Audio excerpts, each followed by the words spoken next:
Welcome to our channel. We hope you enjoyed by Charlotte Brontë, Section 1.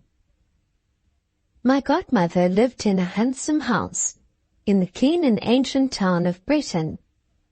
Her husband's family had been residents there for generations and bore, indeed, the name of their birthplace, Breton of Breton, whether by coincidence or because some remote ancestor had been a personage of sufficient importance to leave his name to his neighborhood, I know not. When I was a girl, I went to Breton about twice a year, and well I liked the visit. The house and its inmates specially suited me.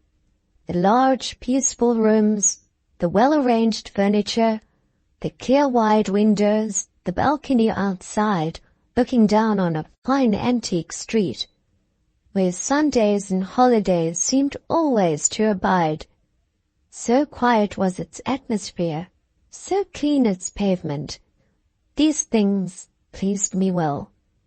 One child in a household of grown people is usually made very much of, and in a quiet way I was a good deal taken notice of by Mrs. Breton, who had been left a widow with one son before I knew her, her husband, a physician, having died while she was yet a young and handsome woman. She was not young, as I remember her, but she was still handsome, tall, well-made, and though dark for an Englishwoman, yet wearing always the clearness of health in her brunette cheek, and its vivacity in a pair of fine, cheerful black eyes. People esteemed it a grievous pity that she had not conferred her complexion on her son, whose eyes were blue, though even in boyhood very piercing, and the color of his long hair such as friends did not venture to specify, except as the sun shone on it, when they called it golden. He inherited the lines of his mother's features, however, also her good teeth, her stature, or the promise of her stature, for he was not yet full grown, and what was better, her health without flaw, and her spirits, of that tone and equality which are better than a fortune to the possessor. In the autumn of the year, I was staying at Breton, my godmother having come in person to claim me of the kinsfolk with whom was at that time fixed my permanent residence. I believe she then plainly saw events coming whose very shadow I scarce guessed, yet of which the faint suspicion sufficed to impart unsettled sadness and made me glad to change scene and society. Time always flowed smoothly for me at my godmother's side, not with tumultuous swiftness, but blandly, like the gliding of a full river through a plain. My visits to her resembled the sojourn of Christian and hopeful beside a certain pleasant stream, with green trees on each bank, and meadows beautified with lilies all the year round. The charm of variety there was not, nor the excitement of incident, but I liked peace so well, and sought stimulus so little, that when the latter came, I almost felt it a disturbance, and wished rather it had still held aloof. One day a letter was received, of which the contents evidently caused Mrs. Breton's surprise and some concern. I thought at first it was from home, and trembled, expecting I know not what disastrous communication. To me, however, no reference was made, and the cloud seemed to pass. The next day, on my return from a long walk, I found, as I entered my bedroom, an unexpected change. In addition to my own French bed in its shady recess, appeared in a corner a small crib draped with white, and in addition to my mahogany chest of drawers, I saw a tiny rosewood chest. I stood still, gazed and considered. Of what are these things the signs and tokens? I asked. The answer was obvious. A second guest is coming. Mrs. Bretton expects other visitors. On descending to dinner, explanations ensued. A little girl, I was told, would shortly be my companion, the daughter of a friend and distant relation of the late Dr. Bretton's. This little girl, it was added, had recently lost her mother, though, indeed, Mrs. Bretton ere long subjoined, the loss was not so great as might at first appear. Mrs. Home it seems was the name, had been a very pretty, but a giddy, careless woman who had neglected her child and disappointed and disheartened her husband. So far from congenial had the union proved that separation at last ensued, separation by mutual consent, not after any legal process. Soon after this event, the lady, having overexerted herself at a ball, caught cold, took a fever, and died after a very brief illness. Her husband, naturally a man of very sensitive feelings, and shocked inexpressibly by too sudden communication of the news, could hardly, it seems, now be persuaded but that some over-severity on his part, some deficiency in patience and indulgence, had contributed to hasten her end. He had brooded over this idea till his spirits were seriously affected. The medical men insisted on travelling being tried as a remedy, and meanwhile Mrs. Bretton had offered to take charge of his little girl. And I hope, added my godmother in conclusion, the child will not be like her mamma, as silly and frivolous a little flirt as ever sensible man was weak enough to marry. For, said she, Mr. Home is a sensible man in his way, though not very practical. He is fond of science and lives half his life in a laboratory trying experiments, a thing his butterfly wife could neither comprehend nor endure, and indeed, confessed my godmother, I should not have liked it myself. In answer to a question of mine, she further informed me that her late husband used to say Mr. Home had derived this scientific turn from a maternal uncle, a French savant, for he came, it seems, of mixed French and Scottish origin, and had connections now living in France, of whom more than one wrote D.E. before his name, and called himself Noble. That same evening at 9 o'clock, a servant was dispatched to meet the coach, by which our little visitor was expected. Mrs. Bretton and I sat alone in the drawing-room, waiting her coming, John Graham Bretton being absent on a visit to one of his schoolfellows, who lived in the country. My godmother read the evening paper while she waited. I sewed. It was a wet night. The rain lashed the panes, and the wind sounded angry and restless. Poor child, said Mrs. Bretton from time to time. What weather for her journey. I wish she was safe here. A little before 10, the doorbell announced Warren's return. No sooner was the door opened than I ran down into the hall. There lay a trunk and some bandboxes. Beside them stood a person like a nurse girl, and at the foot of the staircase was Warren, with a shawled bundle in his arms. Is that the child? I asked. Yes, miss. I would have opened the shawl and tried to get a peep at the face, but it was hastily turned from me to Warren's shoulder. Put me down, please, said a small voice when Warren opened the drawing-room door. And take off this shawl, continued the speaker, extracting with its minute hand the pin, and with a sort of fastidious haste, doffing the clumsy wrapping.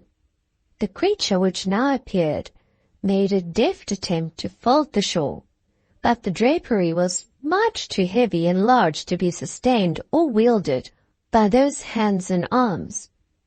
Give it to Harriet, please, was then the direction, and she can put it away. This said, it turned and fixed its eyes on Mrs. Bretton. "Come here, little dear," said that lady. "Come and let me see if you are cold and damp. Come and let me warm you at the fire." The child advanced promptly. Relieved of her wrapping, she appeared exceedingly tiny, but was a neat, completely fashioned little figure, light, slight, and straight, seated on my godmother's ample lap. She looked a mere doll. Her neck, delicate as wax, her head of silky curls, increased, I thought, the resemblance.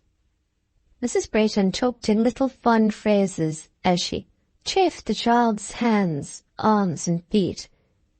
First she was considered with a wistful gaze, but soon a smile answered her.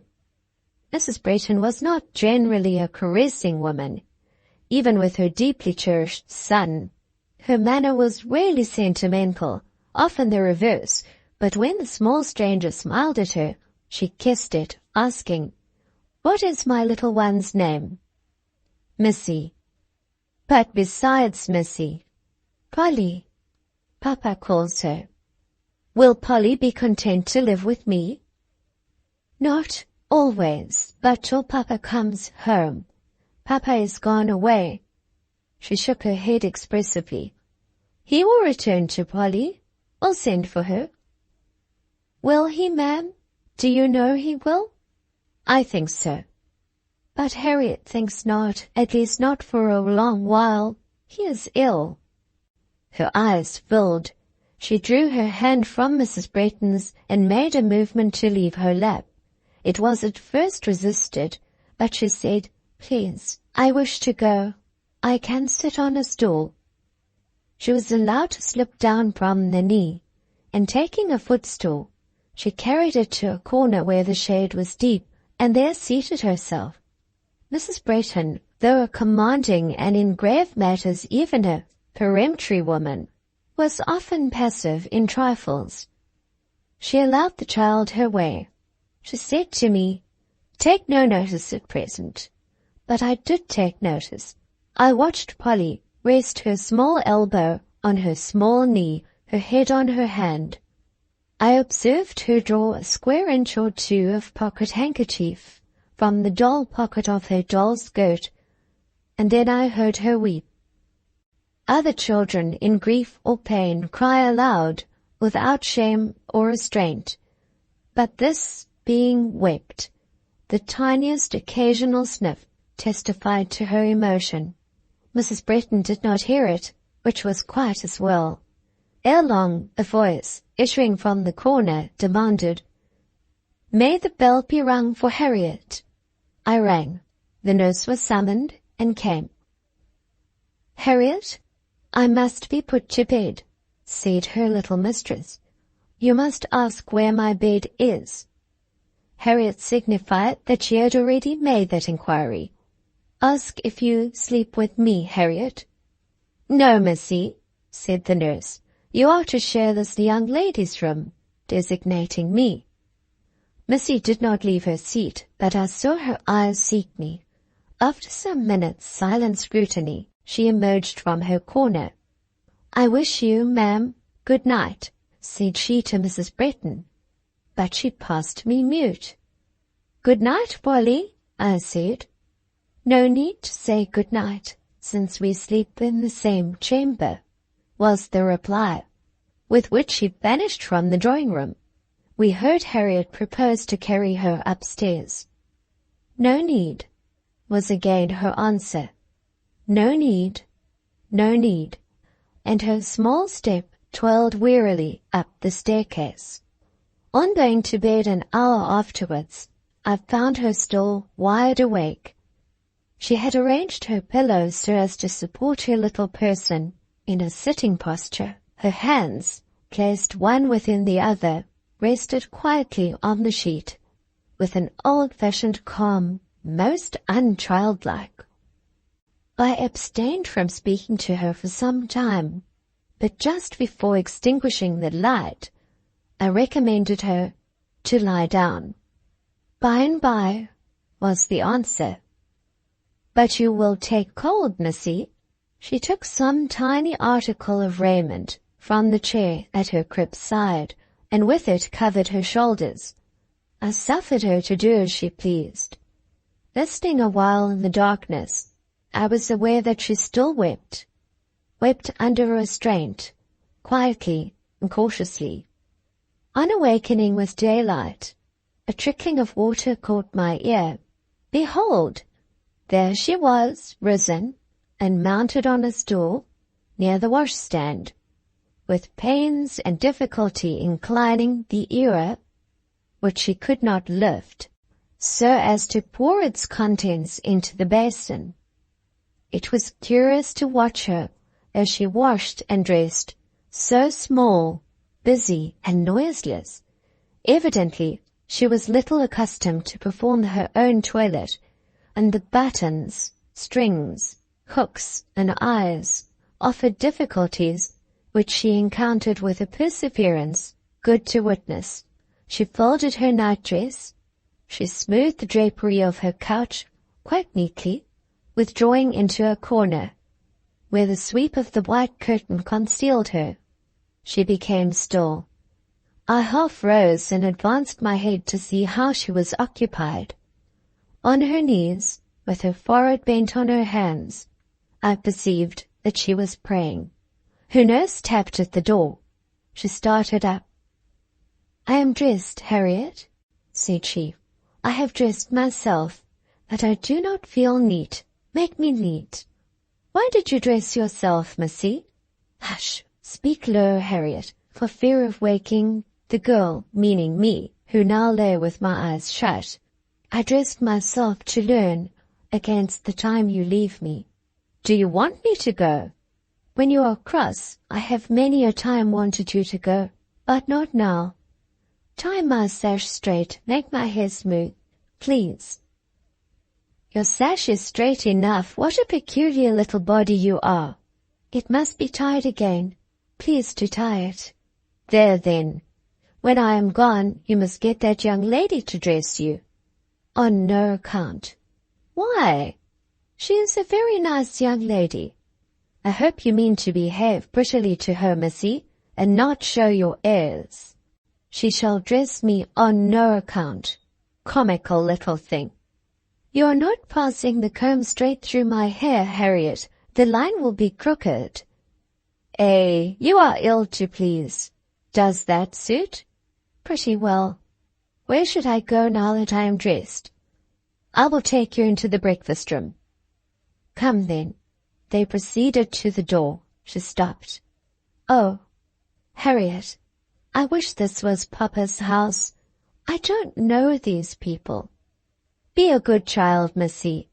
"I am good, but I ache here," putting her hand to her heart and moaning while she reiterated, "Papa, Papa." I roused myself and started up to check the scene while it was yet within bounds. "Say good morning to the young lady," dictated Harriet. She said good morning, and then followed her nurse from the room. Harriet temporarily left that same day to go to her own friends who lived in the neighborhood. On descending, I found Paulina. The child called herself Polly, but her full name was Paulina Mary. Seated at the breakfast table, by Mrs. Bretton's side, a mug of milk stood before her. A morsel of bread filled her hand, which lay passive on the tablecloth. She was not eating. "How we shall conciliate this little creature," said Mrs. Bretton to me. "I don't know. She tastes nothing, and by her looks she has not slept." I expressed my confidence in the effects of time and kindness. If she were to take a fancy to anybody in the house, she would soon settle, but not till then, replied Mrs. Bretton. Section 2. Some days elapsed, and it appeared she was not likely to take much of a fancy to anybody in the house. She was not exactly naughty or wilful. She was far from disobedient. that an object less conducive to comfort, to tranquility even, than she presented, it was scarcely possible to have before one's eyes. She moped. No grown person could have performed that uncheering business better. No furrowed face of adult exile, longing for Europe at Europe's antipodes, ever bore more legibly the signs of homesickness than did her infant visage. She seemed growing old and unearthly. I, Lucy Snowe, pled guiltless of that curse, an overheated and discursive imagination, but whenever, opening a room door, I found her seated in a corner alone, her head in her pygmy hand, that room seemed to me not inhabited, but haunted. And again, when of moonlight nights, on waking, I beheld her figure, white and conspicuous in its night-dress, kneeling upright in bed, and praying like some Catholic or Methodist enthusiast, some precocious fanatic or untimely saint, I scarcely know what thoughts I had, but they ran risk of being hardly more rational and healthy than that child's mind must have been. I seldom caught a word of her praise, for they were whispered low. Sometimes, indeed, they were not whispered at all, but put up unuttered. Such rare sentences as reached my ear still bore the burden. Papa, my dear Papa. This, I perceived, was a one-ideaed nature, betraying that monomaniac tendency I have ever felt the most unfortunate with which man or woman can be cursed. What might have been the end of this fretting, had it continued unchecked, can only be conjectured. It received, however, a sudden turn. One afternoon, Mrs. Bretton, coaxing her from her usual station in a corner, had lifted her into the window seat, and by way of occupying her attention, told her to watch the passengers and count how many ladies should go down the street in a given time. She had sat listlessly, hardly looking, and not counting, when, my eye being fixed on hers, I witnessed in its iris and pupil a startling transfiguration. These sudden, dangerous natures, sensitive as they are called, offer many a curious spectacle to those whom a cooler temperament has secured from participation in their angular vagaries. The fixed and heavy gaze swung, trembled, then glittered in fire. The small overcast brow cleared, the trivial and dejected features lit up, the sad countenance vanished, and in its place appeared a sudden eagerness, an intense expectancy. "It is," were her words. Like a bird or a shaft or any other swift thing, she was gone from the room. How she got the house door open, I cannot tell. Probably it might be ajar. Perhaps Warren was in the way and obeyed her behest, which would be impetuous enough.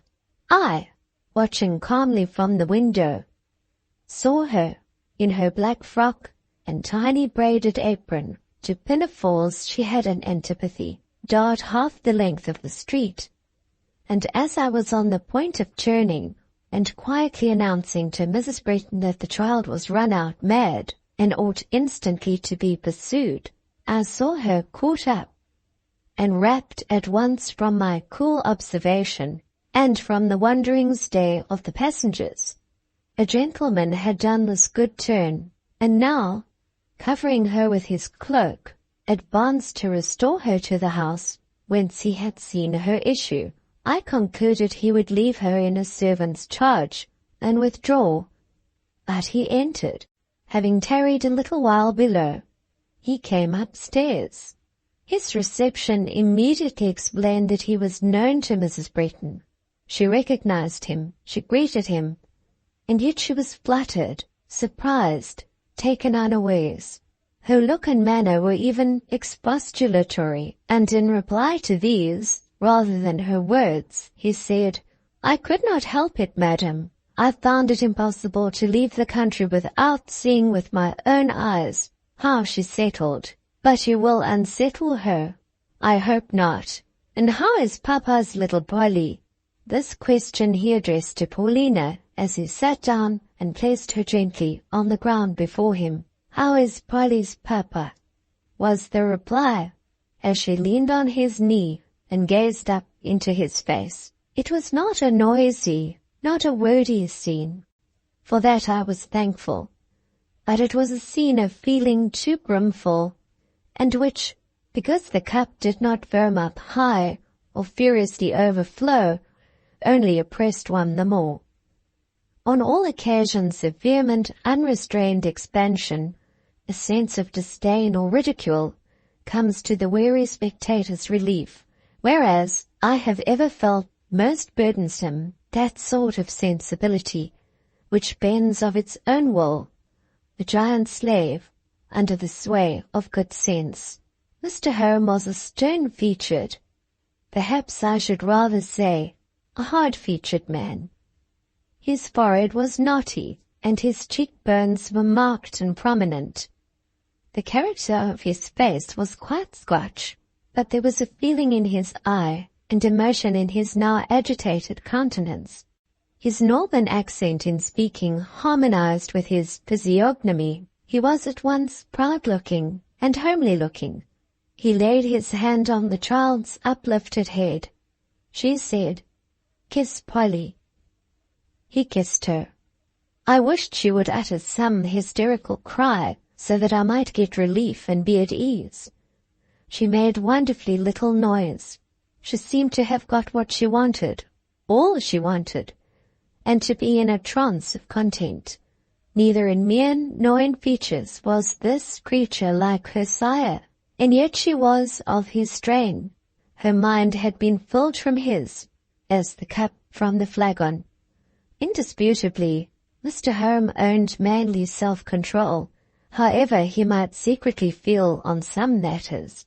"Polly," he said, looking down on his little girl, "go into the hall. You will see Papa's greatcoat lying on a chair. Put your hand into the pockets. You will find a pocket handkerchief there. Bring it to me." She obeyed, went and returned deftly and nimbly. He was talking to Mrs. Bretton when she came back, and she waited with the handkerchief in her hand. It was a picture, in its way, to see her with her tiny stature and trim neat shape, standing at his knee. Seeing that he continued to talk, apparently unconscious of her return, she took his hand, opened the unresisting fingers, insinuated into them the handkerchief, and closed them upon it one by one. He still seemed not to see or to feel her, but by and by he lifted her to his knee. She nestled against him, and though neither looked at nor spoke to the other for an hour following, I suppose both were satisfied. During tea, the minute things, movements, and behavior gave, as usual, full occupation to the eye. First she directed Warren, as he placed the chairs. "Put Papa's chair here and mine near it, between Papa and Mrs. Bretton. I must hand his tea." She took her own seat and beckoned with her hand to her father. "Be near me, as if we were at home, Papa." And again, as she intercepted his cup in passing and would stir the sugar and put in the cream herself, "I always did it for you at home, Papa. Nobody could do it as well, not even your own self." Throughout the meal she continued her attentions, rather absurd they were. The sugar tongs were too wide for one of her hands, and she had to use both in wielding them. The weight of the silver cream ewer, the bread and butter plates, the very cup and saucer, tasked her insufficient strength and dexterity, but she would lift this, hand that, and luckily contrived through it all to break nothing. Candidly speaking, I thought her a little busybody, but her father, blind like other parents, seemed perfectly content to let her wait on him, and even wonderfully soothed by her offices. "She is my comfort," he could not help saying to Mrs. Brayton. That lady had her own comfort, and nonpareil on a much larger scale, and, for the moment, absent. So she sympathized with his foible. This second comfort came on the stage in the course of the evening. I knew this day had been fixed for his return, and was aware that Mrs. Brayton had been expecting him through all its hours. We were seated round the fire after tea, when Graham joined our circle. I should rather say broke it up, for of course his arrival made a bustle, and then, as Mr. Graham was fasting, there was refreshment to be provided. He and Mr. Home met his old acquaintance. Of the little girl he took no notice for a time. His meal over, and numerous questions from his mother answered, he turned from the table to the hearth. Opposite where he had placed himself was seated Mr. Home, and at his elbow the child. When I say child, I use an inappropriate and undescriptive term, a term suggesting any picture rather than that of the demure little person in a morning frock and white chemisette that might just have fitted a good-sized doll, perched now on a high chair beside a stand, whereon was her toy workbox of white varnished wood, and holding in her hands a shred of a handkerchief which she was professing to him, and at which she bored perseveringly with a needle that in her fingers seemed almost to skewer, pricking herself ever and anon, marking the cambric with a track of minute red dots, occasionally starting when the perverse weapon, swerving from her control, inflicted a deeper stab than usual, but still silent, diligent, absorbed, womanly. Graham was at that time a handsome, faithless-looking youth of 16. I say faithless-looking, not because he was really of a very perfidious disposition, but because the epithet strikes me as proper to describe the fair, Celtic, not Saxon, character of his good looks. His waved light auburn hair, his supple symmetry, his smile frequent, and destitute neither of fascination nor of subtlety, in no bad sense. A spoiled, whimsical boy he was in those days. "Mother," he said, after eyeing the little figure before him in silence for some time, and when the temporary absence of Mr. Home from the room relieved him from the half-laughing bashfulness which was all he knew of timidity. "Mother, I see a young lady in the present society to whom I have not been introduced."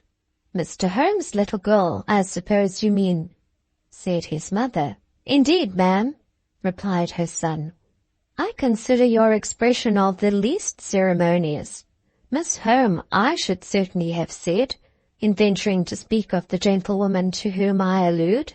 Now, Graham, I will not have that child teased. Don't flatter yourself that I shall suffer you to make her your butt." "Miss Home," pursued Graham, undeterred by his mother's remonstrance, "might I have the honor to introduce myself, since no one else seems willing to render you and me that service? Your slave, John Graham Bretton." She looked at him. He rose and bowed quite gravely. She deliberately put down thimble, scissors, work, descended with precaution from her perch, and curtsying with unspeakable seriousness, said, "How do you do? I have the honor to be in fair health, only in some measure fatigued with a hurried journey. I hope, ma'am, I see you well?" "Tolerably well," was the ambitious reply of the little woman, and she now essayed to regain her former elevation, but finding this could not be done without some climbing and straining, a sacrifice of decorum not to be thought of, and being utterly disdainful of aid in the presence of a strange young gentleman, she relinquished the high chair for a low stool. Towards that low stool Graham drew in his chair. "I hope, ma'am, the present residence, my mother's house, appears to you a convenient place of abode?" Not particularly. I want to go home. A natural and laudable desire, ma'am, but one which, notwithstanding, I shall do my best to oppose. I reckon on being able to get out of you a little of that precious commodity called amusement, which Mamma and Mistress Snowe there failed to yield me. I shall have to go with Papa soon. I shall not stay long at your mother's. Yes, yes, you will stay with me, I am sure. I have a pony on which you shall ride, and no end of books with pictures to show you. Are you going to live here now? I am. Does that please you? Do you like me? No. Why? I think you queer. My face, ma'am. Your face and all about you. You have long red hair. Auburn hair, if you please. Mamma calls it auburn or golden, and so do all her friends. But even with my long red hair, and he waved his mane with a sort of triumph, tawny he himself well knew that it was, and he was proud of the leonine hue. I cannot possibly be queerer than is your ladyship. You call me queer? Certainly. After a pause, I think I shall go to bed. A little thing like you ought to have been in bed many hours since, but you probably sat up in the expectation of seeing me. No, indeed. You certainly wished to enjoy the pleasure of my society. You knew I was coming home, and would wait to have a look at me. I sat up for Papa, and not for you. Very good, Miss Home. I am going to be a favourite, preferred before Papa soon, I dare say. She wished Mrs. Brayton and myself good night. She seemed hesitating whether Graham's deserts entitled him to the same attention, when he caught her up with one hand, and with that one hand held her poised aloft above his head. She saw herself thus lifted up on high, in the glass over the fireplace. The suddenness, the freedom, the disrespect of the action were too much. For shame, Mr. Graham, was her indignant cry. Put me down.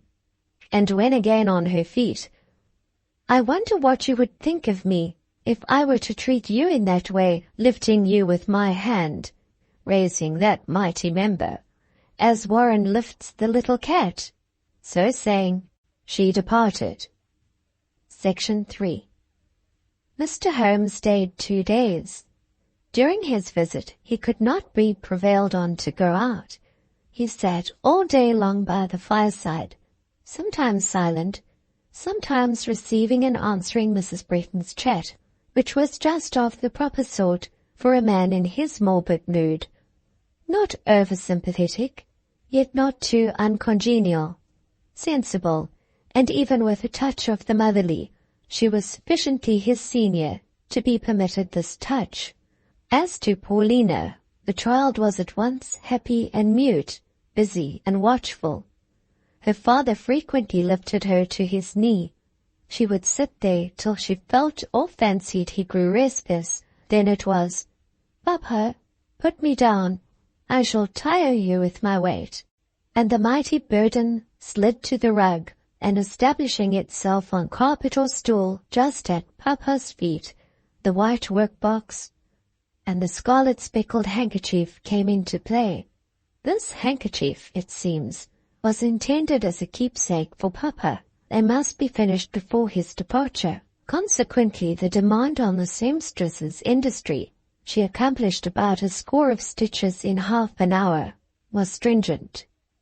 The evening, by restoring Graham to the maternal roof, his days were passed at school, brought us an accession of animation, a quality not diminished by the nature of the scenes pretty sure to be enacted between him and Miss Paulina. A distant and haughty demeanour had been the result of the indignity put upon her the first evening of his arrival. Her usual answer, when he addressed her, was, "I can't attend to you. I have other things to think about," being implored to state what things. Business. Graham would endeavour to seduce her attention by opening his desk and displaying its multifarious contents, seals, bright sticks of wax, penknives, with a miscellany of engravings, some of them gaily coloured, which he had amassed from time to time.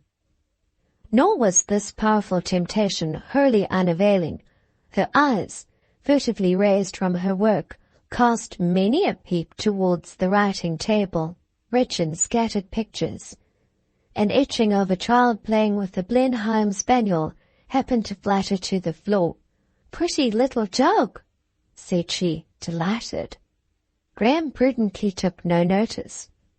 Ere long, stealing from her corner, she approached to examine the treasure more closely. The dog's great eyes and long ears, and the child's hat and feathers were irresistible. "Nice picture," was her favourable criticism. "Well, you may have it," said Graham. She seemed to hesitate. The wish to possess was strong, but to accept would be a compromise of dignity. No, she put it down and turned away. "You won't have it, then, Polly?" "I would rather not, thank you. Shall I tell you what I will do with the picture if you refuse it?" She half turned to listen. "Cut it into strips for lighting the taper." "No." "But I shall." "Please, don't." Graham waxed inexorable on hearing the pleading tone. He took the scissors from his mother's work-basket. "Here goes," said he, making a menacing flourish, "right through Fido's head and splitting little Harry's nose. No, no, no." "Then come to me, come quickly, or it is done." She hesitated, lingered, but complied. "Now, will you have it?" he asked, as she stood before him. "Please." "But I shall want payment." "How much?" "A kiss." "Give the picture first into my hand." Polly, as she said this, looked rather faithless in her turn. Graham gave it. She absconded a debtor, darted to her father, and took refuge on his knee. Graham rose in mimic wrath and followed. She buried her face in Mr. Holmes' waistcoat. "Papa, Papa, send him away." "I'll not be sent away," said Graham. With face still averted, she held out her hand to keep him off. "Then I shall kiss the hand," said he. But that moment it became a miniature fist, and dealt him payment in a small coin that was not kisses. Graham, not failing in his way to be as wily as his little playmate, retreated apparently quite discomfited. He flung himself on a sofa, and resting his head against the cushion, lay like one in pain. Polly, finding him silent, presently peeped at him. His eyes and face were covered with his hands. She turned on her father's knee, and gazed at her fur anxiously and long. Graham groaned. "Papa, what is the matter?" she whispered. "You had better ask him, Polly." "Is he hurt?" Groan second. "He makes a noise as if he were," said Mr. Holmes. "Mother," suggested Graham feebly, "I think you had better send for the doctor. Oh, my eye!" Renewed silence, broken only by sighs from Graham. "If I were to become blind," suggested this last. His chastiser could not bear the suggestion. She was beside him directly. "Let me see your eye. I did not mean to touch it, only your mouth, and I did not think I hit so very hard." Silence answered her. Her features worked. "I am sorry, I am sorry." Then succeeded emotion, faltering, weeping. "Have done trying that child, Graham," said Mrs. Bretton. "It is all nonsense, my pet," cried Mr. Holmes. And Graham once more snatched her aloft, and she again punished him, and while she pulled his lion's locks, termed him the naughtiest, rudest, worst, untruest person that ever was. On the morning of Mr. Holmes' departure, he and his daughter had some conversation in a window recess by themselves. I heard part of it. "Couldn't I pack my box and go with you, Papa?" she whispered earnestly. He shook his head. "Should I be a trouble to you?" "Yes, Polly." "Because I am little?" "Because you are little and tender. It is only great, strong people that should travel. But don't look sad, my little girl. It breaks my heart. Papa will soon come back to his Polly." Indeed, I am not sad, scarcely at all." "Polly would be sorry to give Papa pain, would she not?" "Sorrier than sorry." "Then Polly must be cheerful, not cry at parting, not fret afterwards. She must look forward to meeting again, and try to be happy meanwhile. Can she do this?" "She will try." "I see she will. Farewell, then. It is time to go." "Now?" "Just now." "Just now." She held up quivering lips. Her father sobbed, but she, I remarked, did not. Having put her down, he shook hands with the rest present and departed. When the street door closed, she dropped on her knees at a chair with a cry, "Papa!" It was low and long, a sort of, "Why hast thou forsaken me?" During an ensuing space of some minutes, I perceived she endured agony. She went through, in that brief interval of her infant life, emotions such as some never feel. It was in her constitution. She would have more of such instants if she lived. Nobody spoke. Mrs. Brayton, being a mother, shed a tear or two. Graham, who was writing, lifted up his eyes and gazed at her. I, Lucy Snowe, was calm. The little creature, thus left unharassed, did for herself what none other could do, contended with an intolerable feeling, and ere long, in some degree, repressed it. That day she would accept solace from none, nor the next day. She grew more passive afterwards. On the third evening, as she sat on the floor, worn and quiet, Graham, coming in, took her up gently, without a word. She did not resist. She rather nestled in his arms, as if weary. When he sat down, she laid her head against him. In a few minutes she slept. He carried her upstairs to bed. I was not surprised that, the next morning, the first thing she demanded was, "Where is Mr. Graham?" It happened that Graham was not coming to the breakfast table.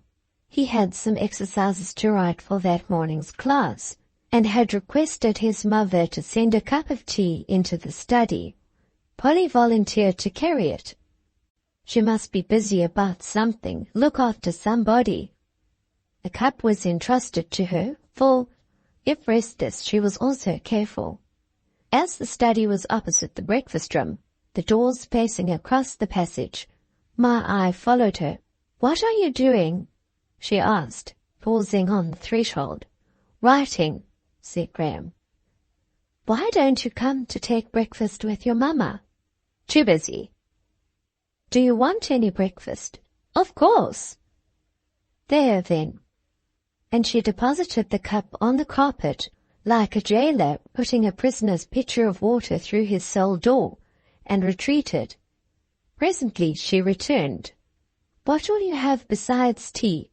What to eat?" "Anything good. Bring me something particularly nice. That's a kind little woman." She came back to Mrs. Brayton. "Please, ma'am, send your boy something good." "You shall choose for him, Polly. What shall my boy have?" She selected a portion of whatever was best on the table, and ere long came back with a whispered request for some marmalade, which was not there. Having got it, however, for Mrs. Brayton refused the pair nothing, Graham was shortly after heard lauding her to the skies, promising that, when he had a house of his own, she should be his housekeeper, and perhaps, if she showed any culinary genius, his cook. And as she did not return, and I went to look after her, I found Graham and her breakfasting tete-a-tete. She standing at his elbow and sharing his fare, excepting the marmalade, which she delicately refused to touch, lest, I suppose, it should appear that she had procured it as much on her own account as his. She constantly evinced these nice perceptions and delicate instincts. The league of acquaintanceship thus struck up was not hastily dissolved. On the contrary, it appeared that time and circumstances served rather to cement than loosen it, ill assimilated as the two were in age, sex, pursuits, etc. They somehow found a great deal to say to each other. As to Paulina, I observed that her little character never properly came out, except with young Breton. As she got settled and accustomed to the house, she proved tractable enough with Mrs. Breton, but she would sit on a stool at that lady's feet all day long, learning her task, or sewing, or drawing figures with a pencil on a slate, and never kindling once to originality, or showing a single gleam of the peculiarities of her nature. I ceased to watch her under such circumstances. She was not interesting. But the moment Graham's knock sounded of an evening, a change occurred. She was instantly at the head of the staircase. Usually her welcome was a reprimand or a threat. "You have not wiped your shoes properly on the mat. I shall tell your mamma. Little busybody. Are you there? Yes, and you can't reach me. I am higher up than you." Peeping between the rails of the banister, she could not look over them. "Polly, my dear boy," such was one of her terms for him, adopted in imitation of his mother. "I am fit to faint with fatigue," declared Graham, leaning against the passage wall in seeming exhaustion. "Dr. Digby, the headmaster, has quite knocked me up with overwork. Just come down and help me to carry up my books." "Ah, you're cunning." "Not at all, Polly. It is positive fact. I'm as weak as a rush. Come down." "Your eyes are quite like the cat's, but you'll spring." "Spring? Nothing of the kind. It isn't in me. Come down." "Perhaps I may, if you'll promise not to touch, not to snatch me up, and not to whirl me round." "I couldn't do it," sinking into a chair. "Then put the books down on the first step, and go 3 yards off." This being done, she descended warily, and not taking her eyes from the feeble Graham. Of course, her approach always galvanized him to new and spasmodic life. The game of romps was sure to be exacted. Sometimes she would be angry, sometimes the matter was allowed to pass smoothly, and we could hear her say, as she led him upstairs, "Now, my dear boy, come and take your tea. I am sure you must want something." It was sufficiently comical to observe her as she sat beside Graham while he took that meal. In his absence she was a still personage, but with him, the most officious, fidgety little body possible. I often wished she would mind herself and be tranquil. But no, herself was forgotten in him. He could not be sufficiently well waited on, nor carefully enough looked after. He was more than the Grand Turk in her estimation. She would gradually assemble the various plates before him, and when one would suppose all he could possibly desire was within his reach, she would find out something else. "Ma'am," she would whisper to Mrs. Breton, "perhaps your son would like a little cake, sweet cake, you know. There is some in there," pointing to the sideboard cupboard. Mrs. Breton, as a rule, disapproved of sweet cake at tea, but still the request was urged. "One little piece, only for him, as he goes to school. Girls, such as me and Miss Snowe, don't need treats, but he would like it. Graham did like it very well, and almost always got it. To do him justice, he would have shared his prize with her to whom he owed it, but that was never allowed. To insist was to ruffle her for the evening. To stand by his knee and monopolize his talk and notice was the reward she wanted, not the share of the cake. With curious readiness did she adapt herself to such themes as interested him. One would have thought the child had no mind or life of her own, but must necessarily live, move, and have her being in another. Now that her father was taken from her, she nestled to Graham, and seemed to feel by his feelings, to exist in his existence. She learnt the names of all his schoolfellows in a trice. She got by heart their characters as given from his lips.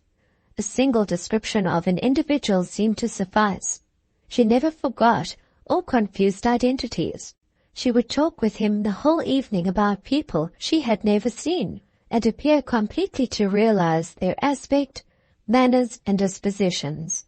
Some she learned to mimic. An undermaster, who was an aversion of young Bretons, had, it seems, some peculiarities, which she caught up in a moment from Graham's representation, and rehearsed for his amusement. This, however, Mrs. Bretton disapproved, and forbade. The pair seldom quarrelled, yet once a rupture occurred, in which her feelings received a severe shock. One day, Graham, on the occasion of his birthday, had some friends, lads of his own age, to dine with him. Paulina took much interest in the coming of these friends. She had frequently heard of them. They were amongst those of whom Graham oftenest spoke. After dinner, the young gentlemen were left by themselves in the dining-room, where they soon became very merry and made a good deal of noise. Chancing to pass through the hall, I found Paulina sitting alone on the lowest step of the staircase, her eyes fixed on the glassy panels of the dining-room door, where the reflection of the hall lamp was shining, her little brow knit in anxious meditation. "What are you thinking about, Polly?" "Nothing particular. Only I wish that door was clear glass, that I might see through it. The boys seem very cheerful, and I want to go to them. I want to be with Graham and watch his friends." "What hinders you from going?" "I feel afraid. But may I try, do you think? May I knock at the door and ask to be let in?" I thought perhaps they might not object to have her as a playmate, and therefore encouraged the attempt. She knocked, too faintly at first to be heard, but on a second essay the door unclosed. Graham's head appeared. He looked in high spirits, but impatient. "What do you want, you little monkey?" "To come to you." "Do you indeed? As if I would be troubled with you. Away to Mamma and Mistress Snowe, and tell them to put you to bed." The auburn head and bright, flushed face vanished. The door shut peremptorily. She was stunned. "Why does he speak so? He never spoke so before," she said in consternation. "What have I done?" "Nothing, Polly. But Graham is busy with his school friends, and he likes them better than me.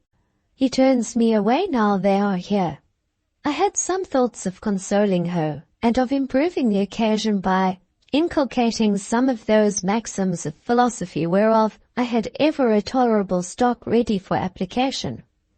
She stopped me, however, by putting her fingers in her ears at the first words I uttered, and then lying down on the mat with her face against the flags. Nor could either Warren or the cook root her from that position. She was allowed to lie, therefore, till she chose to rise of her own accord. Graham forgot his impatience the same evening, and would have accosted her as usual when his friends were gone. But she wrenched herself from his hand. Her eye quite flashed. She would not bid him good night. She would not look in his face. The next day he treated her with indifference, and she grew like a bit of marble. The day after, he teased her to know what was the matter. Her lips would not unclose. Of course, he could not feel real anger on his side. The match was too unequal in every way. He tried soothing and coaxing. Why was she so angry? What had he done? By and by, tears answered him. He petted her, and they were friends. But she was one on whom such incidents were not lost. I remarked that never after this rebuff did she seek him or follow him, or in any way solicit his notice. I told her once to carry a book or some other article to Graham when he was shut up in his study. "I shall wait till he comes out," said she proudly. "I don't choose to give him the trouble of rising to open the door." Young Brayton had a favourite pony on which he often rode out. From the window she always watched his departure and return. It was her ambition to be permitted to have a ride round the courtyard on this pony, but far be it from her to ask such a favour. One day she descended to the yard to watch him dismount. As she leaned against the gate, the longing wish for the indulgence of a ride glittered in her eye. "Come, Polly, will you have a canter?" asked Graham, half carelessly. I suppose she thought he was too careless. "No, thank you," said she, turning away with the utmost coolness. "You'd better," pursued he. "You will like it, I am sure." "Don't think I should care a fig about it," was the response. "That is not true. You told Lucy Snowe you longed to have a ride." "Lucy Snowe is a tatterbox," I heard her say. Her imperfect articulation was the least precocious thing she had about her. And with this, she walked into the house. Graham, coming in soon after, observed to his mother, "Mamma, I believe that creature is a changeling. She is a perfect cabinet of oddities, but I should be dull without her.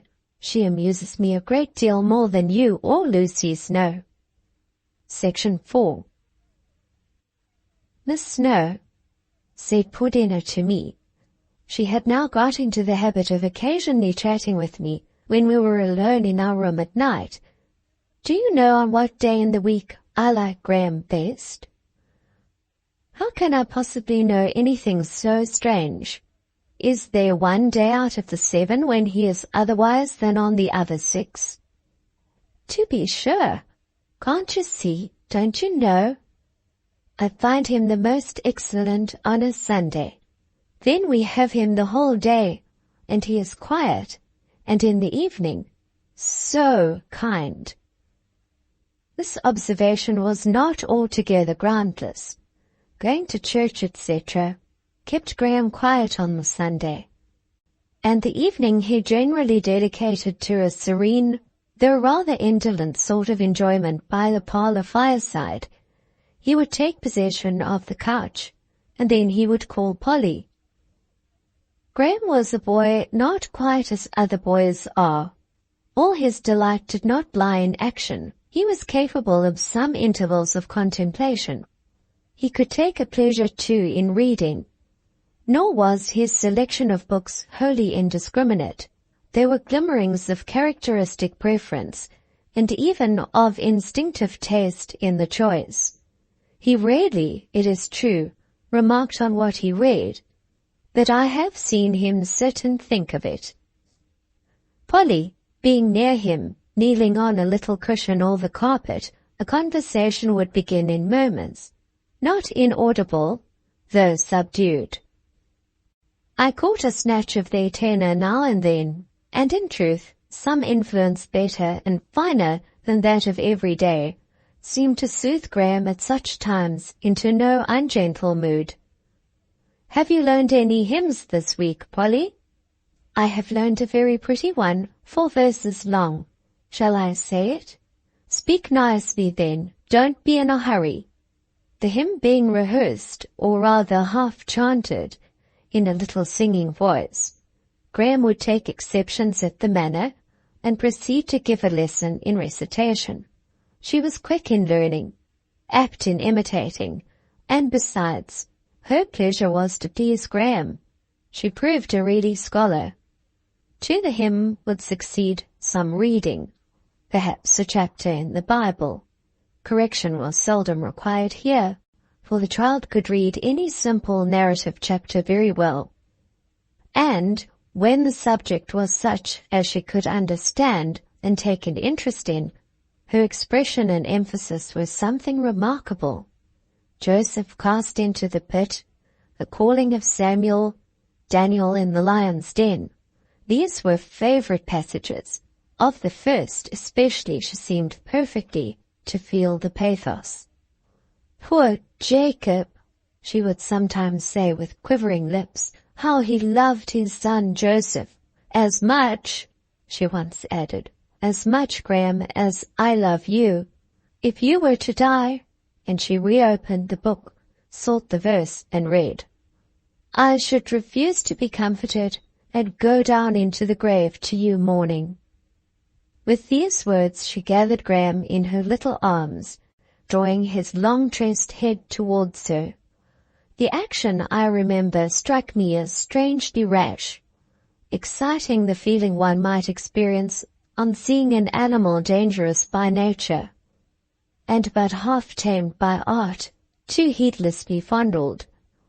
Not that I feared Graham would hurt, or very rightly check her, but I thought she ran risk of incurring such a careless, impatient repulse as would be worse almost to her than a blow. On the whole, however, these demonstrations were borne passively, sometimes even a sort of complacent wonder at her earnest partiality would smile not unkindly in his eyes. Once he said, "You like me almost as well as if you were my little sister, Polly." "Oh, I do like you," said she. "I do like you very much." I was not long allowed the amusement of the study of character. She had scarcely been at Breton 2 months, when a letter came from Mr. Home, signifying that he was now settled amongst his maternal kinsfolk on the continent, that, as England was become wholly distasteful to him, he had no thoughts of returning hither, perhaps for years, and that he wished his little girl to join him immediately. "I wonder how she will take this news," said Mrs. Breton, when she had read the letter. "I wondered too, and I took upon myself to communicate it." Repairing to the drawing-room, in which calm and decorated apartment she was fond of being alone, in where she could be implicitly trusted, for she fingered nothing, or rather soiled nothing she fingered, I found her seated, like a little odalisque, on a couch, half shaded by the drooping draperies of the window near. She seemed happy. All her appliances for occupation were about her, the white woodwork box, a shred or two of muslin, an end or two of ribbon, collected for conversion into doll millinery. The doll, duly night-capped and night-gowned, lay in its cradle. She was rocking it to sleep, with an air of the most perfect faith in its possession of sentient and somnolent faculties, her eyes at the same time being engaged with a picture book which lay open on her lap. "Miss Snowe," said she in a whisper, "this is a wonderful book." Candace, the doll, christened by Graham, for indeed its begrimed complexion gave it much of an Ethiopian aspect. "Candace is asleep now, and I may tell you about it, only we must both speak low, lest she should waken. This book was given me by Graham. It tells about distant countries, a long, long way from England, which no traveller can reach without sailing thousands of miles over the sea. Wild men live in these countries, Miss Snowe, who wear clothes different from ours. Indeed, some of them wear scarcely any clothes, for the sake of being cool, you know, for they have very hot weather. Here is a picture of thousands gathered in a desolate place, a plain, spread with sand, round a man in black, a good Englishman, a missionary, who is preaching to them under a palm tree. She showed a little colored cut to that effect. And here are pictures, she went on. More stranger, grammar was occasionally forgotten, than that. There is the wonderful Great Wall of China. Here is a Chinese lady with a foot littler than mine. There is the wild horse of Tartary.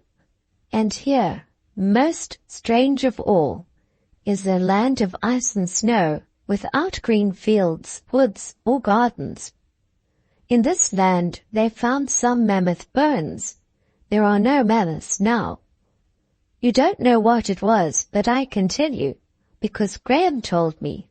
A mighty goblin creature as high as this room and as long as the hall, but not a fierce flesh-eating thing, Graham thinks. He believes if I met one in a forest, it would not kill me, unless I came quite in its way, when it would trample me down amongst the bushes, as I might tread on a grasshopper in a hayfield without knowing it. Thus she rambled on. Polly, I interrupted, should you like to travel?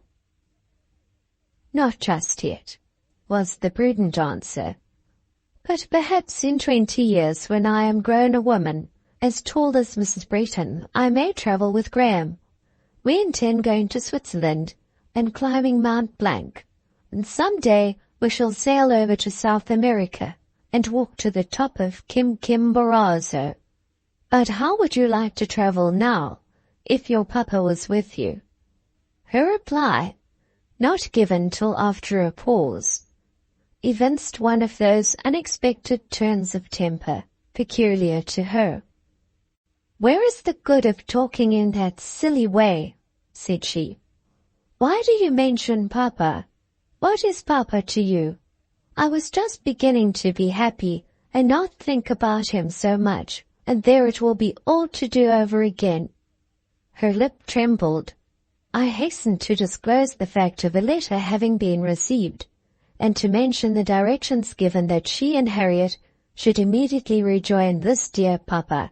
Now, Polly, are you not glad? I added. She made no answer. She dropped her book and ceased to rock her doll. She gazed at me with gravity and earnestness. Shall not you like to go to Papa? Of course, she said at last, in that trenchant manner she usually employed in speaking to me, and which was quite different from that she used with Mrs. Breton, and different again from the one dedicated to Graham. I wished to ascertain more of what she thought, but no, she would converse no more. Hastening to Mrs. Breton, she questioned her, and received the confirmation of my news. The weight and importance of these tidings kept her perfectly serious the whole day. In the evening, at the moment Graham's entrance was heard below, I found her at my side. She began to arrange a locket ribbon about my neck. She displaced and replaced the comb in my hair. While thus busied, Graham entered. Tell him by and by, she whispered. Tell him I am going. In the course of tea time, I made the desired communication. Graham, it chanced, was at that time greatly preoccupied about some school prize for which he was competing. The news had to be told twice before it took proper hold of his attention, and even then he dwelt on it but momently. Polly going? What a pity! Dear little mousie, I shall be sorry to lose her. She must come to us again, Mamma. And hastily swallowing his tea, he took a candle and a small table to himself and his books, and was soon buried in study.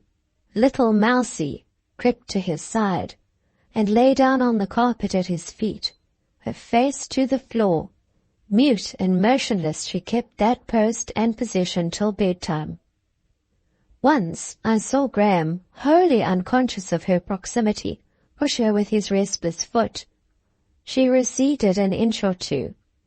A minute after, one little hand stole out from beneath her face, to which it had been pressed, and softly caressed the heedless foot. When summoned by her nurse, she rose and departed very obediently, having bid us all a subdued good night. I will not say that I dreaded going to bed an hour later, yet I certainly went with an unquiet anticipation that I should find that child in no peaceful sleep. The forewarning of my instinct was but fulfilled when I discovered her all cold and vigilant, perched like a white bird on the outside of the bed. I scarcely knew how to accost her. She was not to be managed like another child. She, however, accosted me. As I closed the door and put the light on the dressing table, she turned to me with these words: "I cannot sleep. And in this way I cannot live." I asked what ailed her. "Dreadful misery," said she with her piteous lisp.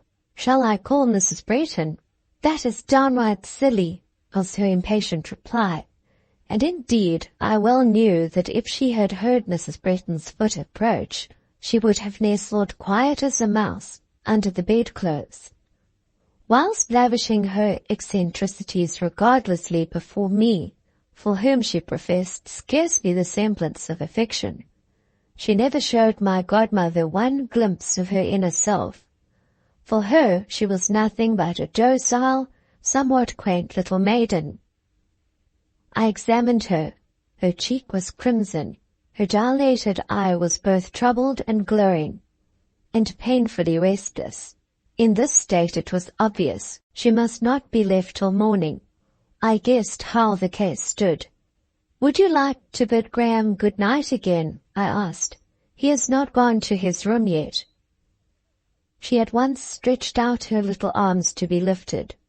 Folding a shawl round her, I carried her back to the drawing-room. Graham was just coming out. "She cannot sleep without seeing and speaking to you once more," I said. "She does not like the thought of leaving you." "I've spoilt her," said he, taking her from me with good humour and kissing her little hot face and burning lips. "Polly, you care for me more than for Papa now." "I do care for you, but you care nothing for me," was her whisper. She was assured to the contrary, again kissed, restored to me, and I carried her away, but alas, not soothed. When I thought she could listen to me, I said, "Paulina, you should not grieve that Graham does not care for you so much as you care for him. It must be so." Her lifted and questioning eyes asked why. "Because he is a boy, and you are a girl. He is 16, and you are only 6. His nature is strong and gay, and yours is otherwise." "But I love him so much. He should love me a little." "He does. He is fond of you. You are his favourite." "Am I Graham's favourite?" "Yes, more than any little child I know." The assurance soothed her. She smiled in her anguish. "But," I continued, "don't fret, and don't expect too much of him, or else he will feel you to be troublesome, and then it is all over." "All over," she echoed softly. "Then I'll be good. I'll try to be good, Lucy Snowe." I put her to bed. "Will he forgive me this one time?" she asked, as I undressed myself. I assured her that he would, that as yet he was by no means alienated, that she had only to be careful for the future. "There is no future," said she. "I am going. Shall I ever see him again after I leave England?" I returned an encouraging response. The candle being extinguished, a still half-hour elapsed. I thought her asleep when the little white shape once more lifted itself in the crib, and the small voice asked, "Do you like Graham, Miss Snowe?" "Like him? Yes, a little." "Only a little. Do you like him as I do?" "I think not. No, not as you do." "Do you like him much?" I told you I liked him a little. Where is the use of caring for him so very much? He is full of faults. Is he? All boys are. More than girls? Very likely. Wise people say it is folly to think anybody perfect. And as to likes and dislikes, we should be friendly to all, and worship none. Are you a wise person? I mean to try to be so. Go to sleep. I cannot go to sleep. Have you no pain just here? Laying her elfish hand on her elfish breast. When you think you shall have to leave Graham, for your home is not here. Surely, Polly, said I, you should not feel so much pain when you are very soon going to rejoin your father. Have you forgotten him? Do you no longer wish to be his little companion? Dead silence succeeded this question. Child, lie down and sleep, I urged. My bed is cold, said she. I can't warm it. I saw the little thing shiver. Come to me, I said, wishing yet scarcely hoping that she would comply, for she was a most strange, capricious little creature, and especially whimsical with me. She came, however, instantly, like a small ghost gliding over the carpet. I took her in. She was chill. I warmed her in my arms. She trembled nervously. I soothed her. Thus tranquilized and cherished, she at last slumbered. A very unique child, thought I, as I viewed her sleeping countenance by the fitful moonlight, and cautiously and softly wiped her glittering eyelids and her wet cheeks with my handkerchief. How will she get through this world or battle with this life? How will she bear the shocks and repulses, the humiliations and desolations, which books and my own reason tell me are prepared for all flesh? She departed the next day, trembling like a leaf when she took leave, but exercising self-command. Section 5. On quitting Britain, which I did a few weeks after Paulina's departure, little thinking then I was never again to visit it, never more to tread its calm old streets, I betook myself home, having been absent 6 months. It will be conjectured that I was, of course, glad to return to the bosom of my kindred. Well, the amiable conjecture does no harm, and may therefore be safely left uncontradicted. Far from saying nay, indeed, I will permit the reader to picture me, for the next 8 years, as a bark slumbering through Helicon weather in a harbour still as glass, the steersman stretched on the little deck, his face up to heaven, his eyes closed, buried, if you will, in a long prayer. A great many women and girls are supposed to pass their lives something in that fashion. Why not I, with the rest? Picture me then, idle, basking, plump and happy, stretched on a cushioned deck, warmed with constant sunshine, rocked by breezes indolently soft.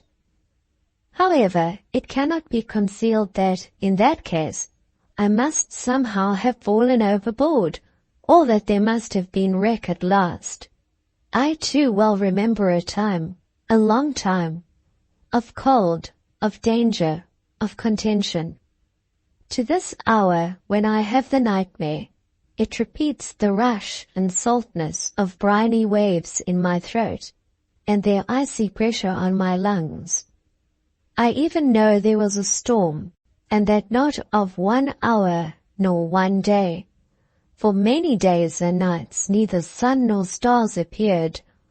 We cast with our own hands the tackling out of the ship. A heavy tempest lay on us.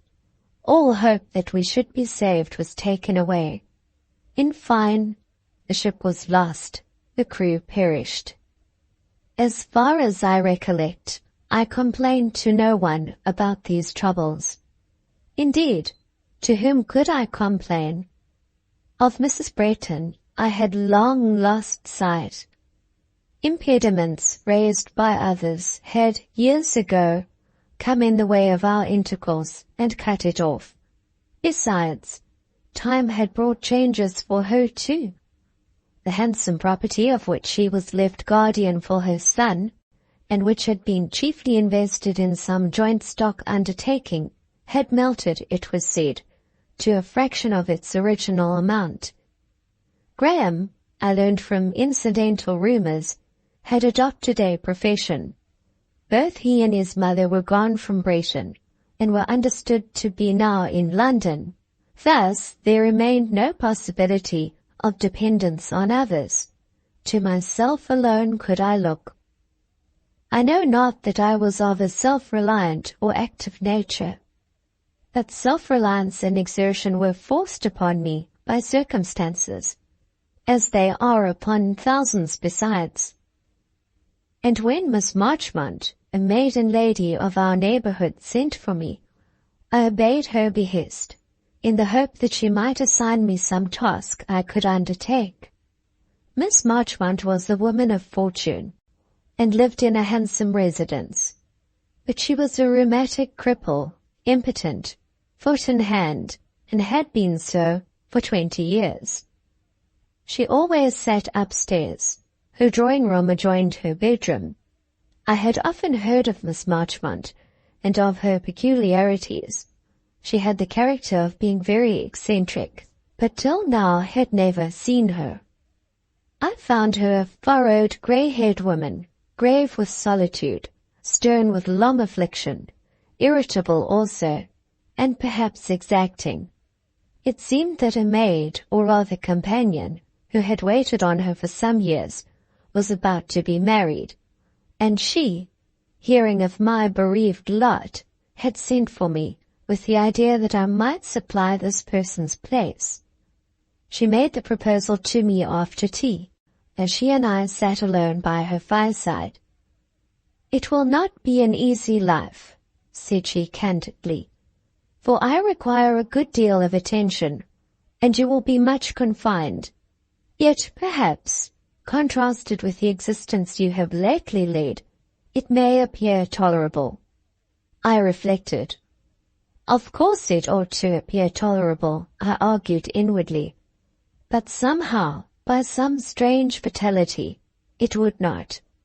To live here, in this close room, the watcher of suffering, sometimes perhaps the butt of temper, through all that was to come of my youth, while all that was gone had passed, to say the least, not blissfully, my heart sunk one moment, then it revived, for though I forced myself to realize evils, I think I was too prosaic to idealize, and consequently to exaggerate them.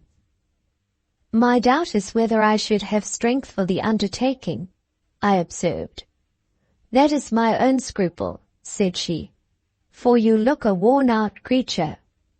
So I did. I saw myself in the glass, in my morning dress, a faded, hollow-eyed vision. Yet I thought little of the one spectacle. The blight, I believed, was chiefly external. I still felt life at life's sources. "What else have you in view? Anything?" "Nothing clear as yet, but I may find something." "So you imagine. Perhaps you are right. Try your own method then, and if it does not succeed, test mine. The chance I have offered shall be left open to you for 3 months." This was kind.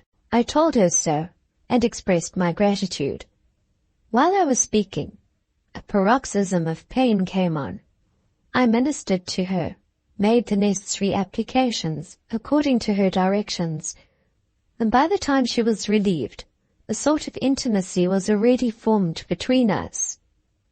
I, for my part, had learned from the manner in which she bore this attack that she was a firm, patient woman, patient under physical pain, though sometimes perhaps excitable under long mental canker. And she, from the goodwill with which I succoured her, discovered that she could influence my sympathies, such as they were. She sent for me the next day. For 5 or 6 successive days she came my company. Closer acquaintance, while it developed both faults and eccentricities, opened at the same time. A view of a character I could respect. Stern and even morose as she sometimes was, I could wait on her and sit beside her with that calm which always blesses us when we are sensible that our manners, presence, contact, please and soothe the persons we serve. Even when she scolded me, which she did now and then very tartly, it was in such a way as did not humiliate and left no sting. It was rather like an irascible mother rating her daughter than a harsh mistress lecturing a dependent. Lecture indeed she could not, though she could occasionally storm. Moreover, a vein of reason ever ran through her passion. She was logical even when fierce. Ere long a growing sense of attachment began to present the thought of staying with her as companion in quite a new light. In another week I had agreed to remain. 2 hot close rooms thus became my world, and a crippled old woman my mistress, my friend, my all. Her service was my duty, her pain my suffering, her relief my hope, her anger my punishment, her regard my reward. I forgot that there were fields, woods, rivers, seas, an ever-changing sky outside the steam-dimmed lattice of the sick chamber. I was almost content to forget it. All within me became narrowed to my lot. Tame and still by habit, disciplined by destiny, I demanded no walks in the fresh air. My appetite needed no more than the tiny messes served for the invalid. In addition, she gave me the originality of her character to study, the steadiness of her virtues. I will add the power of her passions to admire, the truth of her feelings to trust. All these things she had, and for these things I clung to her. For these things I would have crawled on with her for 20 years, if for 20 years longer her life of endurance had been protracted. But another decree was written. It seemed I must be stimulated into action. I must be goaded, driven, stung, forced to energy. My little morsel of human affection, which I prized as if it were a solid pearl, must melt in my fingers and slip thence like a dissolving hailstone. My small adopted duty must be snatched from my easily contented conscience. I had wanted to compromise with fate, to escape occasional great agonies by submitting to a whole life of privation and small pains. Fate would not so be pacified, nor would Providence sanction this shrinking sloth and a cowardly indolence. One February night, I remember it well, there came a voice near Miss Marchmont's house, heard by every inmate, but translated perhaps only by one.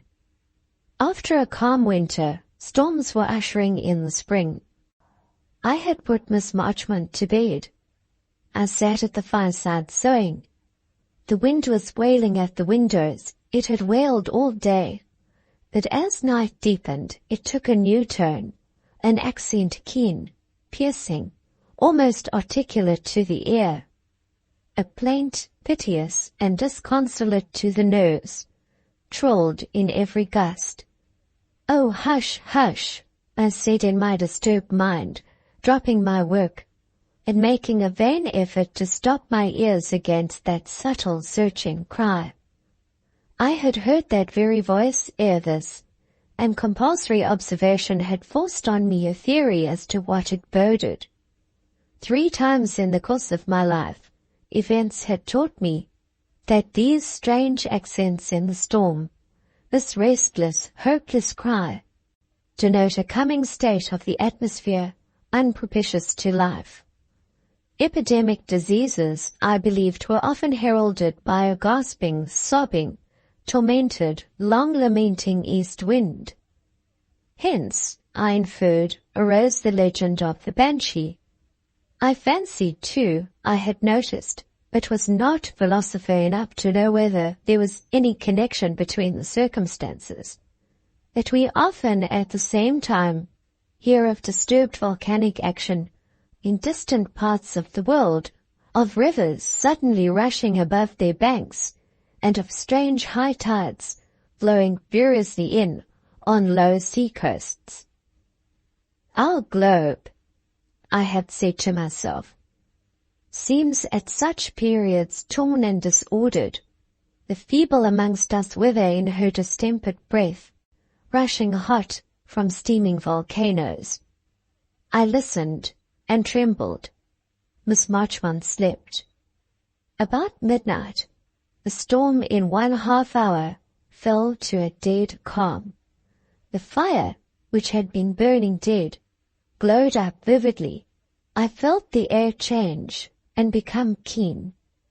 Raising blind and curtain, I looked out, and saw in the stars the keen sparkle of a sharp frost.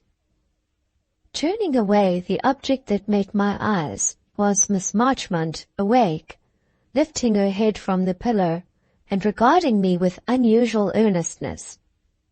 "Is it a fine night?" she asked. I replied in the affirmative. "I thought so," she said, "for I feel so strong, so well. Raise me, I feel young tonight," she continued, "young, light-hearted, and happy. What if my complaint be about to take a turn, and I am yet destined to enjoy health? It would be a miracle." And these are not the days of miracles, I thought to myself, and wondered to hear her talk so. She went on directing her conversation to the past, and seeming to recall its incidents, scenes, and personages with singular vividness. "I love memory tonight," she said. "I prize her as my best friend. She is just now giving me a deep delight. She is bringing back to my heart, in warm and beautiful life, realities, not mere empty ideas, but what were once realities, and that I long have thought decayed, dissolved, mixed in with grave mold. I possess just now the hours, the thoughts, the hopes of my youth. I renew the love of my life. Its only love. Almost its only affection, for I am not a particularly good woman. I am not amiable. Yet I have had my feelings, strong and concentrated, and these feelings had their object, which in its single self was dear to me, as to the majority of men and women, are all the unnumbered points on which they dissipate their regard. While I loved, and while I was loved, what an existence I enjoyed! What a glorious year I can recall! How bright it comes back to me! What a living spring! What a warm, glad summer! What soft moonlight, silvering the autumn evenings! What strength of hope under the ice-bound waters and frost-hoar fields of that year's winter! Through that year my heart lived with Frank's heart. Oh, my noble Frank, my faithful Frank, my good Frank, so much better than myself. His standard in all things so much higher. This I can now see and say, if few women have suffered as I did in his loss, few have enjoyed what I did in his love. It was a far better kind of love than common.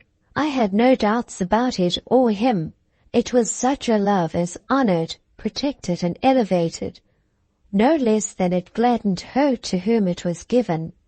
Let me now ask, just at this moment, when my mind is so strangely clear, let me reflect why it was taken from me. For what crime was I condemned, after 12 months of bliss, to undergo 30 years of sorrow? I do not know, she continued after a pause. I cannot see the reason. Yet at this hour I can say with sincerity what I never tried to say before, inscrutable God. Thy will be done. And at this moment I can believe that death will restore me to Frank. I never believed it till now. He is dead then? I inquired in a low voice. My dear girl, she said, One happy Christmas Eve I dressed and decorated myself, expecting my lover, very soon to be my husband, would come that night to visit me. I sat down to wait. Once more I see that moment. I see the snow twilight stealing through the window over which the curtain was not dropped, for I designed to watch him ride up the white walk. I see and feel soft firelight warming me, playing on my silk dress, and fitfully showing me my own young figure in a glass. I see the moon of a calm winter night float full, clear and cold, over the inky mass of shrubbery and the silvered turf of my grounds. I wait with some impatience in my pulse, but no doubt in my breast. The flames had died in the fire, but it was a bright mass yet. The moon was mounting high, but she was still visible from the lattice. The clock neared 10. He rarely tarried later than this, but once or twice he had been delayed so long. Would he for once fail me? No, not even for once. And now he was coming, and coming fast, to atone for lost time. "Frank, you furious rider," I said inwardly, listening gladly yet anxiously to his approaching gallop. "You shall be rebuked for this. I will tell you it is my neck you are putting in peril, for whatever is yours is, in a dearer and tenderer sense, mine." There he was. I saw him, but I think tears were in my eyes. My sight was so confused. I saw the horse. I heard it stamp. I saw at least a mass. I heard a clamor. Was it a horse? Or what heavy dragging thing was it, crossing strangely dark the lawn? How could I name that thing in the moonlight before me? Or how could I utter the feeling which rose in my soul? I could only run out. A great animal, truly. Frank's black horse stood trembling, panting, snorting before the door. A man held it. Frank, as I thought. "What is the matter?" I demanded. Thomas, my own servant, answered by saying sharply, "Going to the house, madam," and then calling to another servant, who came hurrying from the kitchen, as if summoned by some instinct, "Ruth, take Mrs. into the house directly." That I was kneeling down in the snow, beside something that lay there, something that I had seen dragged along the ground, something that sighed, that groaned on my breast as I lifted and drew it to me. He was not dead. He was not quite unconscious. I had him carried in. I refused to be ordered about and thrust from him. I was quite collected enough, not only to be my own mistress, but the mistress of others. They had begun by trying to treat me like a child, as they always do with people struck by God's hand. But I gave place to none except the surgeon, and when he had done what he could, I took my dying Frank to myself. He had strength to fold me in his arms. He had power to speak my name. He heard me as I prayed over him very softly. He felt me as I tenderly and fondly comforted him. "Maria," he said, "I am dying in paradise." He spent his last breath in faithful words for me. When the dawn of Christmas morning broke, my Frank was with God. "And that," she went on, "happened 30 years ago. I have suffered since. I doubt if I have made the best use of all my calamities. Soft, amiable natures they would have refined to saintliness. Of strong, evil spirits they would have made demons. As for me, I have only been a woe-struck and selfish woman." "You have done much good," I said, for she was noted for her liberal almsgiving. "I have not withheld money, you mean, where it could assuage affliction. What of that? It cost me no effort or pang to give, but I think from this day I am about to enter a better frame of mind, to prepare myself for a union with Frank. You see, I still think of Frank more than of God, and unless it be counted that in thus loving the creature so much, so long, and so exclusively, I have not at least blasphemed the Creator. Small is my chance of salvation.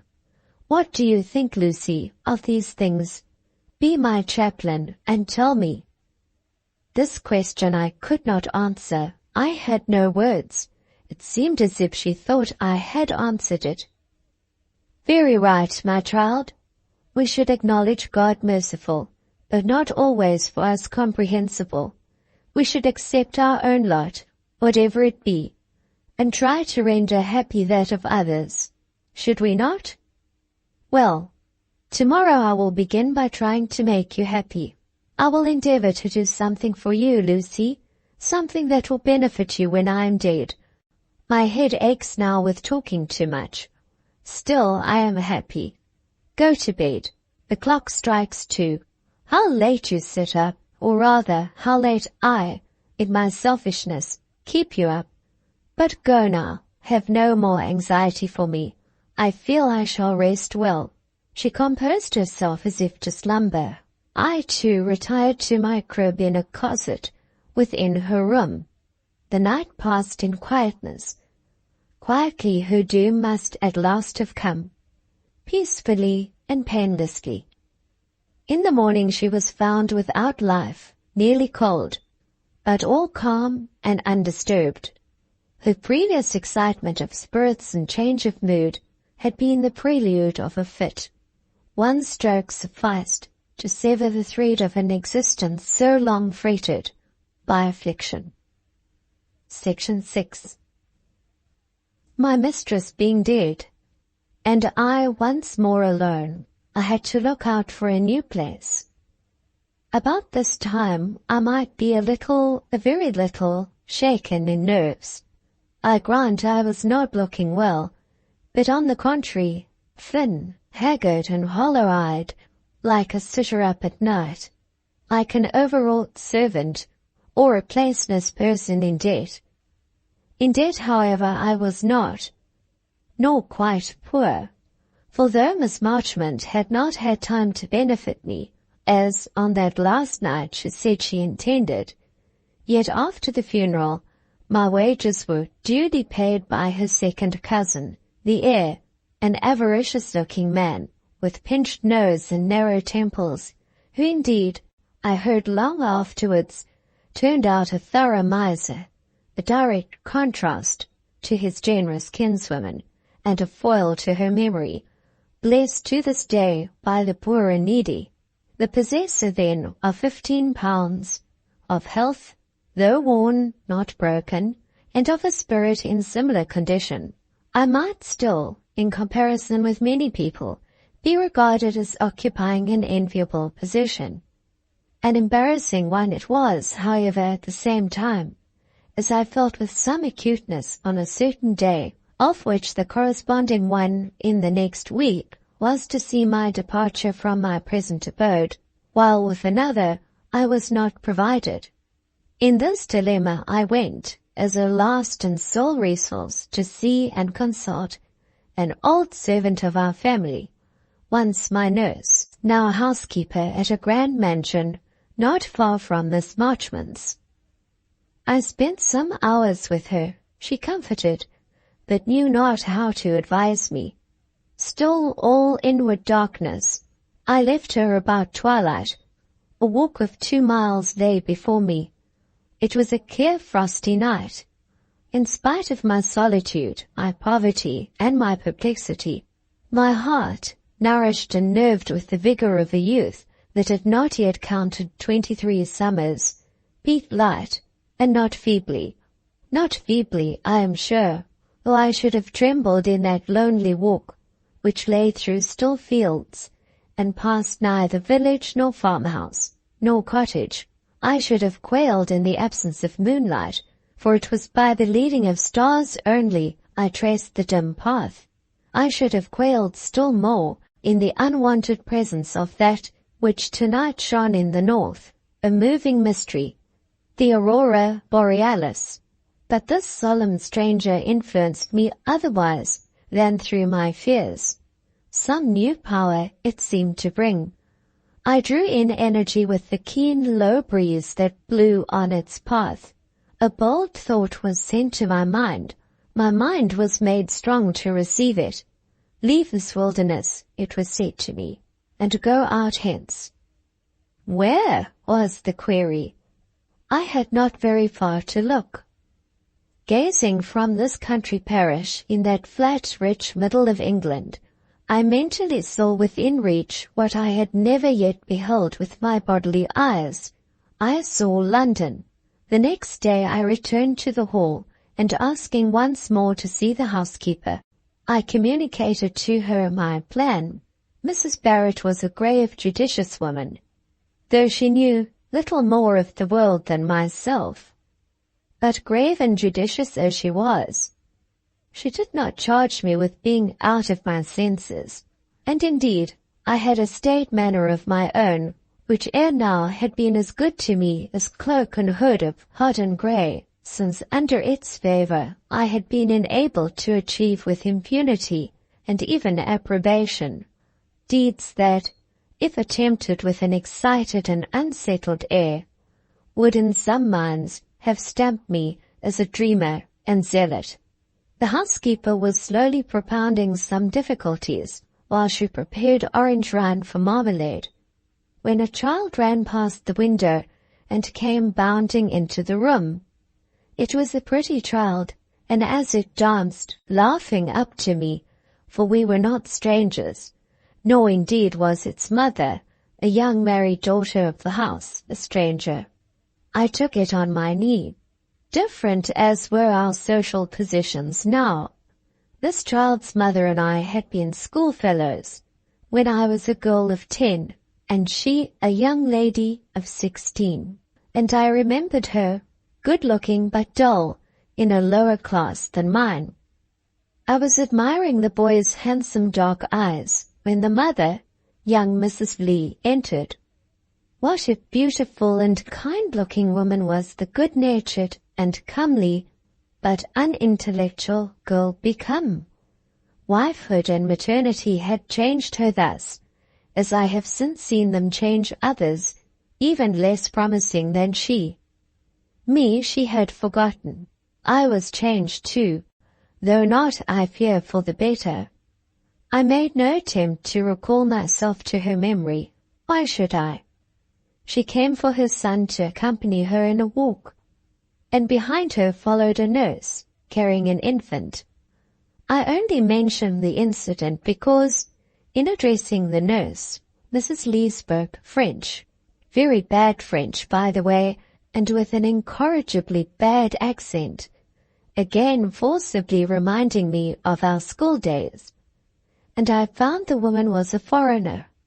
The little boy chatted volubly in French too. When the whole party were withdrawn, Mrs. Barrett remarked that her young lady had brought that foreign nurse home with her 2 years ago, on her return from a continental excursion, that she was treated almost as well as a governess, and had nothing to do but walk out with the baby and chatter French with Master Charles. And, added Mrs. Barrett, she says there are many Englishwomen in foreign families as well placed as she. I stored up this piece of casual information, as careful housewives store seemingly worthless shreds and fragments, for which their prescient minds anticipate a possible use some day. Before I left my old friend, she gave me the address of a respectable, old-fashioned inn in the city, which, she said, my uncles used to frequent in former days. In going to London, I ran less risk and evinced less enterprise than the reader may think. In fact, the distance was only 50 miles. My means would suffice both to take me there, to keep me a few days, and also to bring me back, if I found no inducement to stay. I regarded it as a brief holiday, permitted for once to work-weary faculties, rather than as an adventure of life and death. There is nothing like taking all you do at a moderate estimate. It keeps mind and body tranquil, whereas grandiloquent notions are apt to hurry both into fever. 50 miles within a day's journey, for I speak of a time gone by. My hair, which, till the late period, withstood the frosts of time, lies now, at last white, under a white cap, like snow beneath snow. About 9 o'clock of a wet February night, I reached London.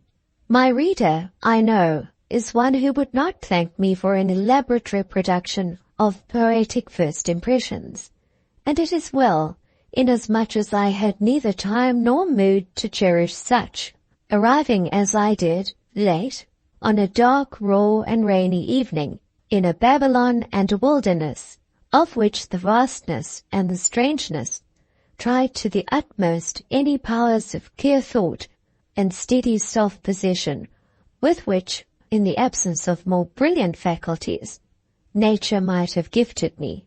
When I left the coach, the strange speech of the cabmen and others waiting round seemed to me odd as a foreign tongue. I had never before heard the English language chopped up in that way. However, I managed to understand and to be understood, so far as to get myself and trunk safely conveyed to the old inn whereof I had the address. How difficult, how oppressive, how puzzling seemed my flight. In London for the first time, at an inn for the first time, tired with travelling, confused with darkness, palsied with cold, unfurnished with either experience or advice to tell me how to act, and yet to act obliged. Into the hands of common sense I confided the matter. Common sense, however, was as chilled and bewildered as all my other faculties, and it was only under the spur of an inexorable necessity that she spasmodically executed her trust. Thus urged, she paid the porter, considering the crisis. I did not blame her too much that she was hugely cheated. She asked the waiter for a room. She timorously called for the chambermaid.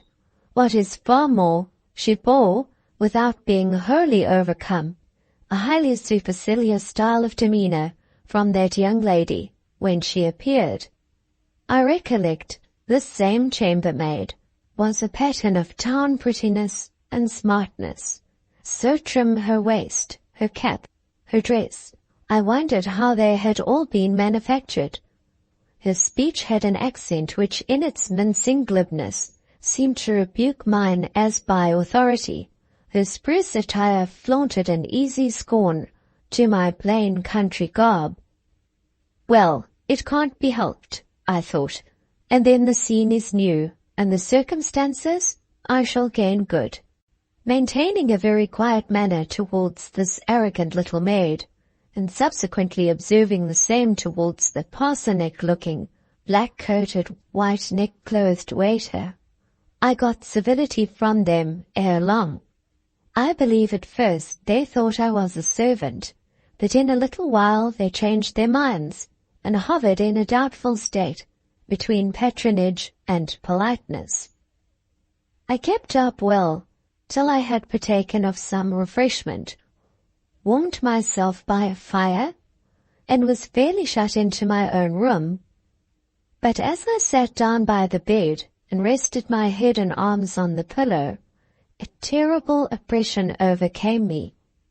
All at once my position rose on me like a ghost, anomalous, desolate, almost blank of hope it stood.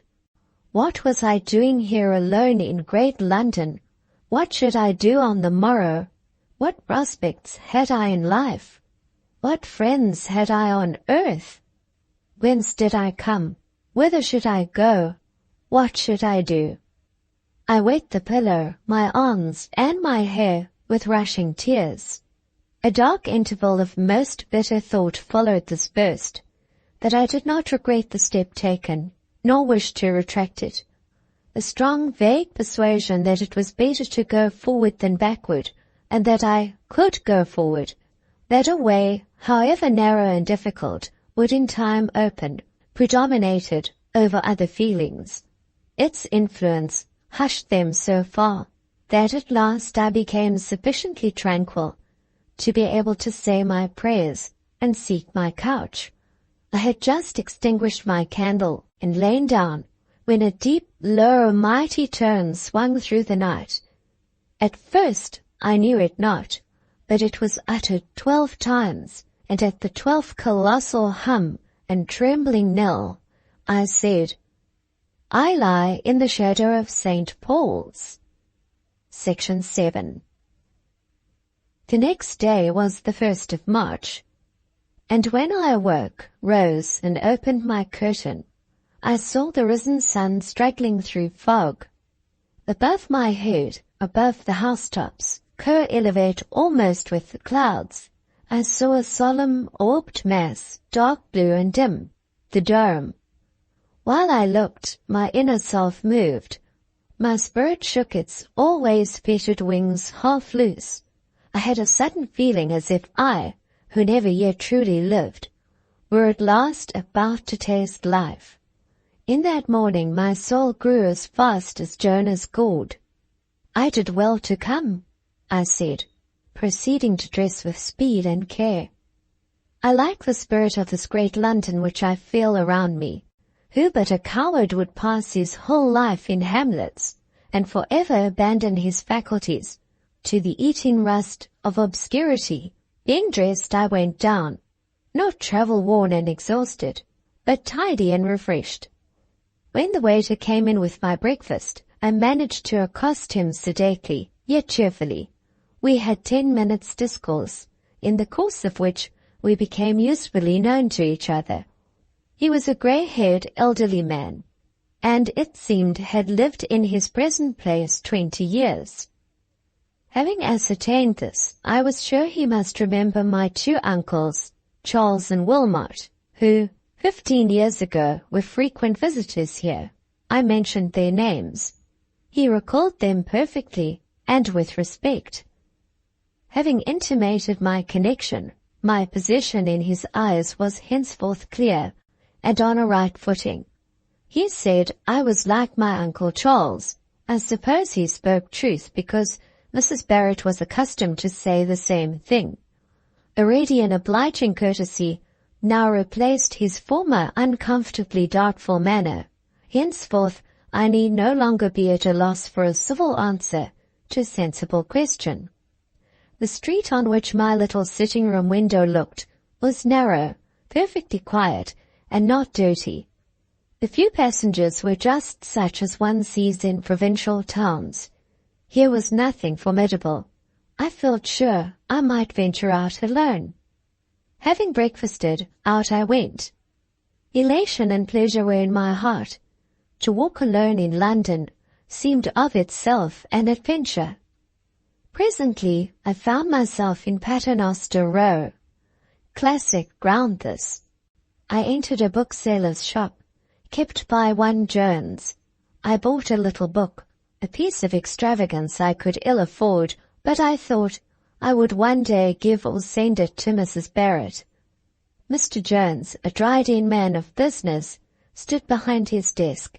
He seemed one of the greatest, and I one of the happiest of beings. Prodigious was the amount of life I lived that morning.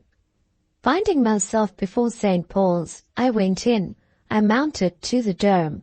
I saw thence London, with its river and its bridges and its churches.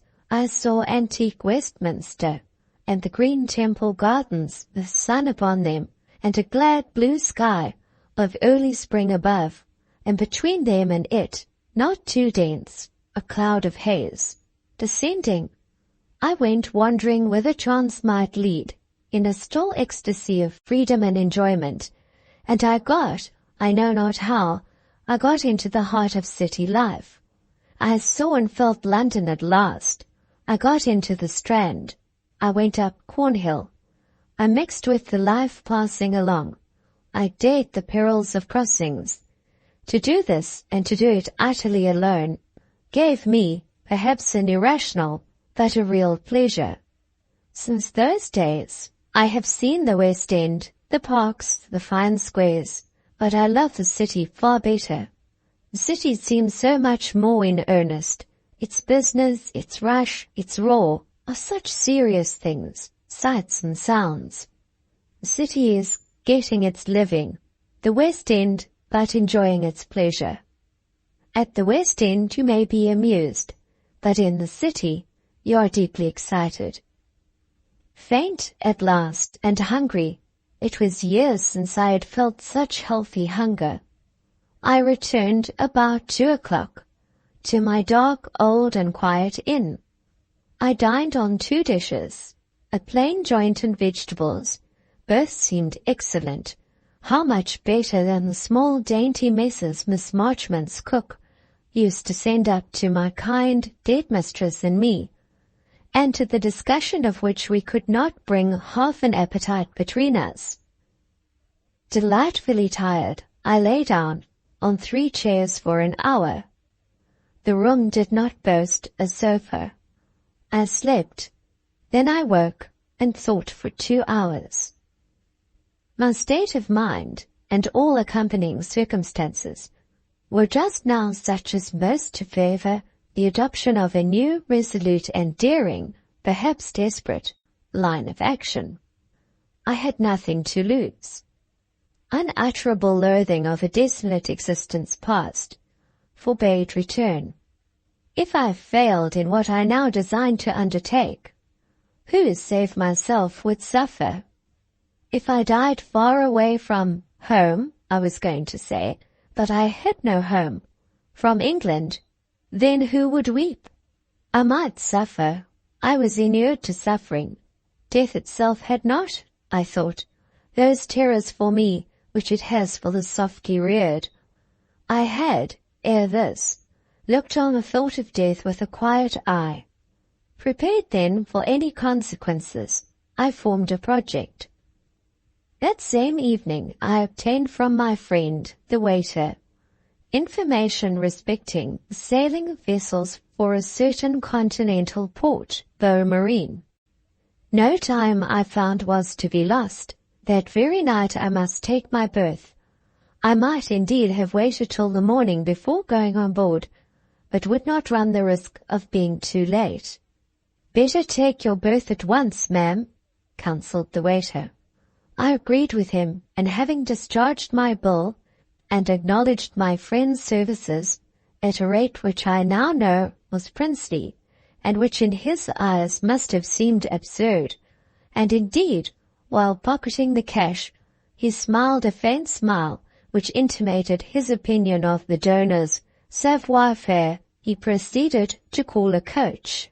To the driver he also recommended me, giving at the same time an injunction about taking me, I think, to the wharf, and not leaving me to the watermen, which that functionary promised to observe, but failed in keeping his promise. On the contrary, he offered me up as an oblation, served me as a dripping roast, making me alight in the midst of a throng of watermen. This was an uncomfortable crisis. It was a dark night. The coachman instantly drove off as soon as he had got his fare.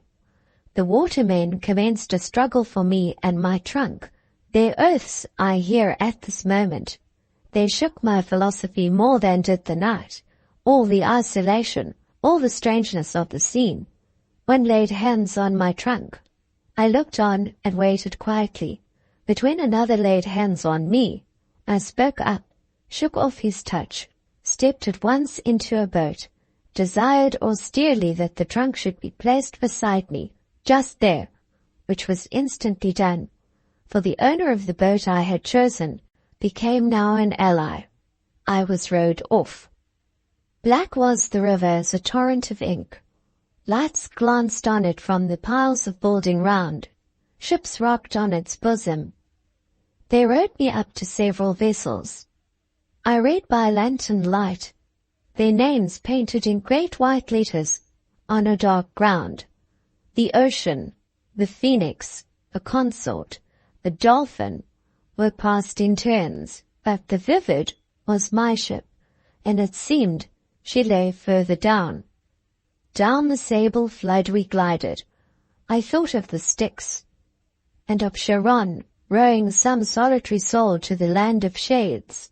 amidst the strange scene, with a chilly wind blowing in my face, and midnight clouds dropping rain above my head, with 2 rude rowers for companions, whose insane oaths still tortured my ear, I asked myself if I was wretched or terrified.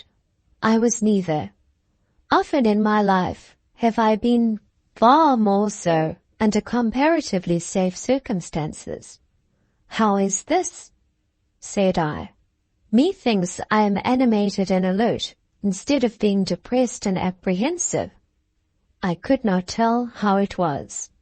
The vivid started out, white and glaring, from the black night at last. "Here you are," said the waterman, and instantly demanded 6 shillings. "You ask too much," I said. He drew off from the vessel, and swore he would not embark me till I paid it. A young man, the steward as I found afterwards, was looking over the ship's side. He grinned a smile in anticipation of the coming contest. To disappoint him, I paid the money. 3 times that afternoon I had given crowns, where I should have given shillings.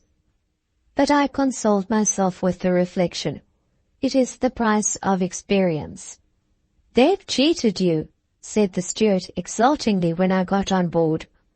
I answered phlegmatically that I knew it, and went below. A stout, handsome, and showy woman was in the ladies' cabin. I asked to be shown my berth. She looked hard at me, muttered something about its being unusual for passengers to come on board at that hour, and seemed disposed to be less than civil. What a face she had, so comely, so insolent, and so selfish. "Now that I am on board, I shall certainly stay here," was my answer. "I will trouble you to show me my berth." She complied, but sullenly. I took off my bonnet, arranged my things, and lay down. Some difficulties had been passed through. A sort of victory was won. My homeless, anchorless, unsupported mind had again leisure for a brief repose. Till the Vivid arrived in harbour, no further action would be required of me. But then, oh, I could not look forward. Harassed, exhausted, I lay in a half-trance. The stewardess talked all night, not to me, but to the young steward, her son, and her very picture. He passed in and out of the cabin continually. They disputed, they quarrelled, they made it up again 20 times in the course of the night. She professed to be writing a letter home. She said to her father. She read passages of it aloud, heeding me no more than a stock. Perhaps she believed me asleep. Several of these passages appeared to comprise family secrets, and bore special reference to one Charlotte, a younger sister who, from the bearing of the epistle, seemed to be on the brink of perpetrating a romantic and imprudent match. Loud was the protest of this elder lady against the distasteful union. The dutiful son laughed his mother's correspondence to scorn. She defended it and raved at him. They were a strange pair. She might be 39 or 40, and was buxom and blooming as a girl of 20. Hard, loud, vain and vulgar, her mind and body alike seemed brazen and imperishable. I should think, from her childhood, she must have lived in public stations, and in her youth might very likely have been a barmaid. Towards morning her discourse ran on a new theme, the Watsons, a certain expected family party of passengers, known to her, it appeared, and by her much esteemed on account of the handsome profit realized in their fees. She said it was as good as a little fortune to her whenever this family crossed. At dawn all were astir, and by sunrise the passengers came on board. Boisterous was the welcome given by the stewardess to the Watsons, and great was the bustle made in their honour. They were 4 in number, 2 males and 2 females. Besides them, there was but one other passenger, a young lady, whom a gentlemanly, though languid-looking man escorted. The two groups offered a marked contrast. The Watsons were doubtless rich people, for they had the confidence of conscious wealth in their bearing. The women, youthful both of them, and one perfectly handsome, as far as physical beauty went, were dressed richly, gaily, and absurdly out of character for the circumstances, their bonnets with bright flowers, their velvet cloaks and silk dresses, seemed better suited for park or promenade than for a damp packet deck. The men were of low stature, plain, fat, and vulgar. The oldest, plainest, greasiest, broadest, I soon found was the husband, the bridegroom, I suppose, for she was very young, of the beautiful girl. Deep was my amazement at this discovery, and deeper still when I perceived that, instead of being desperately wretched in such a union, she was gay even to giddiness. Her laughter, I reflected, must be the mere frenzy of despair.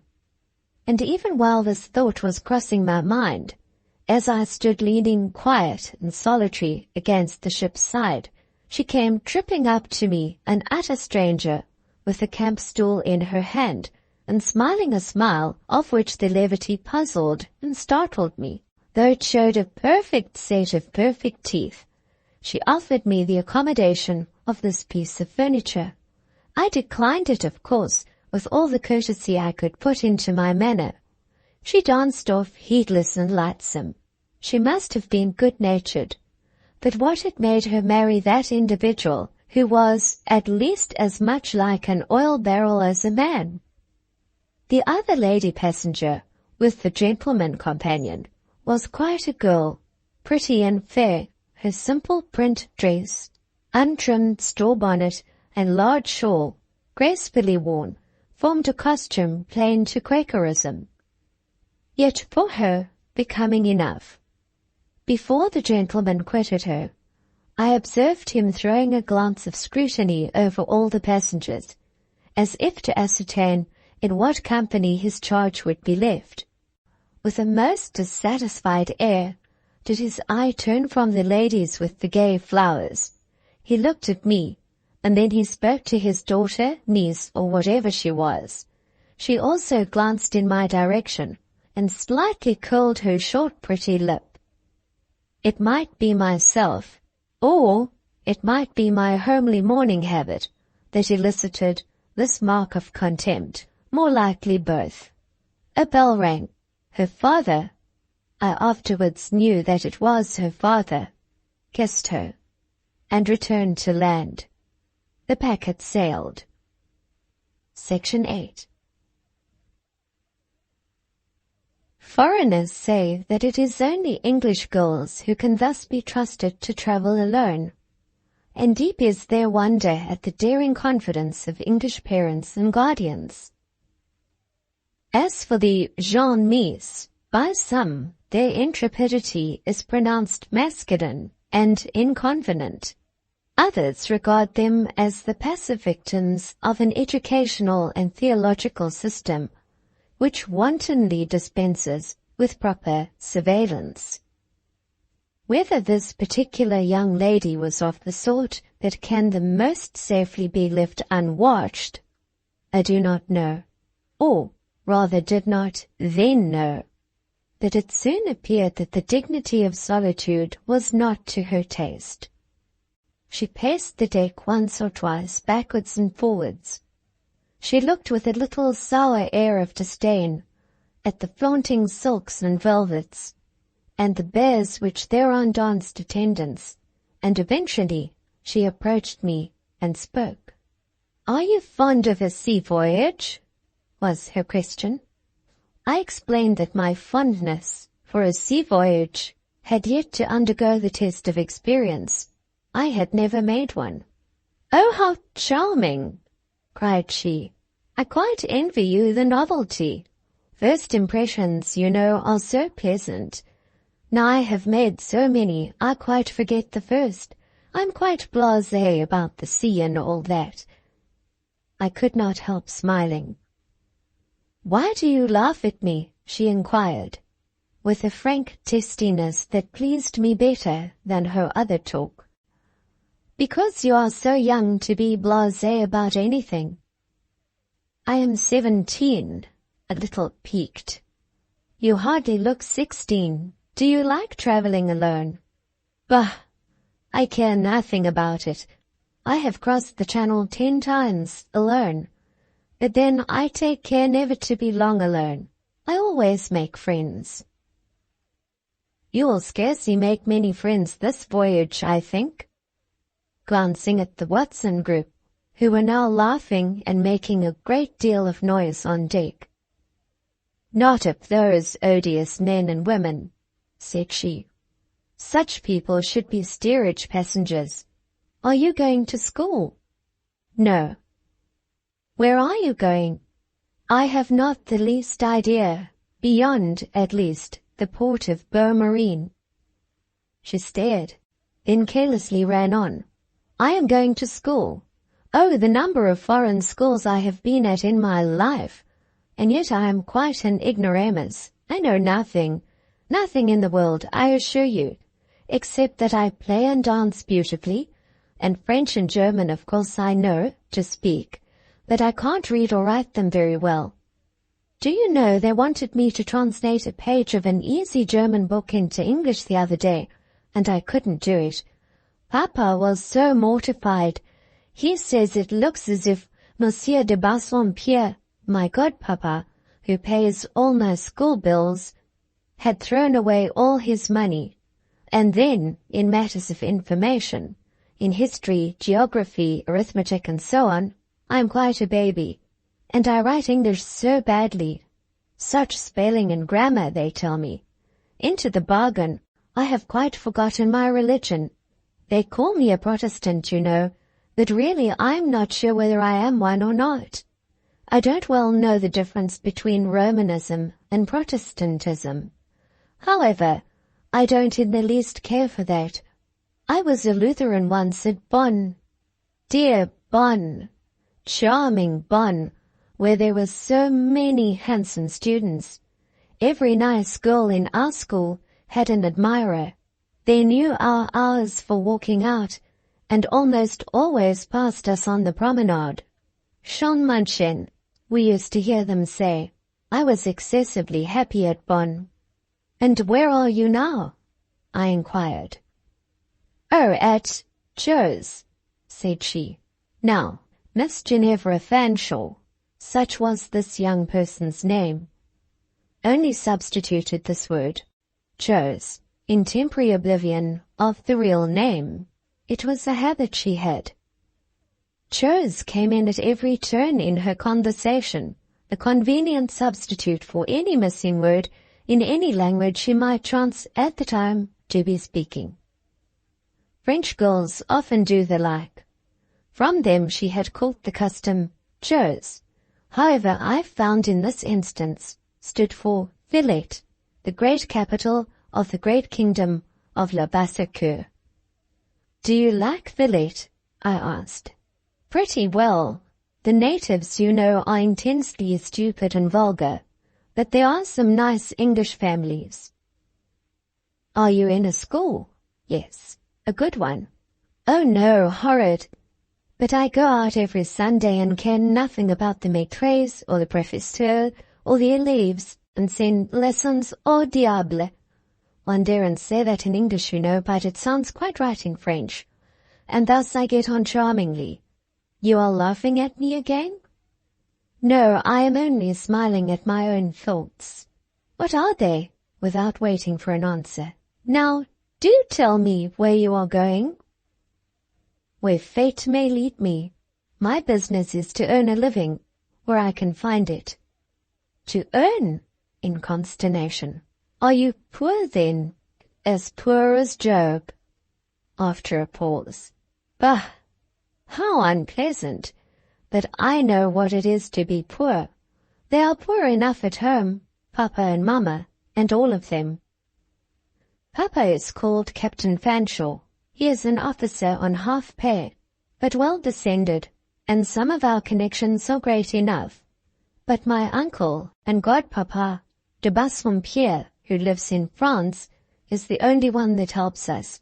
He educates us girls. I have 5 sisters and 3 brothers.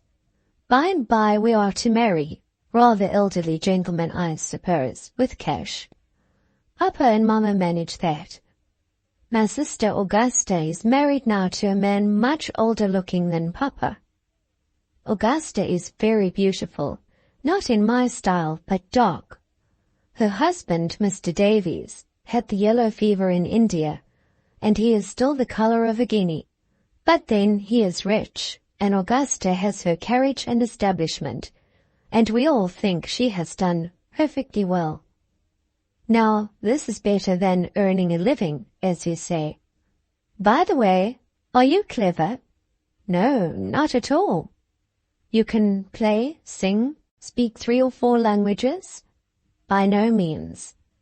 Still, I think you are clever. A pause and a yawn. Shall you be seasick? Shall you? Oh, immensely, as soon as ever we get in sight of the sea. I begin indeed to feel it already.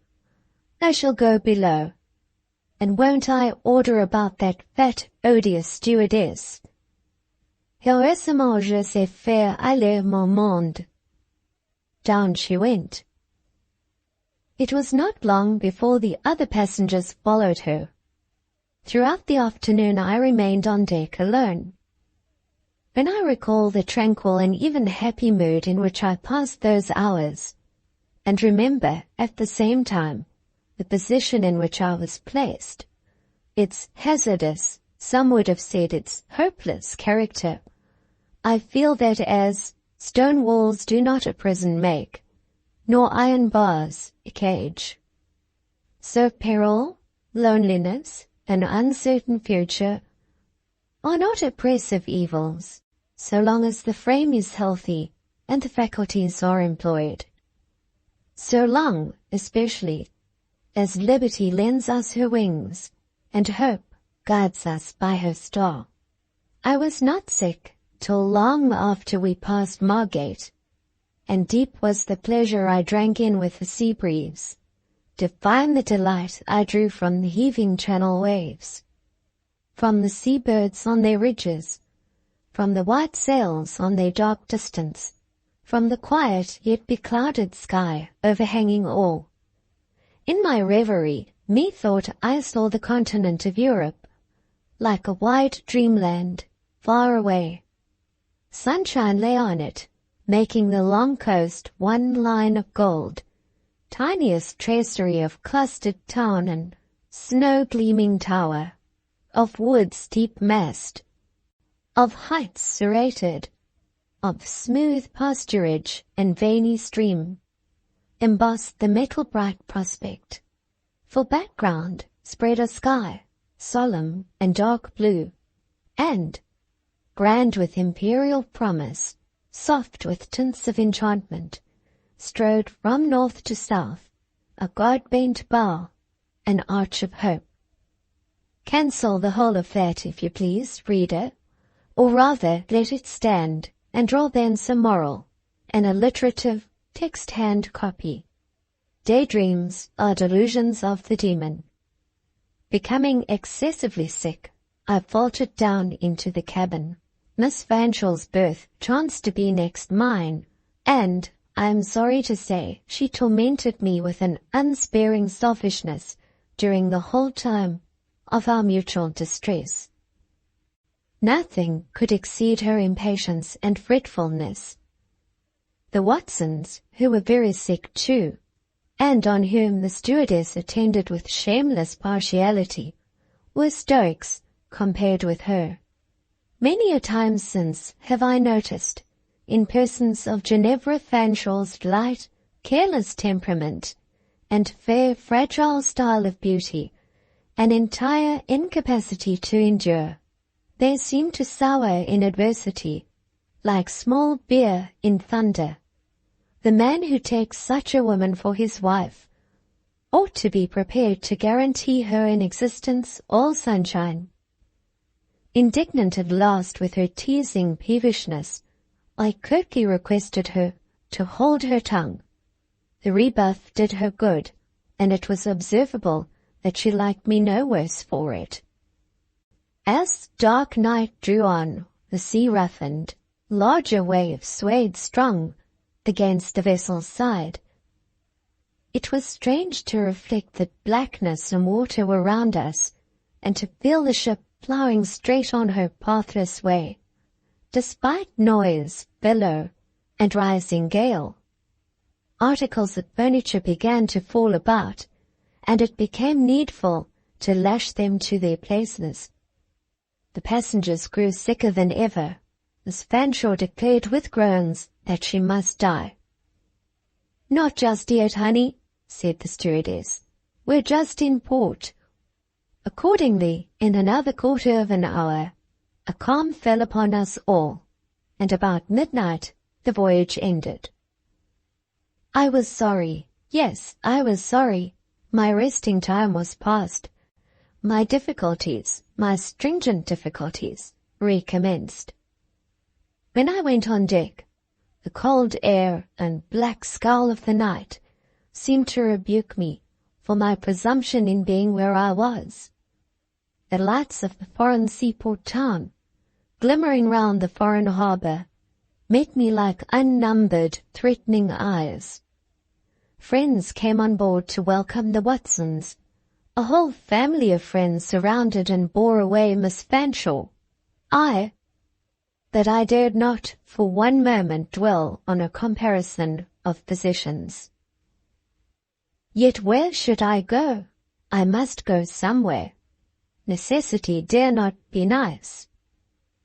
As I gave the stewardess her fee, and she seemed surprised at receiving a coin of more value than, from such a quarter, her coarse calculations had probably reckoned on, I said, "Be kind enough to direct me to some quiet, respectable inn where I can go for the night."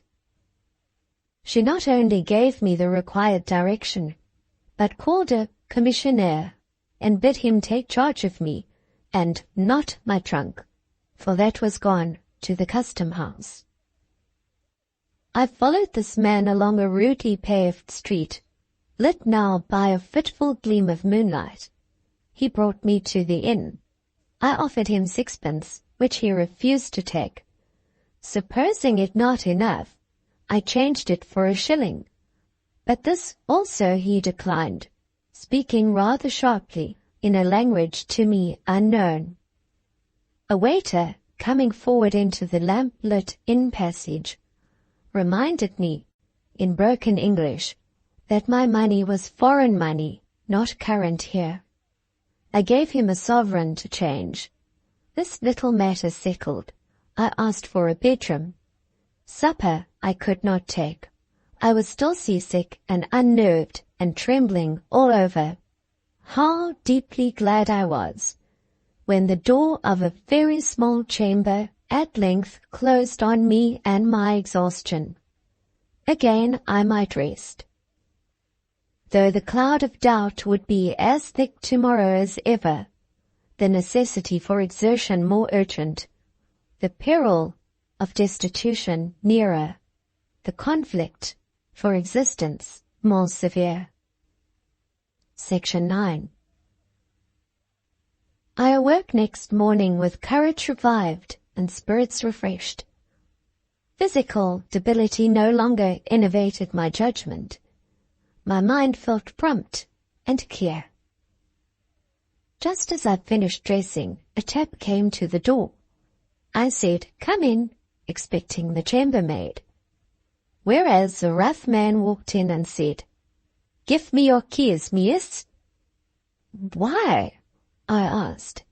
"Give," said he impatiently, and as he half snatched them from my hand, he added, "All right, have your trunk soon." Fortunately, it did turn out all right. He was from the custom-house. Where to go to get some breakfast, I could not tell, but I proceeded, not without hesitation, to descend. I now observed what I had not noticed in my extreme weariness last night, viz. that this inn was, in fact, a large hotel, and as I slowly descended the broad staircase, halting on each step, for I was in wonderfully little haste to get down. I gazed at the high ceiling above me, at the painted walls around, at the wide windows which filled the house with light, at the veined marble I trod, for the steps were all of marble, though uncarpeted and not very clean. And contrasting all this with the dimensions of the closet assigned to me as a chamber, with the extreme modesty of its appointments, I fell into a philosophizing mood. Much I marveled at the sagacity evinced by waiters and chambermaids in proportioning the accommodation to the guest. How could inn-servants and ship stewardesses everywhere tell at a glance that I, for instance, was an individual of no social significance, and little burdened by cash? They did know it, evidently. I saw quite well that they all, in a moment's calculation, estimated me at about the same fractional value. The fact seemed to me curious and pregnant. I would not disguise from myself what it indicated, yet managed to keep up my spirits pretty well under its pressure. Having at last landed in a great hall, full of skylight glare, I made my way somehow to what proved to be the coffee-room. It cannot be denied that on entering this room I trembled somewhat, felt uncertain, solitary, wretched, wished to heaven I knew whether I was doing right or wrong, felt convinced that it was the last, but could not help myself. Acting in the spirit and with the calm of a fatalist, I sat down at a small table, to which a waiter presently brought me some breakfast, and I partook of that meal in a frame of mind not greatly calculated to favor digestion. There were many other people breakfasting at other tables in the room. I should have felt rather more happy if amongst them all I could have seen any women. However, there was not one. All present were men, but nobody seemed to think I was doing anything strange. One or two gentlemen glanced at me occasionally, but none stayed obtrusively. I suppose, if there was anything eccentric in the business, they accounted for it by this word, Anglaise. Breakfast over, I must again move. In what direction? Go to Villette, said an inward voice, prompted, doubtless, by the recollection of the slight sentence uttered carelessly and at random by Miss Fanshawe as she bid me good-bye. I wish you would come to Madame Beck's. She has some marmots whom you might look after. She wants an English juvenant, or was wanting one 2 months ago. Who Madame Beck was, where she lived, I knew not. I had asked, but the question passed unheard. Miss Fanshawe hurried away by her friends, left it unanswered. I presumed Villette to be her residence. To Villette I would go. The distance was 40 miles. I knew I was catching at straws, that in the wide and weltering deep where I found myself, I would have courted cobwebs.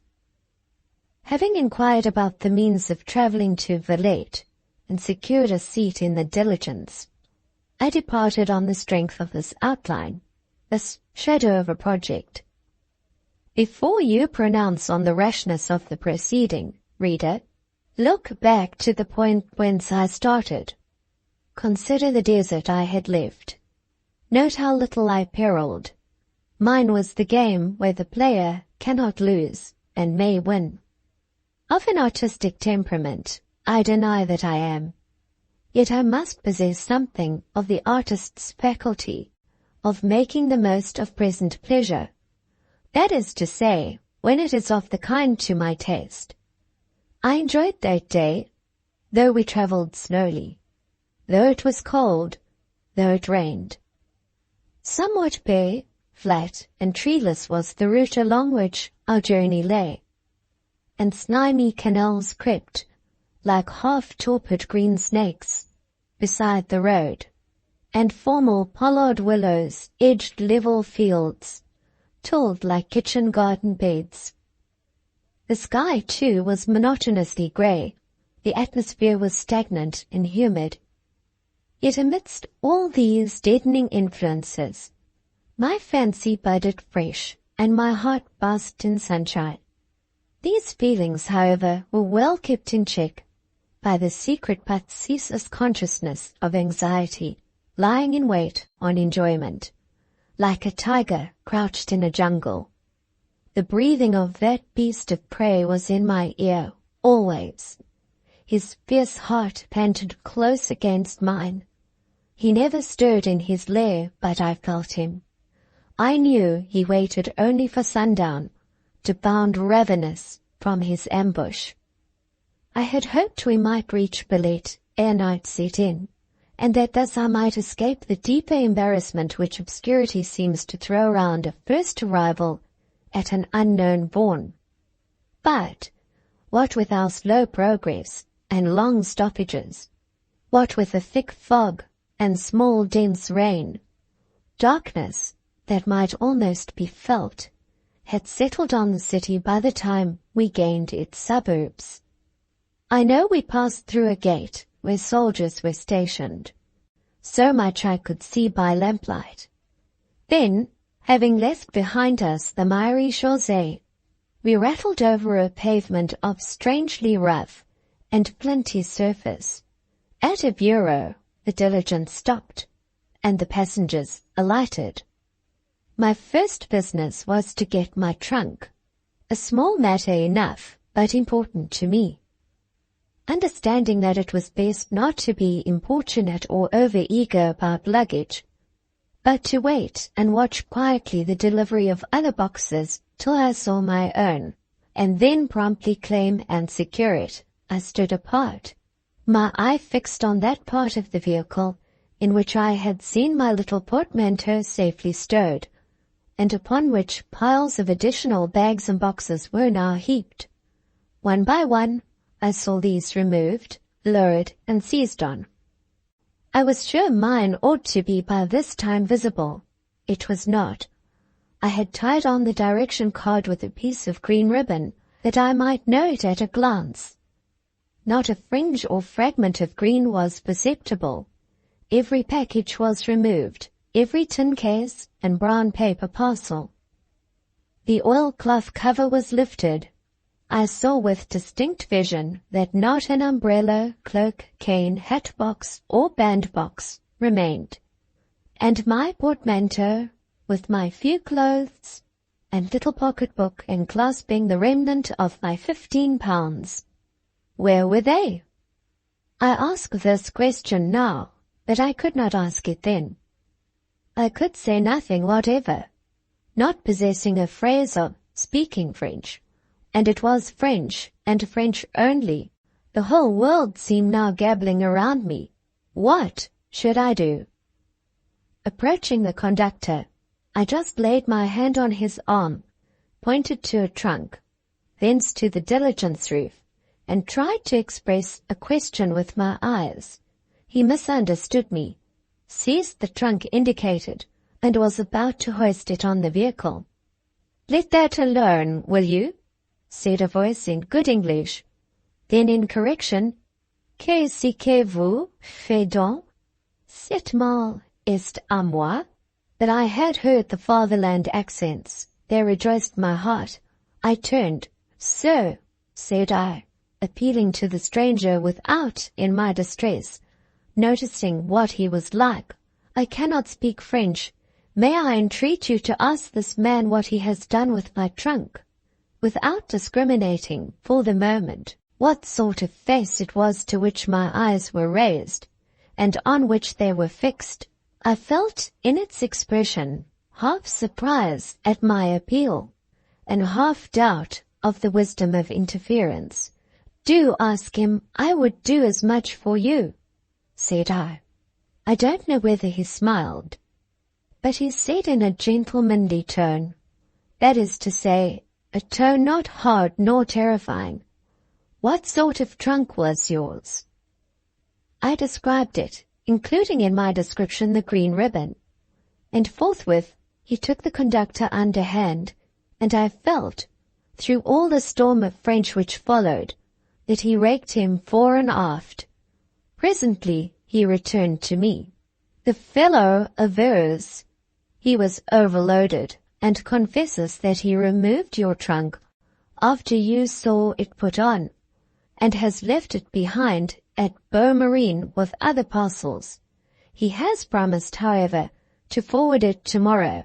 The day after, therefore, you will find it safe at this bureau. Thank you, said I. But my heart sank. Meantime, what should I do? Perhaps this English gentleman saw the failure of courage in my face. He inquired kindly, "Have you any friends in this city?" "No, and I don't know where to go." There was a little pause, in the course of which, as he turned more fully to the light of a lamp above him, I saw that he was a young, distinguished, and handsome man. He might be a lord, for anything I knew. Nature had made him good enough for a prince, I thought. His face was very pleasant. He looked high, but not arrogant, manly, but not overbearing. I was turning away in the deep consciousness of all absence of claim to look for further help from such a one as he. "Was all your money in your trunk?" he asked, stopping me. How thankful was I to be able to answer with truth, "No, I have enough in my purse," for I had near 20 francs, "to keep me at a quiet inn till the day after tomorrow. But I am quite a stranger in Villette, and don't know the streets and the inns." "I can give you the address of such an inn as you want," said he, "and it is not far off. With my direction you will easily find it." He tore a leaf from his pocket-book, wrote a few words, and gave it to me. I did think him kind, and as to distrusting him or his advice or his address, I should almost as soon have thought of distrusting the Bible. There was goodness in his countenance, and honor in his bright eyes. "Your shortest way will be to follow the boulevard and cross the park," he continued. "But it is too late and too dark for a woman to go through the park alone. I will step with you thus far." He moved on, and I followed him, through the darkness and the small soaking rain. The boulevard was all deserted, its path miry, the water dripping from its trees. The park was black as midnight. In the double gloom of trees and fog, I could not see my guide. I could only follow his tread. Not the least fear had I. I believe I would have followed that frank tread through continual night to the world's end. "Now," said he, when the park was traversed, "you will go along this broad street till you come to steps. 2 lamps will show you where they are. These steps you will descend. A narrower street lies below. Following that, at the bottom, you will find your inn. They speak English there, so your difficulties are now pretty well over. Good night." "Good night, sir," said I. "Accept my sincerest thanks." And we parted. The remembrance of his countenance, which I am sure wore a light not unbenignant to the friendless, the sound in my ear of his voice, which spoke a nature chivalric to the needy and feeble, as well as the youthful and fair, were a sort of cordial to me long after. He was a true young English gentleman. On I went, hurrying fast through a magnificent street and square, with the grandest houses round, and amidst them the huge outline of more than one overbearing pile, which might be palace or church, I could not tell. Just as I passed a portico, 2 mustachioed men came suddenly from behind the pillars. They were smoking cigars. Their dress implied pretensions to the rank of gentlemen. But, poor things, they were very plebeian in soul. They spoke with insolence, and, fast as I walked, they kept pace with me a long way. At last I made a sort of patrol, and my dreaded hunters were turned from the pursuit. But they had driven me beyond my reckoning. When I could collect my faculties, I no longer knew where I was. The staircase I must long since have passed. Puzzled, out of breath, all my pulses throbbing in inevitable agitation, I knew not where to turn. It was terrible to think of again encountering those bearded, sneering simpletons, yet the ground must be retraced, and the steps sought out. I came at last to an old and worn flight, and taking it for granted that this must be the one indicated, I descended them. The street into which they led was indeed narrow, but it contained no inn. On I wandered. In a very quiet and comparatively clean and well-paved street, I saw a light burning over the door of a rather large house, loftier by a story than those round it. This might be the inn at last. I hastened on. My knees now trembled under me.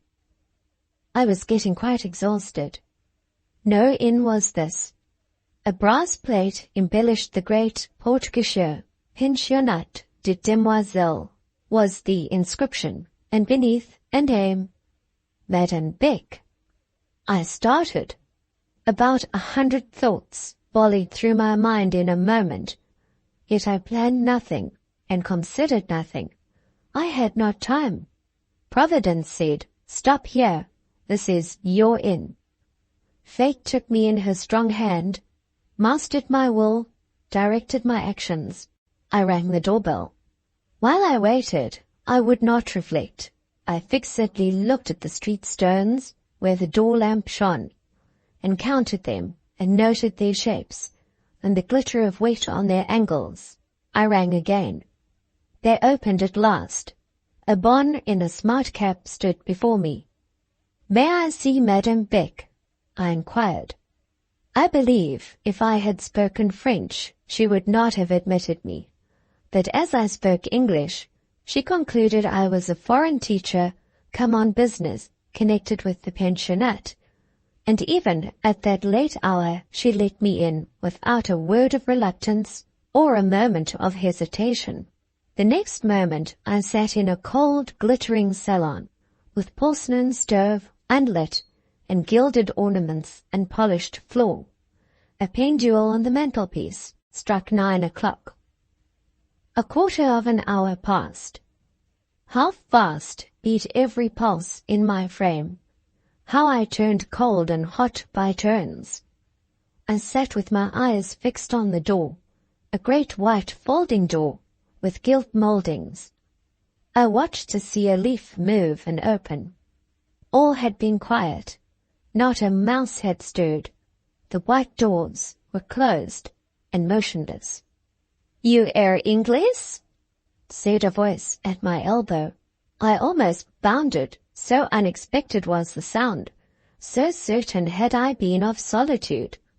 No ghost stood beside me, nor anything of spectral aspect, merely a motherly, dumpy little woman, in a large shawl, a wrapping gown, and a clean, trim nightcap. I said I was English, and immediately, without further prelude, we fell to a most remarkable conversation. Madame Beck, for Madame Beck it was, she had entered by a little door behind me, and being shod with the shoes of silence, I had heard neither her entrance nor approach. Madame Beck had exhausted her command of insular speech when she said, "You air English," and she now proceeded to work away volubly in her own tongue. I answered in mine. She partly understood me, but as I did not at all understand her, though we made together an awful clamour, anything like Madame's gift of utterance, I had not hitherto heard or imagined. We achieved little progress. She rang ere long for aid, which arrived in the shape of a maîtresse, who had been partly educated in an Irish convent, and was esteemed a perfect adept in the English language. A bluff little personage this maîtresse was, la basse-coréenne from top to toe. And how she did slaughter the speech of Albion. However, I told her a plain tale, which she translated. I told her how I had left my own country, intent on extending my knowledge and gaining my bread, how I was ready to turn my hand to any useful thing, provided it was not wrong or degrading, how I would be a child's nurse or a lady's maid, and would not refuse even housework adapted to my strength. Madame heard this, and questioning her countenance, I almost thought the tale won her ear. Il n'y a que les Anglais pour ces autres entreprises, said she. Sont elles donc entreprises ces femmes-là? She asked my name, my age. She sat and looked at me, not pityingly, not with interest. Never a gleam of sympathy or a shade of compassion crossed her countenance during the interview. I felt she was not one to be led an inch by her feelings. Grave and considerate she gazed, consulting her judgment, and studying my narrative. A bell rang. Voilà, pour la prière du soir, said she, and rose. Through her interpreter, she desired me to depart now, and come back on the morrow. But this did not suit me. I could not bear to return to the perils of darkness and the street. With energy, yet with a collected and controlled manner, I said, addressing herself personally and not the maîtresse, "Be assured, madam, that by instantly securing my services, your interests will be served and not injured. You'll find me one who will wish to give, in her labor, a full equivalent for her wages, and if you hire me, it will be better that I should stay here this night. Having no acquaintance in Villette, and not possessing the language of the country, how can I secure a lodging? It is true," said she. "But at least you can give a reference?" "None." She inquired after my luggage. I told her when it would arrive.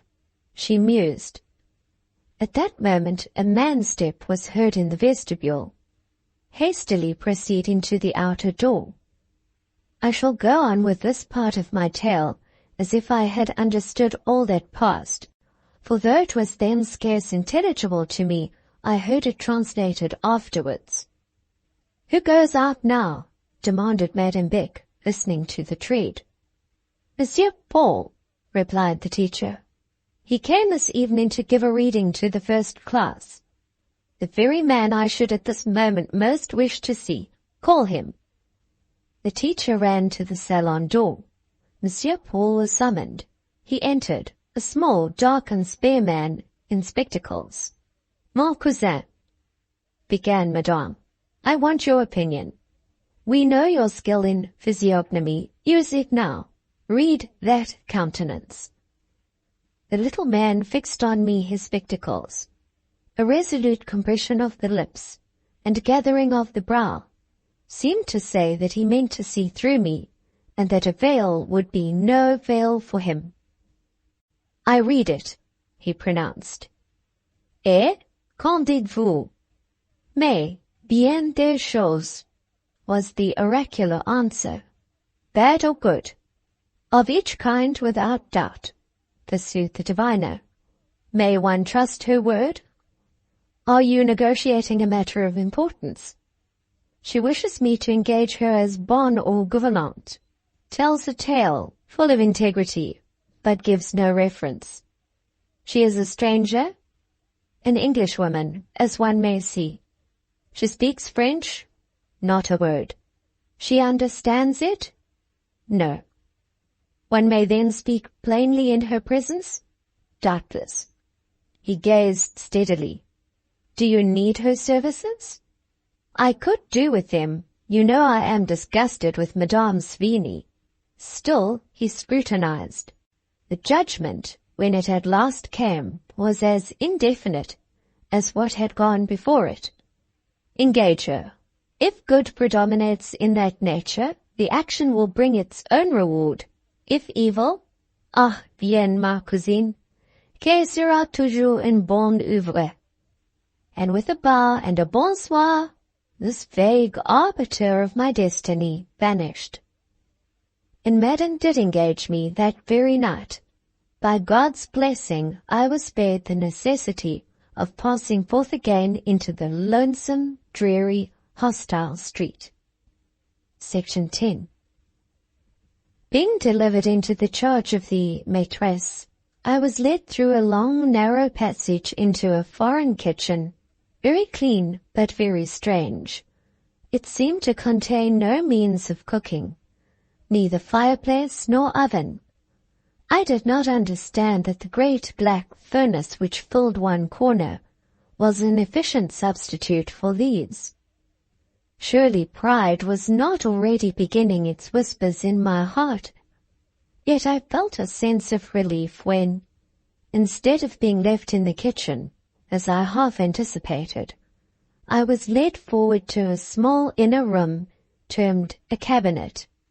A cook in a jacket, a short petticoat, and sabots brought my supper, to wit, some meat, nature unknown, served in an odd and acid but pleasant sauce, some chopped potatoes, made savory with, I know not what, vinegar and sugar, I think, a tartine or slice of bread and butter, and a baked pear.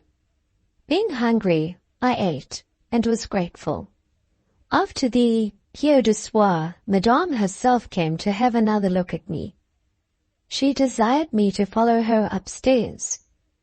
Through a series of the queerest little dormitories, which I heard afterwards had once been nuns' cells, for the premises were in part of ancient date, and through the oratory, a long, low, gloomy room, where a crucifix hung, pale against the wall, and 2 tapers kept dim vigils, she conducted me to an apartment where 3 children were asleep in 3 tiny beds.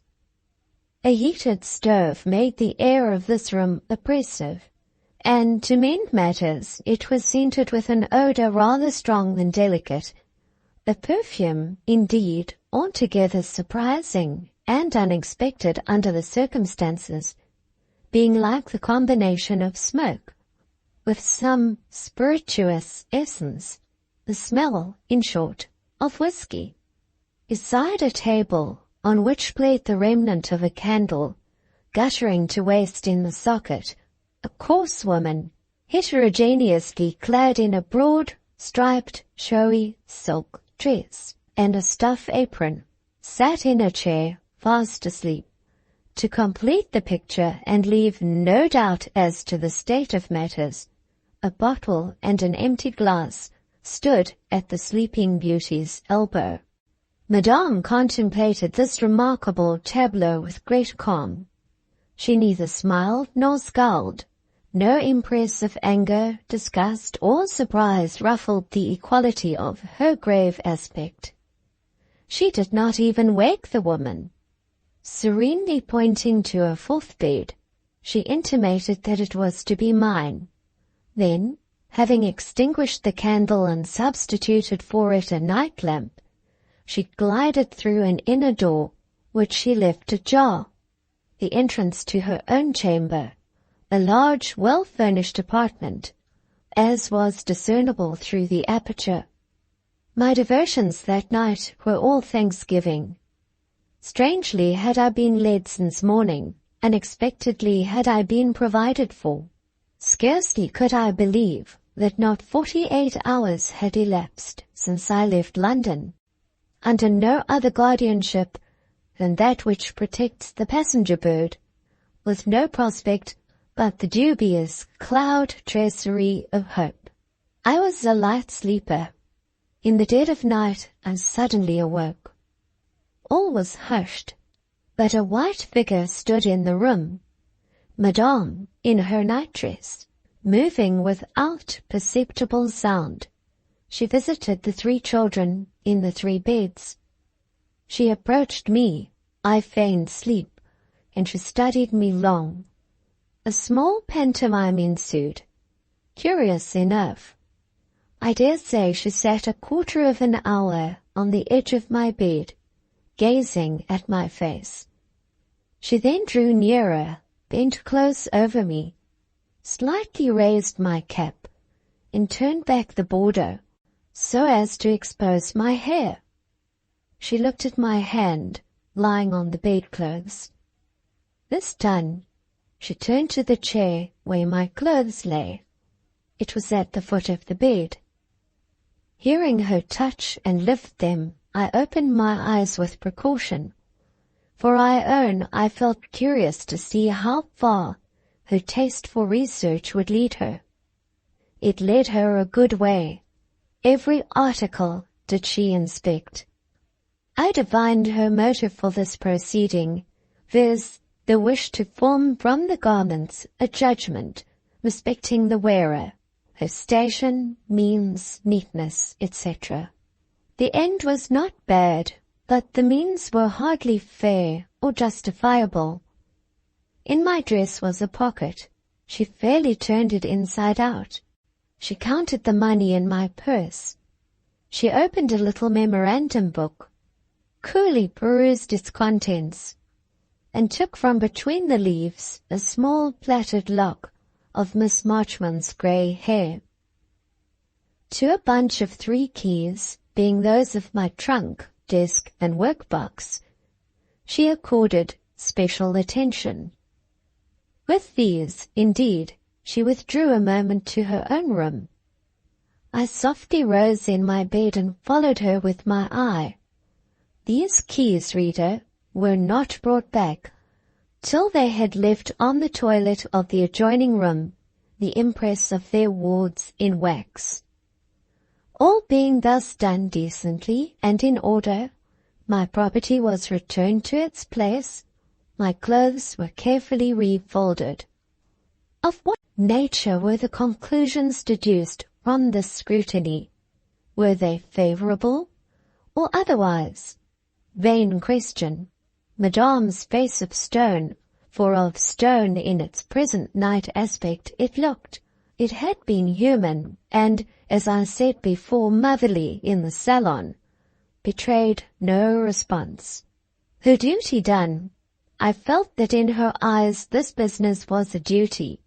She rose, noiseless as a shadow. She moved towards her own chamber.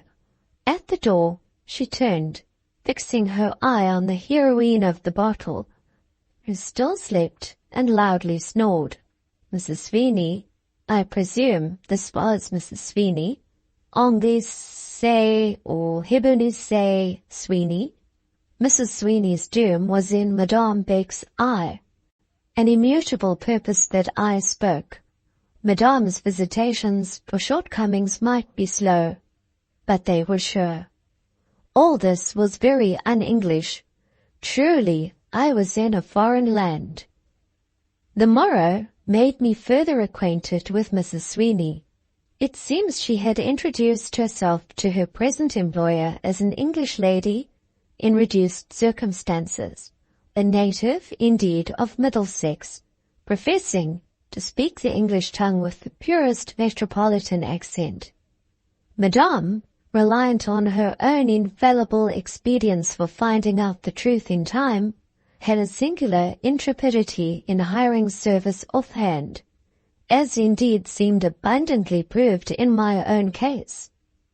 She received Mrs. Sweeney as nursery governess to her 3 children. I need hardly explain to the reader that this lady was in effect a native of Ireland. Her station I do not pretend to fix. She boldly declared that she had had the bringing up of the son and daughter of a marquis. I think myself she might possibly have been a hanger-on, nurse, fosterer, or washerwoman in some Irish family. She spoke a smothered tongue, curiously overlaid with mincing Cockney inflections.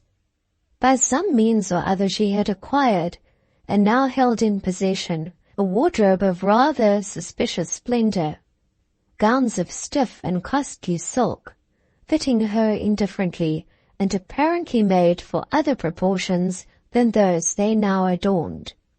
Caps with real lace borders and, the chief item in the inventory, the spell by which she struck a certain awe through the household, quelling the otherwise scornfully disposed teachers and servants, and, so long as her broad shoulders wore the folds of that majestic drapery, even influencing Madame herself, a real Indian shawl, une véritable cachemire, as Madame Beck said, with unmixed reverence and amaze.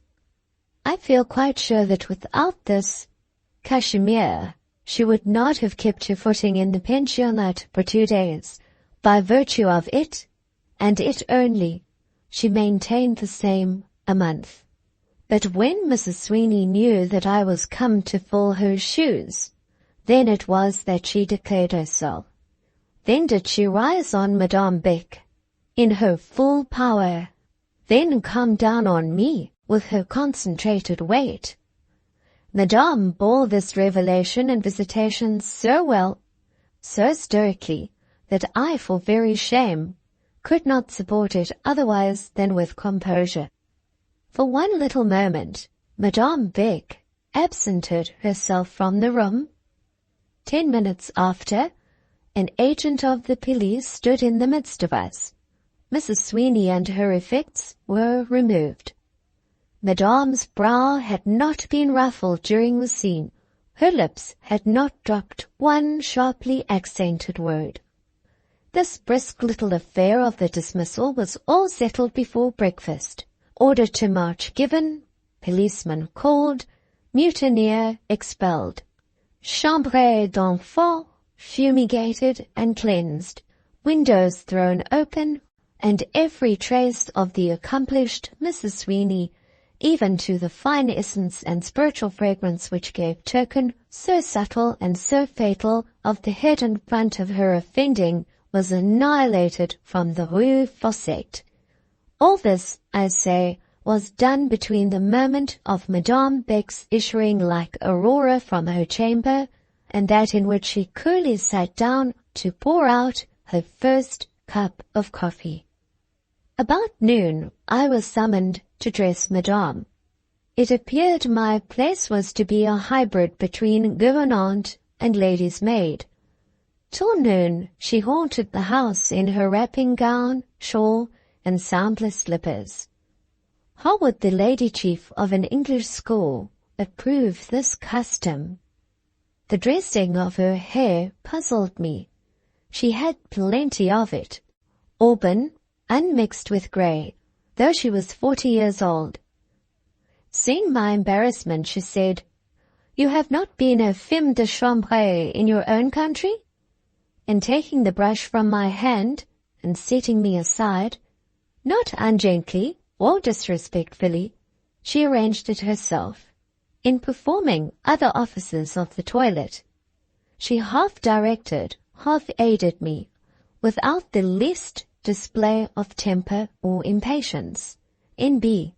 That was the first and last time I was required to dress her. Henceforth, on Rosine, the portress, devolved that duty.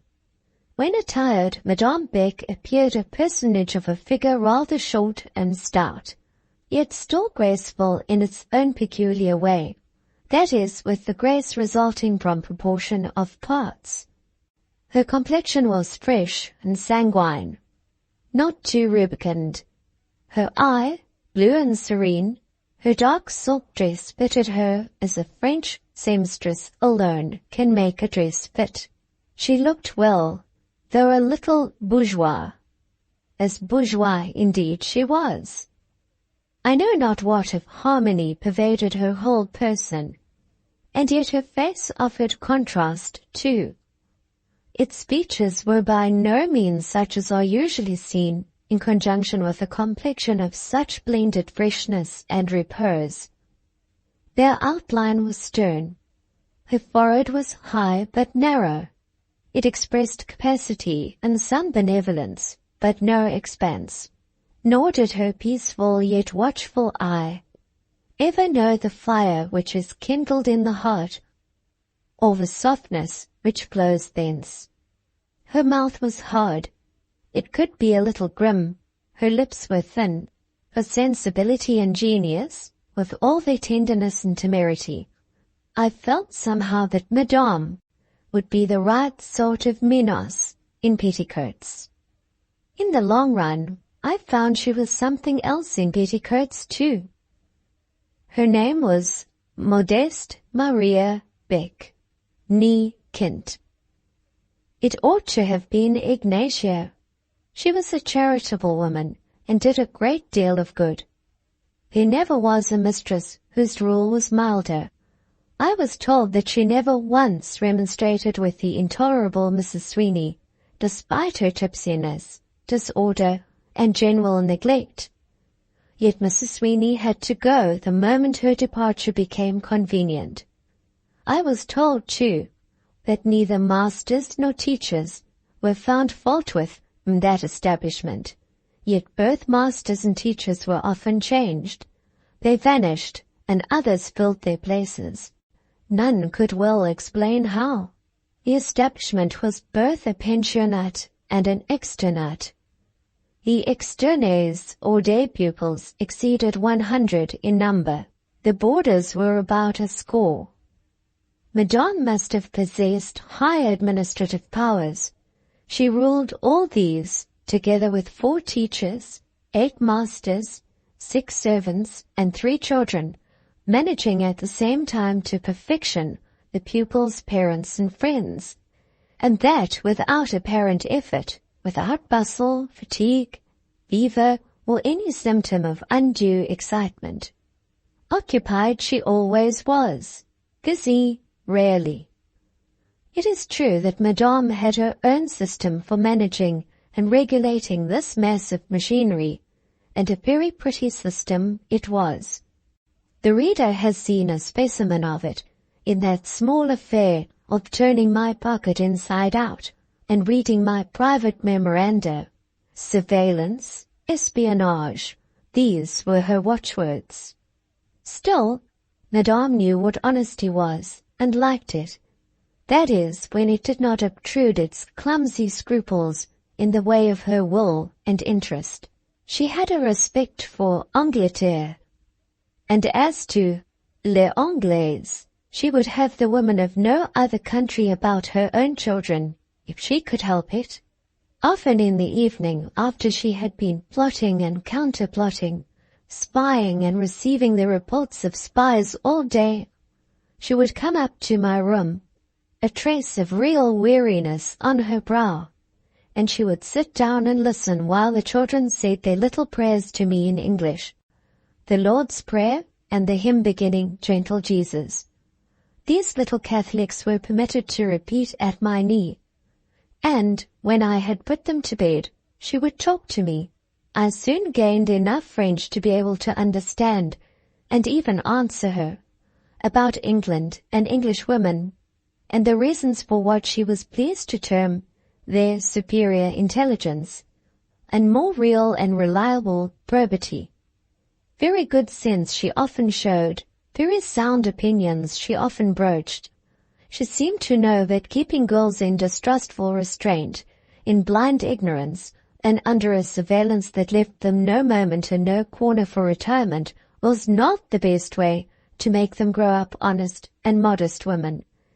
But she averred that ruinous consequences would ensue if any other method were tried with continental children. They were so accustomed to restraint that relaxation, however guarded, would be misunderstood and fatally presumed on. She was sick. She would declare of the means she had to use, that use them she must. And after discoursing, often with dignity and delicacy to me, she would move away on her soulière de silence and glide ghost-like through the house, watching and spying everywhere, peering through every keyhole, listening behind every door. After all, Madame's system was not bad. Let me do her justice. Nothing could be better than all her arrangements for the physical well-being of her scholars. No minds were overtasked. The lessons were well distributed and made incomparably easy to the learner. There was a liberty of amusement and a provision for exercise which kept the girls healthy. The food was abundant and good. Neither pale nor puny faces were anywhere to be seen in the rue Fossette.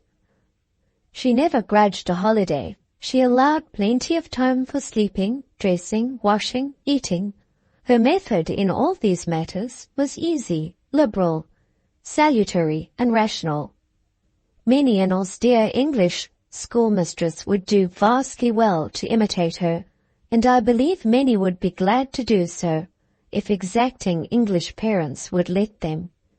As Madame Beck ruled by espionage, she of course had her staff of spies. She perfectly knew the quality of the tools she used, and while she would not scruple to handle the dirtiest for a dirty occasion, flinging this sort from her like refuse rind after the orange has been duly squeezed, I have known her fastidious in seeking pure metal for clean uses. And when once a bloodless and rustless instrument was found, she was careful of the prize, keeping it in silk and cotton wool. Yet woe be to that man or woman who relied on her 1 inch beyond the point where it was her interest to be trustworthy. Interest was the master key of Madame's nature, the mainspring of her motives, the alpha and omega of her life. I have seen her feelings appealed to, and I have smiled in half pity, half scorn at the appellants. None ever gained her ear through that channel, or swayed her purpose by that means. On the contrary, to attempt to touch her heart was the surest way to rouse her antipathy and to make of her a secret foe. It proved to her that she had no heart to be touched. It reminded her where she was impotent and dead. Never was the distinction between charity and mercy better exemplified than in her. While devoid of sympathy, she had a sufficiency of rational benevolence. She would give in the readiest manner to people she had never seen, rather, however, to classes than to individuals. Pour les pauvres, she opened her purse freely. Against the poor man, as a rule, she kept it closed. In philanthropic schemes for the benefit of society at large, she took a cheerful part. No private sorrow touched her, no force or mass of suffering concentrated in one heart had power to pierce hers.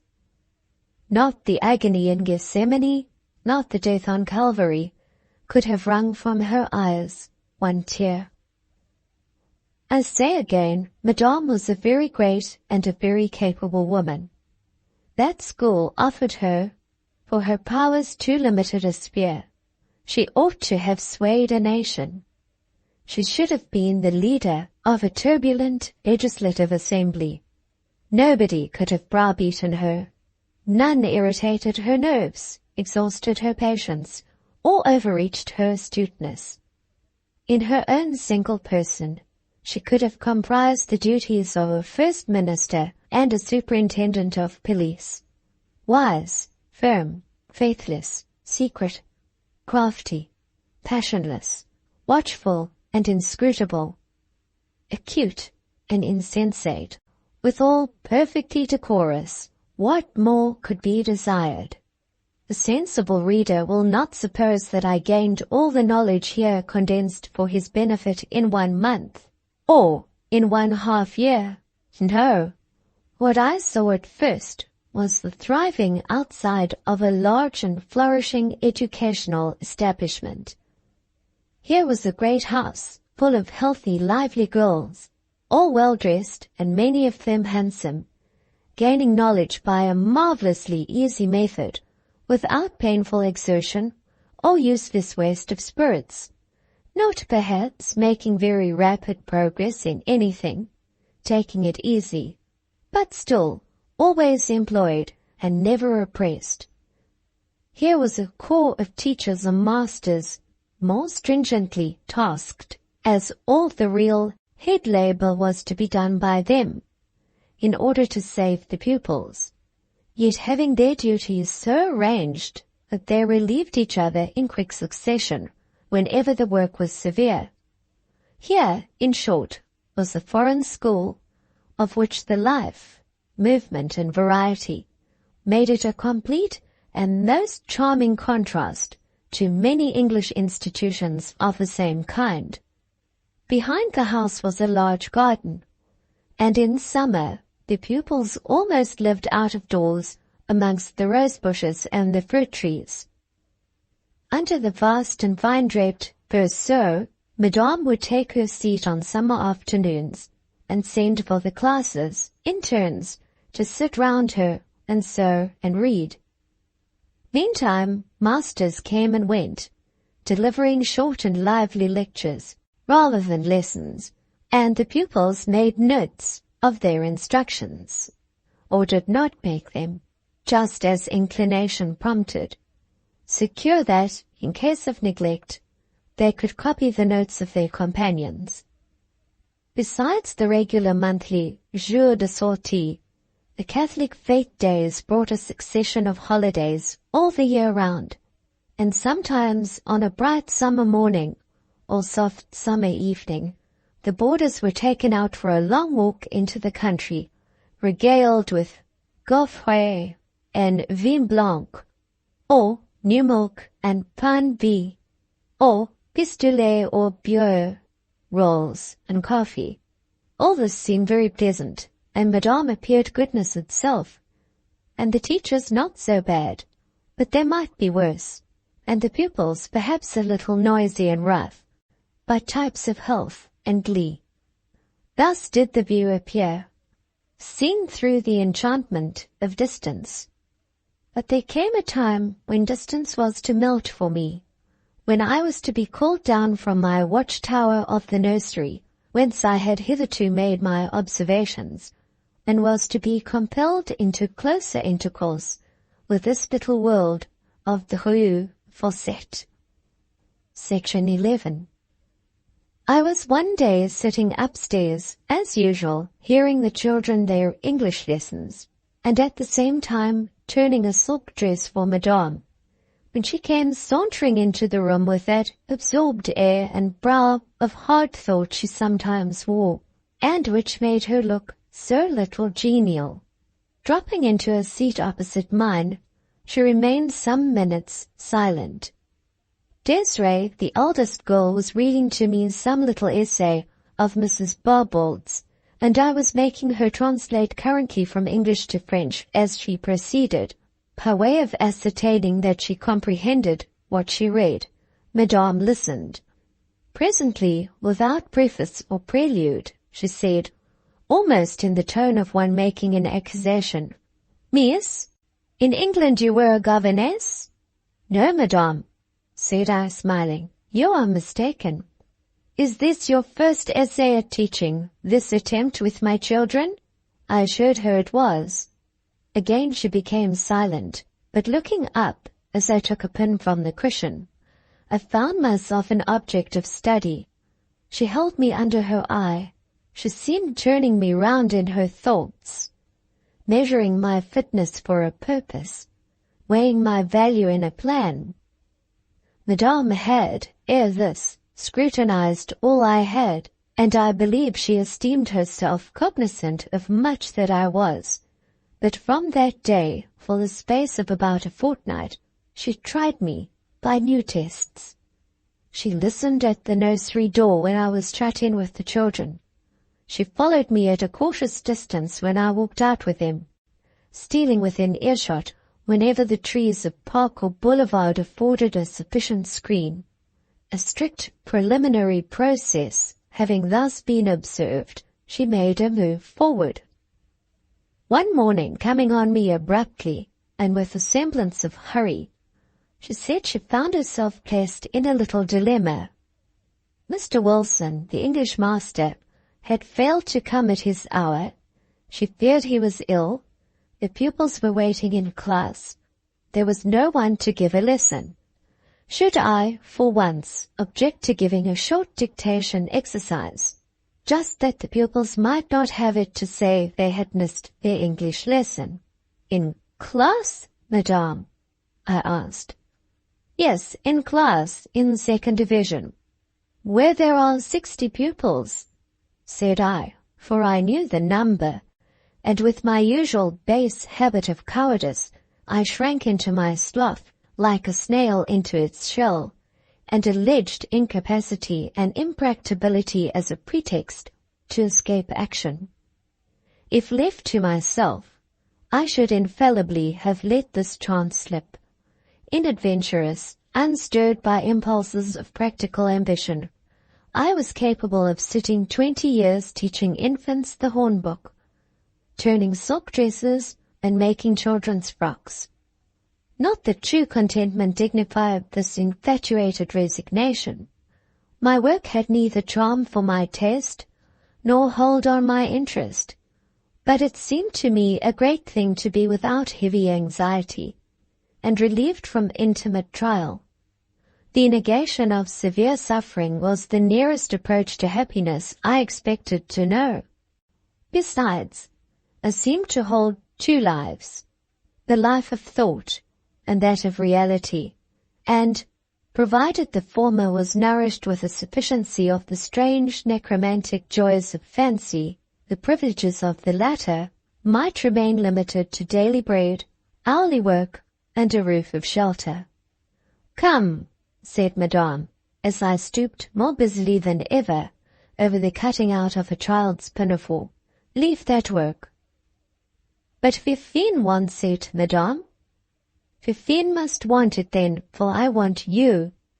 And as Madame Beck did really want and was resolved to have me, as she had long been dissatisfied with the English master, with his shortcomings in punctuality and his careless method of tuition, as too, she did not lack resolution and practical activity, whether I lacked them or not, she, without more ado, made me relinquish thimble and needle, my hand was taken into hers, and I was conducted downstairs. When we reached the carré, a large, square hall between the dwelling house and the pensionnat, she paused, dropped my hand, faced and scrutinized me. I was flushed and tremulous from head to foot. Tell it not in Gath, I believe I was crying. In fact, the difficulties before me were far from being wholly imaginary. Some of them were real enough, and not the least substantial lay in my want of mastery over the medium through which I should be obliged to teach. I had indeed studied French closely since my arrival in Villette, learning its practice by day and its theory in every leisure moment at night, to as late an hour as the rule of the house would allow candlelight, but I was far from yet being able to trust my powers of correct oral expression. Dis donc, said Madame sternly, vous sentez-vous réellement trop faible? I might have said yes, and gone back to nursery obscurity, and there perhaps mouldered for the rest of my life. But looking up at Madame, I saw in her countenance a something that made me think twice ere I decided. At that instant she did not wear a woman's aspect, but rather a man's. Power of a particular kind strongly limned itself in all her traits, and that power was not my kind of power. Neither sympathy, nor congeniality, nor submission were the emotions it awakened. I stood, not soothed, nor won, nor overwhelmed. It seemed as if a challenge of strength between opposing gifts was given, and I suddenly felt all the dishonor of my diffidence, all the pusillanimity of my slackness to aspire.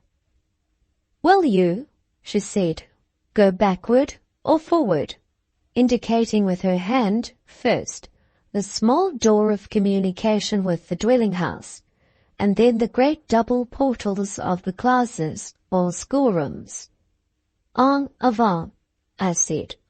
But, pursued she, cooling as I warmed, and continuing the hard look from very antipathy to which I drew strength and determination.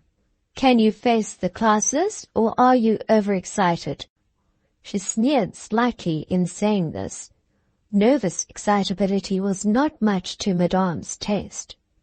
"I am no more excited than the stone," I said, tapping the flag with my toe. "Or than you," I added, returning her look. "Bon, but let me tell you these are not quiet, decorous English girls you are going to encounter. Qu'elles sont des lebasses au monde franches brusques, et tant soit peu rebelles." I said, "I know, and I know too, that though I have studied French hard since I came here, yet I still speak it with far too much hesitation, too little accuracy to be able to command their respect. I shall make blunders that will lay me open to the scorn of the most ignorant. Still, I mean to give the lesson."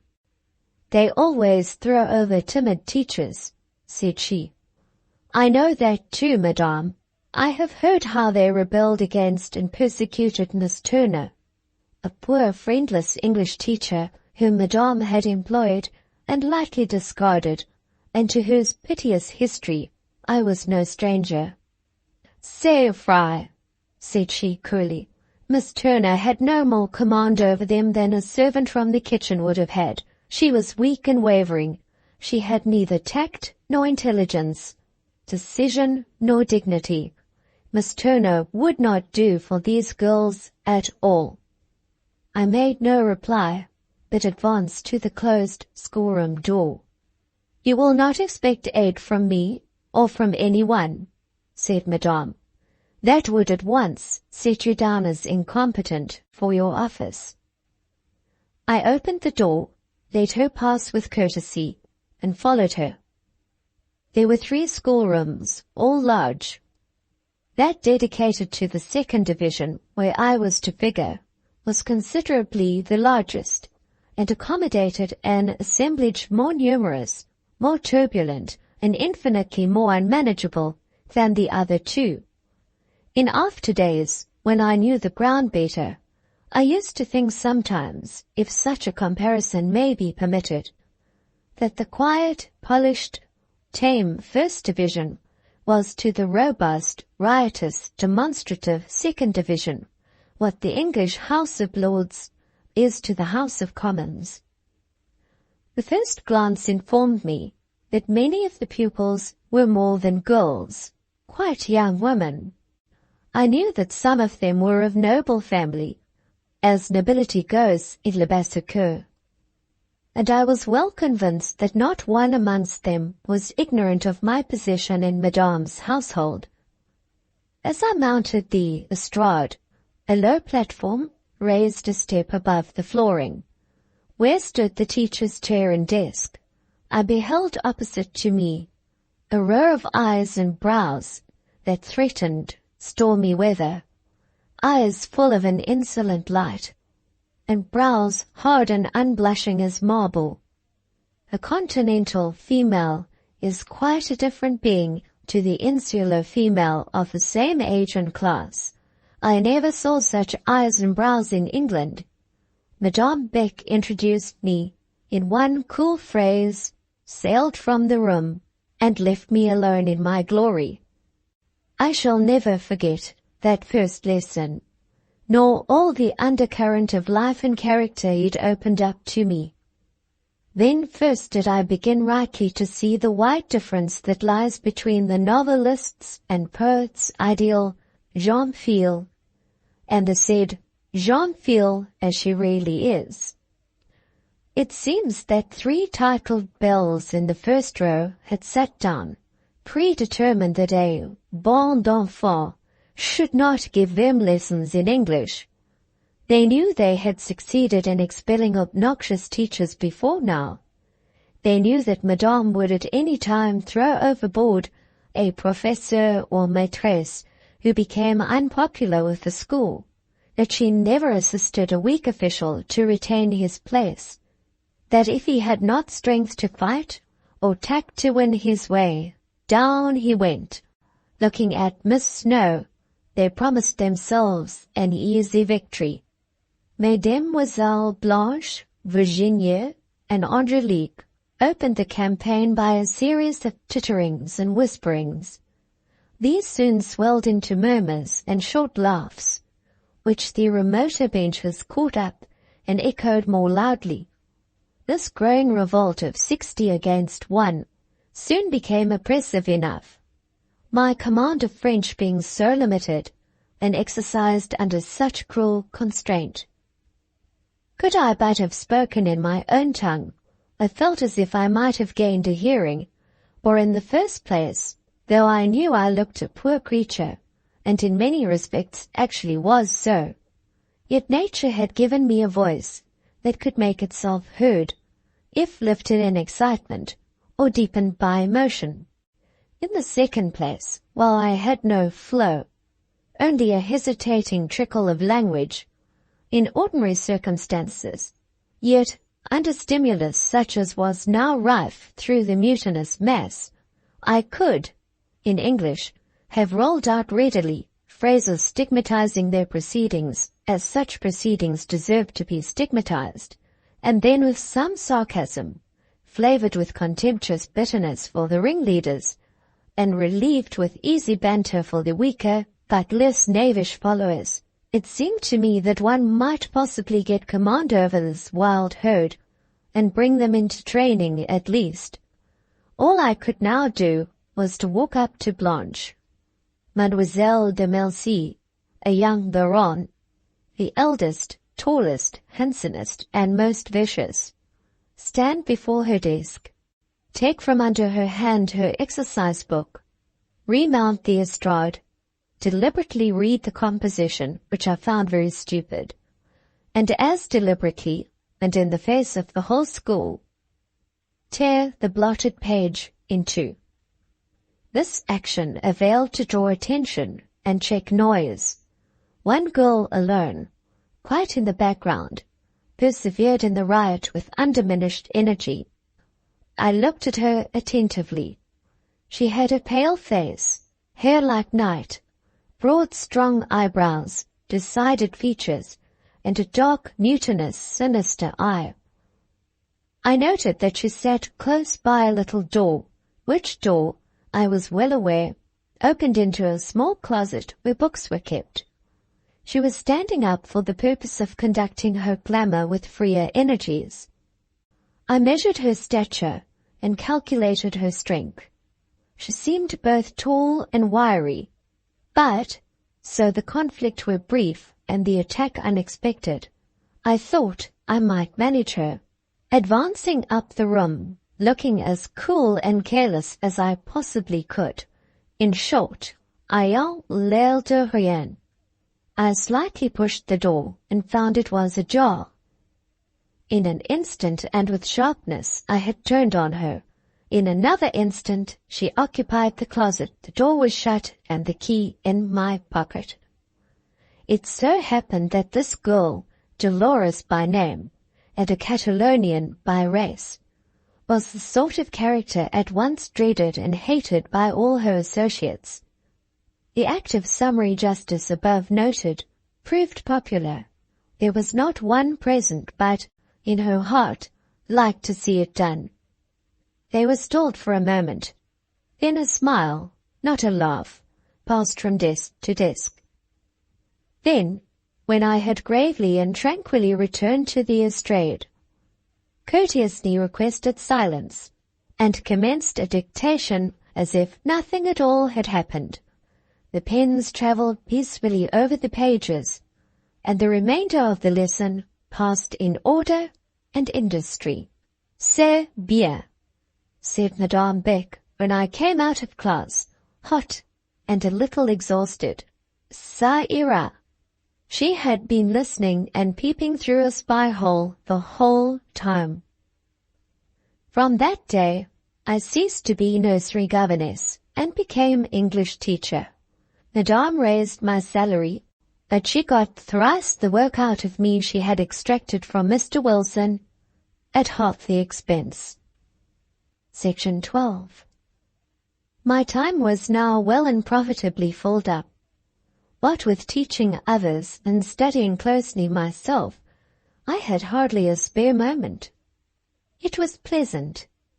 I felt I was getting on, not lying the stagnant prey of mould and rust, but polishing my faculties and whetting them to a keen edge with constant use. Experience of a certain kind lay before me, on no narrow scale. Villette is a cosmopolitan city, and in this school were girls of almost every European nation, and likewise of very varied rank in life. Equality is much practiced in Le Bassacue. Though not republican in form, it is nearly so in substance, and at the desks of Madame Beck's establishment, the young countess and the young bourgeois sat side by side. Nor could you always, by outward indications, decide which was noble and which plebeian, except that, indeed, the latter had often franker and more courteous manners, while the former bore away the bell for a delicately balanced combination of insolence and deceit. In the former there was often quick French blood mixed with the marsh phlegm. I regret to say that the effect of this vivacious fluid chiefly appeared in the oilier glibness with which flattery and fiction ran from the tongue, and in a manner lighter and livelier, but quite heartless and insincere. To do all parties justice, the honest aboriginal Le Bassacuian had an hypocrisy of their own, too, that it was of a coarse order, such as could deceive few. Whenever a lie was necessary for their occasions, they brought it out with a careless ease and breadth, altogether untroubled by the rebuke of conscience. Not a soul in Madame Beck's house, from the scullion to the directress herself, but was above being ashamed of a lie. They thought nothing of it. To invent might not be precisely a virtue, but it was the most venial of faults. J'ai menti plusieurs fois formed an item of every girl's and woman's monthly confession. The priest heard unshocked, and absolved unreluctant.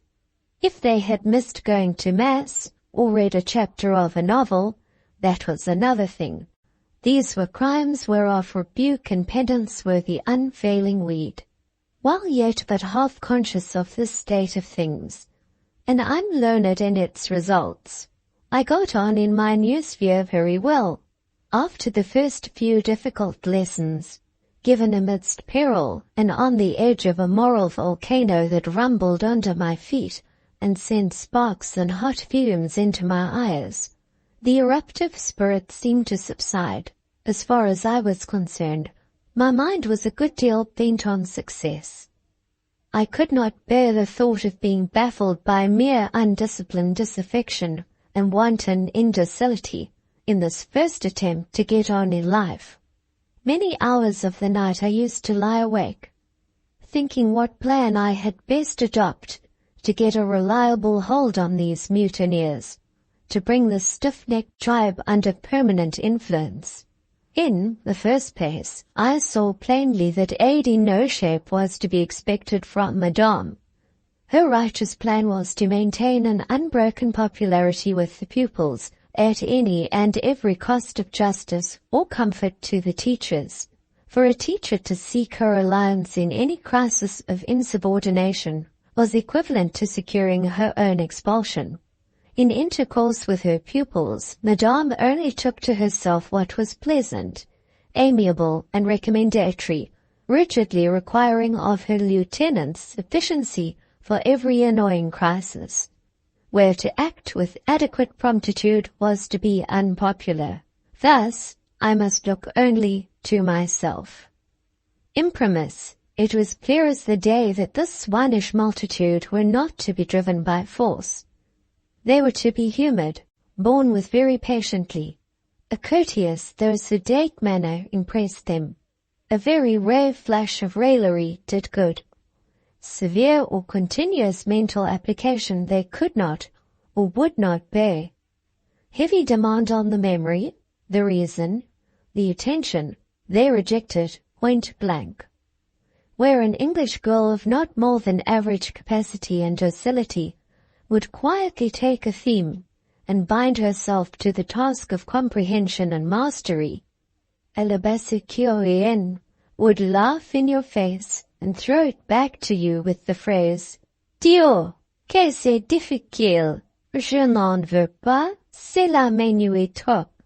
A teacher who understood her business would take it back at once, without hesitation, contest, or expostulation, proceed with even exaggerated care, to smooth every difficulty, to reduce it to the level of their understandings, return it to them thus modified, and lay on the lash of sarcasm with unsparing hand.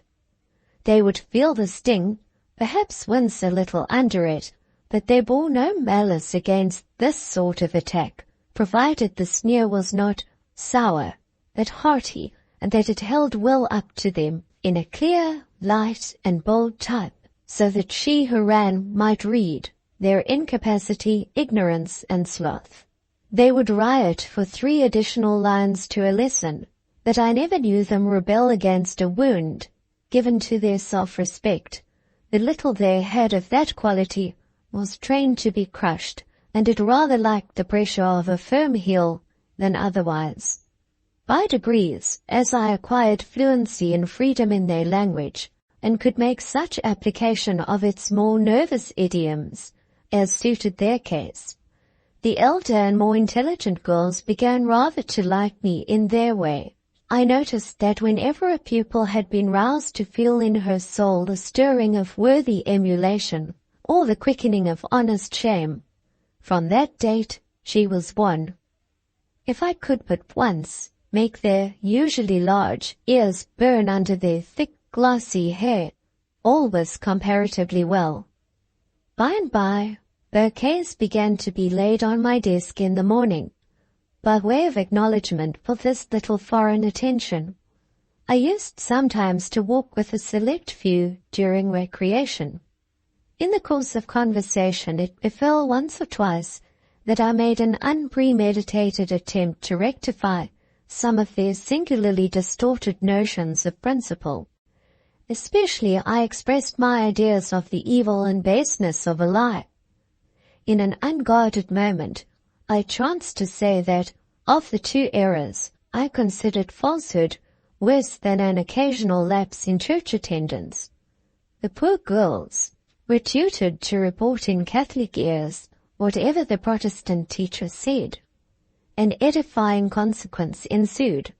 Something, an unseen and indefinite and nameless, something stole between myself and these my best pupils. The bouquets continued to be offered, but conversation thenceforth became impracticable. As I paced the alleys or sat in the berceau, a girl never came to my right hand, but a teacher, as if by magic, appeared at my left. Also, wonderful to relate, Madame's shoes of silence brought her continually to my back, as quick, as noiseless, and unexpected as some wandering zephyr. The opinion of my Catholic acquaintance concerning my spiritual prospects was somewhat naively expressed to me on one occasion. A pensionnaire, to whom I had rendered some little service, exclaimed one day as she sat beside me, "Mademoiselle, what a pity you are a Protestant." "Why, Isabel?" "Pourquoi? Quand vous serez morte, vous brûlerez tout de suite dans l'enfer. Croyez-vous?" "Certainement, que j'y crois. Tout le monde le sait. Et à l'heure de fête me l'a dit." Isabel was an odd, blunt little creature. She added, sotto voce, "Pour assurer votre salut là-haut, on ferait bien de vous pourrait tout. Vive ici-bas." I laughed, as indeed it was impossible to do otherwise. Has the reader forgotten Miss Ginevra Fanshawe? If so, I must be allowed to reintroduce that young lady as a thriving pupil of Madame Beck's, for such she was. On her arrival in the Rue Fossette, 2 or 3 days after my sudden settlement there, she encountered me with very little surprise. She must have had good blood in her veins, for never was any duchess more perfectly, radically, unaffectedly nonchalant than she. A weak, transient amaze was all she knew of the sensation of wonder. Most of her other faculties seemed to be in the same flimsy condition. Her liking and disliking, her love and hate, were mere cobweb and gossamer. But she had one thing about her that seemed strong and durable enough, and that was her selfishness. She was not proud, and bon enfant as I was, she would forthwith have made of me a sort of friend and confidant. She teased me with 1,000 vapid complaints about school quarrels and household economy. The cookery was not to her taste. The people about her, teachers and pupils, she held to be despicable because they were foreigners. I bore with her abuse of the Friday's salt fish and hard eggs, with her invective against the soup, the bread, the coffee, with some patience for a time. But at last, wearied by iteration, I turned crusty and put her to rights, a thing I ought to have done in the very beginning, for a salutary setting down always agreed with her. Much longer had I to endure her demands on me in the way of work. Her wardrobe, so far as concerned articles of external wear, was well and elegantly supplied, but there were other habiliments not so carefully provided. What she had needed frequent repair. She hated needle drudgery herself, and she would bring her hose, etc. to me in heaps, to be mended. A compliance of some weeks, threatening to result in the establishment of an intolerable bore, I at last distinctly told her she must make up her mind to mend her own garments. She cried on receiving this information, and accused me of having ceased to be her friend, but I held by my decision, and let the hysterics pass, as they could. Notwithstanding these foibles and various others needless to mention, but by no means of a refined or elevating character, how pretty she was, how charming she looked, when she came down on a sunny Sunday morning, well-dressed and well-humoured, robed in pale lilac silk, and with her fair long curls reposing on her white shoulders. Sunday was a holiday which she always passed with friends resident in town, and amongst these friends, she speedily gave me to understand, was one who would fain become something more. By glimpses and hints it was shown me, and by the general buoyancy of her look and manner it was ere long proved, that ardent admiration, perhaps genuine love, was at her command. She called her suitor Isidore. This, however, she intimated was not his real name, but one by which it pleased her to baptize him, his own, she hinted, not being very pretty. Once, when she had been bragging about the vehemence of Isidore's attachment, I asked if she loved him in return. "Comme cela," said she. "He is handsome, and he loves me to distraction, so that I am well amused. Ça suffit." Finding that she carried the thing on longer than, from her very fickle tastes, I had anticipated, I one day took it upon me to make serious inquiries as to whether the gentleman was such as her parents, and especially her uncle, on whom it appeared she was dependent, would be likely to approve. She allowed that this was very doubtful, as she did not believe Isidore had much money. "Do you encourage him?" I asked. "Furieusement, sometimes," said she. "Without being certain that you will be permitted to marry him." "Oh, how dowdyish you are! I don't want to be married. I am too young." "But if he loves you as much as you say, and yet it comes to nothing in the end, he will be made miserable." "Of course he will break his heart. I should be shocked and disappointed if he didn't." I wonder whether this Monsieur Isidore is a fool, said I. He is about me, but he is wise in other things. Ah, que qu'on dit? Mrs. Cholmondeley considers him extremely clever. She says he will push his way by his talents. All I know is that he does little more than sigh in my presence, and that I can wind him round my little finger.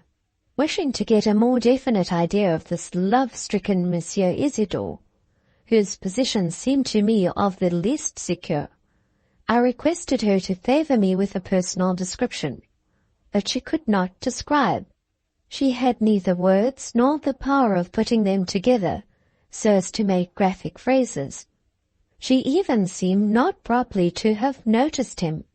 Nothing of his looks, of the changes in his countenance, had touched her heart, or dwelt in her memory. That he was beau, mais plutôt bel homme que joli garçon, was all she could assert. My patience would often have failed, though my interest flagged in listening to her, but for one thing. All the hints she dropped, all the details she gave, went unconsciously to prove, to my thinking, that Monsieur Isidore's homage was offered with great delicacy and respect. I informed her very plainly that I believed him much too good for her, and intimated with equal plainness my impression that she was but a vain coquette. She laughed, shook her curls from her eyes, and danced away as if I had paid her a compliment. Miss Ginevra's school studies were little better than nominal. There were but 3 things she practised in earnest, viz., music, singing, and dancing, also embroidering the fine cambric handkerchiefs, which she could not afford to buy ready-worked. Such mere trifles as lessons in history, geography, grammar, and arithmetic she left undone or got others to do for her. Very much of her time was spent in visiting. Madame, aware that her stay at school was now limited to a certain period, which would not be extended whether she made progress or not, allowed her great license in this particular. Mrs. Cholmondeley, her chaperone, a gay, fashionable lady, invited her whenever she had company at her own house, and sometimes took her to evening parties at the houses of her acquaintance. Ginevra perfectly approved this mode of procedure. It had but one inconvenience. She was obliged to be well dressed, and she had not money to buy variety of dresses. All her thoughts turned on this difficulty. Her whole soul was occupied with expedients for effecting its solution. It was wonderful to witness the activity of her otherwise indolent mind on this point, and to see the much daring intrepidity to which she was spurred by a sense of necessity and the wish to shine. Section 13. She begged boldly of Mrs. Cholmondeley. Boldly, I say, not with an air of reluctant shame, but in this strain. My darling Mrs. C., I have nothing in the world fit to wear for your party next week. You must give me a book muslin dress, and then a ceinture bleu celeste. Do, there's an angel, will you? Her darling Mrs. C. yielded at first, but finding that applications increased as they were complied with, she was soon obliged, like all Miss Fanshaw's friends, to oppose resistance to encroachment. After a while, I heard no more of Mrs. Cholmondeley's presence, but still, visiting went on, and the absolutely necessary dresses continued to be supplied. Also, many little expensive, etc., gloves, bouquets, even trinkets. These things, contrary to her custom, and even nature, for she was not secretive, were most sedulously kept out of sight for a time. But one evening, when she was going to a large party, for which particular care and elegance of costume were demanded, she could not resist coming to my chamber to show herself in all her splendor. Beautiful she looked, so young, so fresh, and with a delicacy of skin and flexibility of shape altogether English, and not found in the list of continental female charms. Her dress was new, costly, and perfect. I saw at a glance that it lacked none of those finishing details which cost so much, and give to the general effect such an air of tasteful completeness. I viewed her from top to toe. She turned airily round that I might survey her on all sides. Conscious of her charms, she was in her best humour. Her rather small blue eyes sparkled gleefully. She was going to bestow on me a kiss, in her schoolgirl fashion of showing her delights, but I said, "Steady, let us be steady, and know what we are about, and find out the meaning of our magnificence," and so put her off at arm's length to undergo cooler inspection. "Shall I do?" was her question. "Do?" said I. "There are different ways of doing, and by my word, I don't understand yours." "But how do I look?" "You look well dressed." She thought the praise not warm enough, and proceeded to direct attention to the various decorative points of her attire. "Look at this parure," said she. "The brooch, the earrings, the bracelets. No one in the school has such a set, not Madame herself. I see them all." "Did Monsieur de Bassompierre give you those jewels?" "My uncle knows nothing about them. Were they presents from Mrs. Cholmondeley?"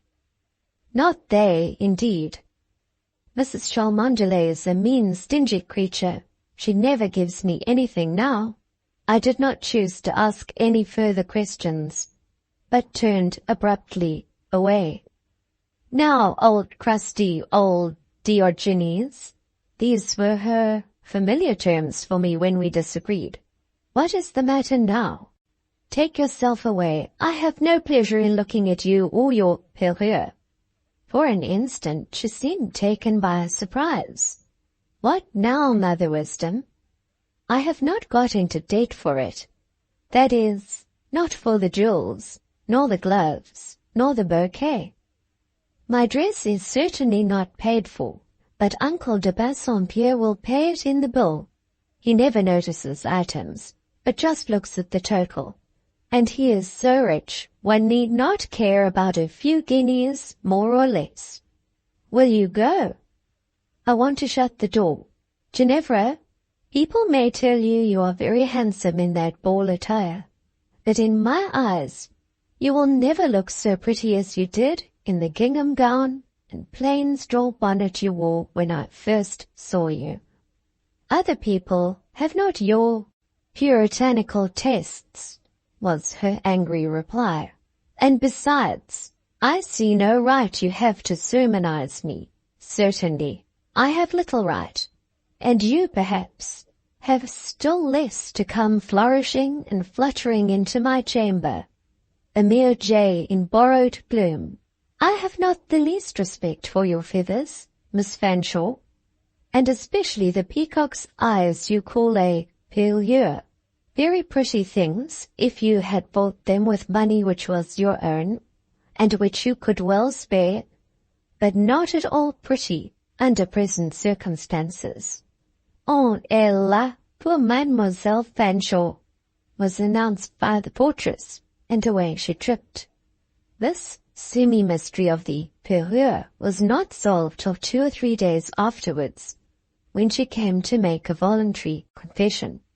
"You need not be sulky with me," she began, "in the idea that I am running somebody, Papa or Monsieur de Bassompierre, deeply into debt. I assure you nothing remains unpaid for, but the few dresses I have lately had. All the rest is settled." There, I thought, lies the mystery, considering that they were not given you by Mrs. Cholmondeley, and that your own means are limited to a few shillings, of which I know you to be excessively careful. "Écoutez," she went on, drawing near and speaking in her most confidential and coaxing tone, for my sulkiness was inconvenient to her. She liked me to be in a talking and listening mood, even if I only talked to chide and listened to rail. Écoutez, cher Gronnews, I will tell you all how and about it, and you will then see not only how right the whole thing is, but how cleverly managed. In the first place, I must go out. Papa himself said that he wished me to see something of the world. He particularly remarked to Mrs. Cholmondeley that, though I was a sweet creature enough, I had rather a bread-and-butter-eating schoolgirl air, of which it was his special desire that I should get rid by an introduction to society here, before I make my regular debut in England. Well then, if I go out, I must dress. Mrs. Cholmondeley is turned shabby, and will give nothing more. It would be too hard upon uncle to make him pay for all the things I need. That you can't deny. That agrees with your own preachments. Well, but somebody who heard me, quite by chance I assure you, complaining to Mrs. Cholmondeley of my distressed circumstances, and what straits I was put to for an ornament or two, somebody, far from grudging one a present, was quite delighted at the idea of being permitted to offer some trifle. You should have seen what a blanc bec he looked when he first spoke of it. How he hesitated and blushed, and positively trembled from fear of a repulse. That will do, Miss Fanshawe. I suppose I am to understand that Monsieur Isidore is the benefactor, that it is from him you have accepted that costly perruque, that he supplies your bouquets and your gloves? You express yourself so disagreeably, said she, one hardly knows how to answer. What I mean to say is that I occasionally allow Isidore the pleasure and honor of expressing his homage by the offer of a trifle. It comes to the same thing. Now, Ginevra, to speak the plain truth, I don't very well understand these matters, but I believe you are doing very wrong, seriously wrong. Perhaps, however, you now feel certain that you will be able to marry Monsieur Isidore. Your parents and uncle have given their consent, and for your part, you love him entirely? Mais pas du tout. She always had recourse to French when about to say something specially heartless and perverse. Je suis sa reine, mais il n'est pas mon roi. Excuse me, I must believe this language is mere nonsense and coquetry. There is nothing great about you, yet you are above profiting by the good nature and purse of a man to whom you feel absolute indifference. You love Monsieur Isidore far more than you think, or will avow. No, I danced with a young officer the other night, whom I love 1,000 times more than he. I often wonder why I feel so very cold to Isidore, for everybody says he is handsome, and other ladies admire him. But somehow he bores me. Let me see now how it is. And she seemed to make an effort to reflect. In this I encouraged her. Yes, I said, try to get a clear idea of the state of your mind. To me it seems in a great mess, chaotic as a ragbag. It is something in this fashion, she cried out ere long. The man is too romantic and devoted, and he expects something more of me than I find it convenient to be. He thinks I am perfect, furnished with all sorts of sterling qualities and solid virtues, such as I never had, nor intend to have.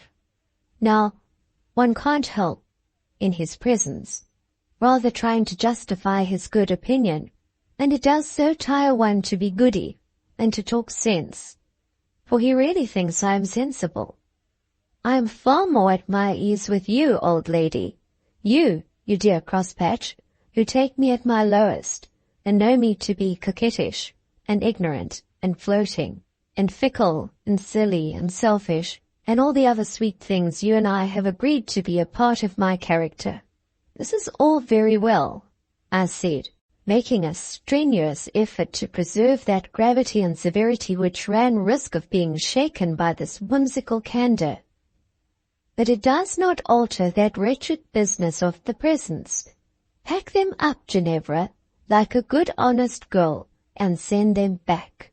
Indeed I won't, said she, stoutly. Then you are deceiving Monsieur Isidore. It stands to reason that by accepting his presents you give him to understand he will one day receive an equivalent in your regard. But he won't, she interrupted. He has his equivalent now in the pleasure of seeing me wear them. Quite enough for him. He is only bourgeois. This phrase, in its senseless arrogance, quite cured me of the temporary weakness which had made me relax my tone and aspect. She rattled on. My present business is to enjoy youth, and not to think of fettering myself, by promise or vow, to this man or that. When first I saw Isidore, I believed he would help me to enjoy it. I believed he would be content with my being a pretty girl, and that we should meet and part and flutter about like two butterflies, and be happy. Lo and behold, I find him at times as grave as a judge, and deep-feeling and thoughtful. Bah, les penseurs, les hommes profonds et passionnés ne sont pas, à mon goût. Le Colonel Alfred de Hummel suits me far better. Va pour les beaux foires et les jolis fripons. Vivez les joies et les plaisirs. Abat les grandes passions et les sévères vertus. She looked for an answer to this tirade. I gave none. J'ai mon beau Colonel, she went on. Je n'aimerai jamais son rival. Je ne serai jamais femme de bourgeois, moi. I now signified that it was imperatively necessary my apartment should be relieved of the honor of her presence. She went away laughing. Section 14. Madame Beck was a most consistent character, forbearing with all the world and tender to no part of it. Her own children drew her into no deviation from the even tenor of her stoic calm. She was solicitous about her family, vigilant for their interests and physical well-being, but she never seemed to know the wish to take her little children upon her lap, to press their rosy lips with her own, to gather them in a genial embrace, to shower on them softly the benignant caress, the loving word. I have watched her sometimes sitting in the garden, viewing the little bees afar off, as they walked in a distant alley with Trinette, their bonne. In her mien spoke care and prudence. I know she often pondered anxiously what she called leur avenir. But if the youngest, a puny and delicate but engaging child, chancing to spy her, broke from its nurse, and toddling down the walk, came all eager and laughing and panting to clasp her knee, Madame would just calmly put out one hand, so as to prevent inconvenient concussion from the child's sudden onset. Prends garde, mon enfant, she would say unmoved, patiently permitted to stand near her a few moments, and then, without smile or kiss, or endearing syllable, rise and lead it back to Trinette. Her demeanor to the eldest girl was equally characteristic in another way. This was a vicious child. Quelle peste que cet désiré, quel poisson que ces enfants-là, were the expressions dedicated to her, alike in kitchen and in schoolroom. Amongst her other endowments, she boasted an exquisite skill in the art of provocation, sometimes driving her bonne and the servants almost wild. She would steal to their attics, open their drawers and boxes, wantonly tear their best caps, and soil their best shawls. She would watch her opportunity to get at the buffet of the salle à manger. where she would smash articles of porcelain or glass, or to the cupboard of the storeroom, where she would plunder the preserves, drink the sweet wine, break jars and bottles, and so contrive as to throw the onus of suspicion on the cook and the kitchen maid. All this when Madame saw, and of which when she received report, her sole observation, uttered with matchless serenity, was, "Désiré a besoin d'une surveillance tout particulière." Accordingly, she kept this promising olive branch a good deal at her side. Never once, I believe, did she tell her faithfully of her faults, explain the evil of such habits, and show the results which must thence ensue. Surveillance must work the whole cure. It failed, of course. Désiré was kept in some measure from servants, but she teased and pillaged her mamma instead. Whatever belonging to Madame's work table or toilet she could lay her hands on, she stole and hid. Madame saw all this, but she still pretended not to see. She had not rectitude of soul to confront the child with her vices. When an article disappeared whose value rendered restitution necessary, she would profess to think that Désiré had taken it away in play, and beg her to restore it. Désiré was not to be so cheated. She had learned to bring falsehood to the aid of theft, and would deny having touched the brooch, ring, or scissors.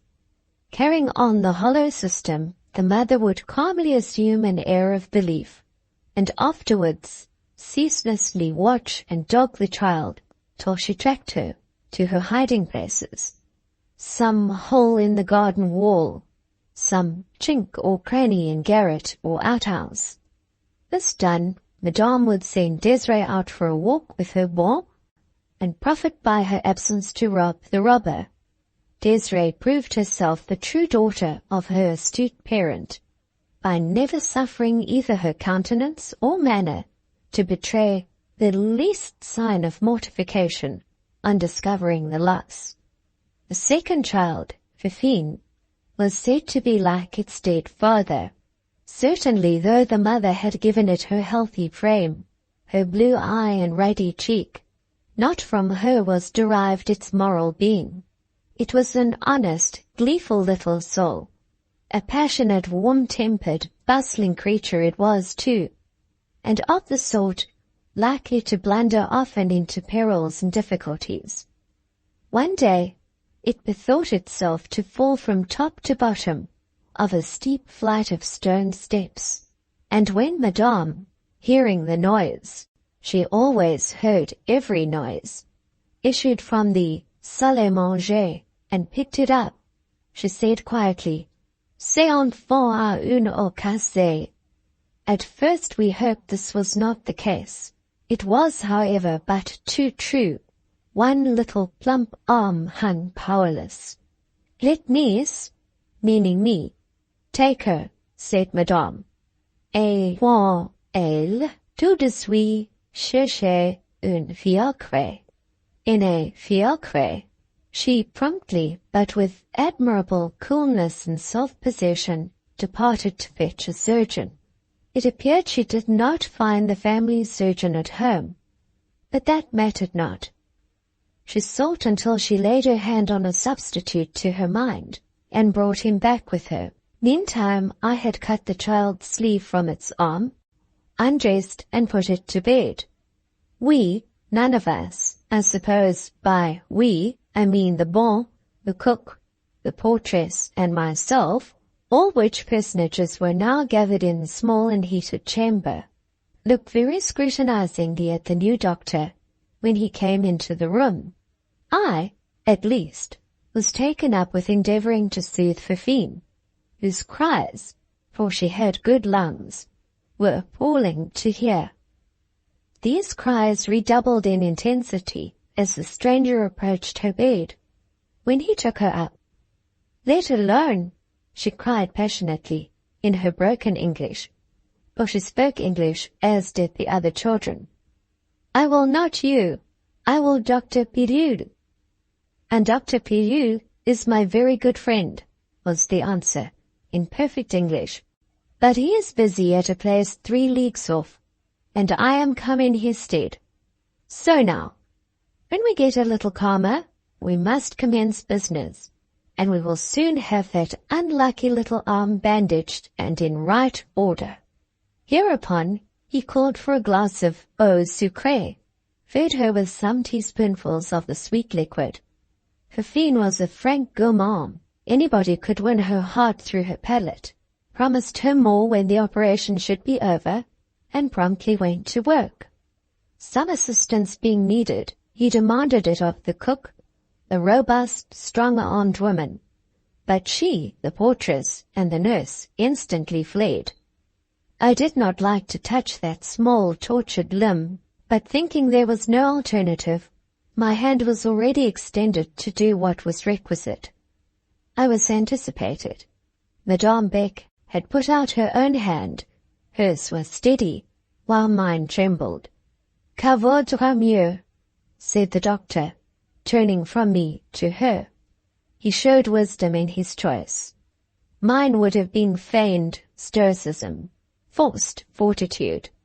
Hers was neither forced nor feigned. "Merci, madame, très bien, fort bien," said the operator when he had finished. "Voilà.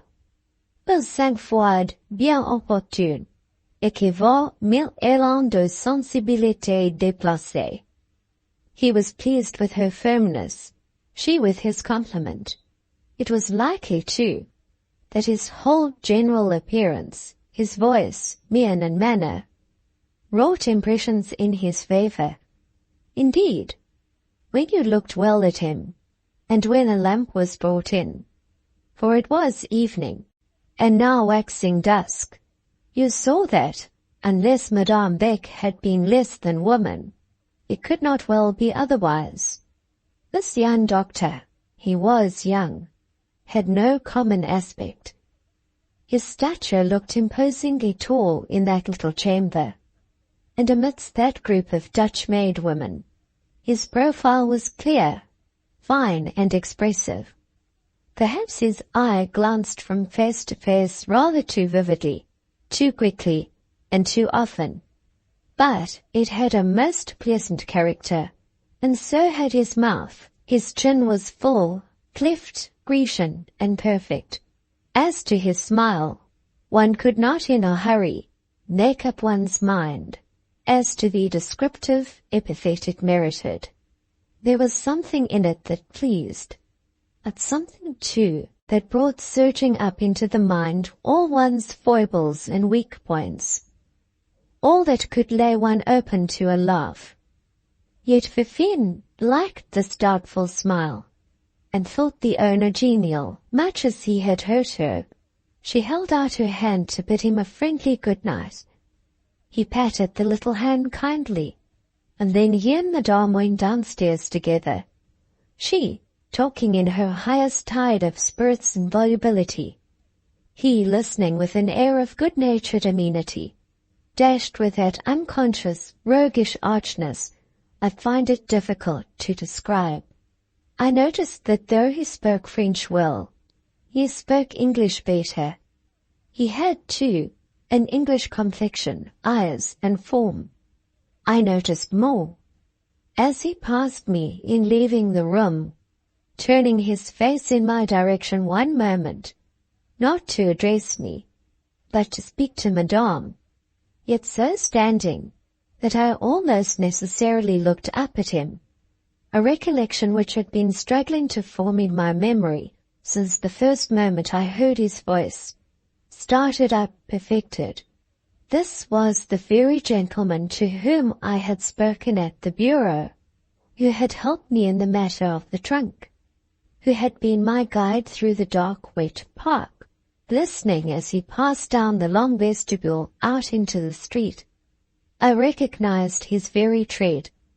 It was the same firm and equal stride I had followed under the dripping trees. It was to be concluded that this young surgeon-physician's first visit to the Rue Fossette would be the last. the respectable Dr. Villette being expected home the next day, there appeared no reason why his temporary substitute should again represent him. But the fates had written their decree to the contrary.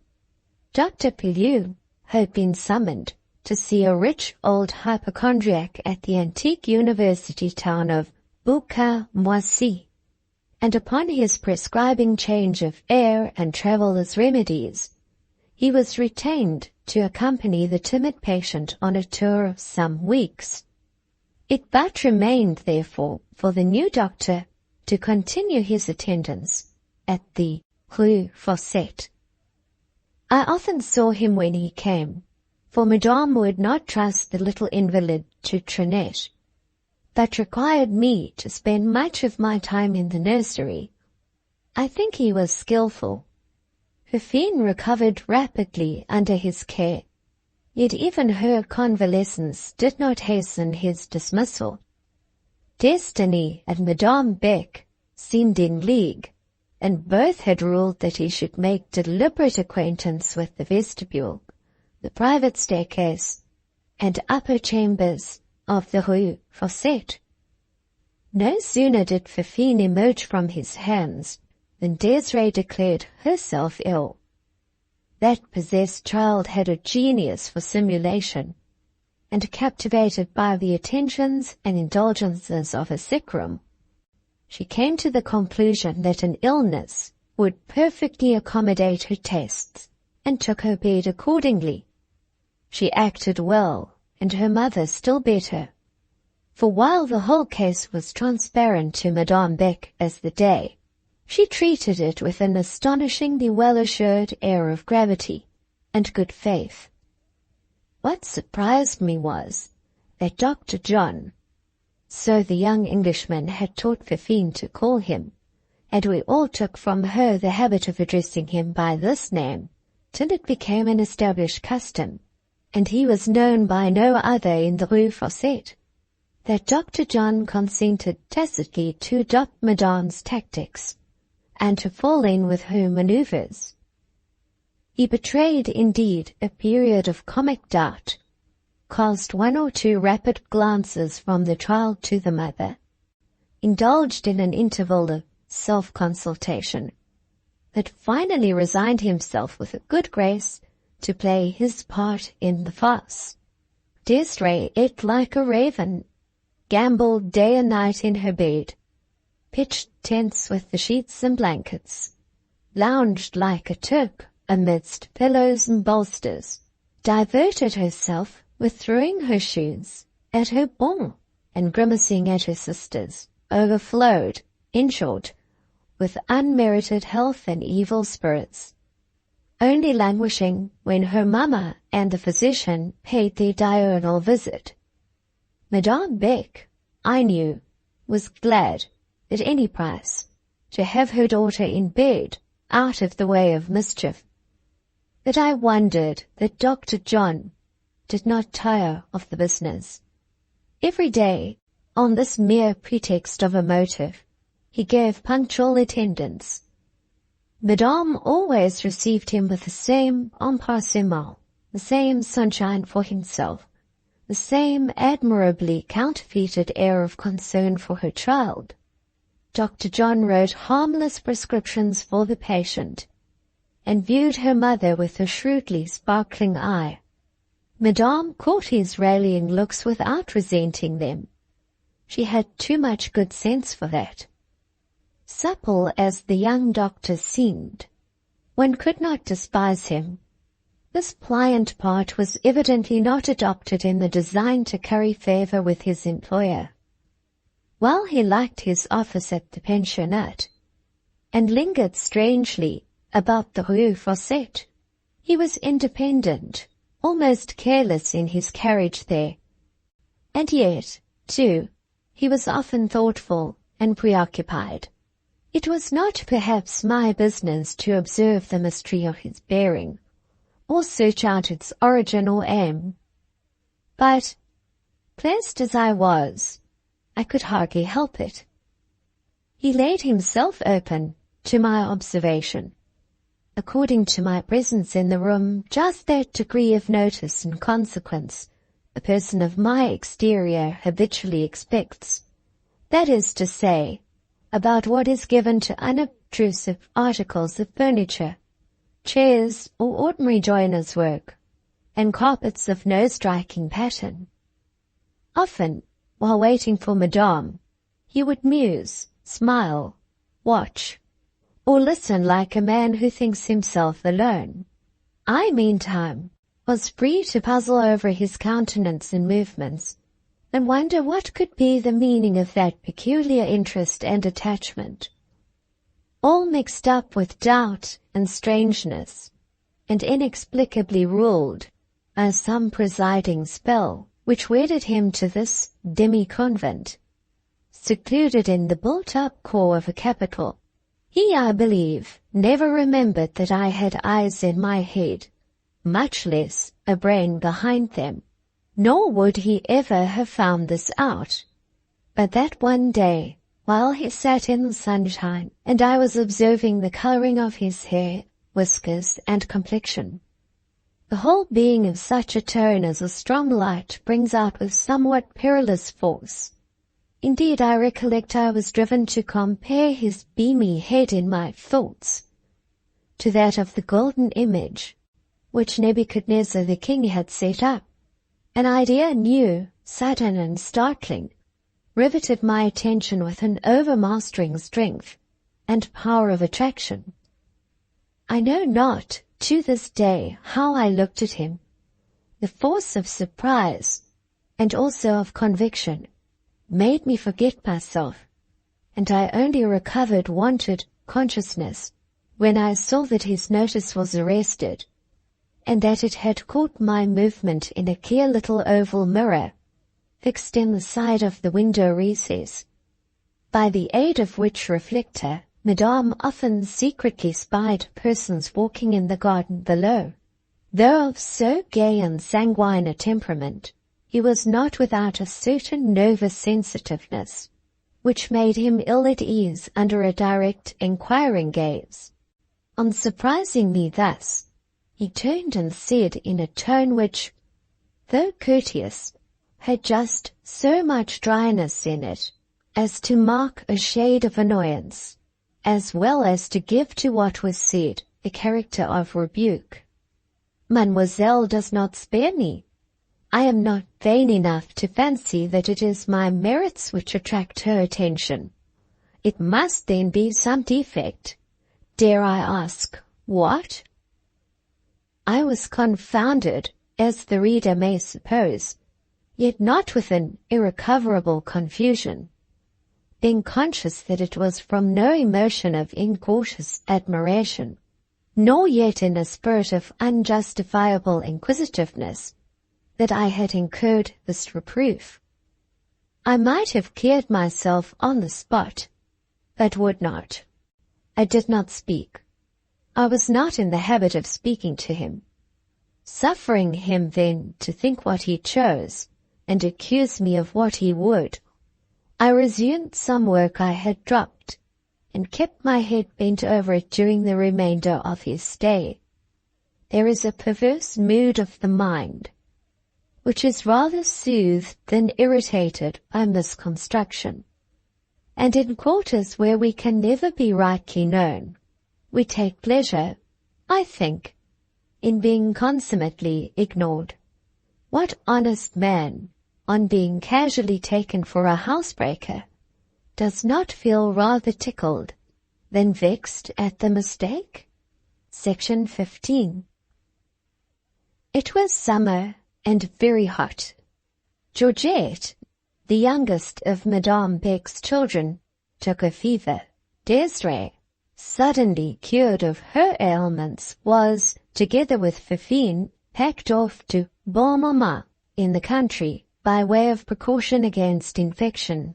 Medical aid was now rarely needed, and Madame, choosing to ignore the return of Dr. Villette, who had been at home a week, conjured his English rival to continue his visits. One or two of the pensionnaires complained of headache, and in other respects seemed slightly to participate in Georgette's ailment.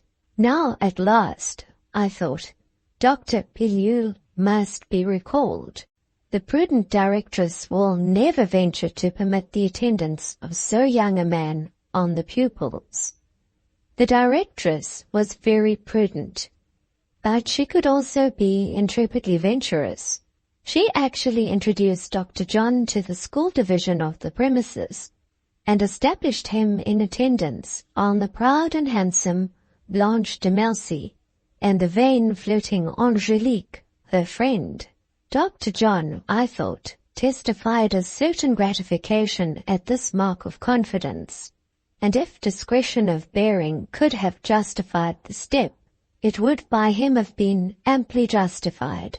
Here, however, in this land of convents and confessionals, such a presence as his was not to be suffered with impunity in a pensionnat de demoiselles.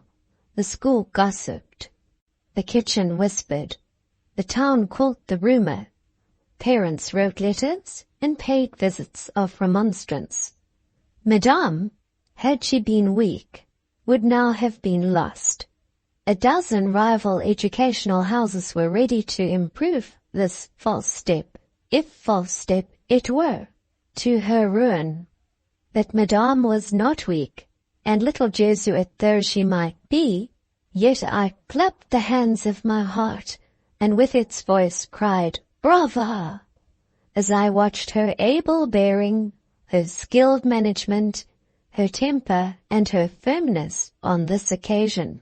She met the alarmed parents with a good-humoured, easy grace, for nobody matched her in, I know not whether to say the possession or the assumption of a certain rondeur et franchise de bonne femme, which on various occasions gained the point aimed at with instant and complete success, where severe gravity and serious reasoning would probably have failed. "Que, où fue Dr. Jean?" she would say, chuckling and rubbing joyously her fat little white hands.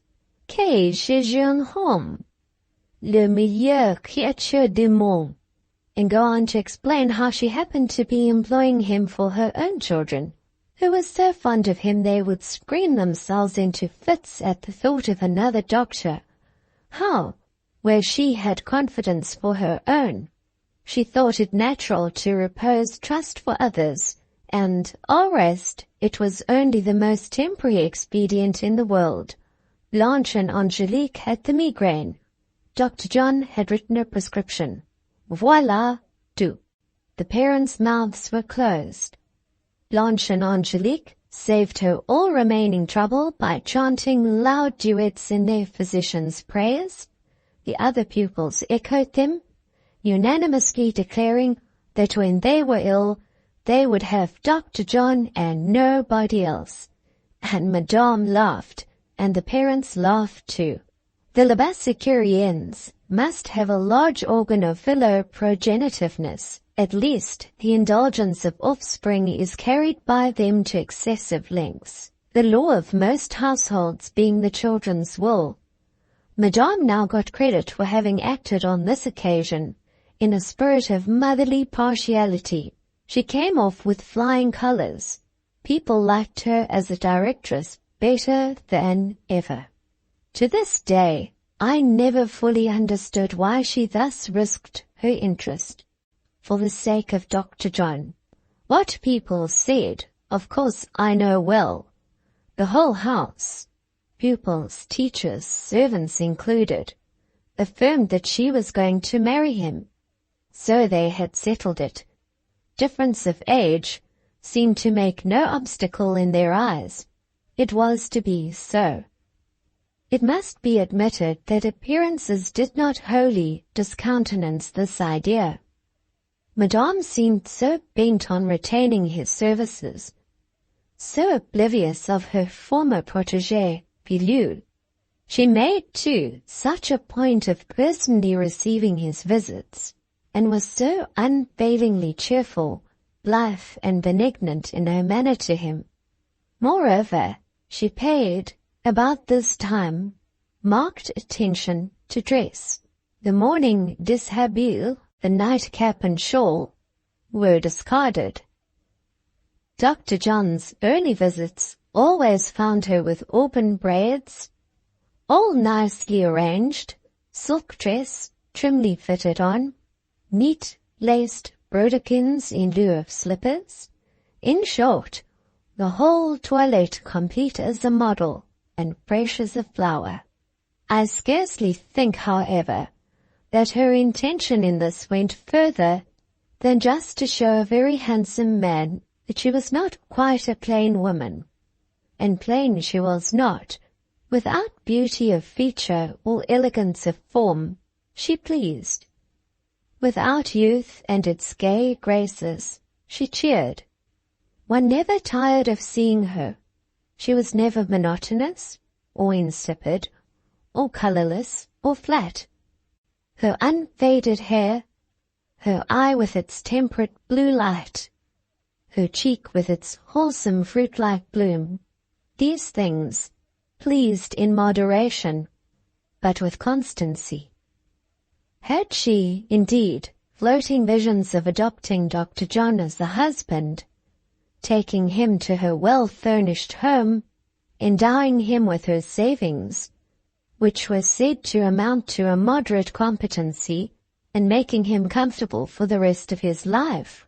Did Dr. John suspect her of such visions?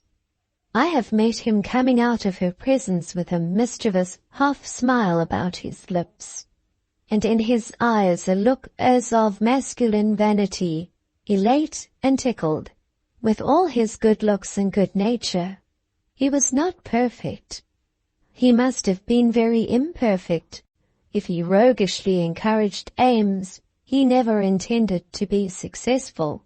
But did he not intend them to be successful?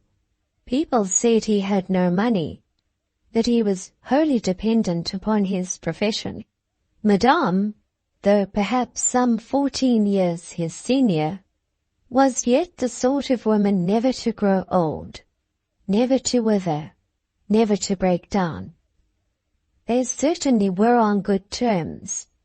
He, perhaps, was not in love, but how many people ever do love, or at least marry for love, in this world? We waited the end. For what he waited, I do not know, nor for what he watched. But the peculiarity of his manner, his expectant, vigilant, absorbed, eager look, never wore off. It rather intensified. He had never been quite within the compass of my penetration, and I think he ranged farther and farther beyond it. One morning little Georgette had been more feverish and consequently more peevish. She was crying and would not be pacified. I thought a particular draft ordered disagreed with her, and I doubted whether it ought to be continued. I waited impatiently for the doctor's coming, in order to consult him. The doorbell rang. He was admitted. I felt sure of this, for I heard his voice addressing the portress. It was his custom to mount straight to the nursery, taking about 3 degrees of the staircase at once, and coming upon us like a cheerful surprise. 5 minutes elapsed, 10, and I saw and heard nothing of him. What could he be doing? Possibly waiting in the corridor below. Little Georgette still piped her plaintive wail, appealing to me by her familiar term, Minnie, Minnie, me very poorly, till my heart ached. I descended to ascertain why he did not come. The corridor was empty. Whither was he vanished? Was he with Madame in the salle à manger? Impossible. I had left her but a short time since, dressing in her own chamber. I listened. 3 pupils were just then hard at work practicing in 3 proximate rooms, the dining room, and the greater and lesser drawing rooms, between which and the corridor there was but the portress's cabinet communicating with the salons, and intended originally for a boudoir. Farther off, at a fourth instrument in the oratory, a whole class of a dozen or more were taking a singing lesson, and just then joining in a barcarolle, I think they called it, whereof I yet remember these words, Fraîche, Brise, and Venise. Under these circumstances, what could I hear? A great deal, certainly, had it only been to the purpose. Yes, I heard a giddy treble laugh in the above-mentioned little cabinet, close by the door of which I stood. That door half unclosed, a man's voice, in a soft, deep, pleading tone, uttered some words whereof I only caught the adjuration, "For God's sake!"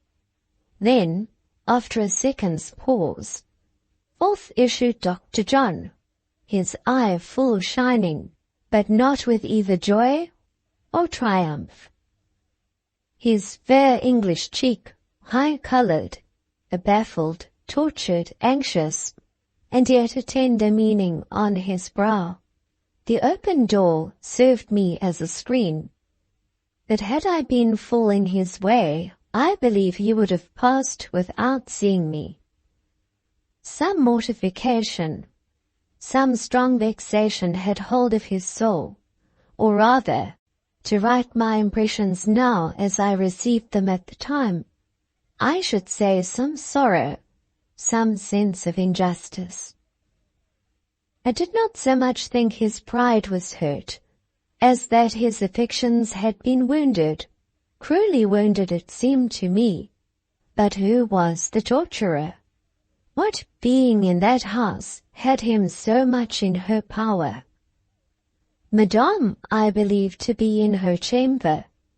The room whence he had stepped was dedicated to the portress's sole use, and she, Rosine Matou, an unprincipled though pretty little French grisette, airy, fickle, dressy, vain, and mercenary, it was not surely to her hand he owed the ordeal through which he seemed to have passed. But while I pondered, her voice, clear though somewhat sharp, broke out in a lightsome French song, trilling through the door still ajar. I glanced in, doubting my senses. There at the table she sat, in a smart dress of Turcona's rose, trimming a tiny blonde cap. Not a living thing save herself was in the room, except indeed some goldfish in a glass globe, some flowers in pots, and a broad July sunbeam. Here was a problem, but I must go upstairs to ask about the medicine. Dr. John sat in a chair at Georgette's bedside. Madame stood before him. The little patient had been examined and soothed, and now lay composed in her crib. Madame Beck, as I entered, was discussing the physician's own health, remarking on some real or fancied change in his looks, charging him with overwork, and recommending rest and change of air. He listened good-naturedly, but with laughing indifference, telling her that she was trop bon, and that he felt perfectly well. Madame appealed to me. Dr. John followed her movement with a slow glance, which seemed to express languid surprise at reference being made to a quarter so insignificant. "What do you think, Miss Lucy?" asked Madame. "Is he not paler and thinner?" It was very seldom that I uttered more than monosyllables in Dr. John's presence. He was the kind of person with whom I was likely ever to remain the neutral, passive thing he thought me. Now, however, I took license to answer in a phrase, and a phrase I purposely made quite significant. "He looks ill at this moment, but perhaps it is owing to some temporary cause. Dr. John may have been vexed or harassed. I cannot tell how he took the speech, as I never sought his face for information. Georgette here began to ask me in her broken English if she might have a glass of eau sucrée. I answered her in English. For the first time, I fancy, he noticed that I spoke his language. Hitherto he had always taken me for a foreigner, addressing me as Mademoiselle, and giving in French the requisite directions about the children's treatment. He seemed on the point of making a remark, but thinking better of it, held his tongue. Madame recommenced advising him. He shook his head, laughing, rose and bid her good morning, with courtesy, but still with the regardless air of one whom too much unsolicited attention was surfeiting and spoiling. When he was gone, Madame dropped into the chair he had just left. She rested her chin in her hand. All that was animated and amiable vanished from her face. She looked stony and stern, almost mortified and morose. She sighed, a single but a deep sigh. A loud bell rang for morning school. She got up. As she passed a dressing table with a glass upon it, she looked at her reflected image. One single white hair streaked her nut-brown tresses. She plucked it out with a shudder. In the full summer daylight, her face, though it still had the color, could plainly be seen to have lost the texture of youth. And then, where were youth's contours? Ah, Madame, wise as you were, even you knew weakness. Never had I pitied Madame before, but my heart softened towards her when she turned darkly from the glass. A calamity had come upon her. That hag disappointment was greeting her with a grisly all hail, and her soul rejected the intimacy. But Rosine, my bewilderment there surpasses description. I embraced 5 opportunities of passing her cabinet that day, with a view to contemplating her charms and finding out the secret of their influence. She was pretty, young, and wore a well-made dress. All very good points, and I suppose amply sufficient to account, in any philosophic mind, for any amount of agony and distraction in a young man like Dr. John. Still, I could not help forming half a wish that the said doctor were my brother, or at least that he had a sister or a mother who could kindly sermonize him. I say half a wish. I broke it and flung it away before it became a whole one, discovering in good time its exquisite folly. Somebody, I argued, might as well sermonize Madame about her young physician, and what good would that do? I believe Madame sermonized herself. She did not behave weakly, or make herself in any shape ridiculous. It is true she had neither strong feelings to overcome, nor tender feelings by which to be miserably pained. It is true likewise that she had an important avocation, a real business to fill her time, divert her thoughts, and divide her interest. It is especially true that she possessed a genuine good sense, which is not given to all women, nor to all men, and by dint of these combined advantages, she behaved wisely, she behaved well. Bravo once more, Madame Beck. I saw you matched against a Napoleon of a predilection. You fought a good fight, and you overcame. Section 16. Behind the house at the Rue Fossette, there was a garden, large, considering that it lay in the heart of a city, and to my recollection at this day, it seems pleasant. But time, like distance, lends to certain scenes an influence so softening, and where all is stone around, blank wall and hot pavement, how precious seems one shrub, how lovely an enclosed and planted spot of ground. There went a tradition that Madame Beck's house had in old days been a convent, that in years gone by, how long gone by I cannot tell, but I think some centuries, before the city had overspread this quarter, and when it was tilled ground and avenue, and such deep and leafy seclusion as ought to embosom a religious house, that something had happened on this site which, rousing fear and inflicting horror, had left to the place the inheritance of a ghost story. A vague tale went of a black and white nun. Sometimes, on some night, or nights of the year, seen in some part of this vicinage.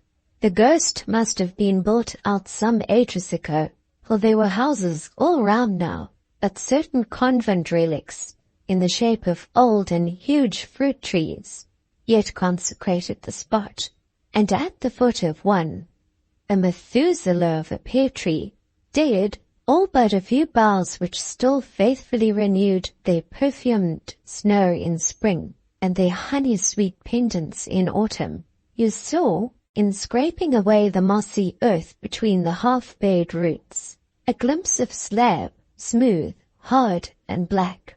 The legend went, unconfirmed and unaccredited, but still propagated, that this was the portal of a vault, imprisoning deep beneath that ground, on whose surface grass grew and flowers bloomed, the bones of a girl whom a monkish conclave of the drear Middle Ages had here buried alive for some sin against her vow. Her shadow it was that tremblers had feared through long generations after her poor frame was dust, her black robe and white veil that, for timid eyes, moonlight and shade had mocked, as they fluctuated in the night wind through the garden thicket. Independently of romantic rubbish, however, that old garden had its charms. On summer mornings I used to rise early to enjoy them alone, on summer evenings to linger solitary, to keep tryst with the rising moon, or taste one kiss of the evening breeze, or fancy rather than feel the freshness of dew descending. The turf was verdant, the gravelled walks were white, sun-bright nasturtiums clustered beautiful about the roots of the doddered orchard giants. There was a large berceau, above which spread the shade of an acacia. There was a smaller, more sequestered bower, nestled in the vines which ran all along a high and grey wall, and gathered their tendrils in a knot of beauty, and hung their clusters in loving profusion about the favoured spot where jasmine and ivy met and married them.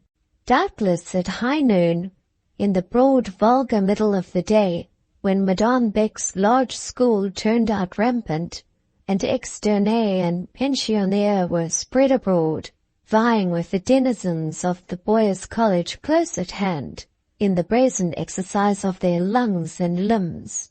Doubtless then the garden was a trite, trodden-down place enough, but at sunset, or the hour of salute, when the externats were gone home, and the boarders quiet at their studies, pleasant was it then to stray down the peaceful alleys, and hear the bells of St. Jean-Baptiste peal out with their sweet, soft, exalted sound.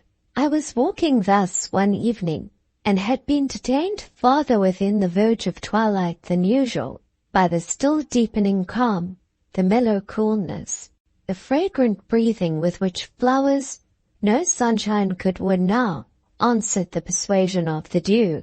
I saw by a light in the oratory window that the Catholic household within gathered to evening prayer, a rite from attendance on which I now and then, as a Protestant, exempted myself. One moment longer, whispered solitude and the summer moon, stay with us, All is truly quiet now. For another quarter of an hour, your presence will not be missed. A day's heat and bustle have tired you. Enjoy these precious minutes. The windowless backs of houses built in this garden, and in particular the whole of one side, was skirted by the rear of a long line of premises, being the boarding houses of the neighboring college.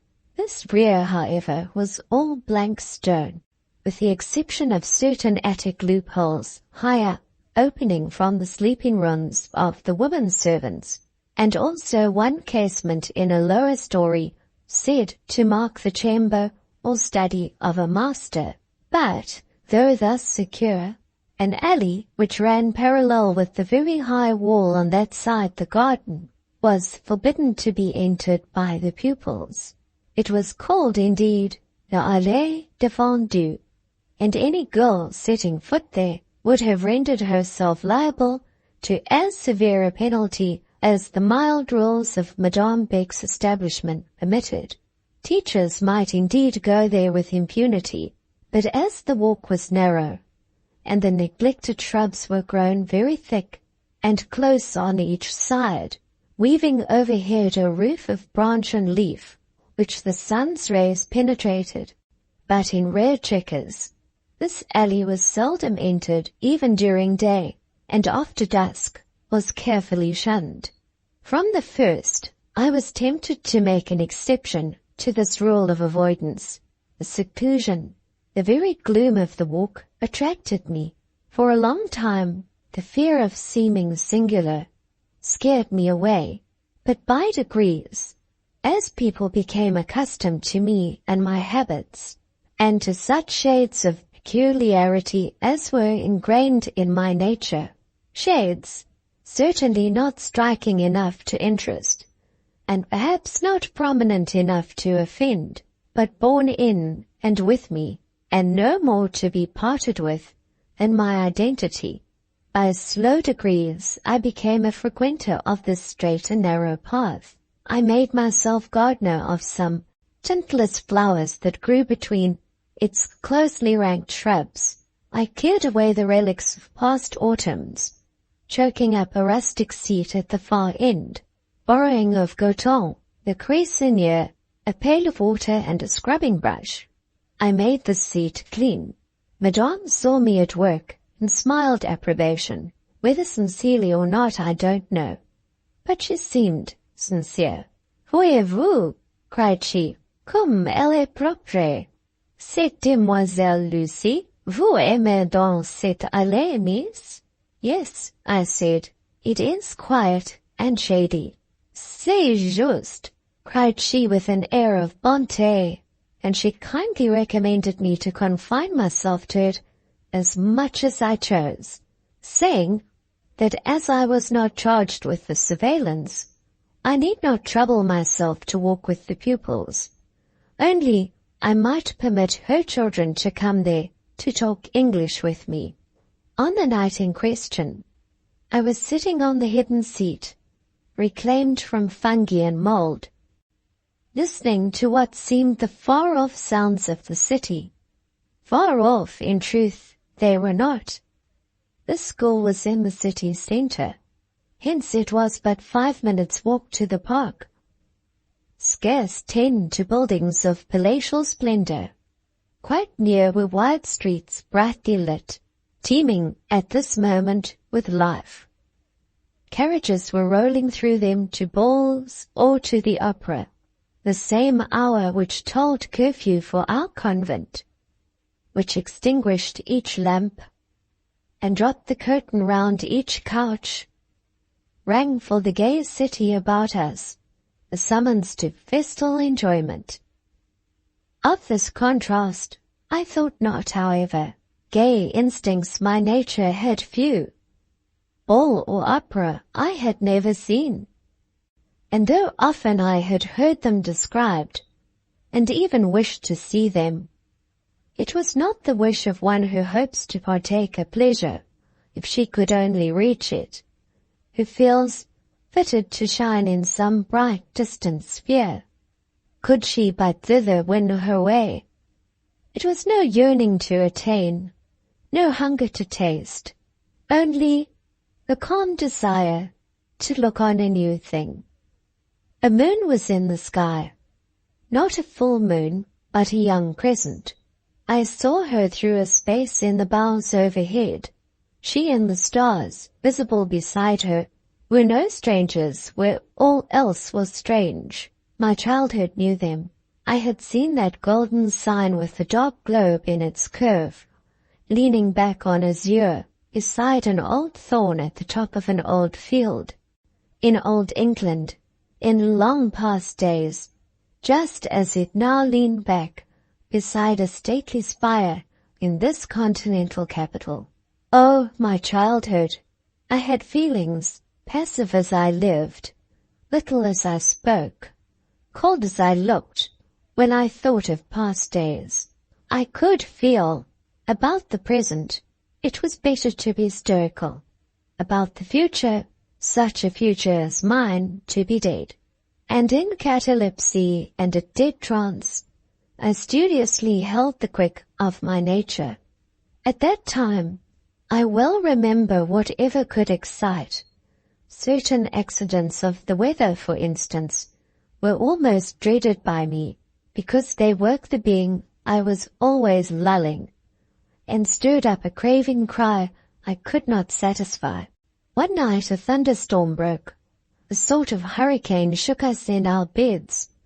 The Catholics rose in panic and prayed to their saints. As for me, the tempest took hold of me with tyranny. I was roughly roused and obliged to live.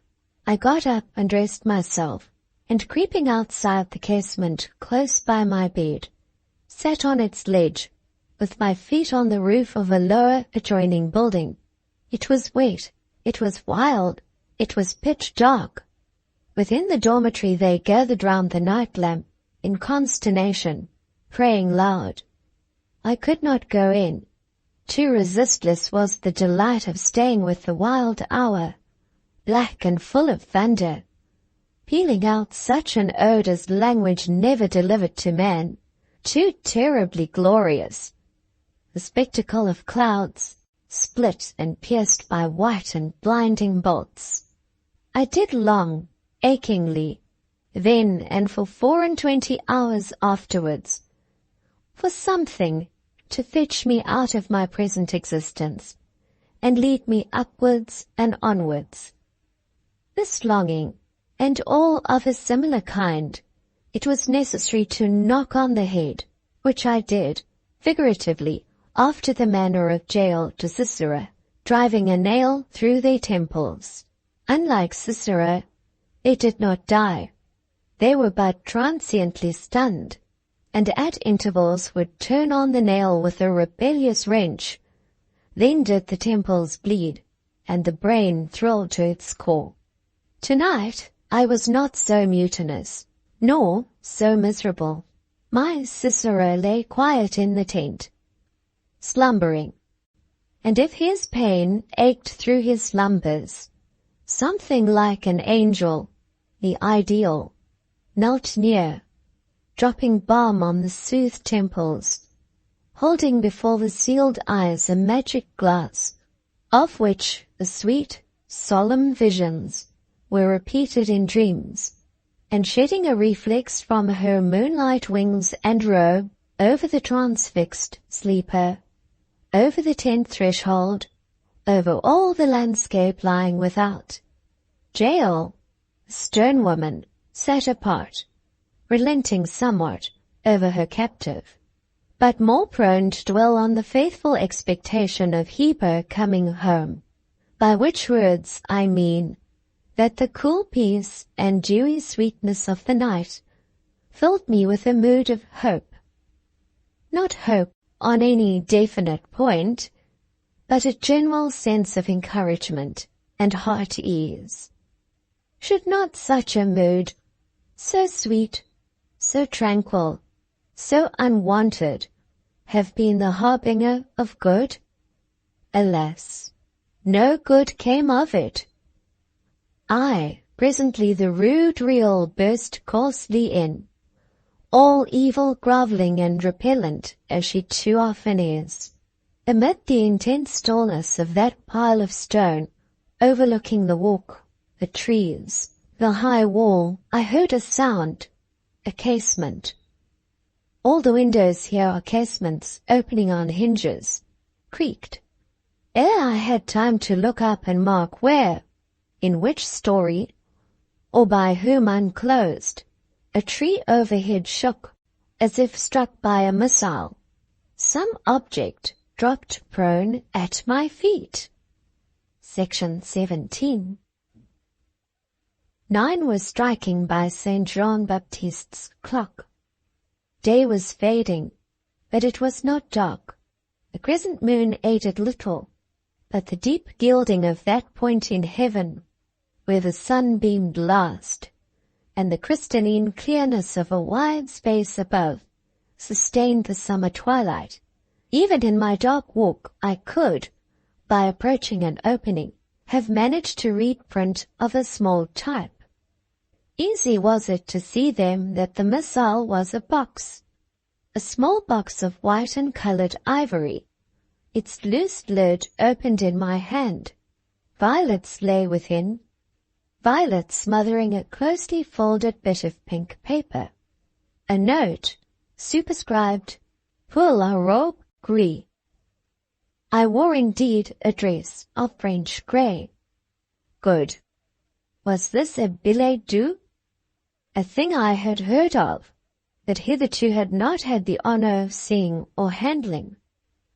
Was it the sort of commodity I held between my finger and thumb at this moment? Scarcely. I did not dream it for a moment. Suitor or admirer my very thoughts had not conceived. All the teachers had dreams of some lover. One, but she was naturally of a credulous turn, believed in a future husband. All the pupils above 14 knew of some prospective bridegroom. 2 or 3 were already affianced by their parents, and had been so from childhood. But into the realm of feelings and hopes, which such prospects open, my speculations, far less my presumptions, had never once had warrant to intrude. If the other teachers went into town, or took a walk on the boulevards, or only attended mass, they were very certain, according to the accounts brought back, to meet with some individual of the opposite sex, whose rapt, earnest gaze assured them of their power to strike and to attract. I can't say that my experience tallied with theirs in this respect. I went to church and I took walks, and am very well convinced that nobody minded me. There was not a girl or woman in the Rue Fossette who could not, and did not testify to having received an admiring beam from our young doctor's blue eyes at one time or other. I am obliged, however humbling it may sound, to accept myself. As far as I was concerned, those blue eyes were guiltless and calm as the sky, to whose tint theirs seemed akin.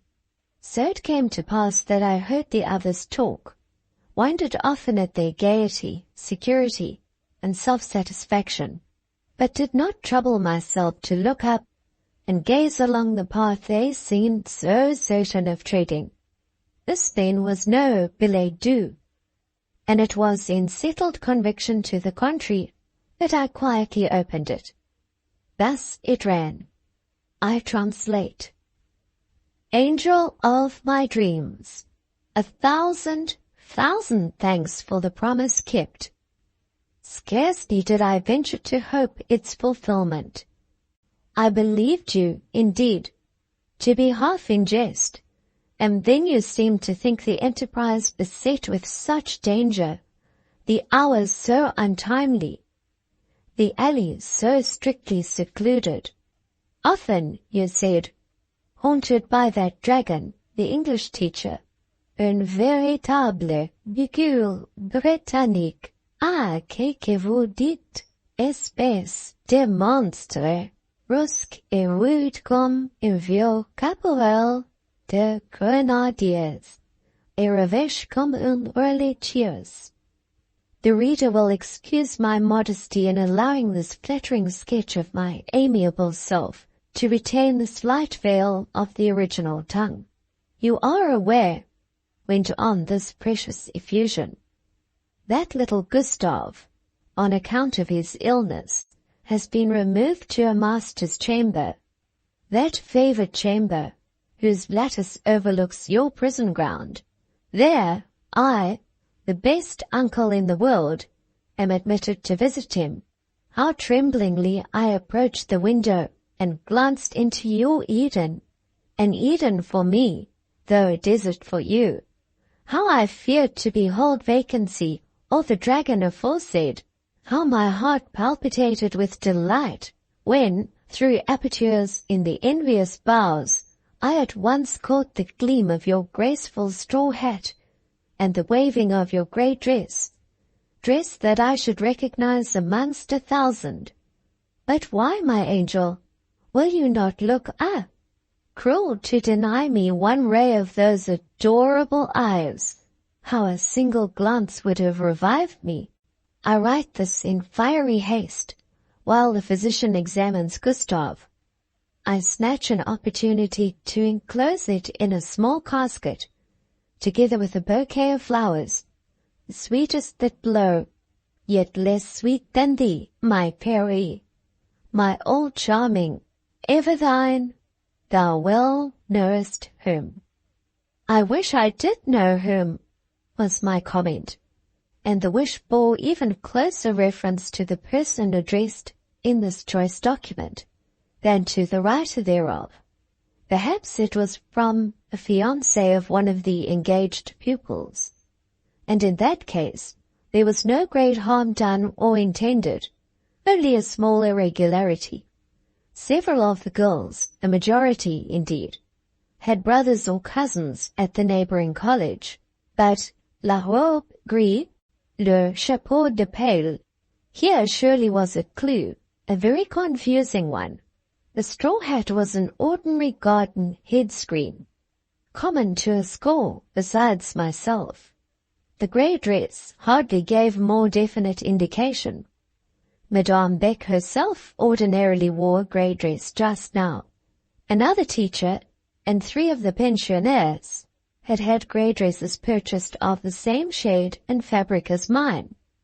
It was a sort of everyday wear which happened at that time to be in vogue. Meanwhile, as I pondered, I knew I must go in. Lights, moving in the dormitory, announced that prayers were over, and the pupils going to bed. Another half hour and all doors would be locked, all lights extinguished. The front door yet stood open, to admit into the heated house the coolness of a summer night. From the portress's cabinet close by shone a lamp, showing the long vestibule with the 2-leaf drawing-room doors on one side, a great street door closing the vista. All at once, quick rang the bell, quick but not loud, a cautious tinkle, a sort of warning metal whisper. Rosine darted from her cabinet and ran to open. The person she admitted stood with her 2 minutes in parley. There seemed a demur, a delay. Rosine came to the garden door, lamp in hand. She stood on the steps, lifting her lamp, looking round vaguely. "Quel conte!" she cried with a coquettish laugh. "Personne a été." "Let me pass," pleaded a voice I knew. "I ask but 5 minutes." And a familiar shape, tall and grand, as we of the Rue Fossette all thought it, issued from the house, and strode down amongst the beds and walks. It was sacrilege, the intrusion of a man into that spot at that hour, but he knew himself privileged, and perhaps he trusted to the friendly night. He wandered down the alleys, looking on this side and on that. He was lost in the shrubs, trampling flowers and breaking branches in his search. He penetrated at last the forbidden walk. There I met him, like some ghost, I suppose.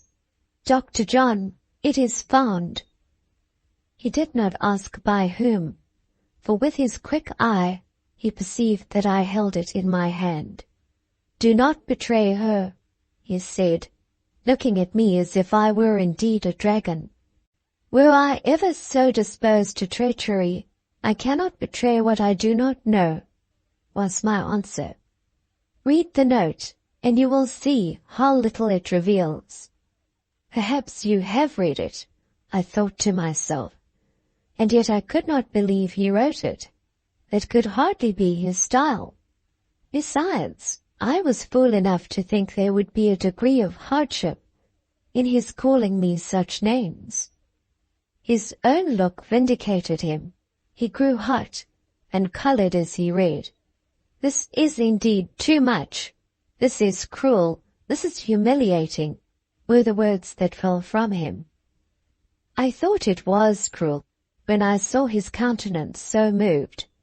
No matter whether he was to blame or not, somebody, it seemed to me, must be more to blame.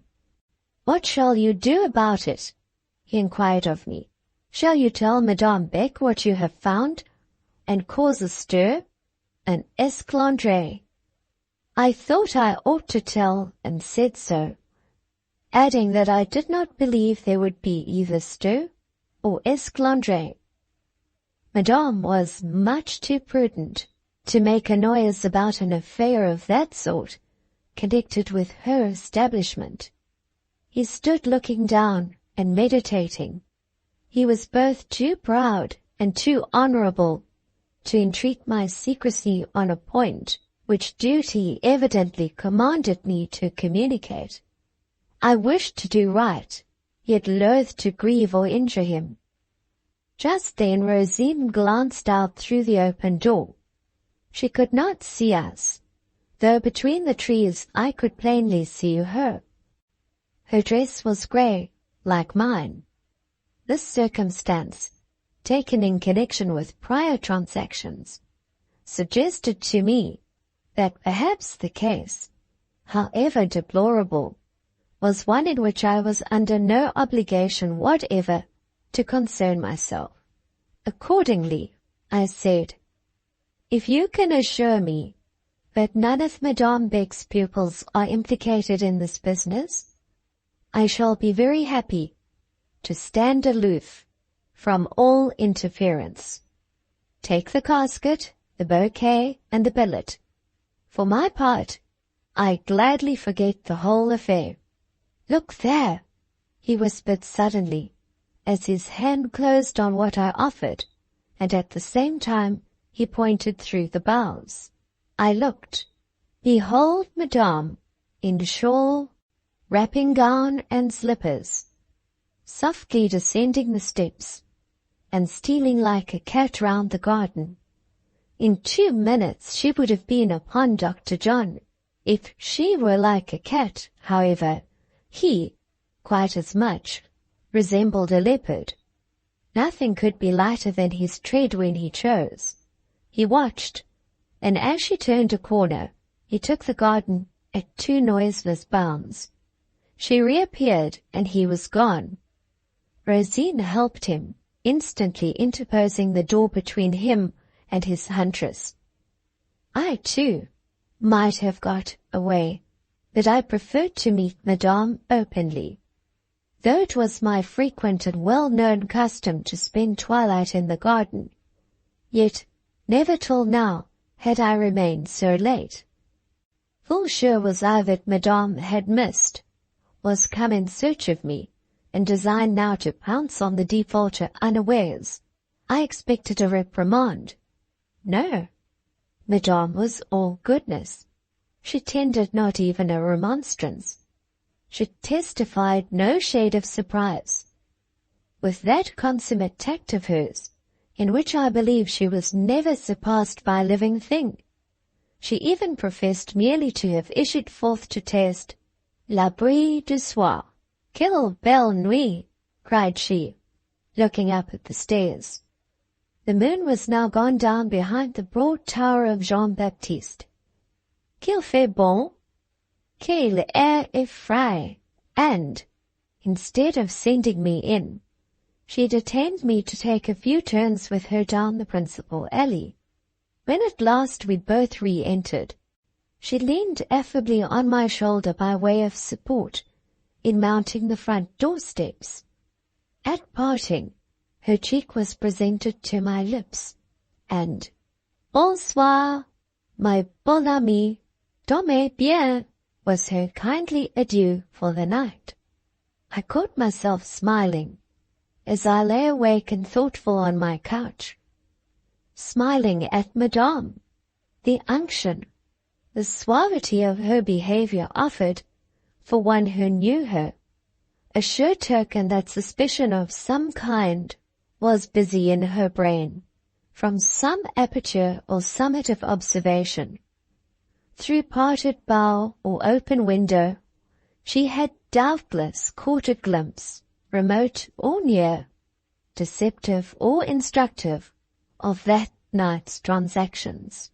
Finely accomplished as she was in the art of surveillance, it was next to impossible that a casket could be thrown into her garden, or an interloper could cross her walks to seek it, without that she, in shaken branch, passing shade, unwanted footfall, or stilly murmur, and though Dr. John had spoken very low in the few words he dropped me, yet the hum of his man's voice pervaded, I thought, the whole conventual ground, without, I say, that she should have caught intimation of things extraordinary transpiring on her premises.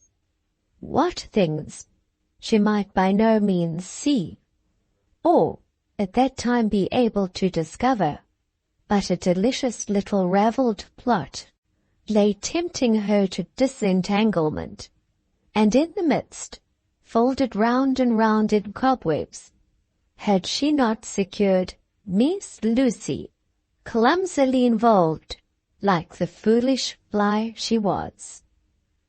Section 18. I had occasion to smile, nay, to laugh at Madame again, within the space of 24 hours, after the little scene treated of in the last chapter.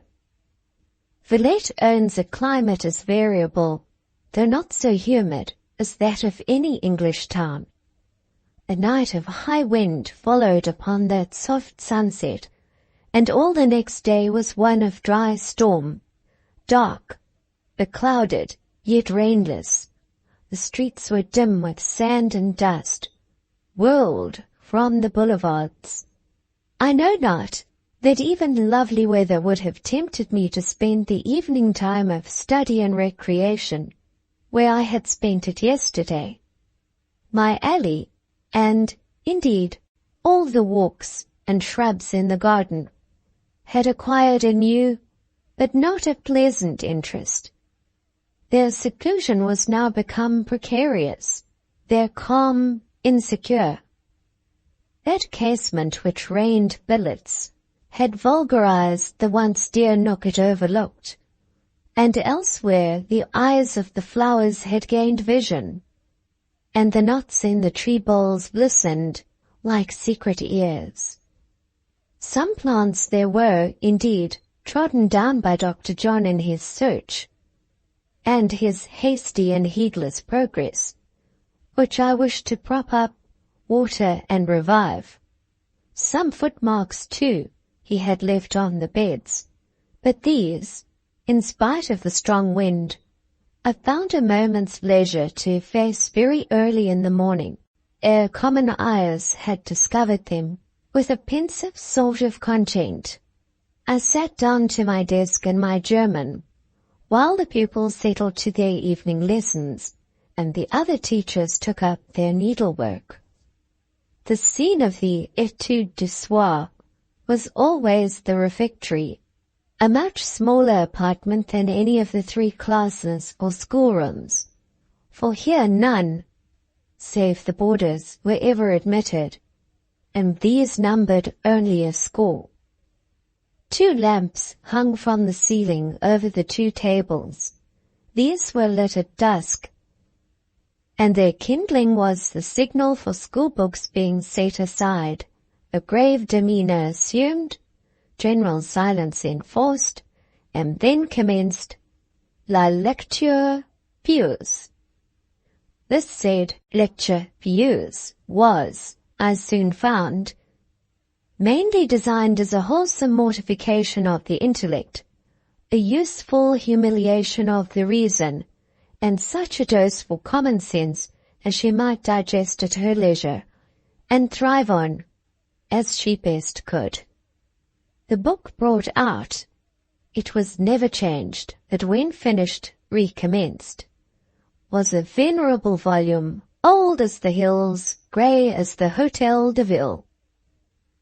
I would have given 2 francs for the chance of getting that book once into my hands, turning over the sacred yellow leaves, ascertaining the title, and perusing with my own eyes the enormous figments which, as an unworthy heretic, it was only permitted me to drink in with my bewildered ears. This book contained legends of the saints. Good God! I speak the words reverently. What legends they were! What gasconading rascals those saints must have been, if they first boasted these exploits or invented these miracles. These legends, however, were no more than monkish extravagances, over which one laughed inwardly.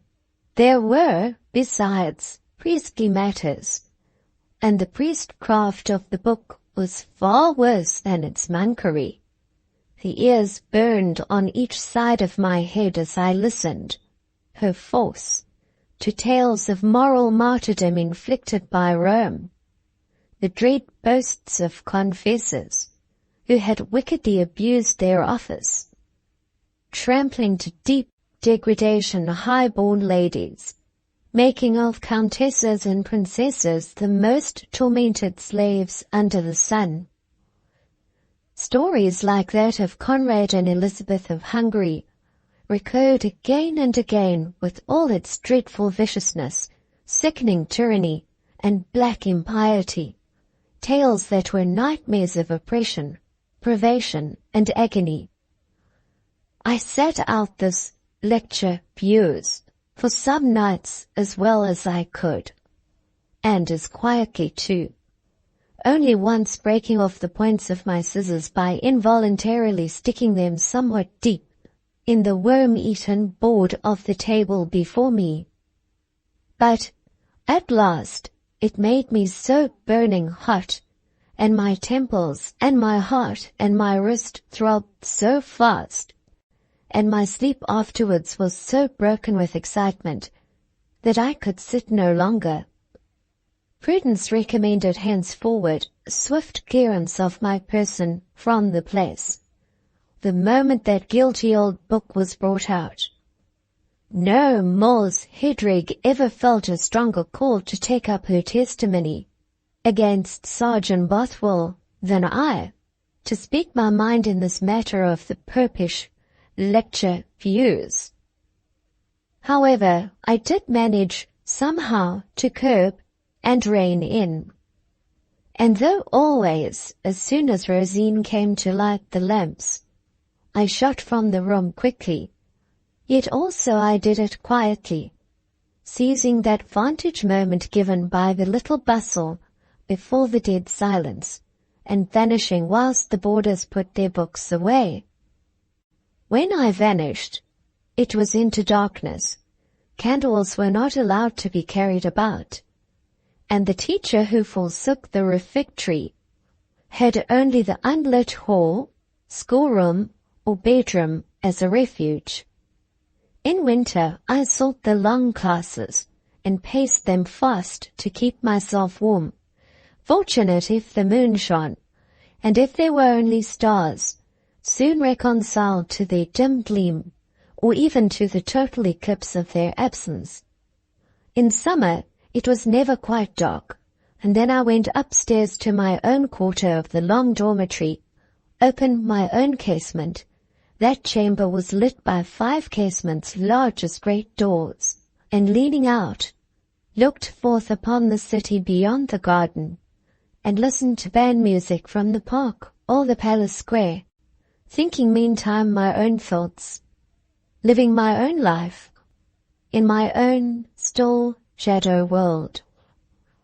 This evening, fugitive as usual before the Pope and his works, I mounted the staircase, approached the dormitory, and quietly opened the door, which was always kept carefully shut, and which, like every other door in this house, revolved noiselessly on well-oiled hinges. Before I saw, I felt that life was in the great room, usually void, not that there was either stir or breath, or rustle of sound, but vacuum lacked, solitude was not at home.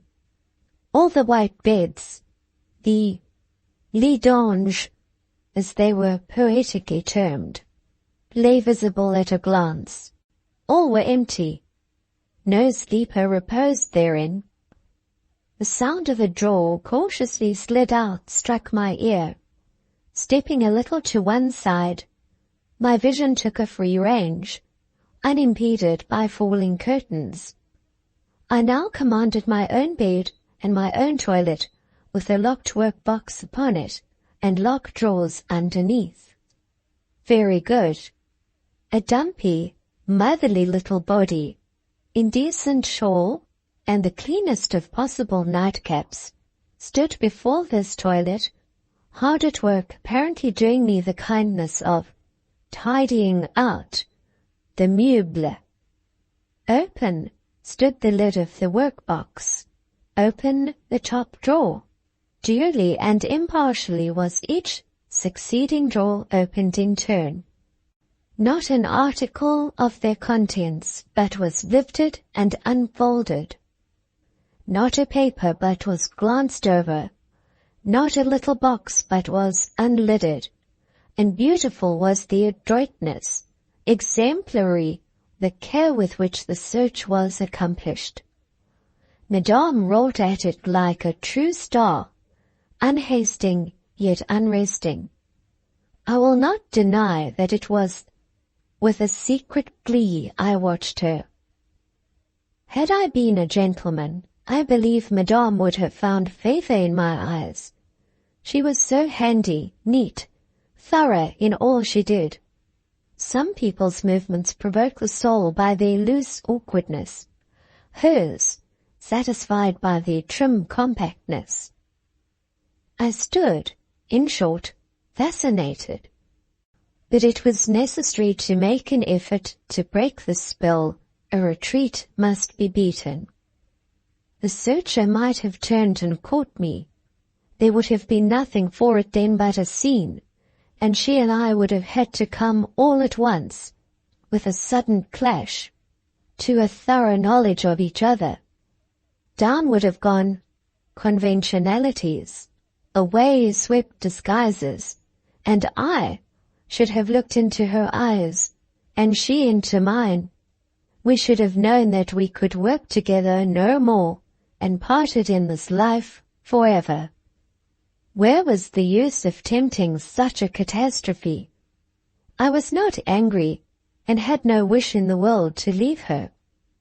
I could hardly get another employer, whose yoke would be so light and so easy of carriage, and truly I liked Madame for her capital sense, whatever I might think of her principles. As to her system, it did me no harm. She might work me with it to her heart's content. Nothing would come of the operation. Loverless, and inexpectant of love, I was as safe from spies in my heart poverty as the beggar from thieves in his destitution of purse. I turned then and fled, descending the stairs with progress as swift and soundless as that of the spider, which at the same instant ran down the banister. How I laughed when I reached the schoolroom. I knew now she had certainly seen Dr. John in the garden. I knew what her thoughts were. The spectacle of a suspicious nature so far misled by its own inventions tickled me much. Yet as the laugh died, a kind of wrath smote me, and then bitterness followed. It was the rock struck, and Meriba's waters gushing out. I never had felt so strange and contradictory an inward tumult as I felt for an hour that evening. Soreness and laughter and fire and grief shared my heart between them. I cried hot tears, not because Madame mistrusted me. I did not care twopence for her mistrust, but for other reasons. Complicated, disquieting thoughts broke up the whole repose of my nature. However, that turmoil subsided. Next day, I was again Lucy Snowe. On revisiting my drawers, I found them all securely locked. The closest subsequent examination could not discover change or apparent disturbance in the position of one object. My few dresses were folded as I had left them. A certain little bunch of white violets that had once been silently presented to me by a stranger to me, for we had never exchanged words, and which I had dried and kept for its sweet perfume, between the folds of my best dress, lay there unstirred. My black silk scarf, my lace chemisette and collars were unrumpled. Had she creased one solitary article, I own I should have felt much greater difficulty in forgiving her. But finding all straight and orderly, I said, "Let bygones be bygones. I am unharmed. Why should I bear malice?" Section 19. A thing there was which puzzled myself, and I sought in my brain a key to that riddle almost as sedulously as Madame had sought a guide to useful knowledge in my toilet drawers. How was it that Dr. John, if he had not been accessory to the dropping of that casket into the garden, should have known that it was dropped, and appeared so promptly on the spot to seek it? So strong was the wish to gear up this point that I began to entertain this daring suggestion. Why may I not, in case I should ever have the opportunity, ask Dr. John himself to explain this coincidence? And so long as Dr. John was absent, I really believed I had courage to test him with such a question. Little Georgette was now convalescent, and her physician accordingly made his visits very rare. Indeed, he would have ceased them altogether, had not Madame insisted on his giving an occasional call till the child should be quite well. She came into the nursery one evening, just after I had listened to Georgette's lisped and broken prayer, and had put her to bed. Taking the little one's hand, she said, "Cet enfant a toujours un peu de fièvre," and presently afterwards, looking at me with a quicker glance than was habitual to her quiet eye, "Le Dr. John l'a-t-il vu dernièrement? Non, n'est-ce pas?" Of course, she knew this better than any other person in the house. "Well," she continued, "I am going out. Ou faire quelque chose en fiocre. I shall call on Dr. John and send him to the child. I will that he sees her this evening. Her cheeks are flushed, her pulse is quick. You will receive him. For my part, I shall be from home." Now the child was well enough, only warm with the warmth of July. It was scarcely less needful to send for a priest to administer extreme unction than for a doctor to prescribe a dose. Also, Madame rarely made couser, as she called them, in the evening. Moreover, this was the first time she had chosen to absent herself on the occasion of a visit from Dr. John. The whole arrangement indicated some plan. This I saw, but without the least anxiety. "Ha ha, madame," laughed Light-Heart the beggar, "your crafty wits are on the wrong tack." She departed, attired very smartly, in a shawl of price, and a certain chapeau vert tendre, hazardous as to its tint, for any complexion less fresh than her own, but to her not unbecoming. I wondered what she intended, whether she really would send Dr. John or not, or whether indeed he would come. He might be engaged. Madame had charged me not to let Georgette sleep till the doctor came. I had therefore sufficient occupation in telling her nursery tales and palavering the little language for her benefit. I affected Georgette. She was a sensitive and a loving child. To hold her in my lap or carry her in my arms was to me a treat. Tonight she would have me lay my head on the pillow of her crib. She even put her little arms round my neck. Her clasp and the nestling action with which she pressed her cheek to mine made me almost cry with a tender pain. Feeling of no kind abounded in that house. This pure little drop from a pure little source was too sweet. It penetrated deep and subdued the heart and sent a gush to the eyes. Half an hour or an hour passed. Georgette murmured in her soft lisp that she was growing sleepy. "And you shall sleep," thought I, "malgré maman and médecine, if they are not here in 10 minutes. Hark! There was the ring, and there the tread, astonishing the staircase by the fleetness with which it left the steps behind. Rosine introduced Dr. John, and with a freedom of manner not altogether peculiar to herself, but characteristic of the domestics of Villette generally, she stayed to hear what he had to say. Madame's presence would have awed her back to her own realm of the vestibule and the cabinet. For mine, or that of any other teacher or pupil, she cared not a jot. Smart, trim, and pert she stood, a hand in each pocket of her gay grisette apron, eyeing Dr. John with no more fear or shyness than if he had been a picture instead of a living gentleman. "Le maman n'a rien, n'est-ce pas?" said she, indicating Georgette with a jerk of her chin.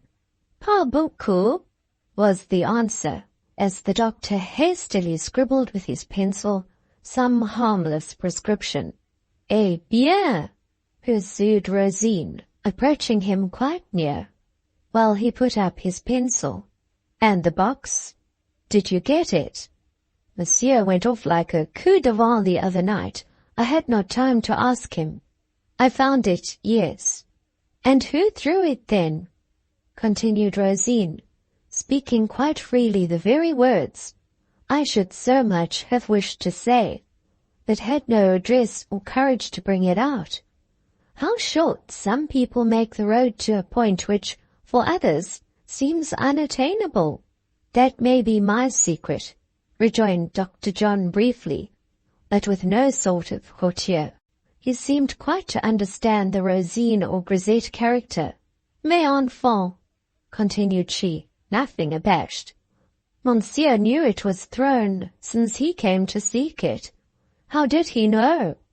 "I was attending a little patient in the college near," said he, "and saw it dropped out of his chamber window, and so came to pick it up." How simple the whole explanation! The note had alluded to a physician, as then examining Gustave. "Ah, car," pursued Rosine, "il n'y a donc rien là-dessous. Pas de mystère, pas d'amourette, par exemple?" "Pas plus que sur ma mère," responded the doctor, showing his palm. Quel dommage, responded the grisette. Et moi? À qui tout cela commençait à donner des idées? Vraiment? Who on it pouvait fly? Was the doctor's cool rejoinder. She pouted. The doctor could not help laughing at the sort of moo she made. When he laughed, he had something peculiarly good-natured and genial in his look. I saw his hand inclined to his pocket. How many times have you opened the door for me within this last month? He asked. Monsieur ought to have kept count of that, said Rosine, quite readily. As if I had not something better to do, rejoined he. But I saw him give her a piece of gold, which she took unscrupulously, and then danced off to answer the doorbell, ringing just now every 5 minutes, as the various servants came to fetch the half-boarders. The reader must not think too hardly of Rosine. On the whole, she was not a bad sort of person, and had no idea there could be any disgrace in grasping at whatever she could get, or any effrontery in chattering like a pie to the best gentleman in Christendom.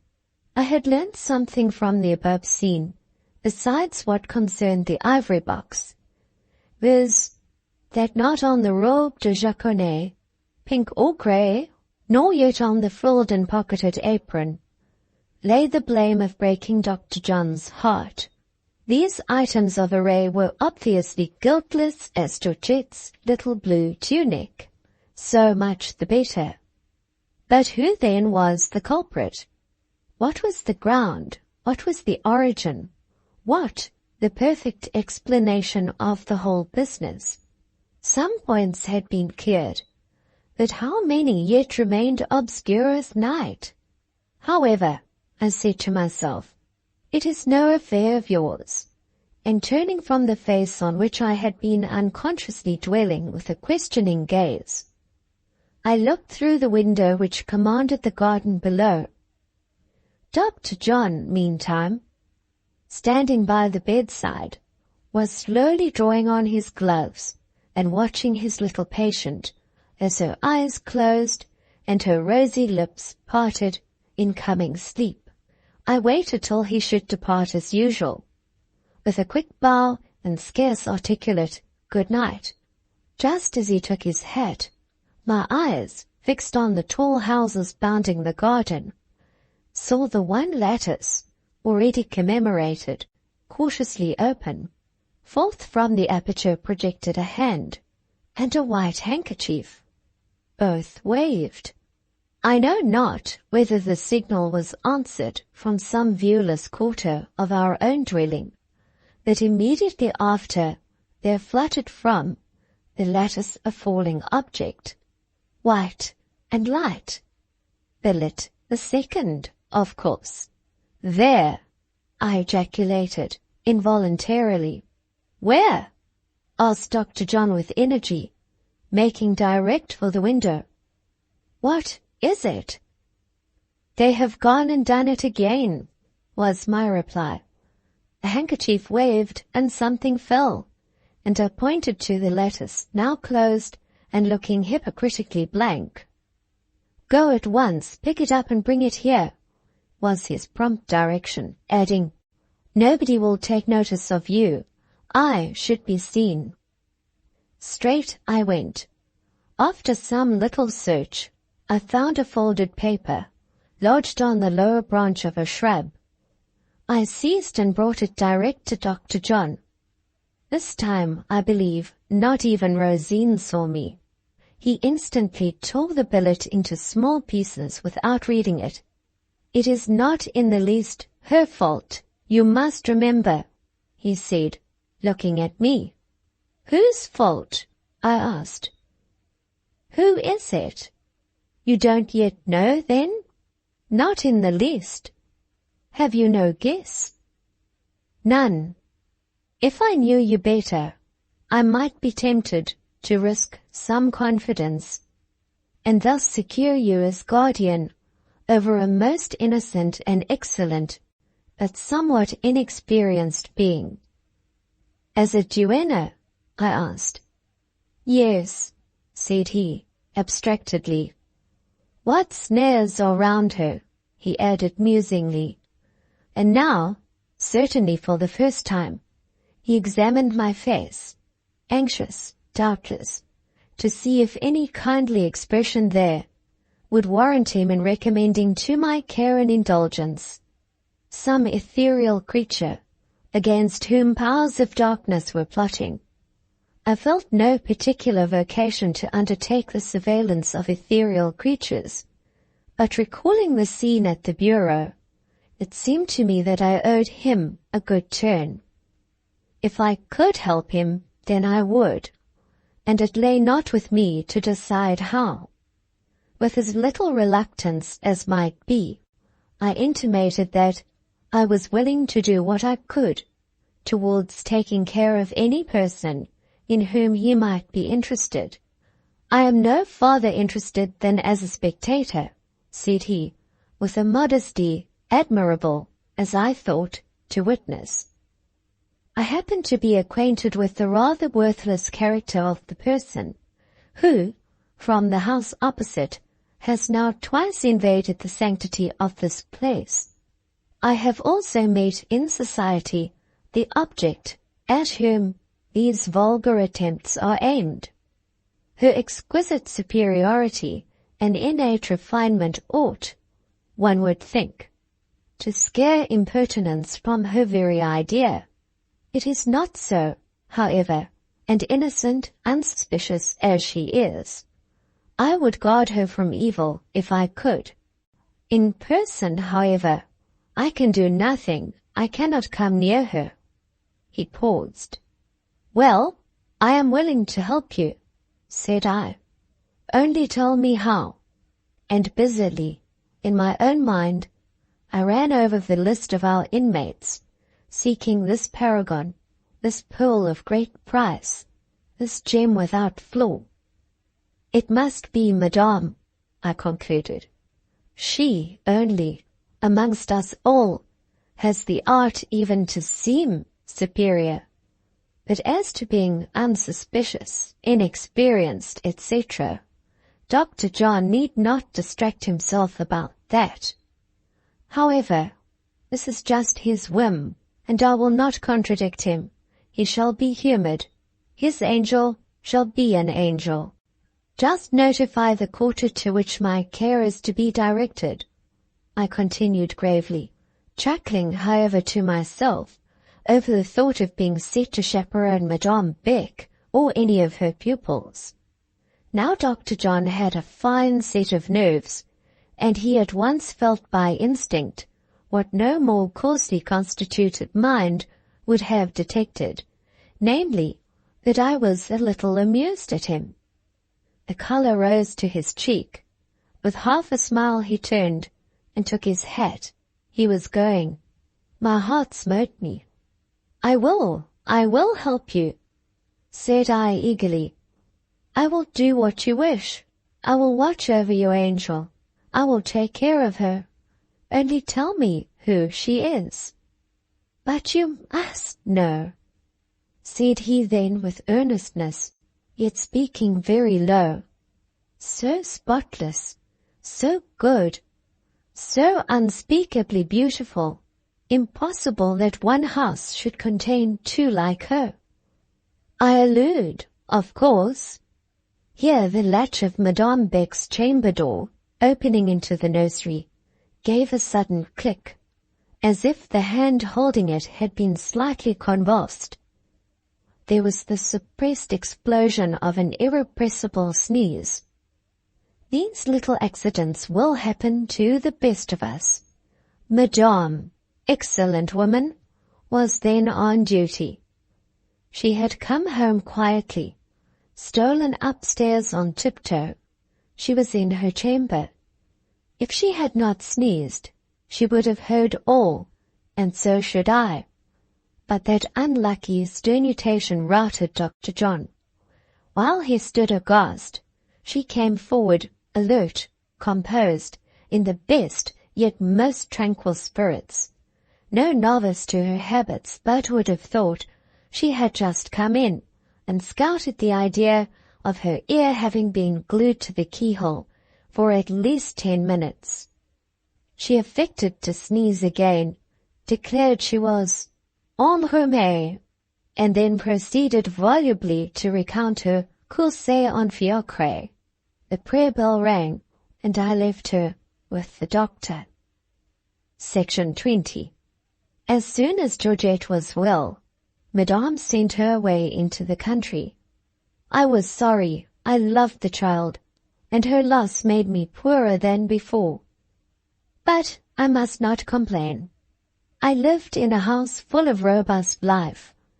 I might have had companions, and I chose solitude. Each of the teachers in turn made me overtures of special intimacy. I tried them all. One I found to be an honest woman, but a narrow thinker, a coarse feeler, and an egotist. The second was a Parisienne, externally refined, at heart corrupt, without a creed, without a principle, without an affection. Having penetrated the outward crust of decorum in this character, you found a slough beneath. She had a wonderful passion for presents, and in this point, the third teacher, a person otherwise characterless and insignificant, closely resembled her. This last named had also one other distinctive property, that of avarice. In her reigned the love of money for its own sake. The sight of a piece of gold would bring into her eyes a green glisten, singular to witness. She once, as a mark of high favor, took me upstairs, and opening a secret door, showed me a hoard, a mass of coarse large coin, about 15 guineas, in 5-franc pieces. She loved this hoard as a bird loves its eggs. These were her savings. She would come and talk to me about them with an infatuated and persevering dotage. Strange to behold in a person not yet 25. The Parisienne, on the other hand, was prodigal and profligate. In disposition, that is, as to action, I do not know. That latter quality showed its snakehead to me but once, peeping out very cautiously. A curious kind of reptile it seemed, judging from the glimpse I got. Its novelty whetted my curiosity. If it would have come out boldly, perhaps I might philosophically have stood my ground and coolly surveyed the long thing from forked tongue to scaly-tailed tip. But it merely rustled in the leaves of a bad novel, and, on encountering a hasty and ill-advised demonstration of wrath, recoiled and vanished hissing. She hated me from that day.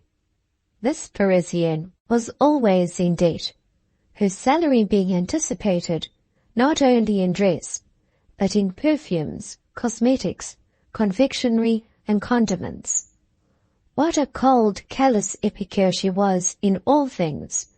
I see her now, thin in face and figure, sallow in complexion, regular in features, with perfect teeth, lips like a thread, a large prominent chin, a well-opened but frozen eye, of light at once craving and ingrate. She mortally hated work and loved what she called pleasure, being an insipid, heartless, brainless dissipation of time. Madame Beck knew this woman's character perfectly well. She once talked to me about her with an odd mixture of discrimination, indifference, and antipathy. I asked why she kept her in the establishment. She answered plainly, because it suited her interest to do so, and pointed out a fact I had already noticed, namely that Mademoiselle de Pierre possessed, in an almost unique degree, the power of keeping order amongst her undisciplined ranks of scholars. A certain petrifying influence accompanied and surrounded her. Without passion, noise, or violence, she held them in check, as a breezeless frost air might still a brawling stream. She was of little use as far as communication of knowledge went. but for strict surveillance and maintenance of rules, she was invaluable. Je sais bien qu'elle n'a pas de principes, ni peut être de mots, admitted Madame frankly, but added with philosophy, son maintien en classe est toujours convenable et rempli même d'une certaine dignité, c'est tout qu'il faut. Ni les olives ni les parents ne regardant plus loin, ni par conséquent moi non plus. A strange, frolicsome, noisy little world was the school. Great pains were taken to hide chains with flowers. A subtle essence of Romanism pervaded every arrangement. Large sensual indulgence, so to speak, was permitted by way of counterpoise to jealous spiritual restraint. Each mind was being reared in slavery, but to prevent reflection from dwelling on this fact, every pretext for physical recreation was seized and made the most of. There, as elsewhere, the Church strove to bring up her children robust in body, feeble in soul, fat, ruddy, hale, joyous, ignorant, unthinking, unquestioning. Eat, drink, and live, she says. Look after your bodies, leave your souls to me. I hold their cure, guide their course. I guarantee their final fate. A bargain in which every true Catholic deems himself a gainer. Lucifer just offers the same terms. All this power will I give thee, and the glory of it, for that is delivered unto me, and to whomsoever I will I give it. If thou therefore wilt worship me, all shall be thine. About this time, in the ripest glow of summer, Madame Beck's house became as merry a place as a school could well be. All day long, the broad folding doors and the two-leaved casements stood wide open. Settled sunshine seemed naturalized in the atmosphere. Clouds were far off, sailing away beyond sea, resting, no doubt, round islands such as England, that dear land of mists, but withdrawn wholly from the drier continent. We lived far more in the garden than under a roof. Classes were held and meals partaken of in the grand perceau. Moreover, there was a note of holiday preparation which almost turned freedom into license. The autumnal long vacation was but 2 months distant. But before that, a great day, an important ceremony, none other than the fete of Madame, awaited celebration. The conduct of this fete devolved chiefly on Mademoiselle St. Pierre, Madame herself being supposed to stand aloof, disinterestedly unconscious of what might be going forward in her honor. Especially, she never knew, never in the least suspected, that a subscription was annually levied on the whole school for the purchase of a handsome present.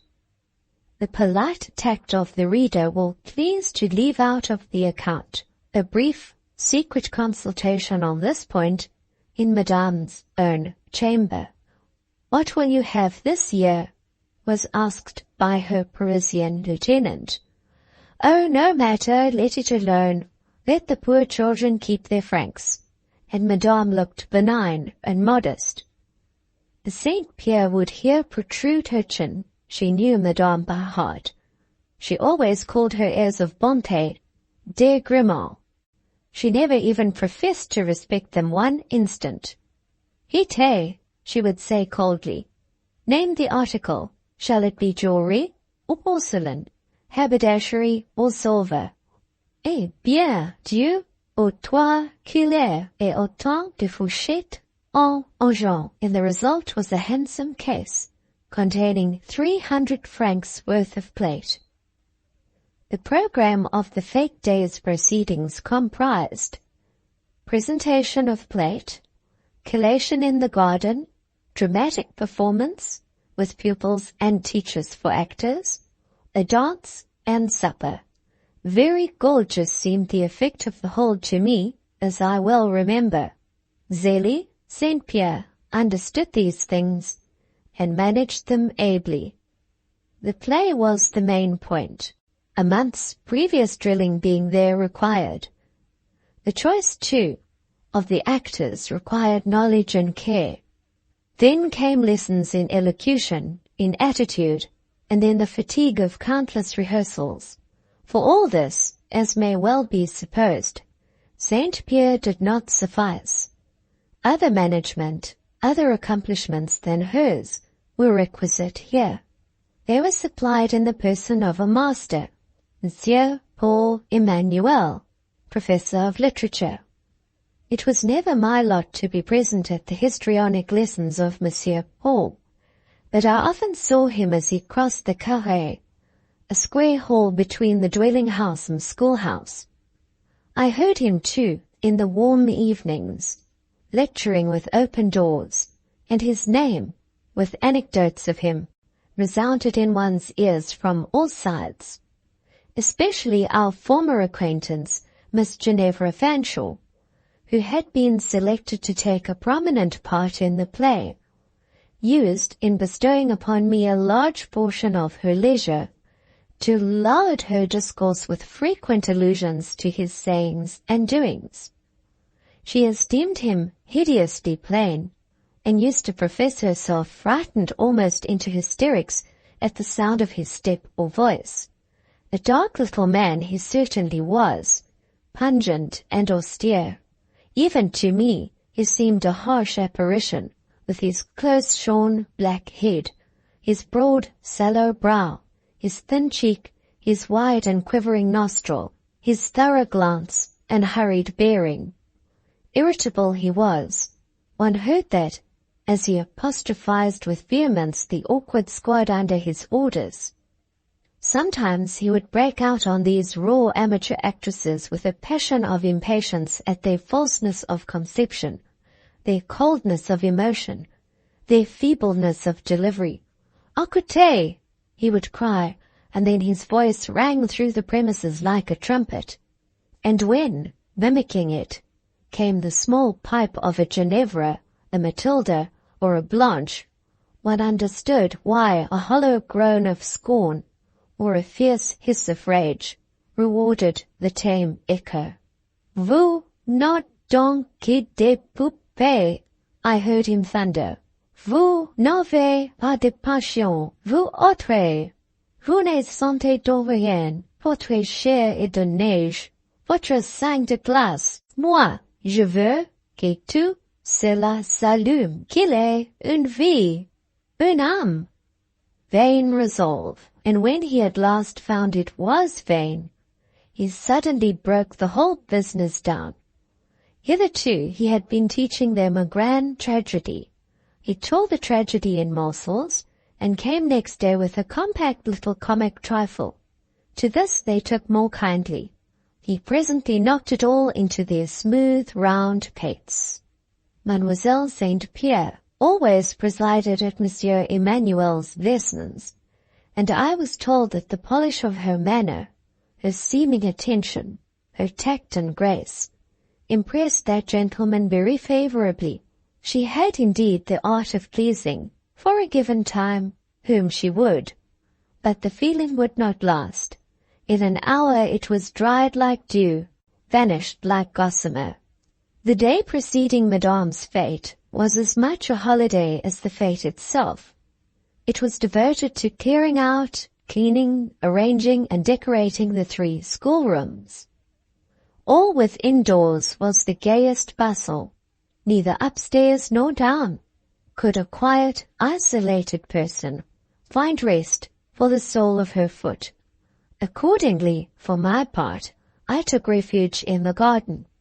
The whole day did I wander or sit there alone, finding warmth in the sun, shelter among the trees, and a sort of companionship in my own thoughts. I well remember that I exchanged but 2 sentences that day with any living being. Not that I felt solitary, I was glad to be quiet. For a looker-on, it sufficed to pass through the rooms once or twice, observe what changes were being wrought, how a green room and a dressing room were being contrived, a little stage with scenery erected, how Monsieur Paul Emmanuel, in conjunction with Mademoiselle St. Pierre, was directing all, and how an eager band of pupils, amongst them Ginevra Fanshawe, were working gaily under his control. The great day arrived. The sun rose hot and unclouded, and hot and unclouded it burned on till evening. All the doors and all the windows were set open, which gave a pleasant sense of summer freedom, and freedom the most complete seemed indeed the order of the day. Teachers and pupils descended to breakfast in dressing gowns and curl papers, anticipating avec délice the toilet of the evening. They seemed to take a pleasure in indulging that forenoon in a luxury of slovenliness, like aldermen fasting in preparation for a feast. About 9 a.m., an important functionary, the coiffeur, arrived. Sacrilegious to state, he fixed his headquarters in the oratory, and there, in presence of benetier, candle, and crucifix, solemnized the mysteries of his art. Each girl was summoned in turn to pass through his hands, emerging from them with head as smooth as a shell, intersected by faultless white lines, and wreathed about with Grecian plaits that shone as if lacquered. I took my turn with the rest, and could hardly believe what the glass said when I applied to it for information afterwards. The lavished garlandry of woven brown hair amazed me. I feared it was not all my own, and it required several convincing pulls to give assurance to the contrary. I then acknowledged in the coiffeur a first-rate artist, one who certainly made the most of indifferent materials. The oratory closed.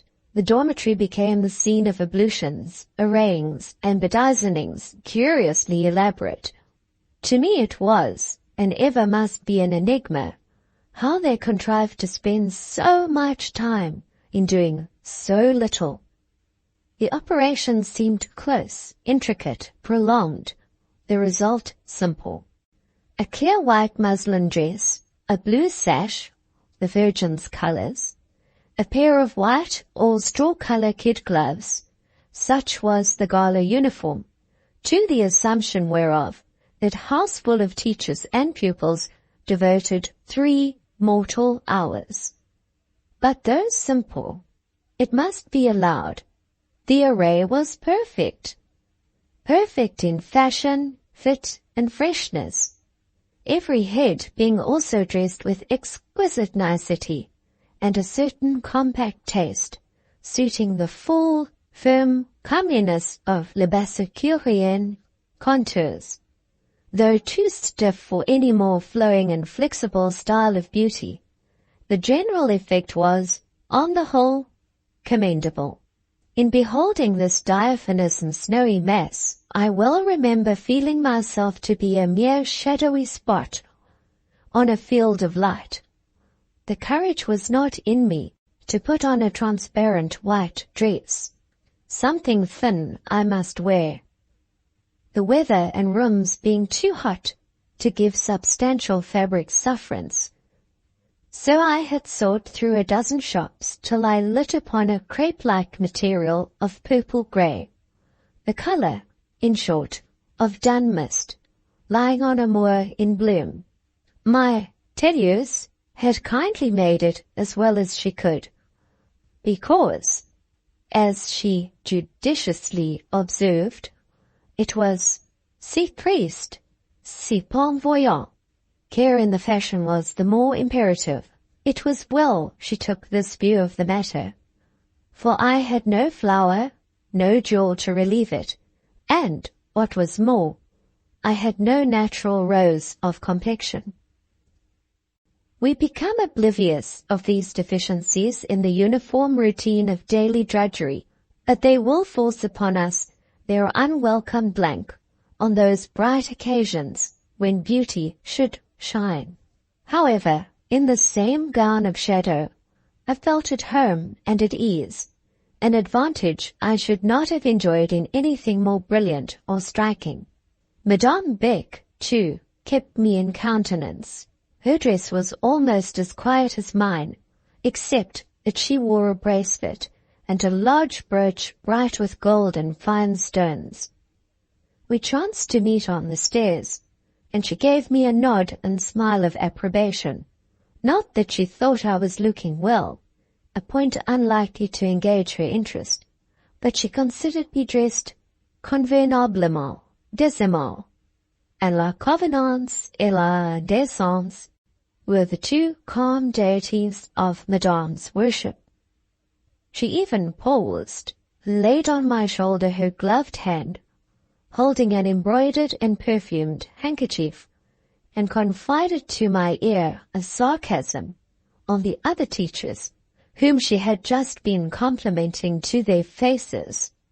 Nothing so absurd, she said, as for des femmes mûres to dress themselves like girls of 15, quand à la Saint-Pierre elle a l'air d'une vieille coquette qui fait l'ingénue.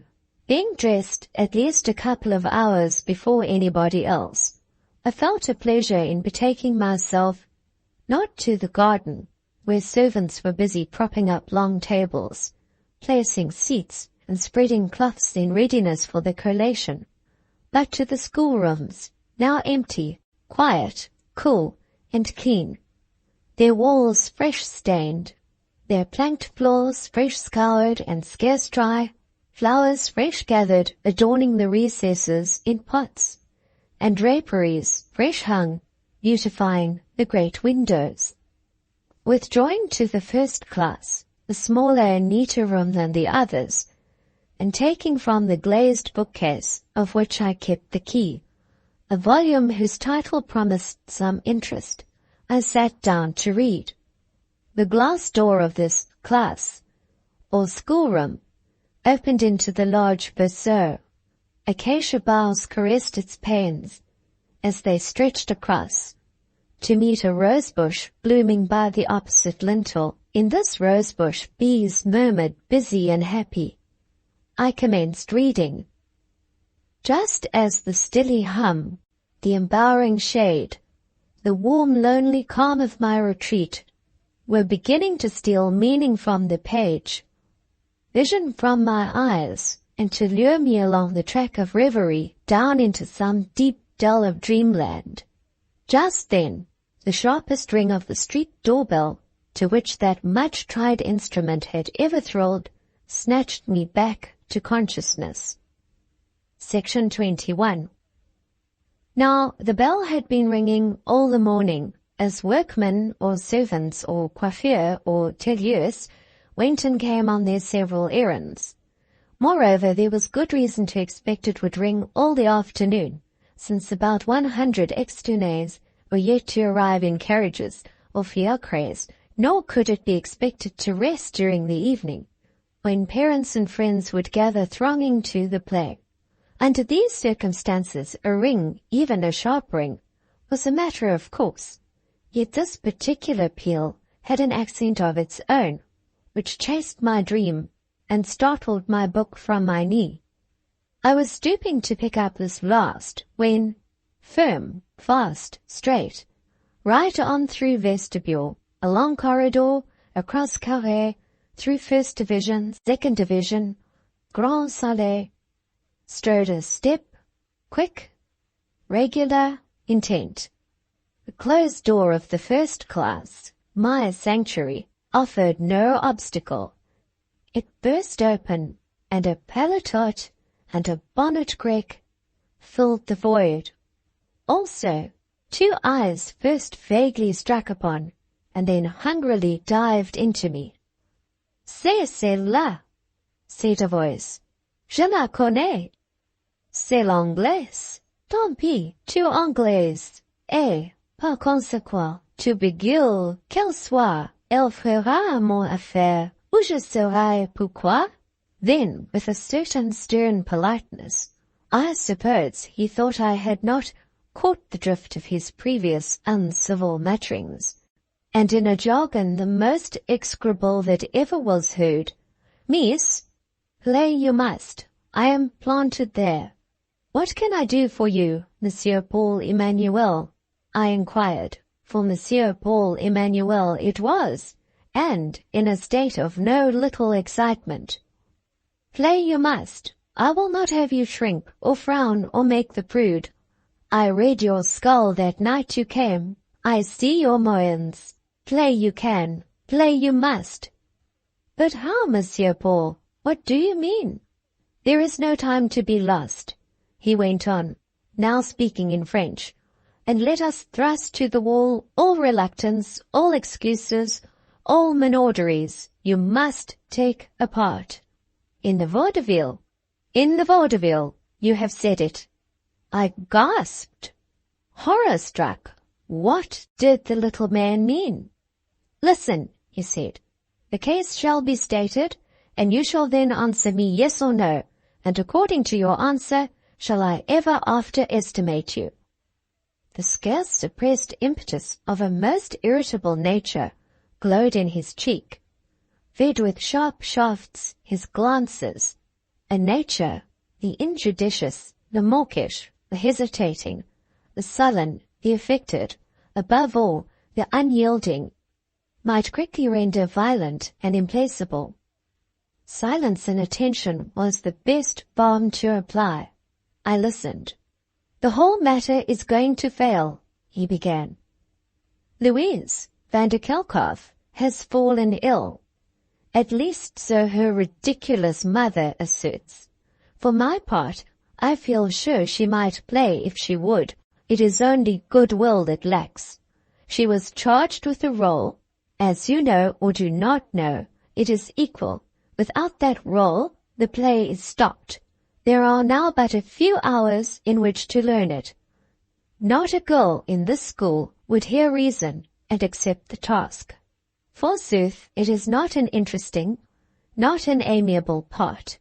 Their vile amour propre, that base quality of which women have so much, would revolt from it.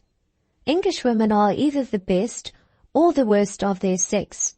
Dieu sait que je les déteste comme la peste, ordinairement. This between his recreant teeth. I apply to an Englishwoman to rescue me. What is her answer? Yes or no? 1,000 objections rushed into my mind. The foreign language, the limited time, the public display. Inclination recoiled, ability faltered, self-respect, that vile quality, trembled. No, no, no, said all these. But looking up at Monsieur Paul, and seeing in his vexed, fiery and searching eye a sort of appeal behind all its menace, my lips dropped the word oui. For a moment his rigid countenance relaxed with a quiver of content. Quickly bent up again, however, he went on. Vite à l'ouvrage. Here is the book. Here is your roll. Read. And I read. He did not commend. At some passages he scowled and stamped. He gave me a lesson. I diligently imitated. It was a disagreeable part, a man's, an empty-headed fops. One could put into it neither heart nor soul. I hated it. The play, a mere trifle, ran chiefly on the efforts of a brace of rivals to gain the hand of a fair coquette. One lover was called the ours, a good and gallant but unpolished man, a sort of diamond in the rough. The other was a butterfly, a talker and a traitor, and I was to be the butterfly, talker, and traitor. I did my best, which was bad, I know. It provoked Monsieur Paul. He fumed. Putting both hands to the work, I endeavored to do better than my best. I presume he gave me credit for good intentions. He professed to be partially content. "Ka ira!" he cried, and as voices began sounding from the garden and white dresses fluttering among the trees, he added, "You must withdraw. You must be alone to learn this. Come with me." Without being allowed time or power to deliberate, I found myself in the same breath convoyed along as in a species of whirlwind.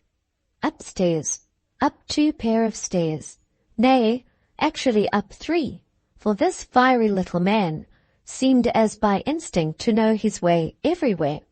To the solitary and lofty attic was I borne, put in and locked in, the key being in the door, and that key he took with him and vanished. The attic was no pleasant place. I believe he did not know how unpleasant it was, or he would never have locked me in with so little ceremony. In this summer weather, it was hot as Africa, as in winter, it was always cold as Greenland. Boxes and lumber filled it, old dresses draped its unstained wall, cobwebs its unswept ceiling. Well was it known to be tenanted by rats, by black beetles, and by cockroaches. Nay, rumour affirmed that the ghostly nun of the garden had once been seen here. A partial darkness obscured one end, across which, as for deeper mystery, an old russet curtain was drawn, by way of screen to a sombre band of winter cloaks, pendant each from its pin, like a malefactor from his gibbet. From amongst these cloaks, and behind that curtain, the nun was said to issue. I did not believe this, nor was I troubled by apprehension thereof, but I saw a very dark and large rat, with a long tail, come gliding out from that squalid alcove, and moreover my eye fell on many a black beetle dotting the floor. These objects discomposed me more perhaps than it would be wise to say, as also did the dust, lumber, and stifling heat of the place. The last inconvenience would soon have become intolerable, had I not found means to open and prop up the skylight, thus admitting some freshness.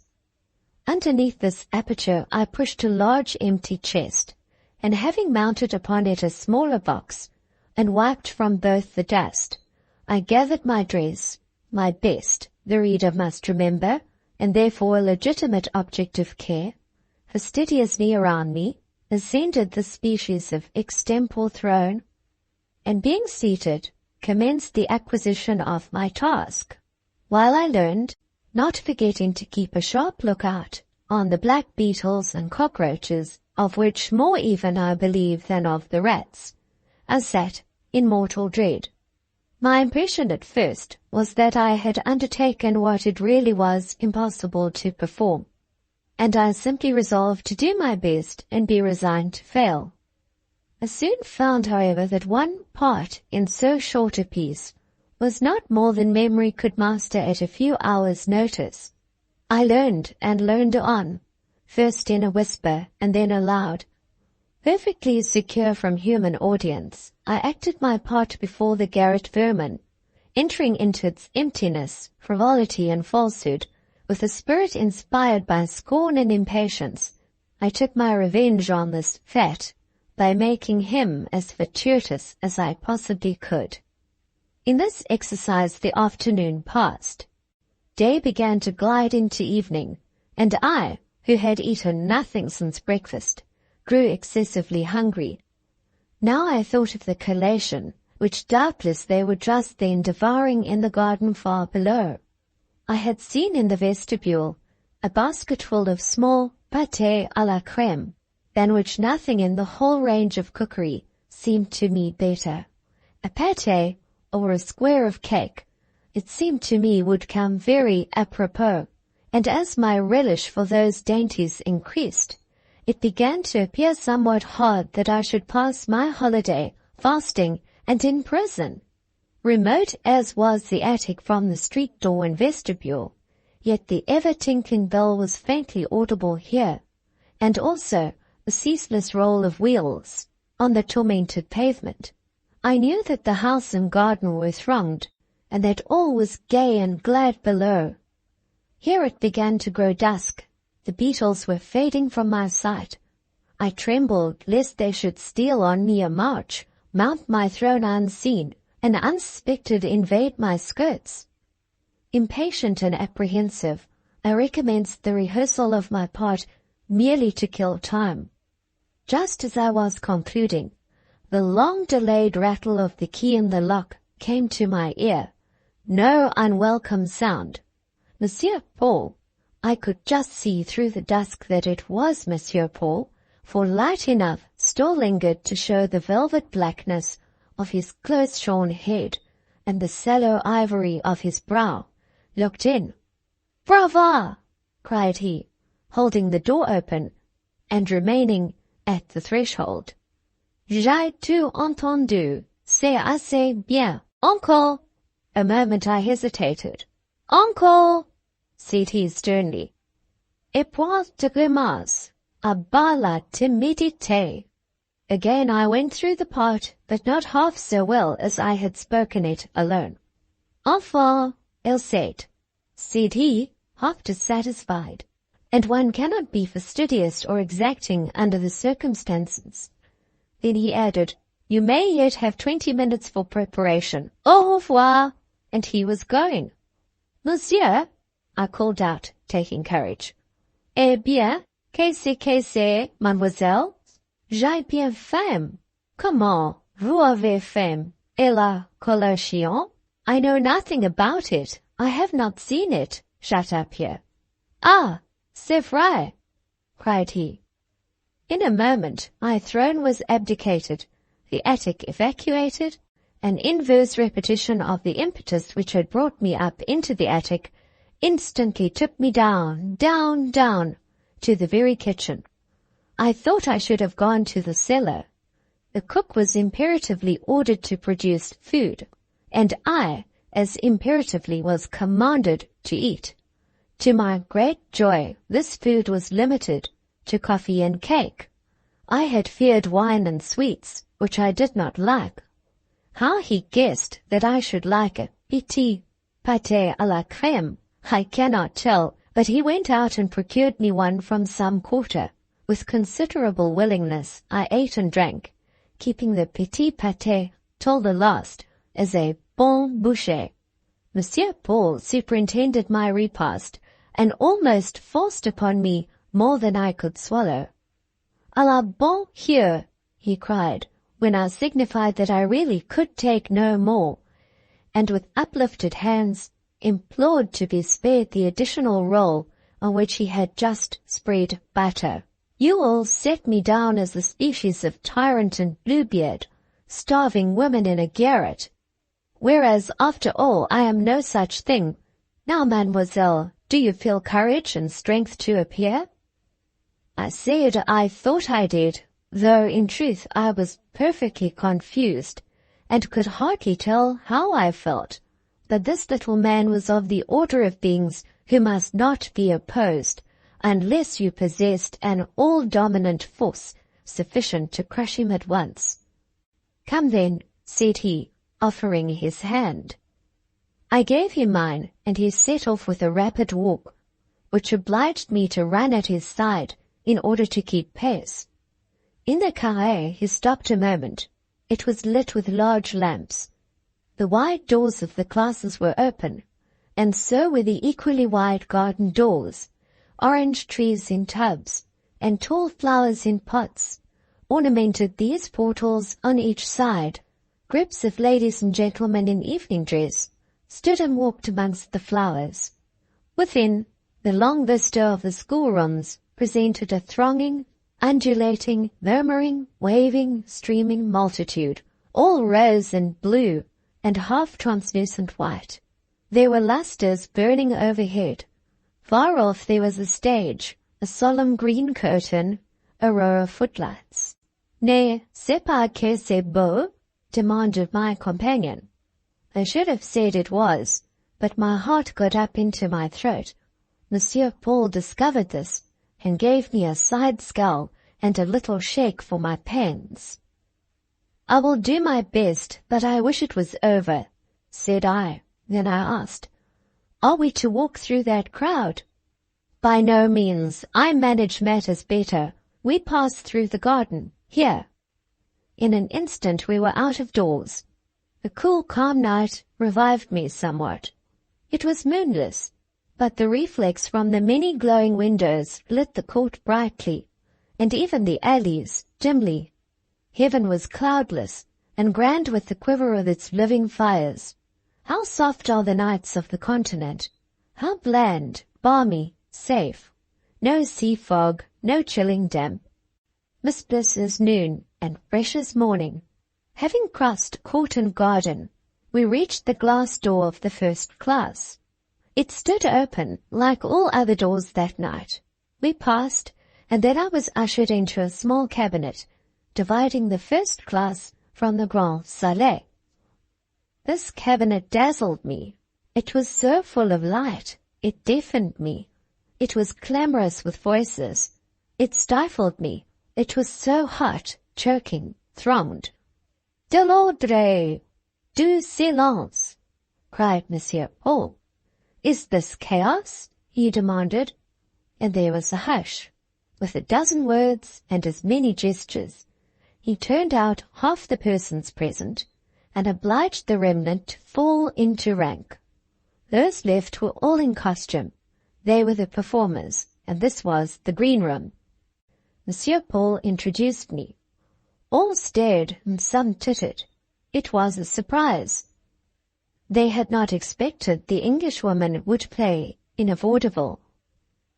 Ginevra Fanshawe, beautifully dressed for her part, and looking fascinatingly pretty, turned on me a pair of eyes as round as beads. In the highest spirit, unperturbed by fear or bashfulness, delighted indeed at the thought of shining off before hundreds, my entrance seemed to transfix her with amazement in the midst of her joy. She would have exclaimed, but Monsieur Paul held her, and all the rest, in check. Having surveyed and criticized the whole troupe, he turned to me. You too must be dressed for your part. Dressed like a man, exclaimed Zélie St. Pierre, darting forwards, adding with officiousness, I will dress her myself. To be dressed like a man did not please and would not suit me. I had consented to take a man's name and part. As to his dress, halt la no. I would keep my own dress, come what might. Monsieur Paul might storm, might rage. I would keep my own dress. I said so with a voice as resolute in intent as it was low, and perhaps unsteady in utterance. He did not immediately storm or rage, as I fully thought he would. He stood silent, but Zélie again interposed. She will make a capital petit maître. Here are the garments, all complete, somewhat too large, but I will arrange all that.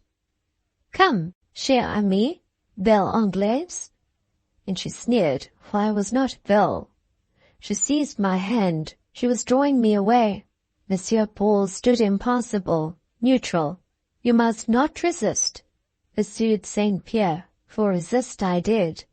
You will spoil all, destroy the mirth of the piece, the enjoyment of the company, sacrifice everything to your amour propre. This would be too bad. Monsieur will never permit this? She sought his eye. I watched, likewise, for a glance. He gave her one, and then he gave me one. Stop, he said slowly, arresting St. Pierre, who continued her efforts to drag me after her. Everybody awaited the decision. He was not angry, not irritated. I perceived that, and took heart. You do not like these clothes? He asked, pointing to the masculine vestments. I don't object to some of them, but I won't have them all. How must it be then? How accept a man's part, and go on the stage dressed as a woman? This is an amateur affair, it is true. A vaudeville de pensionnat. Certain modifications I might sanction, yet something you must have to announce you as of the nobler sex. And I will, monsieur, but it must be arranged in my own way. Nobody must meddle. The things must not be forced upon me. Just let me dress myself. Monsieur, without another word, took the costume from St. Pierre, gave it to me, and permitted me to pass into the dressing room. Once alone, I grew calm and collectedly went to work. Retaining my woman's garb without the slightest retrenchment, I merely assumed, in addition, a little vest, a collar, and cravat, and a paletot of small dimensions, the whole being the costume of a brother of one of the pupils. Having loosened my hair out of its braids, made up the long back hair close, and brushed the front hair to one side, I took my hat and gloves in my hand, and came out. Monsieur Paul was waiting, and so were the others. He looked at me. "That may pass in a pensionnat," he pronounced, then added not unkindly, "Courage, mon ami, un peu de sang-froid, un peu d'aplomb, Monsieur Lucien, et tout ira bien." St. Pierre sneered again in her cold, snaky manner. I was irritable because excited, and I could not help turning upon her and saying that if she were not a lady and I a gentleman, I should feel disposed to call her out. After the play, said Monsieur Paul. I will then divide my pair of pistols between you, and we will settle the dispute according to form. It will only be the old quarrel of France and England. But now the moment approached for the performance to commence. Monsieur Paul, setting us before him, harangued us briefly, like a general addressing soldiers about to charge. I don't know what he said, except that he recommended each to penetrate herself with a sense of her personal insignificance. God knows, I thought this advice superfluous for some of us. A bell tinkled. I and two more were ushered onto the stage. The bell tinkled again. I had to speak the very first words. "Do not look at the crowd, nor think of it," whispered Monsieur Paul in my ear. "Imagine yourself in the garret, acting to the rats." He vanished. The curtain drew up, shriveled to the ceiling. The bright lights, the long room, the gay throng burst upon us. I thought of the black beetles, the old boxes, the worm-eaten bureau. I said my say badly, but I said it. That first speech was the difficulty. It revealed to me this fact, that it was not the crowd I feared so much as my own voice. Foreigners and strangers, the crowd were nothing to me, nor did I think of them. When my tongue once got free, and my voice took its true pitch, and found its natural tone, I thought of nothing but the personage I represented, and of Monsieur Paul, who was listening, watching, prompting in the side scenes. By and by, feeling the right power come, the spring-demanded gush and rise inwardly, I became sufficiently composed to notice my fellow actors. Some of them played very well, especially Ginevra Fanshawe, who had to coquette between two suitors and managed admirably. In fact, she was in her element. I observed that she once or twice threw a certain marked fondness and pointed partiality into her manner towards me, the fop. With such emphasis and animation did she favor me, such glances did she dart out into the listening and applauding crowd, that to me, who knew her, it presently became evident she was acting at someone, and I followed her eye, her smile, her gesture, and ere long discovered that she had at least singled out a handsome and distinguished aim for her shafts, full in the path of those arrows, taller than other spectators, and therefore more sure to receive them, stood in attitude quiet but intent, a well-known form, that of Dr. John. The spectacle seemed somehow suggestive. There was language in Dr. John's look, though I cannot tell what he said. It animated me. I drew out of it a history. I put my idea into the part I performed. I threw it into my wooing of Ginevra. In the hours of sincere lover, I saw Dr. John. Did I pity him, as erst? No, I hardened my heart, rivaled and outrivaled him. I knew myself but a fop, but where he was outcast, I could please. Now I know I acted as if wishful and resolute to win and conquer. Ginevra seconded me. Between us, we half changed the nature of the role, gilding it from top to toe. Between the acts, Monsieur Paul told us he knew not what possessed us, and half expostulated.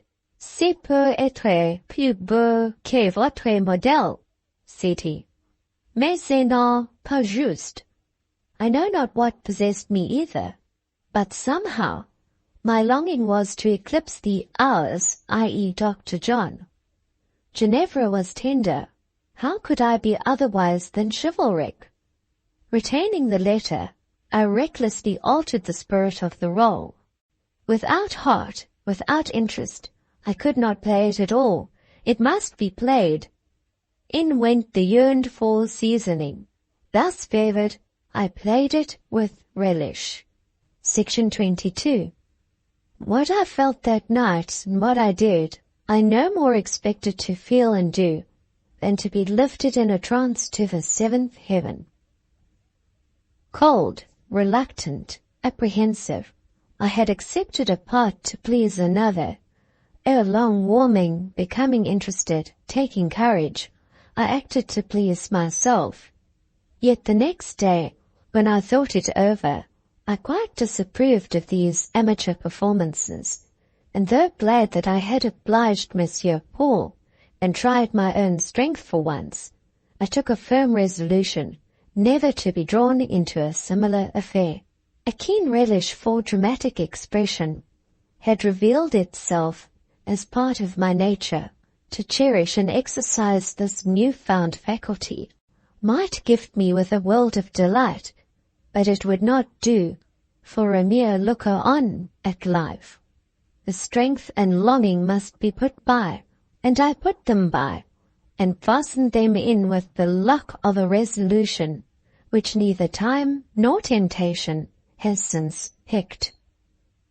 No sooner was the play over, and well over, than the choleric and arbitrary Monsieur Paul underwent a metamorphosis.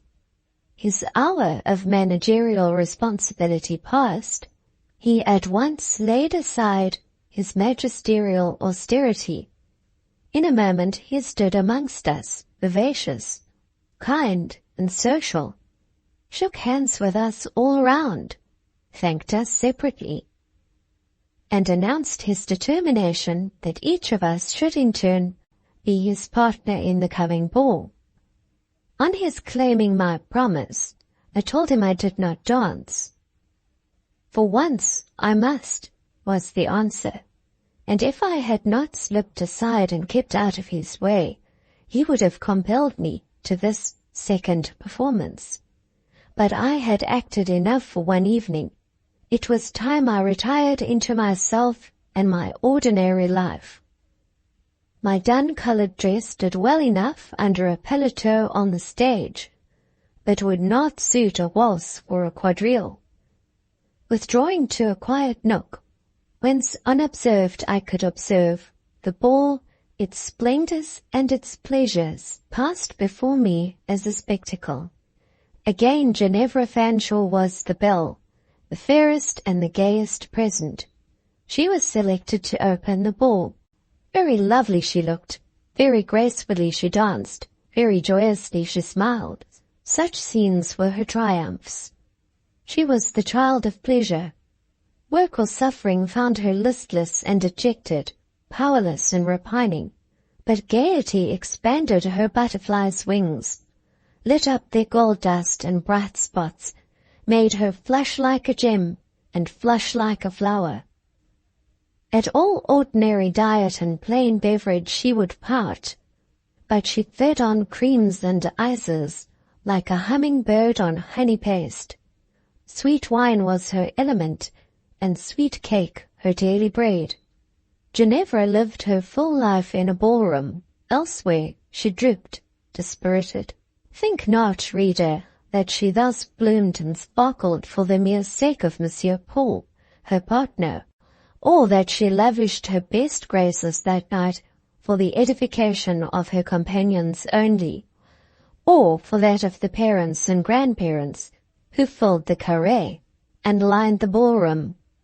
Under circumstances so insipid and limited, with motives so chilly and vapid, Ginevra would scarce have deigned to walk one quadrille, and weariness and fretfulness would have replaced animation and good humour.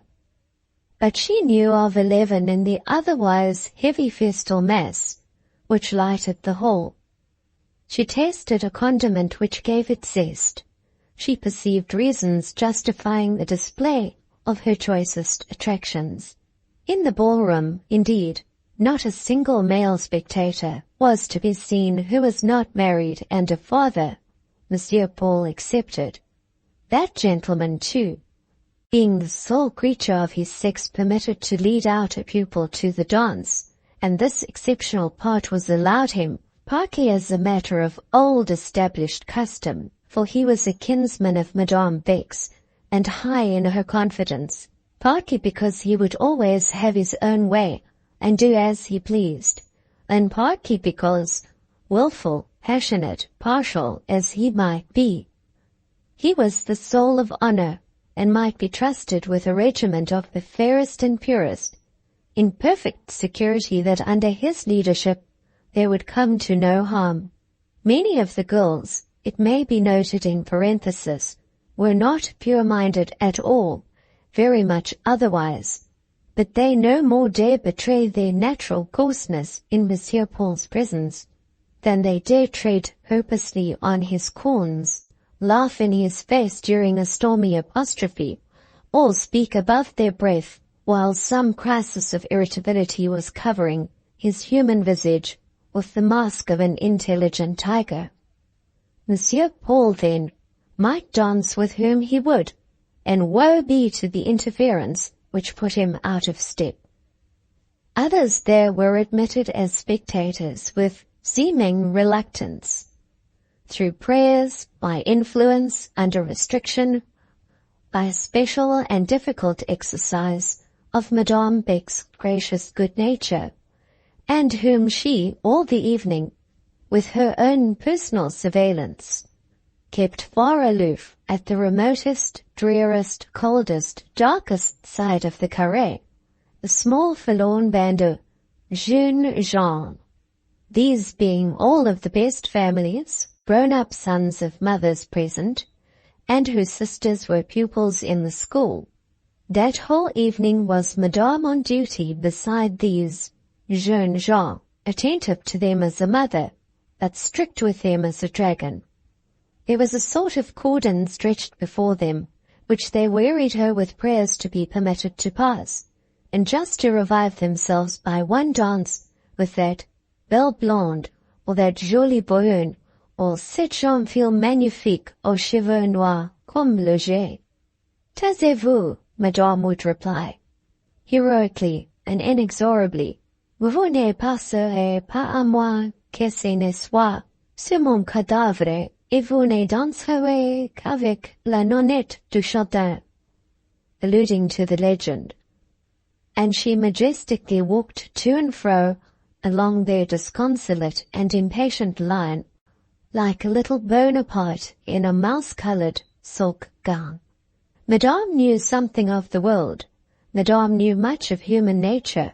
I don't think that another directress in Villette would have dared to admit a jeune homme within her walls, but Madame knew that by granting such admission, on an occasion like the present, a bold stroke might be struck, and a great point gained. In the first place, the parents were made accomplices to the deed, for it was only through their mediation it was brought about. Secondly, the admission of these rattlesnakes, so fascinating and so dangerous, served to draw out Madame precisely in her strongest character, that of a first-rate observant. Thirdly, their presence furnished a most piquant ingredient to the entertainment. The pupils knew it and saw it, and the view of such golden apples shining afar off animated them with a spirit no other circumstance could have kindled. The children's pleasure spread to the parents. Life and mirth circulated quickly round the ballroom. The jeunes gens themselves, though restrained, were amused, for Madame never permitted them to feel dull, and thus Madame Beck's fate annually ensured a success unknown to the fate of any other directress in the land. I observed that Dr. John was at first permitted to walk at large through the classes. There was about him a manly, irresponsible look that redeemed his youth and half expiated his beauty. But as soon as the ball began, Madame ran up to him. "Come, Wolf, come," said she, laughing. "You wear sheep's clothing, but you must quit the fold notwithstanding. Come, I have a fine menagerie of 20 here in the carré. Let me place you amongst my collection, but first suffer me to have one dance with one pupil of my choice." "Have you the face to ask such a thing? It is madness, it is impiety. Sautez, sautez, au plus vite." She drove him before her, and soon had him enclosed within the cordon. Ginevra being, I suppose, tired with dancing, sought me out in my retreat. She threw herself on the bench beside me, and, a demonstration I could very well have dispensed with, cast her arms round my neck. "Lucy Snowe, Lucy Snowe," she cried in a somewhat sobbing voice, half hysterical. "What in the world is the matter?" I dryly said. How do I look tonight?" she demanded. "As usual," said I. "Preposterously vain. Caustic creature, you never have a kind word for me, but in spite of you, and all other envious detractors, I know I am beautiful, I feel it, I see it, for there is a great looking glass in the dressing-room where I can view my shape from head to foot. Will you go with me now, and let us two stand before it?" "I will, Miss Fanshawe. You shall be humoured even to the top of your bent." The dressing-room was very near, and we stepped in. Putting her arm through mine, she drew me to the mirror. Without resistance, remonstrance, or remark, I stood and let her self-love have its feast and triumph, curious to see how much it could swallow, whether it was possible it could feed to satiety, whether any whisper of consideration for others could penetrate her heart and moderate its vainglorious exultation. Not at all. She turned me and herself round. She viewed us both on all sides. She smiled. She waved her curls. She retouched her sash. She spread her dress, and finally, letting go my arm, and curtsying with mock respect, she said, "I would not be you for a kingdom." The remark was too naive to rouse anger. I merely said, "Very good." "And what would you give to be me?" she inquired. "Not a bad sixpence, strange as it may sound," I replied. "You are but a poor creature. You don't think so in your heart." "No, for in my heart you have not the outline of a place. I only occasionally turn you over in my brain." "Well, but," said she, in an expostulatory tone, "just listen to the difference of our positions, and then see how happy am I, and how miserable are you." "Go on, I listen." "In the first place, I am the daughter of a gentleman of family, and though my father is not rich, I have expectations from an uncle. Then, I am just 18, the finest age possible. I have had a continental education, and though I can't spell, I have abundant accomplishments. I am pretty, you can't deny that. I may have as many admirers as I choose. This very night I have been breaking the hearts of 2 gentlemen, and it is the dying look I had from one of them just now, which puts me in such spirits. I do so like to watch them turn red and pale, and scowl, and dart fiery glances at each other, and languishing ones at me. There is me, happy me. Now for you, poor soul. I suppose you are nobody's daughter, since you took care of little children when you first came to Villette. You have no relations. You can't call yourself young at 23. You have no attractive accomplishments, no beauty. As to admirers, you hardly know what they are. You can't even talk on the subject. You sit dumb when the other teachers quote their conquests. I believe you never were in love, and never will be. You don't know the feeling, and so much the better. For though you might have your own heart broken, no living heart will you ever break. Isn't it all true? A good deal of it is true as gospel, and shrewd besides.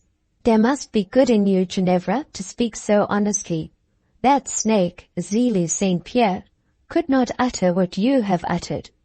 Still, Miss Fanshawe, hapless as I am, according to your showing, 6pence I would not give to purchase you, body and soul. Just because I am not clever, and that is all you think of.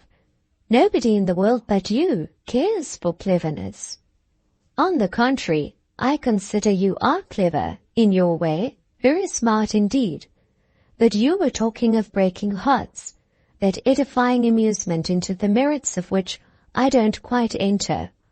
Pray, on whom does your vanity lead you to think you have done execution tonight? She approached her lips to my ear. Isidore and Alfred de Hamel are both here, she whispered. Oh, they are. I should like to see them. There's a dear creature. Your curiosity is roused at last. Follow me. I will point them out. She proudly led the way. But you cannot see them well from the classes, said she, turning. Madame keeps them too far off. Let us cross the garden, enter by the corridor, and get close to them behind. We shall be scolded if we are seen, but never mind. For once I did not mind. Through the garden we went, penetrated into the corridor by a quiet private entrance, and approaching the carré, yet keeping in the corridor shade, commanded a near view of the band of jeunes gens. I believe I could have picked out the conquering de Hamel even undirected. He was a straight-nosed, very correct-featured little dandy. I say little dandy, though he was not beneath the middle standard in stature. But his lineaments were small, and so were his hands and feet, and he was pretty and smooth, and as trim as a doll. So nicely dressed, so nicely curled, so booted and gloved and cravatted. He was charming indeed. I said so. What a dear personage, cried I, and commended Ginevra's taste warmly, and asked her what she thought de Hamel might have done with the precious fragments of that heart she had broken, whether he kept them in a scent vial and conserved them in otto of roses.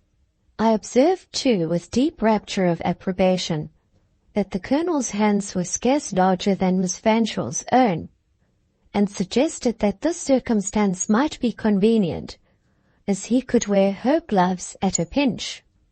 On his dear curls, I told her I doted, and as to his low, Grecian brow and exquisite classic headpiece, I confessed I had no language to do such perfections justice. And if he were your lover? Suggested the cruelly exultant Ginevra. Oh heavens, what bliss, said I. But do not be inhuman, Miss Fanshawe. To put such thoughts into my head is like showing poor outcast Cain a far glimpse of paradise. You like him, then, as I like sweets, and jams, and comfits, and conservatory flowers. Ginevra admired my taste, for all these things were her adoration. She could then readily credit that they were mine too. Now for Isidore, I went on. I own I felt still more curious to see him than his rival. but Ginevra was absorbed in the latter.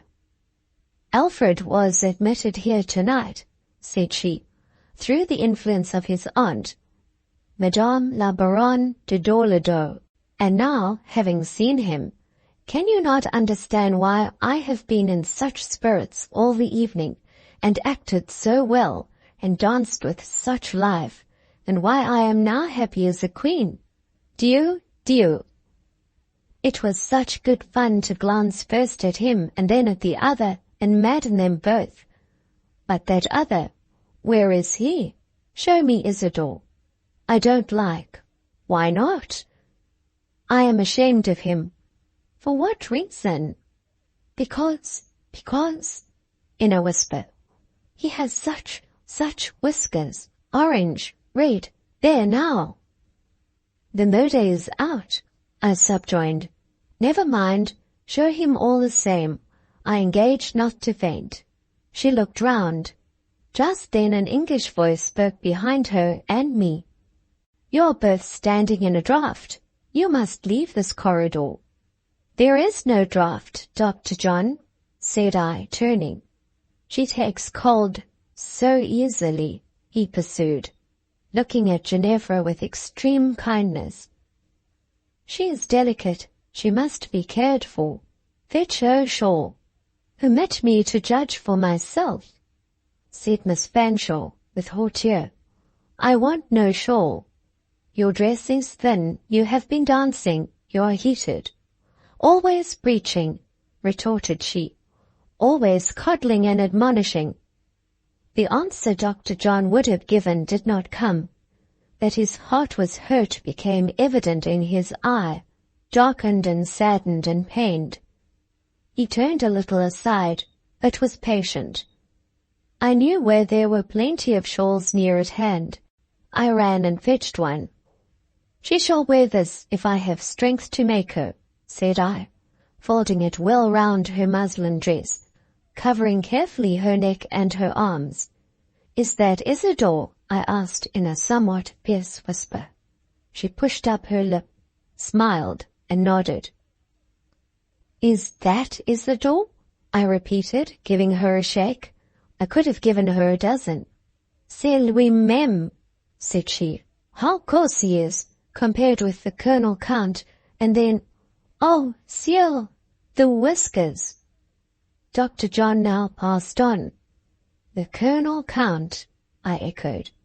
The doll, the puppet, the mannequin, the poor inferior creature, a mere lackey for Dr. John, his valet, his footboy.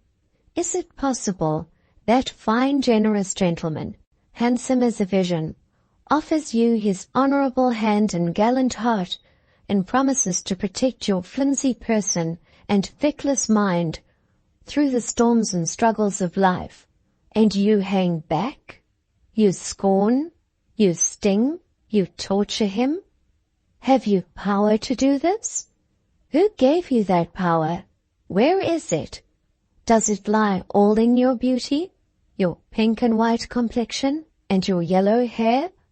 Does this bind his soul at your feet, and bend his neck under your yoke?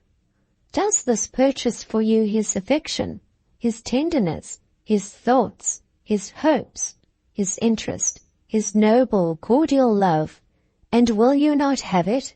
Do you scorn it? You are only dissembling. You are not in earnest. You love him, you long for him, but you trifle with his heart to make him more surely yours? Bah! How you run on! I don't understand half you have said. Section 23. I had got her out into the garden ere this. I now set her down on a seat, and told her she should not stir till she had avowed which she meant in the end to accept, the man or the monkey. Him you call the man, said she, is bourgeois, sandy-haired, and answers to the name of John. Cela suffit. Je n'en veux pas.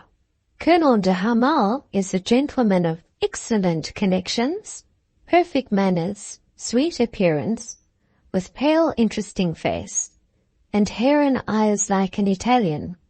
Then too he is the most delightful company possible. A man quite in my way, not sensible and serious like the other, but one with whom I can talk on equal terms, who does not plague and bore and harass me with depths and heights and passions and talents for which I have no taste. There now, don't hold me so fast. I slackened my grasp, and she darted off. I did not care to pursue her. Somehow, I could not avoid returning once more in the direction of the corridor to get another glimpse of Dr. John, but I met him on the garden steps, standing where the light from a window fell broad. His well-proportioned figure was not to be mistaken, for I doubt whether there was another in that assemblage his equal. He carried his hat in his hand, his uncovered head, his face and fine brow were most handsome and manly. His features were not delicate, not slight like those of a woman, nor were they cold, frivolous and feeble. Though well cut, they were not so chiseled, so frittered away as to lose in expression or significance what they gained in unmeaning symmetry. Much feeling spoke in them at times, and more sat silent in his eye. Such at least were my thoughts of him. To me he seemed all this. An inexpressible sense of wonder occupied me as I looked at this man and reflected that he could not be slighted.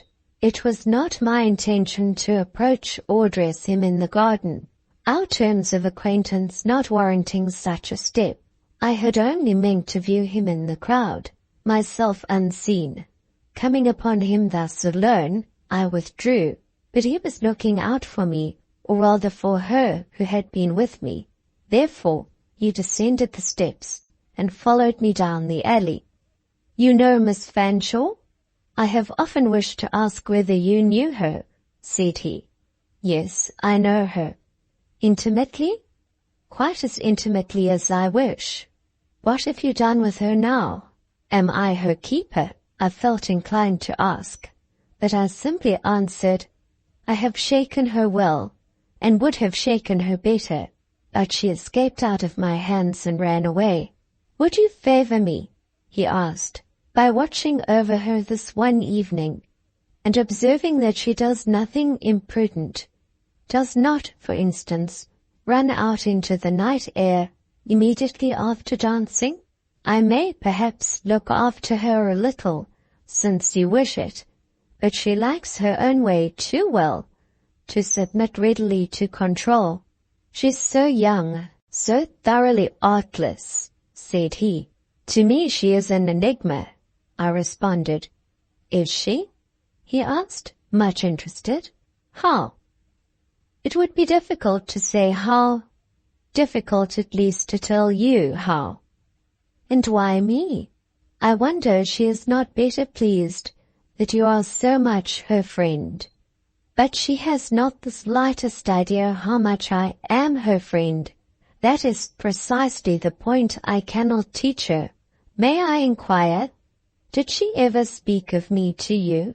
Under the name of Isidore she has talked about you often, but I must add that it is only within the last 10 minutes I have discovered that you and Isidore are identical. It is only, Dr. John, within that brief space of time I have learned that Ginevra Fanshawe is the person under this roof in whom you have long been interested, that she is the magnet which attracts you to the Rue Fossette, that for her sake you venture into this garden and seek out caskets dropped by rivals. You know all? I know so much. For more than a year I have been accustomed to meet her in society. Mrs. Cholmondeley, her friend, is an acquaintance of mine. Thus I see her every Sunday. But you observed that under the name of Isidore she often spoke of me. May I, without inviting you to a breach of confidence, inquire what was the tone, what the feeling of her remarks? I feel somewhat anxious to know being a little tormented with uncertainty as to how I stand with her. Oh, she varies. She shifts and changes like the wind. Still, you can gather some general idea? I can, thought I. But it would not do to communicate that general idea to you. Besides, if I said she did not love you, I know you would not believe me. You are silent, he pursued. I suppose you have no good news to impart. No matter. If she feels for me positive coldness and aversion, it is a sign I do not deserve her. Do you doubt yourself? Do you consider yourself the inferior of Colonel de Hummel? I love Miss Fanshawe far more than de Hummel loves any human being, and would care for and guard her better than he.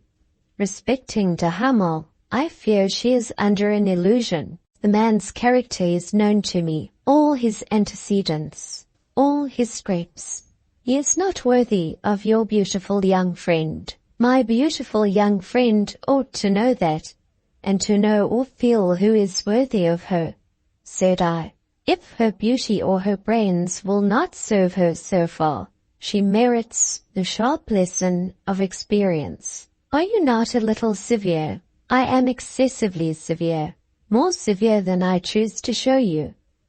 You should hear the strictures with which I favor my beautiful young friend, only that you would be unutterably shocked at my want of tender considerateness for her delicate nature. She is so lovely one cannot but be loving towards her. You, every woman older than herself, must feel for such a simple, innocent, girlish fairy a sort of motherly or elder sisterly fondness. Graceful angel, does not your heart yearn towards her when she pours into your ear her pure childlike confidences? How you are privileged! And he sighed.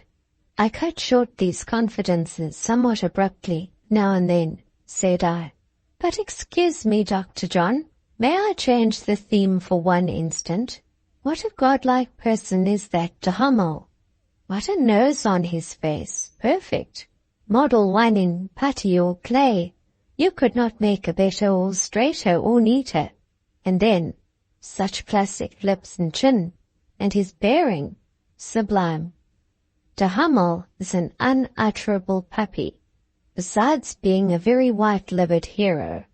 You, Dr. John, and every man of a less refined mould than he, must feel for him a sort of admiring affection, such as Mars and the coarser deities may be supposed to have borne the young, graceful Apollo, an unprincipled, gambling little jackanapes, said Dr. John curtly, whom, with one hand, I could lift up by the waistband any day, and lay low in the kennel if I liked.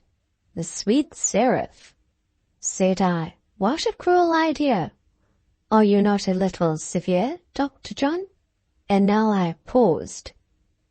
For the second time that night, I was going beyond myself, venturing out of what I looked on as my natural habits, speaking in an unpremeditated, impulsive strain, which startled me strangely when I halted to reflect. On rising that morning, had I anticipated that before night I should have acted the part of a gay lover in a vaudeville, and an hour after frankly discussed with Dr. John the question of his hapless suit, and rallied him on his illusions, I had no more presaged such feats than I had looked forward to an ascent in a balloon, or a voyage to Cape Horn. The doctor and I, having paced down the walk, were now returning. The reflex from the window again lit his face. He smiled, but his eye was melancholy. How I wished that he could feel heart's ease. How I grieved that he brooded over pain, and pain from such a cause. He with his great advantages, he to love in vain. I did not then know that the pensiveness of reverse is the best phase for some minds, Nor did I reflect that some herbs, though scentless when entire, yield fragrance when they're bruised. Do not be sorrowful, do not grieve, I broke out. If there is in Ginevra one spark of worthiness of your affection, she must feel devotion in return. Be cheerful, be hopeful, Dr. John. Who should hope, if not you? In return for the speech I got what, it must be supposed, I deserved, a look of surprise. I thought also of some disapprobation. We parted, and I went into the house very chill. The clock struck, and the bells tolled midnight. People were leaving fast, the fete was over. The lamps were fading. In another hour all the dwelling house and all the pensionnat were dark and hushed. I too was in bed, but not asleep. To me it was not easy to sleep after a day of such excitement. Section 24. Following Madame Beck's fete, with its 3 preceding weeks of relaxation, its brief 12 hours burst of hilarity and dissipation, and its 1 subsequent day of utter languor, came a period of reaction, 2 months of real application, of close, hard study. These 2 months, being the last of the année scolaire, were indeed the only genuine working months in the year. To them was procrastinated, into them concentrated, alike by professors, mistresses, and pupils, the main burden of preparation for the examinations preceding the distribution of prizes. Candidates for awards had then to work in good earnest. Masters and teachers had to set their shoulders to the wheel, to urge on the backward and diligently aid and train the more promising. A showy demonstration, a telling exhibition, must be got up for public view, and all means were fair to this end. I scarcely noted how the other teachers went to work. I had my own business to mind, and my task was not the least onerous, being to imbue some 90 sets of brains with a due tincture of what they considered a most complicated and difficult science, that of the English language, and to droll 90 tongues in what for them was an almost impossible pronunciation, the lisping and hissing dentals of the Isles. The examination day arrived. Awful day. Prepared for with anxious care, dressed for with silent dispatch, nothing vaporous or fluttering now, no white gauze or azure streamers. The grave, close, compact was the order of the toilette. It seemed to me that I was this day especially doomed, the main burden and trial falling on me alone of all the female teachers. The others were not expected to examine in the studies they taught. The professor of literature, Monsieur Paul, taking upon himself this duty, he, the school autocrat, gathered all and sundry reins into the hollow of his one hand. He irefully rejected any colleague he would not have help.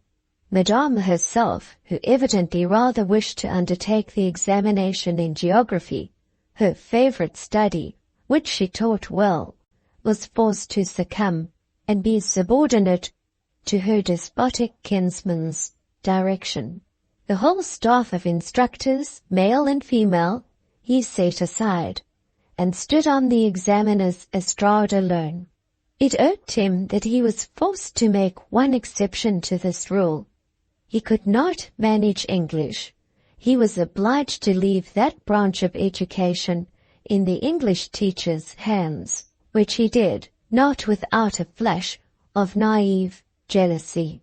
A constant crusade against the amour-propre of every human being but himself was the crochet of this able but fiery and grasping little man. He had a strong relish for public representation in his own person, but an extreme abhorrence of the like display in any other. He quelled, he kept down when he could, and when he could not, he fumed like a bottled storm. On the evening preceding the examination day, I was walking in the garden, as were the other teachers and all the boarders. Monsieur Emmanuel joined me in the allée défendue. His cigar was at his lips, his paletot, a most characteristic garment of no particular shape, hung dark and menacing, the tassel of his bonnet grec sternly shadowed his left temple, his black whiskers curled like those of a wrathful cat, his blue eye had a cloud in its glitter. "And see," he began, abruptly fronting and arresting me, "vous allez trôner comme une reine, demain trôner à mes côtes, sans doute vous serez devant les délices de l'autorité. Je crois voir et je ne sais quoi de rayonnante petit ambitieux." Now, the fact was, he happened to be entirely mistaken. I did not, could not, estimate the admiration or the good opinion of tomorrow's audience at the same rate he did. Had that audience numbered as many personal friends and acquaintance for me as for him, I know not how it might have been. I speak of the case as it stood. On me, school triumphs shed but a cold lustre. I had wondered, and I wondered now, how it was that for him they seemed to shine as with hearth warmth and hearth glow. He cared for them perhaps too much, I probably too little. However, I had my own fancies as well as he. I liked, for instance, to see Monsieur Emmanuel jealous. It lit up his nature and woke his spirit. It threw all sorts of queer lights and shadows over his dun face and into his violet azure eyes. He used to say that his black hair and blue eyes were une de ses beautés. There was a relish in his anger. It was artless, earnest, quite unreasonable, but never hypocritical. I uttered no disclaimer then of the complacency he attributed to me. I merely asked where the English examination came in, whether at the commencement or close of the day. "I hesitate," said he, "whether at the very beginning, before many persons are come, and when your aspiring nature will not be gratified by a large audience, or quite at the close, when everybody is tired, and only a jaded and worn-out attention will be at your service." "Que voulez-vous, monsieur?" I said, affecting dejection. "One ought to be doux with you. You are one of those beings who must be kept down. I know you, I know you. Other people in this house see you pass and think that a colorless shadow has gone by. As for me, I scrutinized your face once, and it sufficed. You are satisfied that you understand me?" Without answering directly, he went on, "Were you not gratified when you succeeded in that vaudeville? I watched you, and saw a passionate ardor for triumph in your physiognomy. What fire shot into the glance! Not mere light, but flame. Je me tiens pour averti. What feeling I had on that occasion, monsieur, and pardon me if I say you immensely exaggerate both its quality and quantity, was quite abstract. I did not care for the vaudeville. I hated the part you assigned me. I had not the slightest sympathy with the audience below the stage. They are good people, doubtless, but do I know them? Are they anything to me? Can I care for being brought before their view again tomorrow? Will the examination be anything but a task to me? A task I wish well over? Shall I take it out of your hands? With all my heart, if you do not fear failure. But I should fail. I only know 3 phrases of English and a few words. Par exemple, de son, de mon, de stère. Est-ce bien dit? My opinion is that it would be better to give up the thing altogether, to have no English examination, eh? If Madame consents, I consent. Heartily? Very heartily. He smoked his cigar in silence. He turned suddenly. Donnez-moi la main, said he, and the spite and jealousy melted out of his face, and a generous kindliness shone there instead. Come, we will not be rivals. We will be friends, he pursued. The examination shall take place, and I will choose a good moment, and instead of vexing and hindering, as I felt half inclined 10 minutes ago, for I have my malevolent moods, I always had from childhood, I will aid you sincerely. After all, you are solitary and a stranger, and have your way to make and your bread to earn. It may be well that you should become known. We will be friends. Do you agree? Out of my heart, monsieur, I am glad of a friend. I like that better than a triumph. Pauvrette, said he, and turned away and left the alley. The examination passed over well. Monsieur Paul was as good as his word, and did his best to make my part easy. The next day came the distribution of prizes. That also passed. The school broke up, the pupils went home, and now began the long vacation. That vacation! Shall I ever forget it? I think not. Madame Beck went, the first day of the holidays, to join her children at the seaside. All the 3 teachers had parents or friends with whom they took refuge. Every professor quitted the city. Some went to Paris, some to Bourg-Marine. Monsieur Paul set forth on a pilgrimage to Rome. The house was left quite empty, but for me, a servant, and a poor deformed and imbecile pupil, a sort of cretin, whom her stepmother in a distant province would not allow to return home. My heart almost died within me. Miserable longings strained its chords. How long were the September days! How silent, how lifeless, how vast and void seemed the desolate premises. How gloomy the forsaken garden, grey now with the dust of a town summer departed. Looking forward at the commencement of those 8 weeks, I hardly knew how I was to live to the end.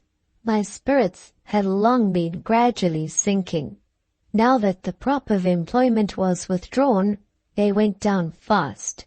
Even to look forward was not to hope. The dumb future spoke no comfort, offered no promise, gave no inducement to bear present evil in reliance on future good. A sorrowful indifference to existence often pressed on me, a despairing resignation to reach betimes the end of all things earthly. Alas, when I had full leisure to look on life, as life must be looked on by such as me, I found it but a hopeless desert, tawny sands, with no green fields, no palm tree, no well in view. The hopes which are dear to youth, which bear it up and lead it on, I knew not, and dared not know. If they knocked at my heart sometimes, an inhospitable bar to admission must be inwardly drawn.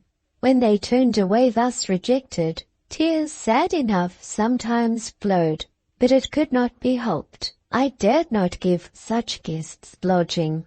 So mortally did I fear the sin and weakness of presumption. Religious reader, you will preach to me a long sermon about what I have just written, and so will you, moralist, and you, stern sage, you stoic, will frown, you cynic, sneer, you, epicure, laugh. Well, each and all, take it your own way. I accept the sermon, frown, sneer, and laugh.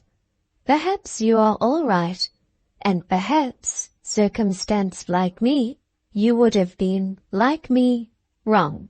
The first month was, indeed, a long, black, heavy month to me. The cretin did not seem unhappy. I did my best to feed her well and keep her warm, and she only asked food and sunshine, or when that lacked, fire. Her weak faculties approved of inertion. Her brain, her eyes, her ears, her heart slept content. They could not wake to work, so lethargy was their paradise. 3 weeks of that vacation were hot, fair, and dry, but the 4th and 5th were tempestuous and wet. I do not know why that change in the atmosphere made a cruel impression on me, why the raging storm and beating rain crushed me with a deadlier paralysis than I had experienced while the air had remained serene. But so it was, and my nervous system could hardly support what it had for many days and nights to undergo in that huge empty house. How I used to pray to heaven for consolation and support, with what dread force the conviction would grasp me that fate was my permanent foe, never to be conciliated. I did not, in my heart, arraign the mercy or justice of God for this. I concluded it to be a part of His great plan that some must deeply suffer while they live, and I thrilled in the certainty that of this number I was one. It was some relief when an aunt of the Cretan, a kind old woman, came one day and took away my strange deformed companion. The hapless creature had been at times a heavy charge. I could not take her out beyond the garden, and I could not leave her a minute alone, for her poor mind, like her body, was warped. Its propensity was to evil, a vague bent to mischief, and aimless malevolence made constant vigilance indispensable. As she very rarely spoke, and would sit for hours together moping and mowing, and distorting her features with indescribable grimaces, it was more like being prisoned with some strange tameless animal than associating with a human being. Then there were personal attentions to be rendered which required the nerve of a hospital nurse. My resolution was so tried, it sometimes fell dead sick. These duties should not have fallen on me. A servant, now absent, had rendered them hitherto, and in the hurry of holiday departure, no substitute to fill this office had been provided. This tax and trial were by no means the least I have known in life. Still, menial and distasteful as they were, my mental pain was far more wasting and wearing. Attendance on the Cretan deprived me often of the power and inclination to swallow a meal, and sent me faint to the fresh air and the well or fountain in the court.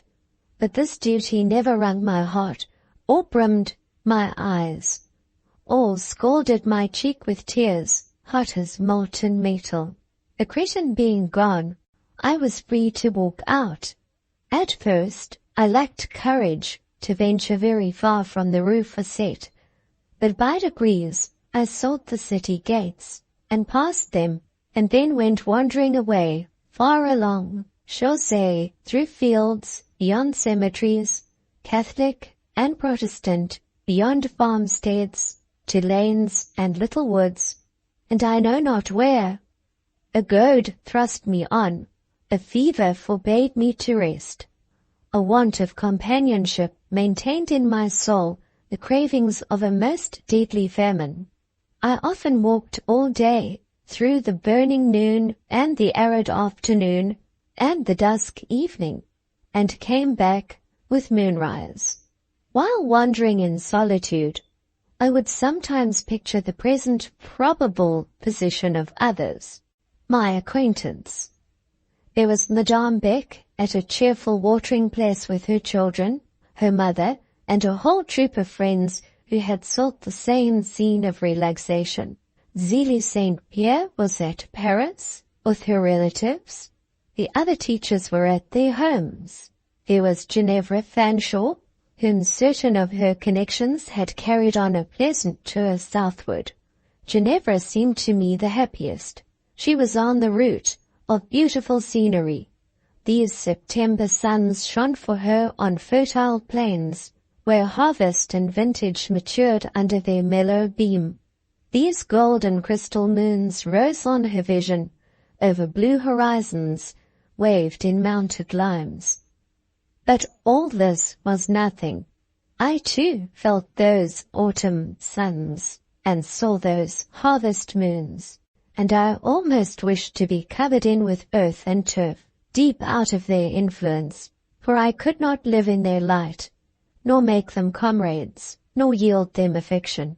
But Ginevra had a kind of spirit with her, empowered to give constant strength and comfort, to gladden daylight and embalm darkness, the best of the good genii that God humanity curtained her with his wings, and canopied her head with his bending form. By true love was Ginevra followed. Never could she be alone. Was she insensible to this presence? It seemed to me impossible. I could not realize such deadness. I imagined her grateful in secret, loving now with reserve, but purposing one day to show how much she loved.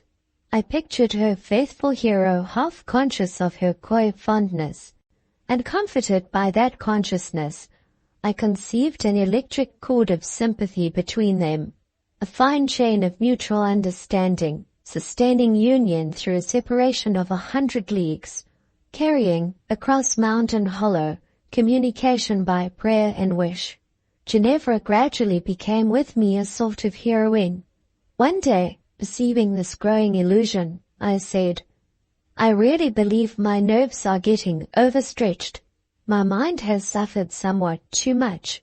A malady is growing upon it. What shall I do? How shall I keep well? Section 25.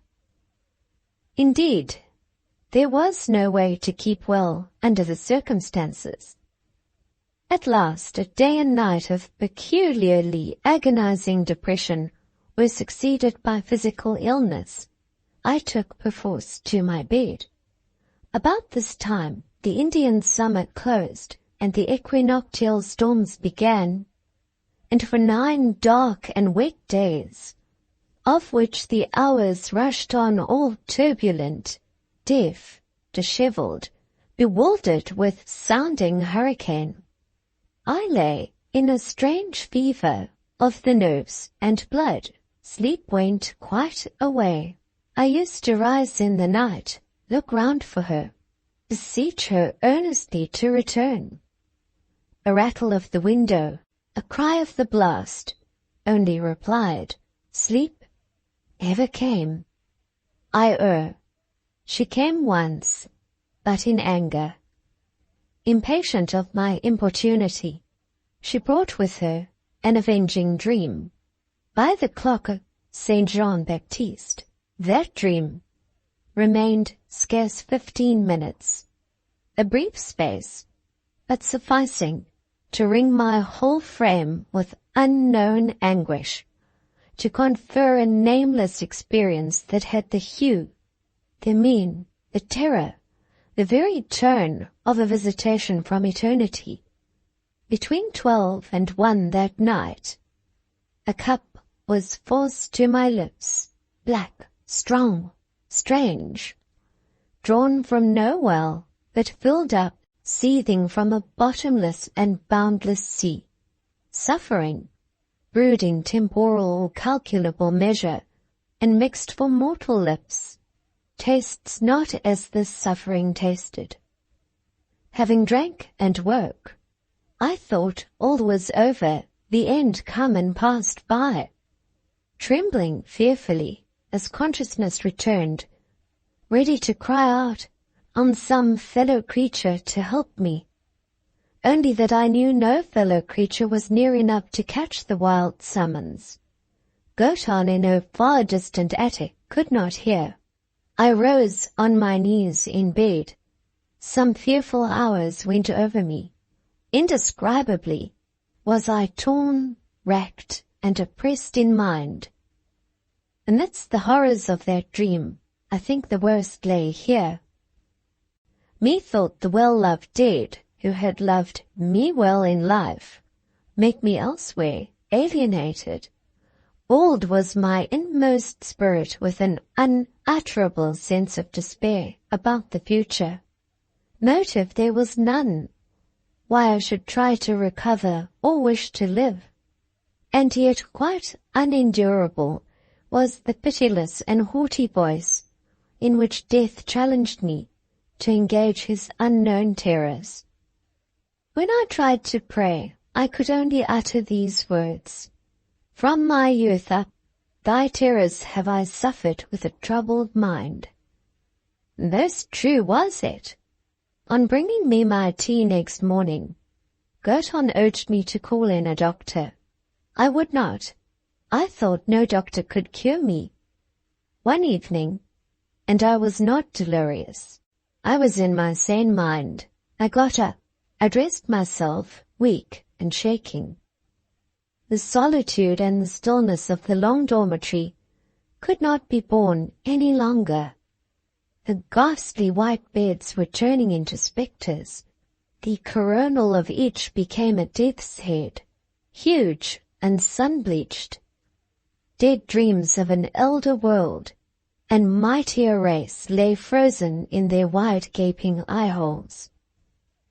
That evening, more firmly than ever, fastened into my soul the conviction that fate was of stone and hope a false idol, blind, bloodless, and of granite core. I felt, too, that the trial God had appointed me was gaining its climax, and must now be turned by my own hands, hot, feeble, trembling as they were. It rained still and blew, but with more clemency, I thought, than it had poured and raged all day. Twilight was falling, and I deemed its influence pitiful. From the lattice I saw coming night clouds, trailing low like banners drooping. It seemed to me that at this hour there was affliction and sorrow in heaven above, for all pain suffered on earth beneath. The weight of my dreadful dream became alleviated. That insufferable thought of being no more loved, no more owned, half yielded to hope of the contrary. I was sure this hope would shine clearer if I got out from under this house roof, which was crushing as the slab of a tomb, and went outside the city to a certain quiet hill, a long way distant in the fields. Covered with a cloak, I could not be delirious, for I had sense and recollection to put on warm clothing. Forth I set. The bells of a church arrested me in passing. They seemed to call me into the salute, and I went in. Any solemn rite, any spectacle of sincere worship, any opening for appeal to God was as welcome to me then as bread to one in extremity of want. I knelt down with others on the stone pavement. It was an old solemn church, its pervading gloom not gilded, but purpled by light shed through stained glass. Few worshippers were assembled, and the salute over, half of them departed. I discovered soon that those left remained to confess. I did not stir. Carefully every door of the church was shut. The holy quiet sank upon, and a solemn shade gathered about us. After a space, breathless and spent in prayer, a penitent approached the confessional. I watched.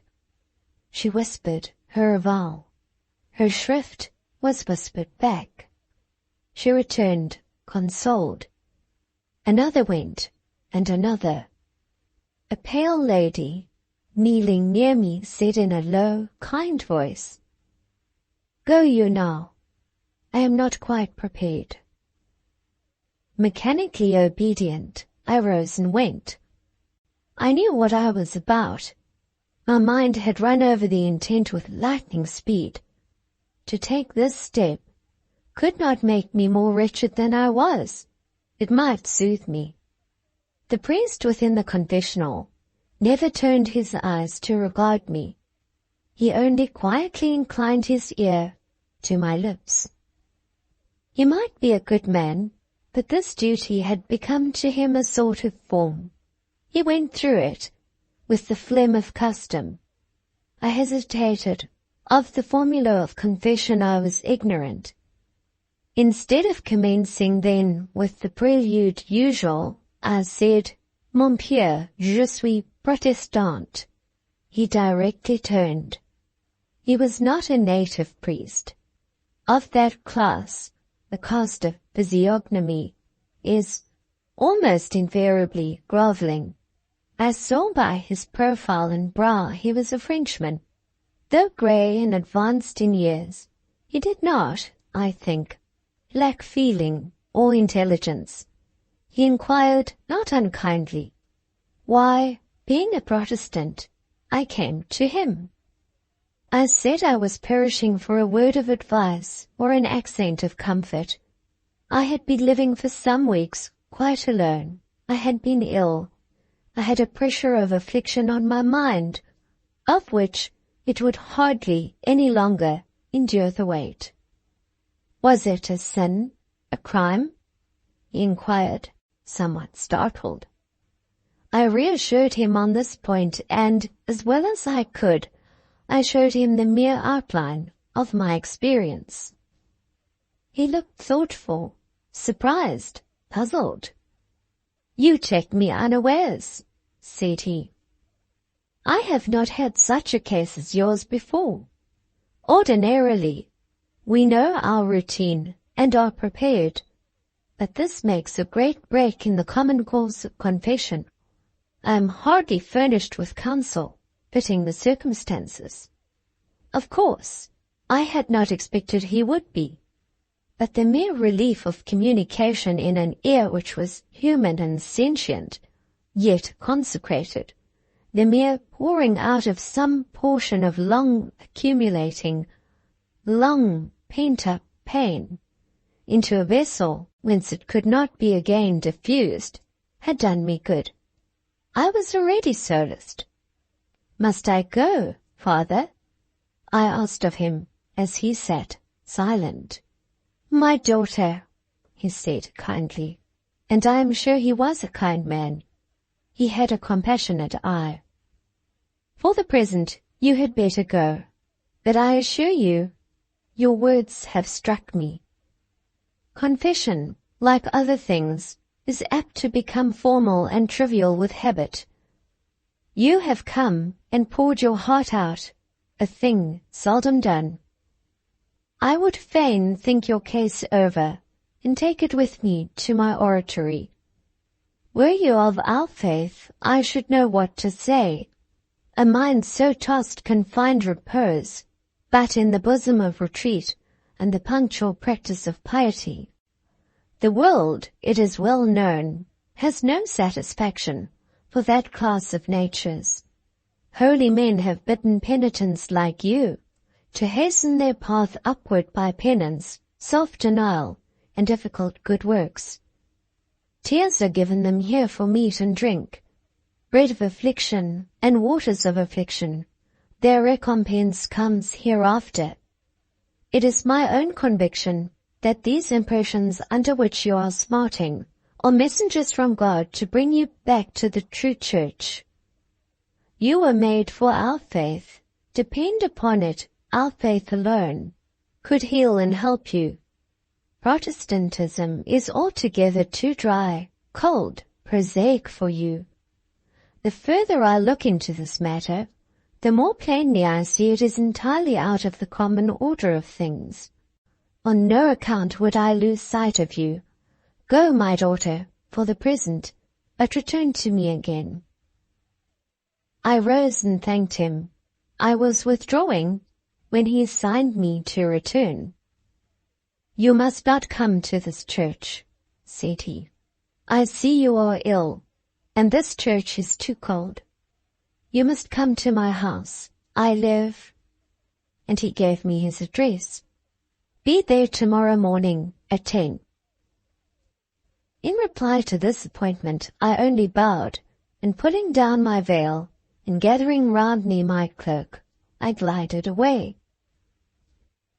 Did I, do you suppose, reader, contemplate venturing again within that worthy priest's reach? As soon should I have thought of walking into a Babylonish furnace. That priest had arms which could influence me. He was naturally kind, with a sentimental French kindness, to whose softness I knew myself not wholly impervious. Without respecting some sorts of affection, there was hardly any sort having a fibre of root in reality, which I could rely on my force wholly to withstand. Had I gone to him, he would have shown me all that was tender and comforting and gentle in the honest popish superstition. Then he would have tried to kindle, blow, and stir up in me the zeal of good works. I know not how it would all have ended. We all think ourselves strong in some points. We all know ourselves weak in many. The probabilities are, had I visited numero 10, Rue des Marges, the probabilities are that had I visited numero 10, Rue des Marges, at the hour and day appointed, I might just now, instead of writing this heretic narrative, be counting my beads in the cell of a certain Carmelite convent on the boulevard of Crécy in Villette. There was something of Fenelon about that benign old priest, and whatever most of his brethren may be, and whatever I may think of his church and creed, and I like neither, of himself I must ever retain a grateful recollection. He was kind when I needed kindness. He did me good. May heaven bless him. Twilight had passed into night, and the lamps were lit in the streets, ere I issued from that sombre church. To turn back was now become possible to me. The wild longing to breathe this October wind on the little hill, far without the city walls, had ceased to be an imperative impulse, and was softened into a wish with which reason could cope. She put it down, and I turned, as I thought, to the Rue Fossette. But I had become involved in a part of the city with which I was not familiar. It was the old part, and full of narrow streets of picturesque, ancient, and mouldering houses. I was much too weak to be very collected, and I was still too careless of my own welfare and safety to be cautious. I grew embarrassed. I got enmeshed in a network of turns unknown. I was lost, and had no resolution to ask guidance of any passenger. If the storm had lulled a little at sunset, it made up now for lost time. Strong and horizontal thundered the current of the wind from northwest to southeast. It brought rain like spray, and sometimes sharp hail, like shot. It was cold and pierced me to the vitals. I bent my head to meet it, but it beat me back. My heart did not fail at all in this conflict. I only wished that I had wings and could ascend the gale, spread and repose my pinions on its strength, career in its course, sweep where it swept. While wishing this, I suddenly felt colder where before I was cold, and more powerless where before I was weak. I tried to reach the porch of a great building near, but the mass of frontage and the giant spire turned black and vanished from my eyes. Instead of sinking on the steps as I intended, I seemed to pitch headlong down an abyss. I remember no more. Section 26. Where my soul went during that swoon, I cannot tell. Whatever she saw, or wherever she travelled in her trance on that strange night, she kept her own secret, never whispering a word to memory, and baffling imagination by an indissoluble silence. She may have gone upward and come in sight of her eternal home, hoping for leave to rest now, and deeming that her painful union with matter was at last dissolved. While she so deemed, an angel may have warned her away from heaven's threshold, and, guiding her weeping down, have bound her once more, all shuddering and unwilling, to that poor frame, cold and wasted, of whose companionship she was grown more than weary. I know she re-entered her prison with pain, with reluctance, with a moan and a long shiver. The divorced mates, spirit and substance, were hard to reunite. They greeted each other, not in an embrace, but a racking sort of struggle. The returning sense of sight came upon me, red as if it swam in blood. Suspended hearing rushed back loud, like thunder. Consciousness revived in fear. I sat up, appalled, wondering into what region, amongst what strange beings I was waking. At first I knew nothing. I looked on. A wall was not a wall, a lamp not a lamp. I should have understood what we call a ghost, as well as I did the commonest object, which is another way of intimating that all my eye rested on struck it as spectral. But the faculties soon settled, each in his place. The life machine presently resumed its wonted and regular working. Still, I knew not where I was. Only in time I saw I had been removed from the spot where I fell. I lay on no portico step. Night and tempest were excluded by walls, windows, and ceiling. Into some house I had been carried. But what house? I could only think of the pensionnat in the Rue Facette. Still half dreaming, I tried hard to discover in what room they had put me, whether the great dormitory or one of the little dormitories. I was puzzled because I could not make the glimpses of furniture I saw accord with my knowledge of any of these apartments. The empty white beds were wanting, and the long line of large windows. Surely, thought I, it is not to Madame Beck's own chamber they have carried me? And here my eye fell on an easy-chair, covered with blue damask. Other seats, cushioned to match, dawned on me by degrees, and at last I took in the complete fact of a pleasant parlour, with a wood fire on a clear shining hearth, a carpet where arabesques of bright blue relieved a ground of shaded fawn, pale walls over which a slight but endless garland of azure forget-me-nots ran mazed and bewildered amongst myriad gold leaves and tendrils. A gilded mirror filled up the space between two windows, curtained amply with blue damask. In this mirror I saw myself laid, not in bed, but on a sofa. I looked spectral, my eyes larger and more hollow, my hair darker than was natural, by contrast with my thin and ashen face. It was obvious, not only from the furniture, but from the position of windows, doors, and fireplace, that this was an unknown room in an unknown house. Hardly less plain was it that my brain was not yet settled, for as I gazed at the blue armchair, it appeared to grow familiar. So did a certain scroll couch, and not less so the round centre table, with a blue covering, bordered with autumn-tinted foliage, and above all, two little footstools with worked covers, and a small ebony-framed chair, of which the seat and back were also worked with groups of brilliant flowers on a dark ground. Struck with these things, I explored further. Strange to say, old acquaintance were all about me, and old Lang Syne smiled out of every nook.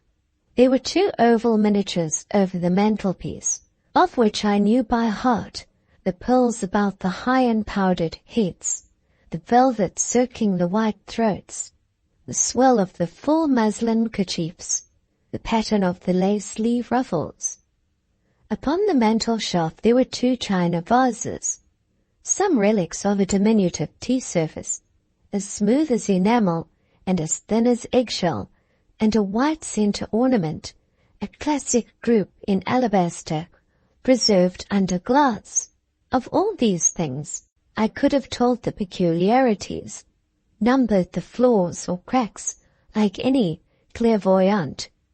Above all, there was a pair of hand screens, with elaborate pencil drawings, finished like line engravings. These, my very eyes ached at beholding again, recalling hours when they had followed, stroke by stroke, and touch by touch, a tedious, feeble, finical schoolgirl pencil held in these fingers, now so skeleton-like. Where was I? Not only in what spot of the world, but in what year of our Lord? For all these objects were of past days, and of a distant country. 10 years ago I bade them good-bye. Since my 14th year, they and I had never met. I gasped audibly, "Where am I?" A shape hitherto unnoticed stirred, rose, came forward. A shape inharmonious with the environment, serving only to complicate the riddle further. This was no more than a sort of native bonne, in a commonplace bonne's cap and print dress.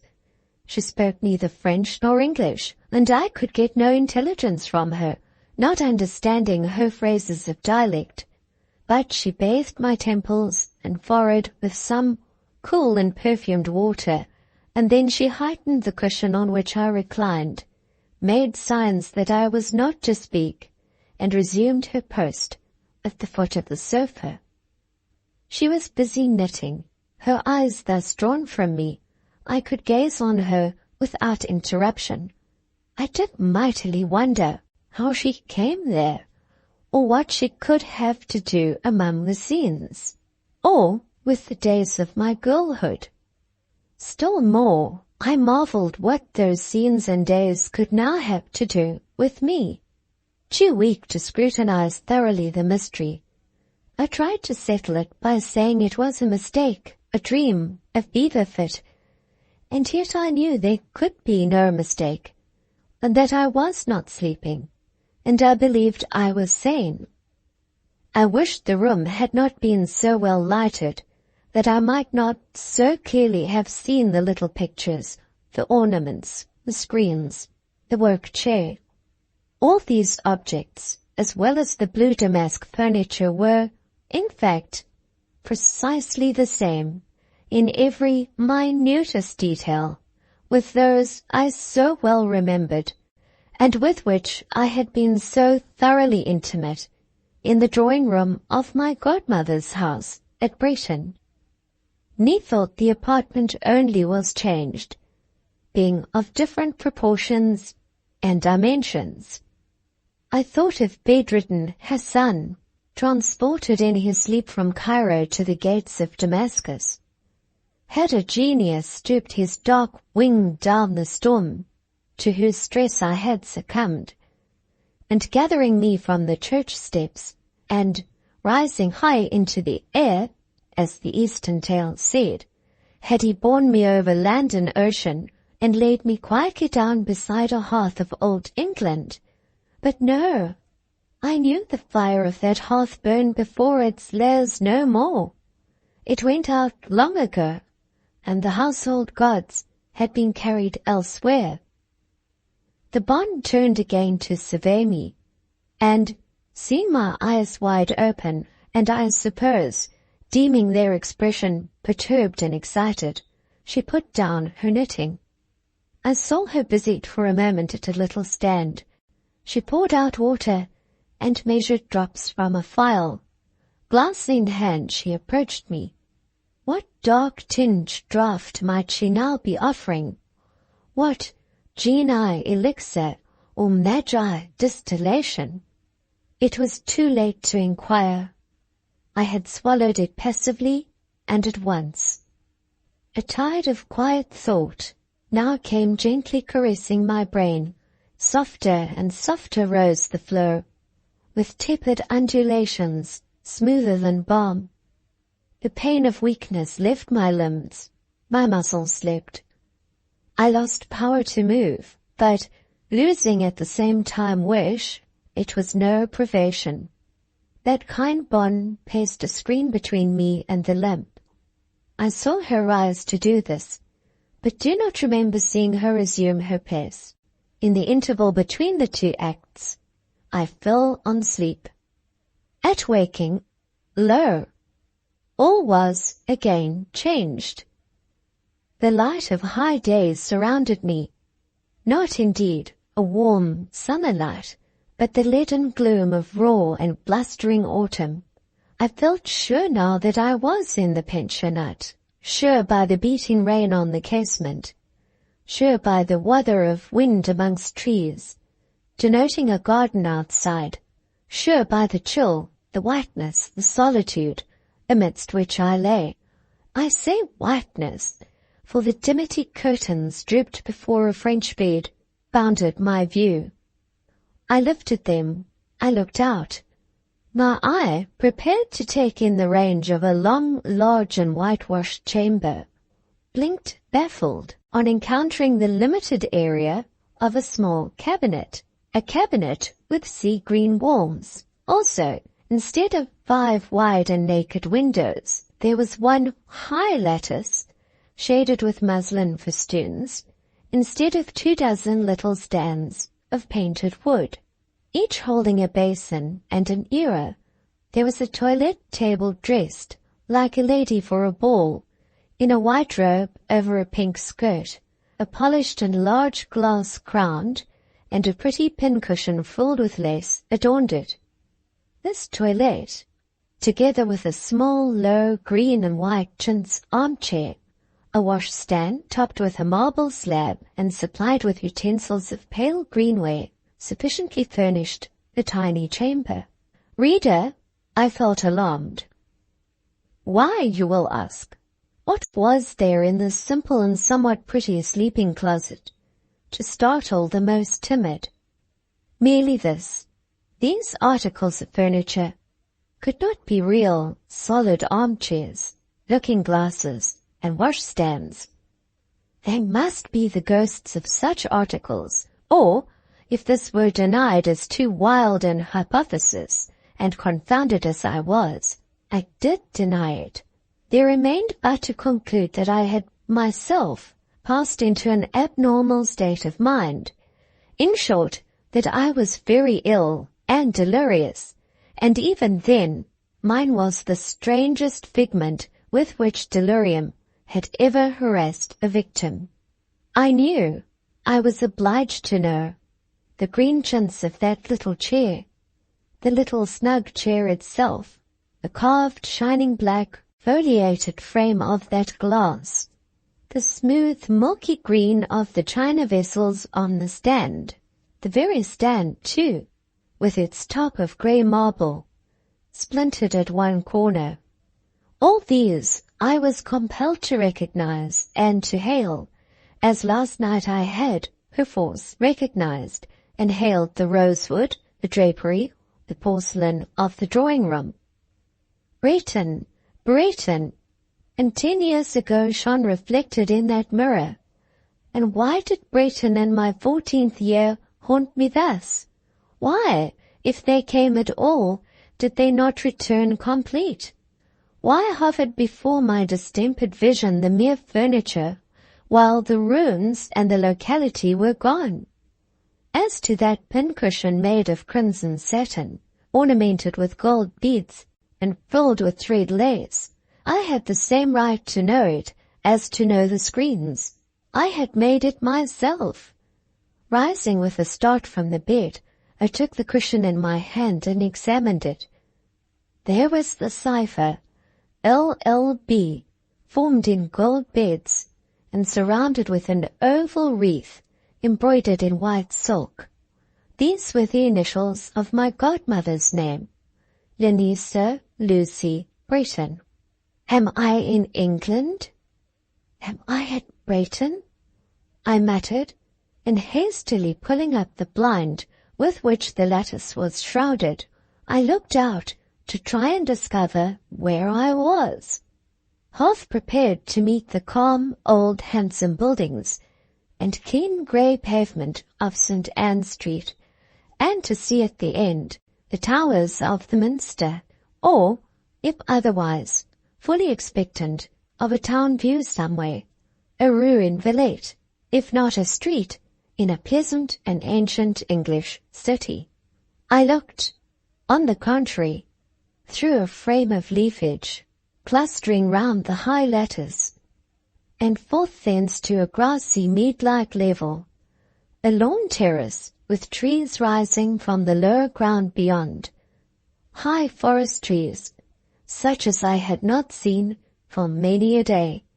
They were now groaning under the gale of October, and between their trunks I traced the line of an avenue, where yellow leaves lay in heaps and drifts, or were whirled singly before the sweeping west wind. Whatever landscape might lie further must have been flat, and these tall beeches shut it out. The place seemed secluded, and was to me quite strange. I did not know it at all. Section 27. Once more I lay down. My bed stood in a little alcove. On turning my face to the wall, the room with its bewildering accompaniments became excluded. Excluded? No! For as I arranged my position in this hope, behold, on the green space between the divided and looped-up curtains, hung a broad gilded picture frame, enclosing a portrait. It was drawn, well drawn, though but a sketch, in watercolors. A head, a boy's head, fresh, lifelike, speaking and animated.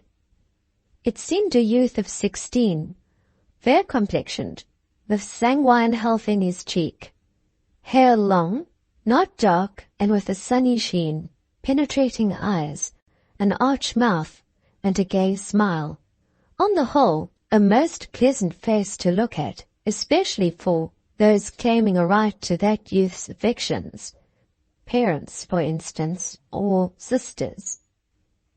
Any romantic little schoolgirl might almost have loved it in its frame. Those eyes looked as if when, somewhat older, they would flash a lightning response to love. I cannot tell whether they kept in store the steady beaming shine of faith, for whatever sentiment made him in form too facile. His lips menaced, beautifully, but surely, caprice and light esteem. Striving to take each new discovery as quietly as I could, I whispered to myself, "Ah, that portrait used to hang in the breakfast-room, over the mantelpiece. Somewhat too high, as I thought. I well remember how I used to mount a music stool for the purpose of unhooking it, holding it in my hand, and searching into those bonny wells of eyes, whose glance under their hazel lashes seemed like a penciled laugh, and well I liked to note the colouring of the cheek and the expression of the mouth. I hardly believed fancy could improve on the curve of that mouth, or of the chin. Even my ignorance knew that both were beautiful, and pondered perplexed over this doubt, how it was that what charmed me so much could at the same time so keenly pain. Once, by way of test, I took little Missy home, and lifting her in my arms, told her to look at the picture. "Do you like it, Polly?" I asked. She never answered, but gazed long, and at last a darkness went trembling through her sensitive eye as she said, "Put me down." So I put her down, saying to myself, "The child feels it too." All these things do I now think over, adding, he had his faults, yet scarce ever was a finer nature, liberal, suave, impressible. My reflections closed in an audibly pronounced word. "Graham." "Graham!" echoed a sudden voice at the bedside. Do you want Graham? I looked. The plot was but thickening, the wonder but culminating. If it was strange to see that well-remembered pictured form on the wall, still stranger was it to turn and behold the equally well-remembered living form opposite, a woman, a lady, most real and substantial, tall, well-attired, wearing widow's silk, and such a cap as best became her matron and motherly braids of hair. Hers, too, was a good face, too marked perhaps now for beauty, but not for sense or character. She was little changed, something sterner, something more robust, but she was my godmother, still the distinct version of Mrs. Bretton. I kept quiet, yet internally I was much agitated. My pulse fluttered, and the blood left my cheek, which turned cold. "Madam, where am I?" I inquired. "In a very safe asylum, well protected for the present. Make your mind quite easy till you get a little better. You look ill this morning." "I am so entirely bewildered. I do not know whether I can trust my senses at all, or whether they are misleading me in every particular." "But you speak English, do you not, madam?" "I should think you might hear that. It would puzzle me to hold a long discourse in French." "You do not come from England?" "I am lately arrived thence." "Have you been long in this country? You seem to know my son." "Do I, madam? Perhaps I do." "Your son? The picture there?" "That is his portrait as a youth. While looking at it you pronounced his name. Graham Bretton?" She nodded. "I speak to Mrs. Bretton, formerly of Bretton shire?" "Quite right.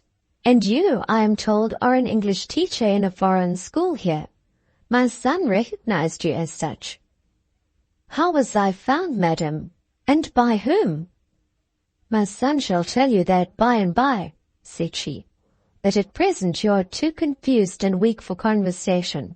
Try to eat some breakfast, and then sleep." Notwithstanding all I had undergone, the bodily fatigue, the perturbation of spirits, the exposure to weather, it seemed that I was better.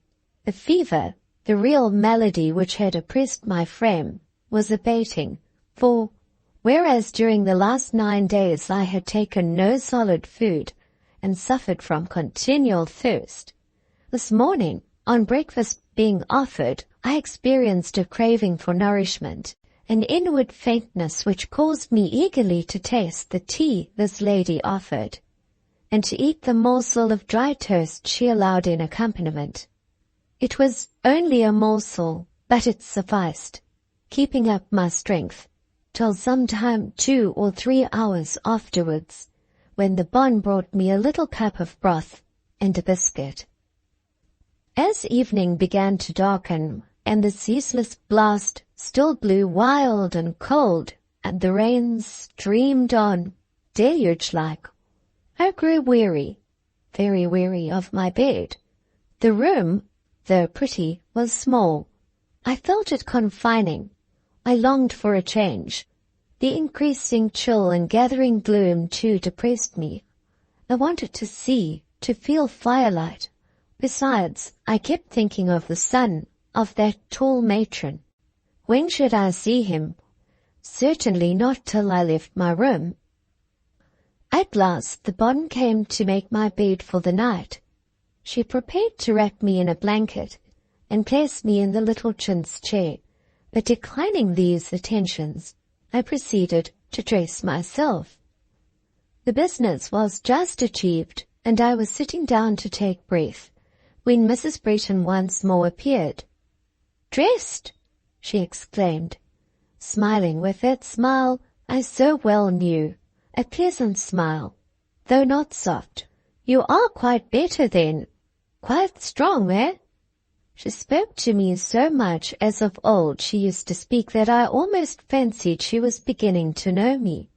There was the same sort of patronage in her voice and manner that as a girl I had always experienced from her, a patronage I yielded to and even liked. It was not founded on conventional grounds of superior wealth or station.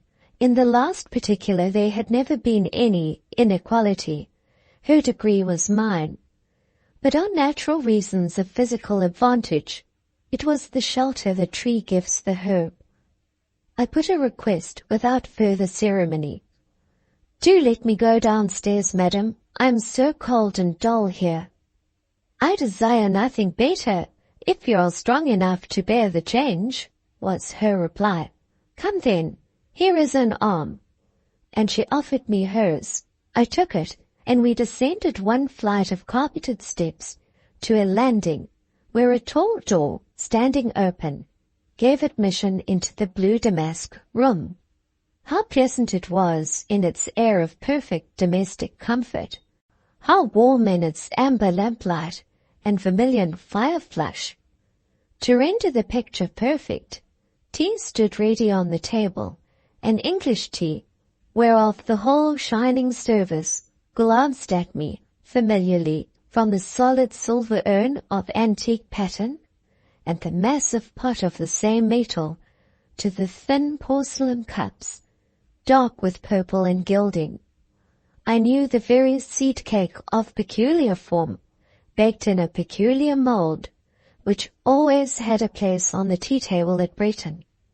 Graham liked it, and there it was as of yore, set before Graham's plate with a silver knife and fork beside it. Graham was then expected to tea. Graham was now, perhaps, in the house. Ere many minutes I might see him. Sit down," said my conductress, as my step faltered a little in passing to the hearth. She seated me on the sofa, but I soon passed behind it, saying the fire was too hot. In its shade I found another seat which suited me better. Mrs. Breton was never wont to make a fuss about any person or anything. Without remonstrance she suffered me to have my own way. She made the tea, and she took up the newspaper. I liked to watch every action of my godmother. All her movements were so young. She must have been now above 50, yet neither her sinews nor her spirits seemed yet touched by the rust of age. Though portly, she was alert, and though serene, she was at times impetuous. Good health and an excellent temperament kept her green as in her spring. While she read, I perceived she listened for her son. She was not the woman ever to confess herself uneasy, but there was yet no lull in the weather, and if Graham were out in that hoarse wind, roaring still unsatisfied, I well knew his mother's heart would be out with him. 10 minutes behind his time, said she, looking at her watch. Then in another minute, a lifting of her eyes from the page and a slight inclination of her head towards the door denoted that she heard some sound. Presently her brow cleared, and then even my ear, less practised, caught the iron clash of a gate swung to. Steps on gravel. Lastly, the doorbell. He was come. His mother filled the teapot from the urn. She drew nearer the hearth, the stuffed and cushioned blue chair, her own chair by right, but I saw there was one who might with impunity usurp it, and when that one came up the stairs, which he soon did, after, I suppose, some such attention to the toilet as the wild and wet night rendered necessary, and strode straight in. "Is it you, Graham?" said his mother, hiding a glad smile and speaking curtly. "Who else should it be, mamma?" demanded the unpunctual, possessing himself irreverently of the abdicated throne. "Don't you deserve cold tea for being late? I shall not get my desserts, for the urn sings cheerily. Wheel yourself to the table, lazy boy. No seat will serve you but mine. If you had one spark of a sense of propriety, you would always leave that chair for the old lady." "So I should, only the dear old lady persists in leaving it for me." "How is your patient, Mamma? Will she come forward and speak for herself?" said Mrs. Bretton, turning to my corner, and at this invitation, forward I came. Graham courteously rose up to greet me. He stood tall on the hearth, a figure justifying his mother's unconcealed pride. "So you all come down," said he. "You must be better then, much better. I scarcely expected we should meet thus, or here. I was alarmed last night, and if I had not been forced to hurry away to a dying patient, I certainly would not have left you. But my mother herself is something of a doctress, and Martha an excellent nurse. I saw the case was a fainting fit, not necessarily dangerous. What brought it on? I have yet to learn, and all particulars. Meantime, I trust you really do feel better?" "Much better," I said calmly. "Much better. I thank you, Dr. John."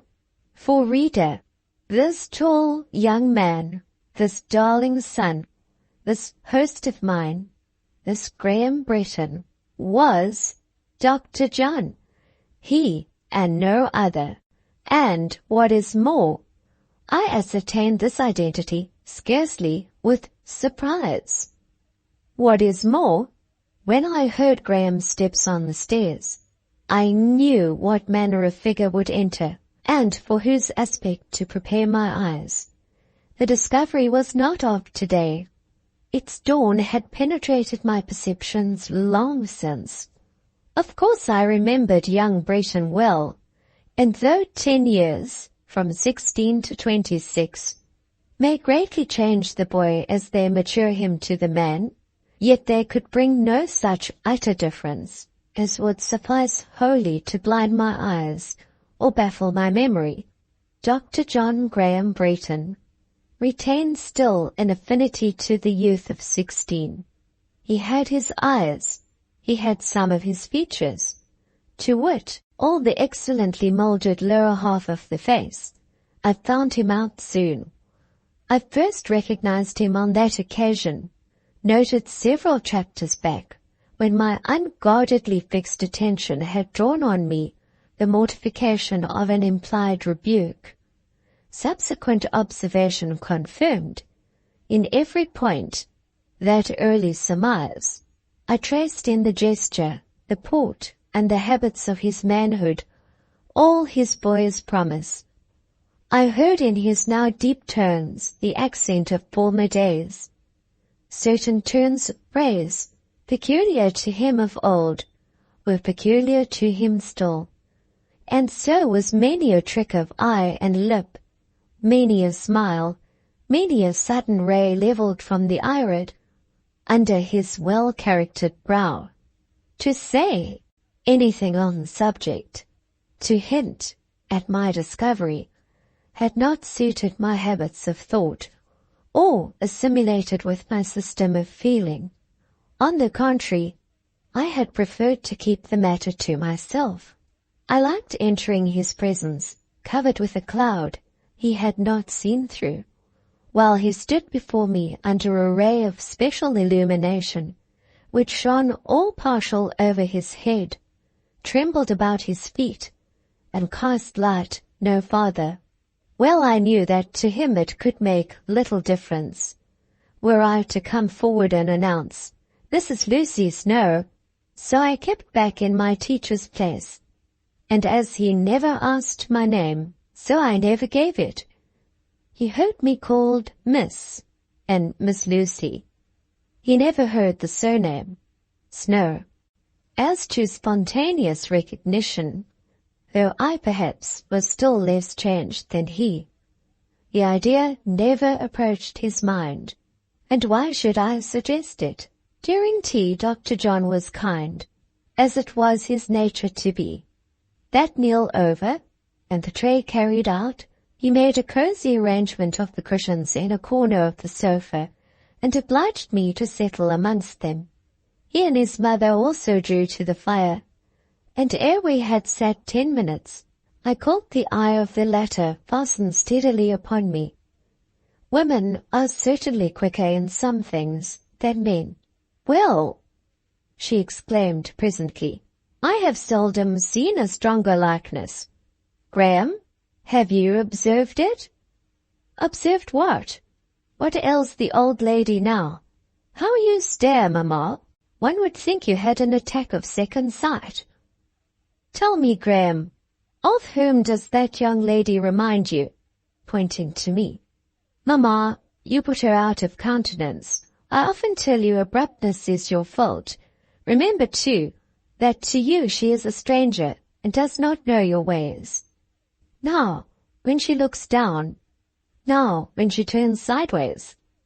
Who is she like, Graham? Indeed, mamma, since you propound the riddle, I think you ought to solve it.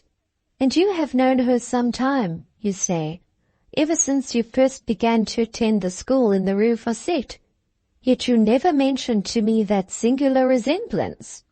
I could not mention a thing of which I never thought, and which I do not now acknowledge. What can you mean? Stupid boy, look at her. Graham did look, but this was not to be endured. I saw how it must end, so I thought it best to anticipate. Dr. John, I said, has had so much to do and think of, since he and I shook hands at our last parting in St. Anne Street, that, while I readily found out Mr. Graham Bretton some months ago, it never occurred to me as possible that he should recognize Lucy Snowe. Lucy Snowe! I thought so! I knew it! Cried Mrs. Bretton, and she at once stepped across the hearth and kissed me.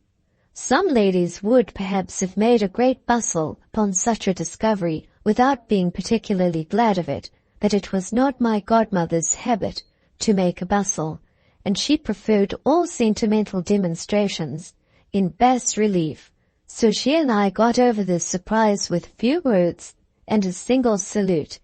Yet I dare say she was pleased, and I know I was, while we renewed old acquaintance. Graham, sitting opposite, silently disposed of his paroxysm of astonishment. Mamma calls me a stupid boy, and I think I am so, at length he said, for upon my honour, often as I have seen you, I never once suspected this fact, and yet I perceive it all now.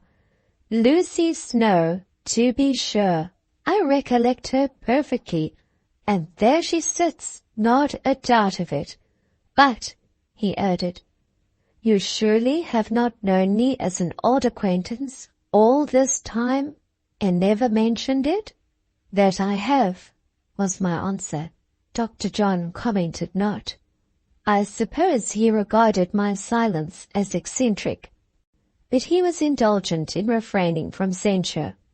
I dare say, too, he would have deemed it impertinent to have interrogated me very closely, to have asked me the why and wherefore of my reserve, and though he might feel a little curious, the importance of the case was by no means such as to tempt curiosity to infringe on discretion.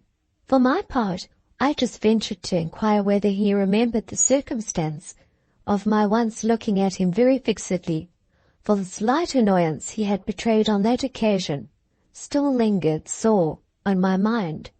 I think I do, said he. I think I was even cross with you.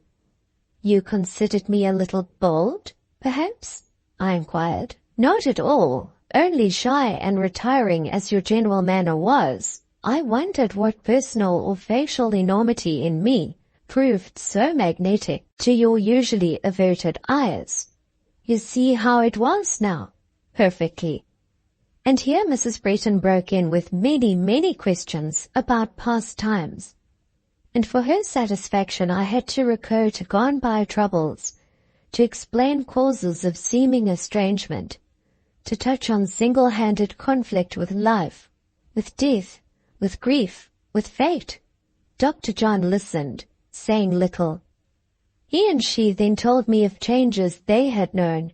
Even with them, all had not gone smoothly, and fortune had retrenched her once abundant gifts. But so courageous a mother, with such a champion in her son, was well fitted to fight a good fight with the world, and to prevail ultimately, Dr. John himself was one of those on whose birth benign planets have certainly smiled.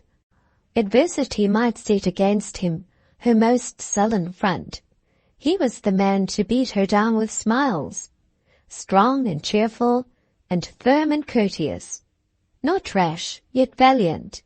He was the aspirant to woo destiny herself, and to win from her stone eyeballs a beam almost loving. In the profession he had adopted, his success was now quite decided.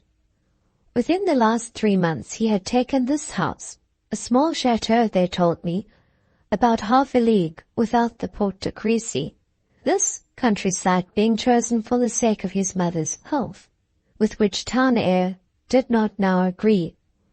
Hither he had invited Mrs. Breton, and she, on leaving England, had brought with her such residue furniture of the former St. Anne Street mansion as she had thought fit to keep unsold. Hence my bewilderment at the phantom of chairs, and the wreaths of looking-glasses, tea-urns, and teacups. As the clock struck 11, Dr. John stopped his mother. "Miss Snowe must retire now," he said. "She's beginning to look very pale. Tomorrow I will venture to put some questions respecting the cause of her loss of health. She is much changed. Indeed, since last July, when I saw her enact with no little spirit the part of a very killing fine gentleman.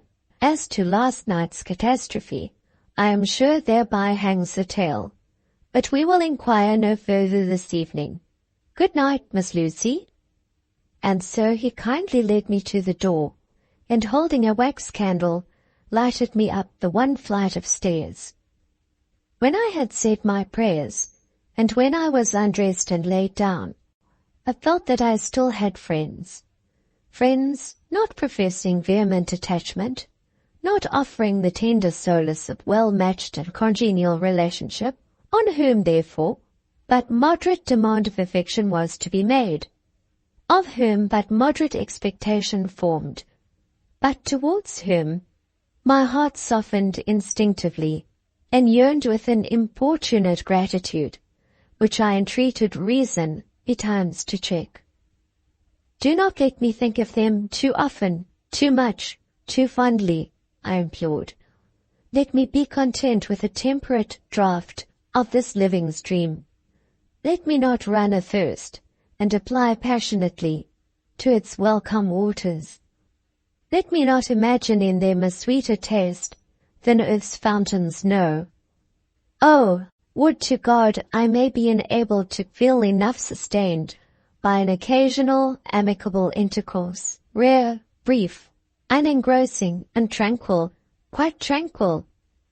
Still repeating this word, I turned to my pillow, and still repeating it, I steeped that pillow with tears. Section 28. These struggles with the natural character, the strong native bent of the heart, may seem futile and fruitless, but in the end they do good. They tend, however slightly, to give the actions, the conduct, that turn which reason approves, and which feeling, perhaps, too often opposes. They certainly make a difference in the general tenor of a life, and enable it to be better regulated, more equable, quieter on the surface, and it is on the surface only the common gaze will fall. As to what lies below, leave that with God. Man, your equal, weak as you, and not fit to be your judge, may be shut out thence. Take it to your Maker. Show him the secrets of the spirit he gave. Ask him how you are to bear the pains he has appointed. Kneel in his presence, and pray with faith for light in darkness, for strength in piteous weakness, for patience in extreme need. Certainly, at some hour, though perhaps not your hour, the waiting waters will stir, in some shape, though perhaps not the shape you dreamed, which your heart loved, and for which it bled. The healing herald will descend, The cripple and the blind and the dumb and the possessed will be led to bathe. Herald, come quickly. Thousands lie round the pool, weeping and despairing, to see it through slow years, stagnant. Long are the times of heaven. The orbits of angel messengers seem wide to mortal vision. They may enring ages. The cycle of one departure and return may clasp unnumbered generations. In dust, kindling to brief, suffering life, and through pain, passing back to dust, may meanwhile perish out of memory again, and yet again. To how many maimed and mourning millions is the first and sole angel visitant, him Eastern's call Azrael. I tried to get up next morning, but while I was dressing, and at intervals drinking cold water from the carafe on my washstand, with design to brace up that trembling weakness which made dressing so difficult, in came Mrs. Breton. "Here is an absurdity," was her morning accost. "Not so," she added, and dealing with me at once in her own brisk, energetic fashion, that fashion which I used formerly to enjoy seeing applied to her son, and by him vigorously resisted. In 2 minutes she consigned me captive to the French bed. "There you lie till afternoon," said she. "My boy left orders before he went out that such should be the case, and I can assure you my son is master and must be obeyed. Presently you shall have breakfast." Presently she brought that meal, wrought it with her own active hands, not leaving me to servants. She seated herself on the bed while I ate. Now, it is not everybody, even amongst our respected friends and esteemed acquaintance, whom we like to have near us, whom we like to watch us, to wait on us, to approach us with the proximity of a nurse to a patient. It is not every friend whose eyes are light in a sick room, whose presence is there a solace. But all this was Mrs. Breton to me. All this she had ever been. Food or drink never pleased me so well as when it came through her hands. I do not remember the occasion when her entrance into a room had not made that room cheerier. Our nature's own predilections and antipathies are alike strange. There are people from whom we secretly shrink, whom we would personally avoid, though reason confesses that they are good people. There are others with faults of temper, etc., evident enough, beside whom we live content, as if the air about them did us good. My godmother's lively black eye and clear brunette cheek, her warm prompt hand, her self-reliant mood, her decided bearing, were all beneficial to me as the atmosphere of some salubrious climate. Her son used to call her the old lady. It filled me with pleasant wonder to note how the alacrity and power of 25 still breathed from her and around her. "I would bring my work here," she said, as she took from me the empty teacup, "and sit with you the whole day, if that overbearing John Graham had not put his veto upon such a proceeding. Now, mamma," he said when he went out, "take notice. You are not to knock up your goddaughter with gossip." And he particularly desired me to keep close to my own quarters and spare you my fine company. He says, "Lucy, he thinks you have had a nervous fever, judging from your look. Is that so?" I replied that I did not quite know what my ailment had been, but that I had certainly suffered a good deal, especially in mind. Further, on this subject, I did not consider it advisable to dwell, for the details of what I had undergone belonged to a portion of my existence in which I never expected my godmother to take a share. Into what a new region would such a confidence have led? That hale, serene nature, the difference between her and me, might be figured by that between the stately ship cruising safe on smooth seas with its full complement of crew, a captain gay and brave, adventurous and provident, and the lifeboat, which most days of the year lies dry and solitary in an old dark boathouse, only putting to sea when the billows run high in rough weather, when cloud encounters water, when danger and death divide between them the rule of the great deep. No, the Louisa Breton never was out of harbour on such a night, and in such a scene her crew could not conceive it. So the half-drowned lifeboat man keeps his own counsel and spins no yarns. She left me, and I lay in bed content. It was good of Graham to remember me before he went out. My day was lonely, but the prospect of coming evening abridged and cheered it. Then, too, I felt weak, and rest seemed welcome, and after the morning hours were gone by, those hours which always bring, even to the necessarily unoccupied, a sense of business to be done, of tasks waiting fulfillment, a vague impression of obligation to be employed, when the stirring time was past, and the silent descent of afternoon hushed housemaid steps on the stairs and in the chambers, I then passed into a dreamy mood, not unpleasant. My calm little room seemed somehow like a cave in the sea. There was no colour about it except that white and pale green, suggestive of foam and deep water. The blanched cornice was adorned with shell-shaped ornaments, and there were white mouldings like dolphins in the ceiling angles.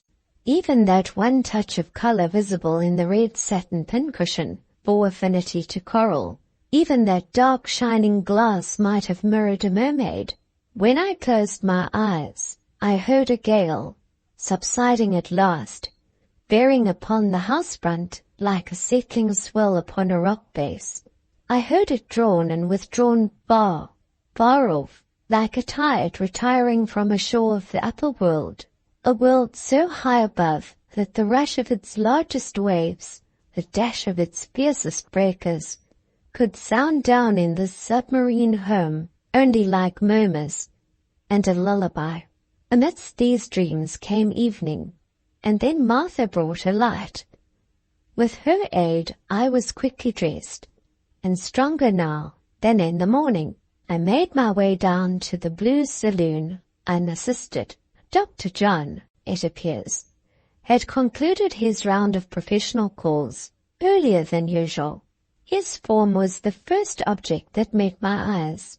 As I entered the parlour, he stood in that window recess opposite the door, reading the close type of a newspaper by such dull light as closing day yet gave. The fire shone clear, but the lamp stood on the table unlit, and tea was not yet brought up. As to Mrs. Breton, my active godmother, who I afterwards found had been out in the open air all day, lay half reclined in her deep-cushioned chair, actually lost in a nap. Her son, seeing me, came forward. I noticed that he trod carefully, not to wake the sleeper. He also spoke low. His mellow voice never had any sharpness in it. Modulated, as at present, it was calculated rather to soothe than startle slumber. "This is a quiet little chateau," he observed, after inviting me to sit near the casement. "I don't know whether you may have noticed it in your walks, though. Indeed, from the Chaussee it is not visible. Just a mile beyond the Porte de Crécy, you turn down a lane which soon becomes an avenue, and that leads you on, through meadow and shade, to the very door of this house. It is not a modern place, but built somewhat in the old style of the Basse-Ville. It is rather a manoir than a chateau. They call it La Terrasse, because its front rises from a broad turfed walk, whence steps lead down a grassy slope to the avenue. See yonder, the moon rises. She looks well through the tree balls." Where, indeed, does the moon not look well? What is the scene, confined or expansive, which her orb does not hallow? Rosy or fiery? She mounted now above a not distant bank. Even while we watched her flushed ascent, she cleared to gold, and in very brief space floated up stainless into a now calm sky. Did moonlight soften or sadden Dr. Bretton? Did it touch him with romance? I think it did. Albeit of no sighing mood, he sighed in watching it, sighed to himself quietly. No need to ponder the cause or the course of that sigh. I knew it was wakened by beauty.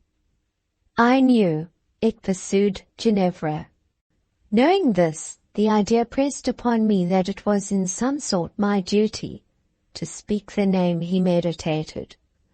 Of course, he was ready for the subject. I saw in his countenance a teeming plenitude of comment, question, and interest, a pressure of language and sentiment, only checked, I thought, by a sense of embarrassment how to begin. To spare him this embarrassment was my best, indeed my sole use. I had but to utter the idol's name, and love's tender litany would flow out. I had just found a fitting phrase. You know that Miss Fanshawe is gone on a tour with the Cholmondeleys, and was opening my lips to speak to it, when he scattered my plans by introducing another theme.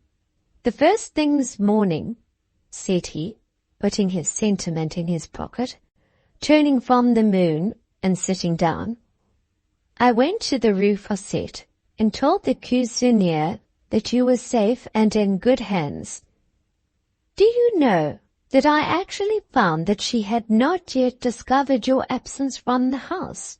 She thought you safe in the great dormitory. With what care you must have been waited on. Oh, all that is very conceivable, said I. Goton could do nothing for me but bring me a little tisane and a crust of bread, and I had rejected both so often during the past week that the good woman got tired of useless journeys from the dwelling-house kitchen to the school dormitory, and only came once a day at noon to make my bed. I believe, however, that she is a good-natured creature, and would have been delighted to cook me côtelets de mouton if I could have eaten them.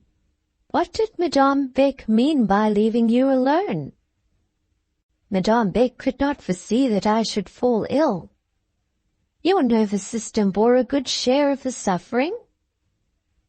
I am not quite sure what my nervous system is, but I was dreadfully low-spirited, which disables me from helping you by pill or potion.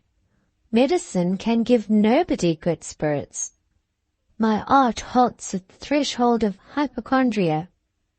She just looks in and sees a chamber of torture, but can neither say nor do much. Cheerful society would be of use. You should be as little alone as possible. You should take plenty of exercise. Acquiescence and a pause followed these remarks. They sounded all right, I thought, and bore the safe sanction of custom and the well-worn stamp of use.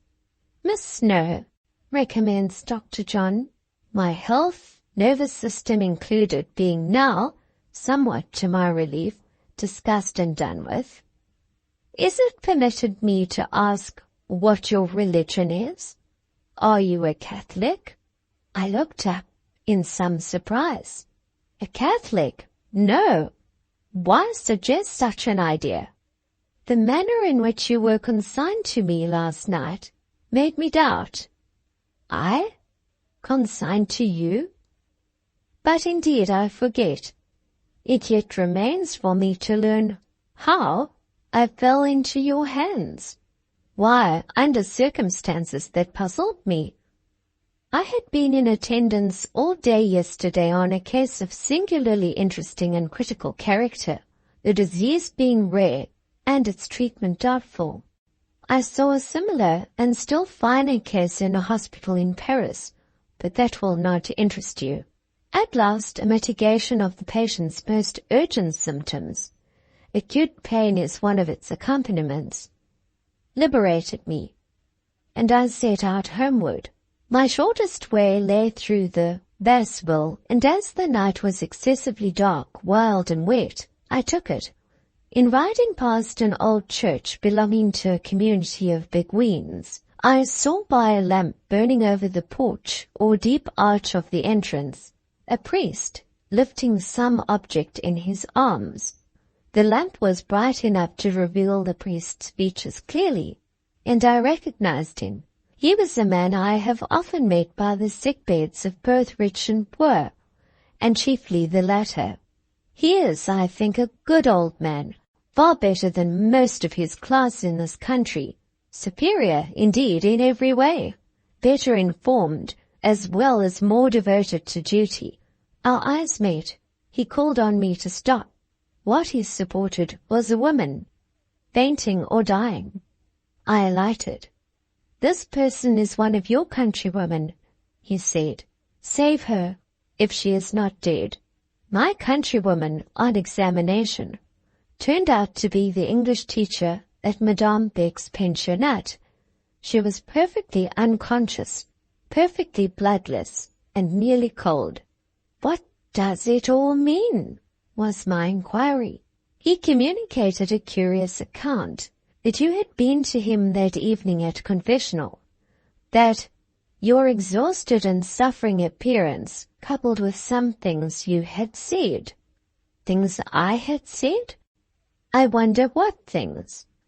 Awful crimes, no doubt, but he did not tell me what. There, you know, the seal of the confessional checked his garrulity and my curiosity. Your confidences, however, had not made an enemy of the good father. It seems he was so struck, and felt so sorry that you should be out on such a night alone, that he had esteemed it a Christian duty to watch you when you quitted the church, and so to manage as not to lose sight of you, till you should have reached home. Perhaps the worthy man might, half unconsciously, have blent in this proceeding some little of the subtlety of his class. It might have been his resolve to learn the locality of your home. Did you impart that in your confession? I did not. On the contrary, I carefully avoided the shadow of any indication. And as to my confession, Dr. John, I suppose you will think me mad for taking such a step. But I could not help it. I suppose it was all the fault of what you call my nervous system. I cannot put the case into words, but my days and nights were grown intolerable. A cruel sense of desolation pained my mind, a feeling that would make its way, rush out or kill me, like, and as you will understand, Dr. John, the current which passes through the heart, and which, if aneurysm or any other morbid cause obstructs its natural channels, seeks abnormal outlet. I wanted companionship. I wanted friendship. I wanted counsel. I could find none of these in closet or chamber, so I went and sought them in church and confessional. As to what I said, it was no confidence, no narrative. I have done nothing wrong. My life has not been active enough for any dark deed, either of romance or reality. All I poured out was a dreary, desperate complaint. Lucy, you ought to travel for about 6 months. Why, your calm nature is growing quite excitable. Confound Madame Beck. Has the little buxom widow no bowels to condemn her best teacher to solitary confinement? It was not Madame Beck's fault, said I. It is no living being's fault, and I won't hear anyone blamed. Who is in the wrong then, Lucy? Me, Dr. John, me, and a great abstraction on whose wide shoulders I like to lay the mountains of blame they were sculptured to bear. Me and fate. Me must take better care in future, said Dr. John, smiling, I suppose, at my bad grammar. Change of air, change of scene. Those are my prescriptions, pursued the practical young doctor. But to return to our muttons, Lucy. As yet, Pierre Silas, with all his tact, they say he is a Jesuit, is no wiser than you choose him to be, for, instead of returning to the Rue Facette, your fevered wanderings, there must have been high fever. No, Dr. John, the fever took its turn that night. Now, don't make up that I was delirious, for I know differently. Good. You were as collected as myself at this moment, no doubt. Your wanderings had taken an opposite direction to the pensionnat, near the Beguinage, amidst the stress of flood and gust, and in the perplexity of darkness, you had swooned and fallen. The priest came to your succor, and the physician, as we have seen, supervened. Between us we procured a fiacre and brought you here. Fair Silas, old as he is, would carry you upstairs and lay you on that couch himself. He would certainly have remained with you till suspended animation had been restored, and so should I. But at that juncture, a hurried messenger arrived from the dying patient I had scarcely left. The last duties were called for, the physician's last visit and the priest's last rite. Extreme unction could not be deferred. Père Silas and myself departed together. My mother was spending the evening abroad. We gave you in charge to Martha, leaving directions which it seems she followed successfully. Now, are you a Catholic? Not yet, said I with a smile. Never let Père Silas know where I live, or he will try to convert me. But give him my best and truest thanks when you see him, and if ever I get rich, I will send him money for his charities. See, Dr. John, your mother wakes. You ought to ring for tea. Which he did, and as Mrs. Bretton sat up, astonished and indignant at herself for the indulgence to which she had succumbed, and fully prepared to deny that she had slept at all, her son came gaily to the attack. Hush-a-bye, mamma. Sleep again. You look the picture of innocence in your slumbers. My slumbers, John Graham? What are you talking about? You know I never do sleep by day. It was the slightest doze possible. Exactly. A seraph's gentle lapse, a fairy's dream. Mamma, under such circumstances, you always remind me of Titania. That is because you yourself are so like Bottom. Miss Snowe, did you ever hear anything like Mamma's wit? She is the most sprightly woman of her size and age. Keep your compliments to yourself, sir, and do not neglect your own size, which seems to me a good deal on the increase. Lucy, has he not rather the air of an incipient John Bull? He used to be slender as an eel, and now I fancy in him a sort of heavy dragoon bent, the beef-eater tendency. Graham, take notice. If you grow fat, I disown you. As if you could not sooner disown your own personality. I am indispensable to the old lady's happiness, Lucy. She would pine away in green and yellow melancholy if she had not my 6 feet of iniquity to scold. It keeps her lively. It maintains the wholesome ferment of her spirits. The two were now standing opposite to each other, one on each side the fireplace. Their words were not very fond, but their mutual looks atoned for verbal deficiencies. At least, the best treasure of Mrs. Bretton's life was certainly casketed in her son's bosom. Her dearest pulse throbbed in his heart. As to him, of course another love shared his feelings with filial love.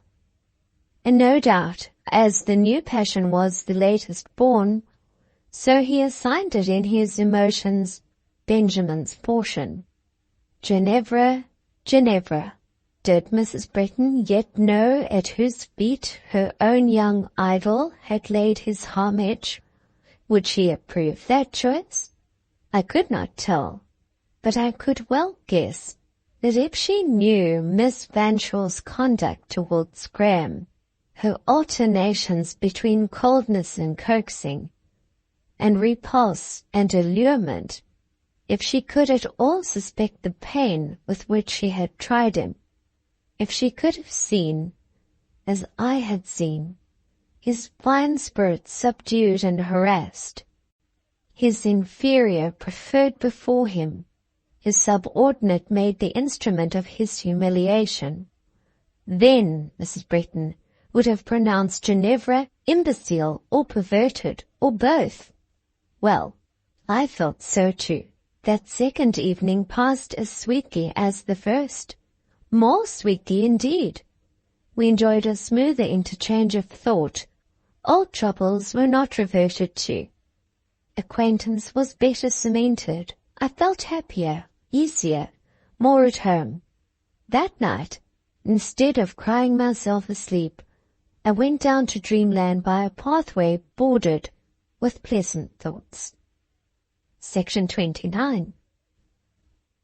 During the first days of my stay at the terrace, Graham never took a seat near me, or, in his frequent pacing of the room, approached the quarter where I sat, or looked preoccupied or more grave than usual. That I thought of Miss Fanshawe and expected her name to leap from his lips. I kept my ear and mind in perpetual readiness for the tender theme. My patience was ordered to be permanently under arms, and my sympathy desired to keep its cornucopia replenished and ready for outpouring. At last, and after a little inward struggle, which I saw and respected, he one day launched into the topic. It was introduced delicately, anonymously, as it were. "Your friend is spending her vacation in travelling, I hear." Friend, forsooth, thought I to myself, but it would not do to contradict. He must have his own way. I must own the soft impeachment. Friend, let it be. Still, by way of experiment, I could not help asking whom he meant. He had taken a seat at my work-table. He now laid hands on a reel of thread which he proceeded recklessly to unwind. "Ginevra, Miss Fanshawe has accompanied the Cholmondeleys on a tour through the south of France?" "She has." "Do you and she correspond?"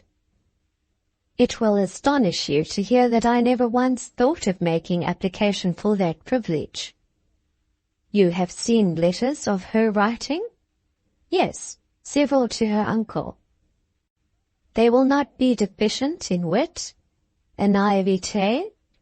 There is so much sparkle and so little art in her soul." "She writes comprehensively enough when she writes to Monsieur de Bassompierre.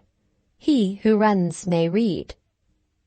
In fact, Ginevra's epistles to her wealthy kinsman were commonly business documents, unequivocal applications for cash.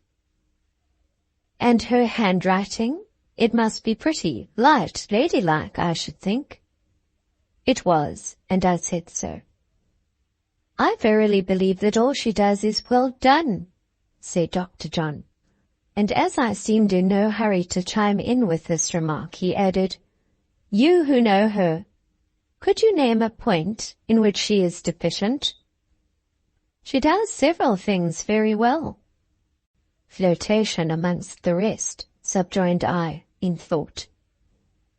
"When do you suppose she will return to town?" he soon inquired. "Pardon me, Dr. John, I must explain. You honour me too much in ascribing to me a degree of intimacy with Miss Fanshawe I have not the felicity to enjoy. I have never been the depository of her plans and secrets. You will find her particular friends in another sphere than mine, amongst the Cholmondeleys, for instance." He actually thought I was stung with a kind of jealous pain similar to his own. He actually thought I was stung with a kind of jealous pain similar to his own. "Excuse her," he said.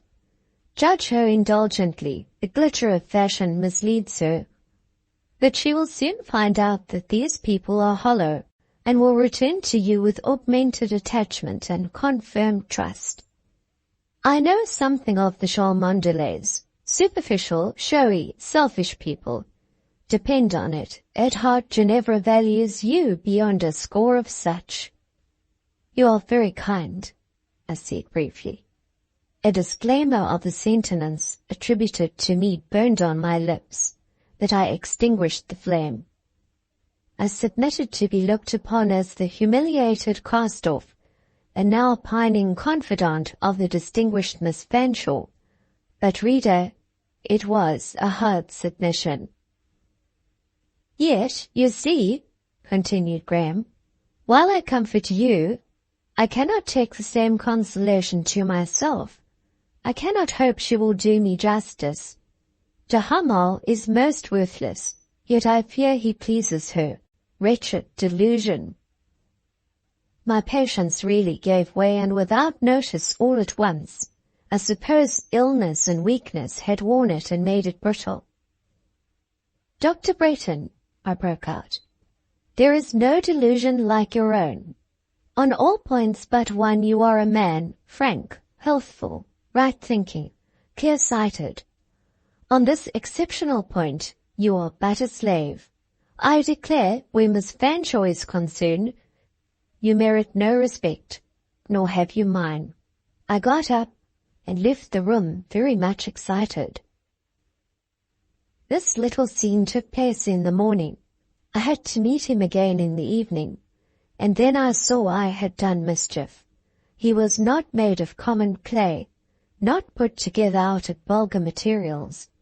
While the outlines of his nature had been shaped with breadth and vigor, the details embraced workmanship of almost feminine delicacy, finer, much finer, than you could be prepared to meet with, than you could believe inherent in him, even after years of acquaintance. Indeed, till some over-sharp contact with his nerves had betrayed, by its effects, their acute sensibility, this elaborate construction must be ignored, and the more especially because the sympathetic faculty was not prominent in him.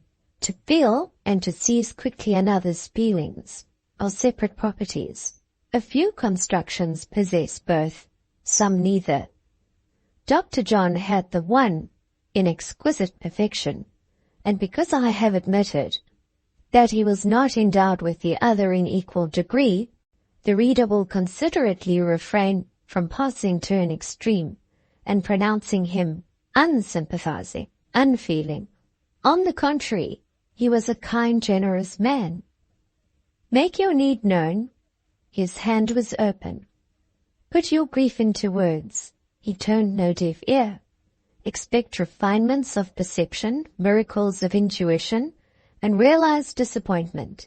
This night, when Dr. John entered the room and met the evening lamp, I saw well and at one glance his whole mechanism. To one who had named him slave, and on any point banned him from respect, he must now have peculiar feelings.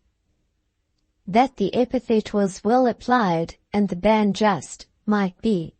He put forth no denial that it was so. His mind even candidly revolved that unmanning possibility. He sought in this accusation the cause of that ill success which had got so galling a hold on his mental peace.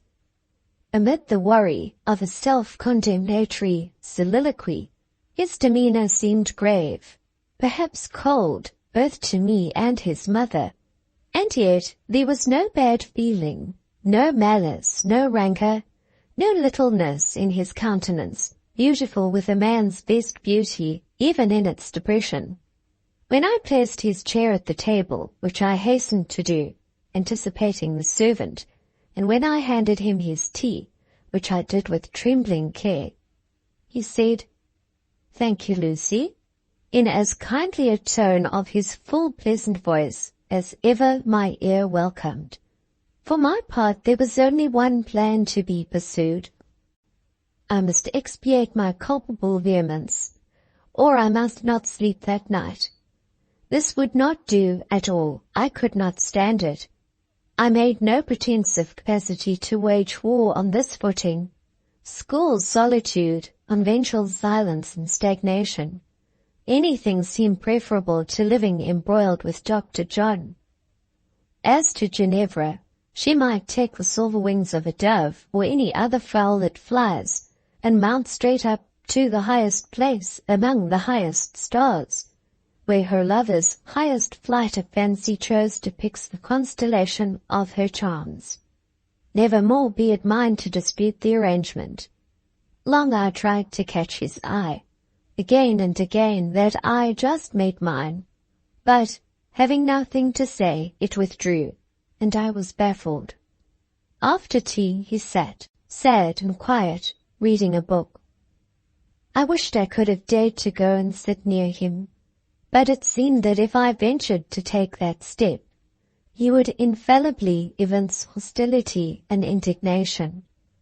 I longed to speak out, and I dared not whisper. His mother left the room. Then, moved by insupportable regret, I just murmured the words, "Dr. Bretton?" He looked up from his book. His eyes were not cold or malevolent. His mouth was not cynical. He was ready and willing to hear what I might have to say. His spirit was of vintage too mellow and generous to sour in one thunderclap. "Dr. Bretton, forgive my hasty words. Do forgive them." He smiled that moment I spoke. "Perhaps I deserved them, Lucy. If you don't respect me, I am sure it is because I am not respectable. I fear I am an awkward fool. I must manage badly in some way, for where I wish to please, it seems I don't please. Of that you cannot be sure, and even if such be the case, is it the fault of your character or of another's perceptions? But now, let me unsay what I said in anger. In one thing, and in all things, I deeply respect you. If you think scarcely enough of yourself, and too much of others, what is that but an excellence? Can I think too much of Ginevra? I believe you may. You believe you can't. Let us agree to differ. Let me be pardoned. That is what I ask. Do you think I cherish ill will for one warm word? I see you do not and cannot, but just say, "Lucy, I forgive you." Say that, to ease me of the heartache. Put away your heartache, as I will put away mine, for you wounded me a little, Lucy. Now, when the pain is gone, I more than forgive. I feel grateful, as to a sincere well-wisher.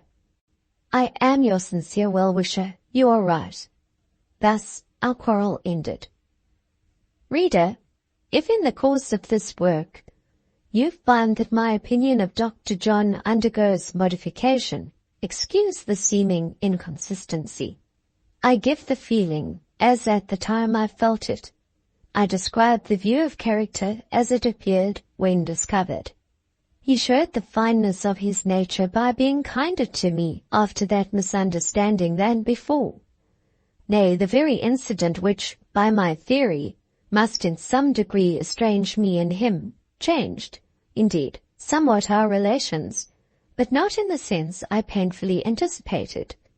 An invisible but a cold something, very slight, very transparent, but very chill, a sort of screen of ice, had hitherto, all through our two lives, glazed the medium through which we exchanged intercourse. Those few warm words, though only warm with anger, breathed on that frail frostwork of reserve. About this time it gave note of dissolution. I think from that day, so long as we continued friends, he never in discourse stood on topics of ceremony with me. He seemed to know that if he would but talk about himself, and about that in which he was most interested, my expectation would always be answered, my wish always satisfied. It follows, as a matter of course, that I continued to hear much of Ginevra. Ginevra, he thought her so fair, so good. He spoke so lovingly of her charms, her sweetness, her innocence, that in spite of my plain prose knowledge of the reality, a kind of reflected glow began to settle on her idea, even for me. Still, reader, I am free to confess that he often talked nonsense, but I strove to be unfailingly patient with him. I had had my lesson. I had learned how severe for me was the pain of crossing, or grieving, or disappointing him. In a strange and new sense, I grew most selfish, and quite powerless to deny myself the delight of indulging his mood, and being pliant to his will. He still seemed to me most absurd when he obstinately doubted and desponded about his power to win in the end Miss Fanshawe's preference. The fancy became rooted in my own mind more stubbornly than ever, that she was only coquetting to goad him, and that at heart she coveted every one of his words and looks. Sometimes he harassed me, in spite of my resolution to bear and hear. In the midst of the indescribable gall-honey pleasure of thus bearing and hearing, he struck so on the flint of what firmness I owned, that it emitted fire once and again. I chanced to assert one day, with a view to stilling his impatience, that in my own mind I felt positive Miss Fanshawe must intend eventually to accept him. Positive, it was easy to say so, but had I any grounds for such assurance?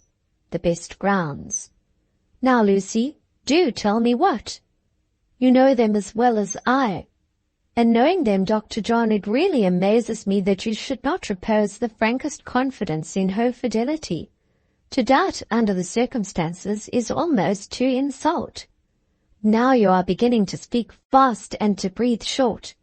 But speak a little faster and breathe a little shorter, till you have given an explanation, a full explanation. I must have it. You shall, Dr. John. In some cases you are a lavish, generous man. You are a worshipper, ever ready with the votive offering. Should Père Silas ever convert you, you will give him abundance of alms for his poor. You will supply his altar with tapers, and the shrine of your favorite saint you will do your best to enrich. Ginevra, Dr. John. Hush, said he. Don't go on. Hush, I will not. And go on, I will. Ginevra has had her hands filled from your hands more times than I can count. You have sought for her the costliest flowers.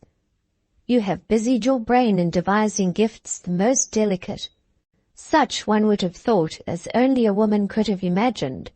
And in addition, Miss Fanshawe owns a set of ornaments to purchase which your generosity must have verged on extravagance. The modesty Ginevra herself had never evinced in this matter now flushed all over the face of her admirer. Nonsense, he said, distractively snipping a skein of silk with my scissors. I offered them to please myself. I felt she did me a favor in accepting them. She did more than a favor, Dr. John. She pledged her very honor that she would make you some return. And if she cannot pay you in affection, she ought to hand out a business-like equivalent in the shape of some rouleau of gold pieces.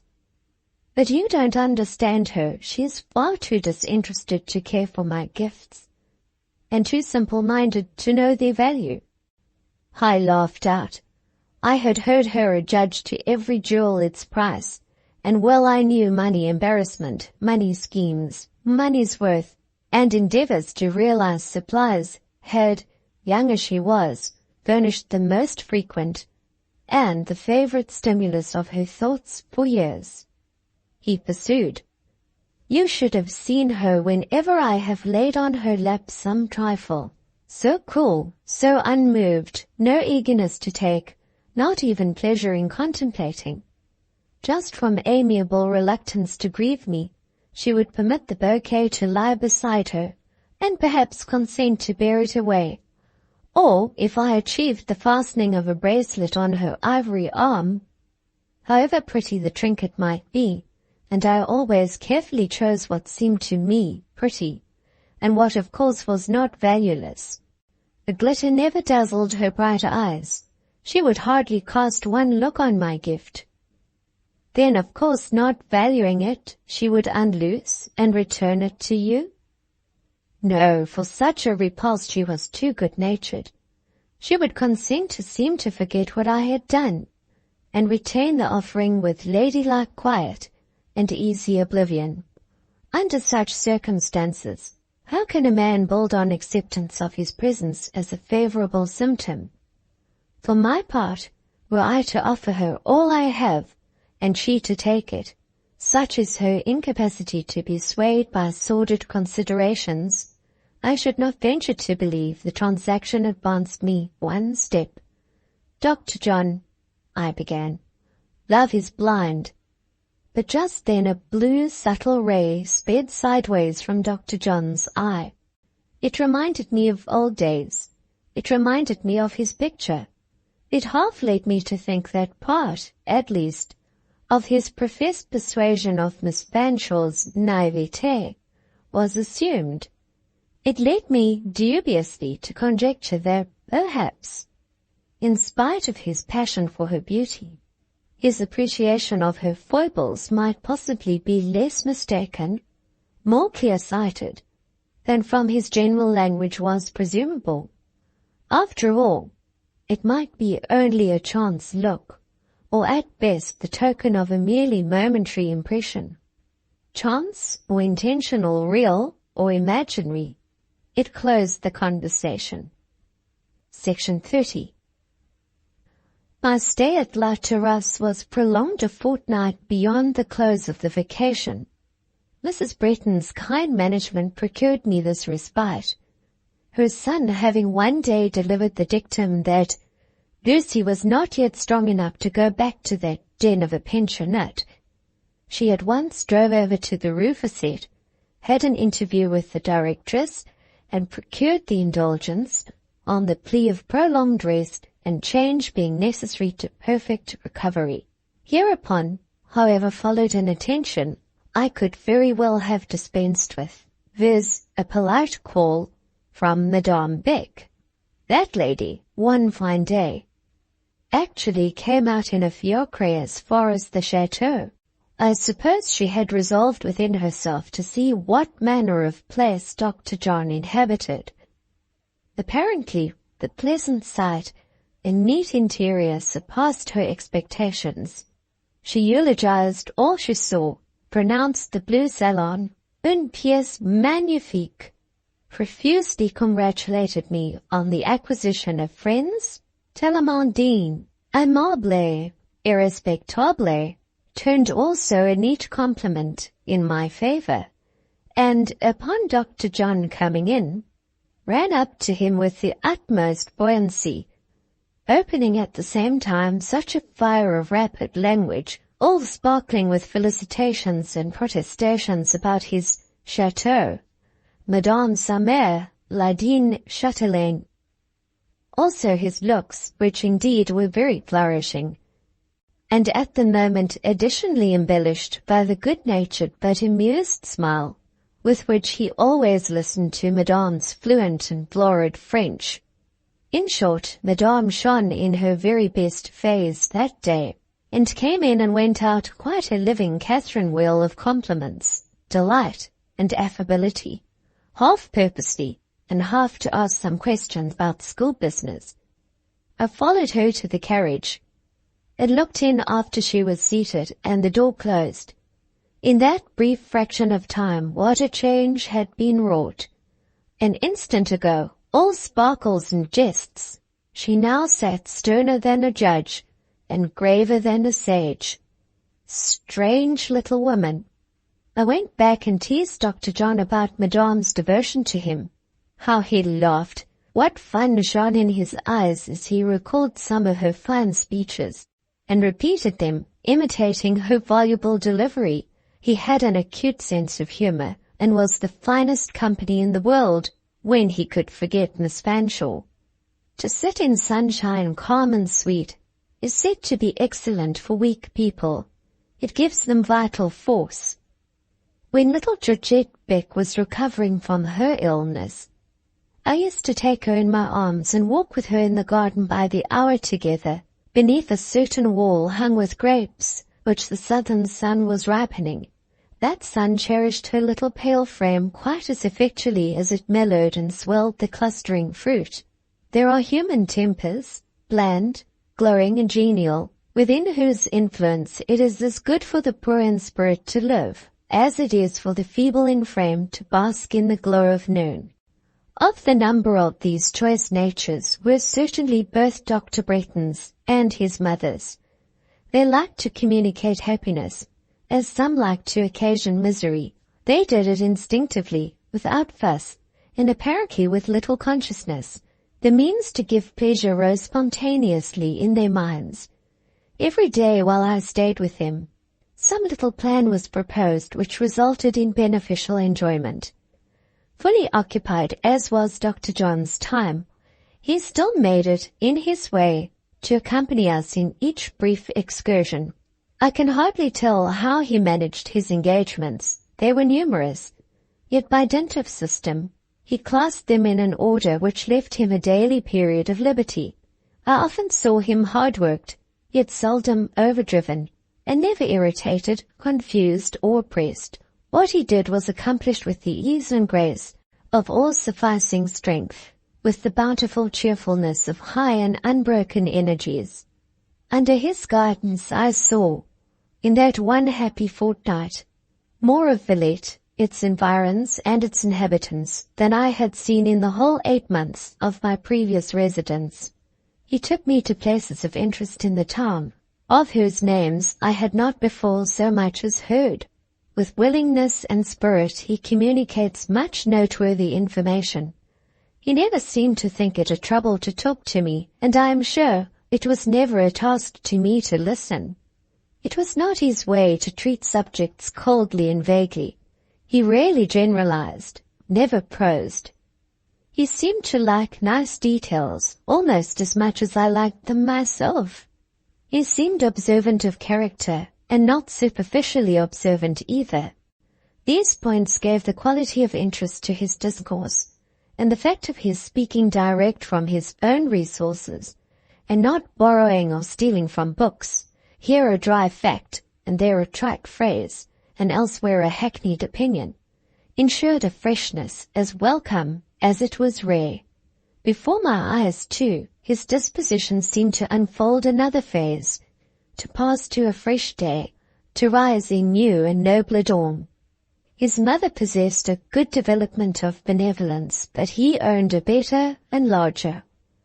I found, on accompanying him to the Basville, the poor and crowded quarter of the city, that his errands there were as much those of the philanthropist as the physician. I understood presently that cheerfully, habitually, and in single-minded unconsciousness of any special merit distinguishing his deeds, he was achieving, amongst a very wretched population, a world of active good. The lower orders liked him well. His poor patients in the hospitals welcomed him with a sort of enthusiasm. But stop. I must not, from the faithful narrator, degenerate into the partial eulogist. Full well do I know that Dr. John was not perfect, any more than I am perfect. Human fallibility leavened him throughout. There was no hour, and scarcely a moment of the time I spent with him, that in actual speech or look he did not betray something that was not of a god. A god could not have the cruel vanity of Dr. John, nor his sometime levity. No immortal could have resembled him in his occasional temporary oblivion of all but the present, in his passing passion for that present, show not coarsely, by devoting it to material indulgence, but selfishly, by extracting from it whatever it could yield of nutriment to his masculine self-love. His delight was to feed that ravenous sentiment without thought of the price of provender, or care for the cost of keeping it sleek and high-pampered. The reader is requested to note a seeming contradiction in the two views which have been given of Graham Bretton, the public and private, the outdoor and the indoor view. In the first, the public, he is shown oblivious of self, as modest in the display of his energies, as earnest in their exercise. In the second, the fireside picture, there is expressed consciousness of what he has and what he is, pleasure in homage, some recklessness in exciting, some vanity in receiving the same. Both portraits are correct. It was hardly possible to oblige Dr. John quietly and in secret. When you thought that the fabrication of some trifle dedicated to his use had been achieved unnoticed, and that, like other men, he would use it when placed ready for his use, and never ask whence it came, he amazed you by a smilingly uttered observation or two, proving that his eye had been on the work from commencement to close, that he had noted the design, traced its progress, and marked its completion. It pleased him to be thus served, and he let his pleasure beam in his eye and play about his mouth. This would have been all very well, if he had not added to such kindly and unobtrusive evidence a certain wilfulness in discharging what he called debts. When his mother worked for him, he paid her by showering about her his bright animal spirits, with even more affluence than his gay, taunting, teasing, loving wont. If Lucy Snowe were discovered to have put her hand to such work, he planned in recompense some pleasant recreation. I often felt amazed at his perfect knowledge of Villette, a knowledge not merely confined to its open streets, but penetrating to all its galleries, sallies, and cabinets, of every door which shut in an object worth seeing, of every museum, of every hall, sacred to art or science. He seemed to possess the open sesame. I never had a head for science, but an ignorant, blind, fond instinct inclined me to art. I liked to visit the picture galleries, and ideally liked to be left there alone. In company, a wretched idiosyncrasy forbade me to see much or to feel anything. In unfamiliar company, where it was necessary to maintain a flow of talk on the subjects in presence, half an hour would knock me up with a combined pressure of physical lassitude and entire mental incapacity. I never yet saw the well-reared child, much less the educated adult, who could not put me to shame by the sustained intelligence of its demeanor under the ordeal of a conversible, sociable visitation of pictures, historical sites or buildings, or any lines of public interest. Dr. Breton was a cicerone after my own heart. He would take me betimes, ere the galleries were filled, leave me there for 2 or 3 hours, and call for me when his own engagements were discharged. Meantime I was happy not always in admiring, but in examining, questioning, and forming conclusions. In the commencement of these visits, there was some misunderstanding and consequent struggle between will and power. The former faculty exacted approbation of that which it was considered orthodox to admire. The latter groaned forth its utter inability to pay the tax. It was then self-sneered at, spurred up, goaded on to refine its taste and whet its zest. The more it was chidden, however, the more it wouldn't praise. Discovering gradually that a wonderful sense of fatigue resulted from these conscientious efforts, I began to reflect whether I might not dispense with that great labor, and concluded eventually that I might, and so sank supine into a luxury of calm before 99 out of 100 of the exhibited frames. It seemed to me that an original and good picture was just as scarce as an original and good book. Nor did I, in the end, tremble to say to myself, standing before certain chefs d'oeuvre, bearing great names, these are not a wit like nature. Nature's daylight never had that color, never was made so turbid, either by storm or cloud, as it is laid out there, under a sky of indigo, and that indigo is not ether, and those dark weeds plastered upon it are not trees. Several very well executed and complacent-looking fat women struck me as by no means the goddesses they appear to consider themselves. many scores of marvelously finished little Flemish pictures, and also of sketches, excellent for fashion books, displaying varied costumes in the handsomest materials, gave evidence of laudable industry, whimsically applied, and yet there were fragments of truth here and there, which satisfied the conscience, and gleams of light that cheered the vision. Nature's power here broke through in a mountain snowstorm, and there her glory in a sunny southern day. An expression in this portrait proved clear insight into character. A face in that historical painting, by its vivid filial likeness, startlingly reminded you that genius gave it birth. These exceptions I loved. They grew dear as friends. Section 31. One day, at a quiet early hour, I found myself nearly alone in a certain gallery, wherein one particular picture of portentous size, set up in the best light, having a cordon of protection stretched before it, and a cushioned bench duly set in front for the accommodation of worshipping connoisseurs, who, having gazed themselves off their feet, might be fain to complete the business setting. This picture, I say, seemed to consider itself the queen of the collection. It represented a woman considerably larger, I thought, than the life. I calculated that this lady, put into a scale of magnitude, suitable for the reception of a commodity of bulk, would infallibly turn from 14 to 16 stone. She was, indeed, extremely well fed, very much butcher's meat, to say nothing of bread, vegetables, and liquids, must she have consumed to attain that breadth and height, that wealth of muscle, that affluence of flesh. She lay half reclined on a couch. Why, it would be difficult to say. Broad daylight blazed round her. She appeared in hearty health, strong enough to do the work of 2 plain cooks. She could not plead a weak spine. She ought to have been standing, or at least sitting bolt upright. She had no business to lounge away the noon on a sofa. She ought likewise to have worn decent garments, a gown covering her properly, which was not the case. Out of abundance of material, 27 yards, I should say, drapery, she managed to make inefficient raiment. Then, for the wretched untidiness surrounding her, there could be no excuse.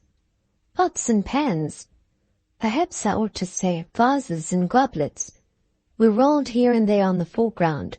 A perfect rubbish of flowers was mixed amongst them, and an absurd and disorderly mass of curtain upholstery smothered the couch and cumbered the floor. On referring to the catalogue, I found that this notable production bore the name Cleopatra. Well, I was sitting wondering at it. As the bench was there, I thought I might as well take advantage of its accommodation, and thinking that, while some of the details, as roses, gold cups, jewels, etc., were very prettily painted, it was on the whole an enormous piece of claptrap. The room, almost vacant when I entered, began to fill. Scarcely noticing this circumstance, as indeed it did not matter to me, I retained my seat, rather to rest myself than with a view to studying this huge dark-complexioned gypsy queen, of whom, indeed, I soon tired, and betook myself for refreshment to the contemplation of some exquisite little pictures of still life. Wild flowers, wild fruit, mossy wood nests, casketing eggs that looked like pearls seen through clear green sea-water, all hung modestly beneath that coarse and preposterous canvas. Suddenly, a light tap visited my shoulder. Starting, turning, I met a face bent to encounter mine. A frowning, almost a shocked face it was. "Que faites-vous ici?" said a voice. "Mais, monsieur, je m'amuse." "Vous vous amusez, et à quoi, s'il vous plaît? Mais d'abord, faites-moi le plaisir de vous lever. Prenez mon bras, et allons de l'autre côté." I did precisely as I was bid. Monsieur Paul Emmanuel, it was he, returned from Rome and now a travelled man, was not likely to be less tolerant of insubordination now than before this added distinction laurelled his temples. "Permit me to conduct you to your party," said he, as we crossed the room. "I have no party." "You are not alone?" "Yes, monsieur." "Did you come here unaccompanied?" "No, monsieur. Dr. Breton brought me here." "Dr. Breton and Madame his mother, of course?" "No, only Dr. Breton." "And he told you to look at that picture?" "By no means. I found it out for myself." Monsieur Paul's hair was shorn close as raven down, or I think it would have bristled on his head. Beginning now to perceive his drift, I had a certain pleasure in keeping cool and working him up. "Astounding insular audacity!" cried the professor. "Singulière femme que c'est anglaise." "What is the matter, monsieur?" "Matter? How dare you, a young person, sit coolly down with the self-possession of a garçon and look at that picture? It is a very ugly picture that I cannot at all see why I should not look at it. Bon, speak no more of it, but you ought not to be here alone. If, however, I have no society, no party, as you say, and then, what does it signify whether I am alone or accompanied? Nobody meddles with me." "Taisez-vous et asseyez-vous là." Setting down a chair with emphasis in a particularly dull corner before a series of most specially dreary cadres. "Mais, monsieur?" "Mais, mademoiselle, asseyez-vous et ne bougez pas. Entendez-vous? Jusqu'à ce qu'on vienne vous chercher ou que je vous donne la permission." "Quel triste coin!" cried I. "Et quels les tableaux!" And laid indeed they were, being a set of 4, denominated in the catalogue La Vie d'une Femme. They were painted rather in a remarkable style, flat, dead, pale, and formal. The first represented a jeune fille coming out of a church door, a missal in her hand, her dress very prim, her eyes cast down, her mouth pursed up, the image of a most villainous little precocious she-hypocrite. The second, a mariée, with a long white veil, kneeling at a prie-dieu in her chamber, holding her hands plastered together, finger to finger, and showing the whites of her eyes in a most exasperating manner. The third, a jeune mère, hanging disconsolate over a clayey and puffy baby, with a face like an unwholesome full moon. The fourth, a veuve, being a black woman, holding by the hand a black little girl, and the twain studiously surveying an elegant French monument, set up in a corner of some Père Lachaise. All these 4 Angers were grim and grey as burglars, and cold and vapid as ghosts. What women to live with, insecure, ill-humoured, blackless, brainless non-entities, as bad in their way as the indolent gypsy giantess, the Cleopatra, in hers. It was impossible to keep one's attention long confined to these masterpieces, and so, by degrees, I veered round and surveyed the gallery. A perfect crowd of spectators was by this time gathered round the lioness, from whose vicinage I had been banished. Nearly half this crowd were ladies, but Monsieur Paul afterwards told me these were des dames, and it was quite proper for them to contemplate what no demoiselle ought to glance at. I assured him plainly I could not agree in this doctrine, and did not see the sense of it, whereupon, with his usual absolutism, he merely requested my silence, and also in the same breath denounced my mingled rashness and ignorance.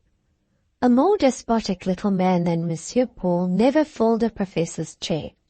I noticed, by the way, that he looked at the picture himself quite at his ease, and for a very long while.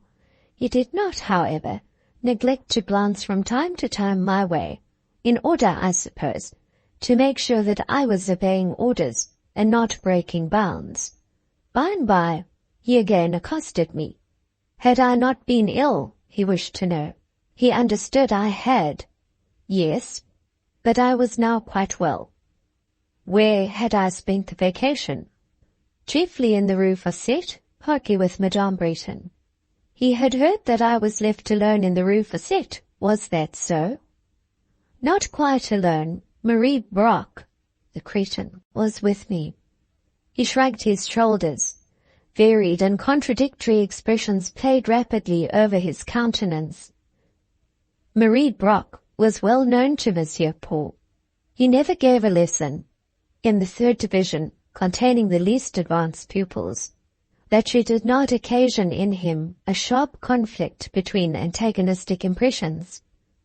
Her personal appearance, her repulsive manners, her often unmanageable disposition, irritated his temper and inspired him with strong antipathy, a feeling he was too apt to conceive when his taste was offended or his will thwarted. On the other hand, her misfortunes constituted a strong claim on his forbearance and compassion, such a claim as it was not in his nature to deny. Hence resulted almost daily drawn battles between impatience and disgust on the one hand, pity and a sense of justice on the other, in which, to his credit, be it said, it was very seldom that the former feelings prevailed. When they did, however, Monsieur Paul showed a phase of character which had its terrors. His passions were strong, his aversions and attachments alike vivid. The force he exerted in holding both in check by no means mitigated an observer's sense of their vehemence.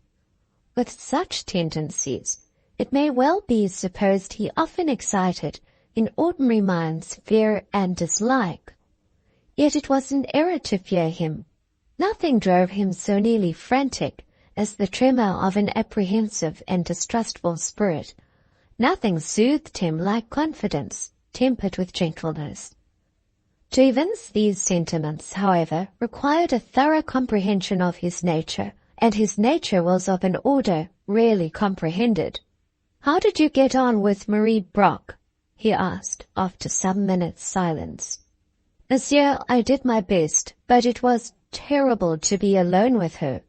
"You have then a weak heart. You lack courage, and perhaps charity. Yours are not the qualities which might constitute a sister of mercy."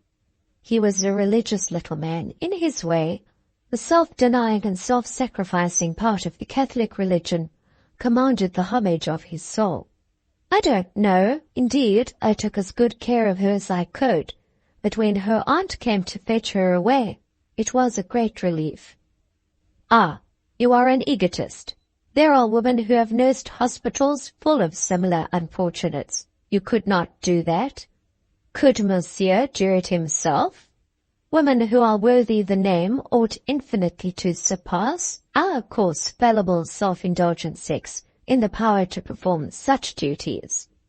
I washed her, I kept her clean, I fed her, I tried to amuse her, but she made mouths at me instead of speaking.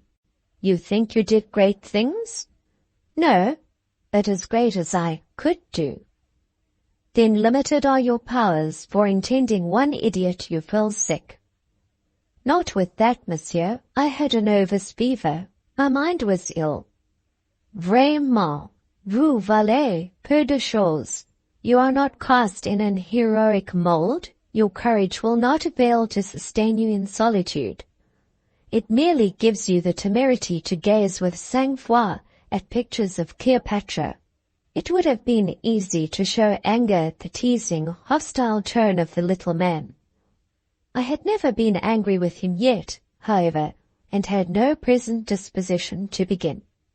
"Cleopatra," I repeated quietly. "Monsieur, too, has been looking at Cleopatra. What does he think of her?" "Cela ne vaut rien," he responded. "Une femme superbe, une taille d'impératrice, des fonds de Junon, mais une personne dont Je ne voudrais ni pour femme, ni pour fille, ni pour sœur. Aussi, vous ne jeterez qu'une seule coup d'œil de sa côté. But I have looked at her a great many times while Monsieur has been talking. I can see her quite well from this corner. Turn to the wall and study your full pictures of a woman's life. Excuse me, Monsieur Paul, they are too hideous, but if you admire them, allow me to vacate my seat and leave you to their contemplation. Mademoiselle, he said, grimacing a half smile, or what he intended for a smile, though it was but a grim and hurried manifestation. You nurslings of Protestantism astonish me. You unguarded Englishwomen walk calmly amidst red-hot plowshares and escape burning.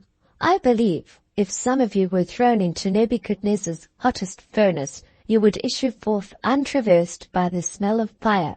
Will Monsieur have the goodness to move an inch to one side? How? At what are you gazing now? You are not recognizing an acquaintance amongst that group of Jean-Jean? I think so, yes. I see there a person I know. In fact, I had caught a glimpse of a head too pretty to belong to any other than the redoubted Colonel de Hamal. What a very finished, highly polished little pate it was! What a figure, so trim and latty! What womanish feet and hands! How daintily he held a glass to one of his optics! With what admiration he gazed upon the Cleopatra! And then, how engagingly he tittered and whispered a friend at his elbow. Oh, the man of sense! Oh, the refined gentleman of superior taste and tact! I observed him for about 10 minutes, and perceived that he was exceedingly taken with this dusk and portly Venus of the Nile. So much was I interested in his bearing, so absorbed in divining his character by his looks and movements, I temporarily forgot Monsieur Paul. In the interim, a grip came between that gentleman and me, or possibly his scruples might have received another and worse shock from my present abstraction, causing him to withdraw voluntarily. At any rate, when I again looked round, he was gone. My eye, pursuant of the search, met not him, but another and dissimilar figure, well seen amidst the crowd, for the height as well as the port lent each its distinction. This way came Dr. John, in visage, in shape, in hue, as unlike the dark, acerb, and caustic little professor as the fruit of the Hesperides might be unlike the sloe in the wild thicket, as the high-couraged but tractable Arabian is unlike the rude and stubborn Sheltie. He was looking for me, but had not yet explored the corner where the schoolmaster had just put me. I remained quiet. Yet another minute I would watch. He approached de Hamal. He paused near him. I thought he had a pleasure in looking over his head. Dr. Breton, too, gazed on the Cleopatra. I doubt if it were to his taste. He did not simper like the little Count. His mouth looked fastidious, his eye cool.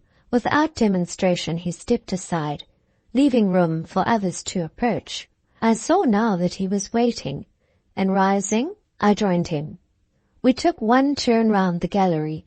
With Graham it was very pleasant to take such a turn. I always liked dearly to hear what he had to say about either pictures or books, because without pretending to be a connoisseur, he always spoke his thought, and that was sure to be fresh. Very often it was also just and pithy. It was pleasant also to tell him some things he did not know. He listened so kindly, so teachably, unformalized by scruples, lest so to bend his bright handsome head. To gather a woman's rather obscure and stammering explanation should imperil the dignity of his manhood, and when he communicated information in return, it was with a lucid intelligence that left all his words clear graven on the memory. No explanation of his giving, no fact of his narrating, did I ever forget. As we left the gallery, I asked him what he thought of the Cleopatra. after making him laugh by telling him how Professor Emmanuel had sent me to the right about and taking him to see the sweet series of pictures recommended to my attention. "Pooh," said he, "my mother is a better-looking woman. I heard some French fops yonder designating her as le type de voluptueux. If so, I can only say le voluptueux is little to my liking. Compare that mulatto with Ginevra." Section 32. One morning, Mrs. Brayton, coming promptly into my room, desired me to open my drawers and show her my dresses, which I did without a word. "That will do," said she, when she had turned them over. "You must have a new one." She went out. She returned presently with a dressmaker. She had me measured. "I mean," said she, "to follow my own taste and to have my own way in this little matter." 2 days after came home a pink dress. "That is not for me," I said hurriedly, feeling that I would almost as soon clothe myself in the costume of a Chinese lady of rank. "We shall see whether it is for you or not," rejoined my godmother, adding with her resistless decision, "Mark my words, you will wear it this very evening." I thought I should not. I thought no human force should avail to put me into it. A pink dress. I knew it not. It knew not me. I had not proved it. My godmother went on to decree that I was to go with her and Graham to a concert that same night, which concert, she explained, was a grand affair to be held in the large salle or hall of the principal musical society. The most advanced of the pupils of the conservatoire were to perform. It was to be followed by a lottery au bénéfice des pauvres. And to crown all, the King, Queen, and Prince of Labassecour were to be present. Graham, in sending tickets, had enjoined attention to costume as a compliment due to royalty. He also recommended punctual readiness by 7 o'clock. About 6, I was ushered upstairs. Without any force at all, I found myself led and influenced by another's will, unconsulted, unpersuaded, quietly overruled. In short, the pink dress went on, softened by some drapery of black lace. I was pronounced to be en grande tenue, and requested to look in the glass. I did so with some fear and trembling. With more fear and trembling, I turned away. 7 o'clock struck. Dr. Brayton was come. My godmother and I went down. She was clad in brown velvet. As I walked in her shadow, how I envied her those folds of grave, dark majesty. Graham stood in the drawing-room doorway. "I do hope he will not think I've been decking myself out to draw attention," was my uneasy aspiration. "Here, Lucy, are some flowers," said he, giving me a bouquet. He took no further notice of my dress than was conveyed in a kind smile and satisfied nod, which calmed at once my sense of shame and fear of ridicule. For the rest, the dress was made with extreme simplicity, guiltless of flounce or fur below. It was but the light fabric and bright tint which scared me, and since Graham found in it nothing absurd, my own eye consented soon to become reconciled. I suppose people who go every night to places of public amusement can hardly enter into the fresh gala feeling with which an opera or a concert is enjoyed by those for whom it is a rarity. I am not sure that I expected great pleasure from the concert, having but a very vague notion of its nature, that I liked the drive there well, the snug comfort of the close carriage on a cold though fine night, the pleasure of setting out with companions so cheerful and friendly, the sight of the stars glinting fitfully through the trees as we rolled along the avenue. Then the freer burst of the night sky when we issued forth to the open chaussee, the passage through the city gates, the lights there burning, the guards there posted, the pretense of inspection, to which we there submitted, and which amused us so much, all these small matters had for me, in their novelty, a peculiarly exhilarating charm. How much of it lay in the atmosphere of friendship diffused about me, I know not. Dr. John and his mother were both in their finest mood, contending animatedly with each other the whole way, and as frankly kind to me as if I had been of their kin. Our way lay through some of the best streets of Villette, streets brightly lit, and far more lively now than at high noon. How brilliant seemed the shops! How glad, gay, and abundant flowed the tide of life along the broad pavement. While I looked, the thought of the rue Facette came across me, of the walled-in garden and schoolhouse, and of the dark, vast classes, where, as at this very hour, it was my wont to wander all solitary, gazing at the stars through the high, blindless windows, and listening to the distant voice of the reader in the refectory, monotonously exercised upon the lecture pews. Thus must I soon again listen and wonder, and this shadow of the future stole with timely sobriety across the radiant present. By this time we had got into a current of carriages, all tending in one direction, and soon the front of a great illuminated building blazed before us. Of what I should see within this building, I had, as before intimated, but an imperfect idea, for no place of public entertainment had it ever been my lot to enter yet. We alighted under a portico, where there was a great bustle and a great crowd, that I do not distinctly remember further details, until I found myself mounting a majestic staircase, wide and easy of ascent, deeply and softly carpeted with crimson, leading up to great doors closed solemnly, and whose panels were also crimson-clothed. I hardly noticed by what magic these doors were made to roll back. Dr. John managed these points. Roll back they did, however, and within was disclosed a hall, grand, wide, and high, whose sweeping circular walls and domed hollow ceiling seemed to me all dead gold.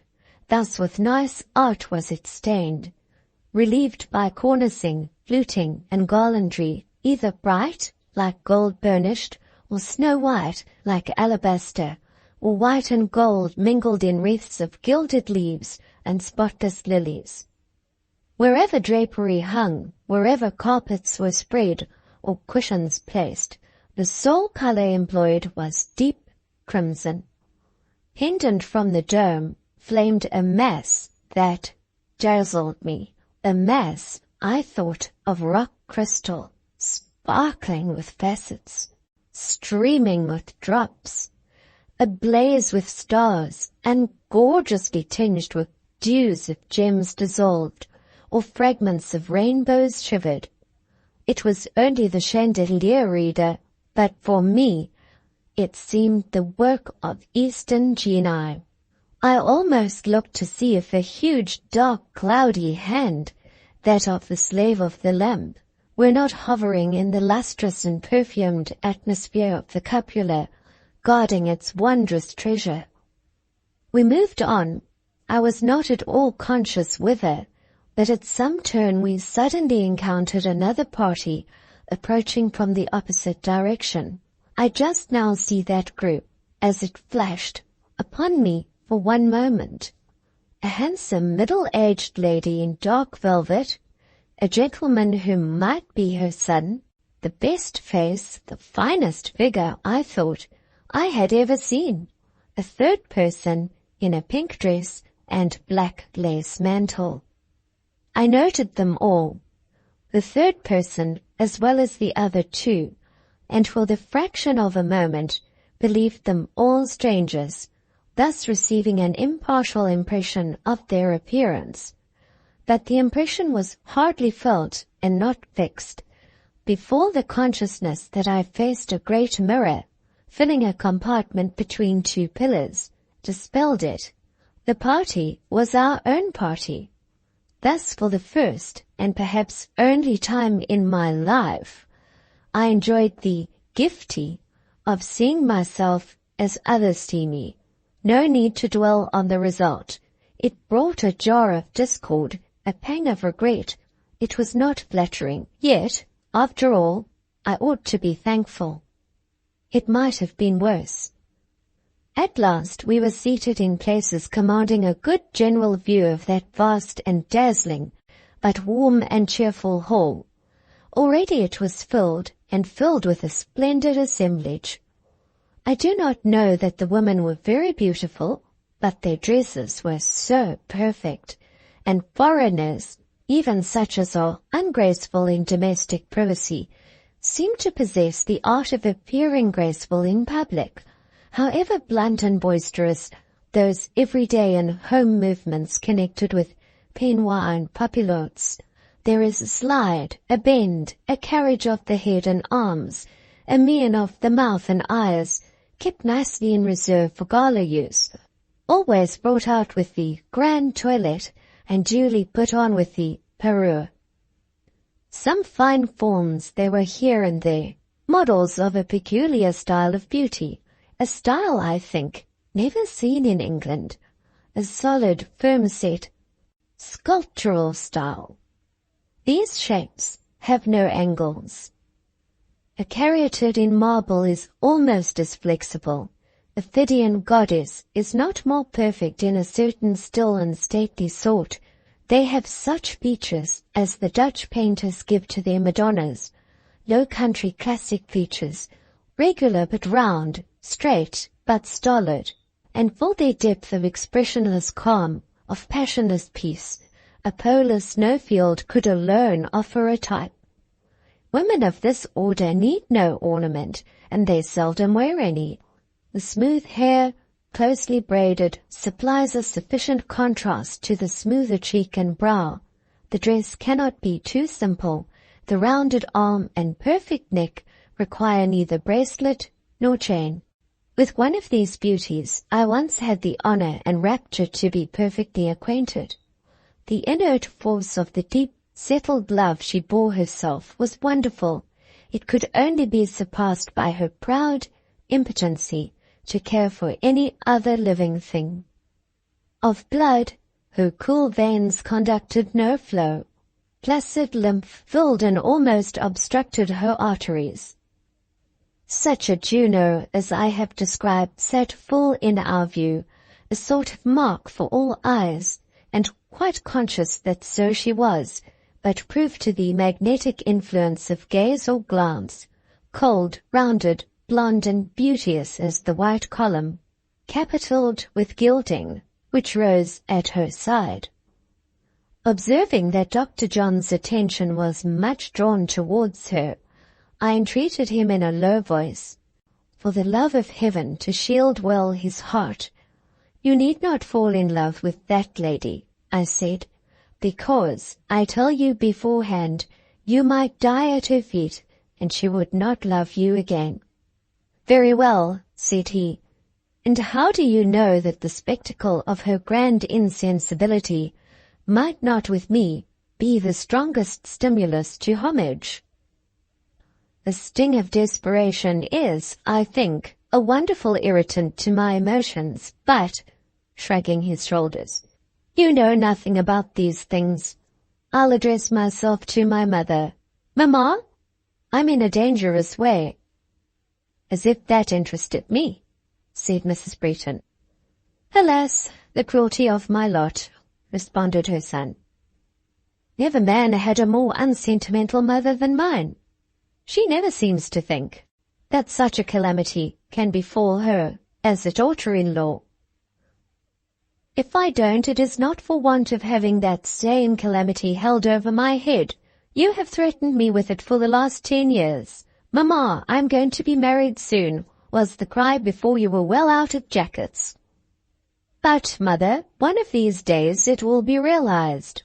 All of a sudden, when you think you are most secure, I shall go forth, like Jacob or Esau or any other patriarch, and take me a wife, perhaps of these which are of the daughters of the land. At your peril, John Graham, that is all. This mother of mine means me to be an old bachelor. What a jealous old lady it is. But now, just look at that splendid creature in the pale blue satin dress, and hair of paler brown with reflets satinaise as those of her robe. Would you not feel proud, Mamma, if I were to bring that goddess home some day and introduce her to you as Mrs. Breton, Jr.? You will bring no goddess to La Terrasse. That little chateau will not contain two mistresses, especially if the second be of the height, bulk, and circumference of that mighty doll in wood and wax, and kid and satin. Mamma, she would fill your blue chair so admirably. Fill my chair? I defy the foreign usurper. A rueful chair should it be for her. But hush, John Graham, hold your tongue and use your eyes. During the above skirmish, the hall, which I had thought seemed full at the entrance, continued to admit party after party, until the semicircle before the stage presented one dense mass of heads, sloping from floor to ceiling. The stage, too, or rather the wide temporary platform, larger than any stage, desert half an hour since, was now overflowing with life. Round two grand pianos, placed about the centre, a white flock of young girls, the pupils of the conservatoire, had noiselessly poured.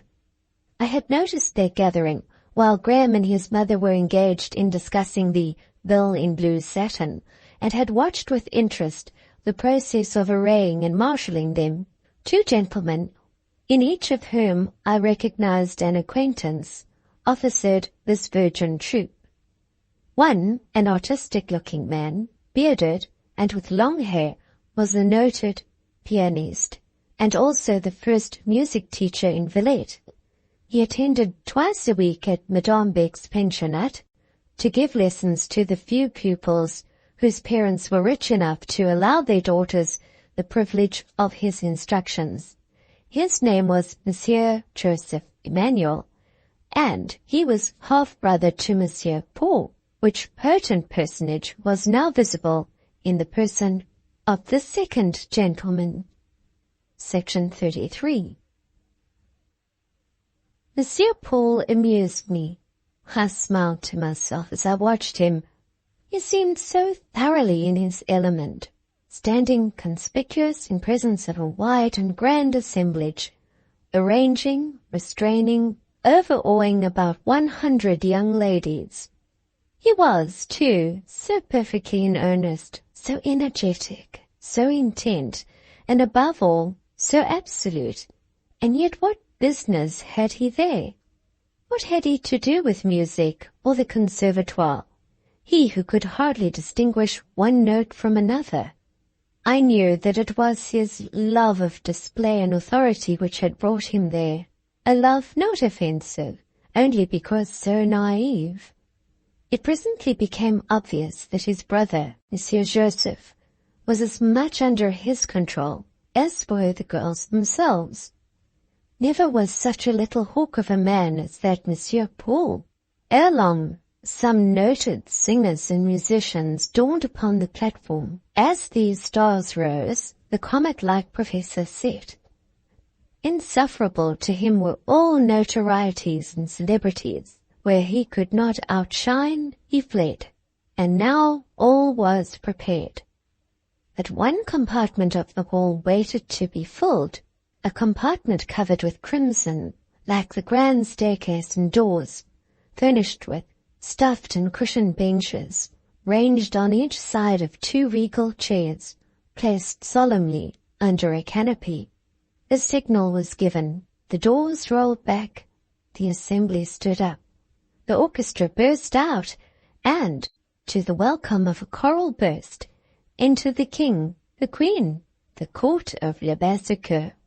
Till then I had never set eyes on living king or queen. It may consequently be conjectured how I strained my powers of vision to take in these specimens of European royalty. By whomsoever majesty is beheld for the first time, there will always be experienced a vague surprise bordering on disappointment, that the same does not appear seated en performance on a throne, bonneted with a crown and furnished as to the hand with a scepter, looking out for a king and queen, and seeing only a middle-aged soldier and a rather young lady, I felt half cheated, half pleased. Well do I recall that king, a man of 50, a little bowed, a little grey.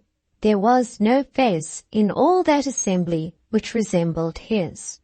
I had never read, never been told anything of his nature or his habits, and at first the strong hieroglyphics graven as with iron stylet on his brow, round his eyes, beside his mouth, puzzled and baffled instinct. Ere long, however, if I did not know, at least I felt, the meaning of those characters written without hand. There sat a silent sufferer, a nervous, melancholy man. Those eyes had looked on the visits of a certain ghost, had long waited the comings and goings of that strangest spectre, hypochondria. Perhaps he saw her now on that stage, over against him, amidst all that brilliant throng. Hypochondria has that want, to rise in the midst of thousands, dark as doom, pale as malady, and well nigh strong as death. Her comrade and victim thinks to be happy one moment.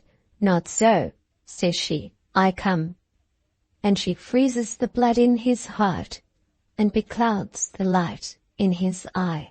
Some might say it was the foreign crown pressing the king's brows which bent them to that peculiar and painful fold. Some might quote the effects of early bereavement. Something there might be of birth these, but these are embittered by that darkest foe of humanity, constitutional melancholy. The queen, his wife, knew this. It seemed to me the reflection of her husband's grief lay, a subduing shadow, on her own benignant face. A mild, thoughtful, graceful woman, that princess seemed. Not beautiful, not at all like the women of solid charms and marble feelings described a page or two since. Hers was a somewhat slender shape. Her features, though distinguished enough, were too suggestive of reigning dynasties and royal lines to give unqualified pleasure. The expression clothing that profile was agreeable in the present instance, but you could not avoid connecting it with remembered effigies, where similar lines appeared, under phase ignoble, feeble, or sensual, or cunning, as the case might be. The queen's eye, however, was her own, and pity, goodness, sweet sympathy, blessed it with divinest light. She moved no sovereign, but a lady, kind, loving, elegant.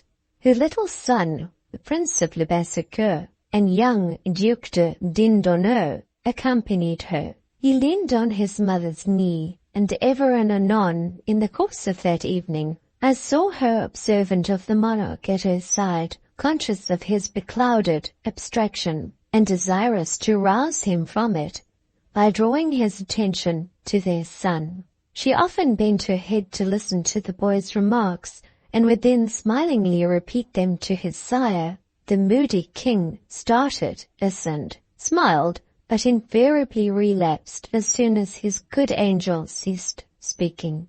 Full mournful and significant was that spectacle, not the less so because, both for the aristocracy and the honest bourgeoisie of Le Bassecoeur, its peculiarities seemed to be wholly invisible. I could not discover that one soul present was either struck or touched.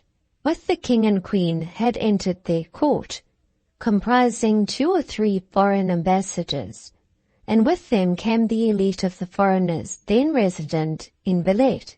These took possession of the crimson benches. The ladies were seated. Most of the men remained standing. Their sable rank, lining the background, looked like a dark foil to the splendor displayed in front. Nor was this splendor without varying light and shade and gradation. The middle distance was filled with matrons in velvets and satins, in plumes and gems. The benches in the foreground, to the Queen's right hand, seemed devoted exclusively to young girls, the flower, perhaps I should rather say the bud, of Villette aristocracy.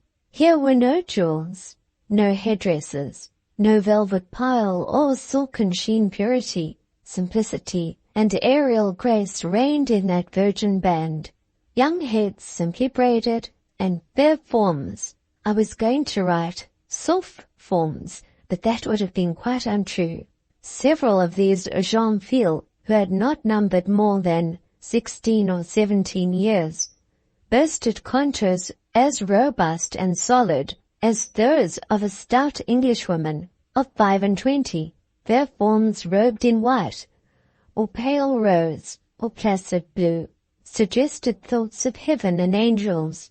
I knew a couple, at least, of these rose et blanche specimens of humanity. Here was a pair of Madame Beck's late pupils, Mesdemoiselles Mathilde and Angelique, pupils who, during their last year at school, ought to have been in the first class, but whose brains never got them beyond the second division. In English they had been under my own charge, and hard work it was to get them to translate rationally a page of The Vicar of Wakefield. Also, during 3 months I had one of them for my vis-a-vis at table, and the quantity of household bread, butter, and stewed fruit she would habitually consume at second déjeuner was a real world's wonder, to be exceeded only by the fact of her actually pocketing slices she could not eat. Here be truths, wholesome truths too. I knew another of these seraphs, the prettiest, or at any rate the least demure and hypocritical looking of the lot. She was seated by the daughter of an English peer, also an honest though haughty-looking girl. Both had entered in the suite of the British Embassy. She, i.e. my acquaintance, had a slight, pliant figure, not at all like the forms of the foreign damsels. Her hair, too, was not close braided like a shell or a skull-cap of satin. It looked like hair, and waved from her head, long, curled and flowing. She chatted away volubly, and seemed full of a light-headed sort of satisfaction with herself and her position. I did not look at Dr. Bretton, but I knew that he, too, saw Ginevra Fanshawe. He had become so quiet, he answered so briefly his mother's remarks, he so often suppressed a sigh. Why should he sigh? He had confessed a taste for the pursuit of love under difficulties. Here was full gratification for that taste. His lady-love beamed upon him from a sphere above his own. He could not come near her. He was not certain that he could win from her a look. I watched to see if she would so far favor him. Our seat was not far from the crimson benches. We must inevitably be seen thence by eyes so quick and roving as Miss Fanshawe's, and very soon those optics of hers were upon us, at least upon Dr. and Mrs. Bretton.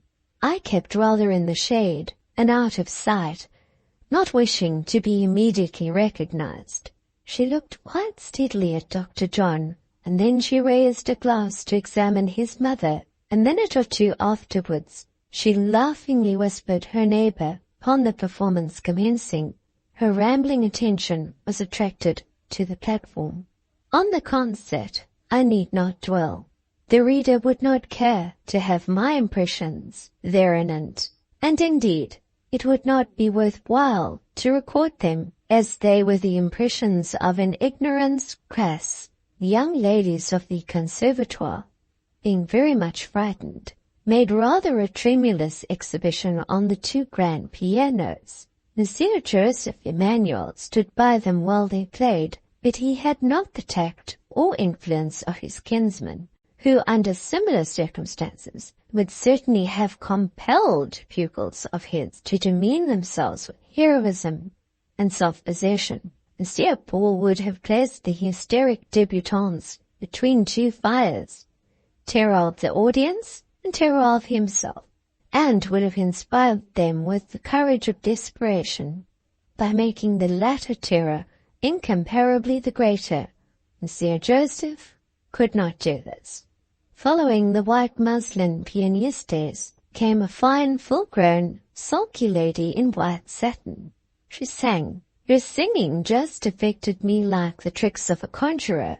I wondered how she did it, how she made her voice run up and down and cut such marvelous capers that a simple Scotch melody, played by a rude street minstrel, has often moved me more deeply.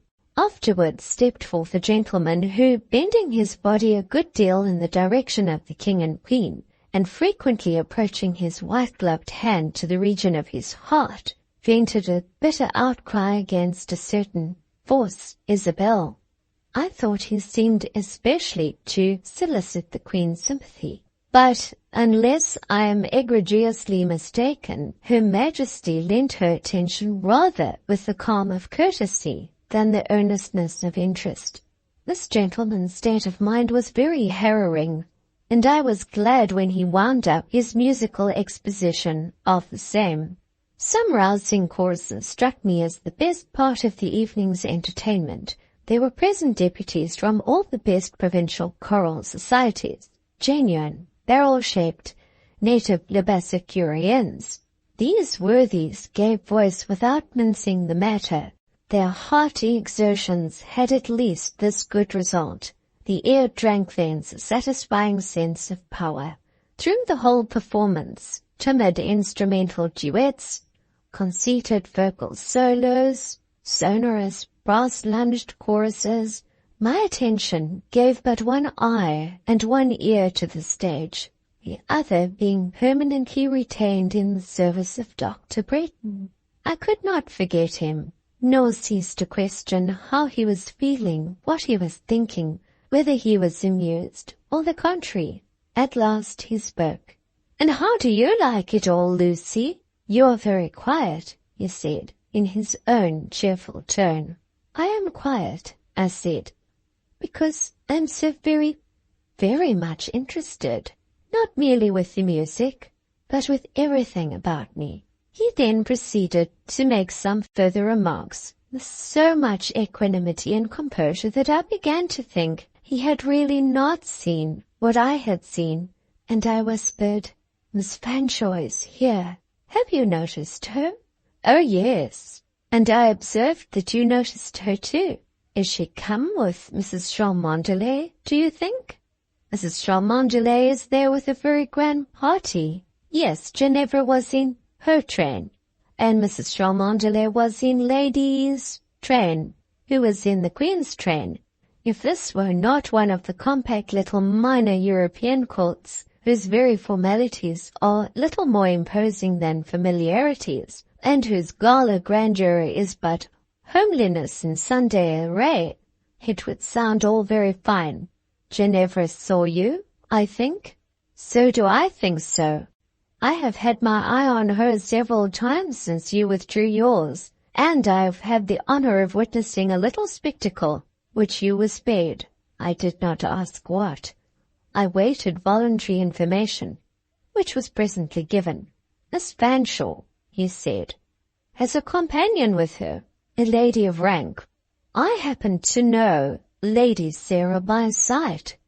Her noble mother has called me in professionally.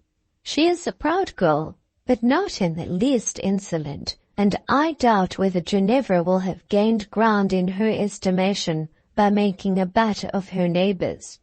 "What neighbors?" "Merely myself and my mother. As to me, it is all very natural. Nothing, I suppose, can be fairer game than the young bourgeois doctor. But my mother, I never saw her ridiculed before. Do you know, the curling lip and sarcastically leveled glass thus directed gave me a most curious sensation. Think nothing of it, Dr. John. It is not worth while. If Ginevra were in a giddy mood, as she is eminently tonight, She would make no scruple of laughing at that mild pensive queen, or that melancholy king. She is not actuated by malevolence, but sheer heedless folly. To a feather-brained schoolgirl, nothing is sacred. But you forget, I have not been accustomed to look on Miss Fanshawe in the light of a feather-brained schoolgirl. Was she not my divinity, the angel of my career? There was your mistake. To speak the honest truth, without any false rant or assumed romance, there actually was a moment, 6 months ago, when I thought her divine. Do you remember our conversation about the presents? I was not quite open with you in discussing that subject. The warmth with which you took it up amused me. By way of having the full benefit of your lights, I allowed you to think me more in the dark than I really was. It was that taste of the presence which first proved Ginevra mortal. Still her beauty retained its fascination. 3 days, 3 hours ago, I was very much her slave, as she passed me tonight, triumphant in beauty. My emotions did her homage, but for one luckless sneer, I should yet be the humblest of her servants. She might have scoffed at me, and while wounding, she would not soon have alienated me through myself. She could not in 10 years have done what, in a moment, she has done through my mother. He held his peace a while. Never before had I seen so much fire and so little sunshine in Dr. John's blue eye as just now. Lucy, he recommenced, look well at my mother, and say without fear or favour, in what light she now appears to you, as she always does, an English middle-class gentlewoman, well, though gravely dressed, habitually independent of pretence, constitutionally composed and cheerful. So she seems to me, bless her. The merry may laugh with mamma, but the weak only will laugh at her. She shall not be ridiculed with my consent at least, nor without my scorn, my antipathy, He stopped, and it was time, for he was getting excited. More it seemed than the occasion warranted. I did not then know that he had witnessed double cause for dissatisfaction with Miss Fanshawe. The glow of his complexion, the expansion of his nostril, the bold curve which disdain gave his well-cut underlip showed him in a new and striking phase. Yet the rare passion of the constitutionally suave and serene is not a pleasant spectacle, nor did I like the sort of vindictive thrill which passed through his strong young frame. "Do I frighten you, Lucy?" he asked. "I cannot tell why you are so very angry." "For this reason," he muttered in my ear, "Ginevra is neither a pure angel nor a pure-minded woman." "Nonsense, you exaggerate. She has no great harm in her." "Too much for me. I can see where you are blind. Now dismiss the subject. Let me amuse myself by teasing mamma. I will assert that she is plaguing. Mamma, pray rouse yourself. John, I will certainly rouse you if you are not better conducted. Will you and Lucy be silent, that I may hear the singing?" They were then thundering in a chorus, under cover of which all the previous dialogue had taken place. "You hear the singing, mamma. Now I will wager my studs, which are genuine, against your paste brooch." "My paste brooch? Graham, profane boy, you know that it is a stone of value." "Oh, that is one of your superstitions. You were cheated in the business." "I am cheated in fewer things than you imagine. How do you happen to be acquainted with young ladies of the court, John? I have observed 2 of them pay you no small attention during the last half hour. I wish you would not observe them." "Why not?" "Because one of them satirically levels her eyeglass at me. She is a pretty, silly girl, but are you apprehensive that her titter will discomfort the old lady?" A sensible, admirable old lady. Mother, you are better to me than 10 wives yet. Don't be demonstrative, John, or I shall faint, and you will have to carry me out.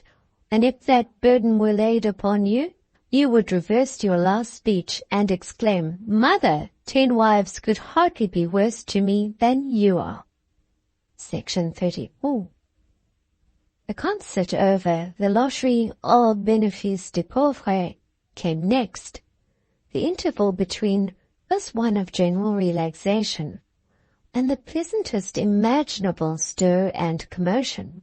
The white flock was cleared from the platform. A busy throng of gentlemen crowded it instead, making arrangements for the drawing, and amongst these, the busiest of all, reappeared that certain well-known form, not tall, but active, alive with the energy and movement of 3 tall men. How Monsieur Paul did work! How he issued directions, and, at the same time, set his own shoulder to the wheel. Half a dozen assistants were at his beck to remove the pianos, etc. No matter. He must add to their strength his own. The redundancy of his alertness was half vexing, half ludicrous. In my mind, I both disapproved and derided most of this fuss. Yet in the midst of prejudice and annoyance, I could not, while watching, avoid perceiving a certain, not disagreeable, naivete in all he did and said. Nor could I be blind to certain vigorous characteristics of his physiognomy, rendered conspicuous now by the contrast with a throng of tamer faces. The deep, intent keenness of his eye, the power of his forehead, pale, broad, and full, the mobility of his most flexible mouth. He lacked the calm of force, but its movement and its fire he signally possessed. Meantime the whole hall was in a stir. Most people rose and remained standing for a change. Some walked about, or talked and laughed. The crimson compartment presented a peculiarly animated scene. The long cloud of gentlemen, breaking into fragments, mixed with the rainbow line of ladies. 2 or 3 officer-like men approached the king and conversed with him. The queen, leaving her chair, glided along the rank of young ladies, who all stood up as she passed, and to each in turn I saw her vouchsafe some token of kindness, a gracious word, look, or smile. To the 2 pretty English girls, Ladies Sarah and Ginevra Fanshawe, she addressed several sentences. As she left them, both, and especially the latter, seemed to glow all over with gratification. They were afterwards accosted by several ladies, and a little circle of gentlemen gathered round them. Amongst these, nearest to Ginevra, stood the Count de Haumont. "This room is stiflingly hot," said Dr. Bretton, rising with sudden impatience. "Lucy, mother, will you come a moment to the fresh air?" "Go with him, Lucy," said Mrs. Bretton. "I would rather keep my seat." Willingly would I have kept mine also, but Graham's desire must take precedence of my own. I accompanied him. We found the night air keen, or at least I did. He did not seem to feel it, but it was very still, and the star-sown sky spread cloudless. I was wrapped in a fur shawl. We took some turns on the pavement. In passing under a lamp, Graham encountered my eye. "You look pensive, Lucy. Is it on my account?" "I was only fearing that you were grieved." "Not at all. So be of good cheer, as I am. Whenever I die, Lucy, my persuasion is that it will not be of heart complaint. I may be stung, I may seem to droop for a time, but no pain or malady of sentiment has yet gone through my whole system. You have always seen me cheerful at home." "Generally?" I'm glad she laughed at my mother. I would not give the old lady for a dozen beauties. That sneer did me all the good in the world. Thank you, Miss Fanshawe. And he lifted his hat from his waved locks and made a mock reverence. Yes, he said, I thank her. She has made me feel that 9 parts in 10 of my heart have always been sound as a bell, and the 10th bled from a mere puncture, a lancet prick that will heal in a trice. You are angry just now, heated and indignant. You will think and feel differently tomorrow. I? Heated and indignant? You don't know me. On the contrary, the heat is gone. I am as cool as the night, which, by the way, may be too cool for you. We'll go back. Dr. John, this is a sudden change. Not it, or if it be, there are good reasons for it. 2 good reasons. I have told you one. But now, let us re-enter. We did not easily regain our seats. The lottery was begun, and all was excited confusion. Crowds blocked the sort of corridor along which we had to pass. It was necessary to pause for a time. Happening to glance round, indeed I half fancied I heard my name pronounced. I saw quite near, the ubiquitous, the inevitable Monsieur Paul. He was looking at me gravely and intently, at me, or rather at my pink dress, sardonic comment on which gleamed in his eye. Now, it was his habit to indulge in strictures on the dress, both of the teachers and pupils at Madame Beck's, a habit which the former, at least, held to be an offensive impertinence. As yet I had not suffered from it, my sombre daily attire not being calculated to attract notice. I was in no mood to permit any new encroachment tonight. Rather than accept his banter, I would ignore his presence, and accordingly steadily turned my face to the sleeve of Dr. John's coat, finding in that same black sleeve a prospect more redolent of pleasure and comfort, more genial, more friendly, I thought, than was offered by the dark little professor's unlovely visage. Dr. John seemed unconsciously to sanction the preference by looking down and saying in his kind voice, keep close to my side, Lucy. These crowding burghers are no respecters of persons. I could not, however, be true to myself. Yielding to some influence, mesmeric or otherwise, an influence unwelcome, displeasing, but effective, I again glanced round to see if Monsieur Paul was gone. No, there he stood on the same spot, looking still, but with a changed eye. He had penetrated my thought, and read my wish to shun him. The mocking, but not ill-humoured gaze was turned to a swarthy frown, and when I bowed, with a view to conciliation, I got only the stiffest and sternest of nods in return. "Whom have you made angry, Lucy?" whispered Dr. Bretton, smiling. "Who is that savage-looking friend of yours?" "One of the professors at Madame Beck's, a very cross little man." "He looks mighty cross just now. What have you done to him? What is it all about?" "Oh, Lucy, Lucy, tell me the meaning of this." "No mystery, I assure you. Monsieur Manuel is very exigeant, and because I looked at your coat sleeve instead of curtsying and dipping to him, he thinks I have failed in respect." "The little—" began Dr. John. I know not what more he would have added, for at that moment I was nearly thrown down amongst the feet of the crowd. Monsieur Paul had rudely pushed past, and was elbowing his way with such utter disregard to the convenience and security of all around that a very uncomfortable pressure was the consequence. "I think he is what he himself would call méchant," said Dr. Bretton. I thought so too. Slowly and with difficulty we made our way along the passage, and at last regained our seats. The drawing of the lottery lasted nearly an hour.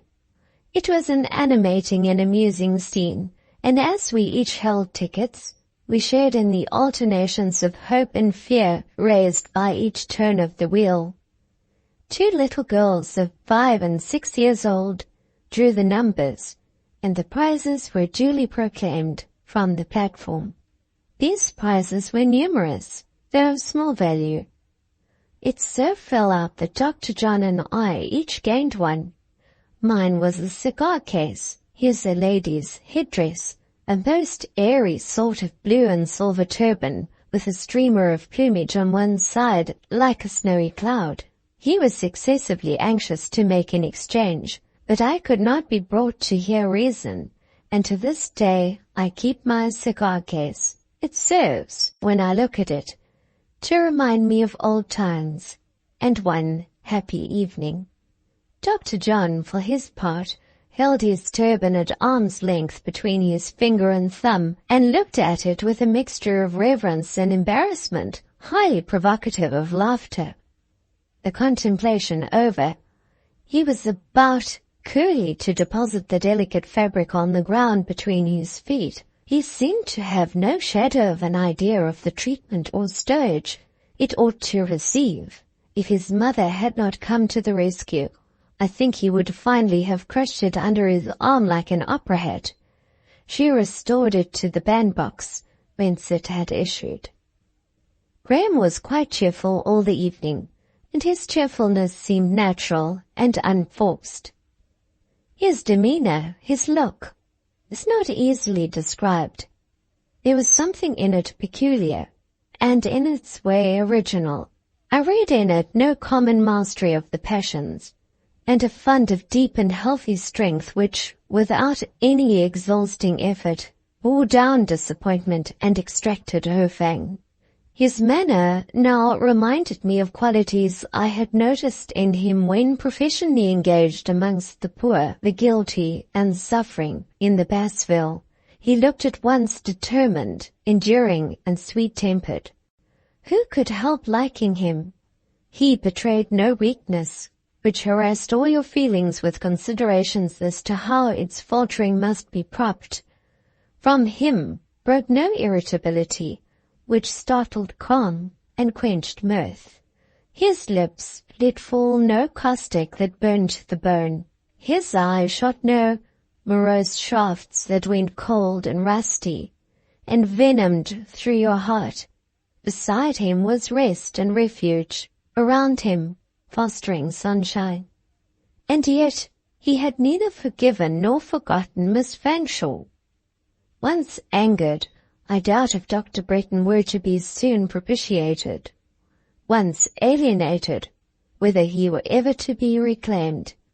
He looked at her more than once, not stealthily or humbly, but with a movement of hardy, open observation.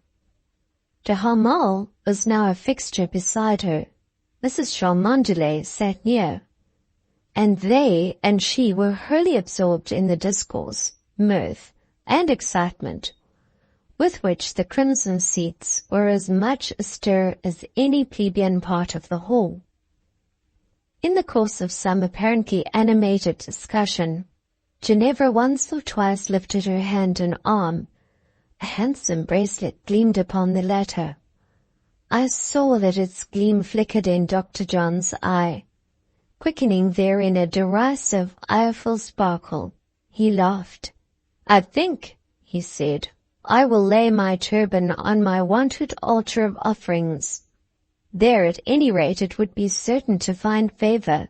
No grisette has a more facile faculty of acceptance. Strange, for after all, I know she is a girl of family." "But you don't know her education, Dr. John," said I. "Tossed about all her life from one foreign school to another, she may justly proffer the plea of ignorance in extenuation of most of her faults. And then, from what she says, I believe her father and mother were brought up much as she has been brought up. I always understood she had no fortune, and once I had pleasure in the thought, said he. She tells me, I answered, that they are poor at home. She always speaks quite candidly on such points. You never find her lying, as these foreigners will often lie. Her parents have a large family. They occupy such a station and possess such connections as, in their opinion, demand display. Stringent necessity of circumstances and inherent thoughtlessness of disposition combined have engendered reckless unscrupulousness as to how they obtain the means of sustaining a good appearance. This is the state of things, and the only state of things she has seen from childhood upwards. I believe it, and I've thought to mould her to something better. But Lucy, to speak the plain truth, I have felt a new thing tonight, in looking at her and de Hamal. I felt it before noticing the impertinence directed at my mother. I saw a look interchanged between them immediately after their entrance, which threw a most unwelcome light on my mind. How do you mean? You have been long aware of the flirtation they keep up? Flirtation. That might be an innocent, girlish wile to lure on the true lover. But what I refer to was not flirtation. It was a look, marking mutual and secret understanding. It was neither girlish nor innocent. No woman, although she is beautiful as Aphrodite, who could give or receive such a glance, shall ever be sought in marriage by me. I would rather wed a paysan in a short petticoat and high cap, and be sure that she was honest. I could not help smiling. I felt sure he now exaggerated the case.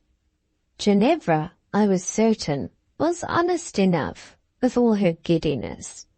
I told him so. He shook his head, and said he would not be the man to trust her with his honor.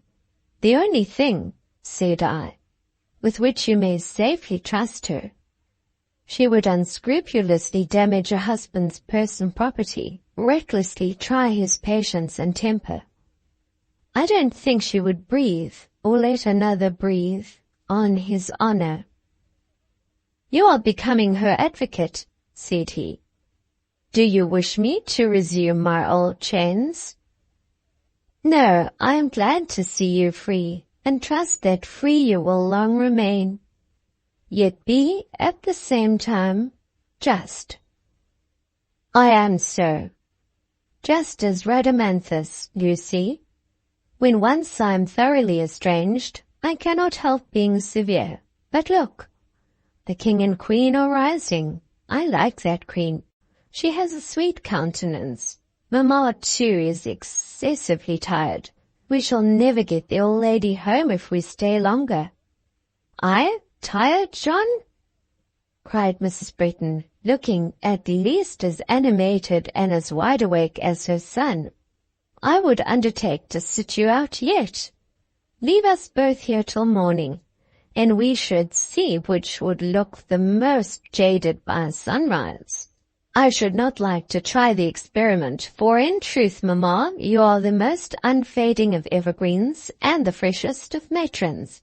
It must then be on the plea of your son's delicate nerves and fragile constitution that I've found a petition for our speedy adjournment.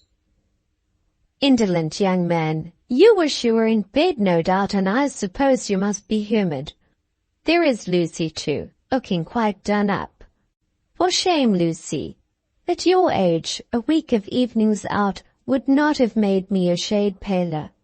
Come away, both of you, and you may laugh at the old lady as much as you please, but, for my part, I shall take charge of the bandbox and turban. Which she did accordingly. I offered to relieve her, but was shaken off with kindly contempt. My godmother opined that I had enough to do to take care of myself. Not standing on ceremony now, in the midst of the gay confusion, worse confounded, succeeding to the King and Queen's departure, Mrs. Bretton preceded us, and promptly made us a lane through the crowd. Graham followed, apostrophizing his mother as the most flourishing grisette it had ever been his good fortune to see charged with carriage of a bandbox. He also desired me to mark her affection for the sky-blue turban, and announced his conviction that she intended one day to wear it. The night was now very cold and very dark, but with little delay we found the carriage. Soon we were packed in it, as warm and as snug as at a fireside, and the drive home was, I think, still pleasanter than the drive to the concert. Pleasant it was, even though the coachman, having spent in the shop of a marchand de vin a portion of the time we passed at the concert, drove us along the dark and solitary chaussee, far past the turn leading down to La Terrasse, we who were occupied in talking and laughing, not noticing the aberration till, at last, Mrs. Bretton intimated that, though she had always thought the chateau a retired spot, she did not know it was situated at the world's end, as she declared seemed now to be the case, for she believed we had been an hour and a half en route and had not yet taken the turn down the avenue. Then Graham looked out, and perceiving only dim spread fields with unfamiliar rows of pollards and limes ranged along their else invisible sunk fences, began to conjecture how matters were, and calling a halt and descending, he mounted the box and took the reins himself. Thanks to him, we arrived safe at home about an hour and a half beyond our time. Martha had not forgotten us. A cheerful fire was burning, and a neat supper spread in the dining room. We were glad of both. The winter dawn was actually breaking before we gained our chambers. I took off my pink dress and lace mantle with happier feelings than I had experienced in putting them on. Not all, perhaps, who had shone brightly arrayed at that concert could say the same, for not all had been satisfied with friendship, with its calm comfort and modest hope. Section 35. Yet 3 days, and then I must go back to the pensionnat. I almost numbered the moments of these days upon the clock. Fain would I have retarded their flight, but they glided by while I watched them. They were already gone, while I yet feared their departure.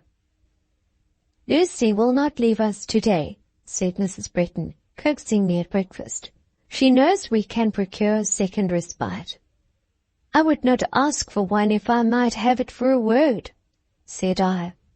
"I long to get the goodbye over, and to be settled in the Rue Facette again. I must go this morning. I must go directly. My trunk is packed and corded." It appeared, however, that my going depended upon Graham. He had said he would accompany me, and it so fell out that he was engaged all day, and only returned home at dusk. Then ensued a little combat of words. Mrs. Bretton and her son pressed me to remain one night more. I could have cried, so irritated and eager was I to be gone. I longed to leave them, as the criminal on the scaffold longs for the axe to descend. That is, I wished the pang over. How much I wished it, they could not tell. On these points mine was a state of mind out of their experience. It was dark when Dr. John handed me from the carriage at Madame Beck's door. The lamp above was lit. It rained a November drizzle, as it had rained all day. The lamplight gleamed on the wet pavement. Just such a night was it as that on which, not a year ago, I had first stopped at this very threshold. Just similar was the scene. I remembered the very shapes of the paving stones, which I had noted with idle eye, while, with a thick beating heart, I waited the unclosing of that door at which I stood, a solitary and a suppliant. On that night, too, I had briefly met him who now stood with me. Had I ever reminded him of that rencontre or explained it? I had not, nor ever felt the inclination to do so. It was a pleasant thought, laid by in my own mind, and best kept there. Graham rang the bell. The door was instantly opened, for it was just that period of the evening when the half-boarders took their departure. Consequently, Rosine was on the alert. "Don't come in," said I to him, but he stepped a moment into the well-lighted vestibule. I had not wished him to see that the water stood in my eyes, for his was too kind a nature ever to be needlessly shown such signs of sorrow. He always wished to heal, to relieve, when, physician as he was, neither cure nor alleviation were, perhaps, in his power. "Keep up your courage, Lucy. Think of my mother and myself as true friends. We will not forget you." "Nor will I forget you, Dr. John." My trunk was now brought in. We had shaken hands. He had turned to go, but he was not satisfied. He had not done or said enough to contain his generous impulses. "Lucy," stepping after me, "shall you feel very solitary here?" "At first I shall." "Well, my mother will soon call to see you, and meantime I'll tell you what I'll do. I'll write.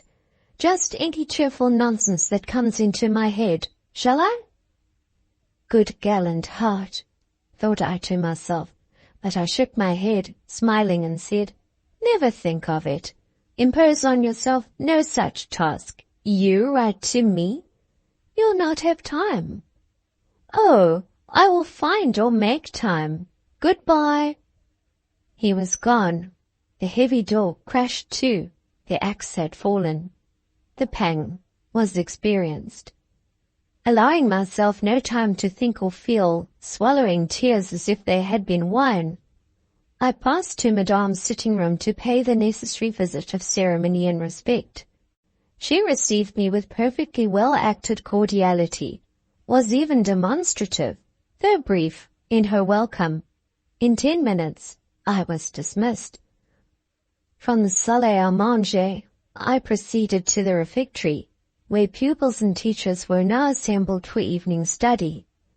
Again I had a welcome, and one not, I think, quite hollow. That over, I was free to repair to the dormitory. "And will Graham really write?" I questioned, as I sank tired on the edge of the bed. Reason, coming stealthily up to me through the twilight of that long, dim chamber, whispered sedately, "He may write once, so kind is his nature. It may stimulate him for once to make the effort, but it cannot be continued. It may not be repeated. Great were that folly which should build on such a promise, insane that credulity which should mistake the transitory rain-pool, holding in its hollow one draught, for the perennial spring yielding supply of seasons." I bent my head. I sat thinking an hour longer. Reason still whispered me, laying on my shoulder a withered hand, and frostily touching my ear with the chill blue lips of eld. "If," muttered she, "if he should write, what then? Do you meditate pleasure in replying? Ah, fool, I warn you. Brief be your answer. Hope no delight of heart, no indulgence of intellect. Grant no expansion to feeling. Give holiday to no single faculty. Dally with no friendly exchange. Foster no genial intercommunion." "But I have talked to Graham, and you did not chide," I pleaded. "No," said she, "I needed not. Talk for you is good discipline. You converse imperfectly. While you speak, there can be no oblivion of inferiority, no encouragement to delusion. Pain, privation, penury stamp your language." "But," I again broke in, "where the bodily presence is weak and speech contemptible, Surely there cannot be error in making written language the medium of better utterance than faltering lips can achieve. Reason only answered, at your peril you cherish that idea, or suffer its influence to animate any writing of yours. But if I feel, may I never express? Never, declared Reason. I groaned under her bitter sternness. Never, never, oh, hard word. This hag, this Reason, would not let me look up, or smile, or hope. She could not rest unless I were altogether crushed, cowed, broken in and broken down.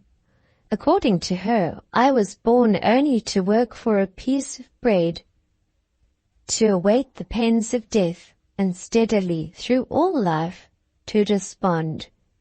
Reason might be right, yet no wonder we are glad at times to defy her, to rush from under her rod, and give a truant hour to imagination, her soft bright foe, our sweet help, our divine hope.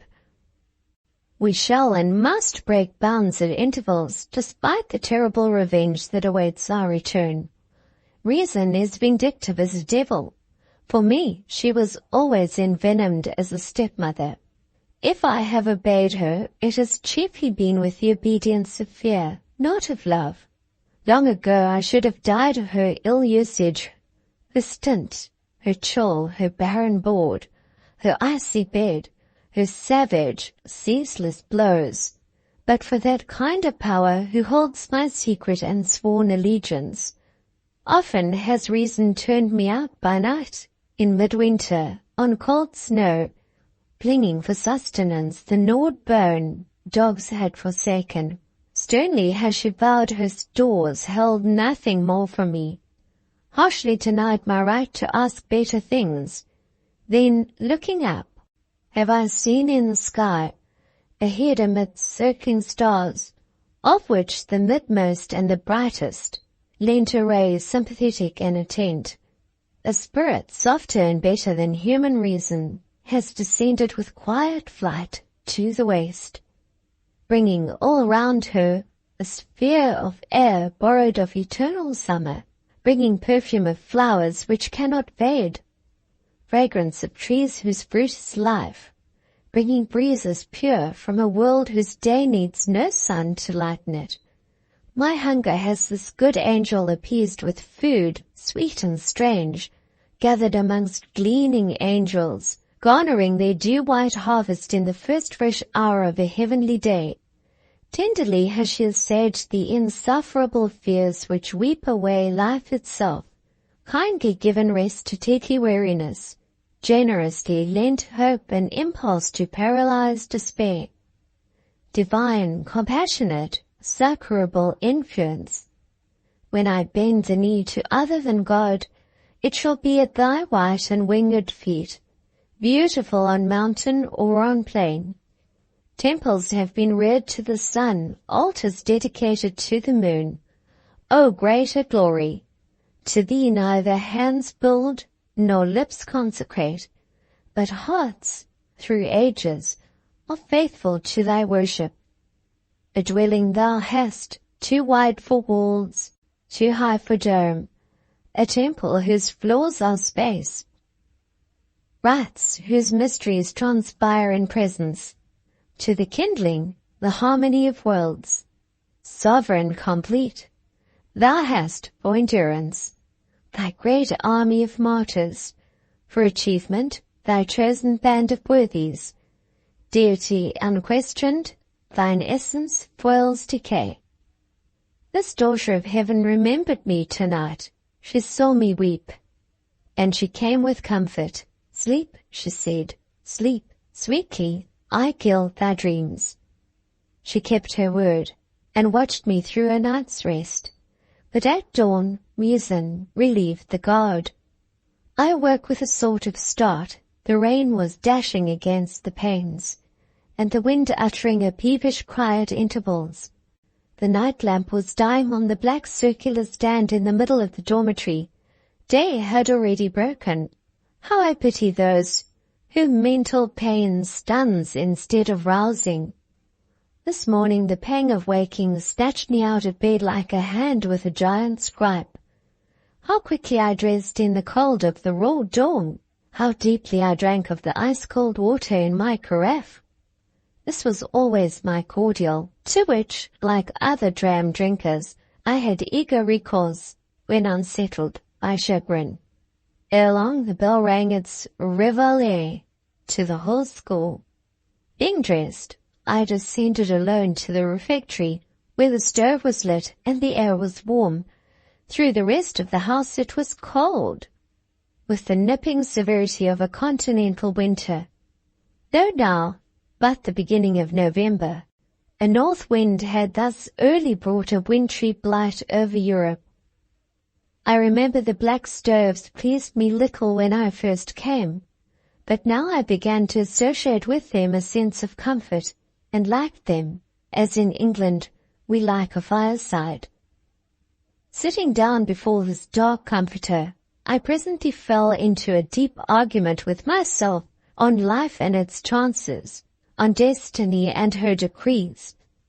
My mind, calmer and stronger now than last night, made for itself some imperious rules, prohibiting under deadly penalties all weak retrospective happiness past, commanding a patient journeying through the wilderness of the present, enjoying a reliance on faith, a watching of the cloud and pillar, which subdue while they guide, and all while they illumine, hushing the impulse to fond idolatry, checking the longing outlook for a far-off promised land whose rivers are, perhaps, never to be reached save in dying dreams, whose sweet pastures are to be viewed but from the desolate and sepulchral summit of an Nebo. By degrees, a composite feeling of blended strength and pain wound itself wearily round my heart, sustained or at least restrained its throbbings and made me fit for the day's work. I lifted my head. As I said before, I was sitting near the stove, let into the wall beneath the refectory and the carré, and thus sufficing to heat both apartments. Piercing the same wall, and close beside the stove was a window, looking also into the carré. As I looked up, a cap tassel, a brow, 2 eyes, filled a pane of that window. The fixed gaze of those 2 eyes hit right against my own glance. They were watching me. I had not till that moment known that tears were on my cheek, but I felt them now. This was a strange house, where no corner was sacred from intrusion, where not a tear could be shed, not a thought pondered, but a spy was at hand to note and to divine. And this outdoor, this male spy, what business had brought him to the premises at this unwanted hour? What possible right had he to intrude on me thus? No other professor would have dared to cross the carré before the class bell rang. Monsieur Emmanuel took no account of hours nor of claims. There was some book of reference in the first-class library which he had occasion to consult. He had come to seek it. On his way, he passed the refectory. It was very much his habit to wear eyes before, behind, and on each side of him. He had seen me through the little window. He now opened the refectory door, and there he stood. Mademoiselle, vous êtes triste. Monsieur, Jean Ipien le doigt. Vous êtes malade de cœur et de humeur? He pursued. You are at once mournful and mutinous. I see on your cheek 2 tears which I know are hot as 2 sparks, and salt as 2 crystals of the sea. While I speak you eye me strangely. Shall I tell you of what I reminded while watching you? Monsieur, I shall be called away to prayers shortly. My time for conversation is very scant and brief at this hour. I excuse everything, he interrupted. My mood is so meek, neither rebuff nor, perhaps, insult could ruffle it. You remind me then of a young she-wild creature, new caught, untamed, viewing with a mixture of fire and fear the first entrance of the breaker in. Unwarrantable accost, rash and rude if addressed to a pupil, to a teacher inadmissible. He thought to provoke a warm reply. I had seen him vex the passionate to explosion before now. In me, his malice should find no gratification. I sat silent. "You look," said he, "like one who would snatch at a draught of sweet poison and spurn wholesome bitters with disgust." Indeed, I never liked bitters, nor do I believe them wholesome. And to whatever is sweet, be it poison or food, you cannot, at least, deny its own delicious quality, sweetness. Better, perhaps, to die quickly a pleasant death than drag on long a charmless life. "Yet," said he, "you should take your bitter dose duly and daily.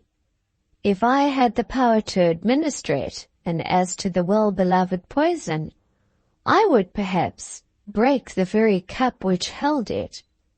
I sharply turned my head away, partly because his presence utterly displeased me, and partly because I wished to shun questions, lest in my present mood the effort of answering should overmaster self-command.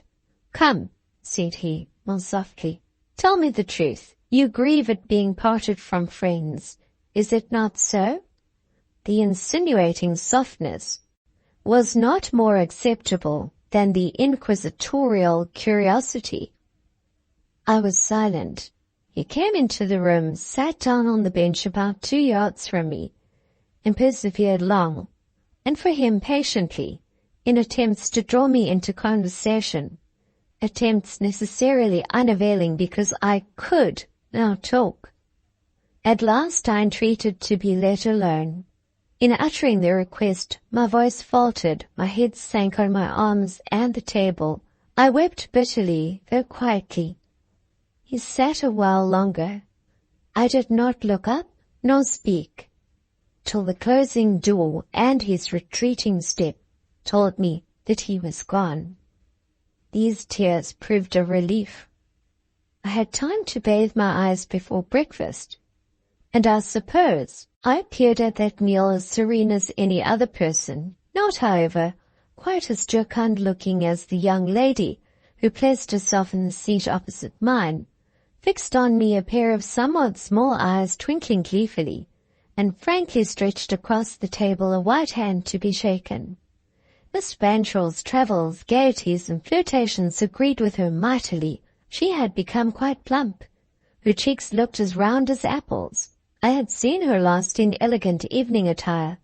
I don't know that she looked less charming now in her school dress, a kind of careless peignoir of a dark blue material, dimly and dingily plaided with black. I even think this dusky wrapper gave her charms triumph, enhancing by contrast the fairness of her skin, the freshness of her bloom, the golden beauty of her tresses. Section 36. "I am glad you are come back, Timon," said she. Timon was one of her dozen names for me. "You don't know how often I have wanted you in this dismal hole."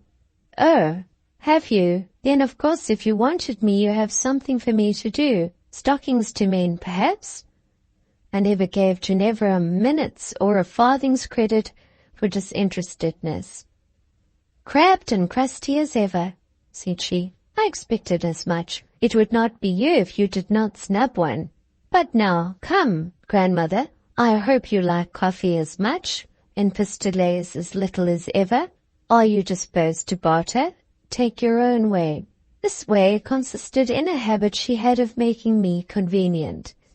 She did not like the morning cup of coffee, its school brewage not being strong or sweet enough to suit her palate, and she had an excellent appetite, like any of the healthy schoolgirl, for the morning pistolet or rolls, which were new-baked and very good, and of which a certain allowance was served to each.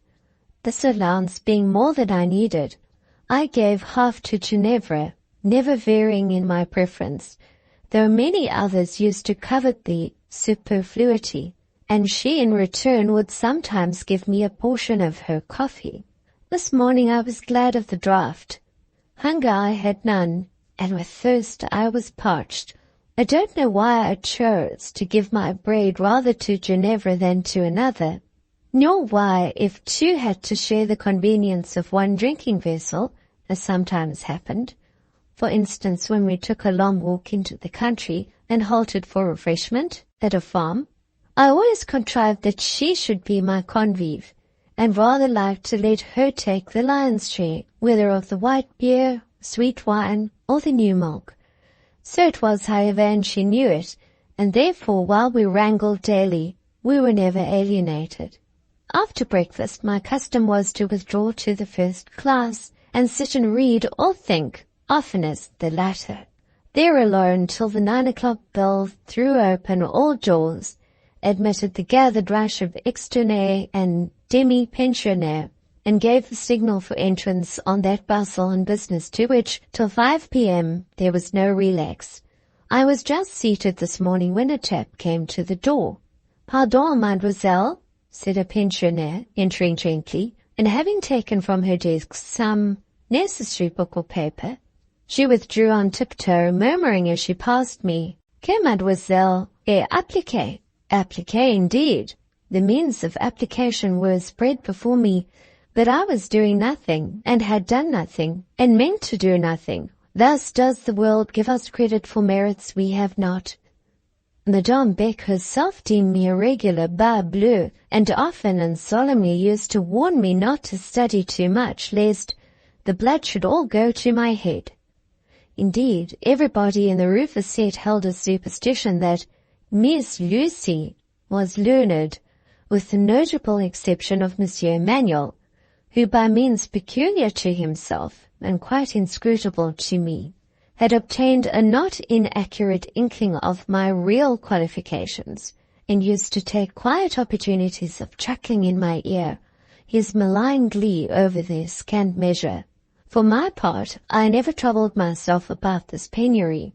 I dearly liked to think my own thoughts. I had great pleasure in reading a few books, but not many, preferring always those on whose style or sentiment the writer's individual nature was plainly stamped, flagging inevitably over characterless books, however clever and meritorious, perceiving well that as far as my own mind was concerned, God had limited its powers and its action, thankful I trust for the gift bestowed, but unambitious of higher endowments, not restlessly eager after higher culture.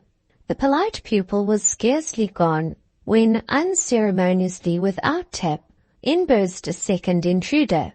Had I been blind, I should have known who this was. A constitutional reserve of manner had by this time told with wholesome and, for me, commodious effect on the manners of my co-inmates. Rarely did I now suffer from rude or intrusive treatment. When I first came, it would happen once and again that a blunt German would clap me on the shoulder and ask me to run a race, or a riotous Labassecourienne seized me by the arm and dragged me towards the playground, urgent proposals to take a swing at the pas de géant, or to join in a certain romping hide-and-seek game called un, deux, trois, were formerly also of hourly occurrence. But all these little attentions had ceased some time ago, ceased too without my finding it necessary to be at the trouble of point-blank cutting them short. I had now no familiar demonstration to dread or endure, save from one quarter, and as that was English I could bear it. Ginevra Fanshawe made no scruple of, at times, catching me as I was crossing the carré, whirling me round in a compulsory waltz, and heartily enjoying the mental and physical discomfiture her proceeding induced. Ginevra Fanshawe it was who now broke in upon my learned leisure. She carried a huge music book under her arm. "Go to your practising," said I to her at once. "Away with you to the little salon. Not till I have had a talk with you, chère amie. I know where you have been spending your vacation, and how you have commenced sacrificing to the graces, and enjoying life like any other belle, I saw you at the concert the other night, dressed actually like anybody else. Who is your Telius? Tittle tattle, how prettily it begins. My Telius, a fiddlestick. Come, sheer off, Ginevra, I really don't want your company. But when I want yours so much, ange farouche, what does a little reluctance on your part signify? Dieu merci. We know how to maneuver with our gifted compatriot, the learned Ours Britannique. And so, Urson, you know Isidore? I know John Breton. Oh, hush, putting her fingers in her ears. You crack my tympanums with your rude Anglicisms. But how is our well-beloved John? Do tell me about him. The poor man must be in a sad way. What did he say to my behavior the other night? Wasn't I cruel? Do you think I noticed you? It was a delightful evening. Oh, that divine de Hummel. And then to watch the others sulking and dying in the distance, and the old lady, my future mamma-in-law. But I'm afraid I and Lady Sarah were a little rude in quizzing her. Lady Sarah never quizzed her at all, and for what you did, don't make yourself in the least uneasy. Mrs. Breton will survive your sneer. She may. Old ladies are tough, but that poor son of hers. Do tell me what he said. I saw he was terribly cut up. He said you looked as if at heart you were already Madame de Hamal. Did he? She cried with delight. He noticed that? How charming! I thought he would be mad with jealousy. Ginevra, have you seriously done with Dr. Breton? Do you want him to give you up? Oh, you know he can't do that. But wasn't he mad? Quite mad, I assented. As mad as a March hare. Well, and however did you get him home? However, indeed, have you no pity on his poor mother and me?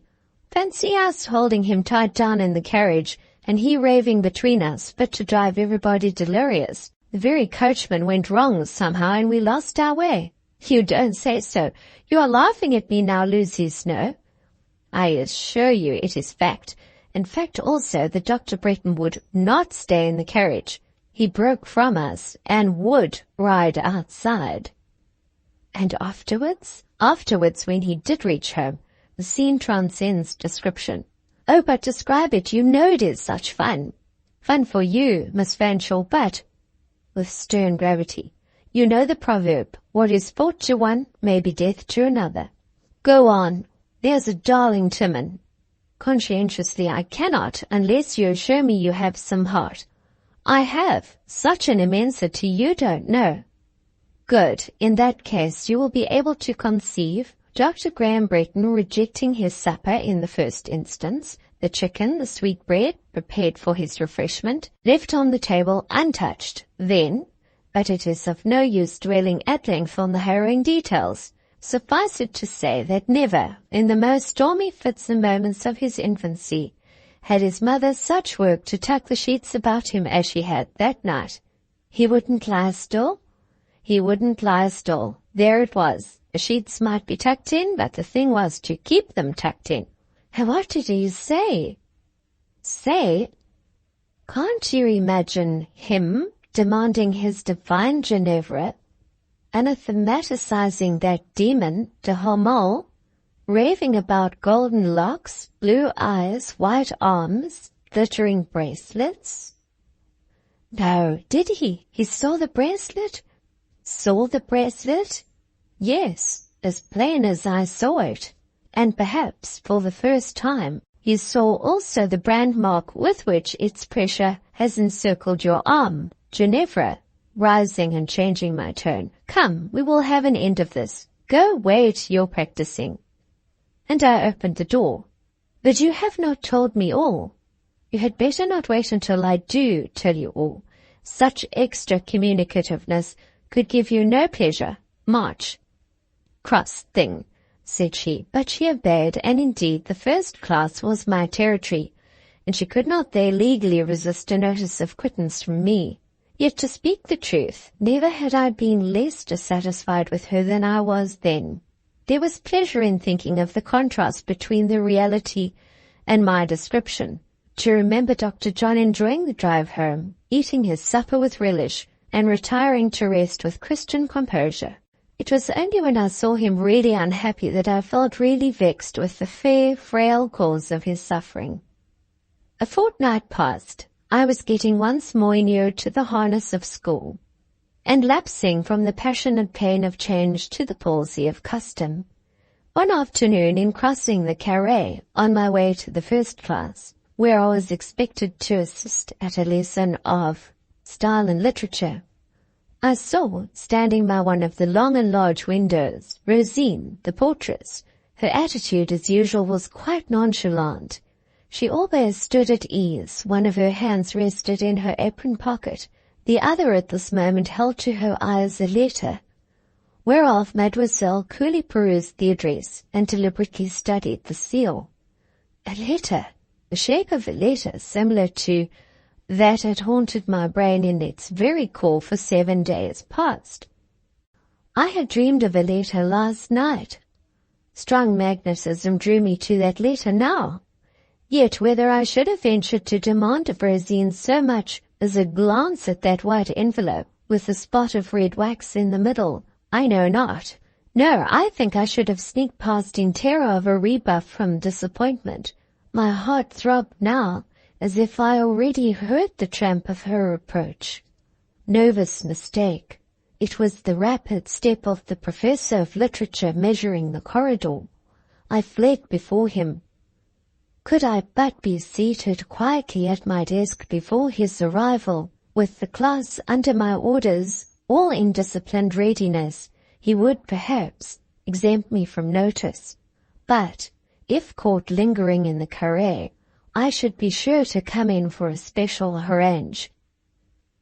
I had time to get seated, to enforce perfect silence, to take out my work, and to commence it amidst the profoundest and best trained hush, ere Monsieur Emmanuel entered with his vehement burst of latch and panel, and his deep redundant bow, prophetic of choler. As usual, he broke upon us like a clap of thunder, but instead of flashing lightning wires from the door to the estrade, his career halted midway at my desk. Setting his face towards me in the window, his back to the pupils and the room, he gave me a look, such a look, as might have licensed me to stand straight up and demand what he meant, a look of scowling distrust.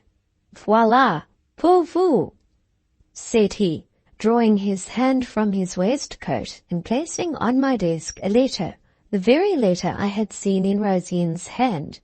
A letter whose face of enamelled white and single cyclops eye of vermilion red had printed themselves so clear and perfect on the retina of an inward vision. I knew it. I felt it to be the letter of my hope, the fruition of my wish, the release from my doubt, the ransom from my terror. This letter Monsieur Paul, with his unwarrantably interfering habits, had taken from the portress and now delivered it himself. I might have been angry, but had not a second for the sensation. Yes, I held in my hand not a slight note, but an envelope which must, at least, contain a sheet. It felt not flimsy, but firm, substantial, satisfying. And here was the direction: Miss Lucy Snowe, in a clean, clear, equal, decided hand. And here was the seal, round, full, deftly dropped by untremulous fingers, stamped with the well-cut impress of initials J.G.B. I experienced a happy feeling, a glad emotion, which went warm to my heart and ran lively through all my veins. For once the hope was realized. I held in my hand a morsel of real, solid joy. Not a dream, not an image of the brain, not one of those shadowy chances imagination pictures, and on which humanity starves but cannot live. Not a mess of that manner I'd rarely eulogized a while ago, which, indeed, at first, melts on the lips with an unspeakable and preternatural sweetness, but which, in the end, our souls full surely loathe. longing deliriously for natural and earth-grown food, wildly praying heaven's spirits to reclaim their own spirit dew and essence, an element divine, but for mortals deadly. It was neither sweet hail, nor small coriander seed, neither slight wafer, nor luscious honey I had lighted on. It was the wild, savory mess of the hunter, nourishing and salubrious meat, forest-fed or desert-reared, fresh, healthful, and life-sustaining.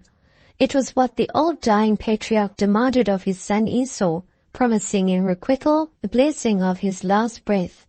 It was a godsend, and I inwardly thanked the God who had vouchsafed it. Outwardly I only thanked man, crying, thank you, monsieur." Monsieur curled his lip, gave me a vicious glance of the eye, and strode to his estrade. Monsieur Paul was not at all a good little man, though he had good points. Did I read my letter there and then? Did I consume the venison at once, and with haste, as if Esau's shaft flew every day? I knew better. The cover with its address, the seal with its 3 clear letters, was bounty and abundance for the present. I stole from the room. I procured the key of the great dormitory, which was kept locked by day. I went to my bureau with sort of haste and trembling lest Madame should creep upstairs and spy me. I opened a drawer, unlocked a box, and took out a case, and, having feasted my eyes with one more look, and approached the seal with a mixture of awe and shame and delight to my lips, I folded the untasted treasure, yet all fair and inviolate, in silver paper, committed it to the case, shut up box and drawer, reclosed, relocked the dormitory, and returned to class, feeling as if fairy tales were true and fairy gifts no dream, strange, sweet insanity. And this letter, the source of my joy, I had not yet read, did not yet know the number of its lines. When I re-entered the schoolroom, behold Monsieur Paul raging like a pestilence. Some pupil had not spoken audibly or distinctly enough to suit his ear and taste, and now she and others were weeping, and he was raving from his estrade, almost livid. Curious to mention as I appeared, he fell on me. Was I the mistress of these girls? Did I profess to teach them the conduct befitting ladies? And did I permit, and he doubted not, encourage them to strangle their mother tongue in their throats, to mince and gnash it between their teeth, as if they had some base cause to be ashamed of the words they uttered? Was this modesty? He knew better. It was a vile pseudo-sentiment, the offspring, or the forerunner of evil, rather than submit to this mopping and mowing, this mincing and grimacing, this grinding of a noble tongue, this general affectation and sickening stubbornness of the pupils of the first class. He would throw them up for a set of insupportable petites maîtresses, and confine himself to teaching the ABC to the babies of the 3rd division. What could I say to all this? Really nothing, and I hoped he would allow me to be silent. The storm recommenced. Every answer to his queries was then refused. It seemed to be considered in that place, that conceited boudoir of a first class, with its pretentious bookcases, its green baize desks, its rubbish of flower stands, its trash of framed pictures and maps, and its foreign surveillante. Forsooth, it seemed to be the fashion to think there that the professor of literature was not worthy of a reply. These were new ideas, imported, he did not doubt, straight from La Grande Bretagne. They savoured of island insolence and arrogance.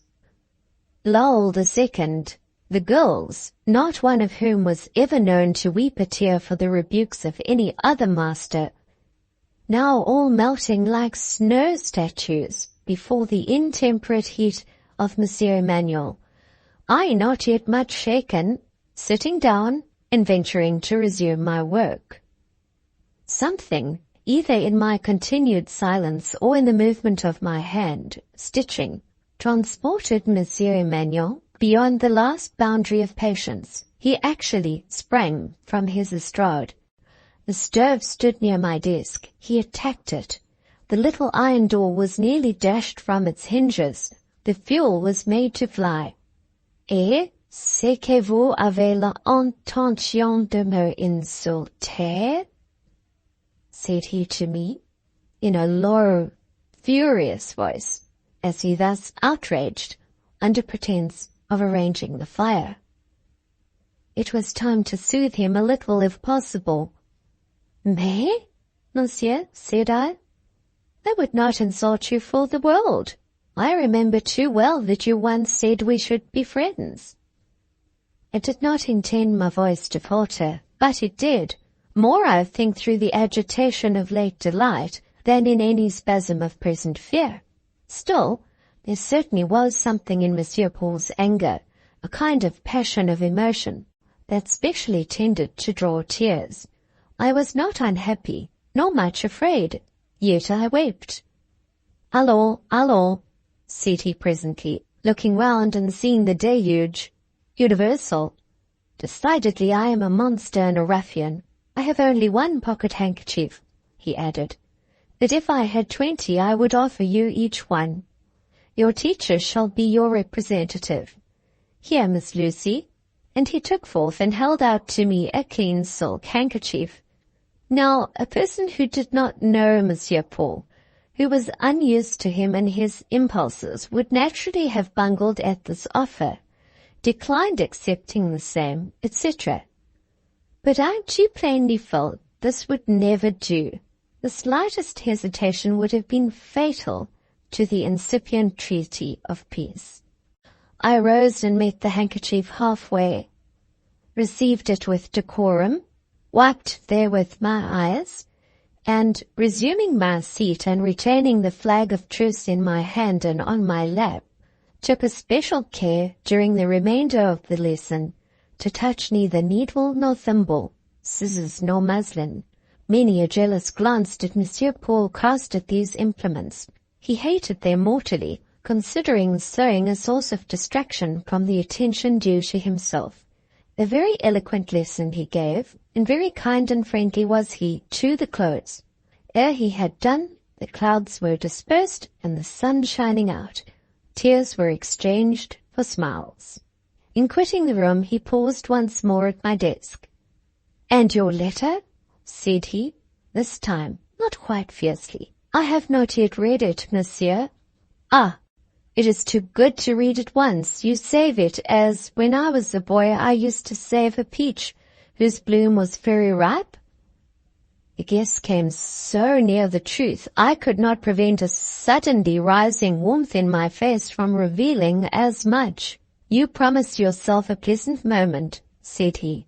"In reading that letter, you will open it when alone, n'est-ce pas?" "Ah," a smile answers. "Well, well, one should not be too harsh. La jeunesse n'a qu'un temps." "Monsieur, monsieur," I cried, or rather whispered after him as he turned to go, "do not leave me under a mistake. This is merely a friend's letter. Without reading it, I can vouch for that." Je conçois. On sait ce que c'est qu'une amie. Bonjour, mademoiselle. But, monsieur, here is your handkerchief. Keep it till the letter is read. Then bring it me. I shall read the billet's tenor in your eyes." When he was gone, the pupils having already poured out of the schoolroom into the berceau, and thence into the garden and court to take their customary recreation before the 5 o'clock dinner, I stood a moment thinking, and absently twisting the handkerchief round my arm.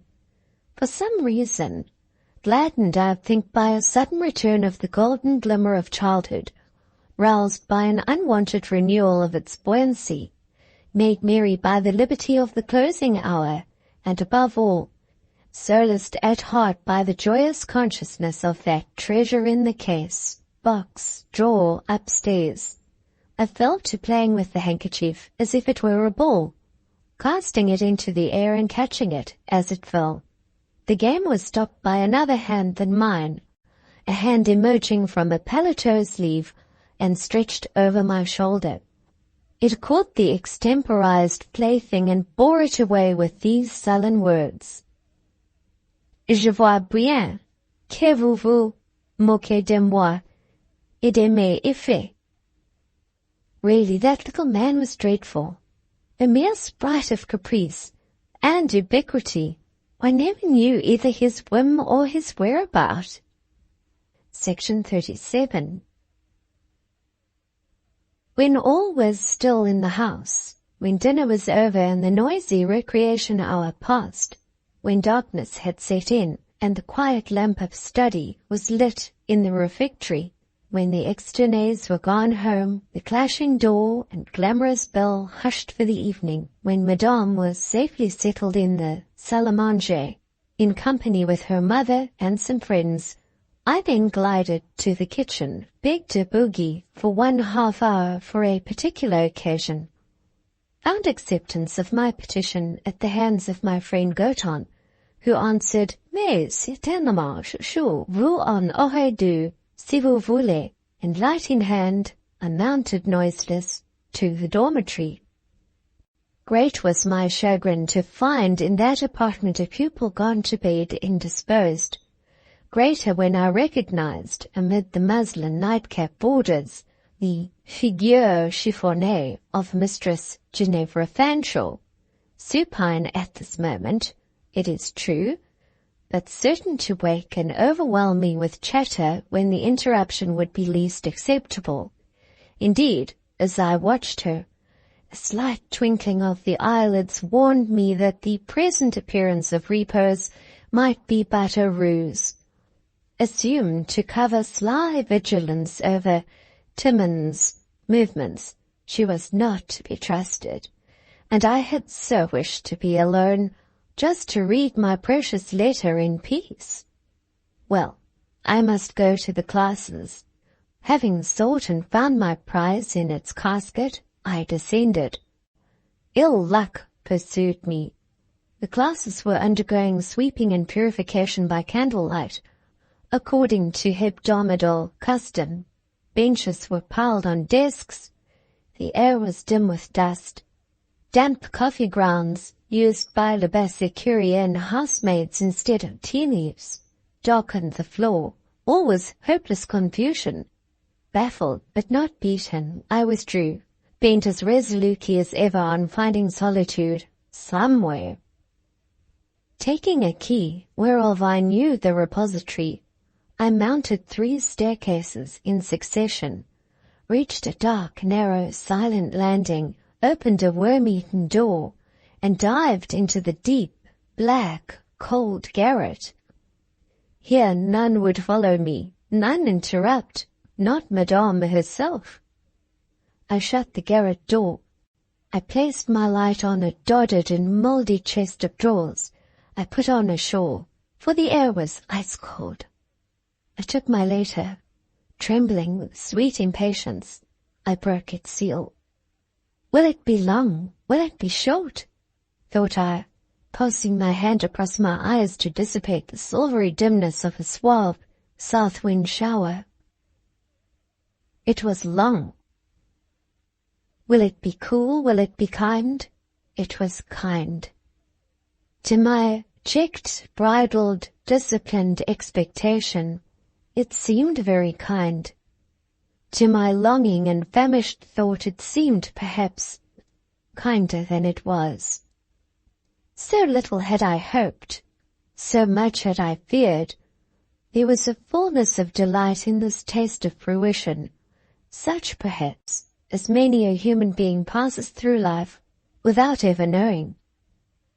The poor English teacher in the frosty garret, reading by a dim candle guttering in the wintry air, a letter simply good-natured, nothing more, though that good nature then seemed to me godlike, was happier than most queens in palaces. Of course, happiness of such shallow origin could be but brief, yet while it lasted it was genuine and exquisite, a bubble, but a sweet bubble, of real honey-dew. Dr. John had written to me at length. He had written to me with pleasure. He had written with benignant mood, dwelling with sunny satisfaction on scenes that had passed before his eyes and mine. on places we had visited together, on conversations we had held, on all the little subject matter, in short, of the last few Helicon weeks. But the cordial core of the delight was a conviction, the blithe, genial language generously imparted, that it had been poured out not merely to content me, but to gratify himself, a gratification he might never more desire, never more seek, an hypothesis in every point of view approaching the certain, but that concerned the future. This present moment had no pain, no blot, no want, full, pure, perfect. It deeply blessed me. A passing seraph seemed to have rested beside me, leaned towards my heart, and reposed on its throb a softening, cooling, healing, hallowing wing. Dr. John, you pained me afterwards. Forgiven be every ill, freely forgiven, for the sake of that one dear, remembered good. Are there wicked things, not human, which envy human bliss? Are there evil influences haunting the air and poisoning it for man? What was near me? Something in that vast, solitary garret sounded strangely. Most surely and certainly I heard, as it seemed, a stealthy foot on that floor, a sort of gliding out from the direction of the black recess, haunted by the malefactor cloaks. I turned. My light was dim. The room was long.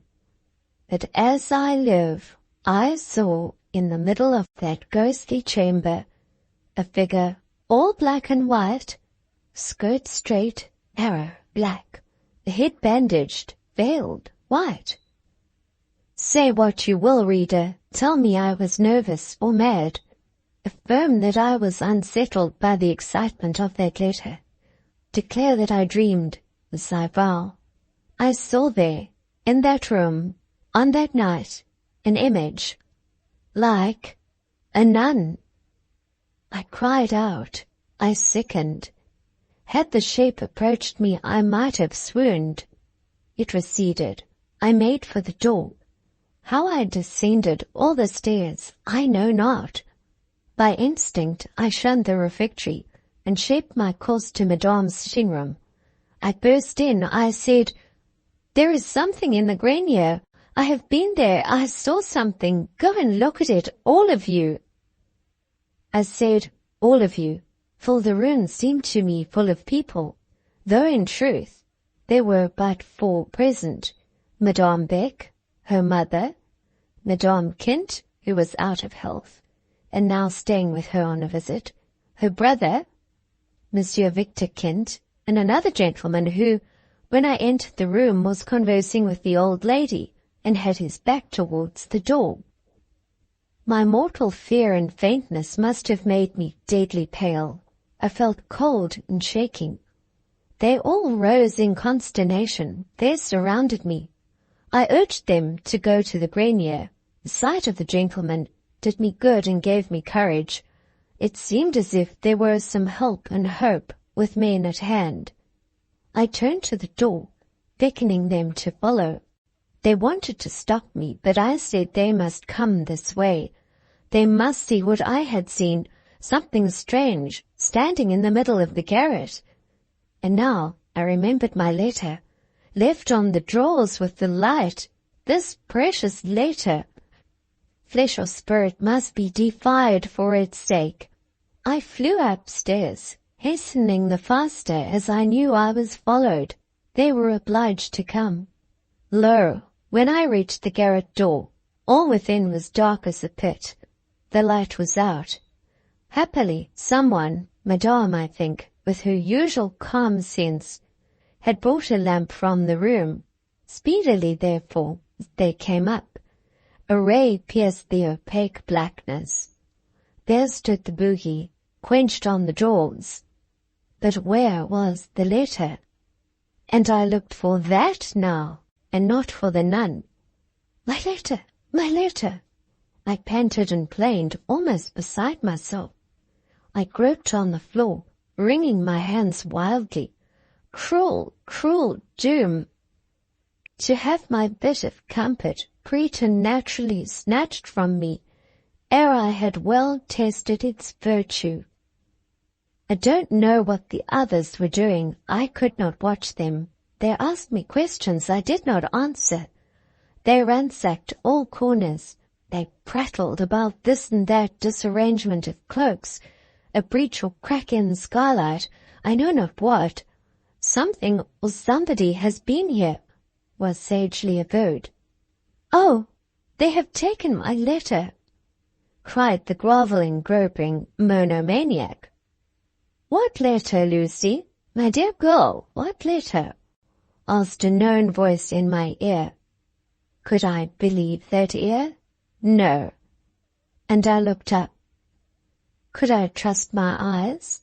Had I recognized the tone? Did I now look on the face of the writer of that very letter? Was this gentleman near me in this dim garret John Graham, Dr. Brayton himself? Yes, it was. He had been called in that very evening to prescribe for some access of illness in old Madame Kint. He was the second gentleman present in the salle à manger when I entered. Was it my letter, Lucy? Your own, yours, the letter you wrote to me. I had come here to read it quietly. I could not find another spot where it was possible to have it to myself. I had saved it all day, never opened it till this evening. It was scarcely glanced over. I cannot bear to lose it. Oh, my letter! Hush! Don't cry and distress yourself so cruelly. What is it worth? Hush! Come out of this cauldron. They are going to send for the police now to examine further. We need not stay here. Come, we will go down. A warm hand, taking my cold fingers, led me down to a room where there was a fire. Dr. John and I sat before the stove. He talked to me and soothed me with unutterable goodness, promising me 20 letters for the one lost. If there are words and wrongs like knives, whose deep-inflicted lacerations never heal, cutting injuries and insults of serrated and poison-dripping edge, so too there are consolations of tone, too fine for the ear not fondly and forever to retain their echo. Caressing kindnesses, loved, lingered over through a whole life, recalled with unfaded tenderness, and answering the call with undimmed shine, out of that raven cloud foreshadowing death himself. I have been told since that Dr. Brayton was not nearly so perfect as I thought him, yet his actual character lacked the depth, height, compass and endurance it possessed in my creed. I don't know. He was as good to me as the well is to the parched wayfarer, as the sun to the shivering jailbird. I remember him heroic at this moment will I hold him to be. He asked me, smiling, why I cared for his letter so very much. I thought, but did not say, that I prized it like the blood in my veins. I only answered that I had so few letters to care for. I am sure you did not read it, said he. Oh, you would think nothing of it. I read it, but only once. I want to read it again. I am sorry it is lost. And I could not help weeping afresh. Lucy, Lucy, my poor little god-sister, if there be such a relationship. Here is your letter. Why is it not better worth such tears and such tenderly exaggerating faith? Curious, characteristic maneuver. His quick eye had seen the letter on the floor where I sought it. His hand, as quick, had snatched it up. He had hidden it in his waistcoat pocket. If my trouble had wrought with a wit less stress and reality, I doubt whether he would ever have acknowledged or restored it. Tears of temperature 1 degree cooler than those I shed would only have amused Dr. John. Pleasure at regaining made me forget merited reproach for the teasing torment. My joy was great. It could not be concealed. Yet I think it broke out more in countenance than language. I said little. "Are you satisfied now?" asked Dr. John. I replied that I was satisfied and happy. "Well then," he proceeded, "how do you feel physically? Are you growing calmer?" "Not much, for you tremble like a leaf still." It seemed to me, however, that I was sufficiently calm. At least I felt no longer terrified. I expressed myself composed. "You are able, consequently, to tell me what you saw?" "Your account was quite vague. Do you know? You looked white as the wall, but you only spoke of something, not defining what. Was it a man? Was it an animal? What was it?" "I never will tell exactly what I saw," said I, "unless someone else sees it too, and then I will give corroborative testimony, but otherwise I shall be discredited and accused of dreaming." "Tell me," said Dr. Bretton. "I will hear it in my professional character. I look on you now from a professional point of view, and I read perhaps all you would conceal. In your eye, which is curiously vivid and restless, in your cheek, which the blood has forsaken, in your hand, which you cannot steady. Come, Lucy, speak, and tell me. You would laugh? If you don't tell me, you shall have no more letters. You are laughing now. I will again take away that single epistle. Being mine, I think I have a right to reclaim it." I felt raillery in his words. It made me grave and quiet, but I folded up the letter and covered it from sight. "You may hide it, but I can possess it any moment I choose. You don't know my skill in sleight of hand. I might practice as a conjurer if I liked. Mamma says sometimes, too, that I have a harmonizing property of tongue and eye. But you never saw that in me. Did you, Lucy?" Indeed, indeed. When you were a mere boy I used to see both. Far more then than now. For now you are strong, and strength dispenses with subtlety. But still, Dr. John, you have what they call in this country un air fin, that nobody can mistake. Madame Beck saw it and liked it, said he, laughing, because she has it herself. But, Lucy, give me that letter. You don't really care for it. To this provocative speech I made no answer. Graham, in mirthful mood, must not be humoured too far. Just now there was a new sort of smile playing about his lips. Very sweet, but it grieved me somehow. A new sort of light sparkling in his eyes, not hostile, but not reassuring. I rose to go. I bid him good night, a little sadly. His sensitiveness, that peculiar, apprehensive, detective faculty of his, felt in a moment the unspoken complaint, the scarce thought reproach. He asked quietly if I was offended. I shook my head as implying a negative. "Permit me, then, to speak a little seriously to you before you go. You are in a highly nervous state. I feel sure from what is apparent in your look and manner, however well controlled, that whilst alone this evening in that dismal, perishing, sepulchral garret, that dungeon under the leads, smelling of damp and mould, rank with phthisis and catarrh, a place you never ought to enter, that you saw, or thought you saw, some appearance peculiarly calculated to impress the imagination. I know that you are not, nor ever were, subject to material terrors, fears of robbers, etc. I am not so sure that a visitation bearing a spectral character would not shake your very mind. Be calm now. It's all a matter of the nerves, I see. but just specify the vision. You will tell nobody? Nobody, most certainly. You may trust me as implicitly as you did Père Silas. Indeed, the doctor is perhaps the safer confessor of the two, though he has not grey hair.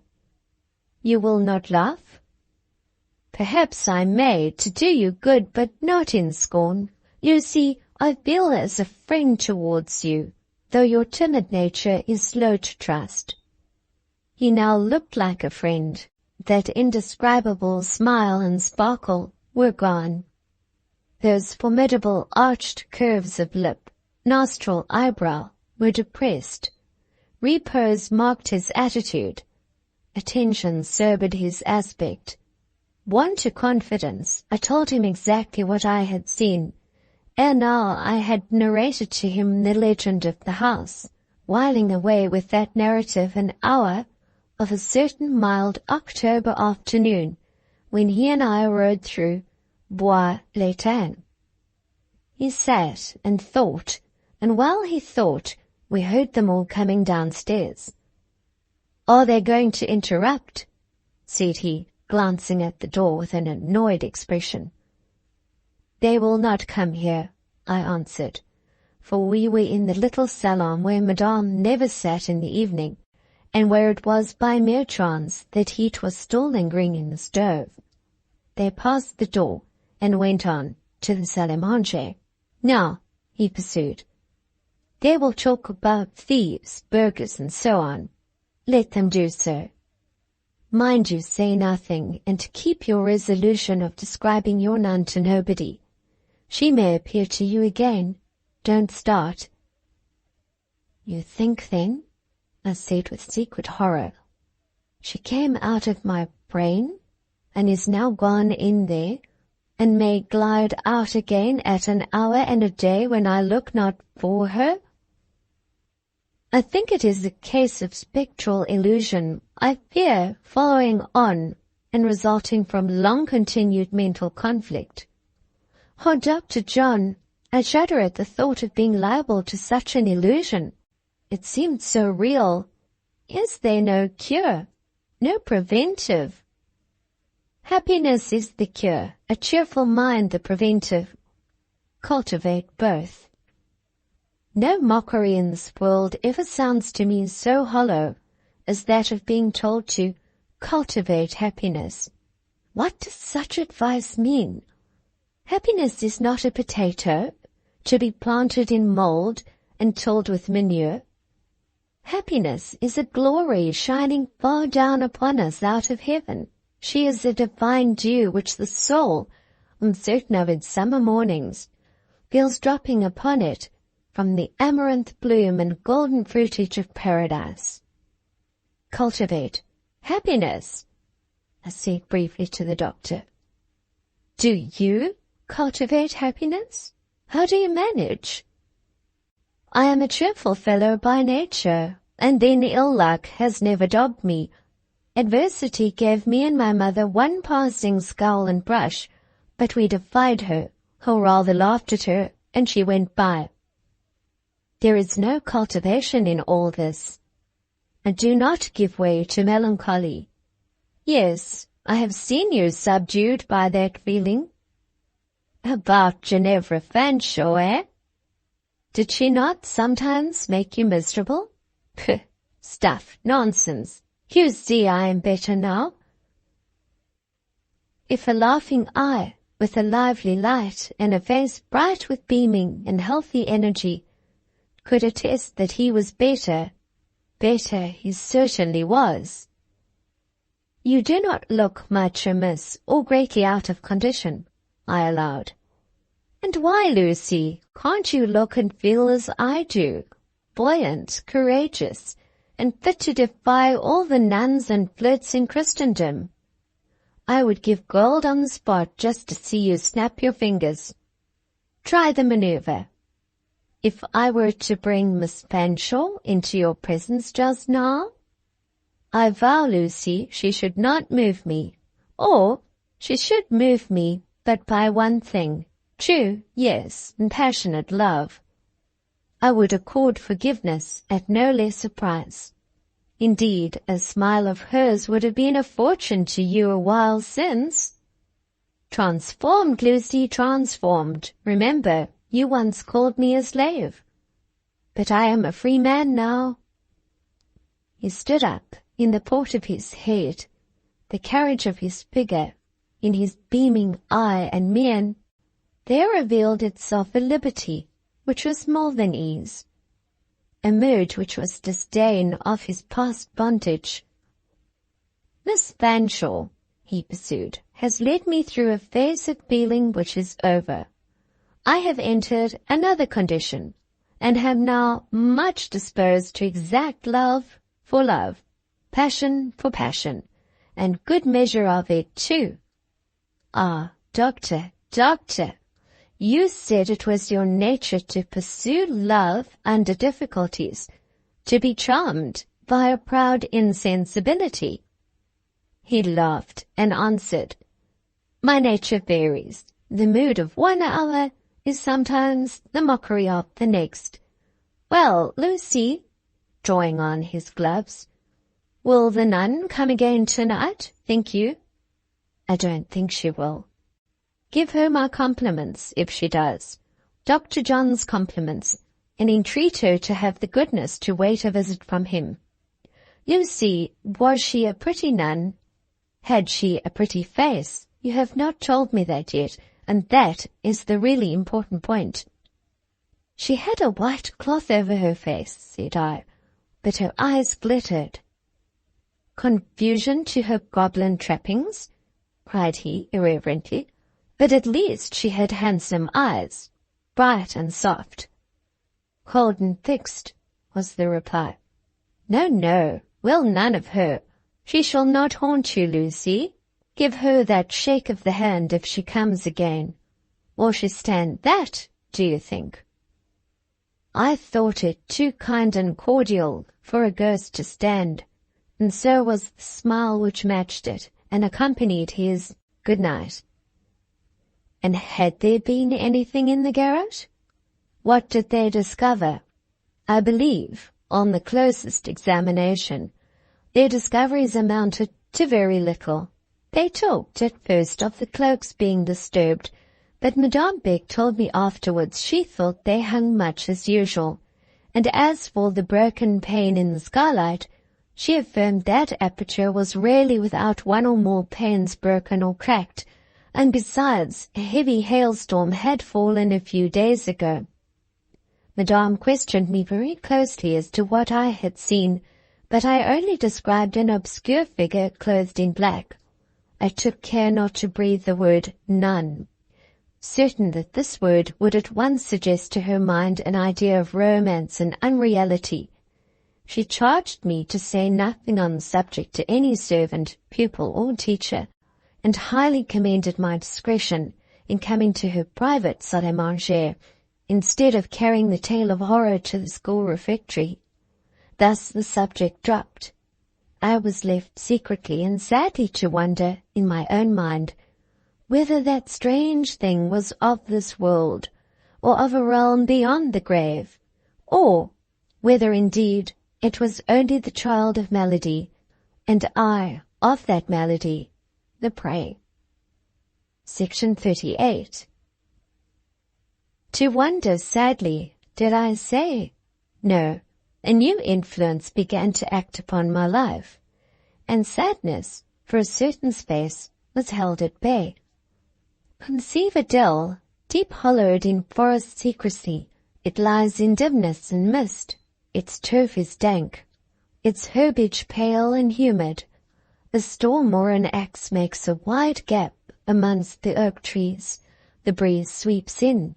The sun looks down. The sad, cold dell becomes a deep cup of lustre. High summer pours her blue glory and her golden light out of that beauteous sky, which till now the starved hollow never saw. A new creed became mine, a belief in happiness.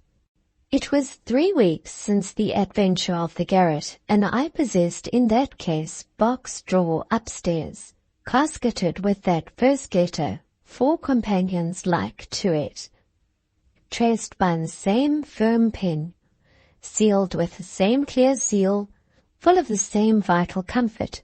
Vital comfort it seemed to me then. I read them in after years. They were kind letters enough, pleasing letters, because composed by one well pleased.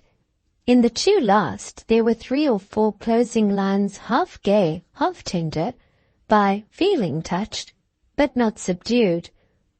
Time, dear reader, mellowed them to a beverage of this mild quality, but when I first tasted their elixir, fresh from the fount so honored, it seemed juice of a divine vintage, a draught which heap might fill, and the very gods approve.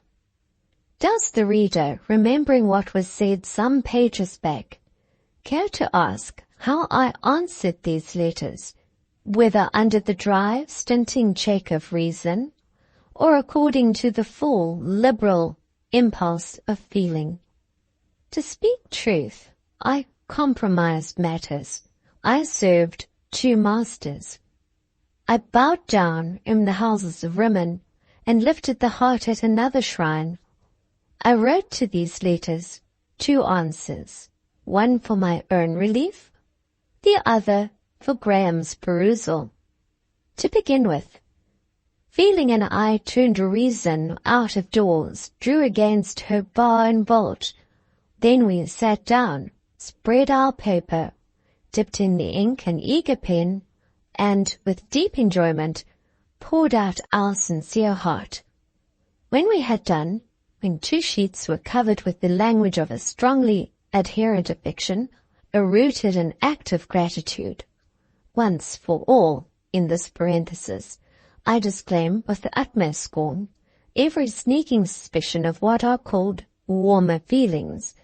Women do not entertain these warmer feelings where, from the commencement, through the whole progress of an acquaintance, they have never once been cheated of the conviction that to do so would be to commit a mortal absurdity.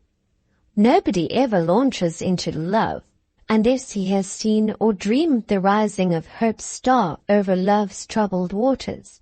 When, then, I had given expression to a closely clinging and deeply honoring attachment, an attachment that wanted to attract to itself and take to its own lot all that was painful in the destiny of its object, that would, if it could, have absorbed and conducted away all storms and lightnings from an existence viewed with a passion of solicitude, then just at that moment the doors of my heart would shake, bolt and bar would yield, reason would leap in vigorous and revengeful, snatch the full sheets, read, sneer, erase, tear up, rewrite, fold, seal, direct, and send a terse, curt missive of a page.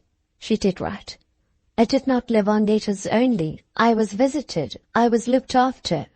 Once a week I was taken out to La Terrasse. Always I was made much of. Dr. Breton failed not to tell me why he was so kind. To keep away the nun, he said. He was determined to dispute with her prey. He had taken, he declared, a thorough dislike to her, chiefly on account of that white face-cloth and those cold grey eyes, the moment he heard of those odious particulars, he affirmed. Consummate disgust had incited him to oppose her. He was determined to try whether he or she was the cleverest, and he only wished she would once more look in upon me when he was present, but that she never did. In short, he regarded me scientifically in the light of a patient, and at once exercised his professional skill and gratified his natural benevolence by a course of cordial and attentive treatment. One evening, the 1st in December, I was walking by myself in the carré. It was 6 o'clock. The class doors were closed, but within, the pupils, rampant in the license of evening recreation, were counterfeiting a miniature chaos. The carré was quite dark, except a red light shining under and about the stove. The wide glass doors and the long windows were frosted over.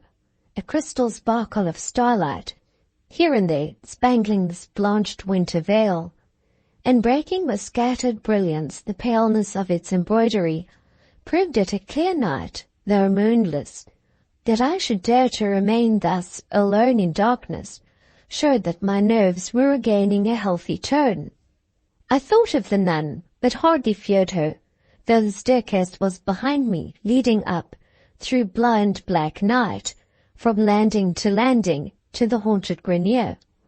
Yet I own my heart quaked, my pulse leaped, when I suddenly heard breathing and rustling, and turning, saw in the deep shadow of the steps a deeper shadow still, a shape that moved and descended. It paused a while at the class door, and then it glided before me. Simultaneously came a clangor of the distant doorbell. Lifelike sounds bring lifelike feelings. This shape was too round and low for my gaunt nun. It was only Madame Beck on duty. "Mademoiselle Lucy!" cried Rosine, bursting in lamp in hand from the corridor. "On est là pour vous au salon." Madame saw me, I saw Madame, Rosine saw us both. There was no mutual recognition. I made straight for the salon. There I found what I own I anticipated I should find, Dr. Bretton, but he was in evening dress. "The carriage is at the door," said he. "My mother has sent her to take you to the theatre. She was going herself, but an arrival has prevented her." She immediately said, "Take Lucy in my place. Will you go?" "Just now?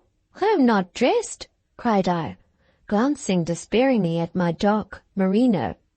"You have half an hour to dress. I should have given you notice, but I only determined on going since 5 o'clock, when I heard there was to be a genuine regale in the presence of a great actress." And he mentioned a name that thrilled me, a name that, in those days, could thrill Europe. It is hushed now, its once restless echoes are all still. She who bore it went years ago to her rest. Night and oblivion long since closed above her. But then her day, a day of Sirius, stood at its full height, light and fervor. "I'll go, I will be ready in 10 minutes, I vowed, and away I flew. Never once checked, reader, by the thought which perhaps at this moment checks you, namely, that to go anywhere with Graham, and without Mrs. Bretton, could be objectionable.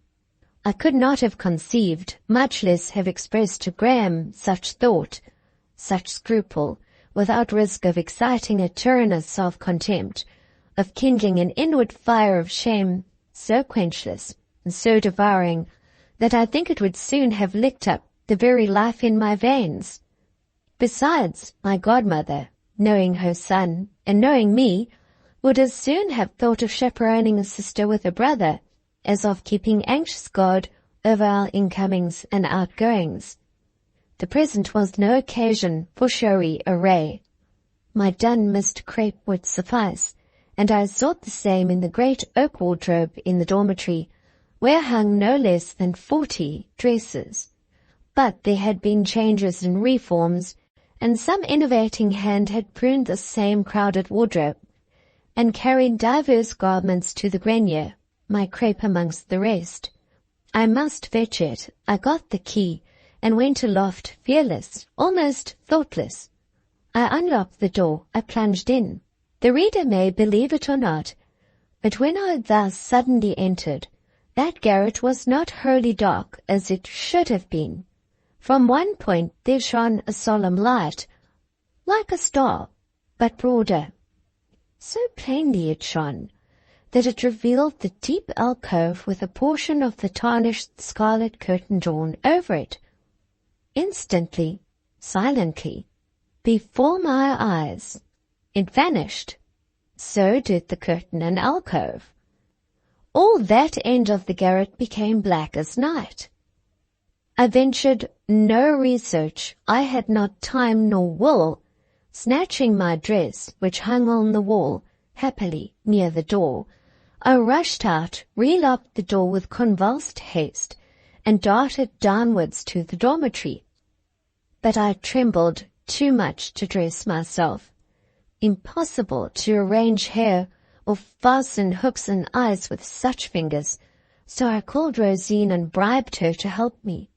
Rosine liked a bribe, so she did her best, smoothed and plaited my hair as well as a coiffeur would have done, cased the lace collar mathematically straight, tied the neck ribbon accurately. In short, did her work like the neat-handed Phyllis she could be when she chose. Having given me my handkerchief and gloves, she took the candle and lighted me downstairs. After all, I had forgotten my shawl. She ran back to fetch it, and I stood with Dr. John in the vestibule, waiting. "What is this, Lucy?" said he, looking down at me narrowly. "Here is the old excitement." "Ha, the nun again." But I utterly denied the charge. I was vexed to be suspected of a second illusion. He was sceptical. "She has been, as sure as I live," said he. "Her figure, crossing your eyes, leaves on them a peculiar gleam and expression, not to be mistaken." "She has not been," I persisted, for indeed I could deny her apparition with truth. "The old symptoms are there," he affirmed. "A particular pale, and what the Scotch call a raised look." He was so obstinate, I thought it better to tell him what I really had seen. Of course with him it was held to be another effect of the same cause. It was all optical illusion, nervous malady, and so on. Not one bit did I believe him, but I dared not contradict. Doctors are so self-opinionated, so immovable in their dry materialist views. Rosine brought the shawl, and I was bundled into the carriage. The theatre was full, crammed to its roof. Royal and noble were there. Palace and hotel had emptied their inmates into those tiers so thronged and so hushed. Deeply did I feel myself privileged in having a place before that stage. I longed to see a being of whose powers I had heard reports, which made me conceive peculiar anticipations. I wondered if she would justify her renown. With strange curiosity, with feelings severe and austere, yet of riveted interest, I waited. She was a study of such nature as had not encountered my eyes yet. A great and new planet she was, but in what shape? I waited her rising.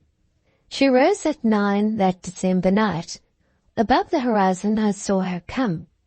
She could shine yet with pale grandeur and steady might, but that star verged already on its judgment day. Seen near, it was a chaos, hollow, half consumed, an orb perished or perishing, half lava, half glow. I had heard this woman termed plain, and I expected bony harshness and grimness, something large, angular, sallow. What I saw was the shadow of a royal Vashti, a queen, fair as the day once, turned pale now like twilight, and wasted like waxing flame. For a while, a long while, I thought it was only a woman, though an unique woman, who moved in might and grace before this multitude. By and by I recognized my mistake. Behold, I found upon her something neither of woman nor of man. In each of her eyes sat a devil. These evil forces bore her through the tragedy, kept up her feeble strength, for she was but a frail creature, and as the action rose and the stir deepened, how wildly they shook her with their passions of the pit. They wrote hell on her straight, haughty brow. They tuned her voice to the note of torment. They writhed her regal face to a demoniac mask. Hate and murder and madness incarnate she stood. It was a marvelous sight, a mighty revelation. It was a spectacle low, horrible, immoral. Swordsmen thrust through, and dying in their blood on the arena sand. Bulls goring horses disemboweled made a meeker vision for the public, a milder condiment for a people's palate. than Vashti torn by 7 devils, devils which cried sore and rent the tenement they haunted, but still refused to be exorcised. Suffering had struck that stage empress, and she stood before her audience neither yielding to, nor enduring, nor, in finite measure, resenting it. She stood locked in struggle, rigid in resistance. She stood, not dressed, but draped, in pale antique folds, long and regular, like sculpture. A background and entourage and flooring of deepest crimson threw her out, white like alabaster, like silver, rather be it said, like death. Where was the artist of the Cleopatra? Let him come and sit down and study this different vision. Let him seek here the mighty brawn, the muscle, the abounding blood, the full-fed flesh he worshipped. Let all materialists draw nigh and look on. I have said that she does not resent her grief. No, the weakness of that word would make it a lie. To her, what hurts becomes immediately embodied. She looks on it as a thing that can be attacked, worried down, torn in shreds. Scarcely a substance herself, she grapples to conflict with abstractions. Before calamity she is a tigress. She rends her woes, shivers them in convulsed abhorrence. Pain for her has no result in good. Tears water no harvest of wisdom. On sickness, on death itself, she looks with the eye of a rebel. Wicked perhaps she is, but also she is strong, and her strength has conquered beauty, has overcome grace, and bound birth at her side, captives, peerlessly fair, and docile as fair. Even in the uttermost frenzy of energy is each Maenad movement royally, imperially, exceedingly upborne. Her hair flying loose in revel or war is still an angel's hair, and glorious under a halo. Fallen, insurgent, banished, she remembers the heaven where she rebelled. Heaven's light, following her exile, pierces its confines, and discloses their forlorn remoteness. Place now the Cleopatra, or any other slug, before her as an obstacle, and see her cut through the pulpy mass as a scimitar of Saladin clove the down cushion. Let Paul Peter Rubens wake from the dead, let him rise out of his cerements, and bring into this presence all the army of his fat women, the Magian power or prophet virtue gifting that slight rod of Moses, could at one waft release and remingle a sea spell parted, whelming the heavy host with the downrush of overthrown sea ramparts. Vashti was not good, I was told, and I have said she did not look good. Though a spirit, she was a spirit out of Tophet. Well, if so much of unholy force can arise from below, may not an equal efflux of sacred essence descend one day from above? What thought Dr. Graham of this being? For long intervals I forgot to look how he demeaned himself, or to question what he thought. The strong magnetism of genius drew my heart out of its wonted orbit. The sunflower turned from the south to a fierce light, not solar, a rushing red cometary light, hot on vision and to sensation.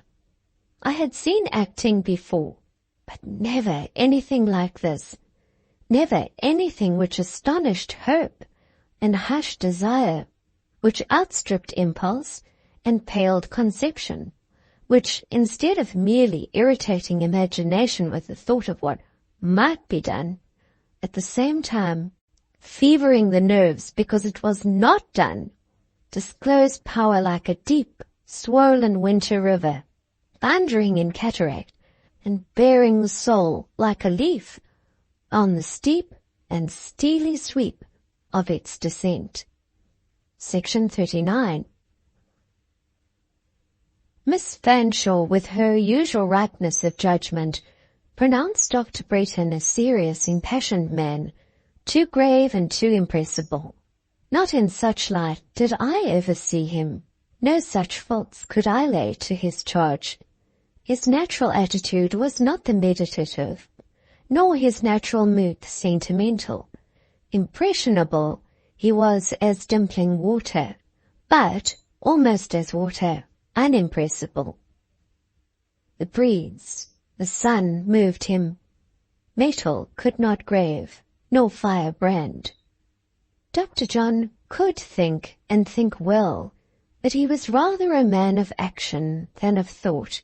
He could feel, and feel vividly in his way, but his heart had no chord for enthusiasm. To bright, soft, sweet influences his eyes and lips gave bright, soft, sweet welcome, beautiful to see as dyes of rose and silver, pearl and purple, imbuing summer clouds.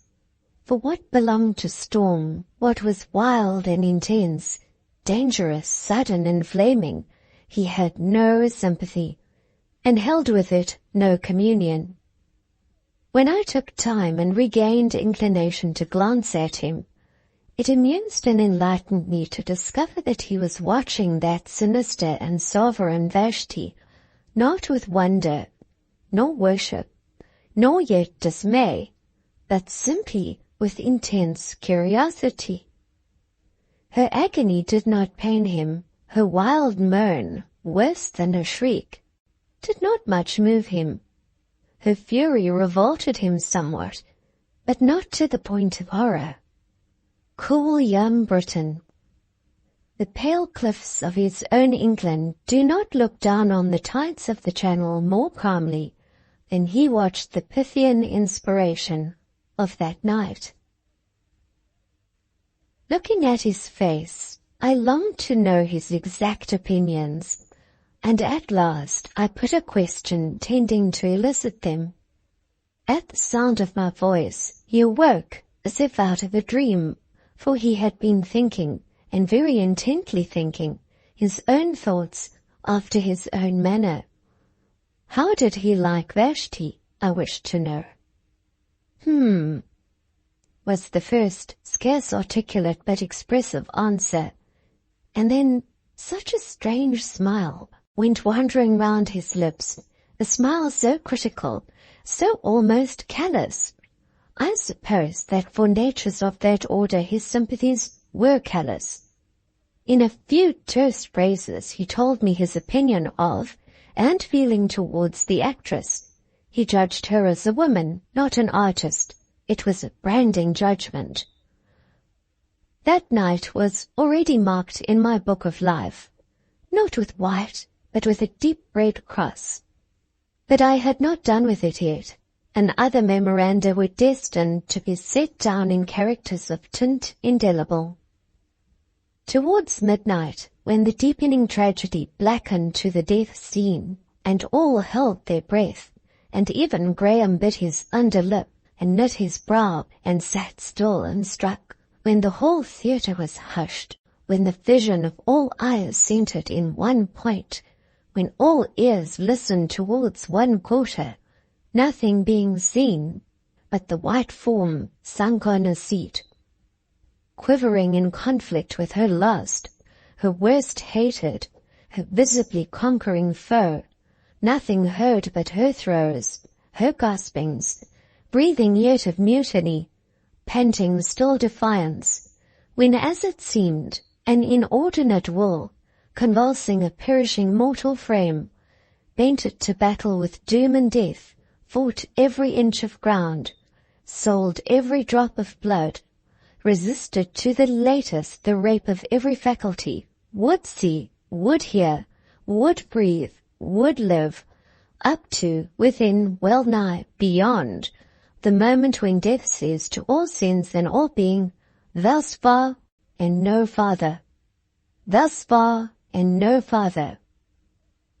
Just then a stir, pregnant with omen, rustled behind the scenes. Feet ran, voices spoke. What was it? Demanded the whole house. A flame, a smell of smoke replied. Fire! Rang through the gallery. Fire! Was repeated, re-echoed, yelled forth, and then, and faster than pen can set it down, came panic, rushing, crushing, a blind, selfish, cruel chaos. And Dr. John? Reader, I see him yet, with his look of comely courage and cordial calm. "Lucy will sit still, I know," said he, glancing down at me with the same serene goodness, the same repose of firmness that I have seen in him when sitting at his side, amid the secure peace of his mother's hearth.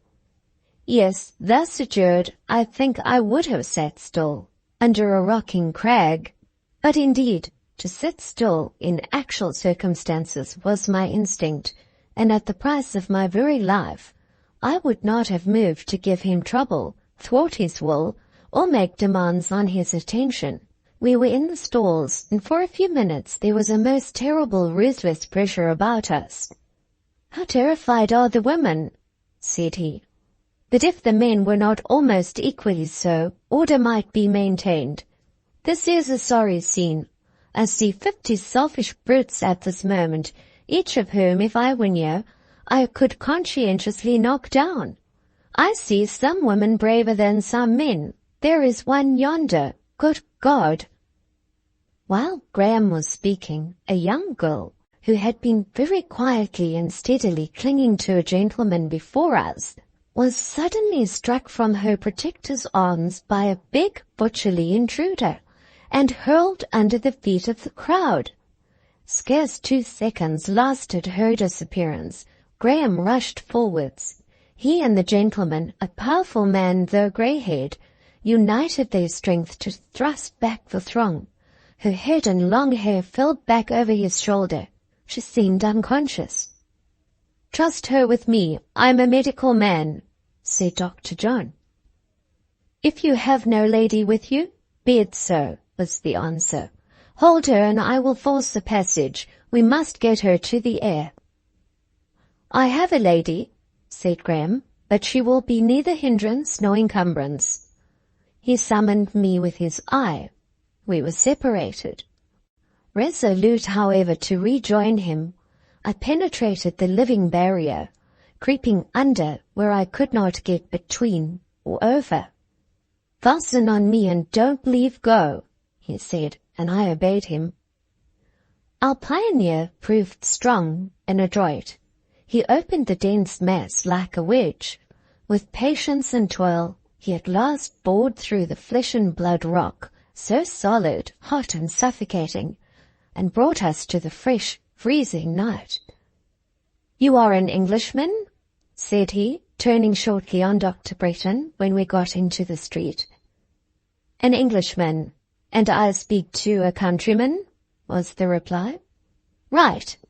Be good enough to stand here 2 minutes, whilst I find my carriage." "Papa, I'm not hurt," said a girlish voice. "Am I with Papa?" "You're with a friend, and your father is close at hand." "Tell him I'm not hurt except just in my shoulder. Oh, my shoulder. They trod just here." "Dislocation, perhaps," muttered the doctor. "Let us hope there is no worse injury done. Lucy, lend a hand 1 instant." And I assisted while he made some arrangement of drapery in position for the ease of his suffering burden. She suppressed a moan and lay in his arms quietly and patiently. "She is very light," said Graham, "like a child." And he asked in my ear, "Is she a child, Lucy? Did you notice her age?" "I am not a child. I am a person of 17, responded the patient, demurely and with dignity. Then directly after, "Tell Papa to come. I get anxious." The carriage drove up. Her father relieved Graham, but in the exchange from one bearer to another, she was hurt and moaned again. "My darling," said the father tenderly. Then turning to Graham, "You said, sir, you are a medical man?" "I am. Dr. Bretton of La Terrasse." "Good. Will you step into my carriage?" "My own carriage is here. I will seek it and accompany you." Be pleased then to follow us, and he named his address, the Hotel Crécy in the Rue Crécy. We followed. The carriage drove fast. Myself and Graham were silent. This seemed like an adventure. Some little time being lost in seeking our own equipage, we reached the hotel perhaps about 10 minutes after these strangers. It was an hotel in the foreign sense, a collection of dwelling houses, not an inn, a vast lofty pile, with a huge arch to its street door, leading through a vaulted covered way, into a square all built round. We alighted, passed up a wide, handsome public staircase, and stopped at numero 2 on the second landing, the first floor comprising the abode of I know not what Prince Russ, as Graham informed me. On ringing the bell at a second great door, we were admitted to a suite of very handsome apartments. Announced by a servant in livery, we entered a drawing-room whose hearth glowed with an English fire, and whose walls gleamed with foreign mirrors. Near the hearth appeared a little group, a slight form sunk in a deep armchair, one or two women busy about it, the iron-grey gentleman anxiously looking on. "Where is Harriet? I wish Harriet would come to me," said the girlish voice, faintly. "Where is Mrs. Hurst?" demanded the gentleman impatiently and somewhat sternly of the manservant who had admitted us. "I'm sorry to say she has gone out of town, sir. My young lady gave her leave till tomorrow." "Yes, I did. She has gone to see her sister. I said she might go. I remember now," interposed the young lady. "But I am so sorry, for Manon and Louison cannot understand a word I say, and they hurt me without meaning to do so." Dr. John and the gentleman now interchanged greetings, and while they passed a few minutes in consultation, I approached the easy-chair, and seeing what the faint and sinking girl wished to have done, I did it for her. I was still occupied in the arrangement when Graham drew near. He was no less skilled in surgery than medicine, and on examination found that no further advice than his own was necessary to the treatment of the present case. He ordered her to be carried to her chamber, and whispered to me, "Go with the women, Lucy. They seem but dull. You can at least direct their movements, and thus spare her some pain. She must be touched very tenderly." The chamber was a room shadowy with pale blue hangings, vaporous with curtainings and veilings of muslin. The bed seemed to me like snowdrift and mist, spotless, soft, and gauzy. Making the women stand apart, I undressed their mistress, without their well-meaning but clumsy aid. I was not in a sufficiently collected mood to note with separate distinctness every detail of the attire I removed, but I received a general impression of refinement, delicacy, and perfect personal cultivation, which, in a period of afterthought, offered in my reflections a singular contrast to notes retained of Miss Ginevra Fanshaw's appointments. The girl was herself a small, delicate creature, but made like a model. As I folded back her plentiful yet fine hair, so shining and soft, and so exquisitely tended, I had under my observation a young, pale, weary, but high-bred face. The brow was smooth and clear, the eyebrows were distinct but soft, and melting to a mere trace at the temples. The eyes were a rich gift of nature, fine and full, large, deep, seeming to hold dominion over the slighter subordinate features, capable probably of much significance at another hour and under other circumstances than the present, but now languid and suffering. Her skin was perfectly fair, the neck and hands veined finely like the petals of a flower. A thin glazing of the ice of pride polished this delicate exterior, and her lip wore a curl, I doubt not inherent and unconscious, but which, if I had seen it first, with the accompaniments of health and state, would have struck me as unwarranted, and proving in the little lady a quite mistaken view of life, and her own consequence. Her demeanour under the doctor's hands at first excited a smile. It was not puerile, rather, on the whole, patient and firm, but yet, once or twice, she addressed him with suddenness and sharpness, saying that he hurt her and must contrive to give her less pain, and saw her large eyes, too, settle on his face, like the solemn eyes of some pretty wondering child. I know not whether Graham felt this examination. If he did, he was cautious not to check or discomfort it by any retaliatory look. I think he performed his work with extreme care and gentleness, sparing her what pain he could, and she acknowledged as much when he had done by the words, "Thank you, doctor," and "Good night," very gratefully pronounced as she uttered them. However, it was with a repetition of the serious, direct gaze, I thought, peculiar in its gravity and intentness. The injuries, it seems, were not dangerous, an assurance which her father received with a smile that almost made one his friend, it was so glad and gratified. He now expressed his obligations to Graham with as much earnestness as was befitting an Englishman addressing one who has served him, but is yet a stranger. He also begged him to call the next day. "Papa," said a voice from the veiled couch, "thank the lady, too. Is she there?" I opened the curtain with a smile and looked in at her. She lay now at comparative ease. She looked pretty, though pale. Her face was delicately designed, and if at first sight it appeared proud, I believe custom might prove it to be soft. "I thank the lady very sincerely," said her father. "I fancy she has been very good to my child. I think we scarcely dare tell Mrs. Hurst, who has been her substitute and done her work. She will feel at once ashamed and jealous." And thus, in the most friendly spirit, parting greetings were interchanged, and refreshment having been hospitably offered, but by us, as it was late, refused, we withdrew from the Hotel Creasy. On our way back we repassed the theatre. All was silence and darkness. The roaring, rushing crowd all vanished and gone.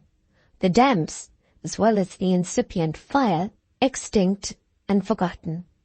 Next morning's papers explained that it was but some loose drapery on which a spark had fallen, and which had blazed up and been quenched in a moment. Section 40. Those who live in retirement, whose lives have fallen amid the seclusion of schools, or of other walled-in and guarded dwellings, are liable to be suddenly and for a long while dropped out of the memory of their friends, the denizens of a freer world. Unaccountably, perhaps, and close upon some space of unusually frequent intercourse. Some congeries of rather exciting little circumstances, whose natural sequel would rather seem to be the quickening than the suspension of communication. There falls a steady pause, a wordless silence, a long blank of oblivion. Unbroken always is this blank, alike entire and unexplained. The letter, the message once frequent, are cut off. The visit, formerly periodical, ceases to occur. The book, paper, or other token that indicated remembrance comes no more. Always there are excellent reasons for these lapses, if the hermit but knew them. Though he is stagnant in his cell, his connections without are whirling in the very vortex of life, that void interval which passes for him so slowly that the very clocks seem at a stand, and the wingless hours plod by in the likeness of tired tramps prone to rest at milestones. That same interval, perhaps, teems with events and pants with hurry for his friends. The hermit, if he be a sensible hermit, will swallow his own thoughts and lock up his own emotions during these weeks of inward winter. He will know that destiny designed him to imitate, on occasion, the dormouse, and he will be conformable, make a tidy ball of himself, creep into a hole of life's wall, and submit decently to the drift which blows in and soon blocks him up, preserving him in ice for the season. Let him say, "It is quite right. It ought to be so, since so it is."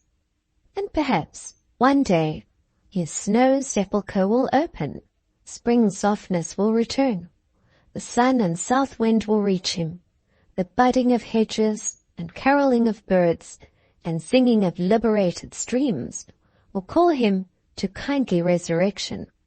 Perhaps this may be the case. Perhaps not. The frost may get into his heart and never thaw more. When spring comes, a crow or a pie may pick out of the wall only his dormouse bones. Well, even in that case, all will be right. It is to be supposed he knew from the first he was mortal, and must one day go to the way of all flesh, as well soon as thine. Following that eventful evening at the theatre, came for me 7 weeks as bare as 7 sheets of blank paper. No word was written on one of them, not a visit, not a token. About the middle of that time, I entertained fancies that something had happened to my friends at La Terrasse. And that blank is always a beclouded point for the solitary. His nerves ache with the strain of long expectancy. The doubts hitherto repelled gather now to a mass, and, strong in accumulation, roll back upon him with a force which savours of vindictiveness. Night, too, becomes an unkindly time, and sleep and his nature cannot agree. Strange starts and struggles harass his couch. The sinister band of bad dreams, with horror of calamity and sick dread of entire desertion at their head, join the league against him. Poor wretch, he does his best to bear up, but he is a poor, pallid, wasting wretch, despite that best. Towards the last of these long 7 weeks I admitted what through the other 6 I had jealously excluded. The conviction that these blanks were inevitable, the result of circumstances, the fiat of fate, a part of my life's lot, and above all, a matter about whose origin no question must ever be asked, for whose painful sequence no murmur ever uttered. Of course I did not blame myself for suffering. I thank God I had a truer sense of justice than to fall into any imbecile extravagance of self-accusation. And as to blaming others for silence, in my reason I well knew them blameless, and in my heart acknowledged them so. But it was a rough and heavy road to travel, and I longed for better days. I tried different expedients to sustain in full existence. I commenced an elaborate piece of lacework. I studied German pretty hard. I undertook a course of regular reading of the driest and thickest books in the library. In all my efforts, I was as orthodox as I knew how to be. Was there error somewhere? Very likely. I only know the result was as if I had gnawed a file to satisfy hunger, or drank brine to quench thirst. My hour of torment was the post hour. Unfortunately, I knew it too well, and tried as vainly as assiduously to cheat myself of that knowledge. Dreading the rack of expectation, and the sick collapse of disappointment which daily preceded and followed upon that well-recognized ring. I suppose animals kept in cages, and so scantily fed as to be always upon the verge of famine, await their food as I awaited a letter. Oh, to speak truth, and drop that tone of a false calm which longed to sustain, outweighs nature's endurance. I underwent in those 7 weeks bitter fears and pains, strange inward trials, miserable defections of hope, intolerable encroachments of despair. This last came so near me sometimes that her breath went right through me. I used to feel it like a baleful air or sigh penetrate deep, and make motion pause at my heart, or proceed only under unspeakable oppression. The letter, the well-beloved letter, would not come, and it was all of sweetness in life I had to look for. In the very extremity of want, I had recourse again, and yet again, to the little packet in the case, the 5 letters. How splendid that month seemed, whose skies had beheld the rising of these 5 stars. It was always at night I visited them, and not daring to ask every evening for a candle in the kitchen, I bought a wax taper and matches to light it, and at the study hour stole up to the dormitory and feasted on my crust from the Barmecide's loaf. It did not nourish me. I pined on it and got as thin as a shadow. Otherwise, I was not ill. Reading there somewhat late one evening, and feeling that the power to read was leaving me, for the letters from incessant perusal were losing all sap and significance. My gold was withering to leaves before my eyes, and I was sorrowing over the disillusion. Suddenly, a quick, tripping foot ran up the stairs. I knew Ginevra Fanshaw's step. She had dined in town that afternoon. She was now returned, and would come here to replace her shawl, etc., in the wardrobe. Yes, in she came, dressed in bright silk, with her shawl falling from her shoulders, and her curls, half uncurled in the damp of night, drooping careless and heavy upon her neck. I had hardly time to recasket my treasures and lock them up. When she was at my side, her humour seemed none of the best. "It has been a stupid evening. They are stupid people," she began. "Who? Mrs. Cholmondeley? I thought you always found her house charming." "I have not been to Mrs. Cholmondeley's." "Indeed? Have you made new acquaintance?" "My uncle de Bassompierre is come." "Your uncle de Bassompierre? Are you not glad? I thought he was a favourite." "You thought wrong. The man is odious. I hate him." "Because he is a foreigner, or for what other reason of equal weight?" "He is not a foreigner. The man is English enough, goodness knows, and had an English name till 3 or 4 years ago, but his mother was a foreigner, a de Bassompierre, and some of her family are dead, and have left him estates, a title, and this name. He is quite a great man now." "Do you hate him for that reason?" "Don't I know what Mamma says about him? He is not my own uncle, but married Mamma's sister. Mamma detests him. She says he killed Aunt Ginevra with unkindness. He looks like a bear. Such a dismal evening," she went on. "I'll go no more to his big hotel. Fancy me walking into a room alone, and a great man 50 years old coming forwards, and after a few minutes' conversation, actually turning his back upon me, and then abruptly going out of the room. Such odd ways. I dare say his conscience smote him, for they all say at home I am the picture of Aunt Ginevra. Mamma often declares the likeness is quite ridiculous." "Were you the only visitor?" "The only visitor? Yes. Then there was Missy, my cousin, little spoiled, pampered thing." "Monsieur de Bassompierre has a daughter?" Yes, yes, don't tease one with questions. Oh dear, I'm so tired." She yawned. Throwing herself without ceremony on my bed, she added, "It seems Mademoiselle was nearly crushed to a jelly in a hubbub at the theatre some weeks ago." "Ah, indeed, and they live at a large hotel in the Rue Crécy?" "Justement. How do you know?" "I have been there." "Oh, you have? Really? You go everywhere these days. I suppose Mother Breton took you." "She and Esculapius have the entree of the de Bassompierre apartments." It seems my son John attended Missy on the occasion of her accident. Accident? Bah! All affectation. I don't think she was squeezed more than she richly deserves for her airs. And now there is quite an intimacy struck up. I heard something about old lang syne and whatnot. How stupid they all were. All? You said you were the only visitor. Did I? You see, one forgets to particularize an old woman and her boy. Dr. and Mrs. Bretton were at Monsieur de Bassompierre's this evening. As large as life, and Missy played the hostess. What a conceited doll it is.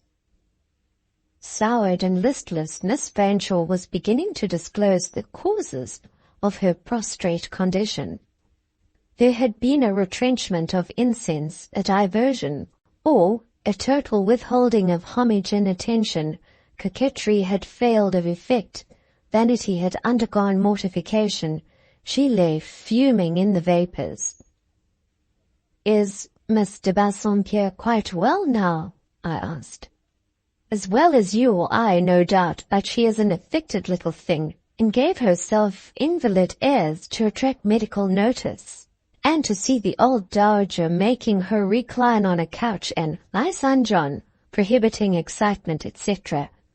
Pho! The scene was quite sickening. It would not have been so if the object of attention had been changed, if you had taken Miss de Bassompierre's place. Indeed, I hate my son John." "My son John? Whom do you indicate by that name?" "Dr. Bretton's mother never calls him so."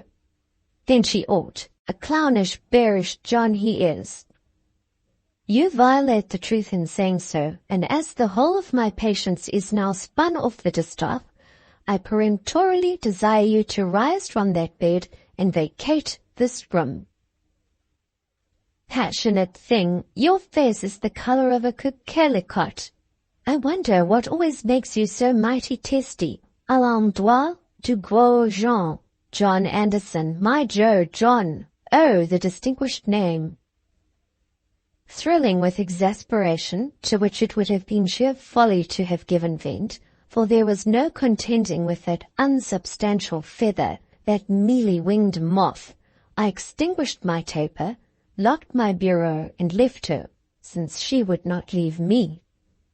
Small beer as she was, she had turned insufferably acid. The morrow was Thursday, and a half-holiday. Breakfast was over. I had withdrawn to the first class. The dreaded hour, the post hour, was nearing, and I sat waiting it, much as a ghost-seer might wait his spectre. Less than ever was the latter probable. Still, strive as I would, I could not forget that it was possible. As the moments lessened, a restlessness and fear almost beyond the average assailed me. It was a day of winter east wind, and I had now for some time entered into that dreary fellowship with the winds and their changes, so little known, so incomprehensible to the healthy.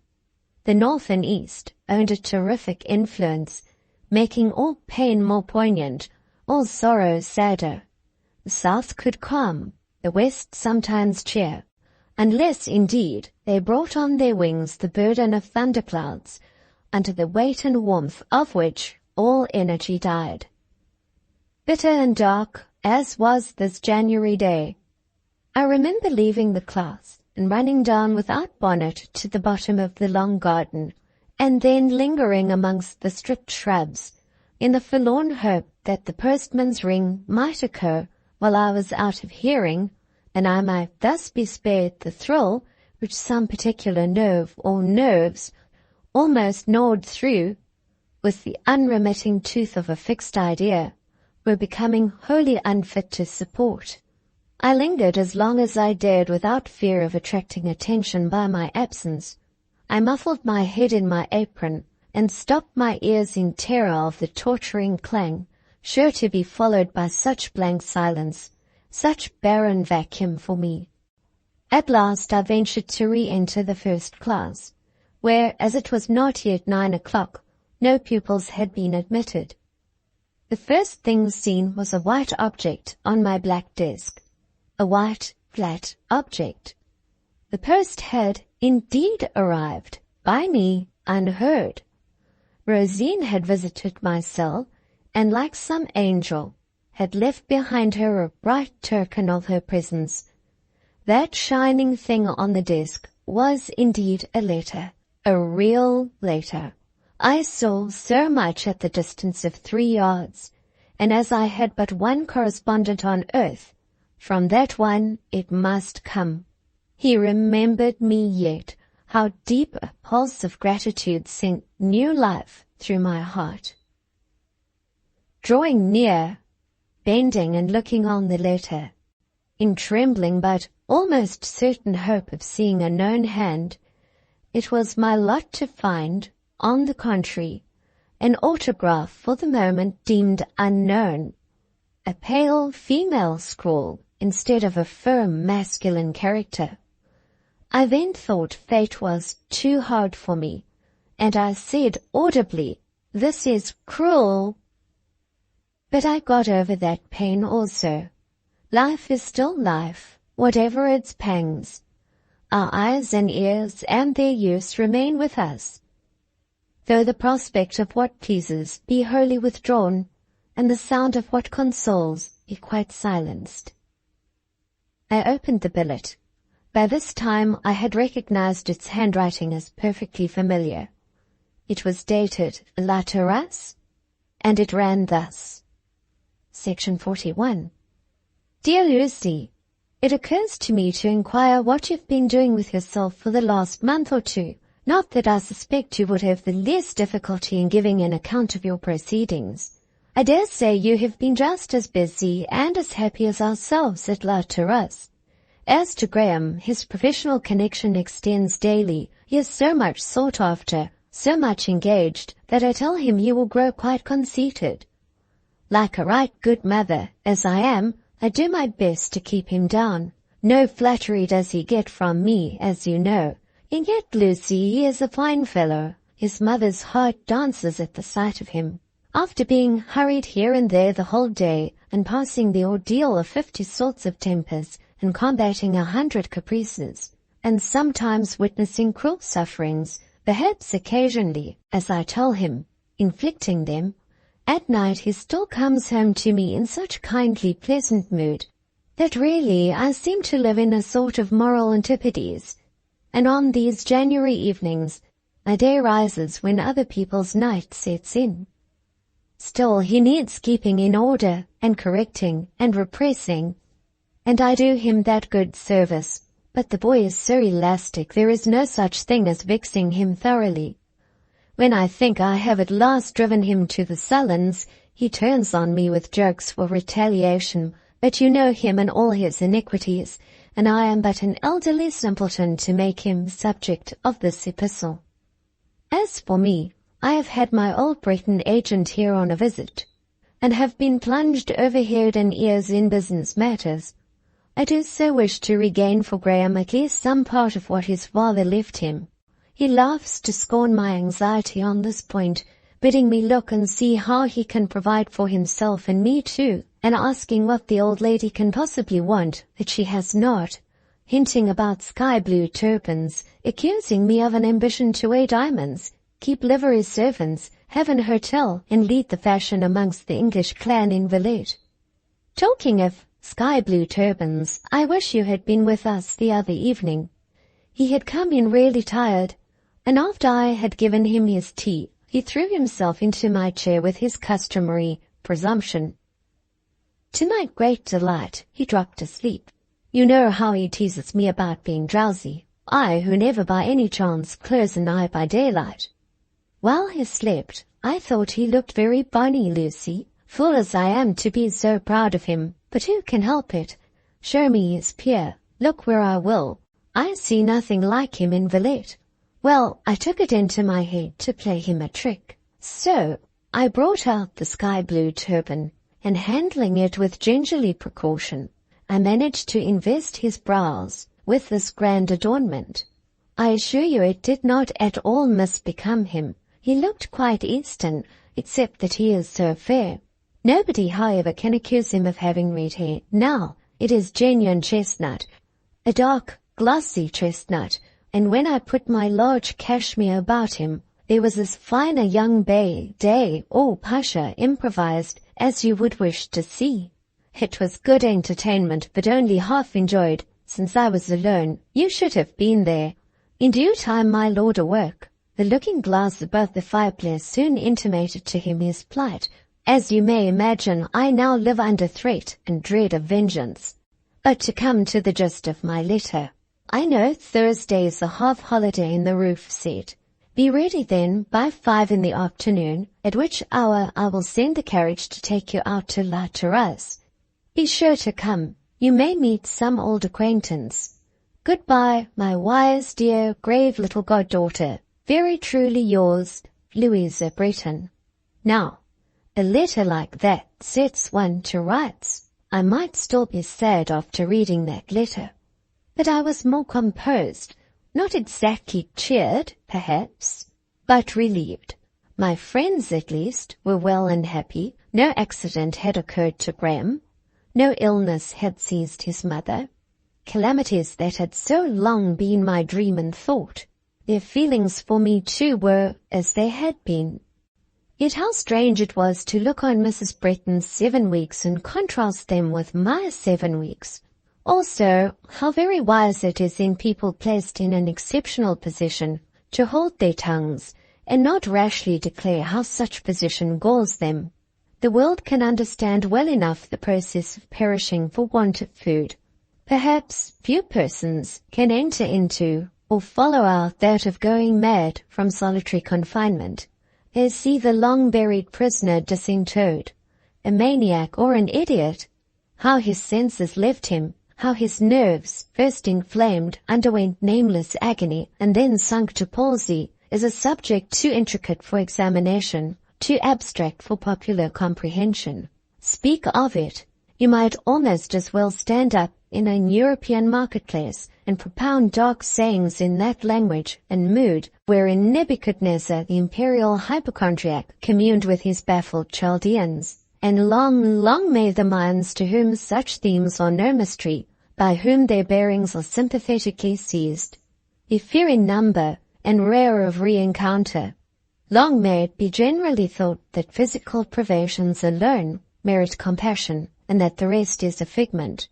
When the world was younger and haler than now, moral trials were a deeper mystery still. Perhaps in all the land of Israel there was but one Saul, certainly but one David, to soothe or comprehend him. The keen, still cold of the morning was succeeded, later in the day, by a sharp breathing from Russian wastes. The cold zone sighed over the temperate zone and froze it fast.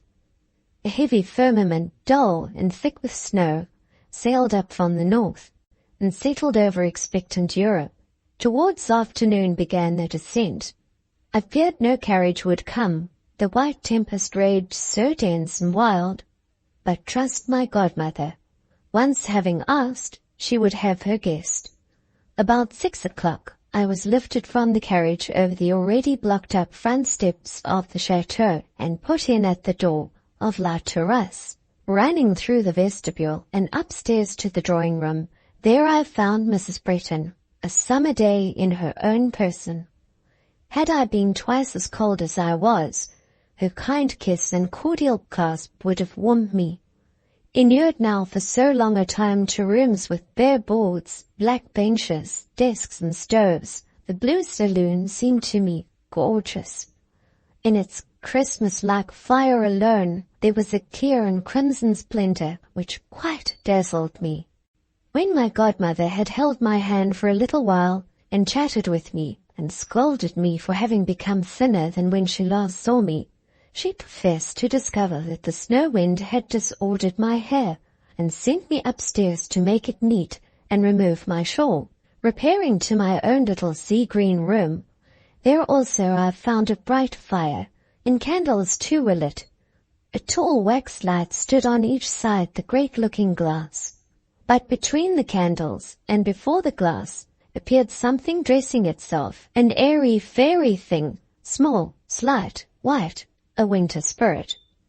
I declare, for one moment, I thought of Graham and his spectral illusions. With distrustful eye, I noted the details of this new vision. It wore white, sprinkled slightly with drops of scarlet. Its girdle was red. It had something in its hair, leafy yet shining, a little wreath with an evergreen gloss. Spectral or not, here truly was nothing frightful, and I advanced. Turning quick upon me, a large eye, under long lashes, flashed over me, the intruder. The lashes were as dark as long, and they softened with their penciling the orb they guarded. "Ah, you are come," she breathed out in a soft, quiet voice. And she smiled slowly and gazed intently. I knew her now. Having only once seen that sort of face, with that cast of fine and delicate featuring, I could not but know her. "Miss de Bassompierre," I pronounced. "No," was the reply. "Not Miss de Bassompierre for you." I did not inquire who then she might be, but waited voluntary information. "You are changed, but still you are yourself," she said, approaching nearer. "I remember you well, your countenance, the color of your hair, the outline of your face." I had moved to the fire, and she stood opposite and gazed into me. And as she gazed, her face became gradually more and more expressive of thought and feeling, till at last a dimness quenched her clear vision. "It makes me almost cry to look so far back," said she. "But as to being sorry or sentimental, don't think it. On the contrary, I am quite pleased and glad." Interested, yet altogether at fault, I knew not what to say. At last I stammered, "I think I never met you till that night, some weeks ago, when you were hurt?" She smiled. "You have forgotten then that I have sat on your knee, been lifted in your arms, even shared your pillow. You no longer remember the night when I came crying, like a naughty little child as I was, to your bedside, and you took me in. You have no memory for the comfort and protection by which you soothed an acute distress. Go back to Breton. Remember Mr. Home. At last I saw it all. And you are little Polly?" "I am Paulina Mary Home de Bassompierre." How time can change! Little Polly wore in her pale, small features, her fairy symmetry, her varying expression, a certain promise of interest and grace. But Paulina Mary was become beautiful, not with the beauty that strikes the eye like a rose, orbed, ruddy and replete, not with the plump and pink and flaxen attributes of her blonde cousin Ginevra, but her 17 years had brought her a refined and tender charm, which did not lie in complexion, though hers was fair and clear, nor in outline, though her features were sweet, and her limbs perfectly turned, but, I think, rather in a subdued glow from the soul outward. This was not an opaque vase, of material however costly, but a lamp chastely lucent, guarding from extinction, yet not hiding from worship, a flame vital and vestal. In speaking of her attractions, I would not exaggerate language, but, indeed, they seemed to me very real and engaging. What though all was on a small scale, it was the perfume which gave this white-violet distinction and made it superior to the broadest camellia, the fullest dahlia that ever bloomed. "Ah, and you remember the old time at Breton?" "Better," said she, "better perhaps than you. I remember it with minute distinctness, not only the time, but the days of the time and the hours of the days." "You must have forgotten some things." "Very little, I imagine. You were then a little creature of quick feelings. You must, long ere this, have outgrown the impressions with which joy and grief, affection and bereavement stamped your mind 10 years ago. You think I have forgotten whom I liked, and in what degree I liked them when a child? The sharpness must be gone. The point, the poignancy, the deep imprint must be softened away and effaced. I have a good memory for those days. She looked as if she had. Her eyes were the eyes of one who can remember, one whose childhood does not fade like a dream, nor whose youth vanish like a sunbeam. She would not take life loosely and incoherently in parts, and let one season slip as she entered on another. She would retain and add, often review from the commencement, and so grow in harmony and consistency as she grew in years. Still, I could not quite admit the conviction that all the pictures which now crowded upon me were vivid and visible to her. Her fond attachments, her sports and contests with a well-loved playmate, the patient true devotion of her child's heart, her fears, her delicate reserves, her little trials, the last piercing pain of separation, I retraced these things and shook my head incredulous. She persisted. The child of 7 years lives yet in the girl of 17, said she. You used to be excessively fond of Mrs. Brayton, I remarked, intending to test her. She set me right at once. Not excessively fond, said she. I liked her. I respected her as I should do now. She seems to me very little altered. She is not much changed, I assented. We were silent a few minutes. Glancing round the room, she said, There are several things here that used to be at Brayton. I remember that pincushion and that looking-glass. Evidently she was not deceived in her estimate of her own memory, not at least, so far. You think, then, you would have known Mrs. Brayton? I went on. I perfectly remembered her, the turn of her features, her olive complexion and black hair, her height, her walk, her voice. Dr. Brayton, of course, I pursued, would be out of the question, and indeed, as I saw your first interview with him, I am aware that he appeared to you as a stranger. That first night I was puzzled, she answered. How did the recognition between him and your father come about? They exchanged cards. The names Graham Brayton and Home de Bassompierre gave rise to questions and explanations. That was on the second day, but before then I was beginning to know something. How know something? Why, she said, how strange it is that most people seem so slow to feel the truth, not to see but feel.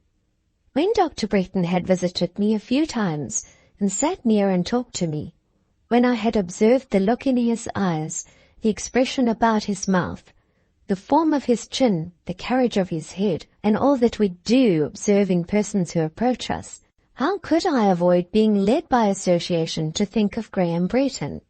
Graham was lighter than he, and not grown so tall, and had a smoother face, and longer and lighter hair, and spoke not so deeply, more like a girl. But yet he is Graham, just as I am little Polly, or you are Lucy Snowe. I felt the same, but I wondered to find my faults hers. There are certain things in which we so rarely meet with our double that it seems a miracle when that chance befalls. You and Graham were once playmates. And do you remember that? She questioned in her turn. No doubt he will remember it also, said I. I have not asked him. Few things would surprise me so much as to find that he did. I suppose his disposition is still gay and careless. Was it so formerly? Did it so strike you? Do you thus remember him? I scarcely remember him in any other light. Sometimes he was studious, sometimes he was merry, but whether busy with his books or disposed for play, it was chiefly the books or game he thought of, not much heeding those with whom he read or amused himself. Yet to you he was partial. Partial to me? Oh no, he had other playmates, his schoolfellows. I was of little consequence to him, except on Sundays. Yes, he was kind on Sundays. I remember walking with him hand in hand to St. Mary's, and his finding the places in my prayer book, and how good and still he was on Sunday evenings, so mild for such a proud, lively boy, so patient with all my blunders in reading, and so wonderfully to be depended on. For he never spent those evenings from home.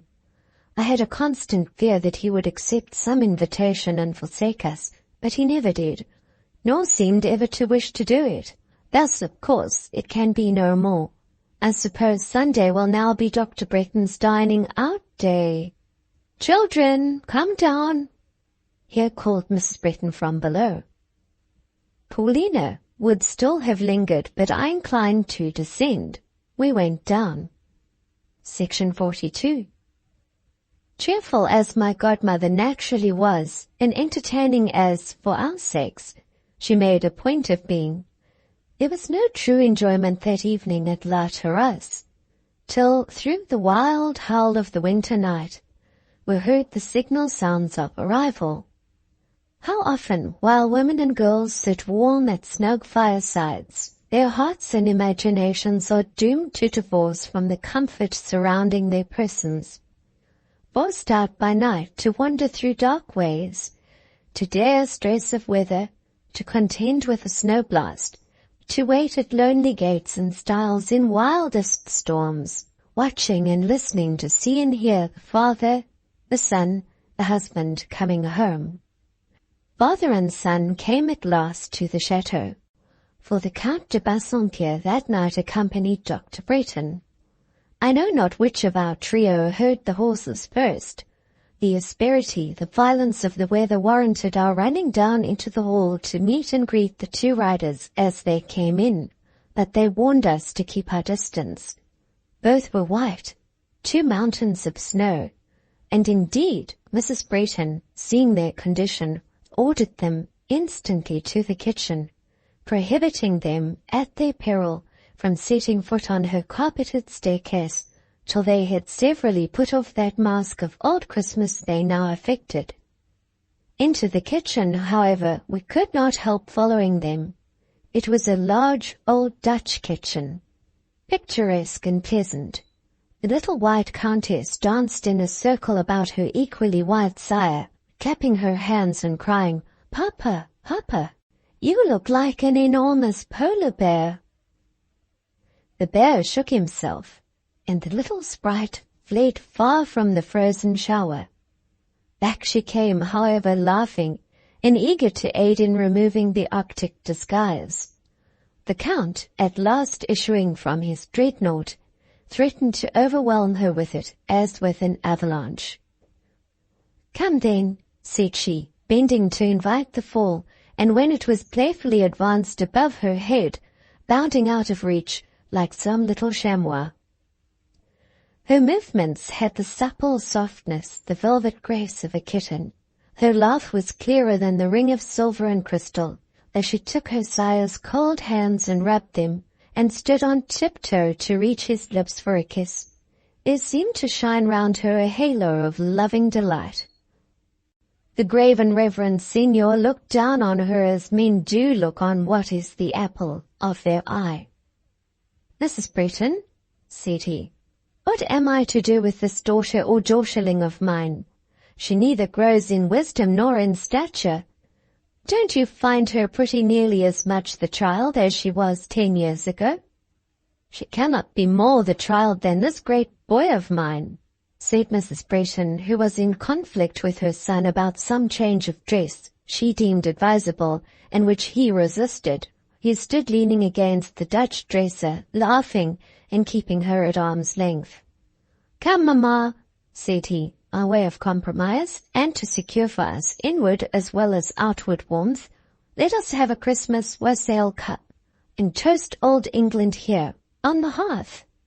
So while the Count stood by the fire, and Paulina Mary still danced to and fro, happy in the liberty of the wide hall-like kitchen, Mrs. Bretton herself instructed Martha to spice and heat the wassail bowl, and, pouring the draught into a Bretton flagon, it was served round, reaming hot, by means of a small silver vessel, which I recognized as Graham's christening cup. "Here's to Auld Lang Syne," said the Count, holding the glancing cup on high.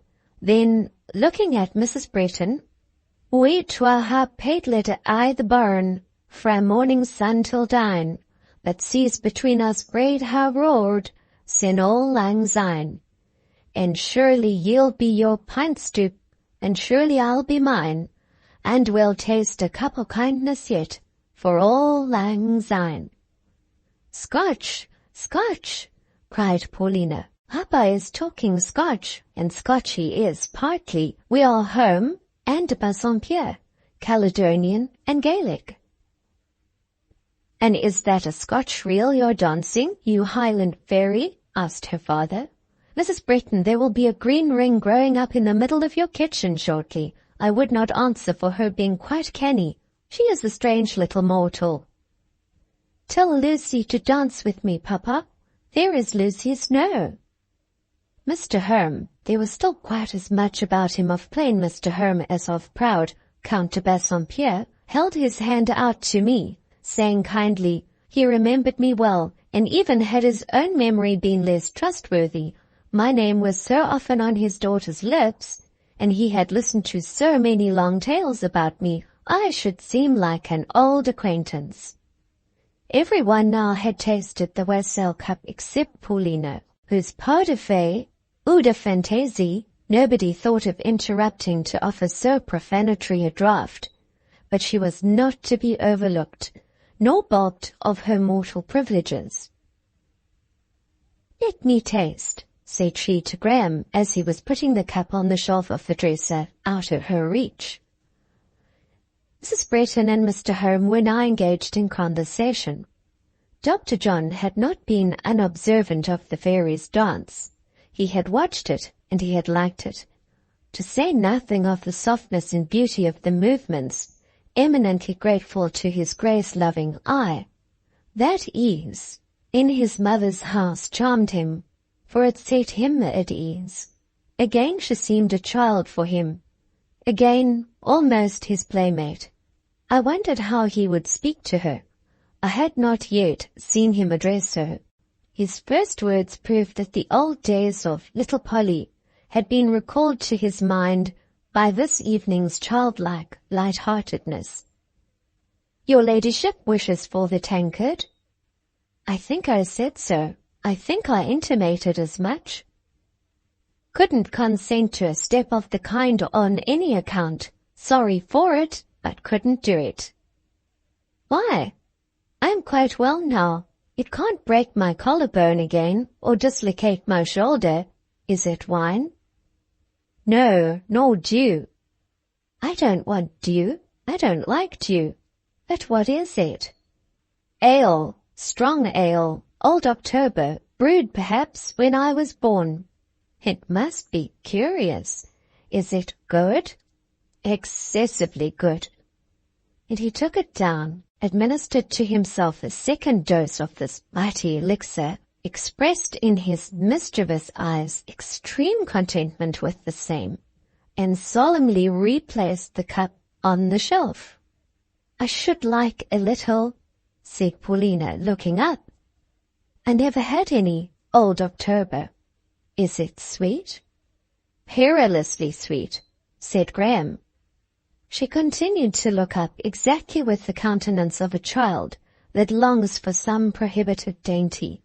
At last the doctor relented, took it down, and indulged himself in the gratification of letting her taste from his hand. His eyes, always expressive in the revelation of pleasurable feelings, luminously and smilingly avowed that it was a gratification, and he prolonged it by so regulating the position of the cup that only a drop at a time could reach the rosy, sipping lips by which its brim was courted. "A little more, said she, petulantly touching his hand with the forefinger, to make him incline the cup more generously and yieldingly. "It smells of spice and sugar, but I can't taste it. Your wrist is so stiff and you're so stingy." He indulged her, whispering, however, with gravity, "Don't tell my mother or Lucy. They wouldn't approve." "Nor do I," said she, passing into another tone and manner as soon as she had fairly essayed the beverage, just as if it had acted upon her like some disenchanting draught, undoing the work of a wizard. "I find it anything but sweet. It is bitter and hot, and takes away my breath. Your old October was only desirable while forbidden. Thank you, no more." And, with a slight bend, careless, but as graceful as her dance, she glided from him and rejoined her father. I think she had spoken truth. The child of 7 was then the girl of 17. Graham looked after her a little baffled, a little puzzled. His eye was on her a good deal during the rest of the evening, but she did not seem to notice him. As we ascended to the drawing-room for tea, she took her father's arm. Her natural place seemed to be at his side.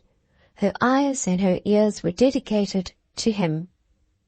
He and Mrs. Bretton were the chief talkers of our little party, and Paulina was their best listener, attending closely to all that was said, prompting the repetition of this or that trait or adventure. "And where were you at such a time, Papa? And what did you say then? And tell Mrs. Bretton what happened on that occasion." Thus she drew him out. She did not again yield to any effervescence of glee. The infantine sparkle was exhaled for the night. She was soft, thoughtful, and docile. It was pretty to see her bid good night. Her manner to Graham was touched with dignity. In her very slight smile and quiet bow spoke the Countess, and Graham could not but look grave and bend responsive. I saw he hardly knew how to blend together in his ideas the dancing fairy and delicate dame. Next day, when we were all assembled round the breakfast table, shivering and fresh from the morning's chill ablutions, Mrs. Bretton pronounced a decree that nobody, who was not forced by dire necessity, should quit her house that day. Indeed, egress seemed next to impossible. The drift darkened the lower panes of the casement, and on looking out one saw the sky and air vexed and dim, the wind and snow in angry conflict. There was no fall now, but what had already descended was torn up from the earth, whirled round by brief shrieking gusts, and cast into 100 fantastic forms. The Countess seconded Mrs. Bretton. "Papa shall not go out," said she, placing a seat for herself beside her father's armchair. "I will look after him. You won't go into town, will you, Papa?" "Ay and no," was the answer. "If you and Mrs. Bretton are very good to me, Polly, kind, you know, and attentive, if you pet me in a very nice manner and make much of me, I may possibly be induced to wait an hour after breakfast and see whether this razor-edged wind settles. But you see, you give me no breakfast, you offer me nothing, you let me starve." "Quick, please, Mrs. Bretton, and pour out the coffee," entreated Paulina, "whilst I take care of the Count de Bassompierre in other respects. Since he grew into a count, he has needed so much attention." She separated and prepared a roll. "There, Papa, are your pistolets charged?" said she. "And there is some marmalade, just the same sort of marmalade we used to have at Bretton, and which you said was as good as if it had been conserved in Scotland." "And which your little ladyship used to beg for my boy. Do you remember that?" interposed Mrs. Bretton.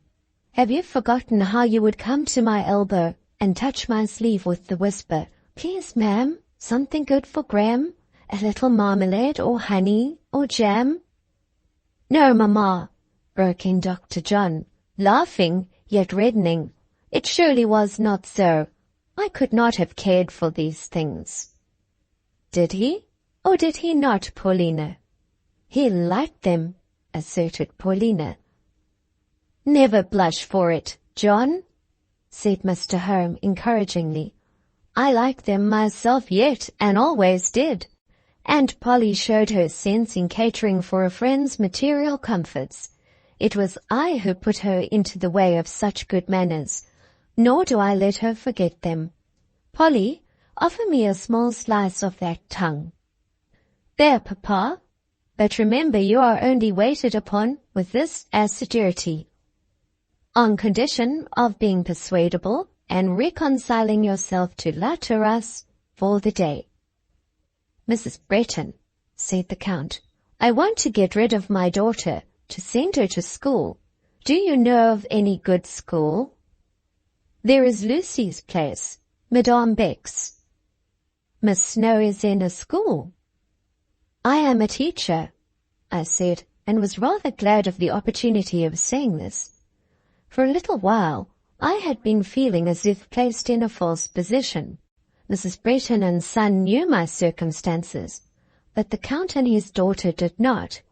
They might choose to vary by some shades their hitherto cordial manner towards me when aware of my grade in society.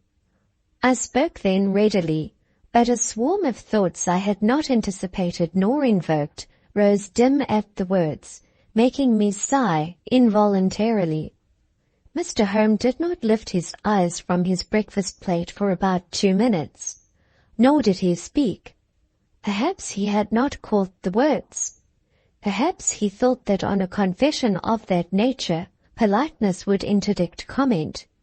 The Scotch are proverbially proud, and homely as was Mr. Home in look, simple in habits and tastes, I have all along intimated that he was not without his share of the national quality. Was his a pseudo-pride? Was it real dignity? I leave the question undecided in its wide sense.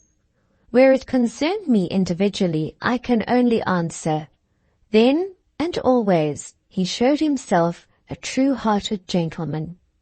Section 43. By nature he was a feeler and a thinker. Over his emotions and his reflections spread a mellowing of melancholy. More than a mellowing. In trouble and bereavement it became a cloud. He did not know much about Lucy Snowe. What he knew, he did not very accurately comprehend. Indeed, his misconceptions of my character often made me smile, but he saw my walk in life lay rather on the shady side of the hill. He gave me credit for doing my endeavor to keep the course honestly straight. He would have helped me if he could. Having no opportunity of helping, he still wished me well. When he did look at me, his eye was kind. When he did speak, his voice was benevolent. "Yours," said he, "is an arduous calling. I wish you health and strength to win in it. Success." His fair little daughter did not take the information quite so composedly. She fixed on me a pair of eyes wide with wonder, almost with dismay. "Are you a teacher?" cried she. Then, having paused on the unpalatable idea, "Well, I never knew what you were, nor ever thought of asking. For me, you were always Lucy Snowe." "And what am I now?" I could not forbear inquiring. "Yourself, of course. But do you really teach here, in Villette?" "I really do." "And do you like it?" "Not always." "And why do you go on with it?" Her father looked at, and I feared, was going to check her, but he only said, "Proceed, Polly, proceed with that catechism. Prove yourself the little wiseacre you are. If Miss Snowe were to blush and look confused, I should have to bid you hold your tongue, and you and I would sit out the present meal in some disgrace. But she only smiles, so push her hard, multiply the cross questions. Well, Miss Snowe, why do you go on with it?" "Chiefly, I fear, for the sake of the money I get." "Not, then, from motives of pure philanthropy?" Polly and I were clinging to that hypothesis as the most lenient way of accounting for your eccentricity. "No, no, sir. Rather for the roof of shelter I am thus enabled to keep over my head, and for the comfort of mind it gives me to think that while I can work for myself, I am spared the pain of being a burden to anybody. Papa, say what you will, I pity Lucy. Take up that pity, Mr. Bassompierre. Take it up in both hands, as you might a little callow gosling squattering out of bounds without leave. Put it back in the warm nest of a heart whence it issued, and receive in your ear this whisper. If my Polly ever came to know by experience the uncertain nature of this world's goods, I should like her to act as Lucy acts, to work for herself, that she might burden neither kith nor kin. Yes, Papa, said she, pensively and tractably, but poor Lucy, I thought she was a rich lady, and had rich friends. You thought like a little simpleton. I never thought so. When I had time to consider Lucy's manner and aspect, which was not often, I saw she was one who had to guard and not be guarded, to act and not be served, and this lot has, I imagine, helped her to an experience for which, if she live long enough to realize its full benefit, she may yet bless Providence. At the school, he pursued, changing his tone from grave to gay, would Madame Beck admit my Polly, do you think, Miss Lucy? I said they needed but to try Madame. It would soon be seen she was fond of English pupils. If you, sir, I added, will but take Mr. Bassompierre in your carriage this very afternoon, I think I can answer for it that Rosine, the portress, will not be very slow in answering your ring, and Madame, I am sure, will put on her best pair of gloves to come into the salon to receive you. In that case, responded Mr. Home, I see no sort of necessity there is for delay. Mrs. Hurst can send what she calls her young ladies' things after her. Polly can settle down to her horn-book before night, and you, Miss Lucy, I trust, will not disdain to cast an occasional eye upon her, and let me know, from time to time, how she gets on. I hope you approve of the arrangement, Countess de Bassompierre? The Countess hemmed and hesitated. I thought, said she, I thought I had finished my education. That only proves how much we may be mistaken in our thoughts. I hold a far different opinion, as most of these will who have been auditors of your profound knowledge of life this morning. Ah, my little girl, thou hast much to learn, and Papa ought to have taught thee more than he has done. Come, there is nothing for it but to try Madame Beck, and the weather seems settling, and I have finished my breakfast. But Papa, well, I see an obstacle. I don't at all. It is enormous, Papa. It can never be got over. It is as large as you in your greatcoat and the snowdrift on the top. And, like that snowdrift, capable of melting.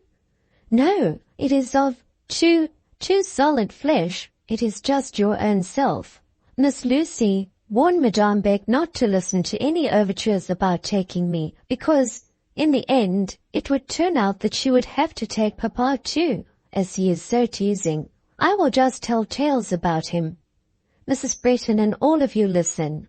About 5 years ago, when I was 12 years old, he took it into his head that he was spoiling me, that I was growing unfitted for the world, and I don't know what, and nothing would serve or satisfy him, but I must go to school. I cried, and so on, but Monsieur de Bassompierre proved hard-hearted, quite firm and flinty, and to school I went. What was the result? In the most admirable manner, Papa came to school likewise. Every other day he called to see me.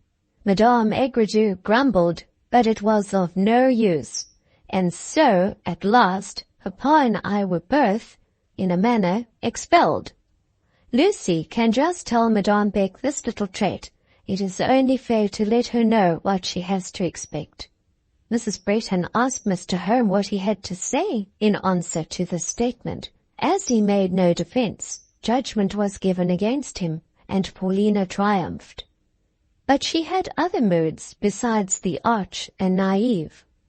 After breakfast, when the two elders withdrew, I suppose to talk over certain of Mrs. Bretton's business matters, and the Countess, Dr. Bretton, and I were for a short time alone together, all the child left her, with us, more nearly her companions in age, she rose at once to the little lady.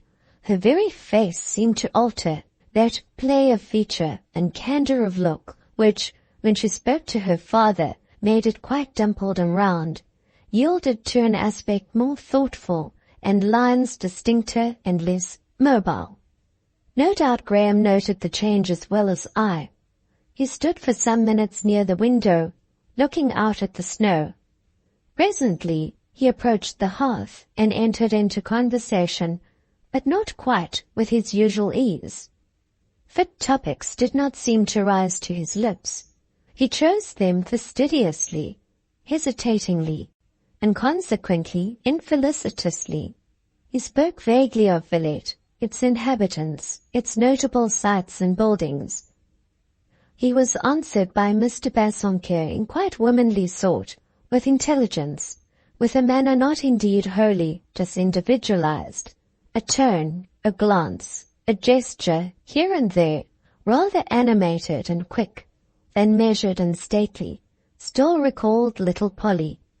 But yet there was so fine and even a polish, so calm and courteous a grace, gilding and sustaining these peculiarities, that a less sensitive man than Graham would not have ventured to seize upon them as vantage points, leading to franker intimacy. Yet while Dr. Bretton continued subdued, and for him sedate, he was still observant. Not one of those petty impulses and natural breaks escaped him.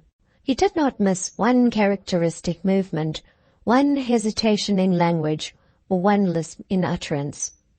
At times, in speaking fast, she still lisped, but coloured whenever such lapse occurred, and in a painstaking, conscientious manner, quite as amusing as the slight error, repeated the word more distinctly. Whenever she did this, Dr. Bretton smiled.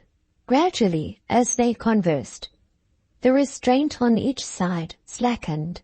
Might the conference have but been prolonged, I believe it would soon have become genial. Already to Paulina's lip and cheek returned the wreathing, dimpling smile.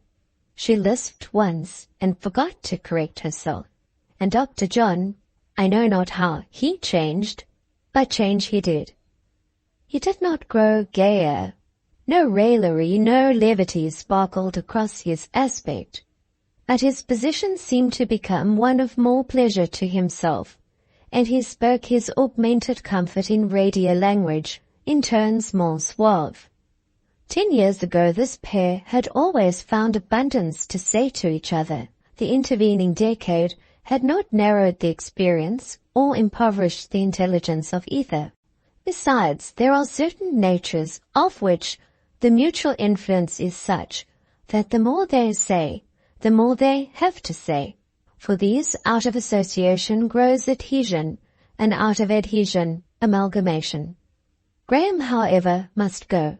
His was a profession whose claims are neither to be ignored nor deferred.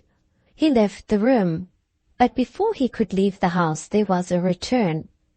I am sure he came back, not for the paper, or card in his desk, which formed his ostensible errand, but to assure himself, by one more glance, that Paulina's aspect was really such as memory was bearing away, that he had not been viewing her somehow, by a partial artificial light, and making a fond mistake. No, he found the impression true. Rather, indeed, he gained than lost by this return. He took away with him a parting look, shy, but very soft, as beautiful, as innocent, as any little fawn could lift out of its cover of fern, or any lamb from its meadow bed. Being left alone, Paulina and I kept silence for some time. We both took out some work, and plied a mute and diligent task. The whitewood workbox of old days was now replaced by one inlaid with precious mosaic, and furnished with implements of gold. the tiny and trembling fingers that could scarce guide the needle, though tiny still, were now swift and skillful. But there was the same busy knitting of the brow, the same little dainty mannerisms, the same quick turns and movements, now to replace a stray trace, and anon to shake from the silken skirt some imaginary atom of dust, some clinging fibre of thread. That morning I was disposed for silence. The austere fury of the winter day had on me an awing, hushing influence. That passion of January, so white and so bloodless, was not yet spent. The storm had raved itself hoarse, but seemed no nearer exhaustion. Had Ginevra Fanshawe been my companion in that drawing-room, she would not have suffered me to muse and listen undisturbed. The presence just gone from us would have been her theme, and how she would have rung the changes on one topic, how she would have pursued and pestered me with questions and surmises, worried and oppressed me with comments and confidences I did not want and longed to avoid. Paulina Mary cast once or twice towards me a quiet but penetrating glance of her dark, full eye. Her lips half opened as if to the impulse of coming utterance, but she saw and delicately respected my inclination for silence. This will not hold long, I thought to myself, for I was not accustomed to find in women or girls any power of self-control or strength of self-denial. As far as I knew them, the chance of a gossip about their usually trivial secrets, their often very washy and paltry feelings, was a treat not to be readily foregone. The little countess promised an exception. She sewed till she was tired of sewing, and then she took a book. As chance would have it, she had sought it in Dr. Bretton's own compartment of the bookcase, and it proved to be an old Breton book, some illustrated work of natural history. Often had I seen her standing at Graham's side, resting that volume on his knee, and reading to his tuition, and when the lesson was over, begging, as a treat, that he would tell her all about the pictures. I watched her keenly. Here was a true test of that memory she had boasted. Would her recollections now be faithful? Faithful, it could not be doubted. As she turned the leaves, over her face passed gleam after gleam of expression, the least intelligent of which was a full greeting to the past. And then she turned to the title page and looked at the name written in schoolboy hand. She looked at it long, nor was she satisfied with merely looking. She gently passed over the characters the tips of her fingers, accompanying the action with an unconscious but tender smile, which converted the touch into a caress. Paulina loved the past, but the peculiarity of this little scene was that she said nothing. She could feel without pouring out her feelings in a flux of words. She now occupied herself with the bookcase for nearly an hour, taking down volume after volume, and renewing her acquaintance with each. This done, she seated herself on a low stool, rested her cheek on her hand, and thought, and still was mute. The sound of the front door opened below. A rush of cold wind, and her father's voice speaking to Mrs. Bretton in the hall, startled her at last. She sprang up. She was downstairs in 1 second.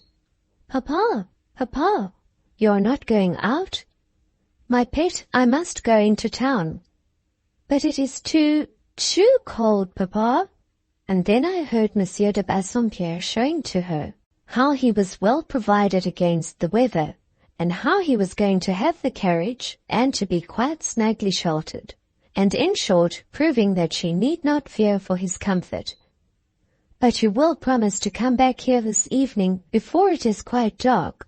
You and Dr. Bretton both, in the carriage. It is not fit to ride." "Well, if I see the doctor, I will tell him a lady has laid on him her commands to take care of his precious health and come home early under my escort." "Yes, you must say a lady, and he will think it is his mother and be obedient. And Papa, mind to come soon, for I shall watch and listen." The door closed, and the carriage rolled softly through the snow, and back returned the Countess, pensive and anxious. She did listen and watch when evening closed, but it was in stillest sort, walking the drawing-room with quite noiseless step. She checked at intervals her velvet march, inclined her ear, and consulted the night sounds. I should rather say the night silence, for now, at last, the wind was fallen. The sky, relieved of its avalanche, lay naked and pale. Through the barren boughs of the avenue we could see it well, and note also the polar splendor of the New Year moon, an orb white as a world of ice. Nor was it late when we saw also the return of the carriage. Paulina had no dance of welcome for this evening. It was with a sort of gravity that she took immediate possession of her father as he entered the room, but she at once made him her entire property, led him to the seat of her choice, and while softly showering round him honeyed words of commendation for being so good and coming home so soon, you would have thought it was entirely by the power of her little hands he was put into his chair and settled and arranged, for the strong man seemed to take pleasure in wholly yielding himself to this dominion potent only by love. Graham did not appear till some minutes after the Count. Paulina half turned when his step was heard. They spoke, but only a word or two. Their fingers met a moment, but obviously with slight contact. Paulina remained beside her father. Graham threw himself into a seat on the other side of the room. It was well that Mrs. Bretton and Mr. Home had a great deal to say to each other, almost an inexhaustible fund of discourse in old recollections. Otherwise I think our party would have been but a still one that evening. After tea, Paulina's quick needle and pretty golden thimble were busily plied by the lamplight, but her tongue rested, and her eyes seemed reluctant to raise often their lids, so smooth and so full-fringed. Graham, too, must have been tired with his day's work. He listened dutifully to his elders and betters, said very little himself, and followed with his eye the gilded glance of Paulina's thimble, as if it had been some bright moth on the wing, or the golden head of some darting little yellow serpent. Section 44. From this date, my life did not want variety. I went out a good deal, with the entire consent of Madame Beck, who perfectly approved the grade of my acquaintance. That worthy directress had never from the first treated me otherwise than with respect, and when she found that I was liable to frequent invitations from a chateau and a great hotel, respect improved into distinction. Not that she was fulsome about it. Madame, in all things worldly, was in nothing weak. There was measure and sense in her hottest pursuit of self-interest, calm and considerateness in her closest clutch of gain, without then laying herself open to my contempt as a time-server and a toady. She marked with tact that she was pleased people connected with her establishment should frequent such associates as must cultivate and elevate, rather than those who might deteriorate and depress. She never praised either me or my friends. Only once, when she was sitting in the sun in the garden, cup of coffee at her elbow, and the Gazette in her hand, looking very comfortable, and I came up and asked leave of absence for the evening, she delivered herself in this gracious sort. Oui, oui, ma bonne amie, je vous donne la permission de cœur et de gré. Votre travail dans ma maison a toujours été admirable. Rempli de zèle et de discrétion, vous avez bien le droit de vous amuser. Sautez donc tant que vous voudrez. Quant à votre choix de connaissance, j'en suis contente. C'est sage, digne, laudable. She closed her lips and resumed the Gazette. The reader will not too gravely regard the little circumstance that about this time the triply enclosed packet of 5 letters temporarily disappeared from my bureau. Blank dismay was naturally my first sensation on making the discovery, but in a moment I took heart of grace. Patience, whispered I to myself. Let me say nothing, but wait peaceably. They will come back again. And they did come back. They had only been on a short visit to Madame's chamber. Having passed their examination, they came back duly and truly. I found them all right the next day. I wonder what she thought of my correspondence. What estimate did she form of Dr. John Bretton's epistolary powers? In what light did the often very pithy thoughts, the generally sound and sometimes original opinions, set without pretension in an easily flowing spirited style, appear to her? How did she like that genial, half-humorous vein which to me gave such delight?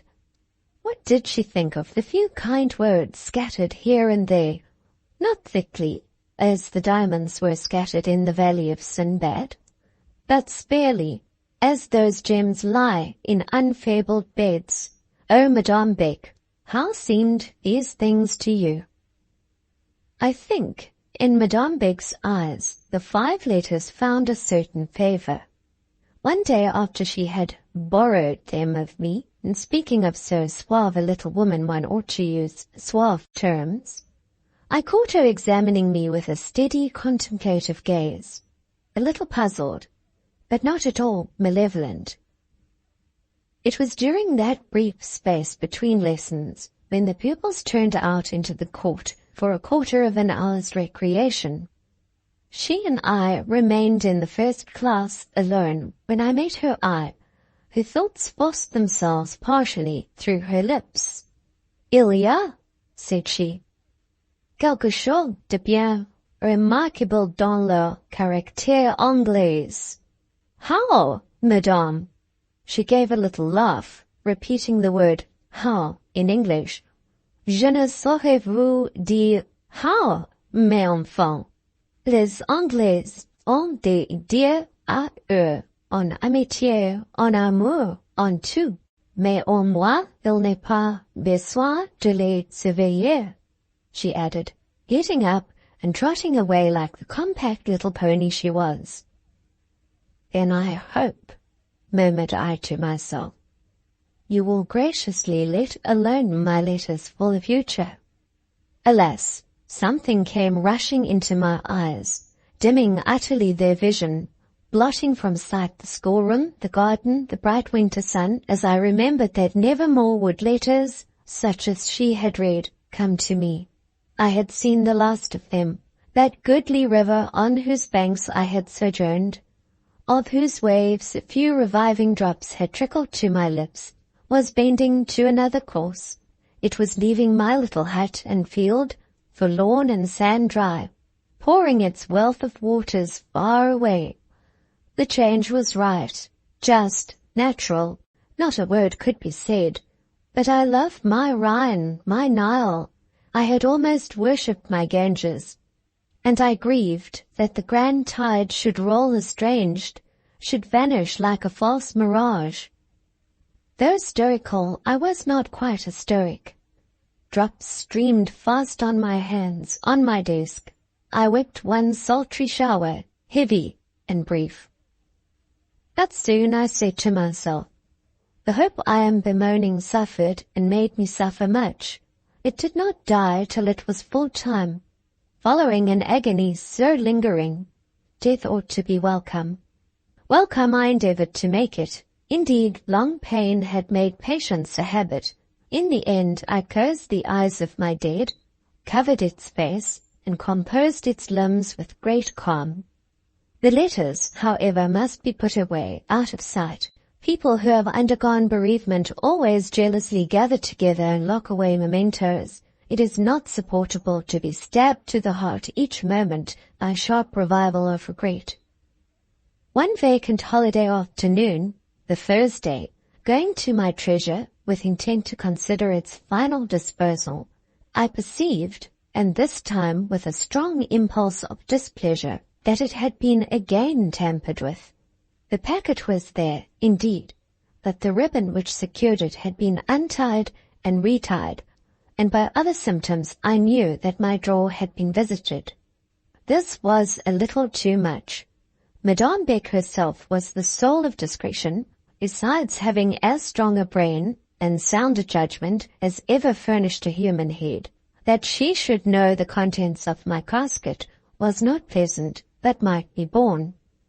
Little Jesuit inquisitress as she was, she could see things in a true light, and understand them in an unperverted sense, but the idea that she had ventured to communicate information, thus gained to others, that she had, perhaps, amused herself with a companion over documents, in my eyes most sacred, shocked me cruelly. Yet that such was the case, I now saw reason to fear. I even guessed her confidant, her kinsman, Monsieur Paul Emmanuel, had spent yesterday evening with her. She was much in the habit of consulting him, and of discussing with him matters she broached to no one else. This very morning, in class, that gentleman had favoured me with a glance which he seemed to have borrowed from Vashti, the actress. I had not at the moment comprehended that blue, yet lurid, flash out of his angry eye, but I read its meaning now. He, I believed, was not apt to regard what concerned me from a fair point of view, nor to judge me with tolerance and candour. I had always found him severe and suspicious. The thought that these letters, mere friendly letters as they were, had fallen once, and might fall again, into his hands, jarred my very soul. What should I do to prevent this? In what corner of this strange house was it possible to find security or secrecy? Where could a key be a safeguard or a padlock a barrier? In the grenier? No, I did not like the grenier. Besides, most of the boxes and drawers there were mouldering and did not lock. Rats, too, gnawed their way through the decayed wood, and mice made nests amongst the litter of their contents. My dear letters, most dear still, though Ichabod was written on their covers, might be consumed by vermin. Certainly the writing would soon become obliterated by damp. No, the grenier would not do. But where then? While pondering this problem, I sat in the dormitory window seat. It was a fine, frosty afternoon. The winter sun, already setting, gleamed pale on the tops of the garden shrubs in the Allée de Vendu. One great old pear tree, the nun's pear tree, stood up a tall, dryad skeleton, grey, gaunt, and stripped. A thought struck me. One of those queer, fantastic thoughts that will sometimes strike solitary people. I put on my bonnet, cloak, and furs, and went out into the city.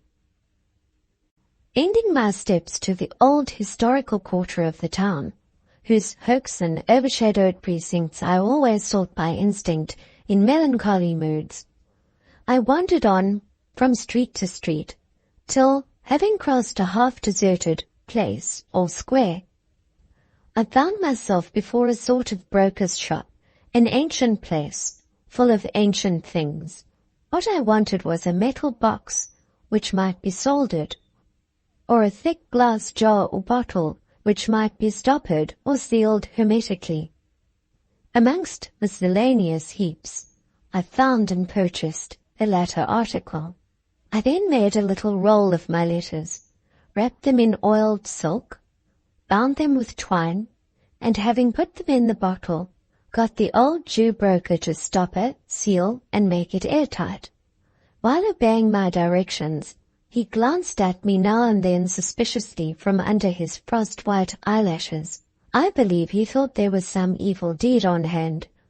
In all this I had a dreary something, not pleasure, but a sad, lonely satisfaction. The impulse under which I acted, the mood controlling me, was similar to the impulse and the mood which had induced me to visit the confessional. With quick walking, I regained the pensionnat just at dark and in time for dinner. At 7 o'clock, the moon rose.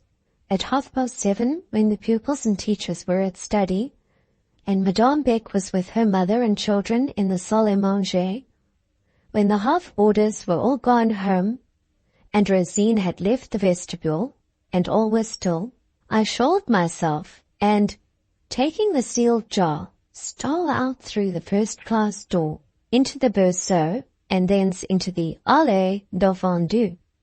Methuselah, a pear tree, stood at the further end of this walk, near my seat. He rose up, dim and grey, above the low shrubs round him. Now Methuselah, though so very old, was of sound timber still, only there was a hole, or rather a deep hollow, near his root. I knew there was such a hollow, hidden partly by ivy and creepers growing thick round, and there I meditated hiding my treasure. But I was not only going to hide a treasure, I meant also to bury a grief, that grief over which I had lately been weeping, as I wrapped it in its winding sheet, must be interred. Well, I cleared away the ivy and found the hole. It was large enough to receive the jar, and I thrust it deep in. In a tool shed at the bottom of the garden lay the relics of building materials, left by masons lately employed to repair a part of the premises. I fetched thence a slate and some mortar, put the slate on the hollow, secured it with cement, covered the hole with black mould, and finally replaced the ivy. This done, I rested, leaning against the tree, lingering, like any other mourner, beside a newly sodded grave. The air of the night was very still, but dim with a peculiar mist, which changed the moonlight into a luminous haze. In this air, or this mist, there was some quality, electrical perhaps, which acted in strange sort upon me. I felt then, as I had felt a year ago in England, on a night when the aurora borealis was streaming and sweeping round heaven, when, belated in lonely fields, I had paused to watch that mustering of an army with banners, that quivering of serried lances, that swift ascent of messengers from below the North Star to the dark, high keystone of heaven's arch. I felt not happy, far otherwise, but strong with reinforced strength.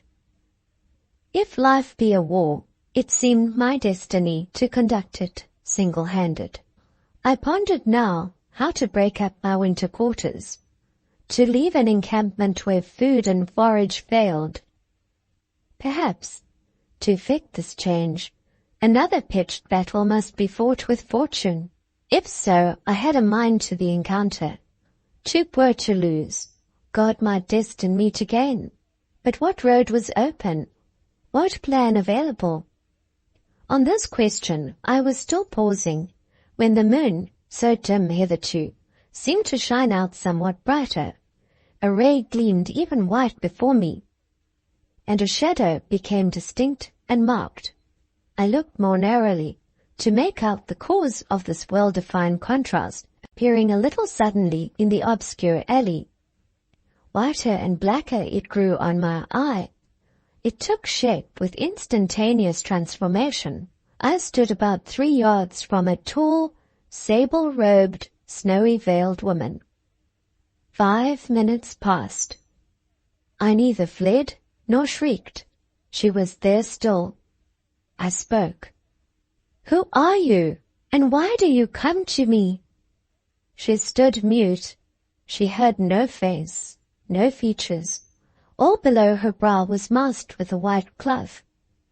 But she had eyes, and they viewed me. I felt, if not brave, yet a little desperate, and desperation will often suffice to fill the post and do the work of courage.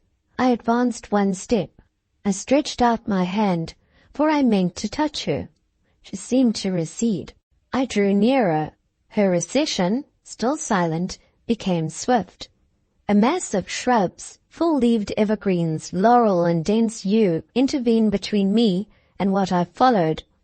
Having passed that obstacle, I looked and saw nothing. I waited. I said, "If you have any errand to Maine, come back and deliver it."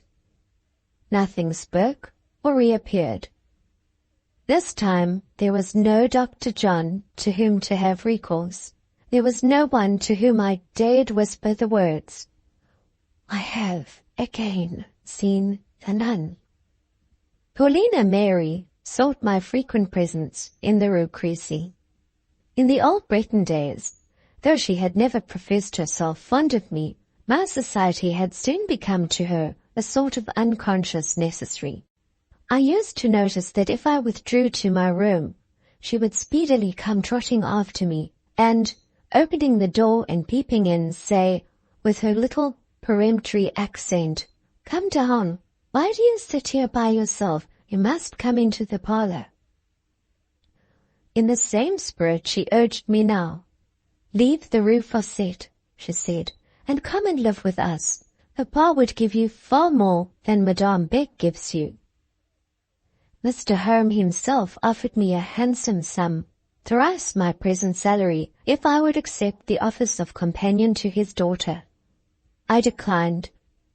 I think I should have declined had I been poorer than I was, and with scantier fund of resource, more stinted narrowness of future prospect.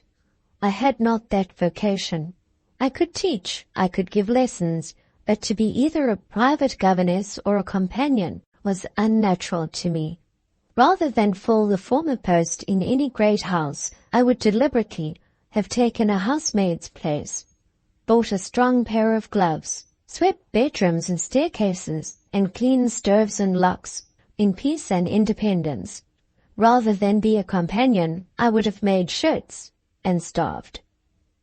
I was no bright lady's shadow, not Mr. Bassompierre's.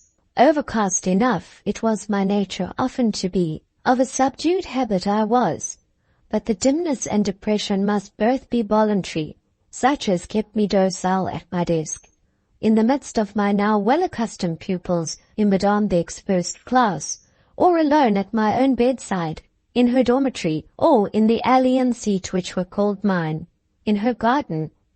My qualifications were not convertible nor adaptable. They could not be made the foil of any gem, the adjunct of any beauty, the appendage of any greatness in Christendom. Madame Beck and I, without assimilating, understood each other well. I was not her companion, nor her children's governess. She left me free. She tied me to nothing, not to herself, not even to her interests. Once, when she had for a fortnight been called from home by a near relation's illness, and on her return, all anxious and full of care about her establishment, lest something in her absence should have gone wrong, finding that matters had proceeded much as usual and that there was no evidence of daring neglect, she made each of the teachers a present in acknowledgment of steadiness. To my bedside she came at 12 o'clock at night, and told me she had no present for me. "I must make fidelity advantageous to the Saint Pierre," said she. "If I attempt to make it advantageous to you, there will arise misunderstanding between us, perhaps separation. One thing, however, I can do to please you. Leave you alone with your liberty. C'est ce que je ferai." She kept her word. Every slight shackle she had ever laid on me, she, from that time, with quiet hand removed. Thus, I had pleasure in voluntarily respecting her rules, gratification in devoting double time, in taking double pains with the pupils she committed to my charge. Section 45.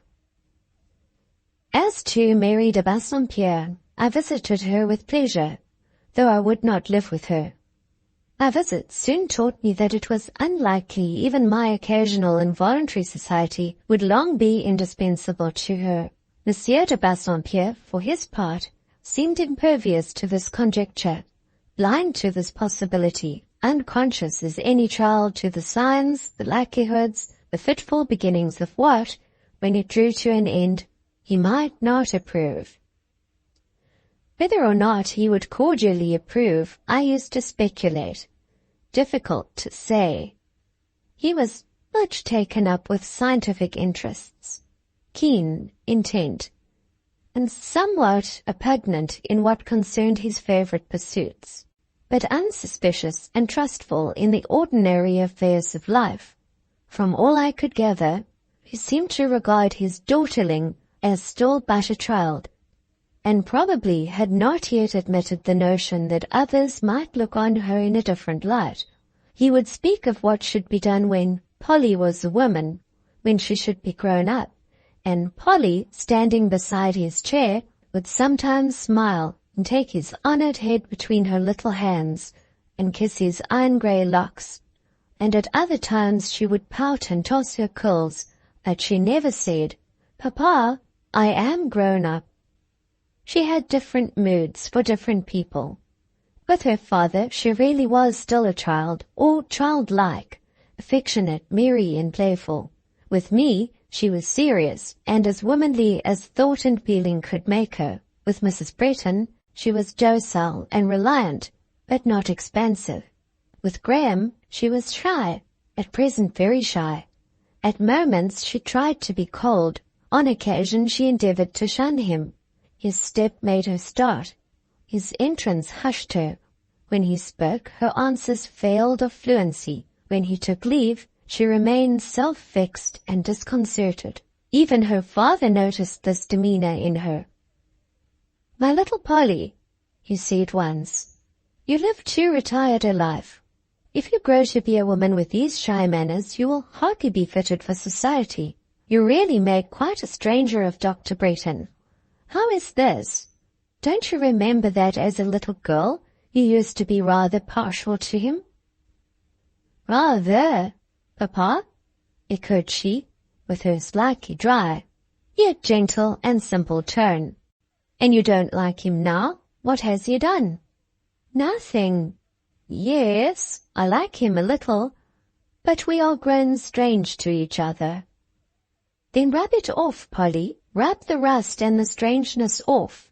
Talk away when he is here, and have no fear of him." "He does not talk much. Is he afraid of me, do you think, Papa?" "Oh, to be sure, what man would not be afraid of such a little silent lady?" "Then tell him some day not to mind my being silent. Say that it is my way, and that I have no unfriendly intention." "Your way, you little chatterbox. So far from being your way, it is only your whim." "Well, I'll improve, Papa." And very pretty was the grace with which the next day she tried to keep her word. I saw her make the effort to converse affably with Dr. John on general topics. The attention called into her guest's face a pleasurable glow.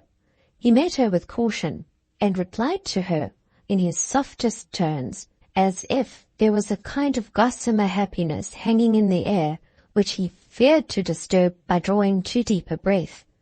Certainly in her timid yet earnest advance to friendship, it could not be denied that there was a most exquisite and fairy charm. When the doctor was gone, she approached her father's chair. "Did I keep my word, Papa? Did I behave better?" "My Polly behaved like a queen. I shall become quite proud of her if this improvement continues. By and by we shall see her receiving my guests with quite a calm, grand manner. Miss Lucy and I will have to look about us and polish up all our best airs and graces, lest we should be thrown into the shade. Still, Polly, there is a little flutter, a little tendency to stammer now and then, and even to lisp, as you lisped when you were 6 years old." "No, Papa," interrupted she indignantly. "That can't be true." I appealed to Miss Lucy. Did she not, in answering Dr. Bretton's question as to whether she had ever seen the palace of the Prince Boiletin, say, yes, she had been there several times?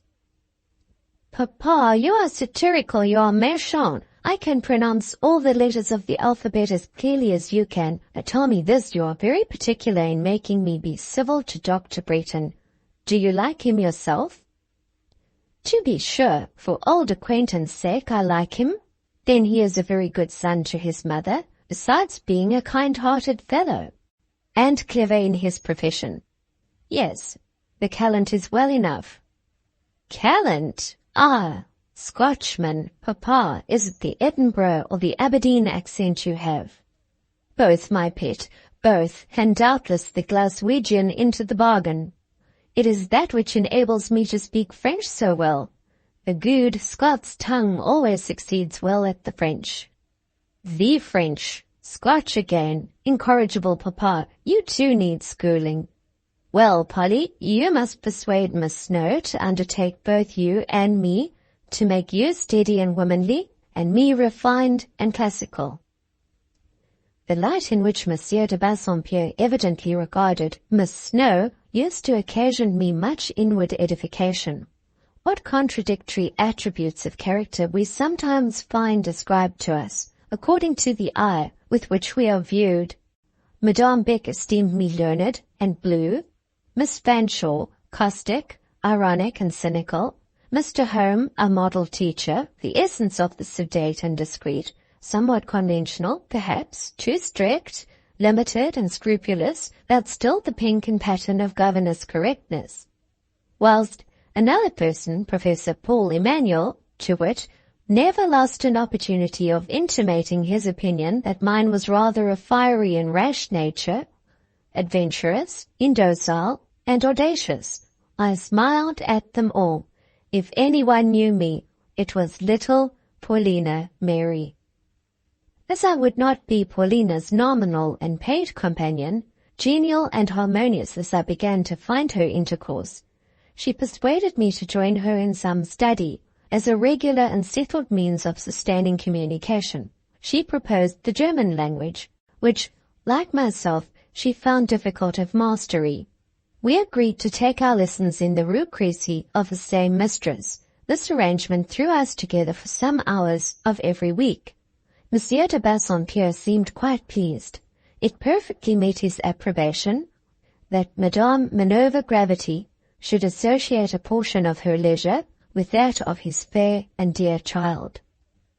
That other self-elected judge of mine, the professor in the Rue Facette, discovering by some surreptitious spying means that I was no longer so stationary as hitherto, but went out regularly at certain hours of certain days, took it upon himself to place me under surveillance. People said Monsieur Emmanuel had been brought up amongst Jesuits. I should more readily have accredited this report had his manoeuvres been better masked. As it was, I doubted it. Never was a more undisguised schemer, a franker looser intrigueur. He would analyze his own machinations, elaborately contrive plots, and forthwith indulge in explanatory boasts of their skill. I know not whether I was more amused or provoked by his stepping up to me one morning and whispering solemnly that he had his eye on me. He, at least, would discharge the duty of a friend and not leave me entirely to my own devices. My proceedings seemed at present very unsettled. He did not know what to make of them. He thought his cousin Beck very much to blame in suffering this sort of fluttering inconsistency in a teacher attached to her house. What had a person devoted to a serious calling, that of education, to do with counts and countesses, hotels and chateaux? To him I seemed altogether en l'air. On his faith he believed. I went out 6 days in the 7. I said, Monsieur exaggerated. I certainly had enjoyed the advantage of a little change lately, but not before it had become necessary, and the privilege was by no means exercised in excess. Necessary? How was it necessary? I was well enough, he supposed.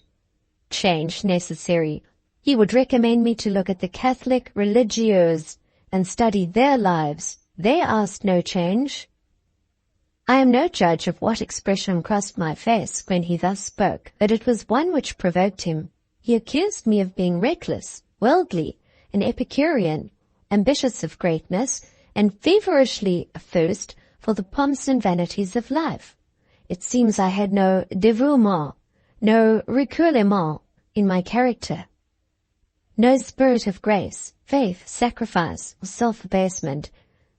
Feeling the inutility of answering these charges, I mutely continued the correction of a pile of English exercises.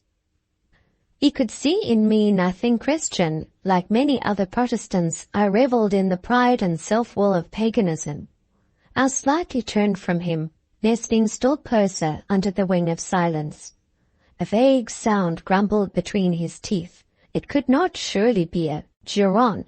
He was too religious for that, but I am certain I heard the word sacré. Grievous to relate, the same word was repeated, with the unequivocal addition of meal, something when I passed him about 2 hours afterwards in the corridor, prepared to go and take my German lesson in the Rue Crécy. Never was a better little man in some points than Monsieur Paul, never, in others, a more waspish little despot. Our German mistress, Fräulein Anna Braun, was a worthy, hearty woman of about 45. She ought perhaps to have lived in the days of Queen Elizabeth, as she habitually consumed, for her first and second breakfasts, beer and beef. Also, her direct and downright Dutch nature seemed to suffer a sensation of cruel restraint from what she called our English reserve, though we thought we were very cordial with her. But we did not slap her on the shoulder, and if we consented to kiss her cheek, it was done quietly and without any explosive smack. These omissions oppressed and depressed her considerably. Still, on the whole, we got on very well. Accustomed to instruct foreign girls, who hardly ever will think and study for themselves, who have no idea of grappling with a difficulty and overcoming it by dint of reflection or application, our progress, which in truth was very leisurely, seemed to astound her. In her eyes we were a pair of glacial prodigies, cold, proud, and preternatural. The young Countess was a little proud, a little fastidious, and perhaps with her native delicacy and beauty she had a right to these feelings, but I'd think it was a total mistake to ascribe them to me. I never evaded the morning salute, which Paulina would slip when she could, nor was a certain little manner of still disdain a weapon known in my armory of defense, whereas Paulina always kept it clear, fine, and bright, and any rough German sally called forth at once its steely glisten. Honest Anna Braun, in some measure, felt this difference, and while she half feared, half worshipped Paulina as a sort of dainty nymph, and Undine, she took refuge with me as a being all mortal and of easier mood. A book we liked well to read and translate was Schiller's Ballads. Paulina soon learned to read them beautifully. The Fräulein would listen to her with a broad smile of pleasure and say her voice sounded like music. She translated them too, with a facile flow of language and in a strain of kindred and poetic fervor. Her cheek would flush, her lips tremblingly smile, her beauteous eyes kindle or melt as she went on. She learnt the best by heart, and would often recite them when we were alone together. One she liked well was Der Mädchen Klag. That is, she liked well to repeat the words. She found plaintive melody in the sound, a sense she would criticize. She murmured as we sat over the fire one evening, Du heilig, ruf dein Kind zurück. Ich hab genossen das irdische Glück. Ich hab gelebt und geliebt. Lived and loved, said she. Is that the summit of earthly happiness? The end of life? To love? I don't think it is.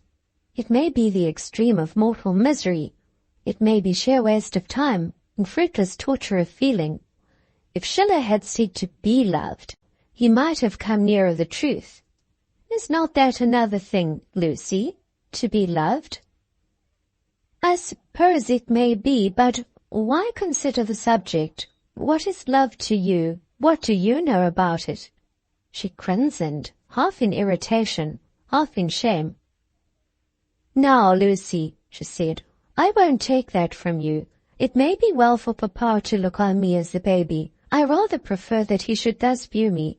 But you know and shall learn to acknowledge that I am verging on my 19th year. No matter if it were your 29th. We will anticipate no feelings by discussion and conversation. We will not talk about love.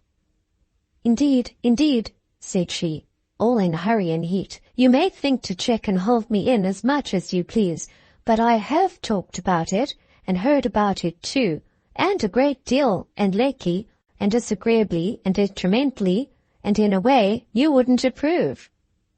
And the vexed, triumphant, pretty naughty being laughed.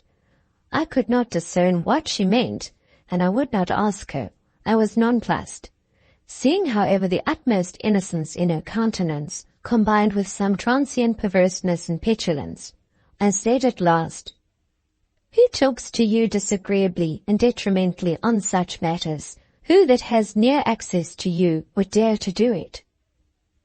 "Lucy," replied she more softly, "it is a person who makes me miserable sometimes, and I wish she would keep away. I don't want her." "But who, Paulina, can it be? You puzzle me much." It is my cousin Ginevra. Every time she has to leave to visit Mrs. Cholmondeley, she calls here, and whenever she finds me alone, she begins to talk about her admirers. Love, indeed, you should hear all she has to say about love. "Oh, I have heard it," said I, quite coolly, "and on the whole, perhaps it is as well you should have heard it too. It is not to be regretted, it is all right. Yet surely Ginevra's mind cannot influence yours. You can look over both her head and her heart." "She does influence me very much. She has the art of disturbing my happiness and unsettling my opinions. She hurts me through the feelings and people dearest to me." "What does she say, Paulina? Give me some idea. There may be counteraction of the damage done." "The people I have longest and most esteemed are degraded by her. She does not spare Mrs. Bretton. She does not spare Graham." "No, I dare say. And how does she mix up these with her sentiment and her love? She does mix them, I suppose." "Lucy, she is insolent, and I believe false. You know Dr. Bretton. We both know him.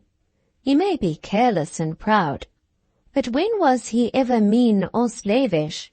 Day after day she shows him to me kneeling at her feet, pursuing her like her shadow, she repulsing him with insult, and he imploring her with infatuation. Lucy, is it true? Is any of it true?" "It may be true that he once thought her handsome. Does she give him out as still her suitor?" "She says she might marry him any day. He only waits her consent." "It is these tales which have caused that reserve in your manner towards Graham, which your father noticed. They have certainly made me all doubtful about his character.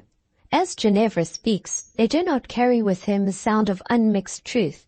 I believe she exaggerates, perhaps invents, but I want to know how far. Suppose we bring Miss Fanshawe to some proof. Give her an opportunity of displaying the power she boasts." "I could do that tomorrow. Papa has asked some gentlemen to dinner, all savants. Graham, who, Papa is beginning to discover, is a savant too, skilled, they say, in more than one branch of science, is among the number. Now, I should be miserable to sit at table unsupported amidst such a party. I could not talk to Messieurs A and Z, the Parisian academicians. All my new credit for manner would be put in peril. You and Mrs. Bretton must come for my sake. Ginevra, at a word, will join you." "Yes, then I will carry a message of invitation, and she shall have the chance of justifying her character for veracity." Section 46. The morrow turned out a more lively and busy day than we, or than I at least, had anticipated. It seems it was the birthday of one of the young princes of Le Basseur. The eldest, I think, the Duke de Dindonneau, and a general holiday was given in his honor at the schools, and especially at the principal Athénée or college. The youth of that institution had also concocted, and were to present a loyal address, for which purpose they were to be assembled in the public building where the yearly examinations were conducted and the prizes distributed. After the ceremony of presentation, an oration or discourse was to follow from one of the professors. Several of Monsieur de Bassompierre's friends, the savants, being more or less connected with the Athénée, they were expected to attend on this occasion. Together with the worshipful municipality of Villette, Monsieur le Chevalier Stas, the burgomaster, and the parents and kinsfolk of the Athenians in general. Monsieur de Bassompierre was engaged by his friends to accompany them. His fair daughter would, of course, be of the party, and she wrote a little note to Ginevra and myself, bidding us come early, that we might join her. As Miss Fanshawe and I were dressing in the dormitory of the Rue Facette, she, Miss F., suddenly burst into a laugh. "What now?" I asked, for she had suspended the operation of arranging her attire, and was gazing at me. "It seems so odd," she replied, with her usual half-honest, half-insolent unreserve, "that you and I should now be so much on a level, visiting in the same sphere, having the same connections." "Why, yes," said I. "I had not much respect for the connections you chiefly frequented a while ago. Mrs. Cholmondeley and Co. would never have suited me at all." "Who are you, Miss Snowe?" she inquired, in a tone of such undisguised and unsophisticated curiosity as made me laugh in my turn. "You used to call yourself a nursery governess. When you first came here you really had the care of the children in this house. I have seen you carry little Georgette in your arms, like a bonne. Few governesses would have condescended so far. And now Madame Beck treats you with more courtesy than she treats the Parisian Saint Pierre, and that proud chit, my cousin, makes you her bosom friend." "Wonderful," I agreed, much amused at her mystification. "Who am I indeed? Perhaps a personage in disguise. Pity I don't look the character." "I wonder you are not more flattered by all this," she went on. "You take it with strange composure. If you really are the nobody I once thought you, you must be a cool hand."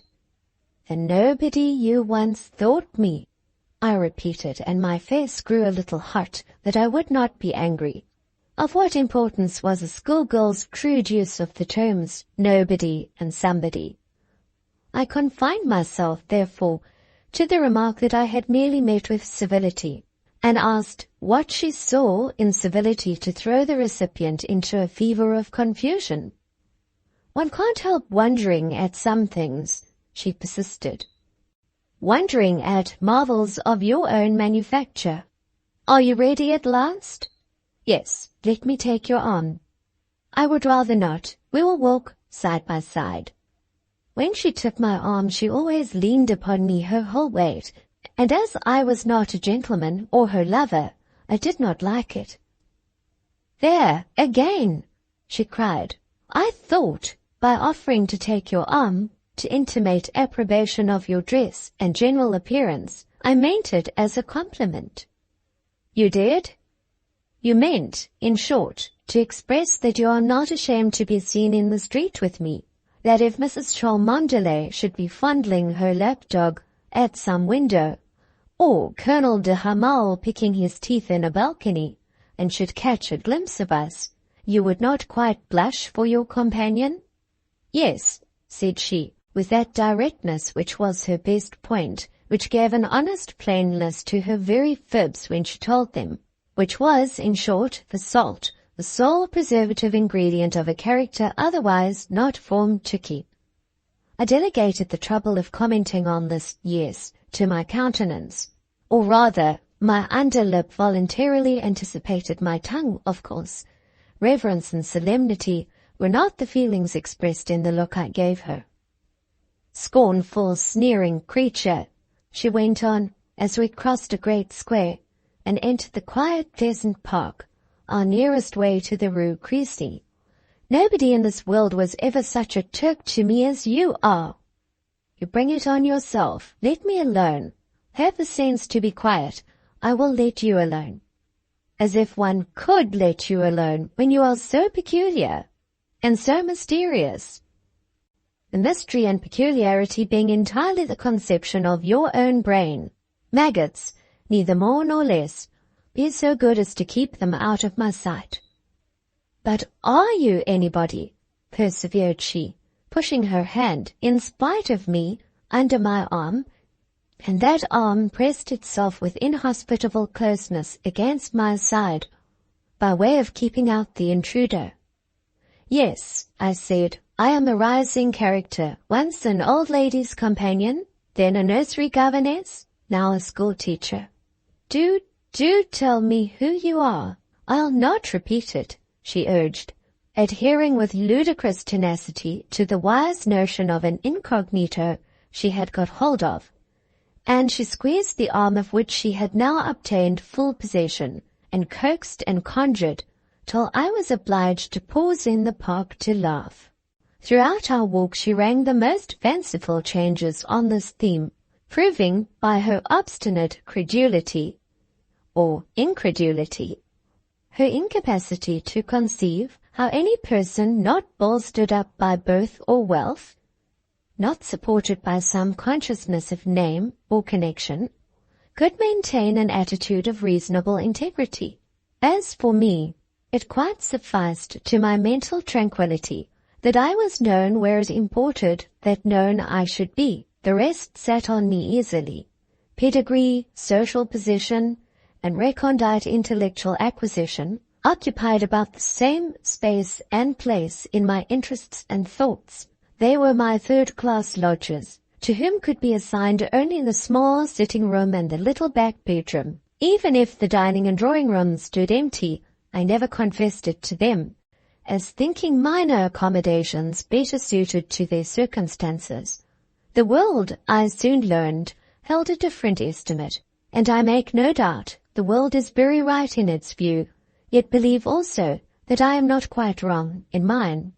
There are people whom a lowered position degrades morally, to whom loss of connection costs loss of self-respect. Are not these justified in placing the highest value on that station and association which is their safeguard from debasement? If a man feels that he would become contemptible in his own eyes were it generally known that his ancestry were simple and not gentle, poor and not rich, workers and not capitalists, would it be right severely to blame him for keeping these fatal facts out of sight, for starting, trembling, quailing at the chance which threatens exposure? The longer we live, the more our experience widens, the less prone are we to judge our neighbour's conduct, to question the world's wisdom.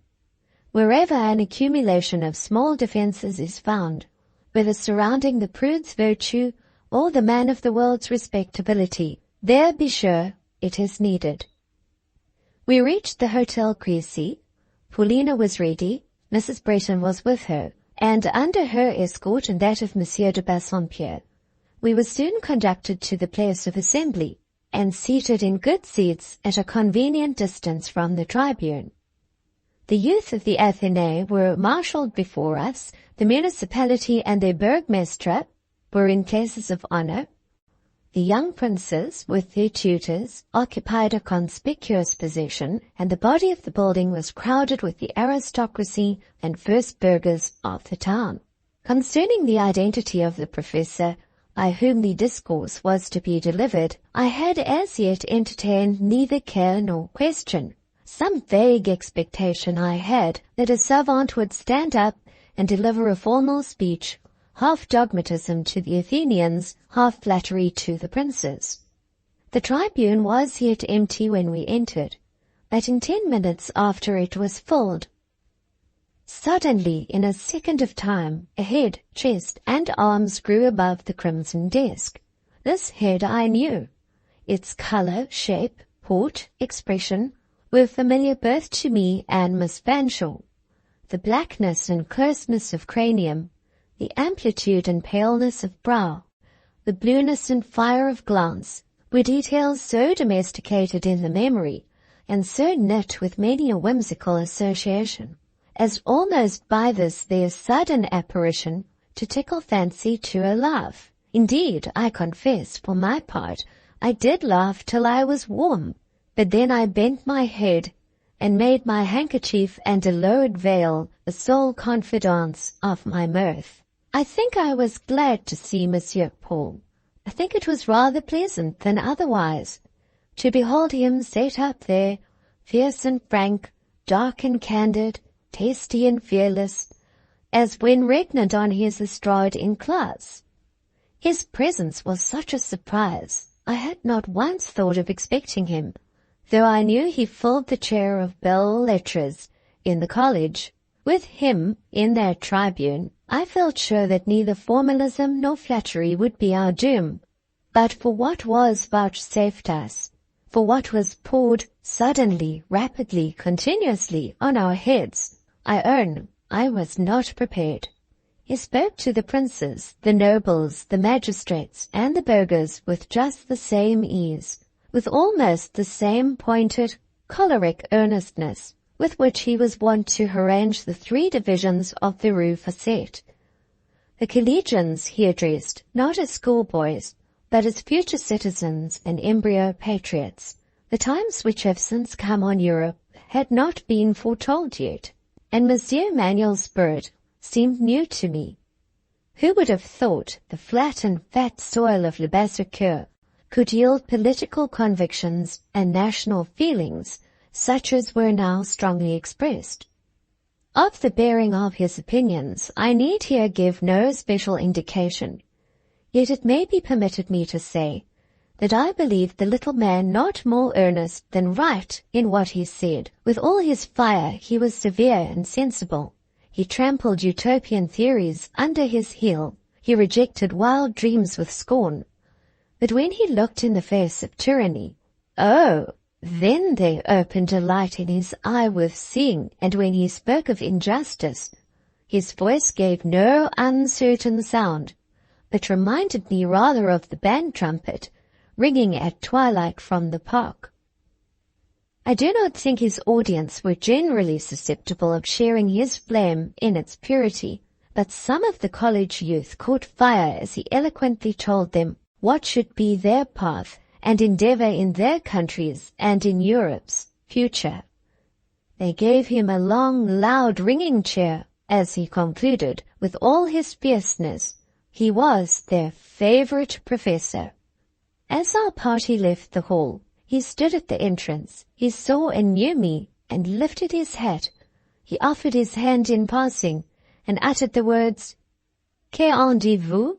question eminently characteristic, and reminding me, even in this, his moment of triumph, of that inquisitive restlessness, that absence of what I considered desirable self-control, which were amongst his faults. He should not have cared just then to ask what I thought, or what anybody thought, but he did care, and he was too natural to conceal, too impulsive to repress his wish. Well, if I blamed his over-eagerness, I liked his naivete. I would have praised him. I had plenty of praise in my heart, but, alas, no words on my lips. Who has words at the right moment? I stammered some lame expressions, but was truly glad when other people, coming up with profuse congratulations, covered my deficiency by their redundancy. A gentleman introduced him to Monsieur de Bassompierre, and the Count, who had likewise been highly gratified, asked him to join his friends, for the most part Monsieur Emmanuel's likewise, and to dine with them at the Hotel Crécy. He declined dinner, for he was a man always somewhat shy at meeting the advances of the wealthy. There was a strength of sturdy independence in the stringing of his sinews, not obtrusive, but pleasant enough to discover as one advanced in knowledge of his character. He promised, however, to step in with his friend Monsieur A., a French academician, in the course of the evening. At dinner that day, Ginevra and Paulina each looked, in her own way, very beautiful. The former, perhaps, boasted the advantage in material charms, but the latter shone preeminent for attractions more subtle and spiritual, for light and eloquence of eye, for grace of mien, for winning variety of expression. Ginevra's dress of deep crimson relieved well her light curls and harmonized with her rose-like bloom. Paulina's attire, in fashion close, though faultlessly neat, but in texture clear and white, made the eye grateful for the delicate life of her complexion, for the soft animation of her countenance, for the tender depth of her eyes, for the brown shadow and bounteous flow of her hair, darker than that of her Saxon cousin, as were also her eyebrows, her eyelashes, her full irids, and large mobile pupils. Nature having traced all these details slightly, and with a careless hand, in Miss Fanshawe's case, and in Miss de Bassompierre's, wrought them to a high and delicate finish. Paulina was awed by these savants, but not quite to mutism.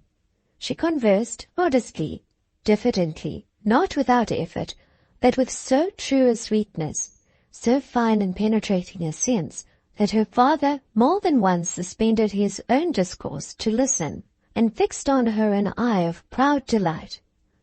It was a polite Frenchman, Monsieur Z., a very learned but quite a courtly man, who had drawn her into discourse. I was charmed with her French. It was faultless, the structure correct, the idioms true, the accent pure. Ginevra, who had lived half her life on the continent, could do nothing like it. Not that words ever failed Miss Fanshawe, but real accuracy and purity she neither possessed nor in any number of years would acquire. Here too Monsieur de Bassompierre was gratified, for on the point of language he was critical. Another listener and observer there was, one who, detained by some exigency of his profession, had come in late to dinner. Both ladies were quietly scanned by Dr. Bretton at the moment of taking his seat at the table, and that guarded survey was more than once renewed. His arrival roused Miss Fanshawe, who had hitherto appeared listless. She now became smiling and complacent, talked, though what she said was rarely to the purpose, or rather was of a purpose somewhat mortifyingly below the standard of the occasion. Her light, disconnected prattle might have gratified Graham once. Perhaps it pleased him still.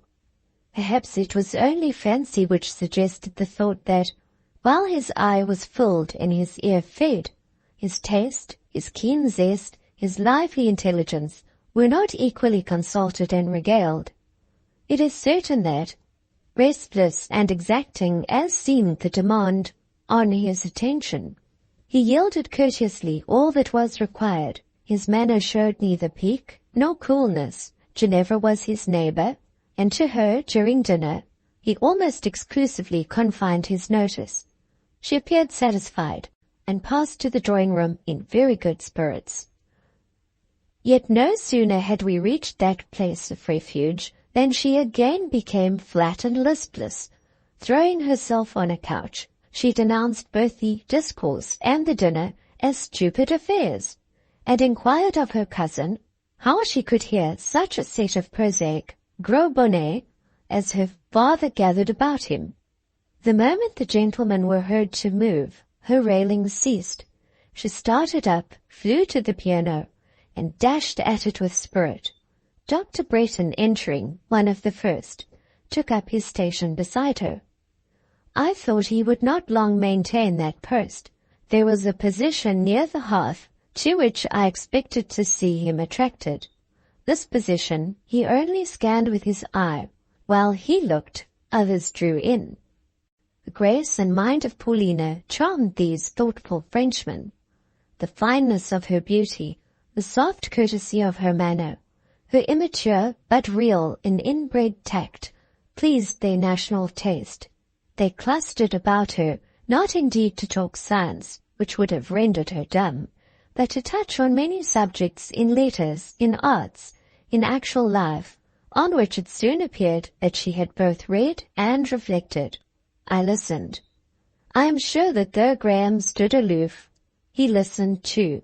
His hearing as well as his vision was very fine, quick, discriminating. I knew he gathered the conversation. I felt that the mode in which it was sustained suited him exquisitely, pleased him almost to pain. In Paulina there was more force, both of feeling and character, than most people thought, than Graham himself imagined, and she would ever show to those who did not wish to see it. To speak truth, reader, there is no excellent beauty, no accomplished grace, no reliable refinement, without strength as excellent, as complete, as trustworthy. As well might you look for good fruit and blossom on a rootless and sapless tree, as for charms that will endure in a feeble and relaxed nature. For a little while, the blooming semblance of beauty may flourish round weakness, but it cannot bear a blast. It soon fades, even in serenest sunshine. Graham would have started, had any suggestive spirit whispered of the sinew and stamina sustaining that delicate nature, that I, who had known her as a child, knew or guessed by what a good and strong root her graces held to the firm soil of reality. Section 47. While Dr. Bretton listened and waited an opening in the magic circle, his glance restlessly sweeping the room at intervals, lighted by chance on me, where I sat in a quiet nook, not far from my godmother and Monsieur de Bassompierre, who, as usual, were engaged in what Mr. Home called a two-handed crack, what the Count would have interpreted as a tete-a-tete. Graham smiled recognition, crossed the room, asked me how I was, told me I looked pale. I also had my own smile at my own thought. It was now about 3 months since Dr. John had spoken to me, a lapse of which he was not even conscious. He sat down and became silent. His wish was rather to look than converse. Ginevra and Paulina were now opposite to him. He could gaze his full. He surveyed both forms, studied both faces. Several new guests, ladies as well as gentlemen, had entered the room since dinner, dropping in for the evening conversation. And amongst the gentlemen, I may incidentally observe, I had already noticed by glimpses a severe, dark, professorial outline, hovering aloof in an inner saloon, seen only in vista. Monsieur Manuel knew many of the gentlemen present, but I think was a stranger to most of the ladies, excepting myself. In looking towards the hearth, he could not but see me, and naturally made a movement to approach. Seeing, however, Dr. Bretton also, he changed his mind and held back. If that had been all, there would have been no cause for quarrel. But not satisfied with holding back, he puckered up his eyebrows, protruded his lip, and looked so ugly that I averted my eyes from the displeasing spectacle. Monsieur Joseph Emmanuel had arrived, as well as his austere brother, and at this very moment was relieving Ginevra at the piano. What a master touch succeeded her schoolgirl jingle! In what grand, grateful tones the instrument acknowledged the hand of the true artist. "Lucy," began Dr. Bretton, breaking silence and smiling, as Ginevra glided before him, casting a glance as she passed by. "Miss Fanshawe is certainly a fine girl." Of course, I assented. "Is there," he pursued, "another in the room as lovely?" "I think there is not another as handsome." "I agree with you, Lucy. You and I do often agree in opinion, in taste, I think, or at least in judgment." "Do we?" I said, somewhat doubtfully. "I believe if you had been a boy, Lucy, instead of a girl, my mother's godson instead of her goddaughter, we should have been good friends. Our opinions would have melted into each other." He had assumed a bantering air. A light, half caressing, half ironic, shone aslant in his eye. "Ah, Graham, I have given more than one solitary moment to thoughts and calculations of your estimate of Lucy Snowe. Was it always kind or just? Had Lucy been intrinsically the same, but possessing the additional advantages of wealth and station, would your manner to her, your value for her, have been quite what they actually were? And yet, by these questions I would not seriously infer blame. No, you might sadden and trouble me sometimes, but then mine was a soon depressed and easily deranged temperament. It fell if a cloud crossed the sun. Perhaps before the eye of severe equity I should stand more at fault than you, trying then to keep down the unreasonable pain which thrilled my heart on thus being made to feel that while Graham could devote to others the most grave and earnest, the manliest interest, he had no more than light raillery for Lucy. The friend of Lang Syne, I inquired calmly, on what points are we so closely in accordance? We each have an observant faculty. You perhaps don't give me credit for the possession, yet I have it. But you were speaking of tastes. We may see the same objects, yet estimate them differently. Let us bring it to the test. Of course you cannot but render homage to the merits of Miss Fanshawe. Now, what do you think of others in the room? My mother, for instance, or the lions yonder, Monsieur A and Z, or let us say that pale little lady, Mr. Bassompierre. You know what I think of your mother. I have not thought of Monsieur A and Z. And the other? I think she is, as you say, a pale little lady. Pale, certainly, just now, when she is fatigued with overexcitement. You don't remember her as a child? I wonder sometimes whether you do. I had forgotten her, but it is noticeable that circumstances, persons, even words and looks that had slipped your memory may, under certain conditions, certain aspects of your own or another's mind, revive. That is possible enough. Yet, he continued, the revival is imperfect, needs confirmation, partakes so much of the dim character of a dream, or of the airy one of a fancy, that the testimony of a witness becomes necessary for corroboration. Were you not a guest at Breton 10 years ago, when Mr. Home brought his little girl, whom we then called Little Polly, to stay with Mamma? I was there the night she came, and also the morning she went away. Rather a peculiar child, was she not? I wonder how I treated her. Was I fond of children in those days? Was there anything gracious or kindly about me, great reckless schoolboy as I was? But you don't recollect me, of course? You have seen your own picture at La Terrasse. It is like you personally. In manner, you were almost the same yesterday as today. But Lucy, how is that? Such an oracle really whets my curiosity. What am I today? What was I the yesterday of 10 years back? Gracious to whatever pleased you, unkindly or cruel to nothing. There you are wrong. I think I was almost a brute to you, for instance. A brute? No, Graham, I should never have patiently endured brutality. This, however, I do remember. Quiet Lucy Snowe tasted nothing of my grace, as little of your cruelty. Why, had I been Nero himself, I could not have tormented a being inoffensive as a shadow. I smiled, but I also hushed a groan. Oh, I just wished he would let me alone, cease allusion to me. These epithets, these attributes I put from me, his quiet Lucy Snowe, his inoffensive shadow, I gave him back, not with scorn, but with extreme weariness.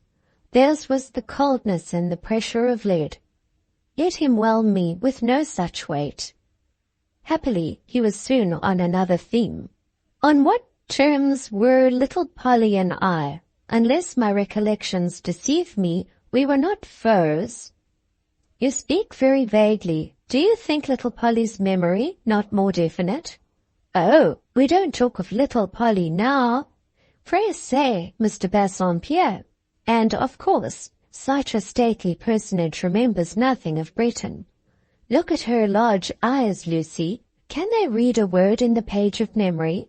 Are they the same which I used to direct to a hornbook? She does not know that I partly taught her to read in the Bible on Sunday nights. She has a calm, delicate, rather fine profile now.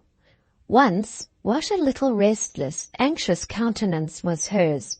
What a thing is a child's preference. What a bubble. Would you believe it? That lady was fond of me. I think she was in some measure fond of you, said I, moderately. You don't remember then? I had forgotten it, but I remember now. She liked me the best of whatever there was at Breton. You thought so. I quite well recall it. I wish I could tell her all I recall, or rather I wish someone, you for instance, would go behind and whisper it all in her ear, and I could have the delight, here as I sit, of watching her look under the intelligence. Could you manage that, think you, Lucy, and make me ever grateful? Could I manage to make you ever grateful? Said I. No, I could not. And I felt my fingers work and my hands interlock. I felt, too, an inward courage, warm and resistant. In this matter I was not disposed to gratify Dr. John, not at all. With now welcome force, I realized his entire misapprehension of my character and nature. He wanted always to give me a role, not mine. Nature and I opposed him. He did not at all guess what I felt. He did not read my eyes or face or gestures, though I doubt not all spoke. Leaning towards me coaxingly, he said softly, Do content me, Lucy? And I would have contented, or at least I would clearly have enlightened him, and taught him well never again to expect of me the part of officious soubrette in a love drama, when, following his soft, eager murmur, meeting almost his pleading mellow, Do content me, Lucy, a sharp hiss pierced my ear on the other side. Petit châté, ducorette coquette, sibilated the sudden boa constrictor. Vous avez l'air bien triste, soumis, rêveur, mais vous ne l'êtes pas, c'est moi qui vous l'ai dit. Sauvage, la flamme à l'âme, l'éclair aux yeux. Oui, j'ai la flamme à l'âme, et je dois la voir, retorted I, turning in just wrath. But Professor Emmanuel had hissed his insult and was gone. The worst of the matter was that Dr. Breton, whose ears, as I have said, were quick and fine, caught every word of this apostrophe. He put his handkerchief to his face and laughed till he shook. Well done, Lucy, cried he. Capital! Petit châté, petit coquette. Oh, I must tell my mother.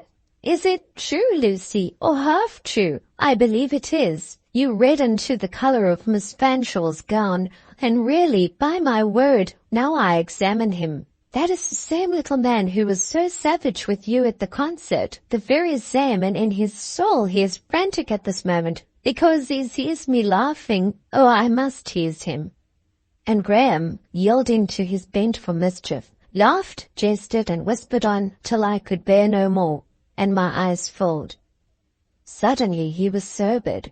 The vacant space appeared near Mr. Bassompierre. The circle surrounding her seemed about to dissolve. This movement was instantly caught by Graham's eye. Ever vigilant, even while laughing, he rose, took his courage in both hands, crossed the room, and made the advantage his own. Dr. John, throughout his whole life, was a man of luck, a man of success. And why? Because he had the eye to see his opportunity, the heart to prompt to well-timed action, the nerve to consummate a perfect work. And no tyrant passion dragged him back, no enthusiasms, no foibles encumbered his way. How well he looked at this very moment.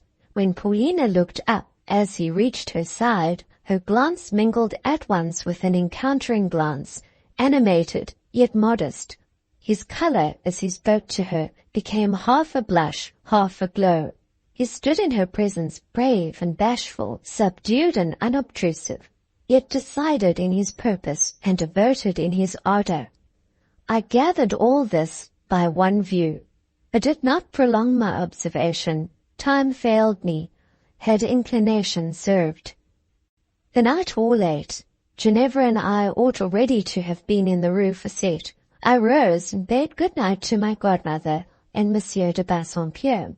I know not whether Professor Emmanuel had noticed my reluctant acceptance of Dr. Bretton's badinage, or whether he perceived that I was pained, and that on the whole the evening had not been one flow of exultant enjoyment for the volatile, pleasure-loving Mademoiselle Lucy. But as I was leaving the room, he stepped up and inquired whether I had anyone to attend me to the Rue Facette. The professor now spoke politely and even deferentially, and he looked apologetic and repentant. But I could not recognize his civility at a word, nor meet his contrition with crude premature oblivion. Never hitherto had I felt seriously disposed to resent his brusqueries, or freeze before his fierceness. What he had said tonight, however, I considered unwarranted. My extreme disapprobation of the proceeding must be marked, however slightly. I merely said, I am provided with attendance, which was true, as Ginevra and I were to be sent home in the carriage, and I passed him with the sliding obeisance with which he was wont to be saluted in class by pupils crossing his estrade. Having sought my shawl, I returned to the vestibule. Monsieur Emmanuel stood there as if waiting. He observed that the night was fine. "Is it?" I said, with a tone and manner whose consummate cheeriness and frostiness I could not but applaud. It was so seldom I could properly act out my own resolution to be reserved and cool where I had been grieved or hurt, that I felt almost proud of this one successful effort. That "is it?" sounded just like the manner of other people. I had heard hundreds of such little minced, docked, dry phrases from the pursed-up coral lips of a score of self-possessed, self-sufficing Mrs. and Mademoiselles. That Monsieur Paul would not stand any prolonged experience of this sort of dialogue I knew, but he certainly merited a sample of coat and arid. I believe he thought so himself, for he took the dose quietly. He looked at my shawl and objected to its lightness. I decidedly told him it was as heavy as I wished. Receding aloof and standing apart, I leaned on the banister of the stairs, folding my shawl about me, and fixed my eyes on a dreary religious painting darkening the wall. Ginevra was long in coming. Tedious seemed her loitering. Monsieur Paul was still there. My ear expected from his lips an angry tone. He came nearer. Now for another hiss, thought I. Had not the action been too uncivil, I could have stopped my ears with my fingers in terror of the thrall.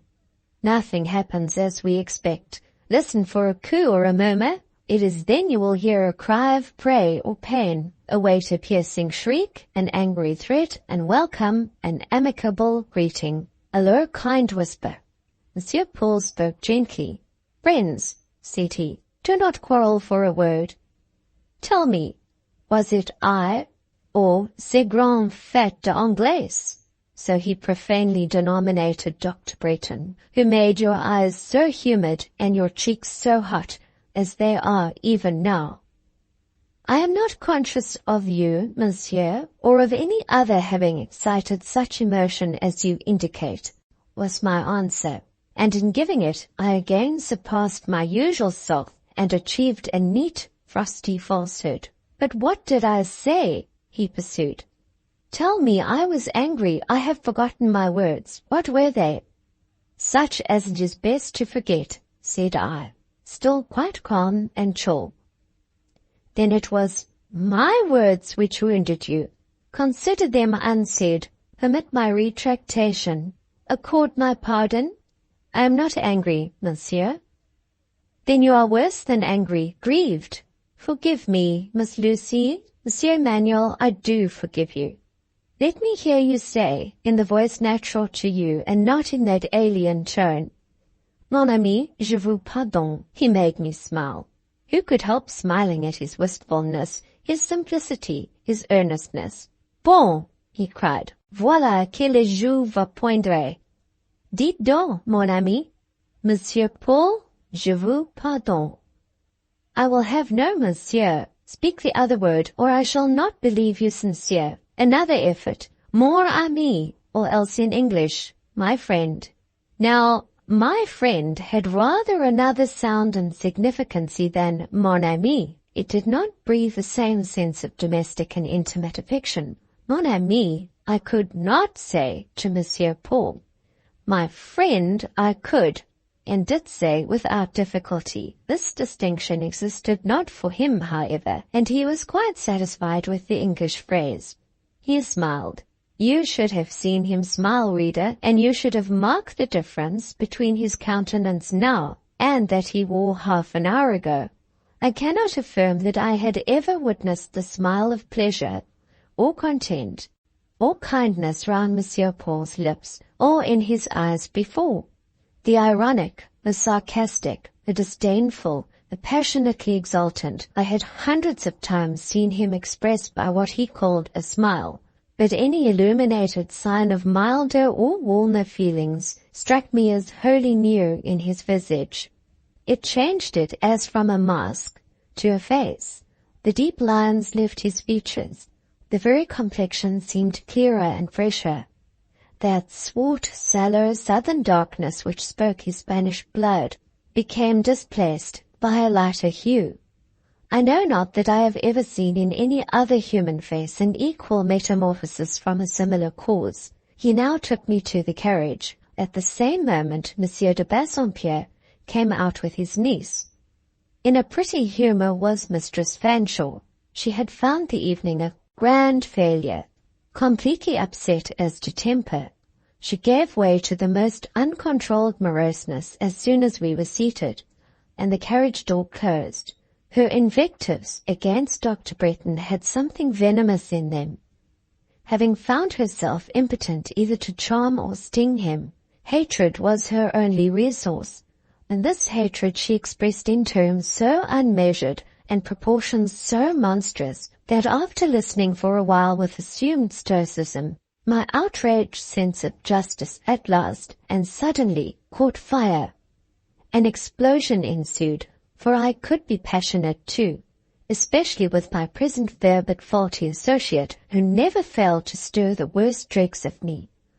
It was well that the carriage wheels made a tremendous rattle over the flinty Choseville pavement, for I can assure the reader there was neither dead silence nor calm discussion within the vehicle. Half in earnest, half in seeming, I made it my business to storm down Ginevra. She had set out rampant from the Rue Crécy. It was necessary to tame her before we reached the Rue Facette. To this end it was indispensable to show up her sterling value and high deserts, and this must be done in language of which the fidelity and homeliness might challenge comparison with the compliments of a John Knox to a Mary Stuart. This was the right discipline for Ginevra. It suited her. I am quite sure she went to bed that night all the better and more settled in mind and mood, and slept all the more sweetly for having undergone a sound moral drubbing. Section 48. Monsieur Paul Emmanuel owned an acute sensitiveness to the annoyance of interruption from whatsoever cause occurring during his lessons. To pass through the class under such circumstances was considered by the teachers and pupils of the school, individually and collectively, to be as much as a woman's or girl's life was worth. Madame Beck herself, if forced to the enterprise, would scurry through, retrenching her skirts, and carefully coasting the formidable estrade like a ship dreading breakers. As to Rosine the portress, on whom every half hour devolved the fearful duty of fetching pupils out of the very heart of one or other of the divisions to take their music lessons in the oratory, the great or little saloon, the salle à manger, or some other piano station, she would, upon her second or third attempt, frequently become almost tongue-tied from excess of consternation. sentiment inspired by the unspeakable looks leveled at her through a pair of dart-dealing spectacles. One morning I was sitting in the carré, at work upon a piece of embroidery which one of the pupils had commenced, but delayed to finish, and while my fingers wrought at the frame, my ears regaled themselves with listening to the crescendos and cadences of a voice haranguing in the neighboring class, in tones that waxed momentarily more unquiet, more ominously varied. There was a good strong partition wall between me and the gathering storm, as well as a facile means of flight through the glass door to the court, in case it swept this way. So I am afraid I derive more amusement than alarm from these thickening symptoms. Poor Rosine was not safe. 4 times that blessed morning had she made the passage of peril, and now for the 5th time it became her dangerous duty to snatch, as it were, a brand from the burning, a pupil from under Monsieur Paul's nose. Mon Dieu, cried she. Que vais-je devenir, Monsieur va me tuer, je suis sûr, car il est d'une colère. Nerved by the courage of desperation, she opened the door. Mademoiselle la malle au piano, was her cry. Ere she could make good her retreat, or quite close the door, this voice uttered itself. Dès quel moment la classe est défendue, la première qui ouvrira cette porte ou passera par cette division sera pendue. Fut-ce Madame Beck elle-même? 10 minutes had not succeeded the promulgation of this decree when Rosine's French pantoufles were again heard shuffling along the corridor. Mademoiselle, said she, I would not for a 5-franc piece go into that class again just now. Monsieur's lunettes are really terrible, and here is a commissionaire come with a message from the Athénée. I have told Madame Beck I dare not deliver it, and she says I am to charge you with it. Me? No, that is rather too bad. It is not in my line of duty. Come, Rosine, bear your own burden. Be brave. Charge once more. I, mademoiselle? Impossible. 5 times I have crossed him this day. Madame must really hire a gendarme for this service. Ouf! Je n'en puis plus. Bah, you are only a coward. What is the message? Precisely of the kind with which Monsieur least likes to be pestered. An urgent summons to go directly to the Athénée, as there is an official visitor, inspector, I know not what, arrived, and Monsieur must meet him. You know how he hates a must. Yes, I knew well enough. The rest of little man detested spur or curb against whatever was urgent or obligatory. He was sure to revolt. However, I accepted the responsibility, not certainly without fear, but fear blent with other sentiments, curiosity amongst them. I opened the door. I entered. I closed it behind me as quickly and quietly as a rather unsteady hand would permit, for to be slow or bustling, to rattle a latch, or leave a door gaping wide, were aggravations of crime often more disastrous in result than the main crime itself. There I stood then, and there he sat. His humour was visibly bad, almost at its worst. He had been giving a lesson in arithmetic, for he gave lessons on any and every subject that struck his fancy, and arithmetic, being a dry subject, invariably disagreed with him. Not a pupil but trembled when he spoke of figures. He sat bent above his desk to look up at the sound of an entrance, at the occurrence of a direct breach of his will and law, was an effort he could not for the moment bring himself to make. It was quite as well. I thus gained time to walk up the long class, and it suited my idiosyncrasy far better to encounter the near burst of anger like his than to bear its menace at a distance. At his estrade I paused, just in front. Of course, I was not worthy of immediate attention. He proceeded with his lesson. Disdain would not do. He must hear and he must answer my message. Not being quite tall enough to lift my head over his desk, elevated upon the estrade, and thus suffering eclipse in my present position, I ventured to peep round, with a design, at first, of merely getting a better view of his face, which had struck me when I entered as bearing a close and picturesque resemblance to that of a black and sallow tiger. Twice did I enjoy this side view with impunity, advancing and receding unseen. The third time my eye had scarce dawned beyond the obscuration of the desk, when it was caught and transfixed through its very pupil, transfixed by the lunettes. Rosine was right. These utensils had in them a blank and immutable terror beyond the mobile wrath of the wearer's own unglazed eyes. I now found the advantage of proximity. These short-sighted lunettes were useless for the inspection of a criminal under Monsieur's nose.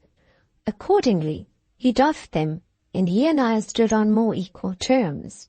I am glad I was not really much afraid of him, that indeed, close in his presence, I felt no terror at all, for upon his demanding cord and gibbet to execute the sentence recently pronounced, I was able to furnish him with a needleful of embroidering thread with such accommodating civility as could not but allay some portion at least of his surplus irritation.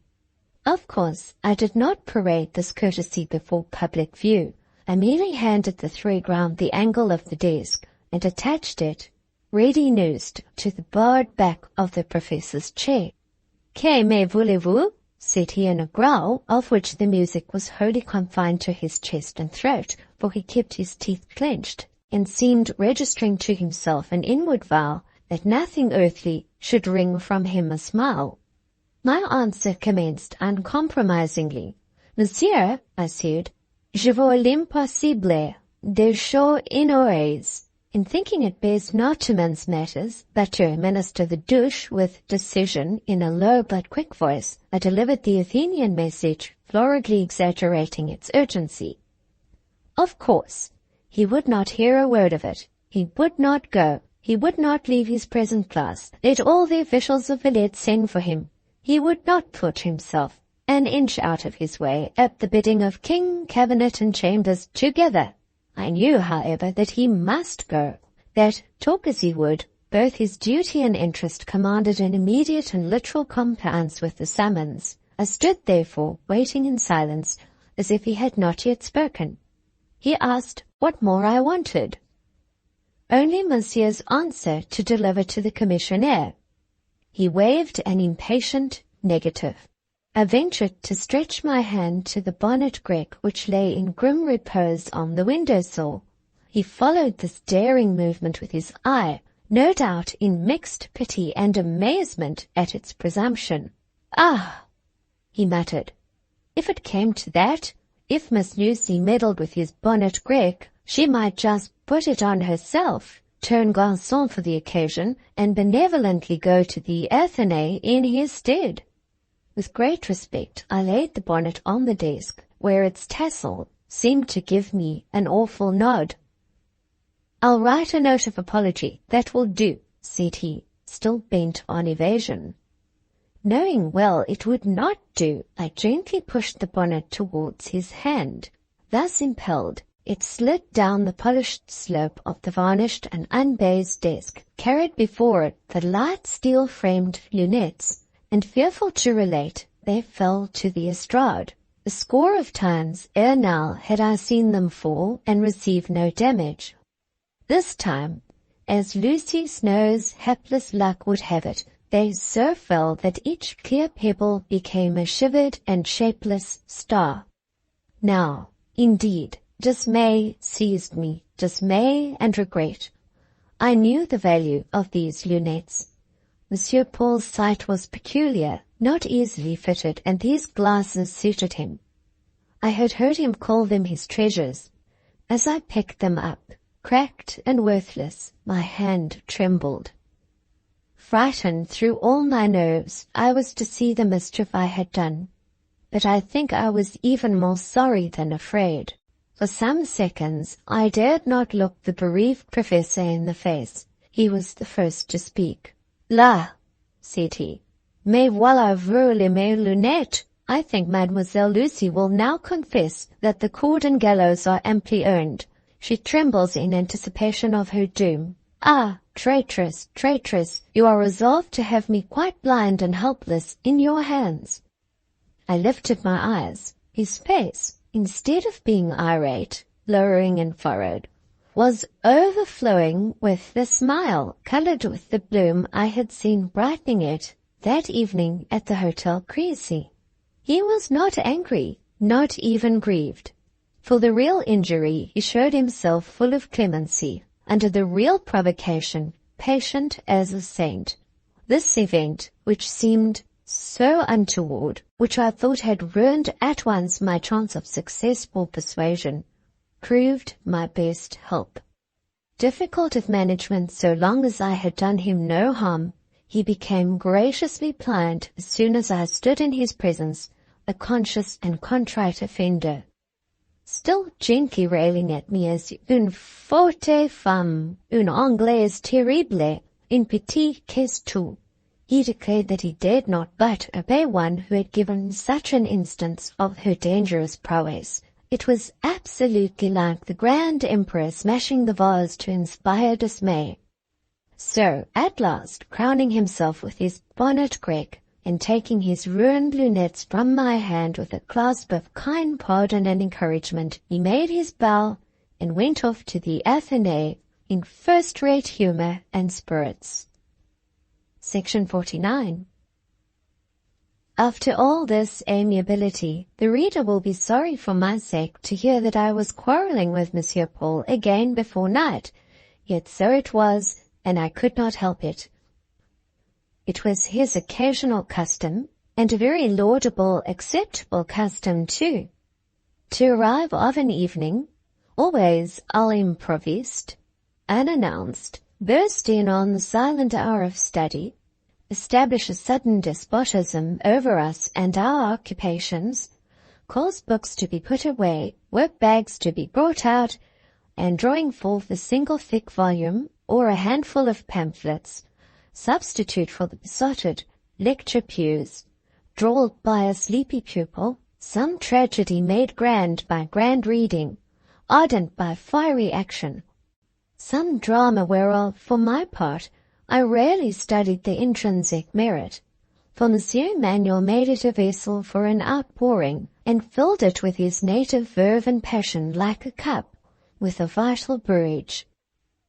Or else he would flash through our conventional darkness a reflex of a brighter world, show us a glimpse of the current literature of the day, read us passages from some enchanting tale, or the last witty feuilleton which had awakened laughter in the saloons of Paris, taking care always to expunge with the severest hand, whether from tragedy, melodrama, tale, or essay, whatever passage, phrase, or word could be deemed unsuited to an audience of Jean Fil.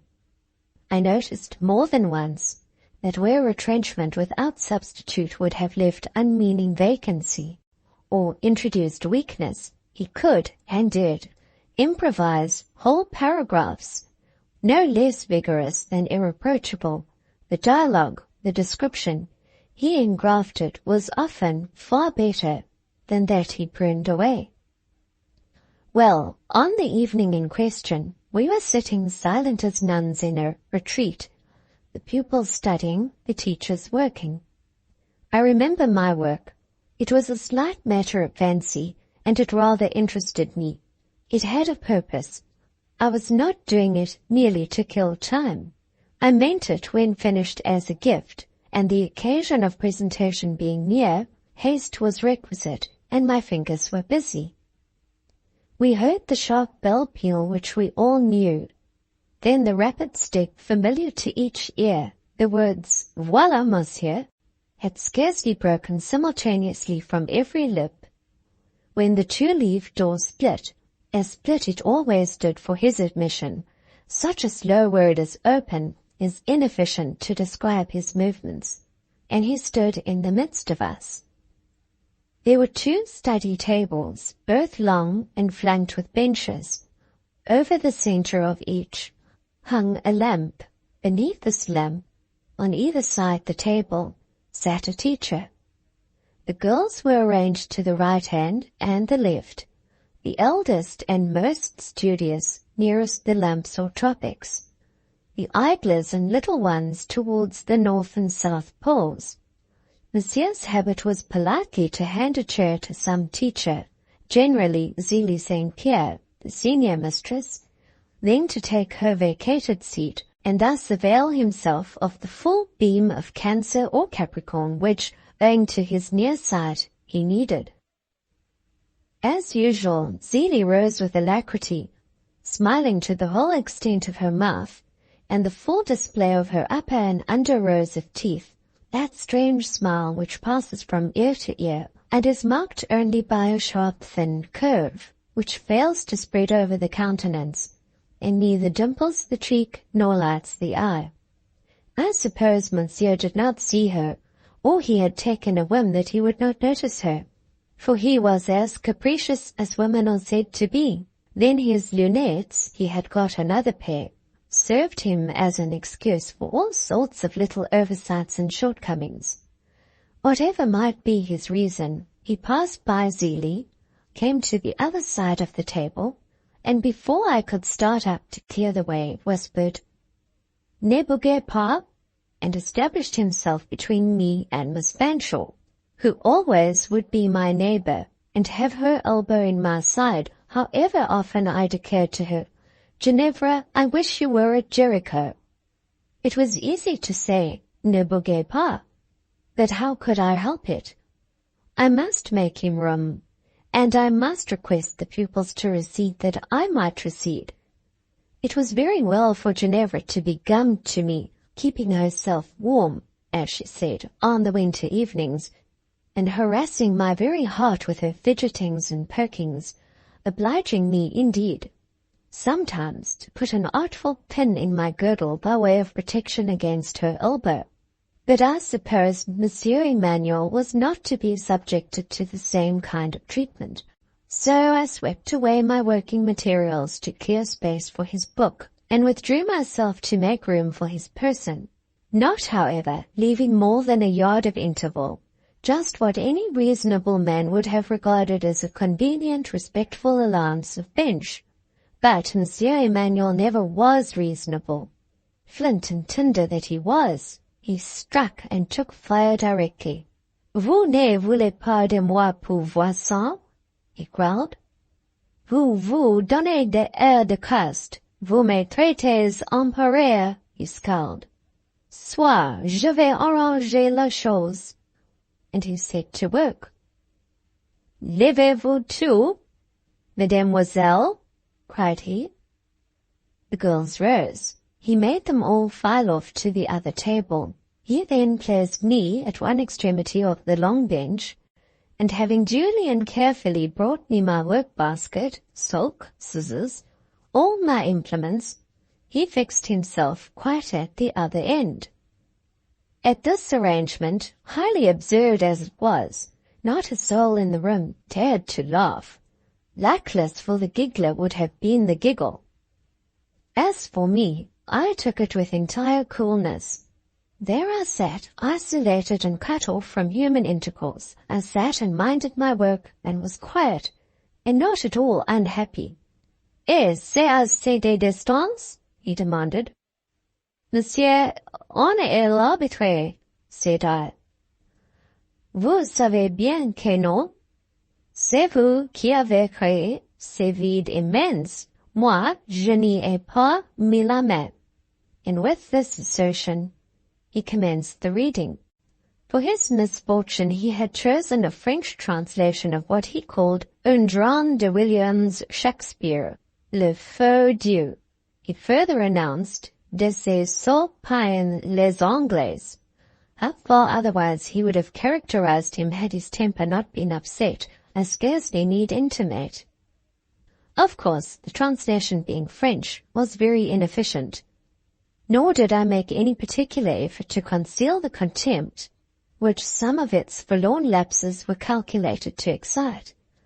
Not that it behoved or beseemed me to say anything, but one can occasionally look the opinion it is forbidden to embody in words.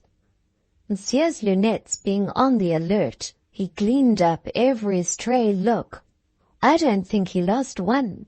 The consequence was, his eyes soon discarded a screen, that their blaze might sparkle free, and he waxed hotter at the North Pole, to which he had voluntarily exiled himself, than, considering the general temperature of the room, it would have been reasonable to become under the vertical ray of Cancer itself. The reading over, it appeared problematic whether he would depart with his anger unexpressed, or whether he would give it vent. Suppression was not much in his habits, but still, what had been done to him definite enough to afford matter for overt reproof. I had not uttered a sound, and could not justly be deemed amenable to reprimand or penalty for having permitted a slightly freer action than usual to the muscles about my eyes and mouth. The supper, consisting of bread and milk diluted with tepid water, was brought in. In respectful consideration of the professor's presence, the rolls and glasses were allowed to stand instead of being immediately handed round. "Take your supper, ladies," said he, seeming to be occupied in making marginal notes to his William's Shakespeare. They took it. I also accepted a roll and glass, but being now more than ever interested in my work, I kept my seat of punishment, and wrought while I munched my bread and sipped my beverage, the whole with easy sang-froid, with a certain stagnance of composure, indeed scarcely in my habits, and pleasantly novel to my feelings. It seemed as if the presence of a nature so restless, chafing, thorny as that of Monsieur Paul absorbed all feverish and unsettling influences like a magnet, and left me none but such as were placid and harmonious. He rose. Will he go away without saying another word? Yes. He turned to the door. No. He returned on his steps, but only perhaps to take his pencil case, which had been left on the table. He took it, shut the pencil in and out, broke its point against the wood, recut and pocketed it, and walked promptly up to me.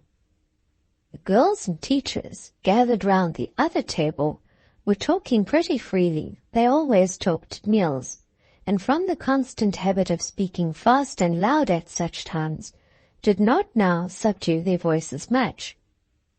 Monsieur Paul came and stood behind me. He asked at what I was working, and I said I was making a watch guard. He asked, for whom? And I answered, for a gentleman, one of my friends. Monsieur Paul stooped down and proceeded, as novel writers say, and as was literally true in his case, to hiss into my ear some poignant words. He said that, of all the women he knew, I was the one who could make herself the most consummately unpleasant. I was she with whom it was least possible to live on friendly terms. I had a caractère intraitable, and perverse to a miracle. How I managed it, or what possessed me, he for his part did not know, but with whatever pacific and amicable intentions a person accosted me, crack! I turned concord to discord, goodwill to enmity. He was sure, Monsieur Paul, wished me well enough. He had never done me any harm that he knew of. He might, at least, he supposed, claim a right to be regarded as a neutral acquaintance, guiltless of hostile sentiments. Yet how I behaved to him, with what pungent vivacities, what an impetus of mutiny, what a vogue of injustice. Here I could not avoid opening my eyes somewhat wide, and even slipping in a slight interjectional observation. Vivacities? Impetus? Vogue? I didn't know. Shoo, à l'instant. There I went. Vive comme le poudre. He was very sorry. For my sake he grieved over the hapless peculiarity. This emportement, this chaleur, generous perhaps, but excessive, would yet, he feared, do me a mischief. It was a pity. I was not, he believed in his soul, wholly without good qualities, And would I but hear reason, and be more sedate, more sober, less en l'air, less coquette, less taken by show, less prone to set an undue value on outside excellence, to make much of the attentions of people remarkable, chiefly for so many feet of stature, des couleurs de poupée, ou n'est plus, au moins bien fait, and an enormous amount of fatuity, I might yet prove an useful, perhaps an exemplary, character. But as it was, and here the little man's voice was for a minute choked, I would have looked up at him or held out my hand, or said a soothing word, but I was afraid, if I stirred, I should either laugh or cry. So odd in all this was the mixture of the touching and the absurd. I thought he had nearly done, but no, he sat down that he might go on, at his ease. While he, Monsieur Paul, was on these painful topics, he would dare my anger for the sake of my good, and would venture to refer to a change he had noticed in my dress. He was free to confess that when he first knew me, or rather was in the habit of catching a passing glimpse of me from time to time, I satisfied him on this point. The gravity, the austere simplicity, obvious in this particular, was such as to inspire the highest hopes for my best interests. What fatal influence had impelled me lately to introduce flowers under the brim of my bonnet, to wear des courbeaux, and even to appear on one occasion in a scarlet gown, he might indeed conjecture, but for the present would not openly declare. Again I interrupted, and this time not without an accent at once indignant and horror-struck. Scarlet, Monsieur Paul, it was not scarlet, it was pink, and pale pink too, and further subdued by black lace. Pink or scarlet, yellow or crimson, pea green or sky blue. It was all one, these were all flaunting, giddy colours, and as to the lace I talked of, that was but a colifichet de plus. And he sighed over my degeneracy. He could not, he was sorry to say, be so particular on this theme as he could wish, not possessing the exact names of these babioles. He might run into small verbal errors, which would not fail to lay him open to my sarcasm, and excite my unhappily sudden and passionate disposition. He would merely say in general terms, and in these general terms he knew he was correct, that my costume had of late assumed des facets mondaines, which it wounded him to see. What facets mondaines he discovered in my present winter merino and plain white collar, I own it puzzled me to guess, and when I asked him, he said it was all made with too much attention to effect, and besides, had I not a bow of ribbon at my neck? And if you condemn a bow of ribbon for a lady, monsieur, you would necessarily disapprove of a thing like this for a gentleman? Holding up my bright little chainlet of silk and gold, his sole reply was a groan, I suppose, over my levity. After sitting some minutes in silence, and watching the progress of the chain, at which I now wrought more assiduously than ever, he inquired whether what he had just said would have the effect of making me entirely detest him. I hardly remember what answer I made, or how it came about. I don't think I spoke at all, but I know we managed to bid good night on friendly terms, and even after Monsieur Paul had reached the door, he turned back just to explain that he would not be understood to speak in entire condemnation of the scarlet dress. Pink, pink, I threw in, that he had no intention to deny it the merit of looking rather well. The fact was, Monsieur Emmanuel's taste in colours decidedly leaned to the brilliant. Only he wished to counsel me, whenever I wore it, to do so in the same spirit as if its material were bleu, and its hue gris de poussière. And the flowers under my bonnet, monsieur? I asked. They are very little ones. Keep them little then, said he. Permit them not to become full-blown. And the bow, monsieur, the bit of ribbon? Va pour les rubans, was the propitious answer. and so we settled it. "Well done, Lucy Snowe," cried I to myself. "You have come in for a pretty lecture, brought on yourself a rude savant, and all through your wicked fondness for worldly vanities. Who would have thought it? You deemed yourself a melancholy Sir besides enough. Miss Fanshawe there regards you as a second Diogenes.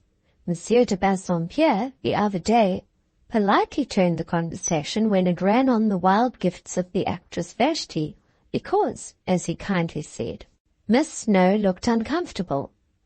Dr. John Bretton knows you only as quiet Lucy, a creature inoffensive as a shadow, he has said, and you have heard him say it. Lucy's disadvantages spring from overgravity in tastes and manner, want of colour in character and costume. Such are your own and your friends' impressions, and behold, there starts up a little man, differing diametrically from all these, roundly charging you with being too airy and cheery, too volatile and versatile, too flowery and coloury. This harsh little man, this pitiless censor, gathers up all your poor scattered sins of vanity, your lacquered chiffon of rose colour, your small fringe of a wreath, your small scrap of ribbon, your silly bit of lace, and calls you to account for the lot, and for each item. You are well habituated to be passed by as a shadow in life's sunshine. It is a new thing to see one testily lifting his hand to screen his eyes, because you tease him with an unobtrusive ray. Section 50. I was up the next morning an hour before daybreak, and finished my guard, kneeling on the dormitory floor beside the centre stand for the benefit of such expiring glimmer as the night lamp afforded in its last watch.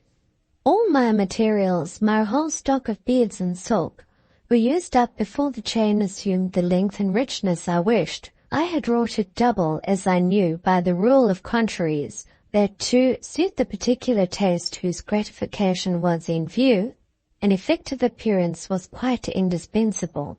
As a finish to the ornament, a little gold clasp was needed. Fortunately, I possessed it in the fastening of my sole necklace.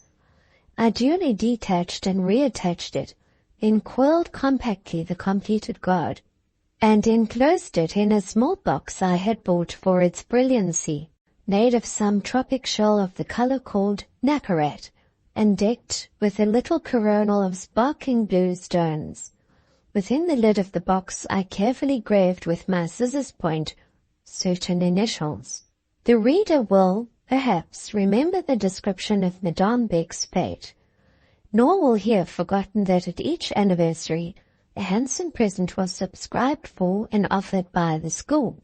The observance of this day was a distinction accorded to none but Madame, and in a modified form to her kinsman and counsellor, Monsieur Emmanuel.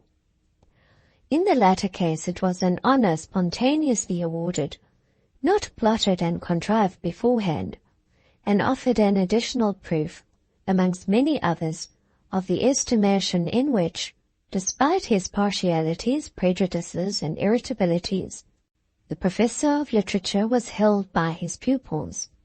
No article of value was offered to him. He distinctly gave it to be understood that he would accept neither plate nor jewelry, yet he liked a slight tribute.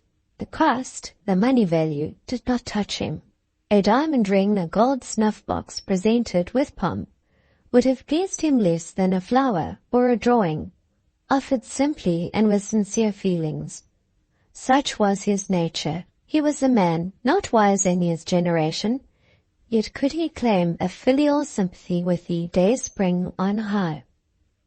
Monsieur Paul's fate fell on the 1st of March and a Thursday. It proved a fine sunny day, and being likewise the morning on which it was customary to attend Mass, being also otherwise distinguished by the half-holiday, which permitted the privilege of walking out, shopping, or paying visits in the afternoon, these combined considerations induced a general smartness and freshness of dress.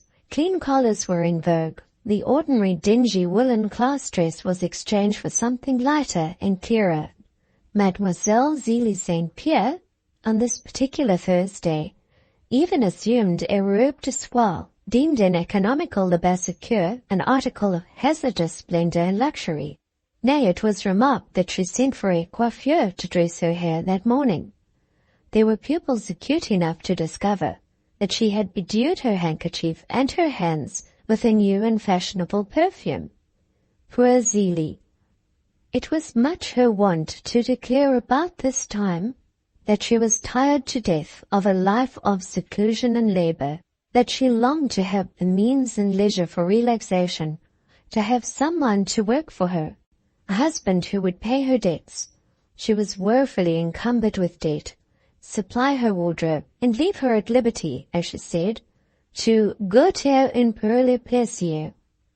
It had long been rumored that her eye was upon Monsieur Emmanuel.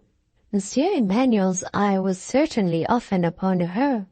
He would sit and watch her perseveringly for minutes together. I have seen him give her a quarter of an hour's gaze, while the class was silently composing, and he sat throned on his estrade, unoccupied.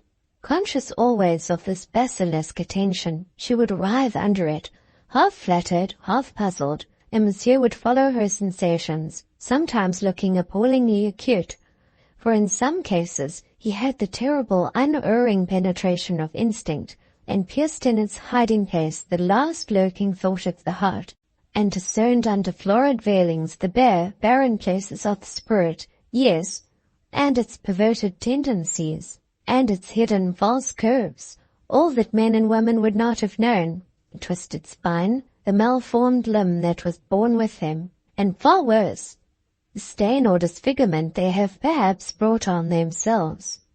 No calamity is so accursed but Monsieur Emmanuel could pity and forgive, if it were acknowledged candidly, but where his questioning eyes met dishonest denial, where his ruthless researches found deceitful concealment, oh then he could be cruel, and I thought wicked.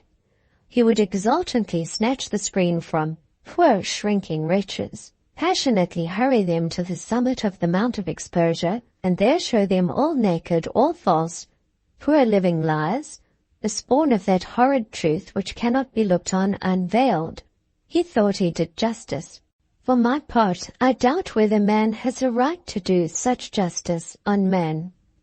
More than once in these his visitations, I felt compelled to give tears to his victims, and not spared ire and keen reproach to himself. He deserved it, but it was difficult to shake him in his firm conviction that the work was righteous and needed. Breakfast being over, and mass attended, the school bell rang and the rooms filled. A very pretty spectacle was presented in class. Pupils and teachers sat neatly arrayed, orderly and expectant, each bearing in her hand the bouquet of felicitation, the prettiest spring flowers, all fresh, and filling the air with their fragrance. I only had no bouquet. I like to see flowers growing, but when they are gathered, they cease to please. I look on them as things rootless and perishable. Their likeness to life makes me sad. I never offer flowers to those I love. I never wish to receive them from hands dear to me. Mademoiselle St. Pierre marked my empty hands. She could not believe I had been so remiss. With avidity her eye roved over and round me. Surely I must have some solitary symbolic flower somewhere, some small knot of violets, something to win myself praise for taste, commendation for ingenuity. The unimaginative Anglaise proved better than the Parisienne's fears. She sat literally unprovided, as bare of bloom or leaf as the winter tree. This ascertained, Zelie smiled, well pleased. "How wisely you have acted to keep your money, Miss Lucy," she said.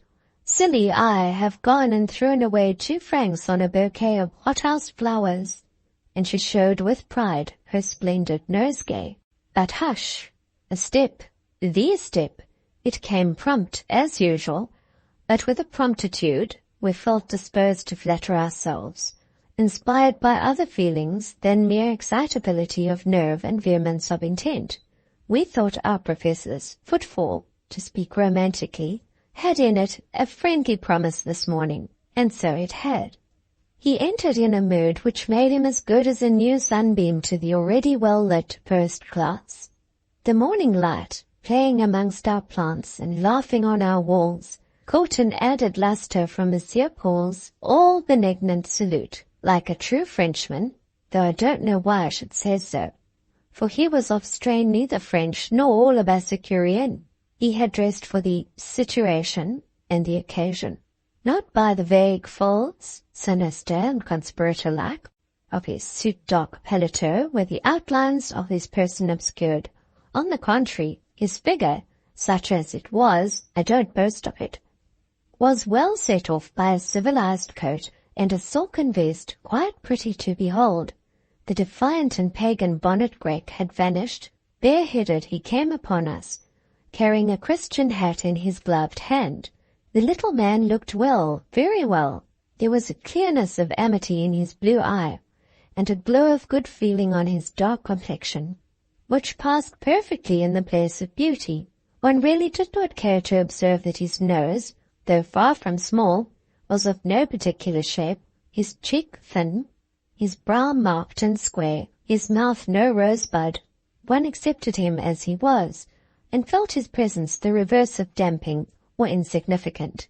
He passed to his desk. He placed on the same his hat and gloves. "Bonjour, mes amis," said he, in a tone that somehow made amends to some amongst us for many a sharp snap and savage snarl. Not a jocund good-fellow tone, still less an unctuous priestly accent, but a voice he had belonging to himself, a voice used when his heart passed the words to his lips. That same heart did speak, sometimes, though an irritable. It was not an ossified organ. In its core was a place, tender beyond a man's tenderness, a place that humbled him to little children, that bound him to girls and women to whom, rebel as he would, he could not disown his affinity, nor quite deny that, on the whole, he was better with them than with his own sex.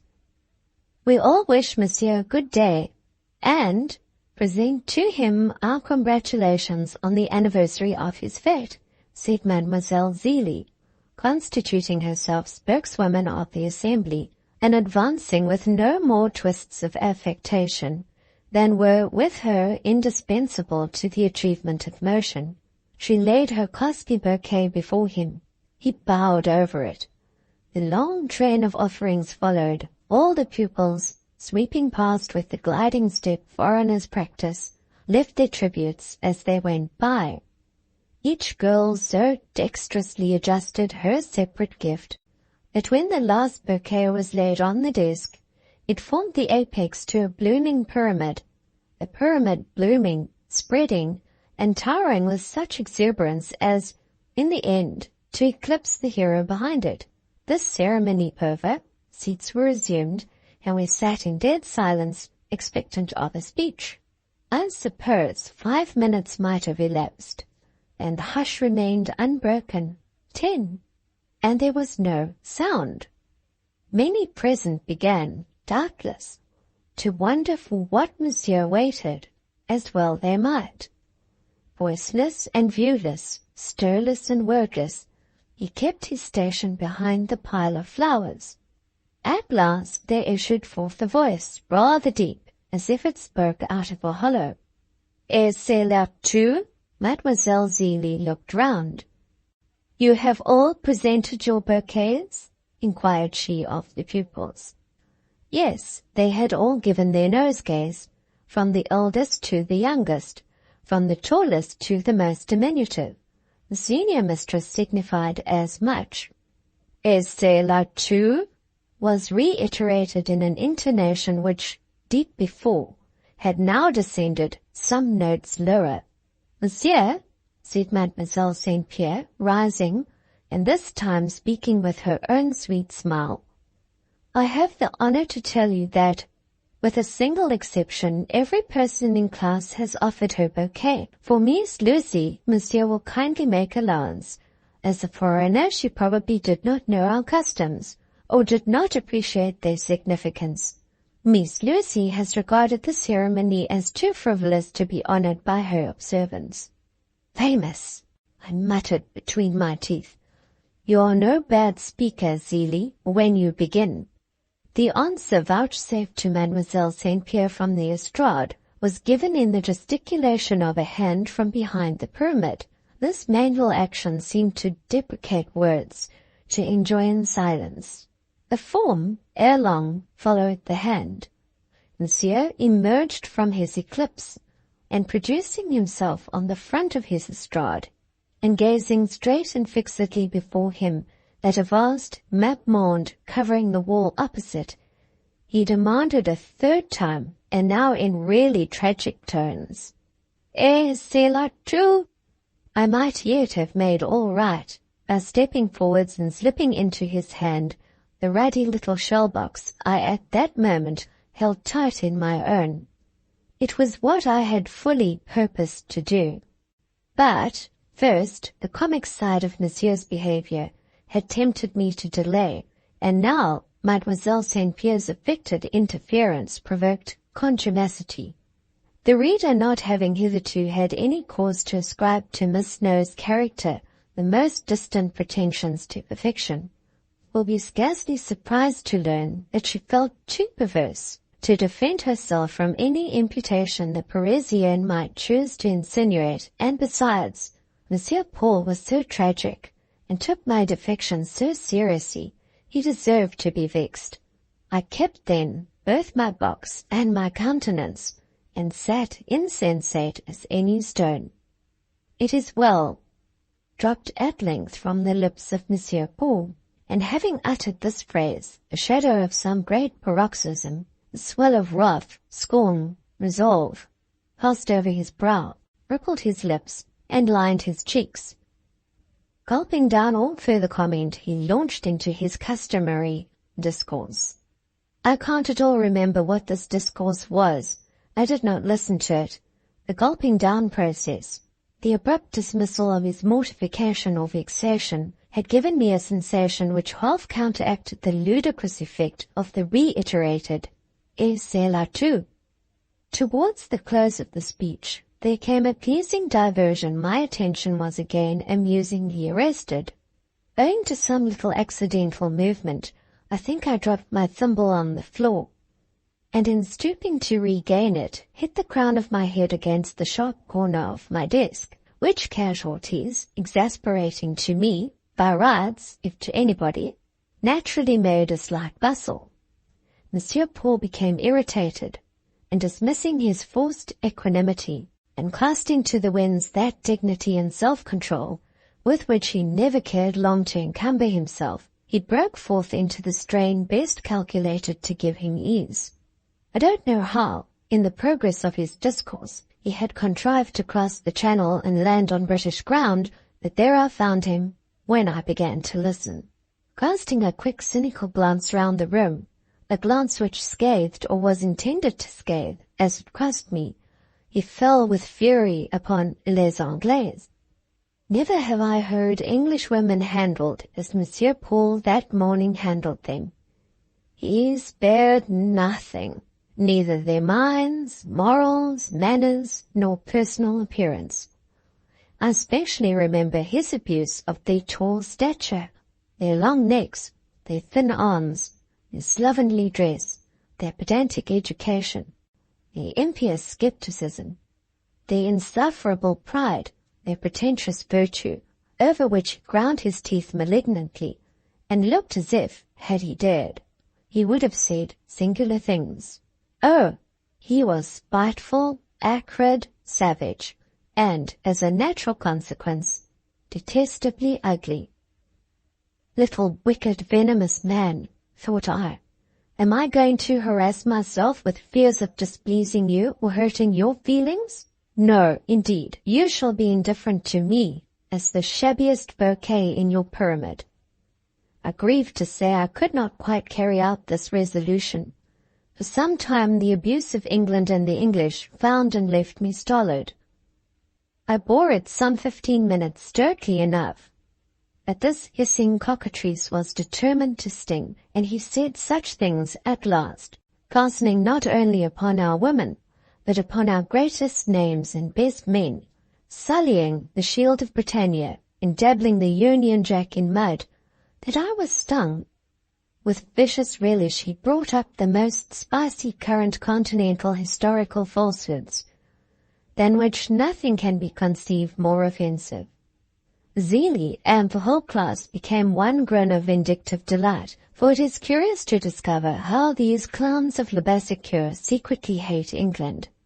At last I struck a sharp stroke on my desk, opened my lips, and let loose this cry. Vive l'Angleterre! Leur histoire et les héros! À bas la France, la fiction et les facets! The class was struck of a heap. I suppose they thought me mad. The professor put up his handkerchief and fiendishly smiled into its folds, little monster of malice. He now thought he had got the victory, since he had made me angry. In a second he became good-humoured. With great blandness he resumed the subject of his flowers, talked poetically and symbolically of their sweetness, perfume, purity, etc., made Frenchified comparisons between the gentille and sweet blossoms before him, paid Mademoiselle St. Pierre a very full-blown compliment on the superiority of her bouquet, and ended by announcing that the first really fine, mild, and balmy morning in spring he intended to take the whole class out to breakfast in the country. Such of the class, at least, he added with emphasis, as he could count amongst the number of his friends. Section 51. Donc je ne serai pas, declared I involuntarily. Soit, was his response, and gathering his flowers in his arms, he flashed out of class, while I, consigning my work, scissors, thimble, and the neglected little box to my desk, swept upstairs. I don't know whether he felt hot and angry, but I am free to confess that I did.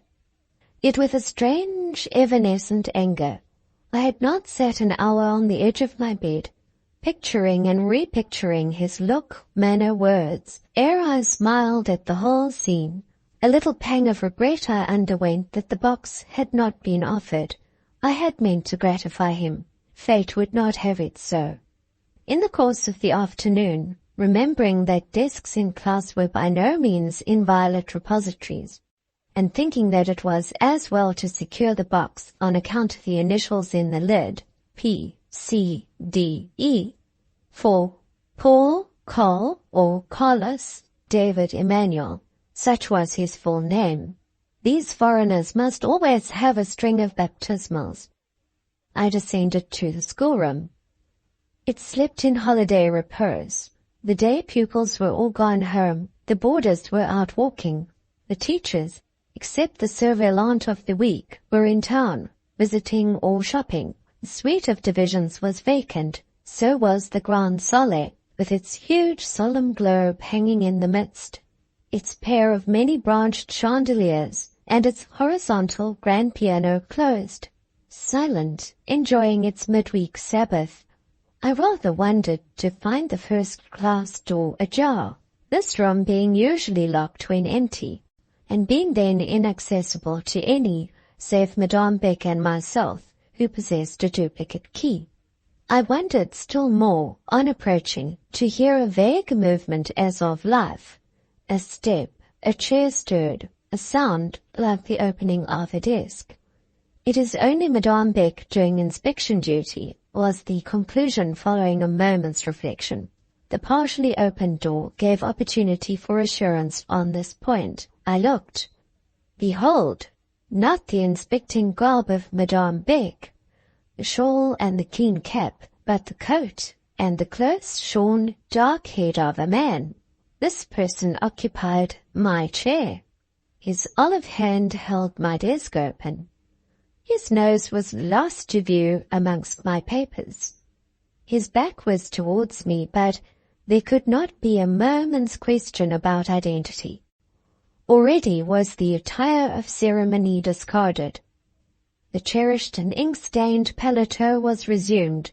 The perverse bonnet-grec lay on the floor, as if just dropped from the hand, culpably busy.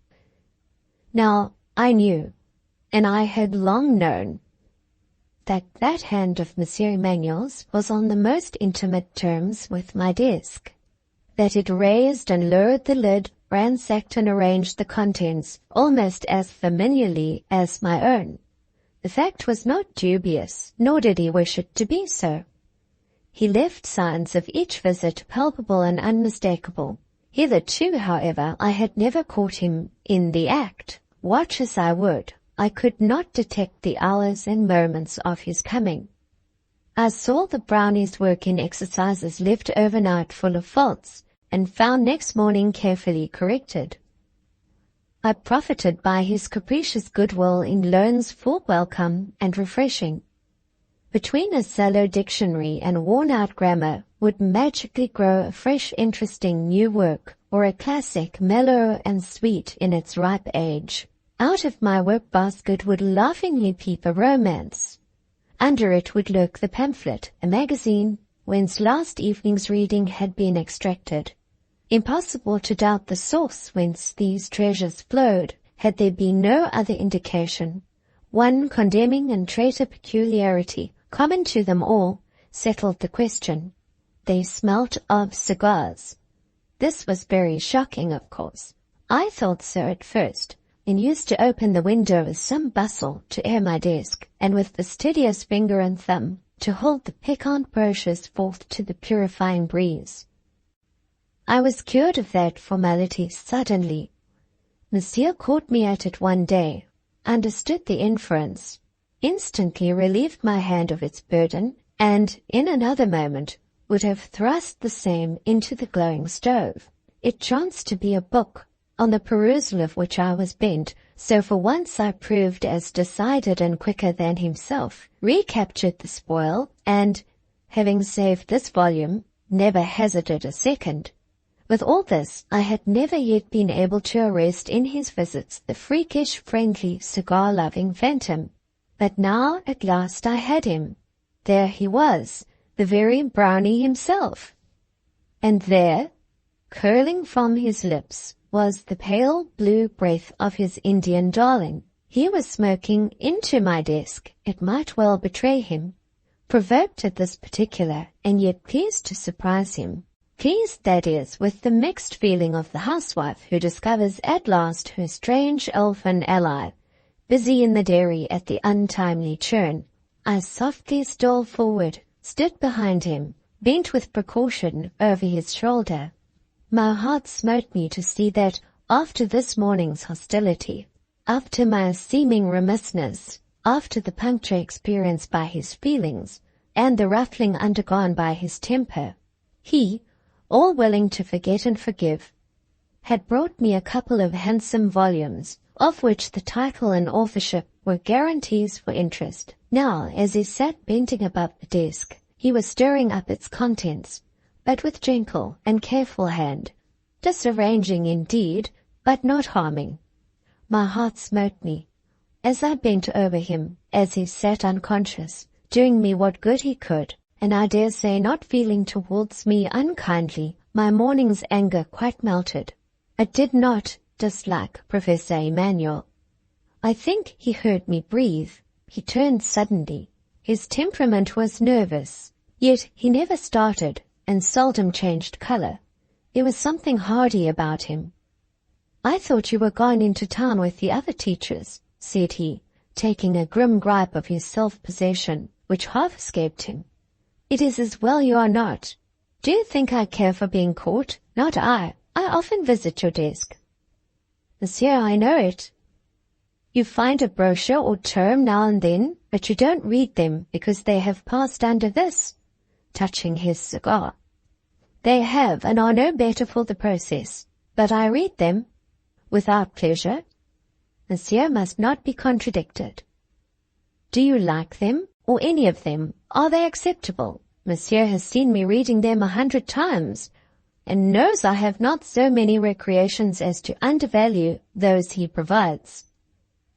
I mean well, and if you see that I mean well and derive some little amusement from my efforts, why can we not be friends? A fatalist would say, because we cannot. This morning," he continued, "I woke in a bright mood, and came into class happy. You spoiled my day. No, monsieur, only an hour or two of it, and that unintentionally. Unintentionally? No. It was my fake day. Everybody wished me happiness, but you. The little children of the 3rd Division gave each her knot of violets, lisped each her congratulation. You, nothing, not a bud, leaf, whisper, not a glance. Was this unintentional? I meant no harm. Then you really did not know our custom? You were unprepared? You would willingly have laid out a few centimes on a flower to give me pleasure, had you been aware that it was expected? Say so, and all is forgotten and the pain soothed.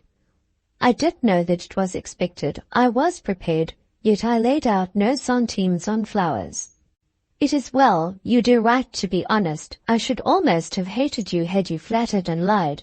Better declare at once, Paul Carl Emmanuel, je te déteste, mon garçon, than smile in interest, look in affection, and be false and cold at heart. False and cold I don't think you are, but you have made a great mistake in life that I believe. I think your judgment is warped, that you are indifferent where you ought to be grateful, and perhaps devoted and infatuated where you ought to be cool as your name. Don't suppose that I wish you to have a passion for me, mademoiselle. Do you rue en garde? What do you start for?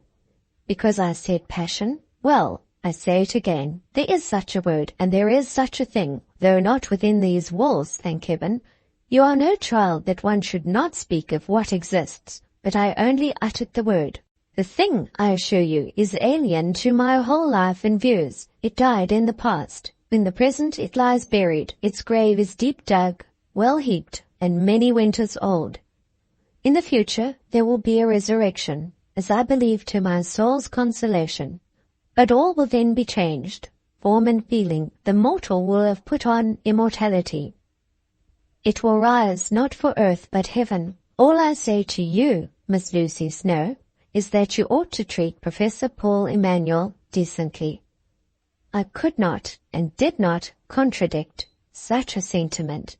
Tell me, he pursued, when it is your fete day, and I will not grudge a few centimes for a small offering.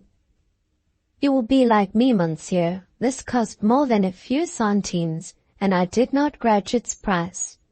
And taking from the open desk the little box, I put it into his hand.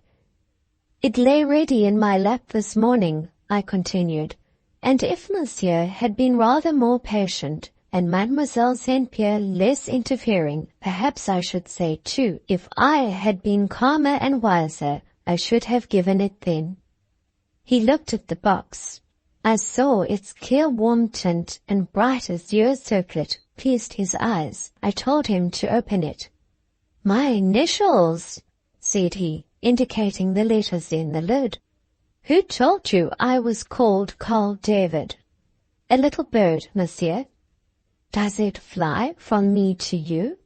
Then one can tie a message under its wing when needful. He took out the chain, a trifle indeed as to value, but glossy with silk and sparkling with beads. He liked that too, admired it artlessly, like a child. For me? Yes, for you. This is the thing you were working at last night? The same. You finished it this morning? I did. You commenced it with the intention that it should be mine? Undoubtedly. And offered on my fete day? Yes. This purpose continued as you wove it? Again I assented. Then it is not necessary that I should cut out any portion, saying this part is not mine. It was plaited under the idea and for the adornment of another. By no means. It is neither necessary, nor would it be just. This object is all mine?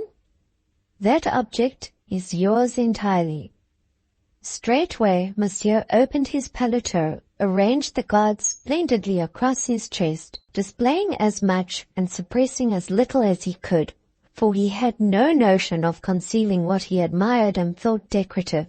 As to the box, he pronounced it a superb bonbonniere, He was fond of bonbon, by the way, and as he always liked to share with others what pleased himself, he would give his drogués as freely as he lent his books. Amongst the kind brownies gifts left in my desk, I forgot to enumerate many a paper of chocolate comforts. His tastes in these matters were southern and what we think infantine. His simple lunch consisted frequently of a brioche, which, as often as not, he shared with some child of the third division. "À présent c'est un fait accompli," said he, readjusting his paletot.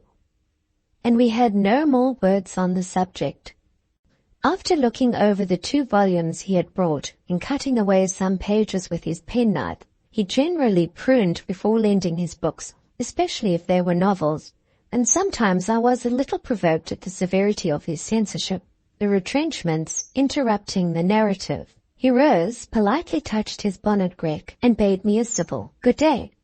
"We are friends now," thought I, "till the next time we quarrel." We might have quarrelled again that very same evening, but wonderful to relate, failed for once to make the most of our opportunity. Contrary to all expectation, Monsieur Paul arrived at the study hour. Having seen so much of him in the morning, we did not look for his presence at night. No sooner were we seated at lessons, however, than he appeared. I own I was glad to see him, so glad that I could not help greeting his arrival with a smile, and when he made his way to the same seat about which so serious a misunderstanding had formerly arisen, I took good care not to make too much room for him. He watched with a jealous sidelong look to see whether I shrank away, but I did not, though the bench was a little crowded. I was losing the early impulse to recoil from Monsieur Paul. Habituated to the paletot and bonnet grec, the neighborhood of these garments seemed no longer uncomfortable or very formidable. I did not now sit restrained, asphyxié, as he used to say, at his side. I stirred when I wished to stir, coughed when it was necessary, even yawned when I was tired. Did, in short, what I pleased, blindly reliant upon his indulgence. Nor did my temerity, this evening at least, meet the punishment it perhaps merited. He was both indulgent and good-natured. Not a cross glance shot from his eyes, not a hasty word left his lips. Till the very close of the evening he did not indeed address me at all, yet I felt somehow that he was full of friendliness. Silence is of different kinds, and breathes different meanings. No words could inspire a pleasanter content than did Monsieur Paul's wordless presence. When the tray came in and the bustle of supper commenced, he just said, as he retired, that he wished me a good night and sweet dreams. And a good night and sweet dreams I had. Section 52. Yet the reader is advised not to be in any hurry with his kindly conclusions, or to suppose with an over-hasty charity that from that day Monsieur Paul became a changed character, easy to live with, and no longer apt to flash danger and discomfort round him. No, he was naturally a little man of unreasonable moods. When overwrought, which he often was, he became acutely irritable, and besides, his veins were dark with a livid belladonna tincture, the essence of jealousy. I do not mean merely the tender jealousy of the heart, but that sterner, narrower sentiment whose seat is in the head. I used to think, as I sat looking at Monsieur Paul, while he was knitting his brow or protruding his lip over some exercise of mine, which had not as many faults as he wished, for he liked me to commit faults, and not of blunders was sweet to him as a cluster of nuts, that he had points of resemblance to Napoleon Bonaparte. I think so still. In a shameless disregard of magnanimity, he resembled a great emperor. Monsieur Paul would have quarrelled with 20 learned women, would have unblushingly carried on a system of petty bickering and recrimination with a whole capital of coteries, neither troubling himself about loss or lack of dignity. He would have exiled 50 Madame de Staëls if they had annoyed, offended, outrivaled, or opposed him. I well remember a hot episode of his with a certain Madame Panache, a lady temporarily employed by Madame Beck to give lessons in history. She was clever, That is, she knew a good deal, and besides, thoroughly possessed the art of making the most of what she knew. Of words and confidence, she held unlimited command. Her personal appearance was far from destitute of advantages. I believe many people would have pronounced her a fine woman, and yet there were points in her robust and ample attractions, as well as in her bustling and demonstrative presence, which, it appeared, the nice and capricious tastes of Monsieur Paul could not away with. The sound of her voice, echoing through the carré, would put him into a strange taking. Her long, free step, almost stride, along the corridor, would often make him snatch up his papers and decamp on the instant. With malicious intent he bethought himself, one day, to intrude on her class. As quick as lightning he gathered her method of instruction. It differed from a pet plan of his own. With little ceremony and less courtesy, he pointed out what he termed her errors. Whether he expected submission and attention, I know not. He met an acrid opposition, accompanied by a round reprimand for his certainly unjustifiable interference. Instead of withdrawing with dignity, as he might still have done, he threw down the gauntlet of defiance. Madame Panache, bellicose as a Penthesilea, picked it up in a minute. She snapped her fingers in the intermeddler's face. She rushed upon him with a storm of words. Monsieur Emmanuel was eloquent, but Madame Panache was voluble. A system of fierce antagonism ensued. Instead of laughing in his sleeve at his fair foe, with all her sole amour propre and loud self-assertion, Monsieur Paul detested her with intense seriousness. He honored her with his earnest fury. He pursued her vindictively and implacably, refusing to rest peaceably in his bed, to derive due benefit from his meals, or even serenely to relish his cigar, till she was fairly rooted out of the establishment. The professor conquered, but I cannot say that the laurels of this victory shadowed gracefully his temples. Once I ventured to hint as much. To my great surprise, he allowed that I might be right, but averred that when brought into contact with either men or women of the coarse, self-complacent quality whereof Madame Panache was a specimen, he had no control over his own passions. An unspeakable and active aversion impelled him to a war of extermination. 3 months afterwards, hearing that his vanquished foe had met with reverses, and was likely to be really distressed for want of employment, he forgot his hatred, and alike active in good and evil, he moved heaven and earth till he found her a place. Upon her coming to make up former differences and thank him for his recent kindness, the old voice, a little loud, the old manner, a little forward, so acted upon him that in 10 minutes he started up and bowed her, or rather himself, out of the room in a transport of nervous irritation. To pursue a somewhat audacious parallel, in a love of power, in an eager grasp after supremacy, Monsieur Emmanuel was like Bonaparte. He was a man not always to be submitted to. Sometimes it was needful to resist. It was right to stand still, to look up into his eyes and tell him that his requirements went beyond reason, that his absolutism verged on tyranny. The dawnings, the first developments of peculiar talent appearing within his range and under his rule, curiously excited, even disturbed him. He watched it struggle into life with a scowl. He held back his hand, perhaps said, "Come on if you have strength," but would not aid the birth. When the pang and peril of the first conflict were over, when the breath of life was drawn, when he saw the lungs expand and contract, when he felt the heart beat and discovered life in the eye, he did not yet offer to foster. "Prove yourself true ere I cherish you," was his ordinance, and how difficult he made that proof. What thorns and briars, what flints he strewed in the path of feet not inured to rough travel. He watched tearlessly. Ordeals that he exacted should be passed through. Fearlessly he followed footprints that, as they approached the bourne, were sometimes marked in blood, followed them grimly, holding the austerest police watch over the pain-pressed pilgrim.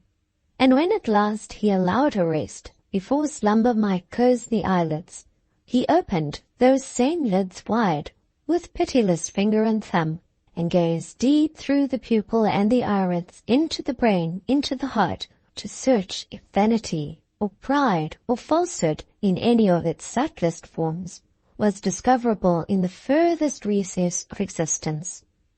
If at last he let the neophyte sleep, it was but a moment.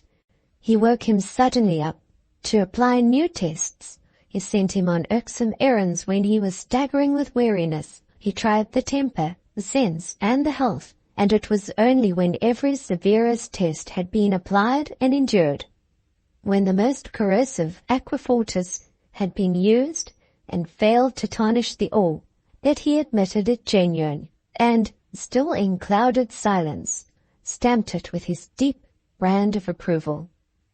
I speak not ignorant of these evils.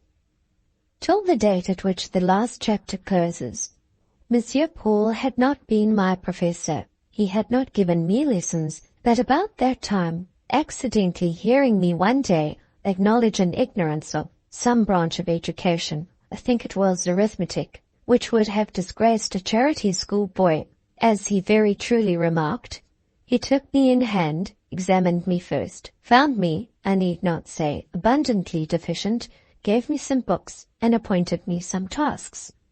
He did this at first with pleasure, indeed with unconcealed exultation, condescending to say that he believed I was bon et pas trop faible, i.e. well enough disposed and not wholly destitute of parts, but owing he supposed to adverse circumstances, as yet in a state of wretchedly imperfect mental development. The beginning of all effort has indeed with me been marked by a preternatural imbecility. I never could, even in forming a common acquaintance, assert or prove a claim to average quickness. A depressing and difficult passage has prefaced every new page I have turned in life. So long as this passage lasted, Monsieur Paul was very kind, very good, very forbearing.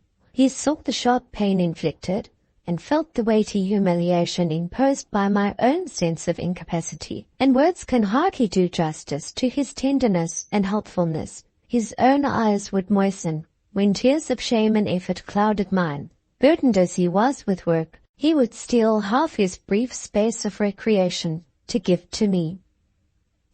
But, strange grief, when that heavy and overcast dawn began at last to yield to day, when my faculties began to struggle themselves free, and my time of energy and fulfillment came, when I voluntarily doubled, trebled, quadrupled the tasks he set, to please him as I thought, his kindness became sternness.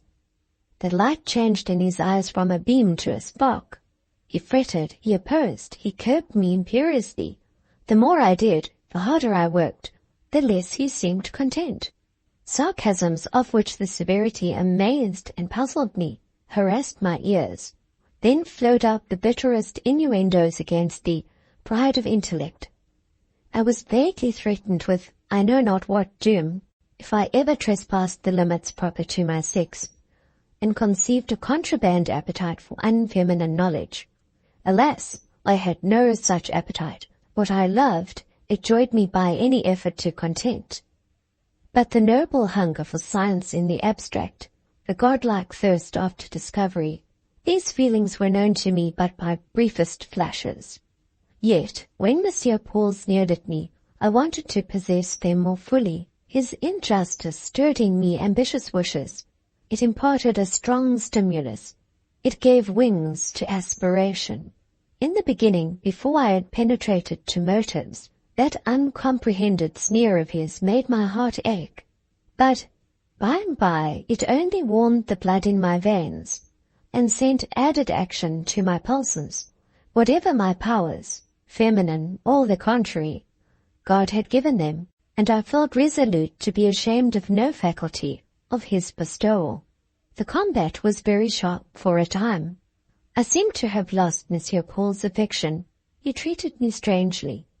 In his most unjust moments he would insinuate that I had deceived him when I appeared, what he called faible, that is, incompetent. He said I had feigned a false incapacity.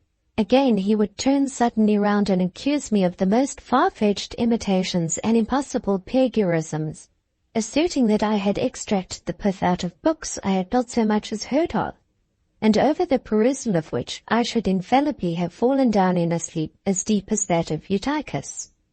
Once, upon his preferring such an accusation, I turned upon him. I rose against him. Gathering an armful of his books out of my desk, I filled my apron and poured them in a heap upon his estrade at his feet.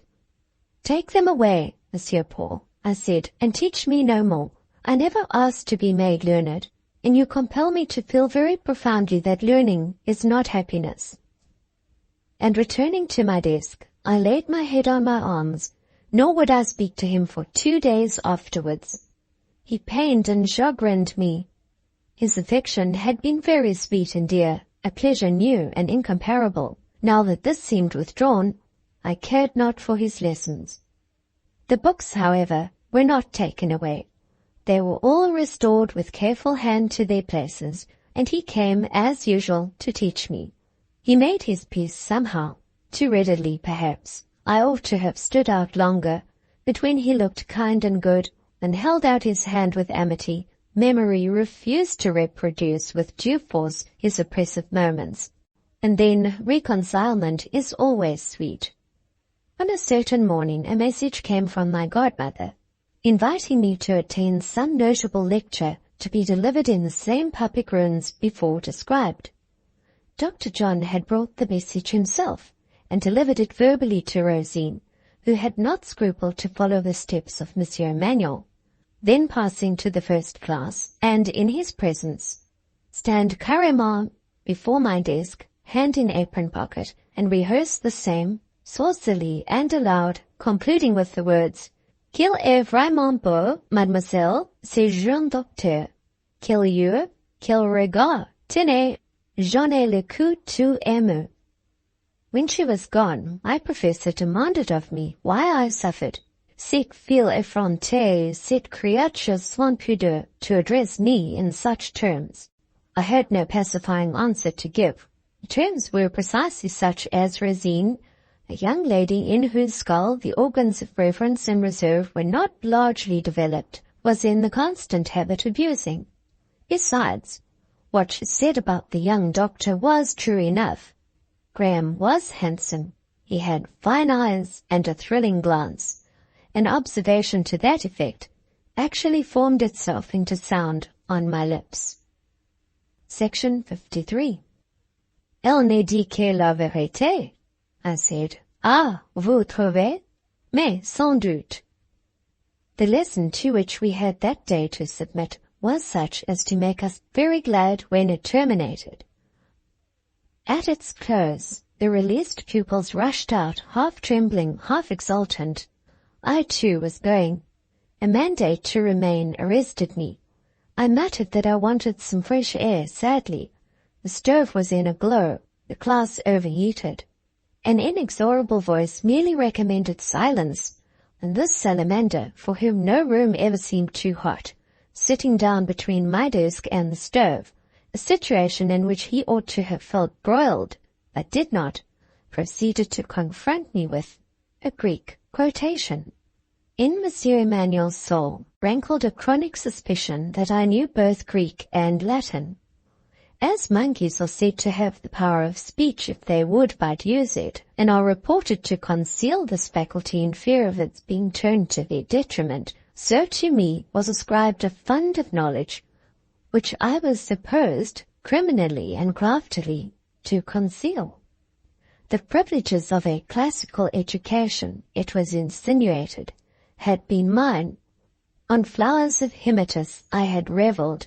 A golden store, hived in memory, now silently sustained my efforts, and privily nurtured my wits.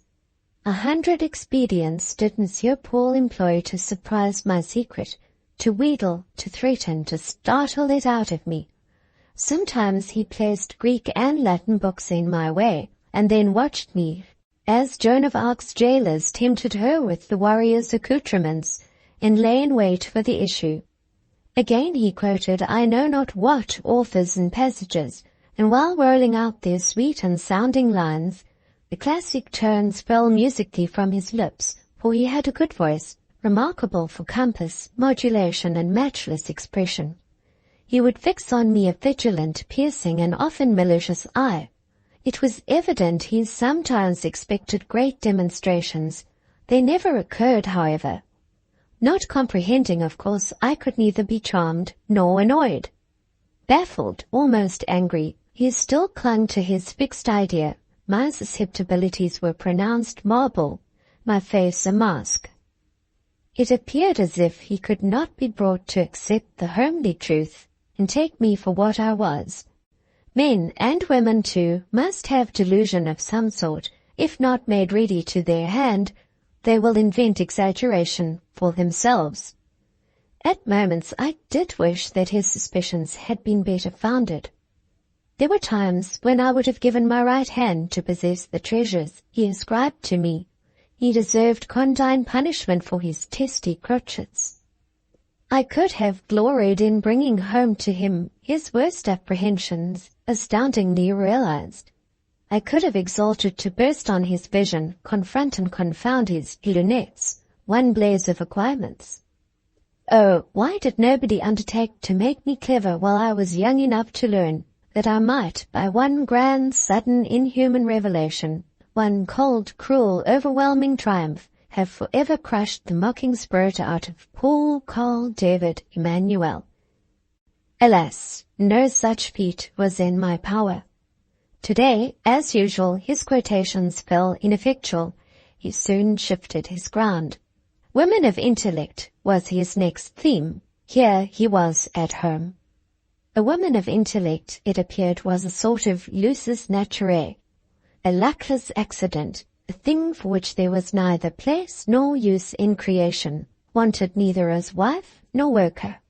Beauty anticipated her in the first office. He believed in his soul that lovely, placid, and passive feminine mediocrity was the only pillow on which manly thought and sense could find rest for its aching temples. And as to work, male mind alone could work to any good practical result.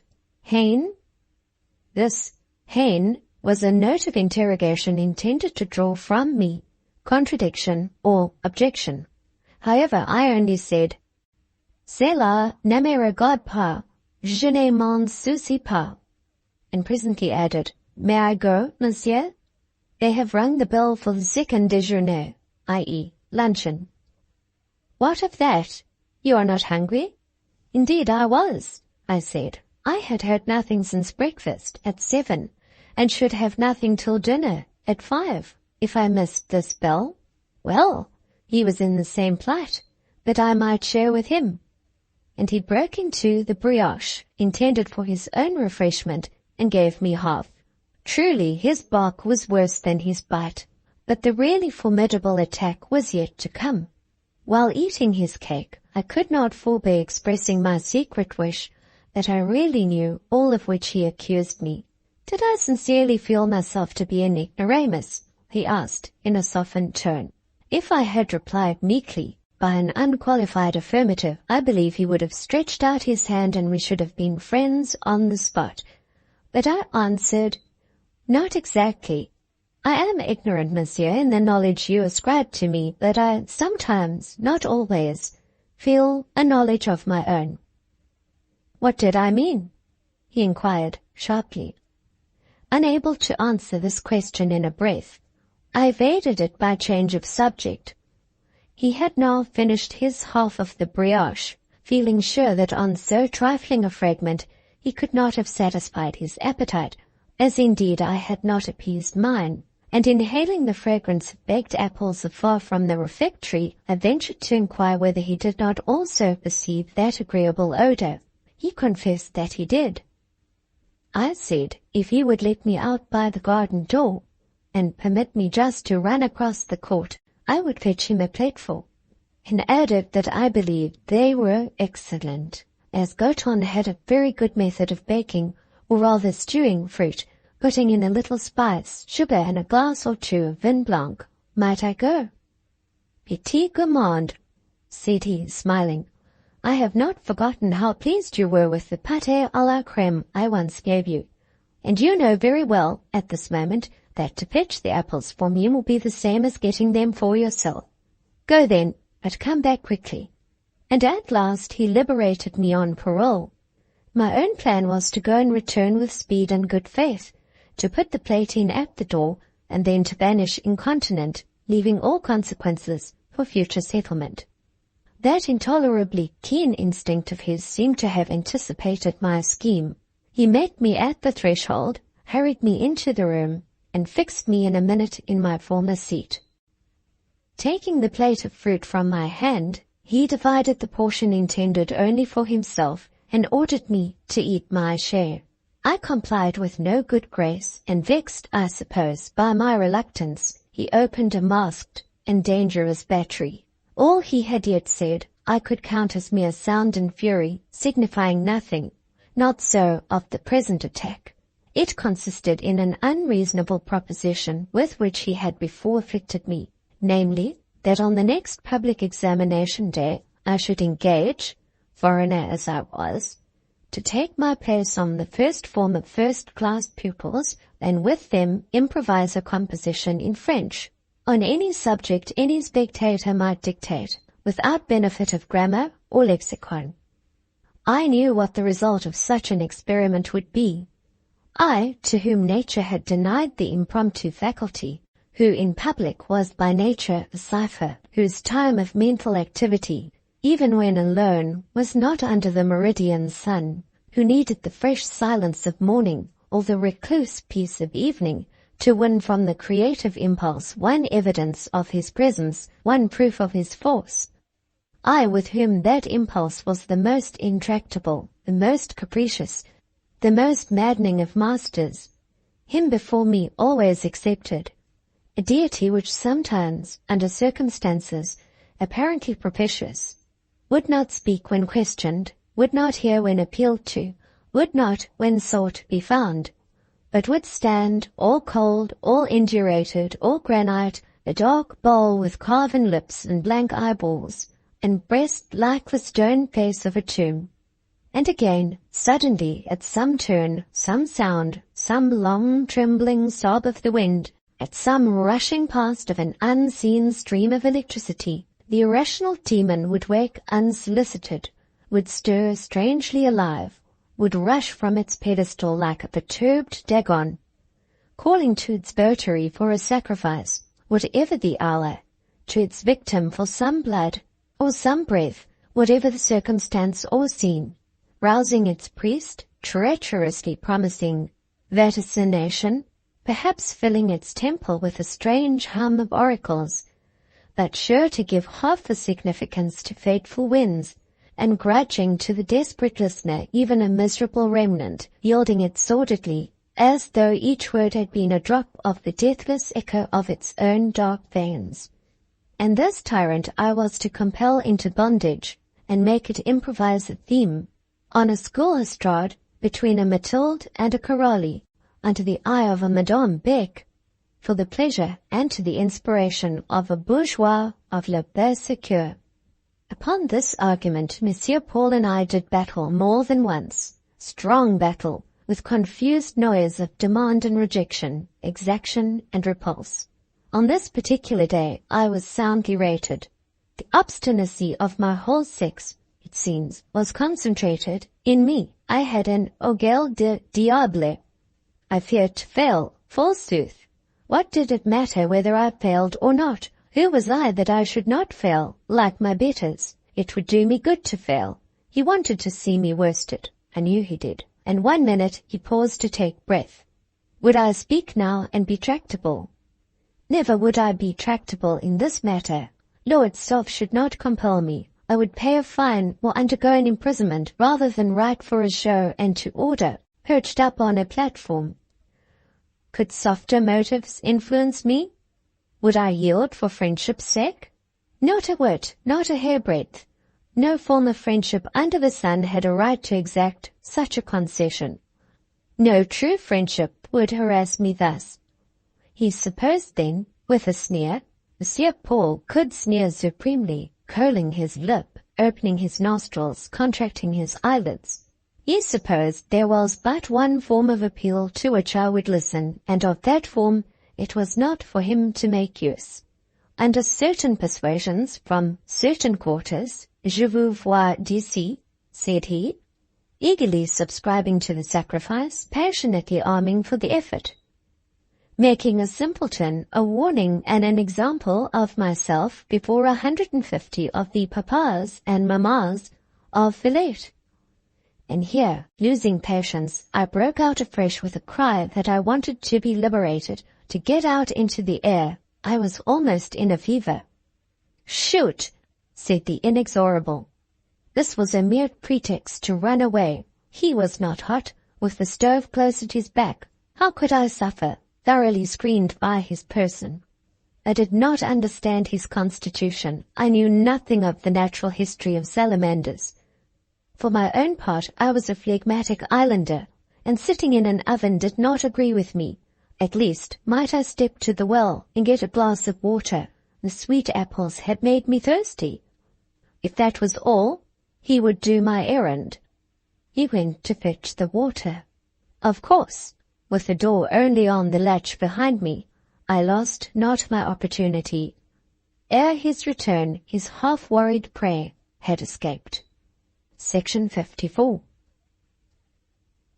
The spring was advancing and the weather had turned suddenly warm. This change of temperature brought with it for me, as probably for many others, temporary decrease of strength. Slight exertion at this time left me overcome with fatigue. Sleepless nights entailed languid days. One Sunday afternoon, having walked the distance of half a league to the Protestant church, I came back weary and exhausted. In taking refuge in my solitary sanctuary, the first class, I was glad to sit down and to make of my desk a pillow for my arms and head. Awhile I listened to the lullaby of bees humming in the berceau, and watched, through the glass door and the tender, lightly strewn spring foliage, Madame Beck and a gay party of friends, whom she had entertained that day at dinner after morning mass, walking in the centre alley under orchard boughs, dressed at this season in blossom, and wearing a colouring as pure and warm as mountain snow at sunrise. My principal attraction towards this group of guests lay, I remember, in one figure, that of a handsome young girl whom I had seen before as a visitor at Madame Beck's, and of whom I had been vaguely told that she was a filleule or goddaughter of Monsieur Emmanuel's, and that between her mother or aunt or some other female relation of hers and the professor had existed of old a special friendship. Monsieur Paul was not of the holiday band today, but I had seen this young girl with him ere now, and as far as distant observation could enable me to judge, she seemed to enjoy him with the frank ease of a ward with an indulgent guardian. I had seen her run up to him, put her arm through his, and hang upon him. Once, when she did so, a curious sensation had struck through me, a disagreeable anticipatory sensation, one of the family of presentiments, I suppose, but I refused to analyze or dwell upon it. While watching this girl, Mademoiselle Severe by name, and following the gleam of her bright silk robe, she was always richly dressed, for she was said to be wealthy. Through the flowers and the glancing leaves of tender emerald, my eyes became dazzled. They closed. My lassitude, the warmth of the day, the hum of bees and birds, all lulled me, and at last I slept. 2 hours stole over me. Ere I woke, the sun had declined out of sight behind the towering houses. The garden and the room were grey. Bees had gone homeward, and the flowers were closing. The party of guests, too, had vanished. Each alley was void. On waking, I felt much at ease, not chill as I ought to have been after sitting so still for at least 2 hours. My cheek and arms were not benumbed by pressure against the hard desk. No wonder. instead of the bare wood on which I had laid them, I found a thick shawl, carefully folded, substituted for support, and another shawl, both taken from the corridor where such things hung, wrapped warmly round me. Who had done this? Who was my friend? Which of the teachers? Which of the pupils? None except St. Pierre was inimical to me, but which of them had the art, the thought, the habit of benefiting thus tenderly? Which of them had a step so quiet, a hand so gentle, but I should have heard or felt her if she had approached or touched me in a day's sleep? As to Ginevra Fanshawe, that bright young creature was not gentle at all, and would certainly have pulled me out of my chair if she had meddled in the matter. I said at last, "It is Madame Beck's doing. She has come in, seen me asleep, and thought I might take cold. She considers me a useful machine, answering well the purpose for which it was hired, so would not have me needlessly injured. And now, methought, I'll take a walk. The evening is fresh, and not very chill." So I opened the glass door and stepped into the berceau. I went to my own alley. Had it been dark, or even dusk, I should have hardly ventured there, for I had not yet forgotten the curious illusion of vision, if illusion it were, experienced in that case some months ago. But a ray of the setting sun burnished still the grey crown of Jean-Baptiste. Nor had all the birds of the garden yet vanished into their nests amongst the tufted shrubs and thick wall ivy. I paced up and down, thinking almost the same thoughts I had pondered that night when I buried my glass jar, how I should make some advance in life, take another step towards an independent position, for this train of reflection, though not lately pursued, had never by me been wholly abandoned. And whenever a certain eye was averted from me, and a certain countenance grew dark with unkindness and injustice, into that track of speculation did I at once strike, so that little by little I had laid half a plan. Living costs little, said I to myself, in this economical town of Villette, where people are more sensible than I understand they are in dear old England, infinitely less worried about appearance, and less emulous of display, where nobody is in the least ashamed to be quite as homely and saving as he finds convenient. House rent in a prudently chosen situation need not be high. When I shall have saved 1,000 francs, I will take a tenement with one large room and 2 or 3 smaller ones, furnish the first with a few benches and desks, a black tableau, an estrade for myself, upon it a chair and table with a sponge and some white chalks, begin with taking day pupils, and so work my way upwards. Madame Beck's commencement was, as I have often heard her say, from no higher starting point, and where is she now? All these premises and this garden are hers, bought with her money. She has a competency already secured for old age, and a flourishing establishment under her direction, which will furnish a career for her children. Courage, Lucy Snowe! With self-denial and economy now, and steady exertion by and by, an object in life need not fail you. Venture not to complain that such an object is too selfish, too limited, and lacks interest. Be content to labor for independence until you have proved, by winning that prize, your right to look higher. But afterwards, is there nothing more for me in life, no true home, nothing to be dearer to me than myself, and by its paramount preciousness to draw from me better things than I care to culture for myself only, nothing at whose feet I can willingly lay down the whole burden of human egotism, and gloriously take up the nobler charge of laboring and living for others. I suppose, Lucy Snowe, the orb of your life is not to be so rounded. For you, the present phase must suffice. Very good. I see a huge mass of my fellow creatures in no better circumstances. I see that a great many men, and more women, hold their span of life on conditions of denial and privation. I find no reason why I should be of the few favored. I believe in some blending of hope and sunshine sweetening the worst lots. I believe that this life is not all, neither the beginning nor the end. I believe while I tremble, I trust while I weep. So, this subject is done with. It is right to look our life accounts bravely in the face now and then, and settle them honestly. And he is a poor self-swindler who lies to himself while he reckons the items and sets down under the head, happiness that which is misery. Call anguish, anguish, and despair, despair. Write both down in strong characters with a resolute pen. You will the better pay your debt to doom. Falsify, insert privilege where you should have written pain, and see if your mighty creditor will allow the fraud to pass, or accept the coin with which you would cheat him. Offer to the strongest, if the darkest angel of God's host, water when he has asked blood. Will he take it? Not a whole pale sea for one red drop. I settled another account. Pausing before Methuselah, the giant and patriarch of the garden, and leaning my brow against his knotty trunk, my foot rested on the stone, sealing the small sepulchre at his root, and I recalled the passage of being therein buried. I recalled Dr. John, my warm affection for him, my faith in his excellence, my delight in his grace. What was become of that curious one-sided friendship, which was half marble and half life, only on one hand truth, and on the other perhaps a jest? Was this feeling dead? I do not know, but it was buried.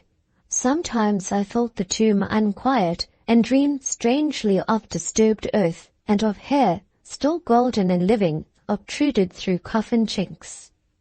Had I been too hasty?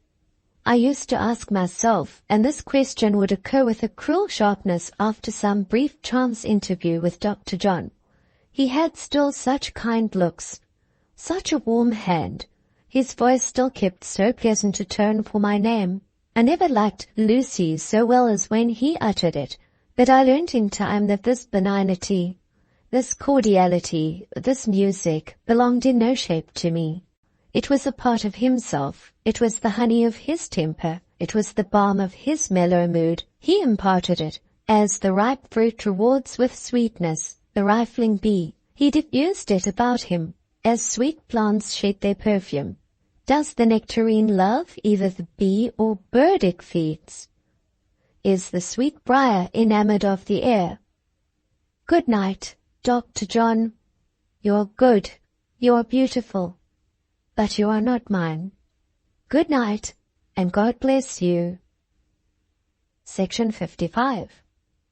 Thus I closed my musings. Good night left my lips in sound. I heard the words spoken, and then I heard an echo, quite close.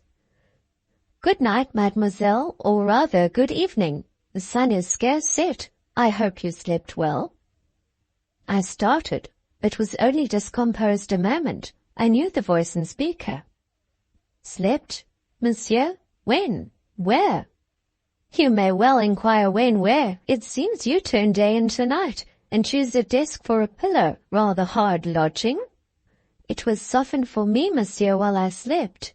That unseen gift-bringing thing which haunts my desk remembered me, no matter how I fell asleep. I awoke pillowed and covered. Did the shawls keep you warm? Very warm. Do you ask thanks for them? No. You looked pale in your slumbers. Are you homesick? To be homesick one must have a home, which I have not.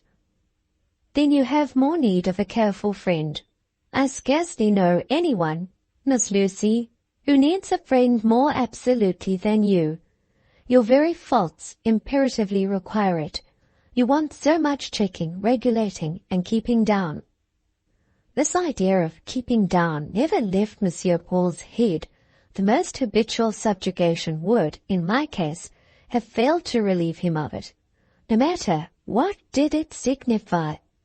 I listened to him, and did not trouble myself to be too submissive. His occupation would have been gone had I left him nothing to keep down. You need watching and watching over, he pursued, and it is well for you that I see this, and do my best to discharge both duties. I watch you and others pretty closely, pretty constantly, nearer and oftener than you or they think. Do you see that window with a light in it? He pointed to a lattice in one of the college boarding houses.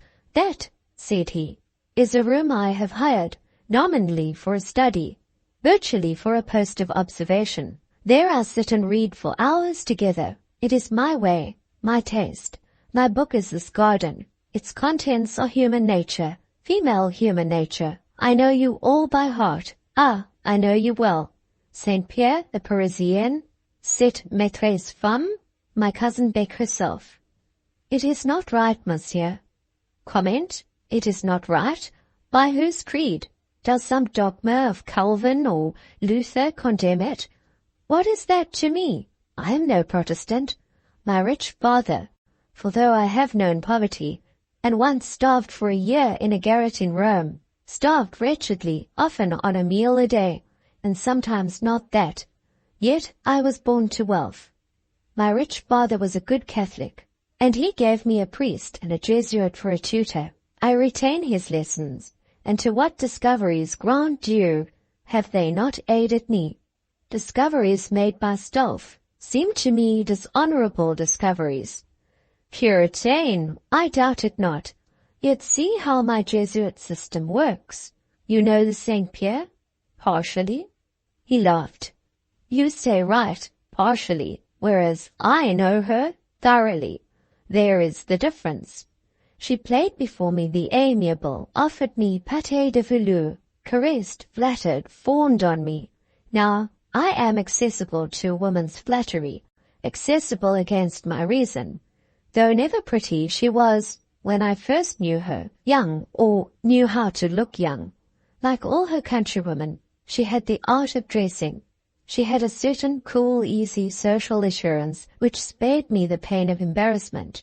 Monsieur, that must have been unnecessary. I never saw you embarrassed in my life. Mademoiselle, you know little of me. I can be embarrassed as a petite pensionnaire. There is a fund of modesty and diffidence in my nature. Monsieur, I never saw it. Mademoiselle, it is there. You ought to have seen it. Monsieur, I have observed you in public, on platforms, in tribunes, before titles and crowned heads, and you were as easy as you are in the 3rd division. Mademoiselle, neither titles nor crowned heads excite my modesty, and publicity is very much my element. I like it well, and breathe in it quite freely. But, in short, here is the sentiment brought into action, at this very moment. However, I disdain to be worsted by it. If, mademoiselle, I were a marrying man, which I am not, and you may spare yourself the trouble of any sneer you may be contemplating at the thought, and found it necessary to ask a lady whether she could look upon me in the light of a future husband, then would it be proved that I am, as I say, modest." I quite believed him now, and in believing I honoured him with a sincerity of esteem which made my heart ache. "As to the Saint Pierre," he went on, recovering himself, for his voice had altered a little, "she once intended to be Madame Emmanuel, and I don't know whether I might have been led, but for yonder little lattice with the light. Ah, magic lattice! What miracles of discovery hast thou wrought! Yes," he pursued, "I have seen her rancours, her vanities, her levities. Not only here, but elsewhere. I have witnessed what bucklers me against all her arts. I am safe from poor Zélie. And my pupils," he presently recommenced, "those blancs jeunes filles, so mild and meek. I have seen the most reserved, rump-like boys, the demurest, snatch grapes from the walls, shake pears from the trees. When the English teacher came, I saw her, marked her early preference for this alley, noticed her taste for seclusion, watched her well, long before she and I came to speaking terms. Do you recollect my once coming silently and offering you a little knot of white violets when we were strangers? I recollect it. I dried the violets, kept them, and have them still. It pleased me when you took them peacefully and promptly, without prudery, that sentiment which I ever dread to excite, and which, when it is revealed in eye or gesture, I vindictively detest. To return, not only did I watch you, but often, especially at eventide, Another guardian angel was noiselessly hovering near.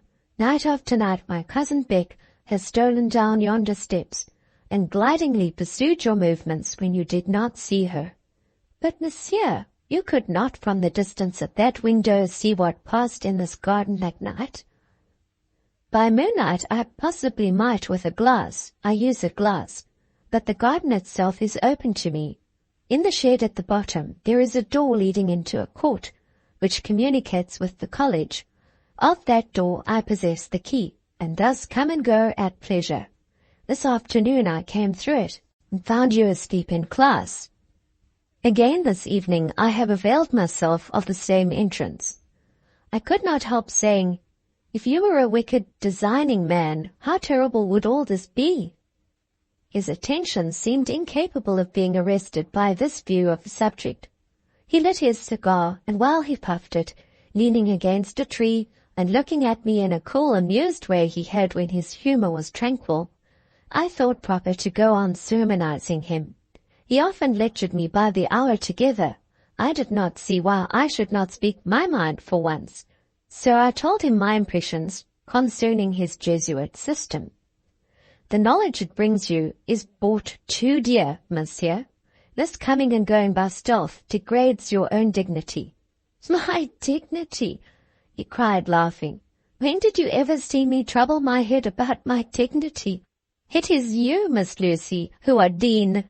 How often, in your high insular presence, have I taken a pleasure in trampling upon what you are pleased to call my dignity, tearing it, scattering it to the winds, in those mad transports you witness with such hauteur, and which I know you think very like the ravings of a third-rate London actor. Monsieur, I tell you every glance you cast from that lattice is a wrong done to the best part of your own nature. To study the human heart thus is to banquet secretly and sacrilegiously on Eve's apples. I wish you were a Protestant. Indifferent to the wish, he smoked on. After a space of smiling yet thoughtful silence, he said rather suddenly, I have seen other things. What other things?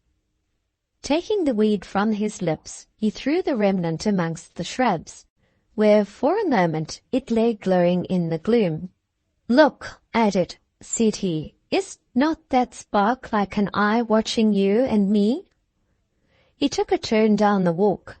Presently returning, he went on, I have seen, Miss Lucy, things to me unaccountable that have made me watch all night for a solution, and I have not yet found it. The turn was peculiar. My veins thrilled. He saw me shiver. Are you afraid? Whether is it of my words, or that red jealous eye just winking itself out? I am cold. The night grows dark and late, and the air is changed. It is time to go in. It is a little past 8, but you shall go in soon. Answer me only this question. Yet he paused ere he put it. The garden was truly growing dark. Dusk had come on with clouds, and drops of rain began to patter through the trees. I hoped he would feel this, but for the moment he seemed too much absorbed to be sensible of the change. Mademoiselle, do you Protestants believe in supernatural? There is a difference of theory and belief on this point amongst Protestants, as amongst other sects, I answered. Why, monsieur, do you ask such a question? Why do you shrink and speak so faintly? Are you superstitious? I am constitutionally nervous. I dislike the discussion of such subjects. I dislike it the more because... You believe? No, but it has happened to me to experience impressions. Since you came here? Yes, not many months ago. Here, in this house? Yes. Bon, I am glad of it. I knew it somehow, before you told me. I was conscious of rapport between you and myself. You are patient, and I am choleric. You are quiet and pale, and I am tanned and fiery. You are a strict Protestant, and I am a sort of lay Jesuit. But we are alike. There is affinity between us. Do you see it, mademoiselle, when you look in the glass? Do you observe that your forehead is shaped like mine, that your eyes are cut like mine? Do you hear that you have some of my tones of voice? Do you know that you have many of my looks? I perceive all this and believe that you were born under my star. Yes, you were born under my star. Tremble, for where that is the case with mortals, the threads of their destinies are difficult to disentangle. Knottings and catchings occur. Sudden breaks leave damage in the web. But these impressions, as you say with English caution, I too have had my impressions. Monsieur, tell me them. I desire no better and intend no less. You know the legend of this house and garden? I know it, yes.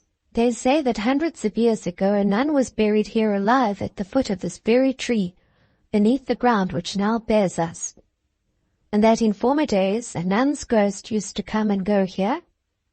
Monsieur, what if it comes and goes here still? Something comes and goes here. There is a shape frequenting this house by night, different to any forms that show themselves by day. I have indisputably seen a something more than once, and to me its conventional weeds were a strange sight, saying more than they can do to any other living being. A nun. Monsieur, I too have seen it. I anticipated that, whether this nun be flesh and blood, or something that remains when blood is dried and flesh is wasted, her business is as much with you as with me, probably. Well, I mean to make it out. It has baffled me so far, but I mean to follow up the mystery. Instead of telling what he meant, he raised his head suddenly. I made the same movement in the same instant. We both looked to one point, the high tree shadowing the great berceau, and resting some of its boughs on the roof of the first class. There had been a strange and inexplicable sound from that quarter, as if the arms of that tree had swayed of their own motion, and its weight of foliage had rushed and crushed against the massive trunk. Yes, there scarce stirred a breeze, and that heavy tree was convulsed, whilst the feathery shrub stood still. For some minutes, amongst the wood and leafage, a rending and heaving went on. Dark as it was, it seemed to me that something more solid than either night shadow or branch shadow blackened out of the boles. At last the struggle ceased. What birth succeeded this travail? What dryad was born of these throes? We watched fixedly. A sudden bell rang in the house, the prayer bell. Instantly into our alley there came, out of the berceau, an apparition, all black and white, with a sort of angry rush close past our faces, swept swiftly the very nun herself. Never had I seen her so clearly. She looked tall of stature and fierce of gesture. As she went, the wind rose sobbing, the rain poured wild and cold. The whole night seemed to feel her. Section 56. Where, it becomes time to inquire, was Paulina Mary? How fared my intercourse with the sumptuous Hotel Crecy? That intercourse had for an interval been suspended by absence. Monsieur and Mr. Bassompierre had been travelling, dividing some weeks between the provinces and capital of France. Chance apprised me of their return very shortly after it took place.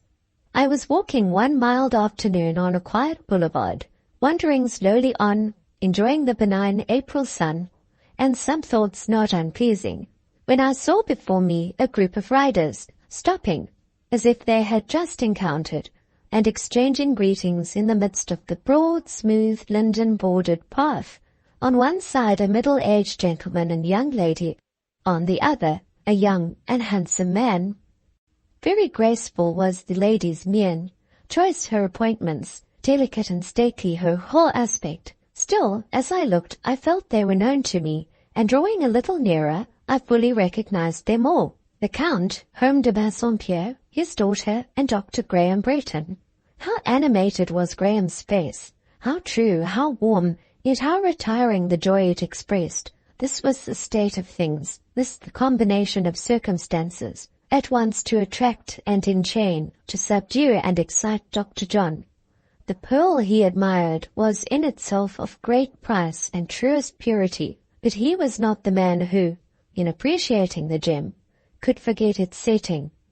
Had he seen Paulina with the same youth, beauty, and grace, that on foot, alone, unguarded, and in simple attire, a dependent worker, a demi-grisette, he would have thought her a pretty little creature, and would have loved with his eye her movements and her mien. But it required other than this to conquer him, as he was now vanquished, to bring him safe under dominion as now, without loss, and even with gain to his manly honour. One saw that he was reduced. There was about Dr. John all the man of the world. To satisfy himself did not suffice. Society must approve, the world must admire what he did, or he counted his measures false and futile. In his victrix he required all that was here visible, the imprint of high cultivation, the consecration of a careful and authoritative protection, the adjuncts that fashion decrees, wealth purchases, and taste adjusts. For these conditions his spirit stipulated ere it surrendered. They were here to the utmost fulfilled, and now, proud, impassioned, yet fearing, he did homage to Paulina as his sovereign. As for her, the smile of feeling, rather than of conscious power, slept soft in her eyes. They parted. He passed me at speed, hardly feeling the earth he skimmed, and seeing nothing on either hand. He looked very handsome. Mettle and purpose were roused in him fully. "Papa, there is Lucy!" cried a musical, friendly voice. "Lucy, dear Lucy, do come here!" I hastened to her. She threw back her veil and stooped from her saddle to kiss me. "I was coming to see you tomorrow," said she, "but now tomorrow you will come and see me." She named the hour, and I promised compliance. The morrow's evening found me with her. She and I shut into her own room. I had not seen her since that occasion when her claims were brought into comparison with those of Ginevra Fanshawe, and had so signally prevailed. She had much to tell me of her travels in the interval. A most animated, rapid speaker was she in such a tete-a-tete, a most lively describer, yet with her artless diction and clear, soft voice, she never seemed to speak too fast or to say too much. My own attention, I think, would not soon have flagged, but by and by she herself seemed to need some change of subject. She hastened to wind up her narrative briefly. Yet why she terminated with so concise an abridgment did not immediately appear. Silence followed, a restless silence, not without symptoms of abstraction. Then turning to me in a diffident, half-appealing voice, "Lucy, well, I am at your side. Is my cousin Ginevra still at Madame Beck's? Your cousin is still there. You must be longing to see her." "No, not much." "You want to invite her to spend another evening?" "No. I suppose she still talks about being married?" "Not to anyone you care for." "But of course she still thinks of Dr. Bretton. She cannot have changed her mind on that point, because it was so fixed 2 months ago." "Why, you know it does not matter. You saw the terms on which they stood." "There was a little misunderstanding that evening. Certainly. Does she seem unhappy?" "Not she." To change the subject, have you heard or seen nothing of or from Graham during your absence? Papa had letters from him once or twice about business, I think. He undertook the management of some affair which required attention while we were away. Dr. Bretton seems to respect Papa, and to have pleasure in obliging him. Yes, you met him yesterday on the boulevard. You would be able to judge from his aspect that his friends need not be painfully anxious about his health.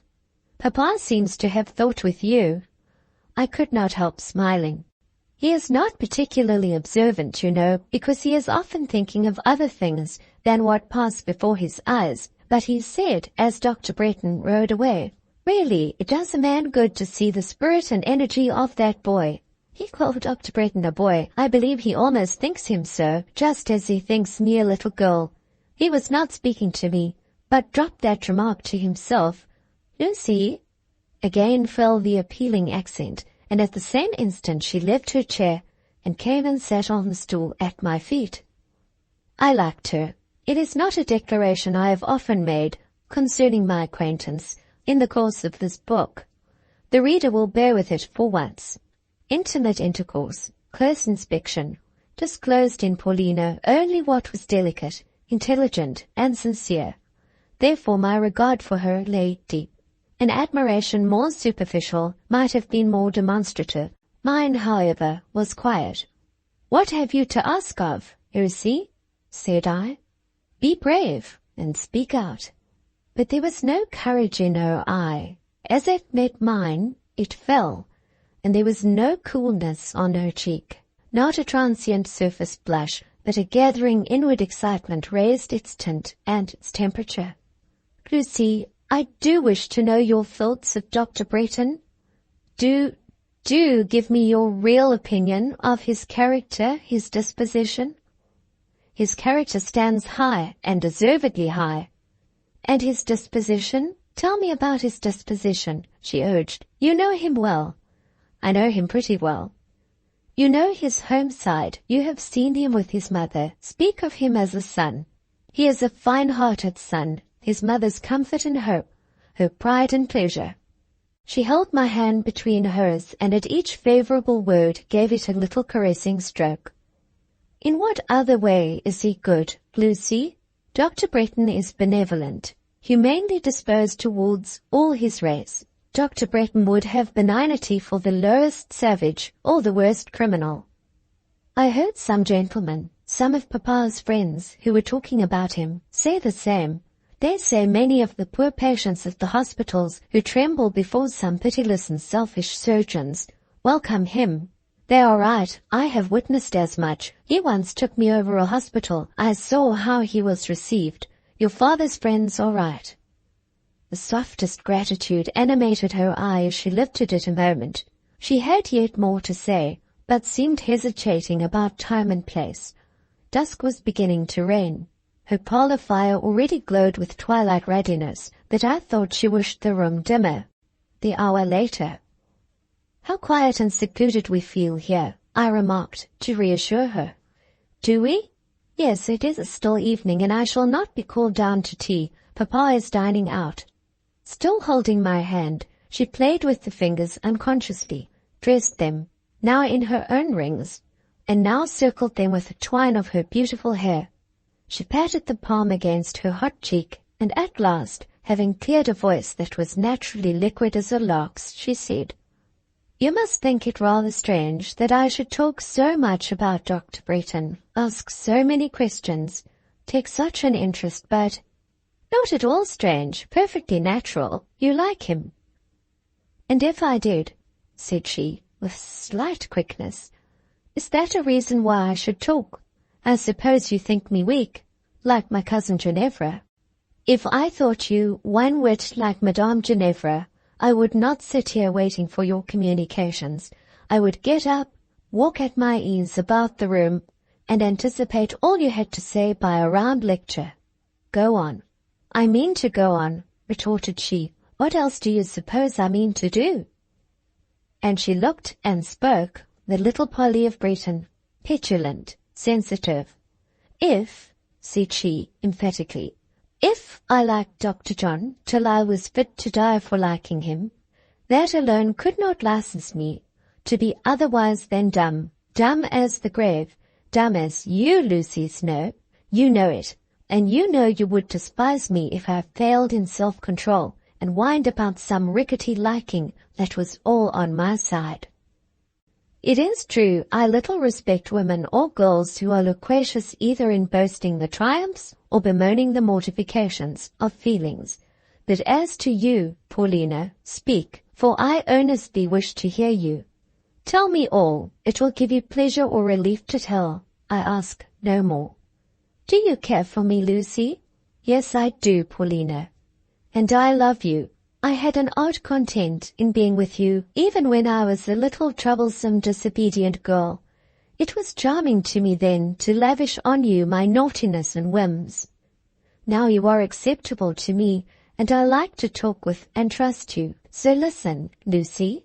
And she settled herself, resting against my arm, resting gently, not with honest Mistress Panshaw's fatiguing and selfish wait. A few minutes since, you asked whether we had not heard from Graham during our absence, and I said there were 2 letters for Papa on business. This was true, but I did not tell you all. You evaded. I shuffled and equivocated, you know. However, I am going to speak the truth now. It is getting darker. One can talk at one's ease. Papa often lets me open the letter bag and give him out the contents. One morning about 3 weeks ago, you don't know how surprised I was to find, amongst a dozen letters for Monsieur de Bassompierre, a note addressed to Mr. Bassompierre. I spied it at once. Amidst all the rest, the handwriting was not strange. It attracted me directly. I was going to say, Papa, here is another letter from Dr. Breton. But the miss struck me mute. I actually never received a letter from a gentleman before. Ought I to have shown it to Papa and let him open it and read it first? I could not for my life, Lucy. I know so well Papa's ideas about me. He forgets my age. He thinks I am a mere schoolgirl. He is not aware that other people see I am grown up, as tall as I shall be. So, with a curious mixture of feelings, some of them self-reproachful, and some so flattering and strong, I cannot describe them, I gave Papa his 12 letters, his herd of possessions, and kept back my one, my ewe lamb. It lay in my lap during breakfast, looking up at me with an inexplicable meaning, making me feel myself a thing double existent, a child to that dear Papa, but no more a child to myself. After breakfast, I carried my letter upstairs, and having secured myself by turning the key in the door, I began to study the outside of my treasure. It was some minutes before I could get over the direction and penetrate the seal.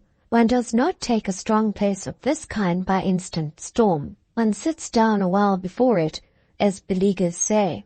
Graham's hand is like himself, Lucy, and so is his seal, all clear, firm and rounded, no slovenly splash of wax, a full, solid, steady drop, a distinct impress, no pointed turns harshly pricking the optic nerve, but a clean, mellow, pleasant manuscript that soothes you as you read. It is like his face, just like the chiseling of his features. Do you know his autograph? I have seen it. Go on. The seal was too beautiful to be broken, so I cut it round with my scissors. On the point of reading the letter at last, I once more drew back voluntarily. It was too soon yet to drink that draught. The sparkle in the cup was so beautiful, I would watch it yet a minute. Then I remembered all at once that I had not said my prayers that morning. Having heard Papa go down to breakfast a little earlier than usual, I had been afraid of keeping him waiting, and had hastened to join him as soon as dressed, thinking no harm to put off prayers till afterwards. Some people would say I ought to have served God first and then man, but I don't think heaven could be jealous of anything I might do for Papa. I believe I am superstitious. A voice seemed now to say that another feeling than filial affection was in question, to urge me to pray before I dared to read what I so longed to read, to deny myself yet a moment, and remember first a great duty. I have had these impulses ever since I can remember. I put the letter down and said my prayers, adding, at the end, a strong entreaty that, whatever happened, I might not be tempted or led to cause Papa any sorrow, and might never, in caring for others, neglect him. The very thought of such a possibility so pierced my heart that it made me cry. But still, Lucy, I felt that in time Papa would have to be taught the truth, managed, and induced to hear reason.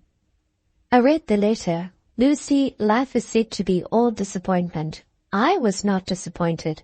Ere I read, and while I read, my heart did more than throb. It trembled fast. Every quiver seemed like the pant of an animal athirst, laid down at a well and drinking, and the well proved quite full, gloriously clear. It rose up munificently of its own impulse. I saw the sun through its gush, and not a mote, Lucy, no moss, no insect, no atom in the thrice-refined golden gurgle. Life, she went on, is said to be full of pain to some. I have read biographies where the wayfarer seemed to journey on from suffering to suffering, where hope flew before him fast, never alighting so near or lingering so long as to give his hand a chance of one realizing grasp. I have read of those who sowed in tears, and whose harvest, so far from being reaped in joy, perished by untimely blight, or was borne off by sudden whirlwind. And alas, some of these met the winter with empty garners and died of utter want in the darkest and coldest of the year.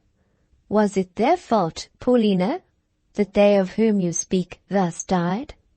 Not always their fault. Some of them were good endeavoring people. I am not endeavoring, not actively good, yet God has caused me to grow in sun, due moisture and safe protection, sheltered, fostered, taught by my dear father, and now another comes. Graham loves me. For some minutes we both paused on this climax. Does your father know? I inquired in a low voice. Graham spoke with deep respect of Papa, but implied that he dared not approach that quarter as yet. He must first prove his worth. He added that he must have some light respecting myself and my own feelings ere he ventured to risk a step in the matter elsewhere. How did you reply? I replied briefly, but I did not repulse him. Yet I almost trembled for fear of making the answer too cordial. Graham's tests are so fastidious. I wrote it 3 times, chastening and subduing the phrases at every rescript. At last, having confected it till it seemed to me to resemble a morsel of ice, flavored with ever so slight a zest of fruit or sugar, I ventured to seal and dispatch it. Excellent, Paulina. Your instinct is fine. You understand, Dr. Bretton. But how must I manage about Papa? There I am still in pain. Do not manage at all. Wait now. Only maintain no further correspondence till your father knows all and gives his sanction. Will he ever give it? Time will show. Wait. Dr. Bretton wrote one other letter, deeply grateful for my calm, brief note, but I anticipated your advice by saying that while my sentiments continued the same, I could not, without my father's knowledge, write again.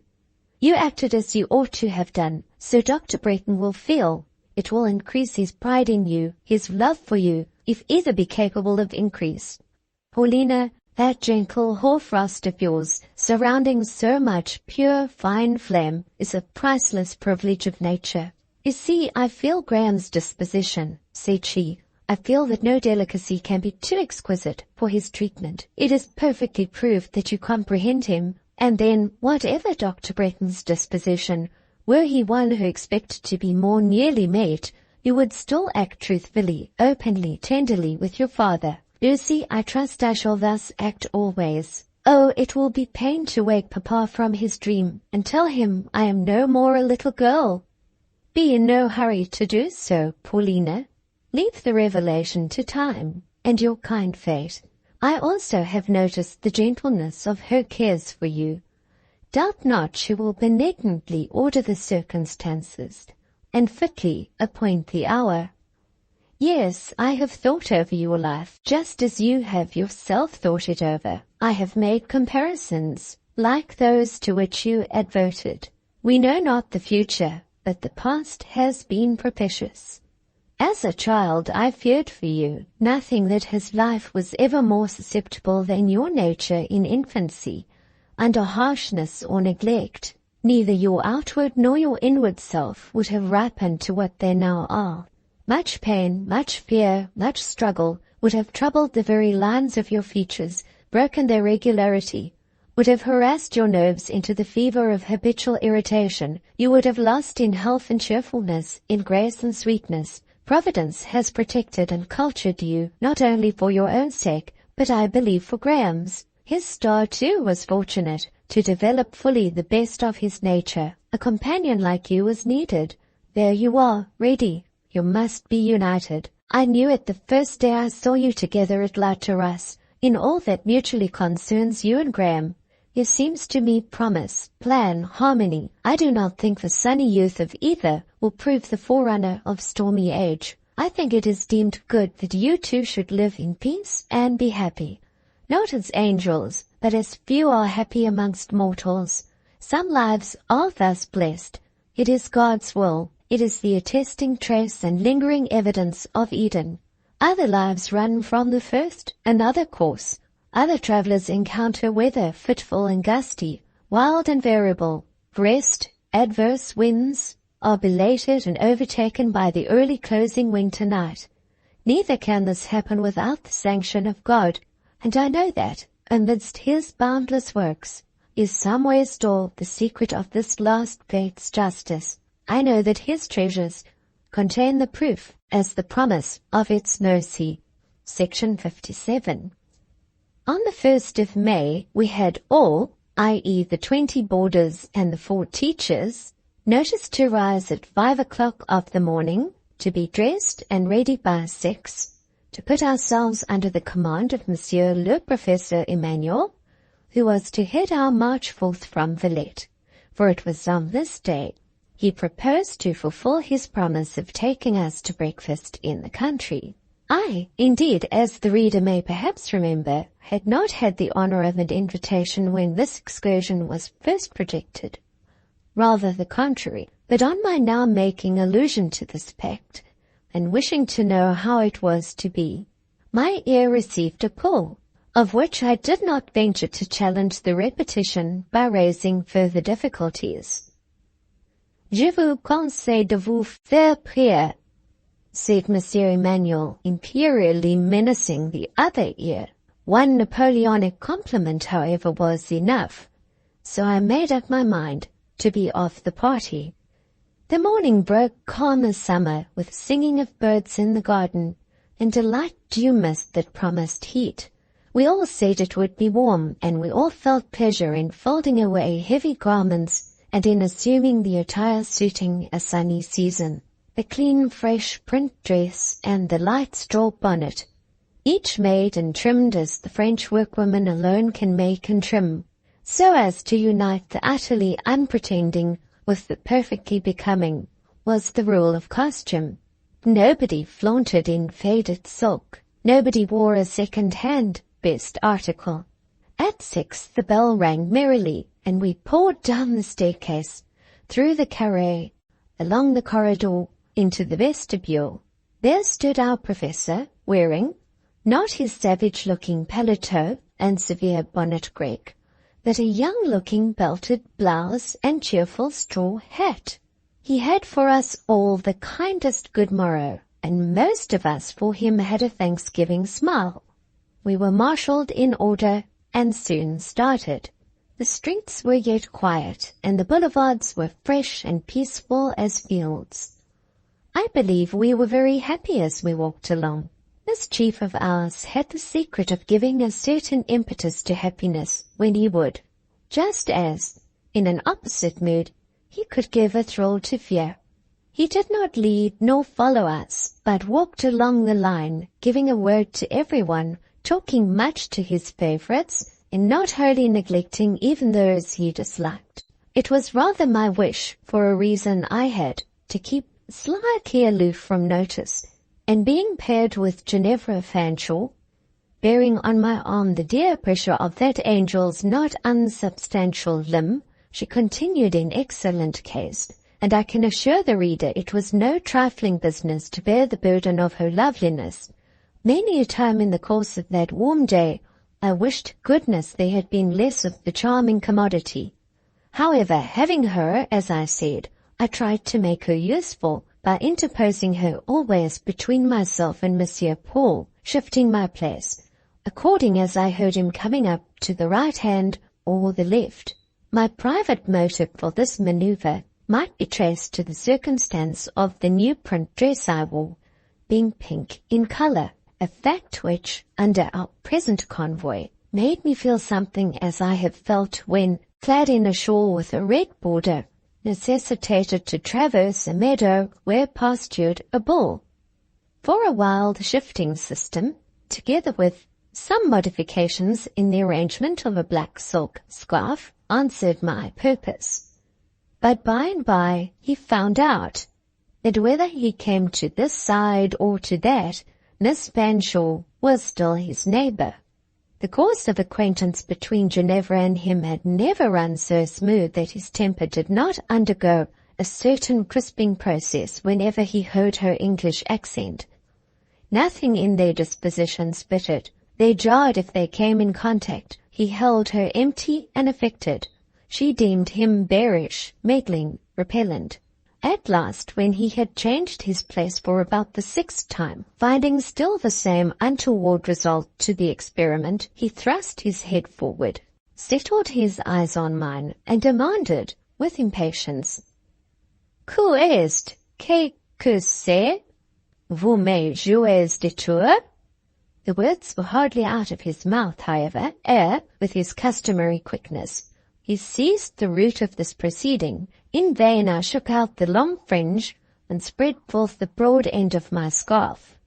"Ah, c'est la robe rose," broke from his lips, affecting me very much like the sudden and irate low of some lord of the meadow.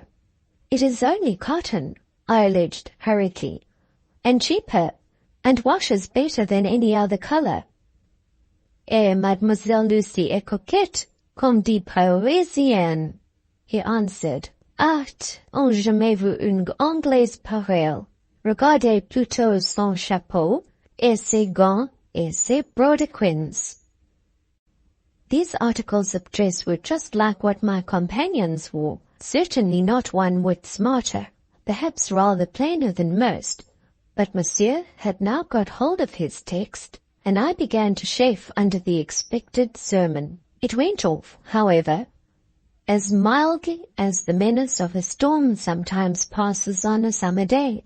I got but one flash of sheet lightning in the shape of a single bantering smile from his eyes, and then he said, "Courage, à vrai dire, je ne suis pas fâché, puis être même, suis-je content, point, c'est fait si belle pour ma petite fête." "Mais ma robe n'est pas belle, monsieur, elle n'est que propre." "J'aime la propreté," said he. In short, he was not to be dissatisfied. The sun of good humor was to triumph on this auspicious morning. It consumed scudding clouds ere they sullied its disk. And now we were in the country, amongst what they called les bois et les petits sentiers. These woods and lanes a month later would offer but a dusty and doubtful seclusion. Now, however, in their May greenness and morning repose, they looked very pleasant. We reached a certain well, planted round, in the taste of Le Bassacre, with an orderly circle of lime trees. Here a halt was called. On the green swell of ground surrounding this well, we were ordered to be seated, Monsieur taking his place in our midst and suffering us to gather in a knot round him. Those who liked him more than they feared came close, and these were chiefly little ones. Those who feared more than they liked kept somewhat aloof. Those in whom much affection had given, even to what remained of fear, a pleasurable zest, observed the greatest distance. He began to tell us a story. Well could he narrate, in such a diction as children love, and learned men emulate, a diction simple in its strength, and strong in its simplicity. There were beautiful touches in that little tale, sweet glimpses of feeling, and hues of description that, while I listened, sunk into my mind, and since have never faded. He tinted a twilight scene. I hold it in memory still. Such a picture I have never looked on from artist's pencil. I have said that, for myself, I had no impromptu faculty, and perhaps that very deficiency made me marvel the more at one who possessed it in perfection. Monsieur Emmanuel was not a man to write books, but I have heard him lavish with careless, unconscious prodigality such mental wealth as books seldom boast. His mind was indeed my library, and whenever it was opened to me, I entered bliss. Intellectually imperfect as I was, I could read little. There were few bound and printed volumes that did not weary me, whose perusal did not fag and blind, but his tomes of thought were collyrium to the spirit's eyes. Over their contents, inward sight grew clear and strong. I used to think what a delight it would be for one who loved him better than he loved himself, to gather and store up those handfuls of gold dust, so recklessly flung to heaven's reckless winds. His story done, he approached the little knoll where I and Ginevra sat apart. In his usual mode of demanding an opinion, he had not reticence to wait till it was voluntarily offered. He asked, "Were you interested?" According to my wonted undemonstrative fashion, I simply answered, "Yes." "Was it good?" "Very good." "Yet I could not write that down," said he. "Why not, monsieur?" "I hate the mechanical labor. I hate to stoop and sit still. I could dictate it, though, with pleasure, to an amanuensis who suited me. Would Mademoiselle Lucy write for me if I asked her? Monsieur would be too quick. He would urge me and be angry if my pen did not keep pace with his lips. Try some day. Let us see the monster I can make of myself under the circumstances. But just now there is no question of dictation. I mean to make you useful in another office. Do you see yonder farmhouse? Surrounded with trees? Yes. There we are to breakfast. And while the good Femere makes the café au lait in a cauldron, you and 5 others, whom I shall select, will spread with butter 100 rolls. Having formed his troop into line once more, he marched us straight on the farm, which, on seeing our force, surrendered without capitulation. Clean knives and plates, and fresh butter being provided, 6 of us, chosen by our professor, set to work under his directions to prepare for breakfast a huge basket of rolls, with which the baker had been ordered to provision the farm in anticipation of our coming. Coffee and chocolate were already made hot, cream and new-laid eggs were added to the treat, and Monsieur Emmanuel, always generous, would have given a large order for jambon and confiture in addition, but that some of us, who presumed perhaps upon our influence, insisted that it would be a most reckless waste of victual. He railed at us for our pains, terming us des managers à verre, but we let him talk and managed the economy of the repast our own way. With what a pleasant countenance he stood on the farm kitchen hearth looking on. He was a man whom it made happy to see others happy. He liked to have movement, animation, abundance, and enjoyment round him. We asked where he would sit. He told us. We knew well he was our slave, and we his tyrants, and that he dared not so much as choose a chair without our leave. So we set him the farmer's great chair at the head of the long table, and put him into it. Well might we like him, with all his passions and hurricanes, when he could be so benignant and docile at times, as he was just now. Indeed, at the worst, it was only his nerves that were irritable, not his temper that was radically bad. Soothe, comprehend, comfort him, and he was a lamb. He would not harm a fly. Only to the very stupid, perverse, or unsympathizing was he in the slightest degree dangerous. Mindful always of his religion, he made the youngest of the party say a little prayer before we began breakfast, crossing himself as devotedly as a woman.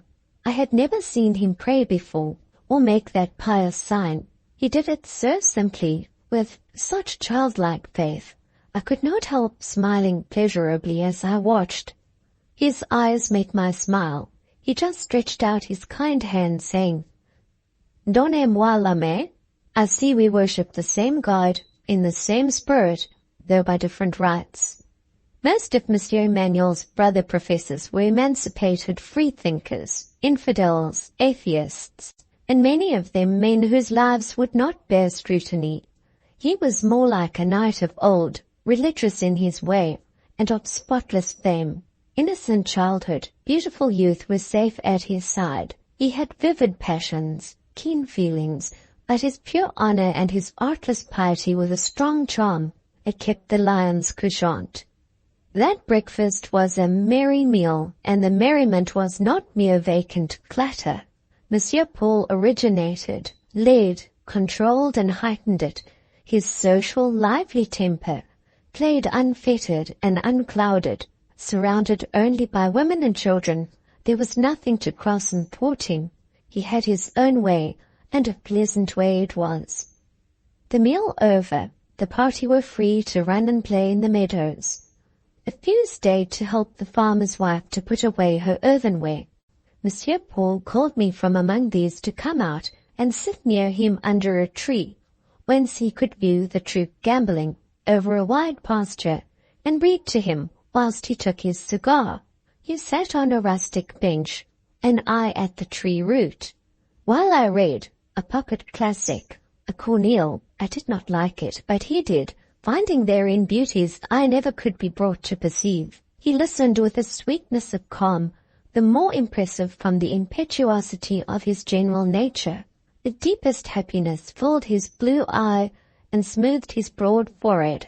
I too was happy, happy with the bright day, happier with his presence, happiest with his kindness.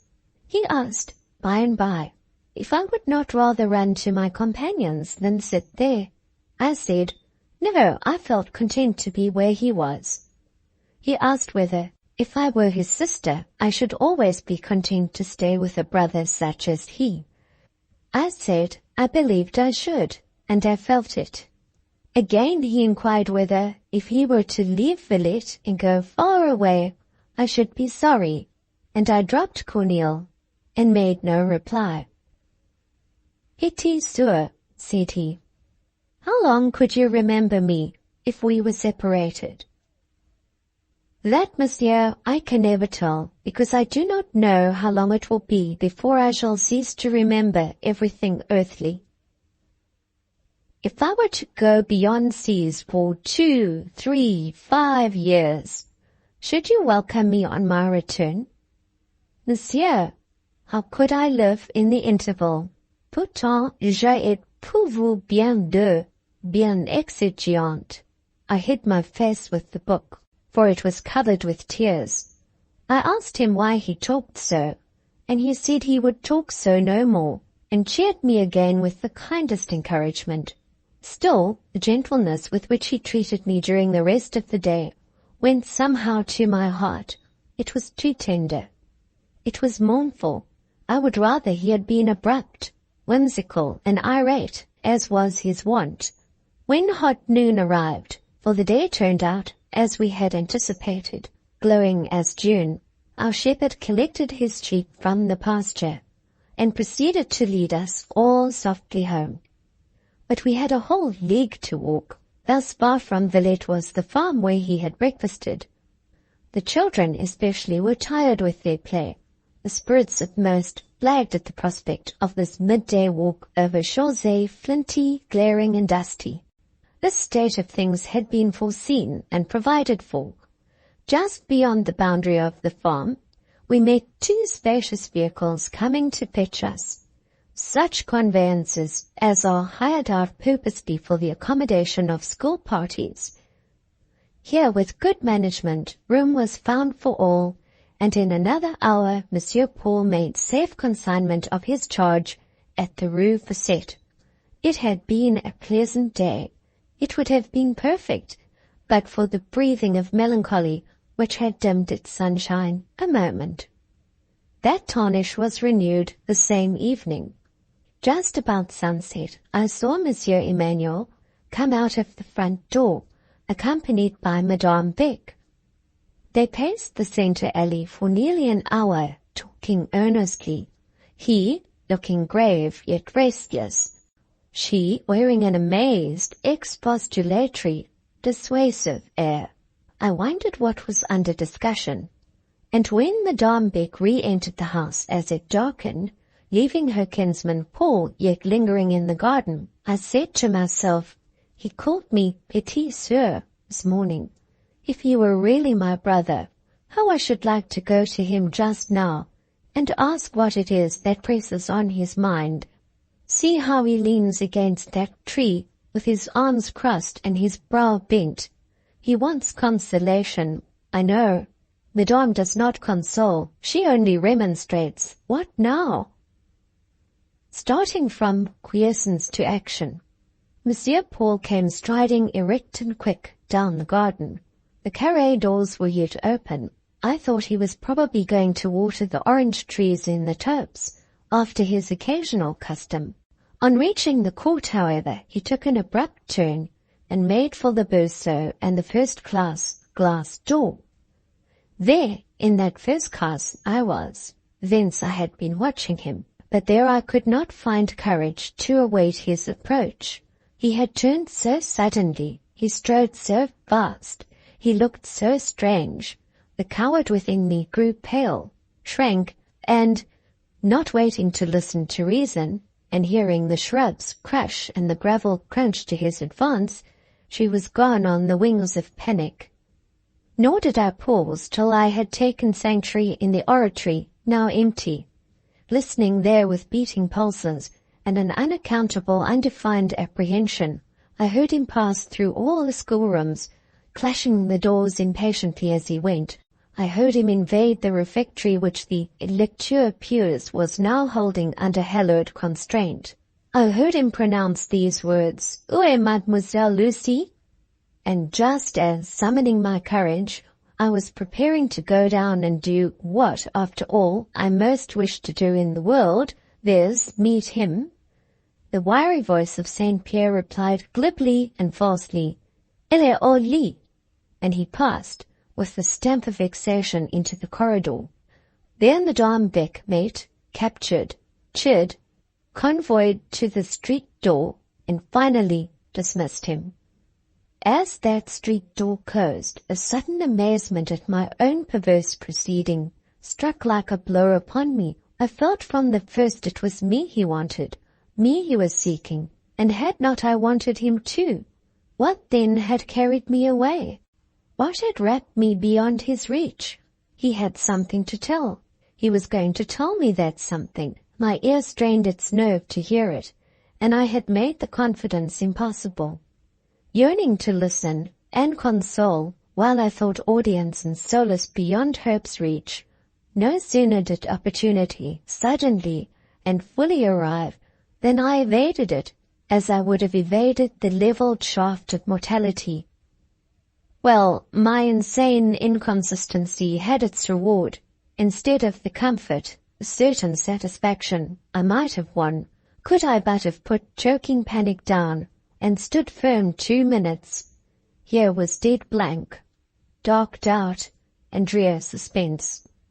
I took my wages to my pillow, and passed the night counting them. Section 58. Madame Beck called me on Thursday afternoon, and asked whether I had any occupation to hinder me from going into town and executing some little commissions for her at the shops. Being disengaged and placing myself at her service, I was presently furnished with a list of the wools, silks, embroidering thread, etc., wanted in the pupil's work, and having equipped myself in a manner suiting the threatening aspect of a cloudy and sultry day, I was just drawing the spring-bolt of the street door in act to issue forth, when Madame's voice again summoned me to the salle à manger. "Pardon, Miss Lucy," cried she, in the seeming haste of an impromptu thought. "I have just recollected one more errand for you, if your good nature will not deem itself overburdened." Of course I confounded myself in asseverations to the contrary, and Madame, running into the little salon, brought thence a pretty basket, filled with fine hothouse fruit, rosy, perfect, and tempting, reposing amongst the dark green wax-like leaves, and pale yellow stars of, I know not what, exotic plant. "There," she said, "it is not heavy, and will not shame your neat toilette, as if it were a household servant-like detail. Do me the favour to leave this little basket at the house of Madame Walravens, with my felicitations on her fate. She lives down in the old town, numero 3, Rue de Marge. I fear you will find the walk rather long, but you have the whole afternoon before you, and do not hurry. If you are not back in time for dinner, I will order a portion to be saved, or Goton, with whom you are a favourite, will have pleasure in tossing up some trifle for your especial benefit, who shall not be forgotten, ma bonne Miss, And oh, please, calling me back once more, be sure to insist on seeing Madame Walravens herself and giving the basket into her own hands, in order that there may be no mistake, or she is rather a punctilious personage. Adieu, au revoir. And at last I got away. The shop commissions took some time to execute, that choosing and matching of silks and wools being always a tedious business, but at last I got through my list. The patterns for the slippers, the bell ropes, the cabas were selected, the slides and tassels for the purses chosen, the whole tripotage, in short, was off my mind. Nothing but the fruit and the felicitations remained to be attended to. I rather liked the prospect of a long walk, deep into the old and grim Bassville, and I liked it no worse because the evening sky over the city was settling into a mass of black-blue metal, heated at the rim, and inflaming slowly to a heavy red. I fear a high wind, because storm demands that exertion of strength and use of action I always yield with pain, but the sullen downfall, the thick snow descent, or dark rush of rain ask only resignation, the quiet abandonment of garments and person to be drenched. In return, it sweeps a great capital clean before you. It makes you a quiet path through broad grand streets. It petrifies a living city as if by eastern enchantment it transforms a Villette into a Tadmor. Let then the rains fall and the floods descend, only I must first get rid of this basket of fruit. An unknown clock from an unknown tower, Jean-Baptiste's voice was now too distant to be audible, was tolling the 3/4 past 5, when I reached that street and house whereof Madame Beck had given me the address. It was no street at all. It seemed rather to be part of a square. It was quiet. Grass grew between the broad grey flags. The houses were large and looked very old. Behind them rose the appearance of trees, indicating gardens at the back. Antiquity brooded above this region. Business was banished thence. Rich men had once possessed this quarter, and once grandeur had made her seat here. That church, whose dark, half-ruinous turrets overlooked the square, was the venerable and formerly opulent shrine of the Magi. But wealth and greatness had long since stretched their gilded pinions and fled hence, leaving these their ancient nests, perhaps to house penury for a time, or perhaps to stand cold and empty, mouldering, untenanted, in the course of winters. As I crossed this deserted place, on whose pavement drops almost as large as the 5-franc piece were now slowly darkening, I saw, in its whole expanse, no symptom or evidence of life, except what was given in the figure of an infirm old priest who went past, bending and propped on a staff, a type of eld and decay. He had issued from the very house to which I was directed, and when I paused before the door just closed after him and rang the bell, he turned to look at me, nor did he soon avert his gaze. Perhaps he thought me, with my basket of summer fruit and my lack of the dignity age confers, an incongruous figure in such a scene. I know, had a young ruddy-faced bonne opened the door to admit me, I should have thought such a one little in harmony with her dwelling, but when I found myself confronted by a very old woman wearing a very antique peasant costume, a cap alike hideous and costly, with long flaps of native lace, a petticoat and jacket of cloth, and sabots more like little boats than shoes. It seemed all right, and soothingly in character. The expression of her face was not quite so soothing as the cut of her costume. Anything more cantankerous I have seldom seen. She would scarcely reply to my inquiry after Madame Walravens.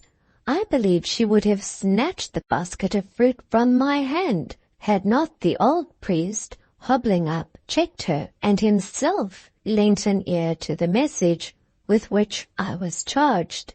His apparent deafness rendered it a little difficult to make him fully understand that I must see Madame or Ravens and consign the fruit into her own hands. At last, however, he comprehended the fact that such were my orders, and that duty enjoined their literal fulfillment. Addressing the aged bonne, not in French, but in the aboriginal tongue of Le Bassecoeur, he persuaded her, at last, to let me cross the inhospitable threshold, and himself escorting me upstairs, I was ushered into a sort of salon, and there left. The room was large, and had a fine old ceiling, and almost church-like windows of coloured glass, but it was desolate, and in the shadow of a coming storm, looked strangely lowering. Within opened a smaller room. There, however, the blind of the single casement was closed. Through the deep gloom, few details of furniture were apparent. These few I amused myself by puzzling to make out, and in particular, I was attracted by the outline of a picture on the wall. By and by, the picture seemed to give way. To my bewilderment, it shook, it sunk, it rolled back into nothing. Its vanishing left an opening arched, leading into an arched passage, with a mystic winding stair. Both passage and stair were of cold stone, uncarpeted and unpainted. Down this donjon stair descended a tap-tap like a stick. Soon there fell on the steps a shadow, and last of all, I was aware of a substance. Yet, was it actual substance? This appearance approaching me? This obstruction, partially darkening the arch? It drew near, and I saw it well. I began to comprehend where I was. Well might this old square be named Quarter of the Magi. Well might the 3 towers, overlooking it, own for godfathers 3 mystic sages of a dead and dark art. Hoar enchantment here prevailed. A spell had opened for me elfland. That cell-like room, that vanishing picture, that arch and passage, and stair of stone were all parts of a fairy tale. Distincter even than these scenic details stood the chief figure, Cunegonde, the sorceress, Malavola, the evil fairy. How was she? She might be 3 feet high, but she had no shape. Her skinny hands rested upon each other, and pressed the gold knob of a wand-like ivory staff. Her face was large, set not upon her shoulders, but before her breast. She seemed to have no neck. I should have said there were 100 years in her features, and more perhaps in her eyes. Her malign, unfriendly eyes, with thick grey brows above, and livid lids all round. How severely they viewed me, with a sort of dull displeasure. This being wore a gown of brocade, dyed bright blue, full-tinted as the gentianella flower, and covered with satin foliage in a large pattern. Over the gown, a costly shawl, gorgeously bordered, and so large for her that its many-coloured fringe swept the floor. At her chief points were her jewels. She had long, clear earrings, blazing with a lustre which could not be borrowed or false. She had rings on her skeleton hands, with thick gold hoops and stones, purple, green and blood-red. Hunchbacked, dwarfish and doting, she was adorned like a barbarian queen. "Que me voulez-vous?" said she hoarsely, with the voice rather of male than of female old age, and indeed the silver beard bristled her chin. I delivered my basket and my message. "Is that all?" she demanded. "It is all," said I. "Truly, it was well worth while," she answered. "Return to Madame Beck and tell her I can buy fruit when I want it. Et quant à ces félicitations, je m'en moque." And this courteous dame turned her back. Just as she turned, a peal of thunder broke, and a flash of lightning blazed broad over salon and boudoir. The tale of magic seemed to proceed with due accompaniment of the elements. The wanderer, decoyed into the enchanted castle, heard rising outside a spell-wakened tempest. What in all this was I to think of Madame Beck? She earned strange acquaintance. She offered messages and gifts at an unique shrine, and inauspicious seemed the bearing of the uncouth thing she worshipped. There went that sullen Sidonia, tottering and trembling like palsy incarnate, tapping her ivory staff on the mosaic parquet, and muttering venomously as she vanished. Down washed the rain, deep blowed the welkin. The clouds, ruddy a while ago, had now, through all their blackness, turned deadly pale, as if in terror. Notwithstanding my late boast about not fearing a shower, I hardly liked to go out under this waterspout. Then the gleams of lightning were very fierce. The thunder crashed very near. This storm had gathered immediately above Villette. It seemed to have burst at the zenith. It rushed down prone. The forked, slant bolts pierced athwart vertical torrents.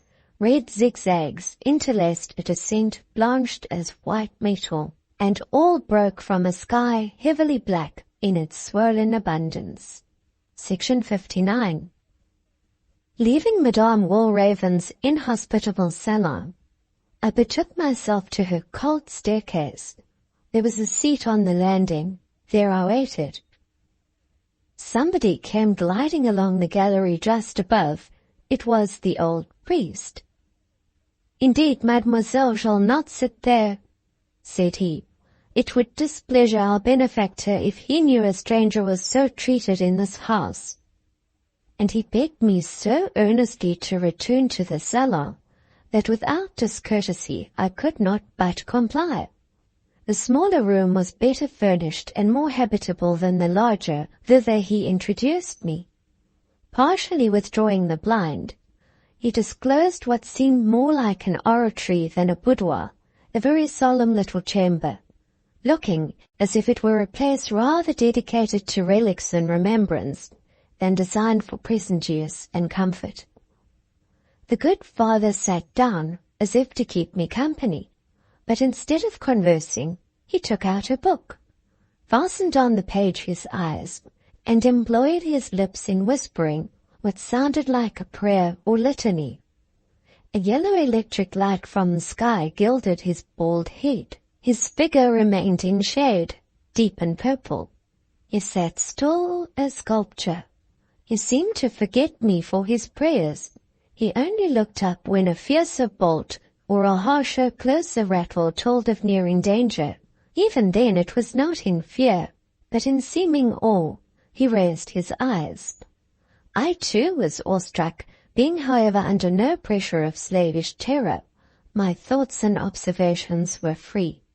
To speak truth, I was beginning to fancy that the old priest resembled that Père Silas, before whom I had kneeled in the church of the Beguinage. The idea was vague, for I had seen my confessor only in dusk and in profile. Yet still I seemed to trace a likeness. I thought also I recognized the voice. While I watched him, he betrayed, by one lifted look, that he felt my scrutiny. I turned to note the room. That too had its half-mystic interest. Beside a cross of curiously carved old ivory, yellow with time, and sloped above a dark red prie-dieu, furnished duly with rich missal and ebon rosary, hung the picture whose dim outline had drawn my eyes before, the picture which moved, fell away with the wall, and let in phantoms. Imperfectly seen, I had taken it for a Madonna. Revealed by clearer light, it proved to be a woman's portrait in a nun's dress. The face, though not beautiful, was pleasing, pale, young, and shaded with the dejection of grief or ill health. I say again, it was not beautiful, it was not even intellectual. Its very amiability was the amiability of a weak frame, inactive passions, acquiescent habits. Yet I looked long at that picture, and could not choose but look.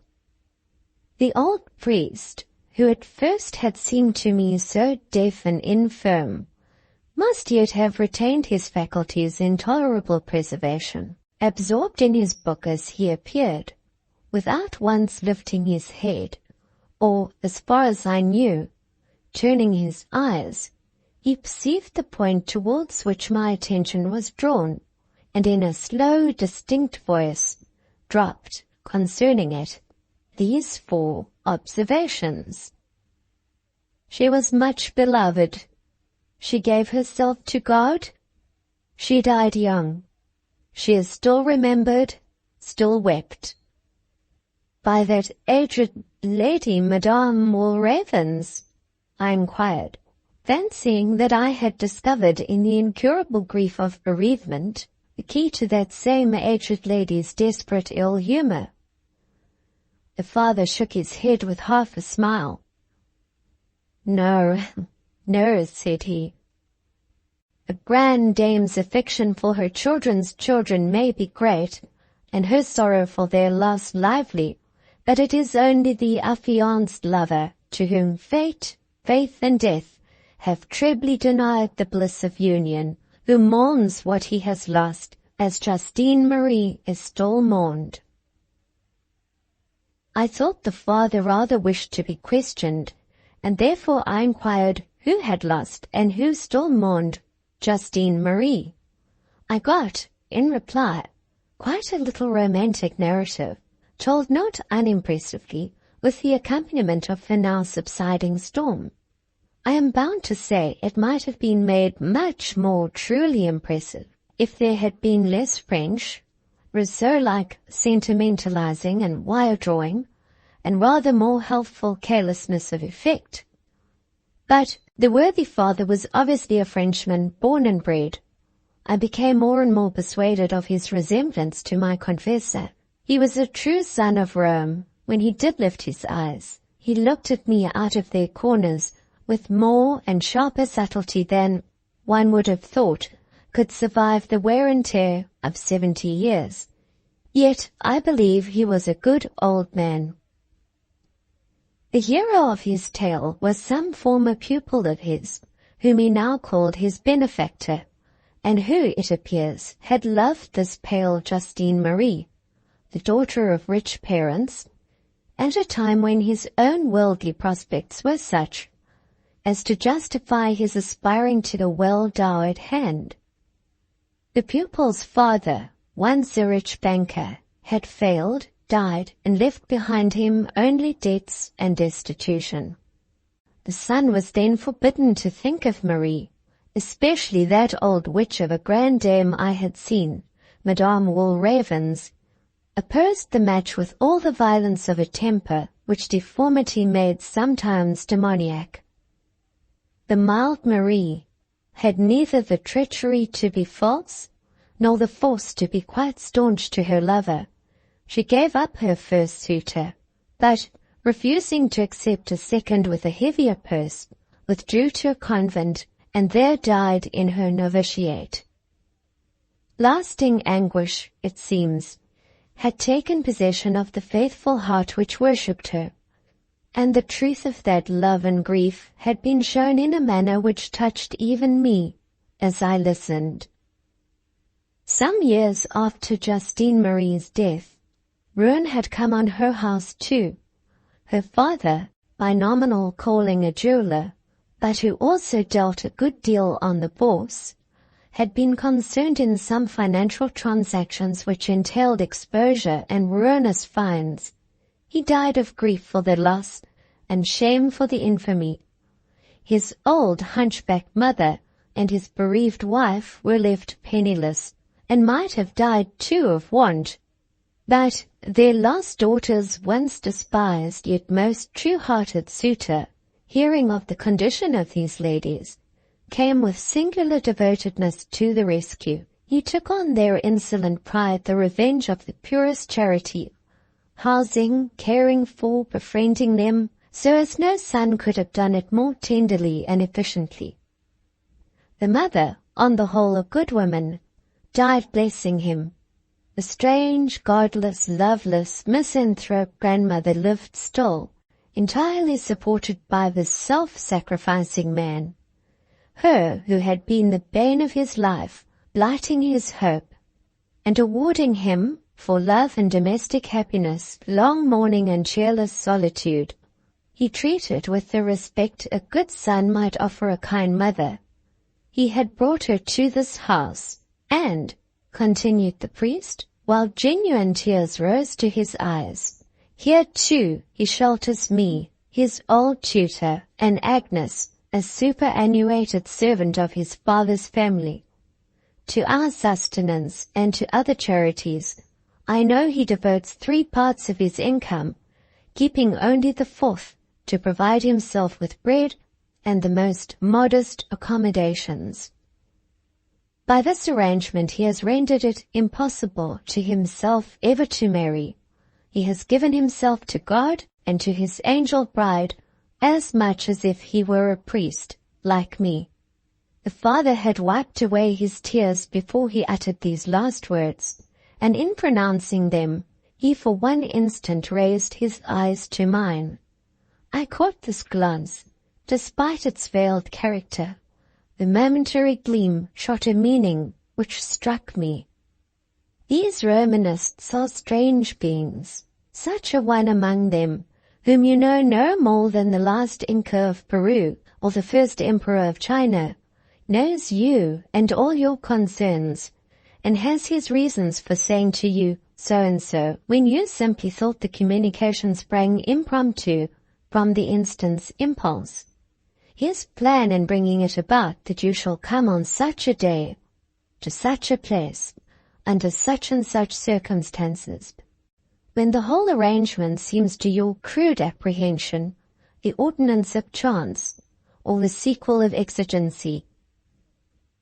Madame Beck's suddenly recollected message and present, my artless embassy to the place of the Magi, the old priest accidentally descending the steps and crossing the square, his interposition on my behalf with the bonne who would have sent me away, his reappearance on the staircase, my introduction to this room, the portrait, the narrative so affably volunteered, all these little incidents, taken as they fell out, seemed each independent of its successor, a handful of loose beads, but threaded through by that quick shot and crafty glance of a Jesuit eye.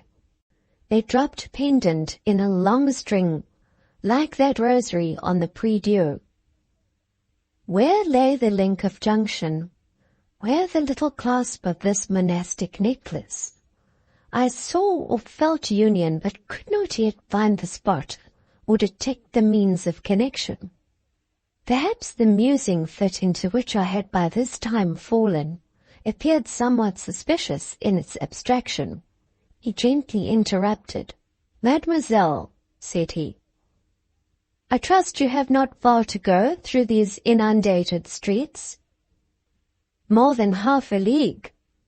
"You live?" "In the Rue Fossette." "Not," with animation, "not at the pensionnat of Madame Beck?" "The same." "Donc," clapping his hands, "donc, vous devez connaître mon noble élève, mon Paul." "Monsieur Paul Emmanuel, professor of literature? He and none other." A brief silence fell. The spring of junction seemed suddenly to have become palpable. I felt it yield to pressure. "Was it of Monsieur Paul you have been speaking?" I presently inquired.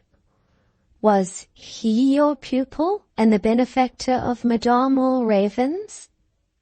"Yes, and of Agnes, the old servant, and moreover," with a certain emphasis, "he was and is the lover, true, constant, and eternal, of that saint in heaven, Justine Marie." "And who, father, are you?" I continued, and though I accentuated the question, its utterance was well nigh superfluous. I was ere this quite prepared for the answer which actually came. I, daughter, am Per Silas, that unworthy son of Holy Church whom you once honored with a noble and touching confidence, showing me the core of a heart and the inner shrine of a mind whereof, in solemn truth, I coveted the direction, in behalf of the only true faith. Nor have I for a day lost sight of you, nor for an hour failed to take in you a rooted interest. Passed under the discipline of Rome, molded by her high training, inoculated with her salutary doctrines, inspired by the zeal she alone gives, I realize what then might be your spiritual rank, your practical value, and I envy heresy her prey. This struck me as a special state of things. I half realized myself in that condition also, passed under discipline, molded, trained, inoculated, and so on. Not so, thought I, but I restrained deprecation and sat quietly enough.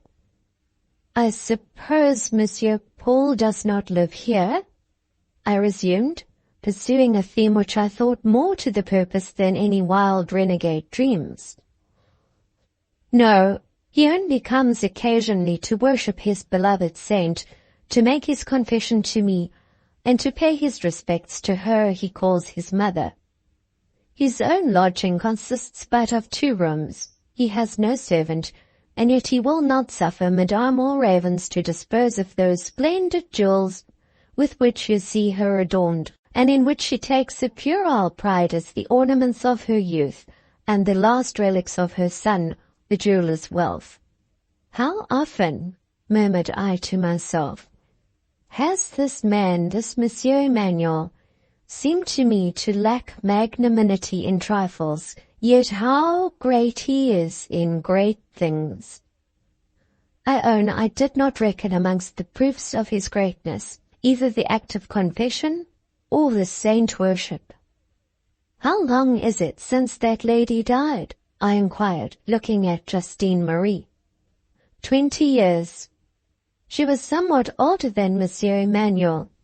He was then very young, for he is not much beyond 40. Does he yet weep her? His heart will weep her always. The essence of Emmanuel's nature is constancy. This was said with marked emphasis. And now the sun broke out, pallid and waterish. The rain yet fell, but there was no more tempest. That hot firmament had cloven and poured out its lightnings. A longer delay would scarce leave daylight for my return, so I rose, thanked the Father for his hospitality, and his tale was benignantly answered by a pax vobiscum, which I made kindly welcome, because it seemed uttered with a true benevolence, but I liked less the mystic phrase accompanying it. Daughter, you shall be what you shall be. An oracle that made me shrug my shoulders as soon as I had got outside the door. Few of us know what we are to come to, certainly, but for all that had happened yet, I had good hopes of living and dying a sober-minded Protestant. There was a hollowness within, and a flourish around Holy Church, which tempted me but moderately. I went on my way, pondering many things. Whatever Romanism may be, there are good Romanists. This man, Emmanuel, seemed of the best, touched with superstition, influenced by priestcraft, yet wondrous for fond faith, for pious devotion, for sacrifice of self, for charity unbounded. It remained to see how Rome, by her agents, handled such qualities, whether she cherished them for their own sake and for God's, or put them out to usury and made booty of the interest. By the time I reached home, it was sundown. Gertin had kindly saved me a portion of dinner, which indeed I needed. She called me into the little cabinet to partake of it, and there Madame Beck soon made her appearance, bringing me a glass of wine. Well, began she, chuckling. And what sort of a reception did Madame Walravens give you? Elle est drôle, n'est-ce pas? I told her what had passed, delivering verbatim the courteous message with which I had been charged. Oh, la singulière petite bossue, laughed she. Et figurez-vous qu'elle me déteste, parce qu'elle me croit amoureuse de mon cousin Paul, ce petit dévot qui n'ose pas bouger, à moins que son confesseur ne lui donne la permission. Au reste, she went on, if he wanted to marry ever so much, soit moi, soit une autre, he could not do it. He has too large a family already on his hands. Mayor Walravens, Herr Silas, Dame Agnes, and a whole troop of nameless paupers. There never was a man like him for laying on himself burdens greater than he can bear, voluntarily incurring needless responsibilities. Besides, he harbors a romantic idea about some pale-faced Marie-Justine, personnage assez nuancé à ce que je pense, such was Madame's irreverent remark, who has been an angel in heaven or elsewhere this score of years, and to whom he means to go, free from all earthly ties, her comme un lit, à ce qu'il dit. Ho, you would laugh could you but know half Monsieur Manuel's crotchets and eccentricities.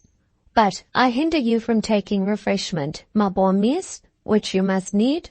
Eat your supper, drink your wine, oubliez les enjeux, et bossu, et surtout les professeurs, et bonsoir. Section 60. Oubliez les professeurs. So said Madame Beck. Madame Beck was a wise woman, but she should not have uttered those words. To do so was a mistake.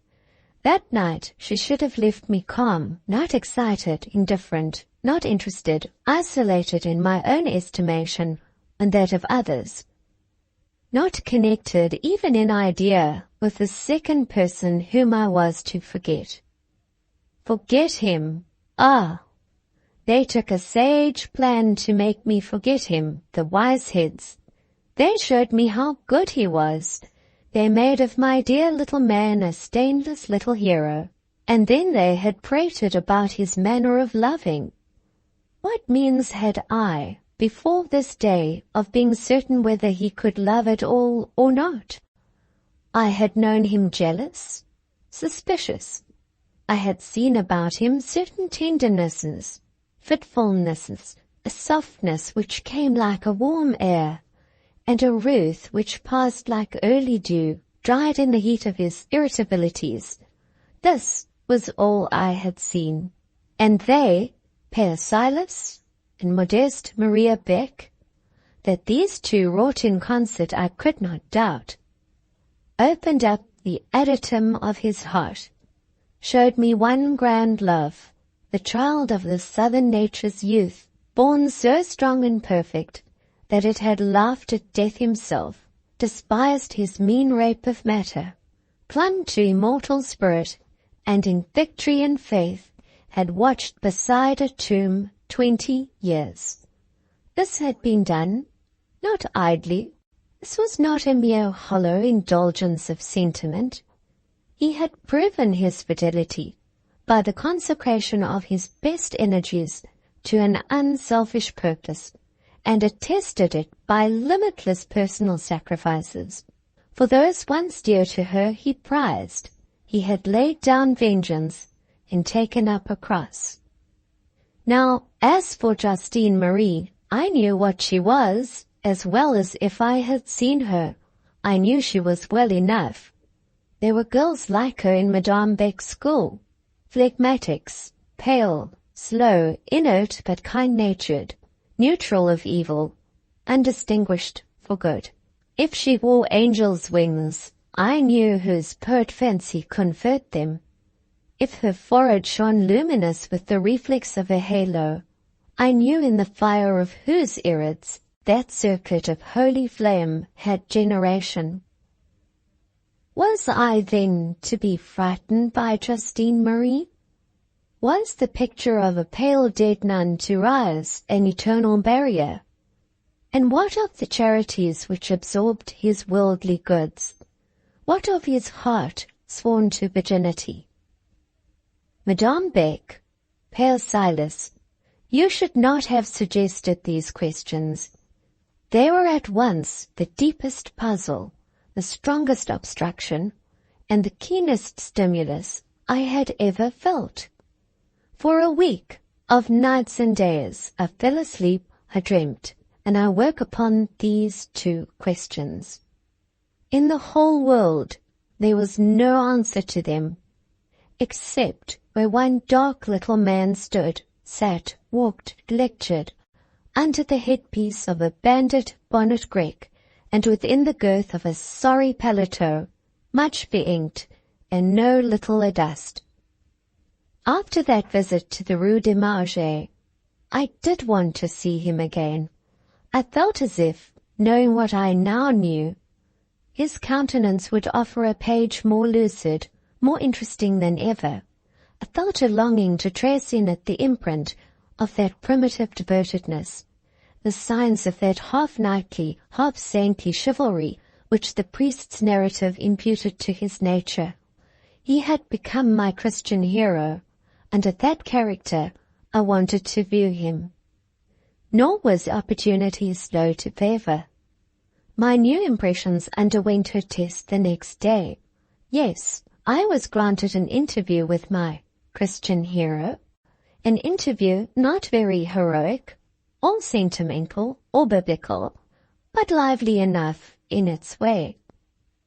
About 3:00 of the afternoon, the piece of the first class, safely established as it seemed, under the serene sway of Madame Beck, who, in propria persona, was giving one of her orderly and useful lessons. This piece, I say, suffered a sudden fracture by the wild inburst of a paletot. Nobody at the moment was quieter than myself, eased of responsibility by Madame Beck's presence, soothed by her uniform tones, pleased and edified with her clear exposition of the subject in hand, for she taught well. I sat bent over my desk, drawing, that is, copying an elaborate line engraving, tediously working up my copy to the finish of the original, for that was my practical notion of art, and strange to say, I took extreme pleasure in the labour, and could even produce curiously finical Chinese facsimiles of steel or mezzotint plates, things about as valuable as so many achievements in worsted work, but I thought pretty well of them in those days. What was the matter? My drawing, my pencils, my precious copy, gathered into one crushed-up handful, perished from before my sight. I myself appeared to be shaken or emptied out of my chair, as a solitary and withered nutmeg might be emptied out of a spice-box by an excited cook. That chair and my desk, seized by the wild paletot, one under each sleeve, were borne afar. In a second, I followed the furniture. In 2 minutes, they and I were fixed in the centre of the grand salle, a vast adjoining room, seldom used, save for dancing and choral singing lessons, fixed with an emphasis which seemed to prohibit the remotest hope of our ever being permitted to stir thence again. Having partially collected my scared wits, I found myself in the presence of 2 men, gentlemen, I suppose I should say, one dark, the other light, one having a stiff, half-military air, and wearing a braided surtout, the other partaking, in garb and bearing, more of the careless aspect of the student or artist class, both flourishing in full magnificence of moustaches, whiskers, and imperial. Monsieur Emmanuel stood a little apart from these. His countenance and eyes expressed strong choler. He held forth his hand with his tribune gesture. "Mademoiselle," said he, "your business is to prove to these gentlemen that I am no liar. You will answer, to the best of your ability, such questions as they shall put. You will also write on such theme as they shall select. In their eyes, it appears, I hold the position of an unprincipled impostor.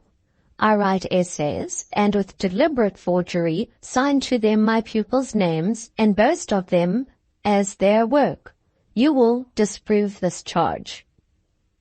Grand ciel, here was the show trial, so long evaded, come on me like a thunderclap. These two fine, braided, mustachioed, sneering personages were none other than dandy professors of the college, Messieurs Boissec and Rochemort, a pair of cold-blooded fops and pedants, skeptics and scoffers.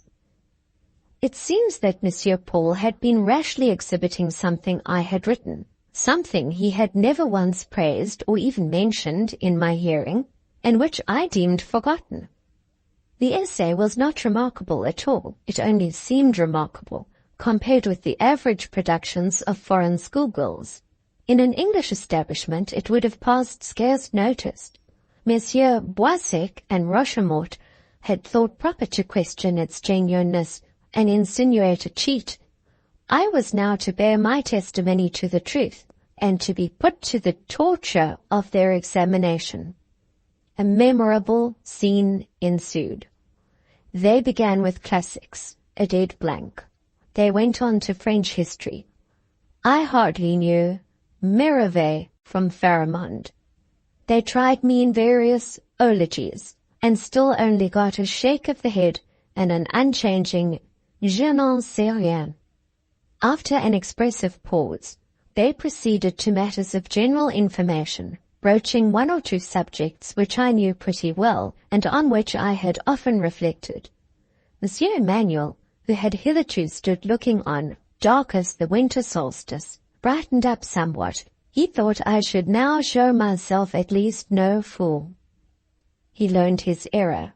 Though answers to the questions surged up fast, my mind filling like a rising well, ideas were there, but not words. I either could not or would not speak, I am not sure which. Partly I think my nerves had got wrong, and partly my humour was crossed. I heard one of my examiners, he of the braided surtout, whisper to his co-professor, "Elle donc idiote?"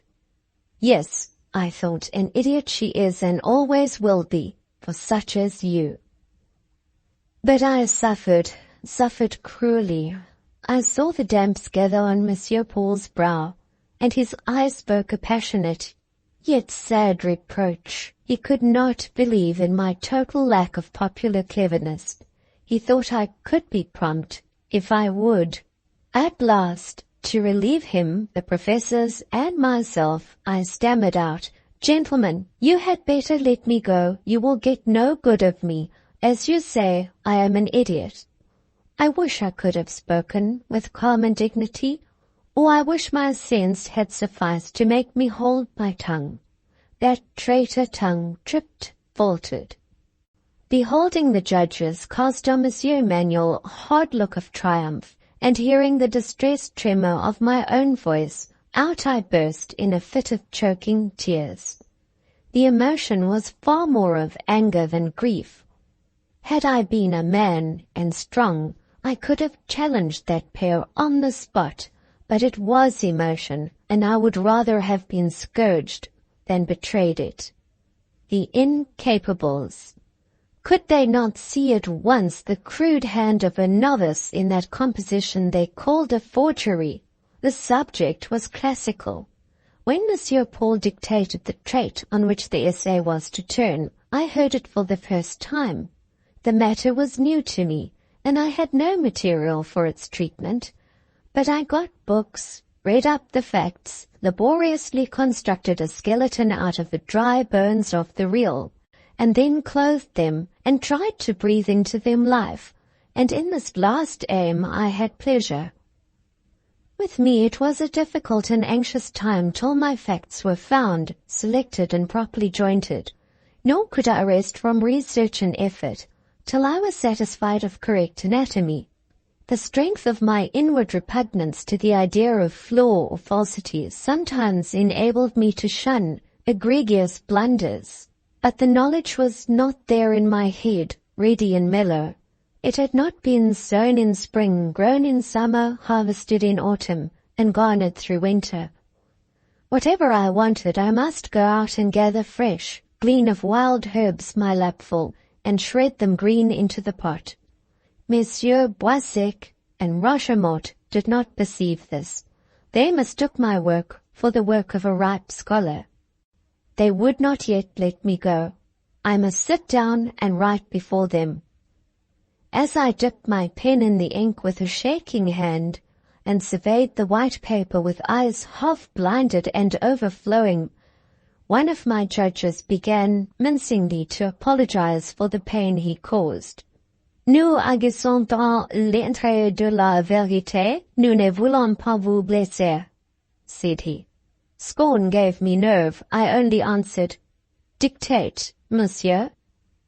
Rochemort named this theme, Human Justice. Human justice. What was I to make of it? Blank, cold abstraction, unsuggestive to me of one inspiring idea. And there stood Monsieur Emmanuel, sad as Saul and stern as Job, and there triumphed his accusers. Section 61. At these two I looked. I was gathering my courage to tell them that I would neither write nor speak another word for their satisfaction, that their theme did not suit, nor their presence inspire me, and that, notwithstanding, whoever threw the shadow of a doubt on Monsieur Manuel's honor outraged that truth of which they had announced themselves the champions. I meant to utter all this, I say, when suddenly a light darted on memory. Those two faces looking out of the forest of long hair, moustache and whisker. Those two cold yet bold, trustless yet presumptuous visages were the same faces. The very same that, projected in full gaslight from behind the pillars of a portico, had half frightened me to death on the night of my desolate arrival in Villette. These, I felt morally certain, were the very heroes who had driven a friendless foreigner beyond her reckoning, and her strength chased her breathless over a whole quarter of the town. Pious mentors, thought I, pure guides for youth. If human justice were what she ought to be, you too would scarce hold your present post or enjoy your present credit. An idea once seized, I fell to work. Human justice rushed before me in novel guise. A red, random beldame, with arms akimbo. I saw her in her house, the den of confusion. Servants called to her for orders or help, which she did not give. Beggars stood at her door waiting and starving unnoticed. A swarm of children, sick and quarrelsome, crawled round her feet and yelled in her ears appeals for notice, sympathy, cure, redress. The honest woman cared for none of these things. She had a warm seat of her own by the fire. She had her own solace in a short black pipe, and a bottle of Mrs. Sweeney's soothing syrup. She smoked, and she sipped, and she enjoyed her paradise. And whenever a cry of the suffering souls about her pierced her ears too keenly, my jolly dame seized the poker or the hearth-brush. If the offender was weak, wronged, and sickly, she effectually settled him. If he was strong, lively, and violent, she only menaced, then plunged her hand in her deep pouch and flung a liberal shower of sugar plums. Such was the sketch of human justice, scratched hurriedly on paper and placed at the service of Monsieur Boissec and Rochemort. Monsieur Emmanuel read it over my shoulder. Waiting no comment, I curtsied to the trio and withdrew. After school that day, Monsieur Paul and I again met. Of course, the meeting did not at first run smooth. There was a crow to pluck with him. That forced examination could not be immediately digested. A crabbed dialogue terminated in my being called un petit moqueuse et sans queue, and in Monsieur's temporary departure. Not wishing him to go quite away, only desiring he should feel that such a transport as he had that day given way to, could not be indulged with perfect impunity. I was not sorry to see him, soon after, gardening in the berceau. He approached the glass door. I drew near also. We spoke of some flowers growing round it. By and by, Monsieur laid down his spade. By and by he recommenced conversation, passed to other subjects, and at last touched a point of interest. Conscious that his proceeding of that day was specially open to a charge of extravagance, Monsieur Paul half apologized. He half regretted, too, the fitfulness of his moods at all times, yet he hinted that some allowance ought to be made for him. "But," said he, "I can hardly expect it at your hands, Miss Lucy. You know neither me, nor my position, nor my history." His history. I took up the word at once. I pursued the idea. "No, monsieur," I rejoined. "Of course, as you say, I know neither your history nor your position, nor your sacrifices, nor any of your sorrows, or trials, or affections, or fidelities. Oh no, I know nothing about you. You are for me altogether a stranger." "Hein?" he murmured, arching his brows in surprise. "You know, monsieur, I only see you in class, stern, dogmatic, hasty, imperious. I only hear of you in town as active and willful, quick to originate, hasty to lead, but slow to persuade and hard to bend. A man like you, without ties, can have no attachments, without dependence, no duties. All we with whom you come in contact are machines which you thrust here and there, inconsiderate of their feelings.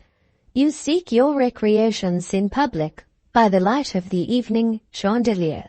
This school and yonder college are your workshops, where you fabricate the ware-called pupils. I don't so much as know where you live. It is natural to take it for granted that you have no home, and need none." "I am judged," said he. "Your opinion of me is just what I thought it was. For you, I am neither a man nor a Christian. You see me void of affection and religion, unattached by friend or family, unpiloted by principle or faith.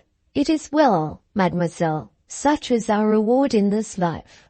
You are a philosopher, monsieur, a cynic philosopher." And I looked at his paletot, of which he straightway brushed the dim sleeve with his hand, despising the foibles of humanity, above its luxuries, independent of its comforts.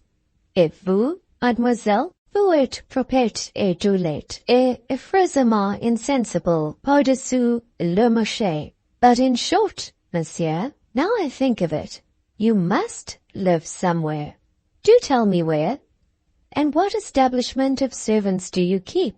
with a fearful projection of the underlip, implying an impetus of scorn the most decided, he broke out, "Je vis dans un trou. I inhabit a den, miss, a cavern, where you would not put your dainty nose." Once, with base shame of speaking the whole truth, I talked about my study in that college. Know now that this study is my whole abode. My chamber is there, and my drawing-room.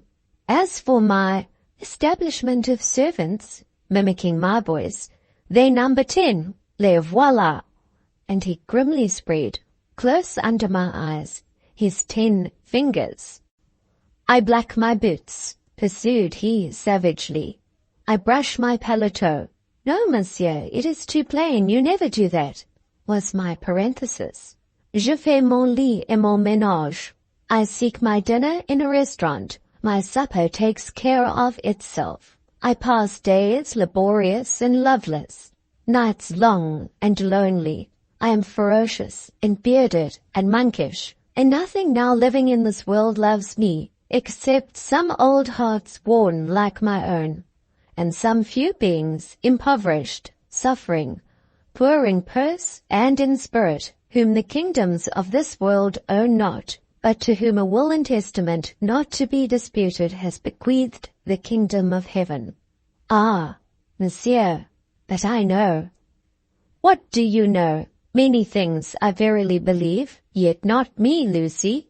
I know that you have a pleasant old house in a pleasant old square of the Basville. Why don't you go and live there? Hein, muttered he again.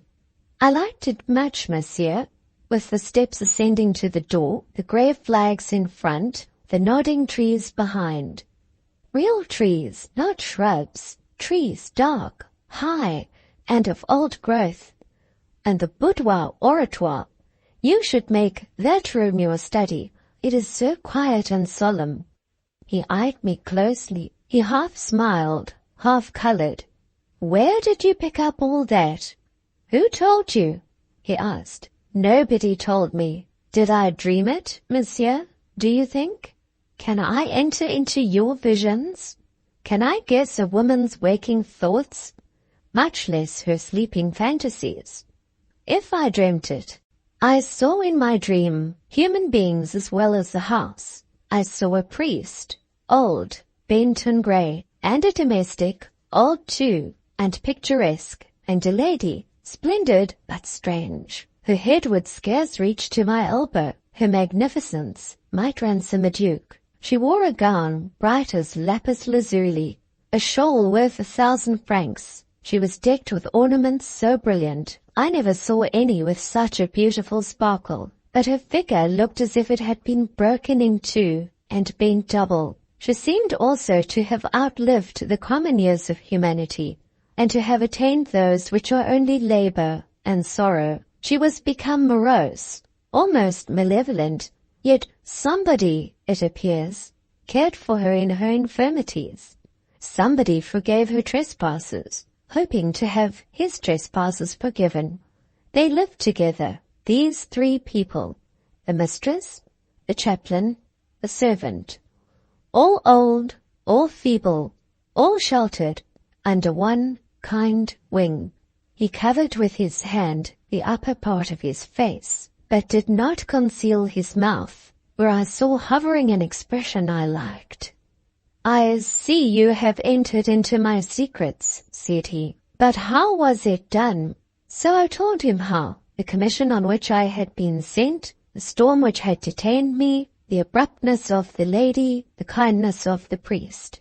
As I sat waiting for the rain to cease, Herr Silas whiled away the time with a story. I said, A story? What story? Herr Silas is no romancist. Shall I tell monsieur the tale? Yes, begin at the beginning. Let me hear some of Miss Lucy's French, her best or her worst. I don't much care which. Let us have a good poignée of barbarisms and a bounteous dose of the insular accent.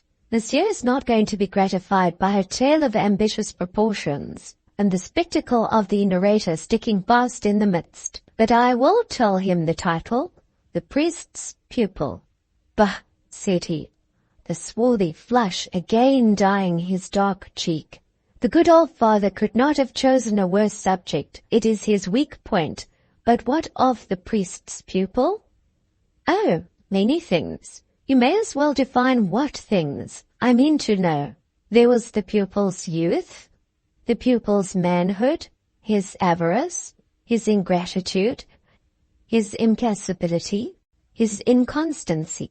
Such a bad pupil, monsieur, so thankless, cold-hearted, unchivalrous, unforgiving. Et puis, said he, taking a cigar. Et puis, I pursued. He underwent calamities which one did not pity, bore them in a spirit one did not admire, endured wrongs for which one felt no sympathy, finally took the unchristian revenge of heaping coals of fire on his adversary's head. You have not told me all, said he. Nearly all, I think. I have indicated the heads of Herr Silas's chapters. You have forgotten one, that which touched on the pupil's lack of affection, on his hard, cold, monkish heart. True, I remember now. Herr Silas did say that his vocation was almost that of a priest, that his life was considered consecrated. By what bonds or duties? by the ties of the past and the charities of the present. You have then the whole situation. I have now told Monsieur all that was told me. Some meditative minutes passed. Now, Mademoiselle Lucy, look at me. And with that truth which I believe you never knowingly violate, answer me one question. Raise your eyes. Rest them on mine. Have no hesitation. Fear not to trust me. I am a man to be trusted. I raised my eyes. Knowing me thoroughly now, all my antecedents, all my responsibilities, having long known my faults, can you and I still be friends? If Monsieur wants a friend in me, I shall be glad to have a friend in him. But a close friend, I mean, intimate and real, kindred in all but blood. Will Miss Lucy be the sister of a very poor, fettered, burdened, encumbered man? I could not answer him in words, yet I suppose I did answer him. He took my hand, which found comfort in the shelter of his. His friendship was not a doubtful, wavering benefit, a cold, distant hope, a sentiment so brittle as not to bear the weight of a finger. I at once felt, or thought I felt, its support like that of some rock. When I talk of friendship, I mean true friendship, he repeated emphatically, and I could hardly believe that words so earnest had blessed my ear. I hardly could credit the reality of that kind, anxious look he gave. If he really wished for my confidence and regard, and really would give me his, why, it seemed to me that life could offer nothing more or better. In that case, I was become strong and rich. In a moment I was made substantially happy. To ascertain the fact, to fix and seal it, I asked, is Monsieur quite serious? Does he really think he needs me, and can take an interest in me as a sister? Surely, surely, said he, a lonely man like me who has no sister must be but too glad to find in some woman's heart a sister's pure affection. And dare I rely on Monsieur's regard? Dare I speak to him when I am so inclined? My little sister must make her own experiments, said he. I will give no promises. She must tease and try her wayward brother till she has drilled him into what she wishes. After all, he is no inductile material in some hands. While he spoke, the tone of his voice, the light of his now affectionate eye, gave me such a pleasure as certainly I had never felt. I envied no girl her lover, no bride her bridegroom, no wife her husband. I was content with this my voluntary, self-offering friend. If he would but prove reliable, and he looked reliable, what, beyond his friendship, could I ever covet? But if all melted like a dream, as once before had happened, que est-ce donc? What is it? Said he. As this thought threw its weight on my heart, its shadow on my countenance, I told him, and after a moment's pause and a thoughtful smile, he showed me how an equal fear, lest I should weary of him, a man of moods so difficult and fitful, had haunted his mind for more than one day, or 1 month. On hearing this, a quiet courage cheered me. I ventured a word of reassurance. That word was not only tolerated, its repetition was courted. I grew quite happy, strangely happy, in making him secure, content, tranquil. Yesterday, I could not have believed that earth held, or life afforded, moments like the few I was now passing. Countless times it had been my lot to watch apprehended sorrow close darkly in, but to see unhoped-for happiness take form, find place, and grow more real as the seconds sped, was indeed a new experience.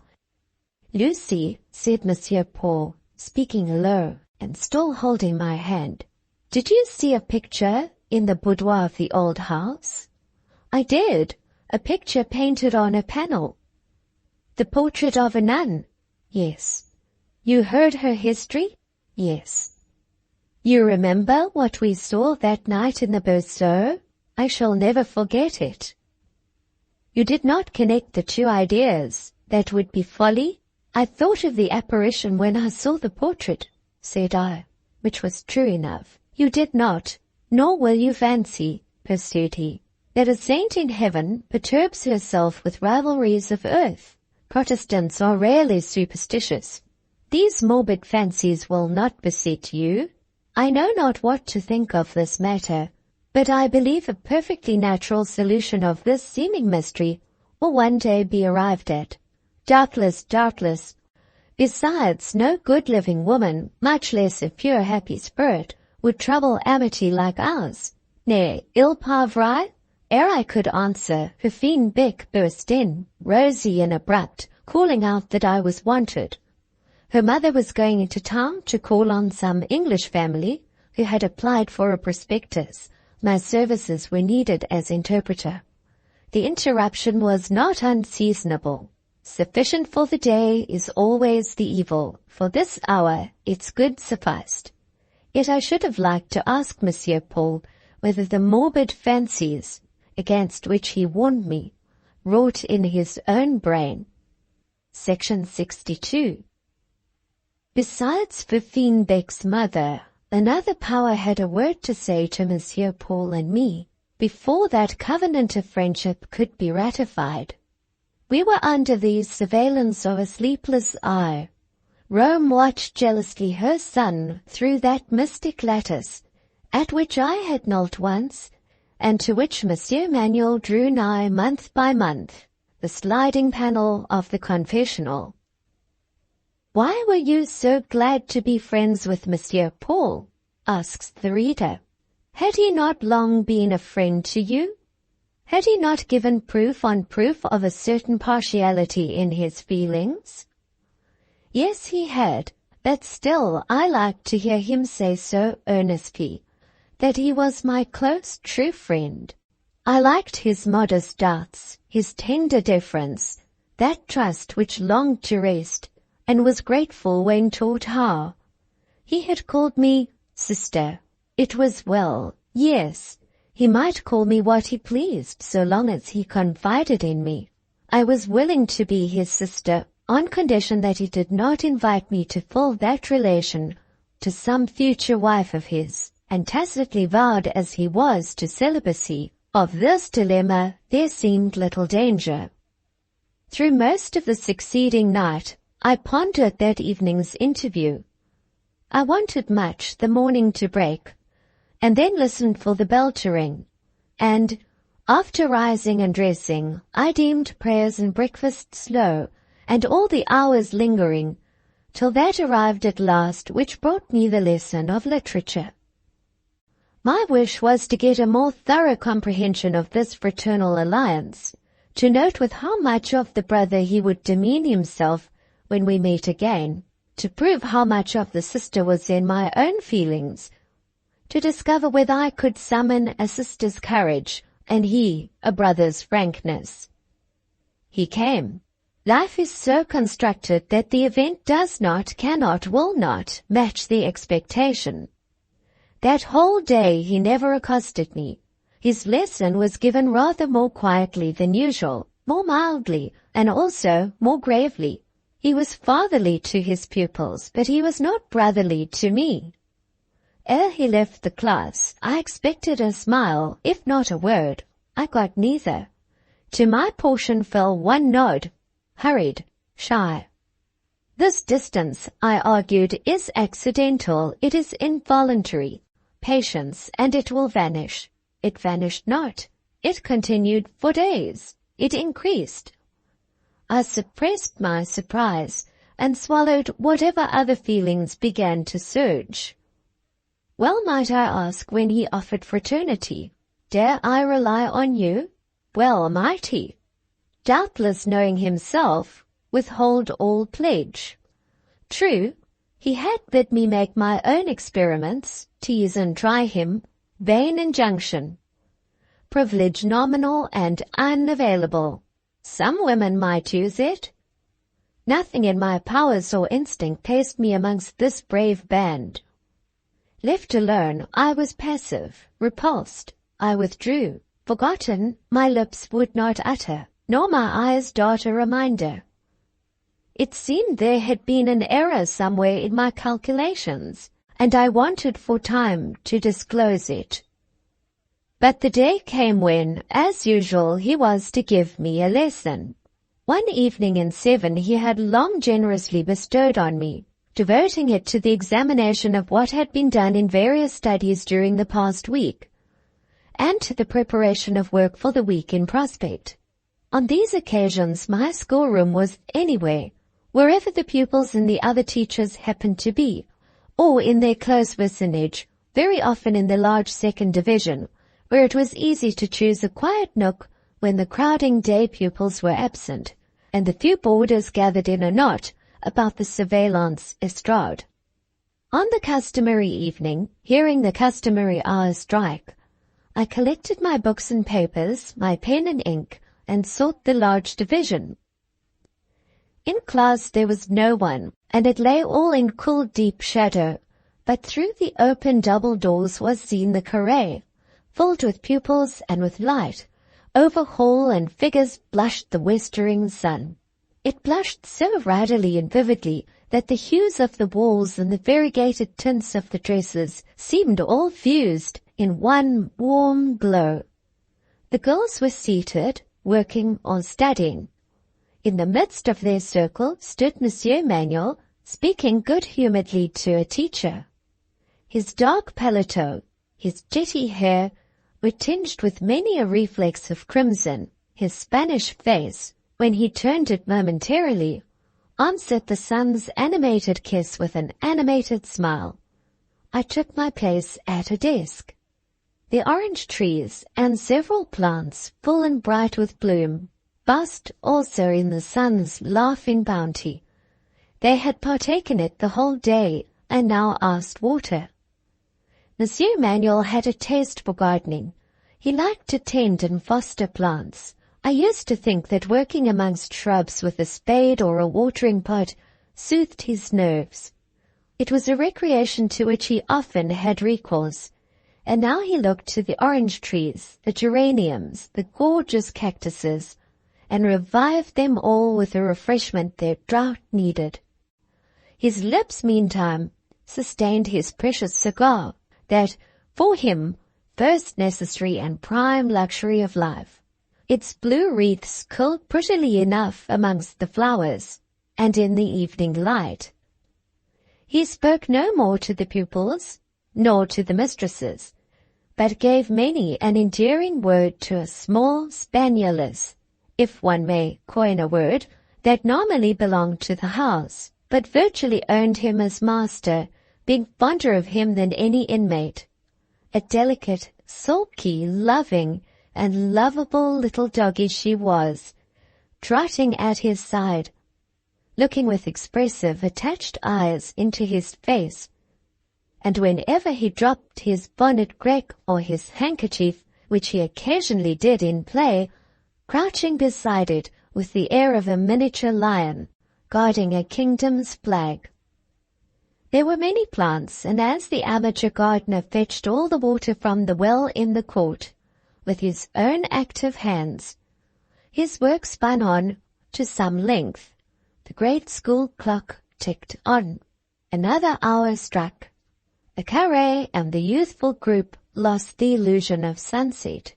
Day was drooping. My lesson, I perceived, must tonight be very short, but the orange trees, the cacti, the camellias were all served now. Was it my turn? Alas, in the garden were more plants to be looked after, favorite rose bushes, certain choice flowers. Little Sylvie's glad bark and whine followed the receding paletot down the alleys. I put up some of my books. I should not want them all. I sat and thought, and waited, involuntarily deprecating the creeping invasion of twilight. Sylvie, gaily frisking, emerged into view once more, heralding the returning paletot. The watering pot was deposited beside the well. It had fulfilled its office. How glad I was. Monsieur washed his hands in a little stone bowl. There was no longer time for a lesson now. Ere long the prayer bell must ring, but still we should meet. He would speak. A chance would be offered of reading in his eyes the riddle of his shyness. His ablutions over, he stood, slowly rearranging his cuffs, looking at the horn of a young moon, set pale in the opal sky, and glimmering faint on the aureole of Jean-Baptiste. Sylvie watched the mood, contemplative. Its stillness irked her. She whined and jumped to break it. He looked down. "Petit exigeante," said he. "You must not be forgotten one moment, it seems." He stopped, lifted her in his arms, sauntered across the court, within a yard of the line of windows near one of which I sat. He sauntered lingeringly, fondling the spaniel in his bosom, calling her tender names in a tender voice. On the front doorsteps he turned. Once again he looked at the moon, at the grey cathedral, over the remoter spires and house roofs, fading into a blue sea of night mist. He tasted the sweet breath of dusk, and noted the folded bloom of the garden. He suddenly looked round. A keen beam out of his eye raised the white facade of the glasses, swept the long line of croisset. I think he bowed. If he did, I had no time to return the courtesy. In a moment he was gone. The moonlit threshold lay pale and shadowless before the closed front door. Gathering in my arms all that was spread on the desk before me, I carried back the unused heap to its place in the third class. The prayer bell rang. I obeyed its summons. The morrow would not restore him to the Rue Facette, that day being devoted entirely to his college. I got through my teaching. I got over the intermediate hours. I saw evening approaching, and armed myself for its heavy ennui.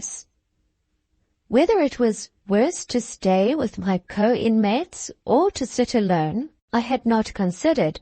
I naturally took up the latter alternative. If there was a hope of comfort for any moment, the heart or head of no human being in this house could yield it. Only under the lid of my desk could it harbor, nestling between the leaves of some book, gilding a pencil point, the nib of a pen, or tinging the black fluid in that ink glass. With a heavy heart I opened my desk lid. With a weary hand I turned up its contents. One by one, well-accustomed books, volumes sewn in familiar covers, were taken out and put back hopeless. They had no charm. They could not comfort. Is this something new? This pamphlet in lilac? I had not seen it before. And I rearranged my desk this very day, this very afternoon. The tract must have been introduced within the last hour, while we were at dinner. I opened it. What was it? What would it say to me? It was neither tale nor poem, neither essay nor history. It neither sung nor related, not discussed. It was a theological work. It preached and it persuaded. I lent to it my ear very willingly, for, small as it was, it possessed its own spell, and bound my attention at once. It preached Romanism. It persuaded to conversion. The voice of that sly little book was a honeyed voice. Its accents were all unction and balm. Here roared no utterance of Rome's thunders, no blasting of the breath of her displeasure. The Protestant was to turn Papist, not so much in fear of the heretic's hell, as on account of the comfort, the indulgence, the tenderness Holy Church offered. Far be it from her to threaten or to coerce. Her wish was to guide and win. She persecute? Oh dear, no, not on any account. This meek volume was not addressed to the hardened and worldly. It was not even strong meat for the strong. It was milk for babes. The mild effluence of a mother's love towards her tenderest and her youngest, intended wholly and solely for those whose head is to be reached through the heart. Its appeal was not to intellect. It sought to win the affectionate through their affections, the sympathizing through their sympathies. St. Vincent de Paul, gathering his orphans about him, never spoke more sweetly. I remember one capital inducement to apostasy was held out in the fact that the Catholic, who had lost dear friends by death, could enjoy the unspeakable solace of praying them out of purgatory. The writer did not touch on the firmer peace of those whose belief dispenses with purgatory altogether, but I thought of this, and on the whole preferred the latter doctrine as the most consolatory. The little book amused and did not painfully displease me. It was a canting, sentimental, shallow little book, yet something about it cheered my gloom and made me smile. I was amused with the gambols of this unlicked wolf cub muffled in the fleece, and mimicking the bleat of a gulless lamb. Portions of it reminded me of certain Wesleyan Methodist tracts I had once read when a child. They were flavored with about the same seasoning of excitation to fanaticism. He that had written it was no bad man, and while perpetually betraying the trained cunning, the cloven hoof of his system, I should pause before accusing himself of insincerity. His judgment, however, wanted surgical props. It was rickety. I smiled then over this dose of maternal tenderness, coming from the ruddy old lady of the 7 Hills, smiled too at my own disinclination, not to say disability, to meet these melting favors. Glancing at the title page, I found the name of Père Silas. A flyleaf bore in small but clear and well-known pencil characters, from P.C.D.E. to Lucy. And when I saw this, I laughed, but not in my former spirit. I was revived.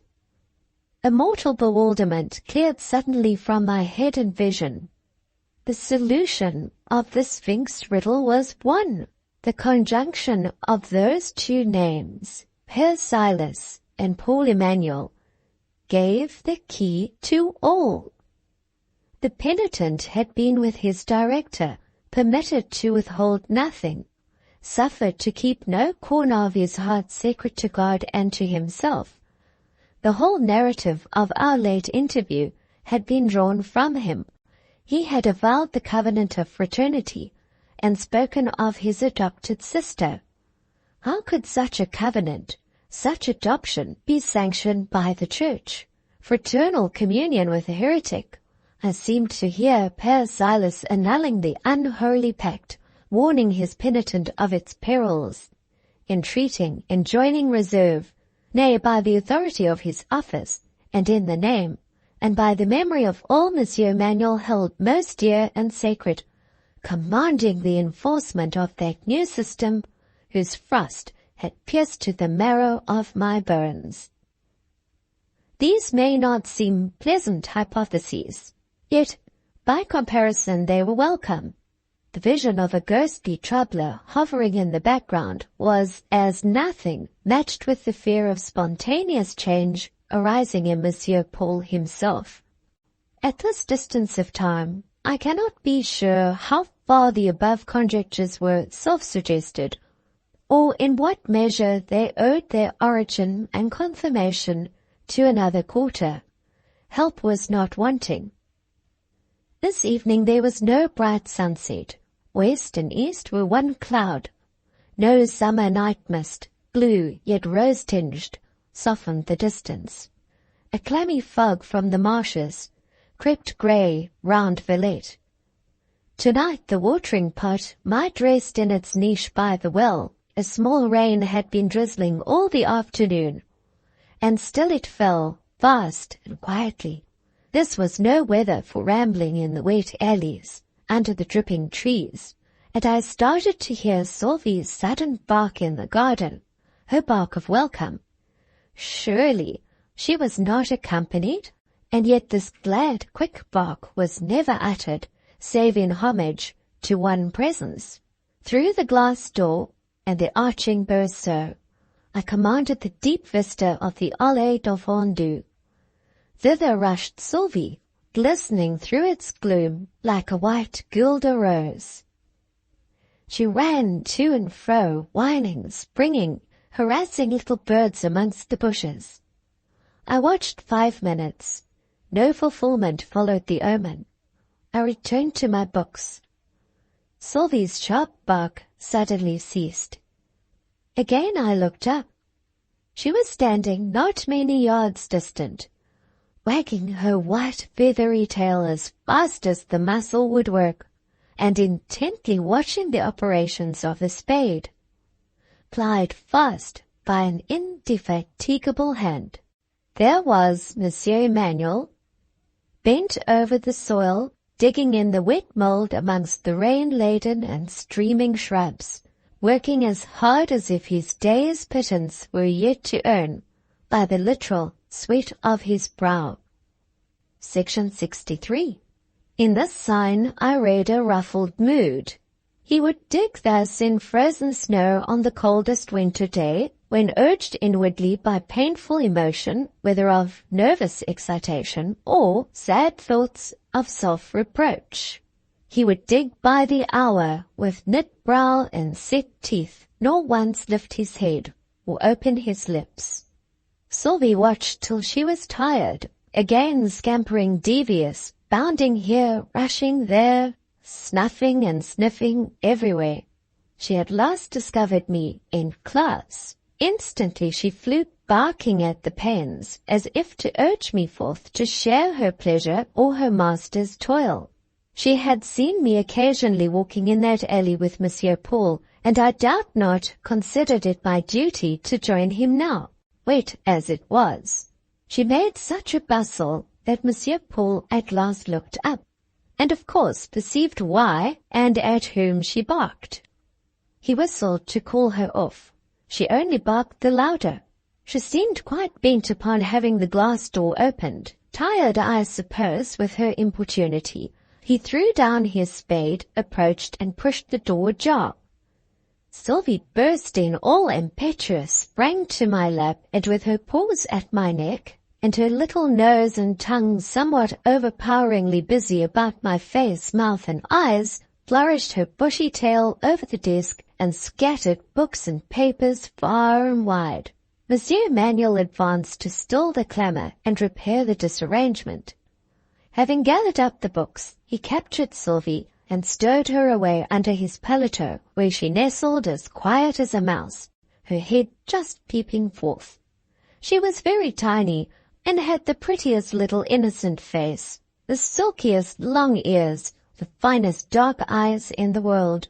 I never saw her, but I thought of Paulina de Bassompierre. Forgive the association, reader. It would occur. Monsieur Paul petted and patted her. The endearments she received were not to be wondered at. She invited affection by her beauty and her vivacious life. While caressing the spaniel, his eye roved over the papers and books just replaced. It settled on the religious tract. His lips moved. He half checked the impulse to speak. What? Had he promised never to address me more? If so, his better nature pronounced the vow more honoured in the breach than in the observance, for with a second effort he spoke. You have not yet read the brochure, I presume? It is not sufficiently inviting? I replied that I had read it. He waited, as if wishing me to give an opinion upon it unasked. Unasked, however, I was in no mood to do or say anything. If any concessions were to be made, if any advances were demanded, that was the affair of the very docile pupil of Père Silas, not mine. His eye settled upon me gently. There was mildness at the moment in its blue ray. There was solicitude, a shade of pathos. There were meanings composite and contrasted, reproach melting into remorse. At the moment, probably, he would have been glad to see something emotional in me. I could not show it. In another minute, however, I should have betrayed confusion had I not bethought myself to take some quill pens from my desk and begin soberly to mend them. I knew that action would give a turn to his mood. He never liked to see me mend pens. My knife was always dull-edged. My hand, too, was unskilful. I hacked and chipped. On this occasion I cut my own finger, half on purpose. I wanted to restore him to his natural state, to set him at his ease, to get him to chide. Maladroit, he cried at last. She will make mincemeat of her hands. He put Sylvie down, making her lie quiet beside his bonnet grec, and depriving me of the pens and penknife, proceeded to slice, nib, and point with the accuracy and celerity of a machine. Did I like the little book? He now inquired. Suppressing a yawn, I said I hardly knew. Had it moved me? I thought it had made me a little sleepy. After a pause. Allons donc! It was of no use taking that tone with him, bad as I was, and he should be sorry to have to name all my faults at a breath. God and nature had given me trop de sensibilité et de sympathie not to be profoundly affected by an appeal so touching. Indeed, I responded, rousing myself quickly, I was not affected at all, not a whit. And in proof, I drew from my pocket a perfectly dry handkerchief, still clean and in its folds. Hereupon I was made the object of a string of strictures rather piquant than polite. I listened with zest. After those 2 days of unnatural silence, it was better than music to hear Monsieur Paul arranging again just in his old fashion. I listened, and meantime solaced myself and Sylvie with the contents of a bonbonniere which Monsieur Manuel's gifts kept well supplied with chocolate comforts. It pleased him to see even a small matter from his hand duly appreciated. He looked at me and the spaniel, while we shared the spoil. He put up his penknife. Touching my hand with the bundle of new-cut quills, he said, Dites donc, petit sir, speak frankly. What have you thought of me during the last 2 days? But of this question I would take no manner of notice. Its purport made my eyes full. I caressed Sylvie assiduously, Monsieur Paul, leaning over the desk, bent towards me. I called myself your brother, he said. I hardly know what I am. Brother, friend, I cannot tell. I know I think of you. I feel I wish you well. But I must check myself. You are to be feared. My best friends point out danger and whisper caution. You do right to listen to your friends. By all means, be cautious. It is your religion, your strange, self-reliant, invulnerable creed, whose influence seems to clothe you in, I know not what, unblessed panoply. You're good. Père Silas calls you good and loves you, but your terrible, proud, earnest Protestantism, there is the danger. It expresses itself by your eye at times. And again it gives you certain turns and certain gestures that make my flesh creep. You are not demonstrative, and yet just now, when you handled that tract, my God, I thought Lucifer smiled. Certainly I don't respect that tract. What then? Not respect that tract? But it is the pure essence of faith, love, charity. I thought it would touch you. In its gentleness I trusted that it could not fail. I laid it in your desk with a prayer. I must indeed be a sinner. Heaven will not hear the petitions that come warmest from my heart. You scorn my little offering. Oh, cela me fait mal. Monsieur, I don't scorn it. At least not as your gift. Monsieur, sit down. Listen to me. I am not a heathen. I am not hard-hearted. I am not unchristian. I am not dangerous, as they tell you. I would not trouble your faith. You believe in God and Christ and the Bible, and so do I. But do you believe in the Bible? Do you receive revelation? What limits are there to the wild, careless daring of your country and sect? Père Silas dropped dark hints. By dint of persuasion, I made him half define these hints. They amounted to crafty Jesuit slanders. That night Monsieur Paul and I talked seriously and closely. He pleaded, he argued. I could not argue, a fortunate incapacity. It needed but triumphant logical opposition to effect all the director wished to be effected. But I could talk in my own way, the way Monsieur Paul was used to, and of which he could follow the meanderings, and fill the hiatus, and pardon the strange stammerings, strange to him no longer. At ease with him, I could defend my creed and faith in my own fashion. In some degree I could lull his prejudices. He was not satisfied when he went away, hardly was he appeased, but he was made thoroughly to feel that Protestants were not necessarily the irreverent pagans his director had insinuated. He was made to comprehend something of their mode of honoring the light, the life, the word. He was enabled partly to perceive that, while their veneration for things venerable was not quite like that cultivated in his church, it had its own, perhaps, deeper power, its own more solemn awe. I found that Père Silas, himself, I must repeat, not a bad man, though the advocate of a bad cause, had darkly stigmatized Protestants in general, and myself by inference, with strange names, had ascribed to us strange isms. Monsieur Emmanuel revealed all this in his frank fashion, which knew not secretiveness, looking at me as he spoke with a kind, earnest fear, almost trembling lest there should be truth in the charges. Père Silas, it seems, had closely watched me, had ascertained that I went by turns, and indiscriminately, to the 3 Protestant chapels of Villette, the French, German, and English. Either the Presbyterian, Lutheran, Episcopalian. Such liberality argued in the father's eyes profound indifference. Who tolerates all, he reasoned, can be attached to none. Now, it happened that I had often secretly wondered at the minute and unimportant character of the differences between these 3 sects, at the unity and identity of their vital doctrines.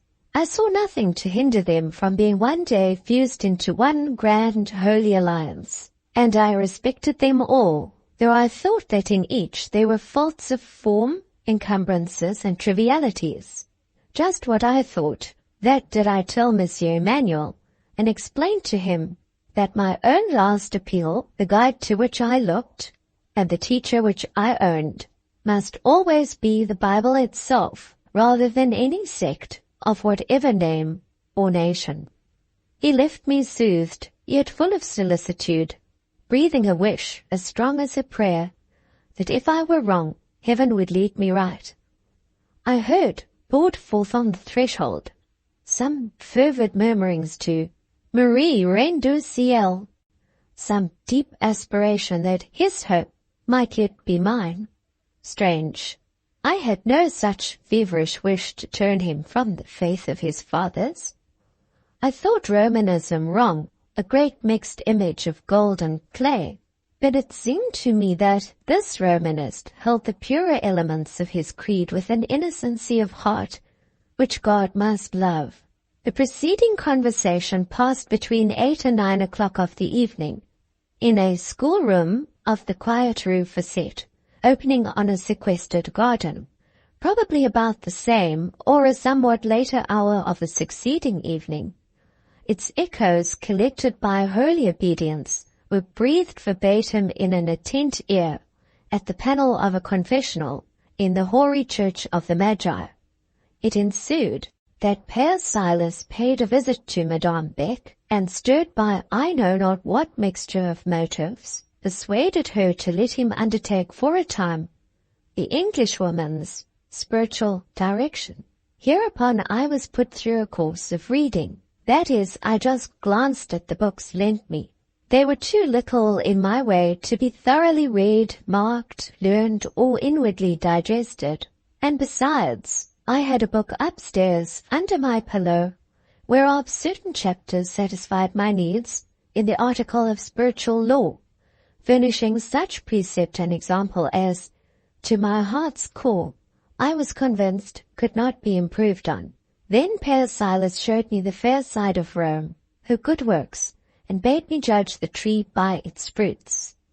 In answer, I felt and I avowed that these works were not the fruits of Rome. They were but her abundant blossoming, but the fair promise she showed the world, that bloom when set, savoured not of charity. The apple full-formed was ignorance, abasement, and bigotry. Out of men's afflictions and affections were forged the rivets of their servitude. Poverty was fed and clothed and sheltered, to bind it by obligation to the church. Orphanage was reared and educated that it might grow up in the fold of the church. Sickness was tended that it might die after the formula and in the ordinance of the church. And men were overwrought, and women most murderously sacrificed, and all laid down a world God made pleasant for his creatures' good, and took up a cross, monstrous in its galling weight, that they might serve Rome, prove her sanctity, confirm her power, and spread the reign of her tyrant, Church. For man's good was little done, for God's glory less. 1,000 ways were opened with pain, with blood sweats, with lavishing of life. Mountains were cloven through their breasts, and rocks were split to their base, and all for what? That a priesthood might march straight on and straight upward to an all-dominating eminence, whence they might at last stretch the sceptre of their Moloch Church. It will not be. God is not with Rome. And, were human sorrow still for the Son of God, would he not mourn over her cruelties and ambitions, as once he mourned over the crimes and woes of doomed Jerusalem? O lovers of power, O meted aspirants for this world's kingdoms, an hour will come, even to you, when it will be well for your hearts, pausing faint at each broken beat, that there is a mercy beyond human compassions, a love stronger than this strong death which even you must face, and before it fall, a charity more potent than any sin, even yours, a pity which redeems worlds, nay, absolves priests. My third temptation was held out in the pomp of Rome, the glory of her kingdom. I was taken to the churches on solemn occasions, days of fete and state. I was shown the papal ritual and ceremonial. I looked at it. Many people, men and women, no doubt far my superiors in 1,000 ways, have felt this display impressive, have declared that though their reason protested, their imagination was subjugated. I cannot say the same.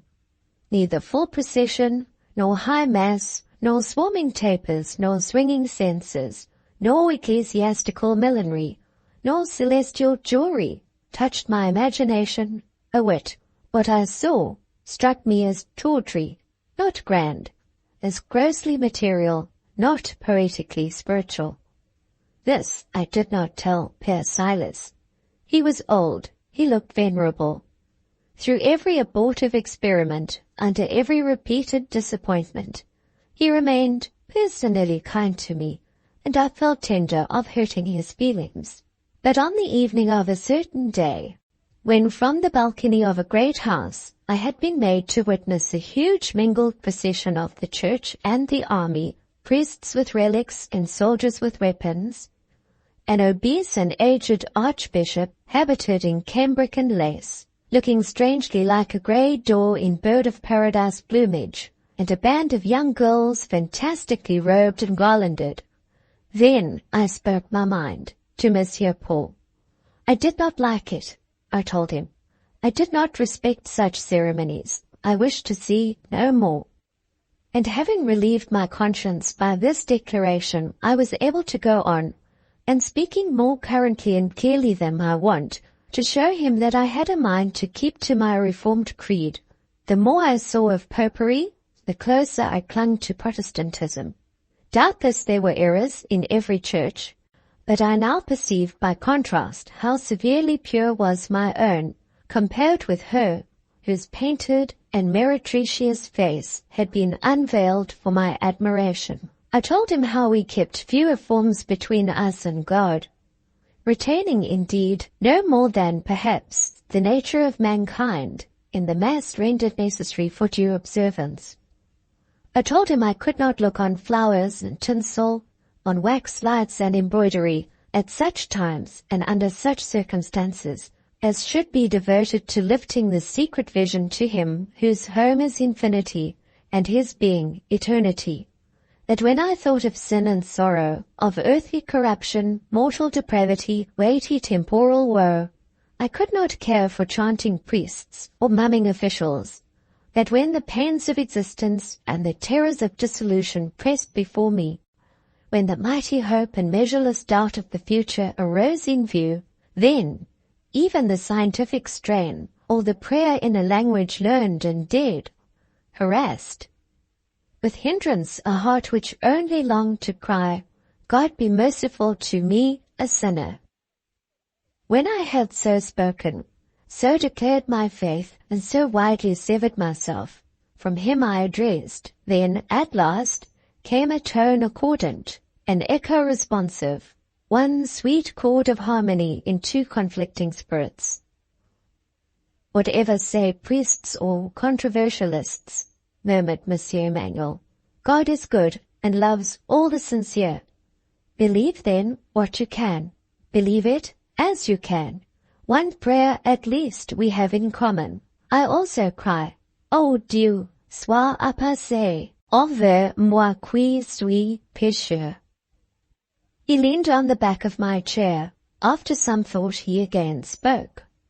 How seem, in the eyes of that God who made all firmaments, from whose nostrils issued whatever of life is here, or in the stars shining yonder, how seem the differences of man, that as time is not for God, nor space, so neither is measure, nor comparison.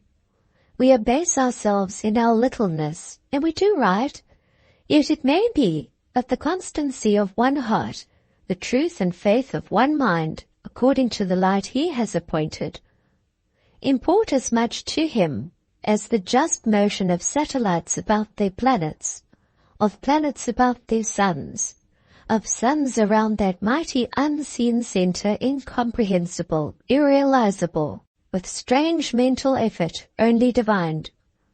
God guide us all. God bless you, Lucy. Section 64. It was very well for Paulina to decline further correspondence with Graham till her father had sanctioned the intercourse. But Dr. Bretton could not live within a league of the Hotel Creasy and not contrive to visit there often. Both lovers meant at first, I believe, to be distant. They kept their intentions so far as demonstrative courtship went, but in feeling they soon drew very near. All that was best in Graham sought Paulina. Whatever in him was noble awoke and grew in her presence. With his past admiration of Miss Fanshawe, I suppose his intellect had little to do, but his whole intellect and his highest tastes came in question now. These, like all his faculties, were active, eager for nutriment, and alive to gratification when it came. I cannot say that Paulina designedly led him to talk of books, or formally proposed to herself for a moment the task of winning him to reflection, or planned the improvement of his mind, or so much as fancied his mind could in any one respect be improved. She thought him very perfect. It was Graham himself who at first by the merest chance mentioned some book he had been reading, and when in her response sounded a welcome harmony of sympathies, something pleasant to his soul, he talked on more and better perhaps than he had ever talked before on such subjects. She listened with delight and answered with animation. In each successive answer, Graham heard a music waxing finer and finer to his sense. In each he found a suggestive, persuasive, magic accent that opened a scarce-known treasure house within, showed him unsuspected power in his own mind, and what was better, latent goodness in his heart. Each liked the way in which the other talked. The voice, the diction, the expression pleased. Each keenly relished the flavor of the other's wit. They met each other's meaning with strange quickness. Their thoughts often matched like carefully chosen pearls. Graham had wealth of mirth by nature. Paulina possessed no such inherent flow of animal spirits. Unstimulated, she inclined to be thoughtful and pensive, but now she seemed merry as a lark. In her lover's genial presence, she glanced like some soft glad light. How beautiful she grew in her happiness I can hardly express, but I wondered to see her. As to that gentle ice of hers, that reserve on which she had depended, where was it now? Ah, Graham would not long bear it. He brought with him a generous influence that soon thawed the timid, self-imposed restriction. Now were the old Breton days talked over, perhaps brokenly at first, with a sort of smiling diffidence, then with opening candor and still growing confidence. Graham had made for himself a better opportunity than that he had wished me to give. He had earned independence of the collateral help that disobliging Lucy had refused. All his reminiscences of little Polly found their proper expression in his own pleasant tones, by his own kind and handsome lips. How much better than if suggested by me. More than once when we were alone, Paulina would tell me how wonderful and curious it was to discover the richness and accuracy of his memory in this matter. How, while he was looking at her, recollections would seem to be suddenly quickened in his mind. He reminded her that she had once gathered his head in her arms, caressed his leonine graces, and cried out, "Graham, I do like you." He told her how she would set a footstool beside him and climb by its aid to his knee. At this day he said he could recall the sensation of her little hands smoothing his cheek or burying themselves in his thick mane. He remembered the touch of her small forefinger, placed half tremblingly, half curiously, in the cleft in his chin, the lisp, the look with which she would name it a pretty dimple.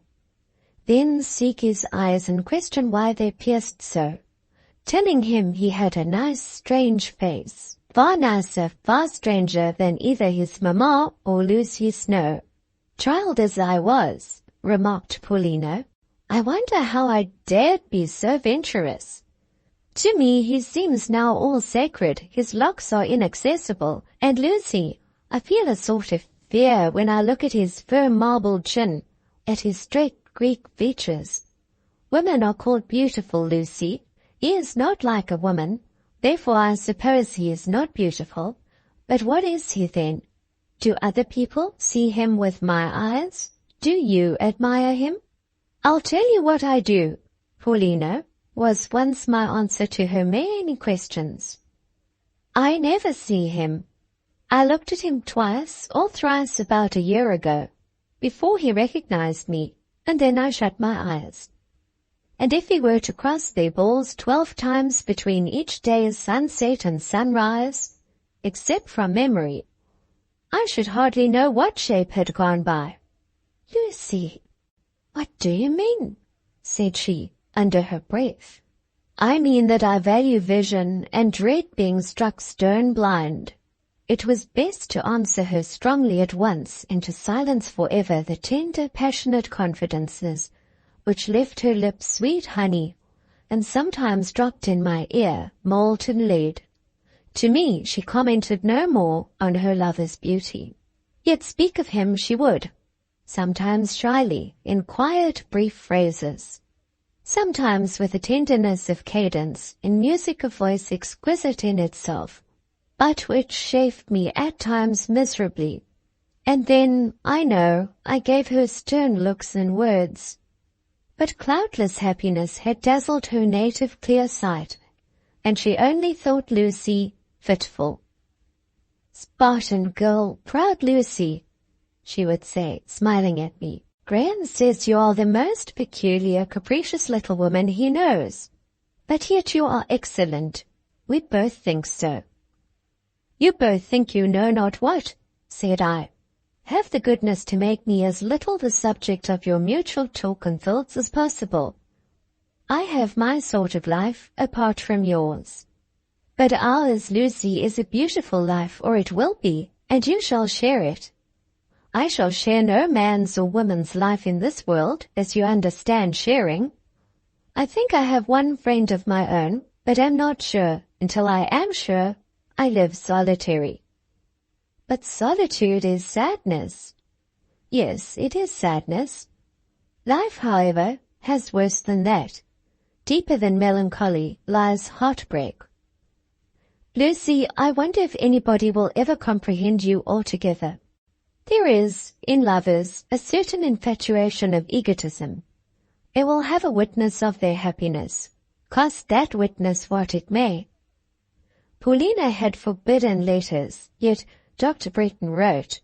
She had resolved against correspondence, yet she answered, were it only to chide. She showed me these letters, with something of the spoiled child's wilfulness, and of the heiress's imperiousness. She made me read them. As I read Graham's, I scarce wondered at her exaction, and understood her pride. They were fine letters, manly and fond, modest and gallant. Hers must have appeared to him beautiful. They had not been written to show her talents, still less, I think, to express her love.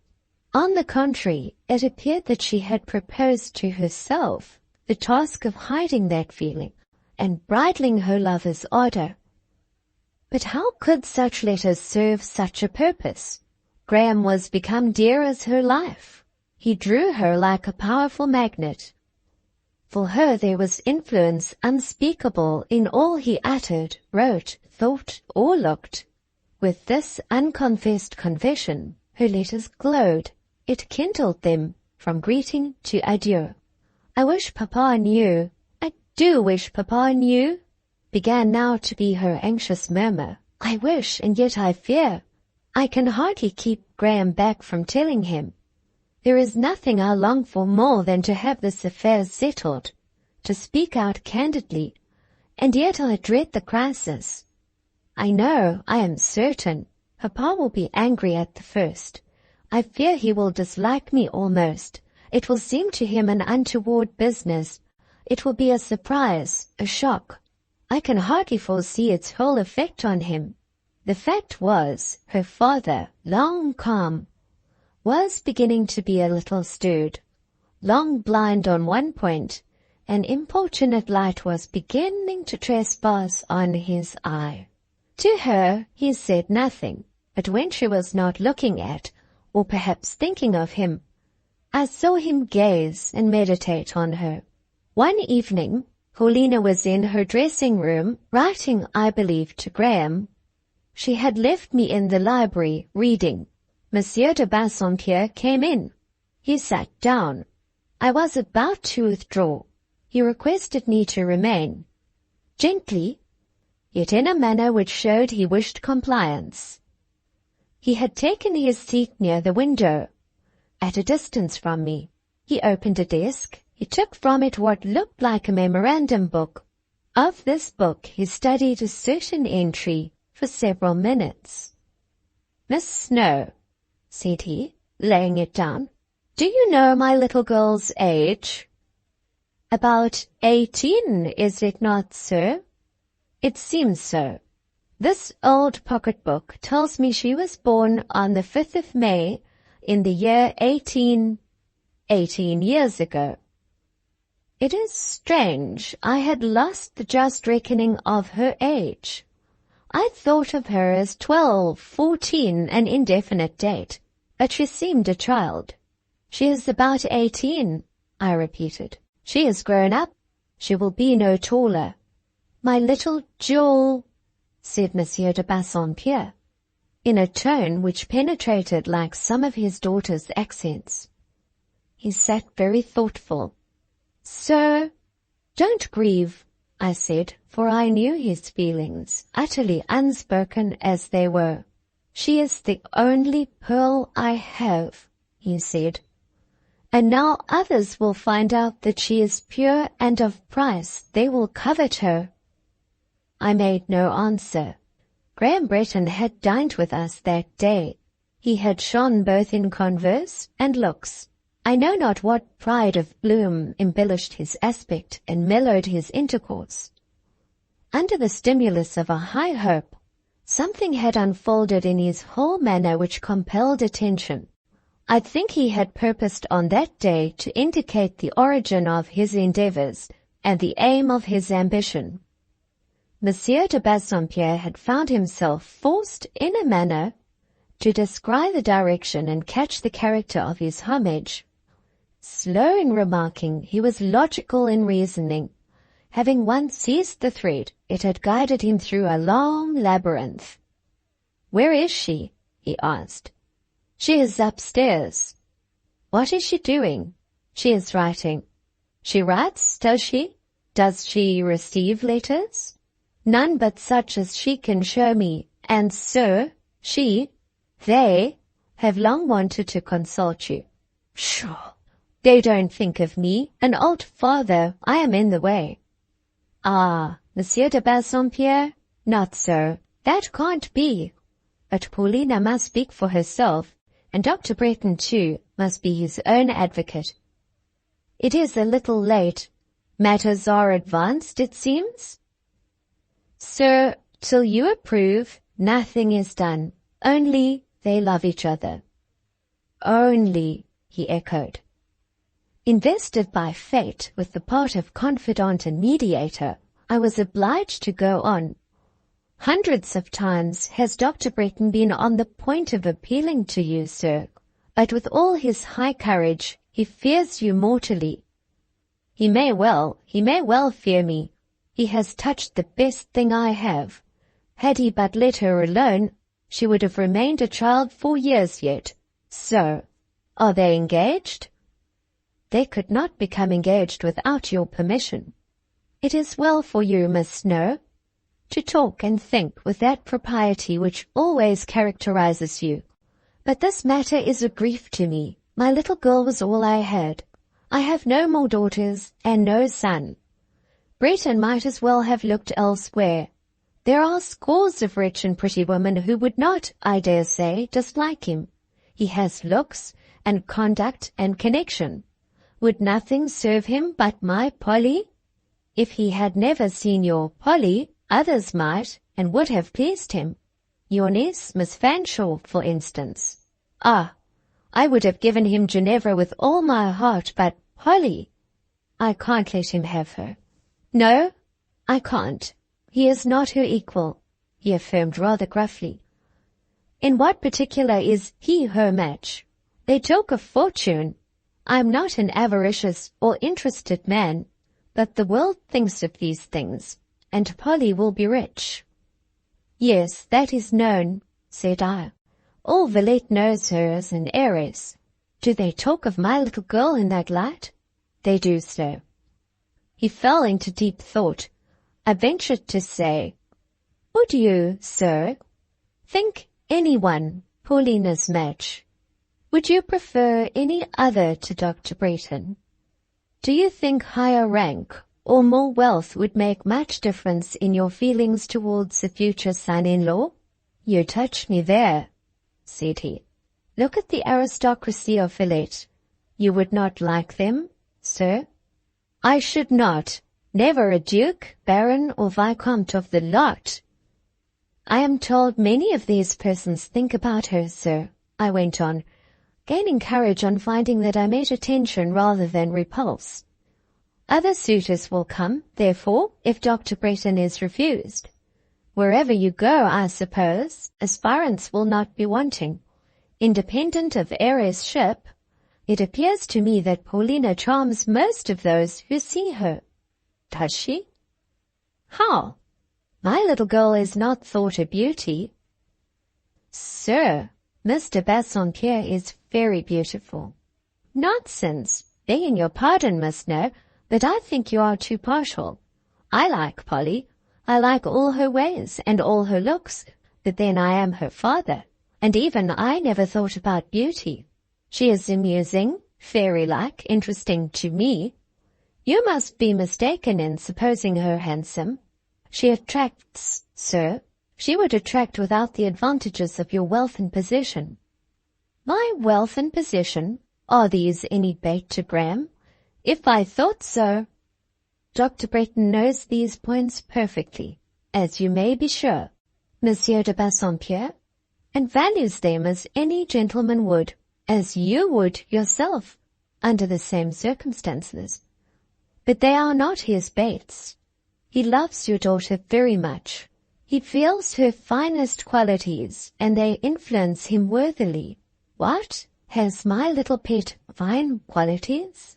Ah, sir, did you observe her that evening when so many men of eminence and learning dined here? I certainly was rather struck and surprised with her manner that day. Its womanliness made me smile. And did you see those accomplished Frenchmen gather round her in the drawing-room? I did, but I thought it was by way of relaxation, as one might amuse oneself with a pretty infant. Sir, she demeaned herself with distinction, and I heard the French gentleman say she was pétrie d'esprit et de grâce. Dr. Bretton thought the same. She is a good, dear child, that is certain, and I do believe she has some character. When I think of it, I was once ill. Polly nursed me. They thought I should die. She, I recollect, grew at once stronger and tenderer as I grew worse in health. And as I recovered, what a sunbeam she was in my sick room. Yes, she played about my chairs noiselessly and as cheerful as light. And now she is sought in marriage. I don't want to part with her, said he, and he groaned. You have known Dr. and Mrs. Bretton so long, I suggested. It would be less like separation to give her to him than to another. He reflected rather gloomily. True. I have long known Louisa Bretton, he murmured. She and I are indeed old friends. A sweet, kind girl she was when she was young. You talk of beauty, Miss Snowe. She was handsome, if you will. Tall, straight, and blooming. Not the mere child or elf my Polly seems to me. At 18, Louisa had a carriage and stature fit for a princess. She is a comely and a good woman now. The lad is like her. I have always thought so, and favoured and wished him well. Now he repays me by this robbery. My little treasure used to love her old father dearly and truly. It is all over now, doubtless. I am an encumbrance. Section 65. The door opened. His little treasure came in. She was dressed, so to speak, in evening beauty. That animation which sometimes comes with the close of day warmed her eye and cheek. A tinge of summer crimson heightened her complexion. Her curls fell full and long on her lily neck. Her white dress suited the heat of June. Thinking me alone, she had brought in her hand the letter just written, brought it folded but unsealed. I was to read it. When she saw her father, her tripping step faltered a little, paused a moment. The colour in her cheek flowed rosy over her whole face. Polly, said Monsieur de Bassompierre, in a low voice, with a grave smile, do you blush at seeing Papa? That is something new. I don't blush. I never do blush, affirmed she, while another eddy from the heart sent up its scarlet. But I thought you were in the dining-room and I wanted Lucy. You thought I was with John Graham Bretton, I suppose? But he has just been called out. He will be back soon, Polly. He can post your letter for you. It will save Matthew a course, as he calls it. I don't post letters, said she rather pettishly. What do you do with them, then? Come here and tell me. Both her mind and gesture seemed to hesitate a second, to say, shall I come? But she approached. How long is it since you became a letter-writer, Polly? It only seems yesterday when you were at your pothooks, labouring away absolutely with both hands at the pen. Papa, they are not letters to send to the post in your letter-bag. They are only notes which I give now and then into the person's hands, just to satisfy. The person, that means Miss Snowe, I suppose. No, Papa, not Lucy. Who then? Perhaps Mrs. Breton? No, Papa, not Mrs. Breton. Who then, my little daughter? Tell Papa the truth. Oh, Papa, she cried with earnestness, I will tell you the truth, all the truth. I am glad to tell you, glad, though I tremble. She did tremble. Growing excitement, kindling feeling, and also gathering courage, shook her. I hate to hide my actions from you, Papa. I fear you and love you above everything but God. Read the letter. Look at the address. She laid it on his knee. He took it up and read it through, his hand shaking, his eyes glistening meantime. He refolded it and viewed the writer with a strange, tender, mournful amaze. Can she write so? The little thing that stood at my knee but yesterday? Can she feel so? Papa, is it wrong? Does it pain you? There is nothing wrong in it, my innocent little Mary, but it pains me. But, Papa, listen, you shall not be pained by me. I would give up everything, almost, correcting herself. I would die rather than make you unhappy. That would be too wicked. She shuddered. Does the letter not please you? Must it not go? Must it be torn? It shall, for your sake, if you order it. I order nothing. Order something, Papa. Express your wish. Only don't hurt, don't grieve, Graham. I cannot bear that. I love you, Papa, but I love Graham too, because it is impossible to help it. The splendid Graham is a young scamp, Polly. That is my present notion of him. It will surprise you to hear that for my part. I do not love him one whit. Ah, years ago I saw something in that lad's eye I never quite fathomed, something his mother has not, a depth which warned a man not to wade into that stream too far. Now suddenly I find myself taken over the crown of the head. Papa, you don't. You have not fallen in. You are safe on the bank. You can do as you please. Your power is despotic. You can shut me up in a convent and break Graham's heart tomorrow, if you choose to be so cruel. Now, autocrat, now, Tsar, will you do this? Off with him to Siberia, red whiskers and all. I say I don't like him, Polly, and I wonder that you should. Papa, said she, do you know you are very naughty? I never saw you look so disagreeable, so unjust, so almost vindictive before. There is an expression in your face which does not belong to you. Off with him, pursued Mr. Home, who certainly did look sorely crossed and annoyed, even a little bitter. But I suppose if he went, Polly would pack a bundle and run after him. Her heart is fairly won and weaned from her old father. Papa, I say it is naughty. It is decidedly wrong to talk in that way. I am not weaned from you, and no human being and no mortal influence can wean me. Be married, Polly. Espouse the red whiskers. Cease to be a daughter. Go and be a wife. Red whiskers. I wonder what you mean, Papa. You should take care of prejudice. You sometimes say to me that all the Scotch, your countrymen, are the victims of prejudice. It is proved now, I think, where no distinction is to be made between red and deep nut brown. Leave the prejudiced old Scotchman. Go away. She stood looking at him a minute. She wanted to show firmness, superiority to taunts. Knowing her father's character, guessing his few foibles, she had expected the sort of scene which was now transpiring. It did not take her by surprise, and she desired to let it pass with dignity, reliant upon reaction. Her dignity stood her in no stead. Suddenly her soul melted in her eyes. She fell on his neck. I won't leave you, Papa. I'll never leave you. I won't pain you. I'll never pain you, was her cry. My lamb, my treasure, murmured the loving though ragged sire. He said no more for the moment. Indeed, those two words were hoarse. The room was now darkening. I heard a movement, a step without. Thinking it might be a servant coming with candles, I gently opened to prevent intrusion. In the anteroom stood no servant. A tall gentleman was placing his hat on the table, drawing off his gloves slowly, lingering, waiting, it seemed to me. He called me neither by sign nor word, yet his eye said, "Lucy, come here," and I went. Over his face a smile flowed while he looked down on me. No temper save his own would have expressed by a smile the sort of agitation which now fevered him.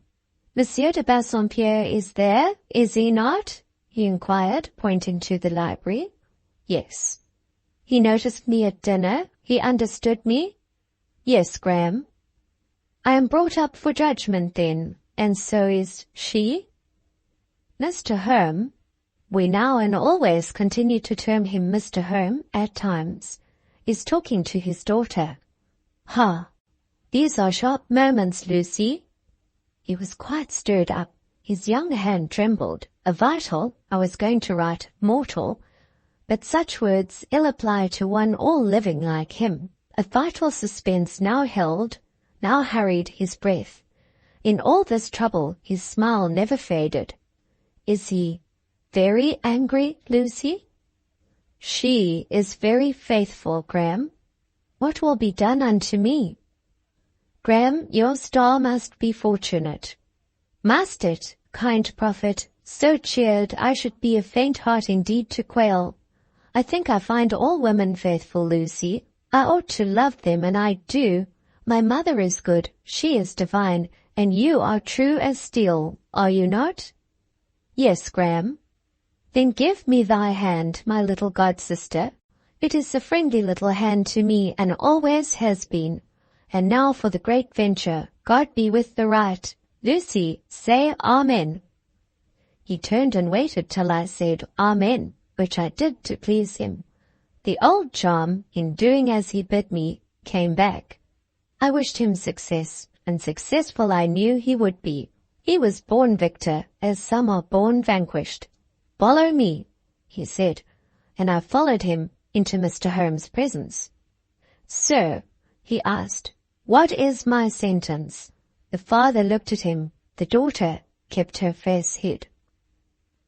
"Well, Breton," said Mr. Home, "you have given me the usual reward of hospitality. I entertained you. You have taken my best. I was always glad to see you. You were glad to see the one precious thing I had. You spoke me fair, and meantime I will not say you robbed me, but I am bereaved, and what I have lost, you, it seems, have won. Sir, I cannot repent. Repent, not you. You triumph, no doubt. John Graham, you descended partly from a Highlander and a chief, and there is a trace of the Celt in all you look, speak, and think. You have his cunning and his charm. The red. Well, then, Polly, the fair. Hair, the tongue of guile, and brain of wile, are all come down by inheritance. Sir, I feel honest enough, said Graham, and a genuine English blush covered his face with its warm witness of sincerity. And yet, he added, I won't deny that in some respects you accuse me justly. In your presence I have always had a thought which I dared not show you. I did truly regard you as the possessor of the most valuable thing the world owns for me. I wished for it, I tried for it. Sir, I ask for it now. John, you ask much, very much, sir. It must come from your generosity as a gift, from your justice as a reward. I can never earn it. Ay, listen to the Highland tongue, said Mr. Home. Look up, Polly. Answer this brawl wooer. Send him away. She looked up. She shyly glanced at her eager, handsome suitor. She gazed tenderly on her furrowed sire. Papa, I love you both, said she. I can take care of you both. I need not send Graham away. He can live here. He will be no inconvenience. She alleged with that simplicity of phraseology which at times was wont to make both her father and Graham smile. They smiled now. "He will be a prodigious inconvenience to me," still persisted Mr. Home. "I don't want him, Polly. He is too tall. He is in my way. Tell him to march." "You will get used to him, Papa. He seemed exceedingly tall to me at first, like a tower when I looked up at him. But on the whole, I would rather not have him otherwise. I object to him altogether, Polly. I can do without a son-in-law. I should never have requested the best man in the land to stand to me in that relation. Dismiss this gentleman." "But he has known you so long, Papa, and suits you so well." "Suits me, forsooth." "Yes, he has pretended to make my opinions and tastes his own. He has humoured me for good reasons. I think, Polly, you and I will bid him good-bye." "Till tomorrow only. Shake hands with Graham, Papa." "No, I think not. I am not friends with him. Don't think to coax me between you." Indeed, you are friends. Graham, stretch out your right hand. Papa, put out yours. Now, let them touch. Papa, don't be stiff. Close your fingers. Be pliant. There. But that is not a clasp. It is a grasp. Papa, you grasp like a vice. You crush Graham's hand to the bone. You hurt him." He must have hurt him, for he wore a massive ring, set round with brilliants, of which the sharp facets cut into Graham's flesh and drew blood. But pain only made Dr. John laugh, as anxiety had made him smile. "Come with me into my study," at last said Mr. Home to the doctor. They went. Their intercourse was not long, but I suppose it was conclusive. The suitor had to undergo an interrogatory and a scrutiny on many things. Whether Dr. Bretton was at times guileful in look and language or not, there was a sound foundation below. His answers, I understood afterwards, evinced both wisdom and integrity. He had managed his affairs well. He had struggled through entanglements. His fortunes were in the way of retrieval. He proved himself in a position to marry. Once more, the father and lover appeared in the library. Monsieur de Bassompierre shut the door. He pointed to his daughter. "Take her," he said. "Take her, John Bretton, and may God deal with you as you deal with her." Not long after, perhaps a fortnight, I saw 3 persons. Count de Bassompierre, his daughter, and Dr. Graham Bretton, sitting on one seat, under a low-spreading and umbrageous tree, in the grounds of the palace at Bois-le-Tang.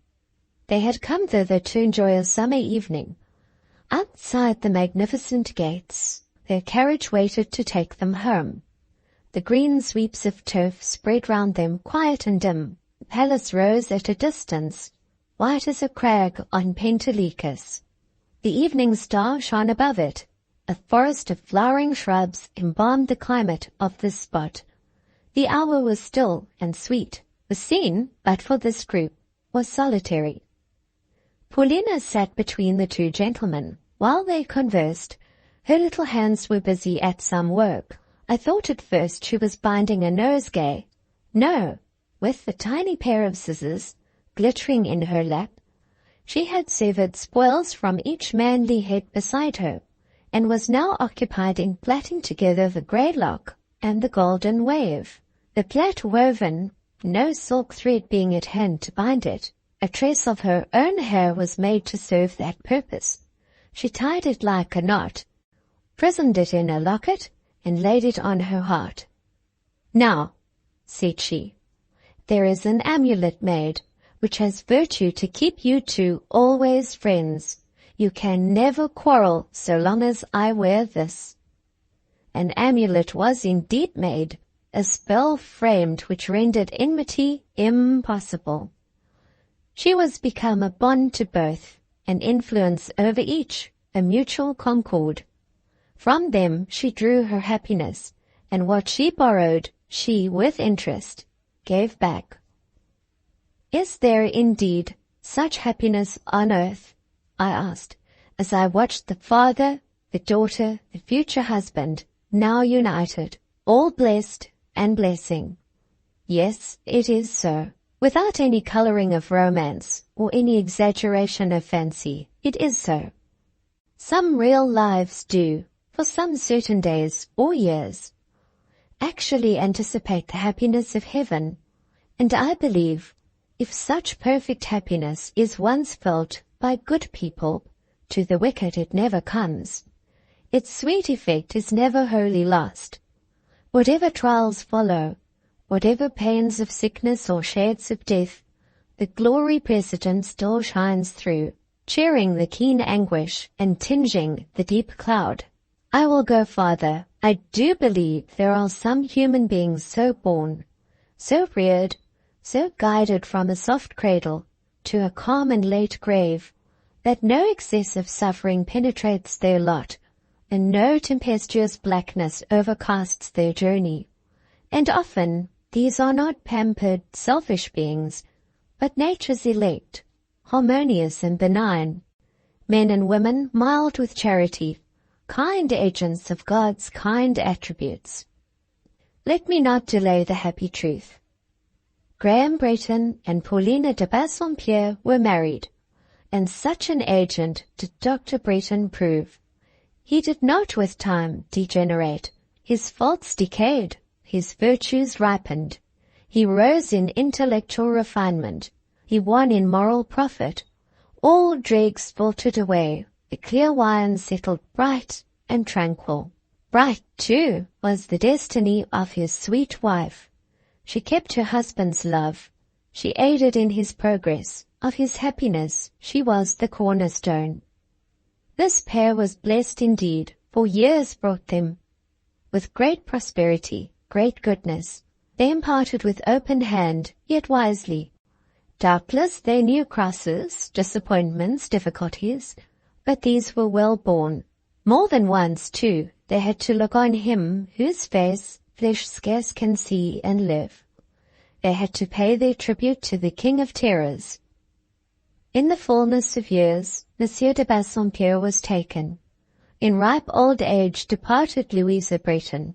Once even there rose a cry in their halls, of Rachel weeping for her children, but others sprang healthy and blooming to replace the lost. Dr. Bretton saw himself live again in a son who inherited his looks and his disposition. He had stately daughters, too, like himself. These children he reared with a suave yet a firm hand. They grew up according to inheritance and nurture. In short, I do but speak the truth when I say that these two lives of Graham and Paulina were blessed, like that of Jacob's favored son, with blessings of heaven above, blessings of the deep that lies under. It was so, for God saw that it was good. Section 66. But it is not so for all. What then? His will be done, as done it surely will be, whether we humble ourselves to resignation or not. The impulse of creation forwards it, the strength of powers, seen and unseen, has its fulfillment in charge. Proof of a life to come must be given. In fire and in blood, if needful, must that proof be written. In fire and in blood do we trace the record throughout nature. In fire and in blood does it cross our own experience. Sufferer, faint not through terror of this burning evidence. Tired wayfarer, gird up thy loins, look upward, march onward. Pilgrims and brother mourners, join in friendly company.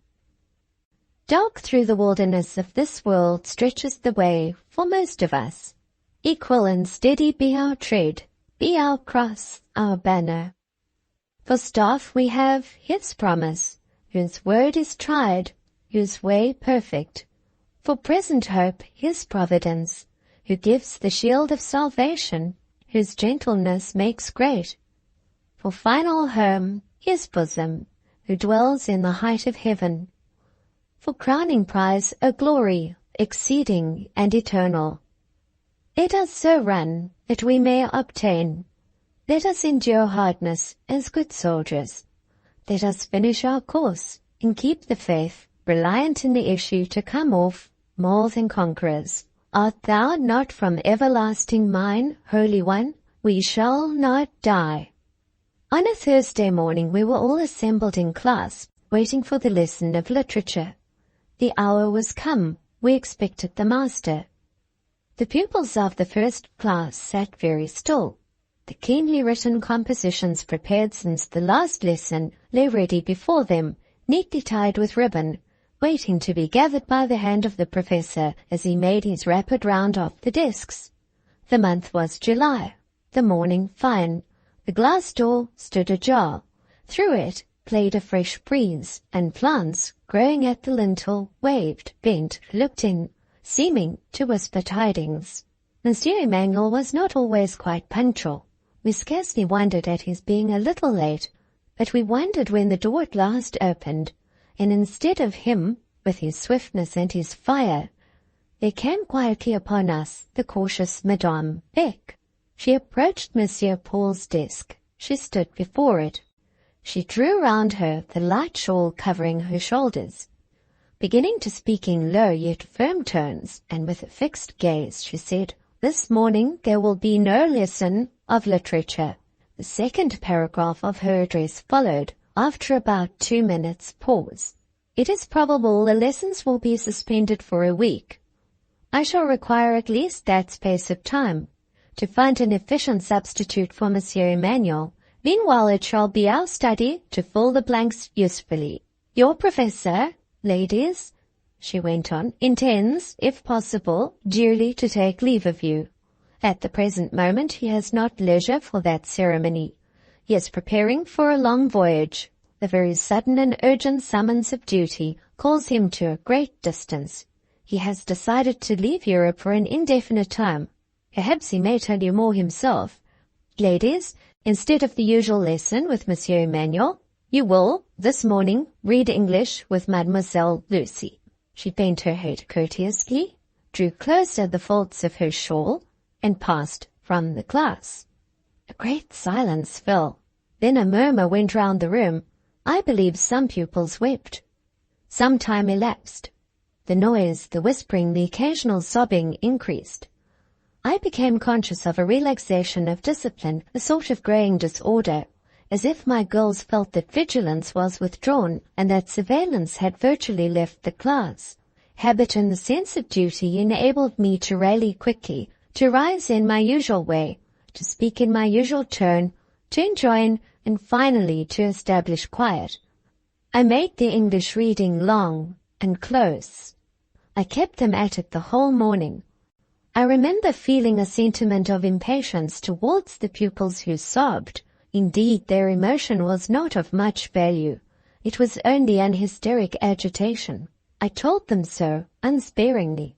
I half ridiculed them. I was severe. The truth was, I could not do with their tears, or that gasping sound. I could not bear it. A rather weak-minded, low-spirited pupil kept it up when the others had done. Relentless necessity obliged and assisted me so to accost her that she dared not carry on the demonstration, that she was forced to conquer the convulsion. That girl would have had a right to hate me, except that, when school was over and her companions departing, I ordered her to stay, and when they were gone, I did what I had never done to one among them before, pressed her to my heart and kissed her cheek. But this impulse yielded to, I speedily put her out of the class, for upon that poignant strain she wept more bitterly than ever. I filled with occupation every minute of that day, and should have liked to sit up all night if I might have kept a candle burning. The night, however, proved a bad time, and left bad effects, preparing me ill for the next day's ordeal of insufferable gossip. Of course this news fell under general discussion. Some little reserve had accompanied the first surprise. That soon wore off. Every mouth opened, every tongue wagged. Teachers, pupils, the various servants, mouthed the name of Emmanuel. He, whose connection with the school was contemporary with its commencement, thus suddenly to withdraw. All felt it strange. They talked so much, so long, so often, that out of the very multitude of their words and rumors grew at last some intelligence. About the third day I heard it said that he was to sail in a week, then that he was bound for the West Indies. I looked at Madame Beck's face and into her eyes for disproof or confirmation of this report. I perused her all over for information, but no part of her disclosed more than what was unperturbed and commonplace. This secession was an immense loss to her, she alleged. She did not know how she should fill up the vacancy. She was so used to her kinsman, he had become her right hand. What should she do without him? She had opposed the step, but Monsieur Paul had convinced her it was his duty. She said all this in public, in class, at the dinner table, speaking audibly to Zélie St. Pierre. Why was it his duty? I could have asked her that. I had impulses to take hold of her suddenly as she calmly passed me in class, to stretch out my hand and grasp her fast, and say, "Stop, let us hear the conclusion of the whole matter. Why is it his duty to go into banishment?" But Madame always addressed some other teacher and never looked at me, never seemed conscious I could have a care in the question. The week wore on. Nothing more was said about Monsieur Emmanuel coming to bid us goodbye, and none seemed anxious for his coming. None questioned whether or not he would come. None betrayed torment lest he should depart silent and unseen. Incessantly did they talk, and never in all their talk touched on this vital point. As to Madame, she of course could see him and say to him as much as she pleased. What should she care whether or not he appeared in the schoolroom? The week consumed. We were told that he was going on such a day, that his destination was Basseterre in Guadeloupe. The business which called him abroad related to a friend's interests, not his own. I thought as much. Basseterre in Guadeloupe. I had little sleep about this time, but whenever I did slumber, it followed infallibly that I was quickly roused with a start, while the words Basseterre, Guadeloupe seemed pronounced over my pillow, or ran athwart the darkness round and before me in zigzag characters of red or violet light. For what I felt, there was no help, and how could I help feeling? Monsieur Emmanuel had been very kind to me of late days. He had been growing hourly better and kinder. It was now a month since we had settled the theological difference, and in all that time there had been no quarrel, nor had our peace been the cold daughter of divorce. We had not lived aloof. He had come oftener. He had talked with me more than before. He had spent hours with me, with temper soothed, with eye content, with manner homelike and mild. Kind subjects of conversation had grown between us. He had inquired into my plans of life, and I had communicated them. The school project pleased him. He made me repeat it more than once, though he called it an Al-Nashar dream. The jar was over. The mutual understanding was settling and fixing. Feelings of union and hope made themselves profoundly felt in the heart.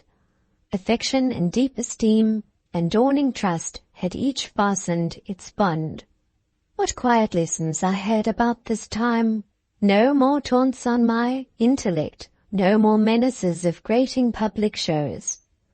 How sweetly for the jealous jibe and the more jealous, half-passionate eulogy was substituted a mute, indulgent help, a fond guidance, and a tender forbearance which forgave but never praised.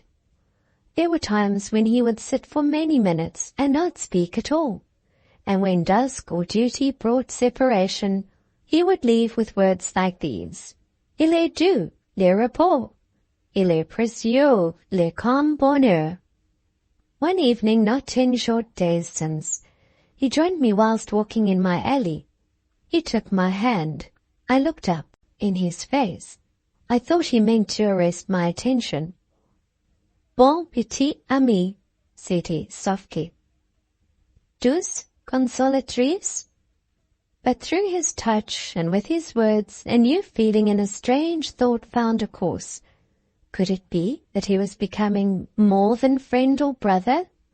Did his look speak a kindness beyond fraternity or amity? His eloquent look had more to say. His hand drew me forward. His interpreting lips stirred. No, not now. Here into the twilight alley broke an interruption. It came dual and ominous. We faced two bodeful forms, a woman's and a priest's, Madame Beck and Père Silas. The aspect of the latter I shall never forget. On the first impulse it expressed a Jean-Jacques sensibility, stirred by the signs of affection, just surprised, then immediately darkened over it the jaundice of ecclesiastical jealousy. He spoke to me with unction. He looked on his pupil with sternness. As to Madame Beck, she of course saw nothing, though her kinsman retained in her presence the hand of the heretic foreigner, not suffering withdrawal, but clasping it close and fast. Following these incidents, that sudden announcement of departure had struck me at first as incredible. Indeed, it was only frequent repetition, and the credence of the 150 minds round me, which forced on me its full acceptance. As to that week of suspense, with its blank yet burning days, which brought from him no word of explanation, I remember, but I cannot describe its passage. The last day broke. Now would he visit us. Now he would come and speak his farewell, or he would vanish mute and be seen by us nevermore. This alternative seemed to be present in the mind of not a living creature in that school. All rose at the usual hour, all breakfasted as usual, all without reference to or apparent thought of their late professor, betook themselves with wonted phlegm to their ordinary duties. So oblivious was the house, so tame, so trained its proceedings, so inexpectant its aspect, I scarce knew how to breathe in an atmosphere thus stagnant, thus smothering. Would no one lend me a voice? Had no one a wish, no one a word, no one a prayer to which I could say, Amen? I had seen them unanimous in demand for the merest trifle, a treat, a holiday, a lesson's remission. They could not, they would not now band to besiege Madame Beck and insist on a last interview with a master who had certainly been loved, at least by some, loved as they could love, but oh, what is the love of the multitude? I knew where he lived. I knew where he was to be heard of or communicated with. The distance was scarce a stone's throw. Had it been in the next room, unsummoned, I could make no use of my knowledge. To follow, to seek out, to remind, to recall. For these things I had no faculty. Monsieur Emmanuel might have passed within reach of my arm. Had he passed silent and unnoticing, silent and stirless should I have suffered him to go by. Morning wasted, afternoon came, and I thought all was over. My heart trembled in its place, my blood was troubled in its current. I was quite sick, and hardly knew how to keep at my post or do my work. Yet the little world round me floated on indifferent. All seemed jocund, free of care, or fear, or thought. The very pupils who, 7 days since, had wept hysterically at a startling piece of news, appeared quite to have forgotten the news, its import, and their emotion. A little before 5 o'clock, the hour of dismissal, Madame Beck sent for me to her chamber, to read over and translate some English letter she had received, and to write for her the answer. Before settling to this work, I observed that she softly closed the 2 doors of her chamber. She even shut and fastened the casement, though it was a hot day, and free circulation of air was usually regarded by her as indispensable. Why this precaution? A keen suspicion, an almost fierce distrust, suggested such question. Did she want to exclude sound? What sound? I listened as I had never listened before. I listened like the evening and winter wolf, snuffing the snow, scenting prey, and hearing far off the traveller's tramp. Yet I could both listen and write. About the middle of the letter I heard, what checked my pen, a tread in the vestibule. No doorbell had rung. Rosine, acting doubtless by orders, had anticipated such reveille. Madame saw me halt. She coughed, made a bustle, spoke louder. The tread had passed on to the classes. "Proceed," said Madame, but my hand was fettered, my ear enchained, my thoughts were carried off captive. The classes formed another building. The hall parted them from the dwelling house. Despite distance and partition, I heard the sudden stir of numbers, a whole division rising at once. "They are putting away work," said Madame. It was indeed the hour to put away work, but why that sudden hush, that instant quell of the tumult? "Wait, Madame, I will see what it is." And I put down my pen and left her. Left her? No, she would not be left. Powerless to detain me, she rose and followed, close as my shadow. I turned on the last step of the stair. "Are you coming too?" I asked. "Yes," said she, meeting my glance with a peculiar aspect, a look clouded yet resolute. We proceeded then, not together, but she walked in my steps. He was come. Entering the first class, I saw him. There once more appeared the form most familiar. I doubt not they had tried to keep him away, but he was come.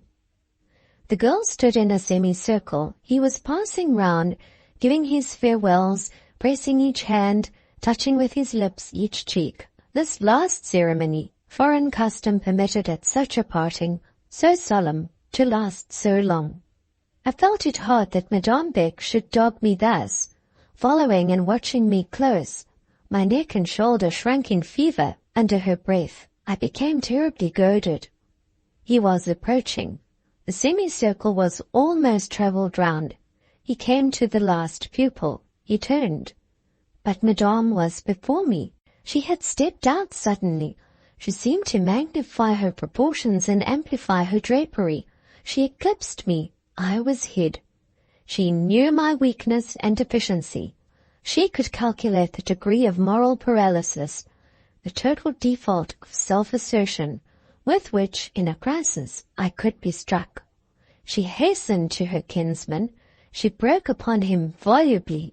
She mastered his attention. She hurried him to the door, the glass door opening on the garden. I think he looked round. Could I but have caught his eye, courage, I think, would have rushed in to aid feeling, and there would have been a charge and perhaps rescue. But already the room was all confusion, the semicircle broken into groups. My figure was lost among 30 more conspicuous. Madame had her will. Yes, she got him away, and he had not seen me. He thought me absent. 5 o'clock struck. A loud dismissal bell rang. The school separated. The room emptied. Section 67. There seems, to my memory, an entire darkness and distraction in some certain minutes I then passed alone. A grief inexpressible over a loss unendurable. What should I do? Oh, what should I do when all my life's hope was thus torn by the roots out of my riven, outraged heart? What I should have done, I know not, when a little child, the least child in the school, broke with its simplicity and its unconsciousness into the raging yet silent centre of that inward conflict. "Mademoiselle," lisped the treble voice, "I am to give you that. Monsieur Paul said I was to seek you all over the house, from the grenier to the cellar, and when I found you, to give you that." And the child delivered a note. A little dove dropped on my knee, its olive leaf plucked off. I found neither address nor name, only these words. "It was not my intention to take leave of you when I said goodbye to the rest, but I hoped to see you in class. I was disappointed. The interview is deferred. Be ready for me. Ere I sail, I must see you at leisure, and speak with you at length. Be ready. My moments are numbered, and just now monopolized. Besides, I have a private business on hand, which I will not share with any, nor communicate, even to you. Paul. Be ready? Then it must be this evening. Was he not to go on the morrow? Yes, of that point I was certain. I had seen the date of his vessel's departure advertised. Oh, I would be ready. But could that longed-for meeting really be achieved? The time was so short, the steamer seemed so watchful, so active, so hostile. The way of access appeared straight as a gully, deep as a chasm. Apollyon straddled across it, breathing flames. Could my great heart overcome? Could my guide reach me? Who might tell? Yet I began to take some courage, some comfort. It seemed to me that I felt a pulse of his heart beating yet true to the whole throb of mine. I waited my champion. Apollyon came trailing his hell behind him. I think if eternity held torment, its form would not be fiery wrack, nor its nature despair. I think that on a certain day amongst those days which never dawned, and will not set, an angel entered Hades, stood, shone, smiled, delivered a prophecy of conditional pardon, kindled a doubtful hope of bliss to come, not now, but at a day and hour unlooked for, revealed in his own glory and grandeur the height and compass of his promise, spoke thus, then towering, became a star, and vanished into his own heaven. His legacy was suspense, a worse boon than despair. All that evening I waited, trusting in the dove Saint Olive-leaf. Yet in the midst of my trust, terribly fearing, my fear pressed heavy. Cold and peculiar, I knew it for the partner of a rarely belied presentiment. The first hours seemed long and slow. In spirit I clung to the flying skirts of the last. They passed like drift cloud, like the wrack scudding before a storm. They passed. All the long, hot summer day burned away like a Yule log. The crimson of its close perished. I was left bent among the cool blue shades, over the pale and ashen gleams of its night.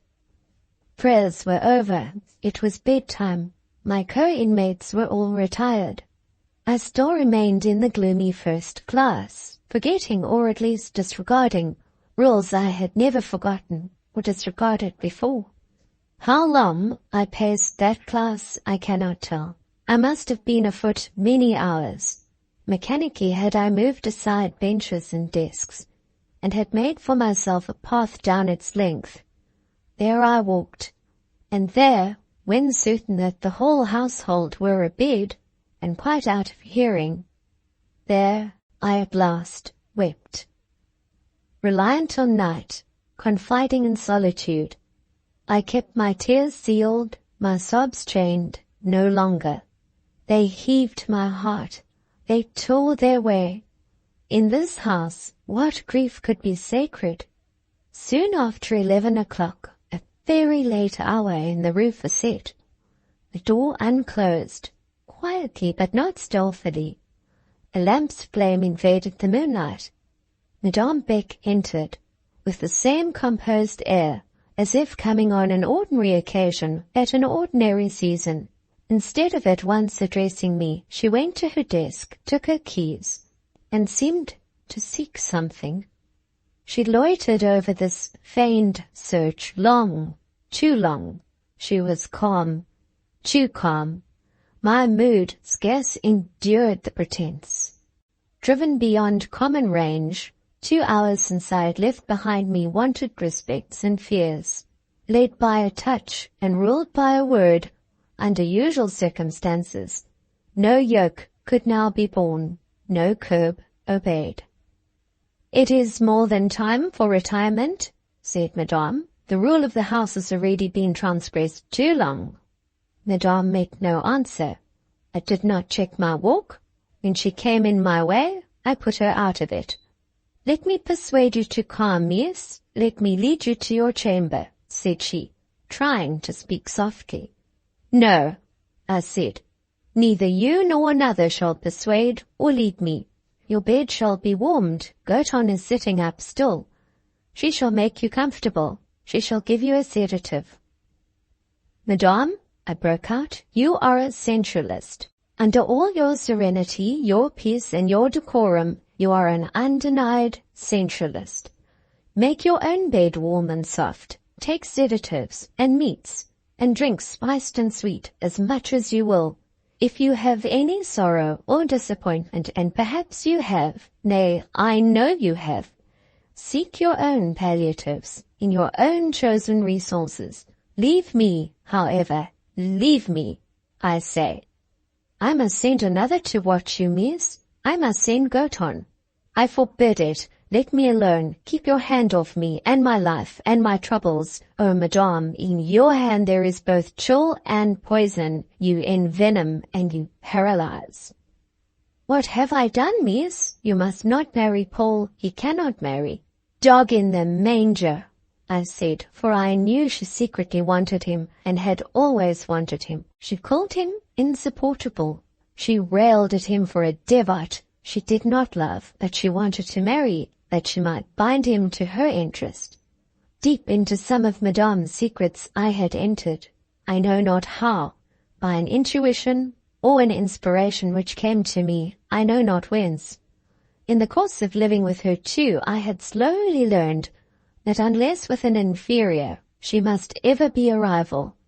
She was my rival, heart and soul, though secretly, under the smoothest bearing, and utterly unknown to all, save her and myself. 2 minutes I stood over Madame, feeling that the whole woman was in my power, because in some moods, such as the present, in some stimulated states of deception, like that of this instant, her habitual disguise, her mask, and her domino were to me a mere network reticulated with holes, and I saw underneath a being heartless, self-indulgent, and ignoble. She quietly retreated from me, meek and self-possessed, though very uneasy. She said, if I would not be persuaded to take rest, she must reluctantly leave me, which she did, incontinent, perhaps even more glad to get away than I was to see her vanish. This was the sole flash-eliciting, truth-extorting rencontre which ever occurred between me and Madame Beck. This short night scene was never repeated. It did not one whit change her manner to me. I do not know that she revenged it. I do not know that she hated me the worse for my fell candour. I think she buckled herself with the secret philosophy of her strong mind and resolved to forget what it irked her to remember. I know that to the end of our mutual lives there occurred no repetition of, no allusion to, that fiery passage. That night passed. All nights, even the starless night before dissolution, must wear away. About 6 o'clock, the hour which called up the household, I went out to the court and washed my face in its cold, fresh well water. Entering by the carré, a piece of mirror glass set in an oaken cabinet repeated my image. It said I was changed. My cheeks and lips were sodden white, my eyes were glassy, and my eyelids swollen and purple. On rejoining my companions, I knew they all looked at me. My heart seemed discovered to them. I believed myself self-betrayed. Hideously certain did it seem that the very youngest of the school must guess why and for whom I despaired. Isabel, the child whom I had once nursed in sickness, approached me. Would she, too, mock me? "Que vous êtes pâle? Vous êtes donc bien malade, mademoiselle," said she, putting her finger in her mouth and staring with a wistful stupidity which at the moment seemed to me more beautiful than the keenest intelligence. Isabel did not long stand alone in the recommendation of ignorance. Before the day was over, I gathered cause of gratitude towards the whole blind household. The multitude have something else to do than to read hearts and interpret dark sayings. Who wills may keep his own counsel, be his own secret sovereign. In the course of that day, proof met me on proof, not only that the cause of my present sorrow was unguessed, but that my whole inner life for the last 6 months was still mine only. It was not known, it had not been noted, that I held in peculiar value one life among all lives. Gossip had passed me by. Curiosity had looked me over. Both subtle influences, hovering always round, had never become centered upon me. A given organization may live in a full fever hospital and escape typhus. Monsieur Manuel had come and gone. I had been taught and sought. In season and out of season he had called me, and I had obeyed him. Monsieur Paul wants Miss Lucy. Miss Lucy is with Monsieur Paul. Such had been the perpetual bulletin, and nobody commented, far less condemned. Nobody hinted, nobody jested. Madame Beck read the riddle, none else resolved it. What I now suffered was called illness, a headache. I accepted the baptism. But what bodily illness was ever like this pain? This certainty that he was gone without a farewell, this cruel conviction that fate and pursuing furies, a woman's envy and a priest's bigotry, would suffer me to see him no more. What wonder that the second evening found me like the first, untamed, tortured, again pacing a solitary room in an unalterable passion of silent desolation. Madame Beck did not herself summon me to bed that night. She did not come near me. She sent Ginevra Fanshawe, a more efficient agent for the purpose she could not have employed. Ginevra's first words, "Is your headache very bad tonight?" For Ginevra, like the rest, thought I had a headache, an intolerable headache which made me frightfully white in the face and insanely restless in the foot. Her first words, I say, inspired the impulse to flee anywhere, so that it were only out of reach. And soon, what followed, plaints about her own headaches, completed the business. I went upstairs. Presently I was in my bed, my miserable bed, haunted with quick scorpions. I had not been laid down 5 minutes when another emissary arrived. Goton came, bringing me something to drink. I was consumed with thirst. I drank eagerly. The beverage was sweet, but I tasted a drug.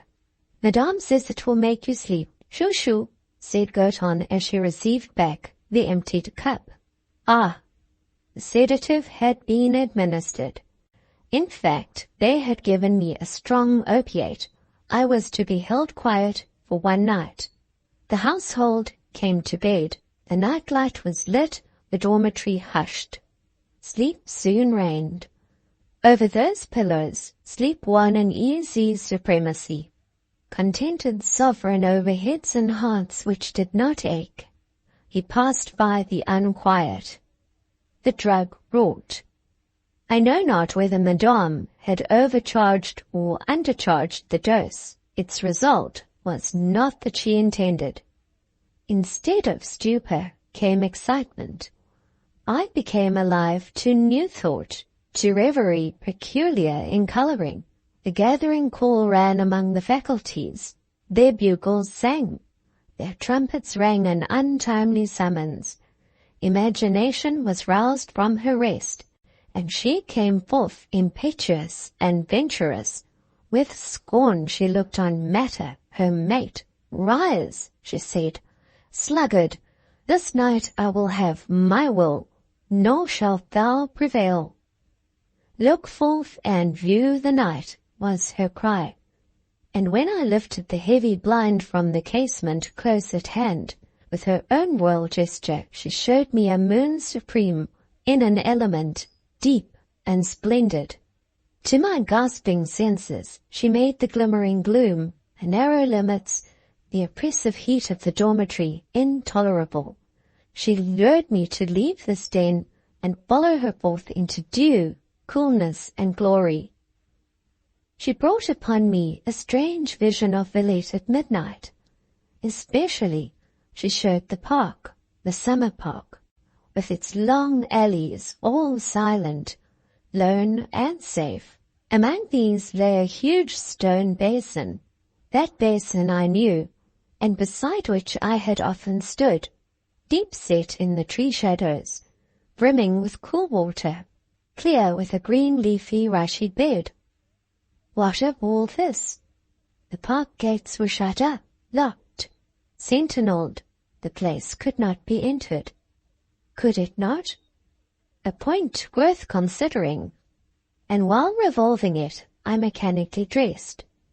Utterly incapable of sleeping or lying still, excited from head to foot, what could I do better than dress?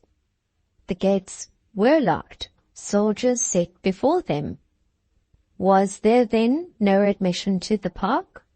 The other day, in walking past, I had seen, without then attending to the circumstance, a gap in the paling, one stake broken down. I now saw this gap again in recollection, saw it very plainly. The narrow, irregular aperture visible between the stems of the lindens, planted orderly as a colonnade. A man could not have made his way through that aperture, nor could a stout woman, perhaps not Madame Beck, but I thought I might. I fancied I should like to try, and once within, at this hour, the whole park would be mine. The moonlight, midnight park. How soundly the dormitory slept. What deep slumbers. What quiet breathing. How very still the whole large house. What was the time? I felt restless to know. There stood a clock in the classe below. What hindered me from venturing down to consult it? By such a moon, its large white face and jet black figures must be vividly distinct. As for hindrance to this step, there offered not so much as a creaking hinge or a kicking latch. On these hot July nights, close air could not be tolerated, and the chamber door stood wide open. Will the dormitory planks sustain my tread untraitorous? Yes. I know wherever a board is loose, and will avoid it. The oak staircase creaks somewhat as I descend, but not much. I am in the carré. The great glass doors are close shut. They are bolted. On the other hand, the entrance to the corridor stands open. The classes seem to my thought great dreary jails, buried far back beyond thoroughfares, and for me, filled with spectral and intolerable memories, laid miserable amongst their straw and their manacles. The corridor offers a cheerful vista, leading to the high vestibule, which opens direct upon the street. Hush! The clock strikes. Ghostly deep as is the stillness of this convent, it is only 11. While my ear follows to silence the hum of the last stroke, I catch faintly from the built-out capital a sound like bells, or like a band. A sound where sweetness, where victory, where morning blend. Oh, to approach this music nearer, to listen to it alone by the rushy basin. Let me go, oh, let me go. What hinders? What does not aid freedom? There, in the corridor, hangs my garden costume, my large hat, my shawl. There is no lock on the huge, heavy porte-cochere. There is no key to seek. It fastens with a sort of springbolt, not to be opened from the outside, but which, from within, may be noiselessly withdrawn. Can I manage it? It yields to my hand, yields with propitious facility. I wonder, as that portal seems almost spontaneously to unclose, I wonder, as I cross the threshold and step on the paved street, wonder at the strange ease with which this prison has been forced. It seems as if I had been pioneered invisibly, as if some dissolving force had gone before me. For myself, I have scarce made an effort. Quiet rue facet. I find on this pavement that wanderer wooing summer night of which I mused. I see its moon over me. I feel its dew in the air. But here I cannot stay. I am still too near old haunts. So close under the dungeon I can hear the prisoners moan. This solemn peace is not what I seek. It is not what I can bear. To me the face of that sky bears the aspect of a world's death. The park also will be calm. I know. A mortal serenity prevails everywhere. Yet let me seek the park. I took a route well known, and went up towards the palatial and royal Hortville. Thence the music I had heard certainly floated. It was hushed now, but it might reawaken. I went on. Neither band nor bell music came to meet me. Another sound replaced it, a sound like a strong tide, a great flow, deepening as I proceeded. Light broke, movement gathered, chimes pealed. To what was I coming? Entering on the level of a grand place, I found myself, with the suddenness of magic, plunged amidst a gay, living, joyous crowd. Section 68. Villette is one blaze, one broad illumination. The whole world seems abroad. Moonlight and heaven are banished. The town, by her own flambeau, beholds her own splendor. Gay dresses, grand equipages, fine horses and gallant riders throng the bright streets. I see even scores of masks. It is a strange scene, stranger than dreams. But where is the park? I ought to be near it. In the midst of this flare the park must be shadowy and calm. There at least are neither torches, lamps, nor crowd. I was asking this question when an open carriage passed me, filled with known faces. Through the deep throng it could pass but slowly. The spirited horses fretted in their curbed ardor. I saw the occupants of that carriage well. Me they could not see, or at least not know, folded close in my large shawl, screened with my straw hat. In that motley crowd no dress was noticeably strange. I saw the Count de Bassompierre. I saw my godmother, handsomely apparelled, comely and cheerful. I saw, too, Paulina Mary, compassed with the triple halo of her beauty, her youth, and her happiness. In looking on her countenance of joy and eyes of festal light, one scarce remembered to note the gala elegance of what she wore. I know only that the drapery floating about her was all white and light and bridal. Seated opposite to her I saw Graham Bretton. It was in looking up at him her aspect had caught its lustre. The light repeated in her eyes beamed first out of his. It gave me strange pleasure to follow these friends viewlessly, and I did follow them, as I thought, to the park. I watched them alight. Carriages were inadmissible, amidst new and unanticipated splendors. Lo! The iron gateway, between the stone columns, was spanned by a flaming arch built of massed stars, and following them cautiously beneath that arch, where were they, and where was I? In a land of enchantment, a garden most gorgeous, a plain sprinkled with colored meteors, a forest with sparks of purple and ruby and golden fire gemming the foliage, a region not of trees and shadow, but of strangest architectural wealth, of altar and of temple, of pyramid, obelisk, and sphinx. Incredible to say, the wonders and the symbols of Egypt teemed throughout the park of Villette. No matter that in 5 minutes the secret was mine, the key of the mystery picked up, and its illusion unveiled. No matter that I quickly recognized the material of these solemn fragments, the timber, the paint, and the pasteboard. These inevitable discoveries failed to quite destroy the charm or undermine the marvel of that night. No matter that I now seized the explanation of the whole great fate, a fate of which the conventual rue facet had not tasted, though it had opened at dawn that morning and was still in full vigor near midnight.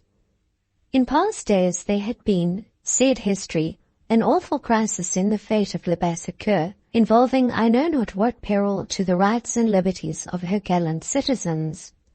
Rumors of wars there had been, if not wars themselves.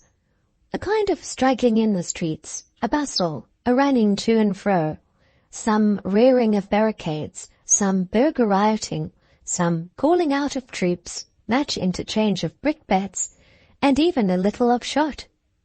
Tradition held that patriots had fallen. In the old Basville was shown an enclosure, solemnly built in and set apart, holding, it was said, the sacred bones of martyrs.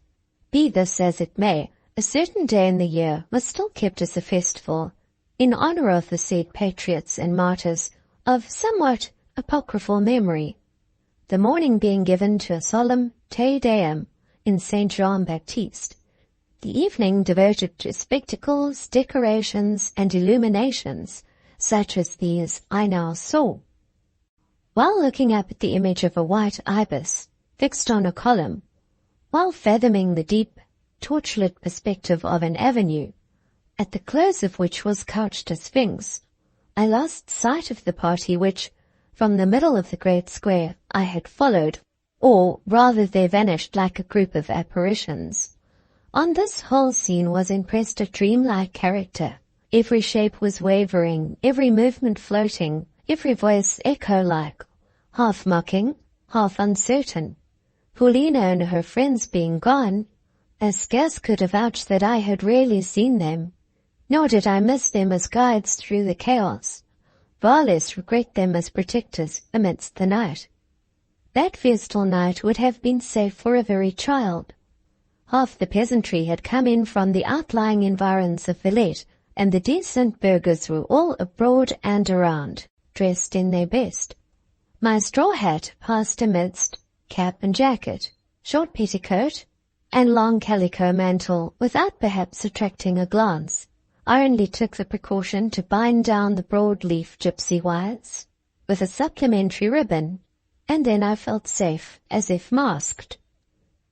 Safe I passed down the avenues, safe I mixed with the crowd where it was deepest. To be still was not in my power, nor quietly to observe. I took a revel of the scene, I drank the elastic night air, the swell of sound, the dubious light, now flashing, now fading. As to happiness or hope, they and I had shaken hands, but just now I scorned despair. My vague aim, as I went, was to find the stone basin, with its clear depth and green lining. Of that coolness and verdure, I thought, with the passionate thirst of unconscious fever. Amidst the glare and hurry and throng and noise, I still secretly and chiefly longed to come on that circular mirror of crystal and surprise the moon glassing therein her pearly front. I knew my route, yet it seemed as if I was hindered from pursuing it direct. Now a sight and now a sound called me aside, luring me down this alley and down that. Already I saw the thick planted trees which framed this tremulous and rippled glass, when, quiring out of a glade to the right, broke such a sound as I thought might be heard if heaven were to open. Such a sound, perhaps, as was heard above the plain of Bethlehem on the night of glad tidings. The song, the sweet music, rose afar, but rushing swiftly on fast strengthening pinions, there swept through these shades so full a storm of harmonies that, had no tree been near against which to lean, I think I must have dropped. Voices were there, it seemed to me, unnumbered, instruments varied and countless, bugle, horn, and trumpet I knew. The effect was as a sea breaking into song with all its waves. The swaying tide swept this way, and then it fell back, and I followed its retreat. It led me towards a Byzantine building, a sort of kiosk, near the park centre. Round about stood crowded thousands, gathered to a grand concert in the open air. What I had heard was, I think, a wild Jaeger chorus. The night, the space, the scene, and my own mood had but enhanced the sounds and their impression. Here were assembled ladies, looking by this light most beautiful. Some of their dresses were gauzy, and some had the sheen of satin. The flowers and the blonde trembled, and the veils waved about their decorated bonnets, as that host-like chorus, with its greatly gathering sound, sounded the air above them. Most of these ladies occupied the little light park chairs, and behind and beside them stood guardian gentlemen. The outer ranks of the crowd were made up of citizens, plebeians, and police. In this outer rank I took my place. I rather liked to find myself the silent, unknown, consequently unaccosted neighbor of the short petticoat and the sabot, and only the distant gazer at the silk robe, the velvet mantle, and the plumed chapeau. Amidst so much life and joy, too, it suited me to be alone, quite alone. Having neither wish nor power to force my way through a mass so close-packed, my station was on the farthest confines, where indeed I might hear, but could see little. "Mademoiselle is not well placed," said a voice at my elbow. Who dared accost me, a being in a mood so little social? I turned, rather to repel than to reply. I saw a man, a burgher, an entire stranger, as I deemed him for one moment, but the next recognized in him a certain tradesman, a bookseller, whose shop furnished the rue facette with its books and stationery, a man notorious in our pensionnat for the excessive brittleness of his temper and frequent snappishness of his manner, even to us, his principal customers, but whom, for my solitary self, I had ever been disposed to like, and had always found civil, sometimes kind. Once, in aiding me about some troublesome little exchange of foreign money, he had done me a service. He was an intelligent man. Under his asperity, he was a good-hearted man. The thought had sometimes crossed me that a part of his nature bore affinity to a part of Monsieur Manuel's, whom he knew well, and whom I had often seen sitting on Mirette's counter, turning over the current month's publications.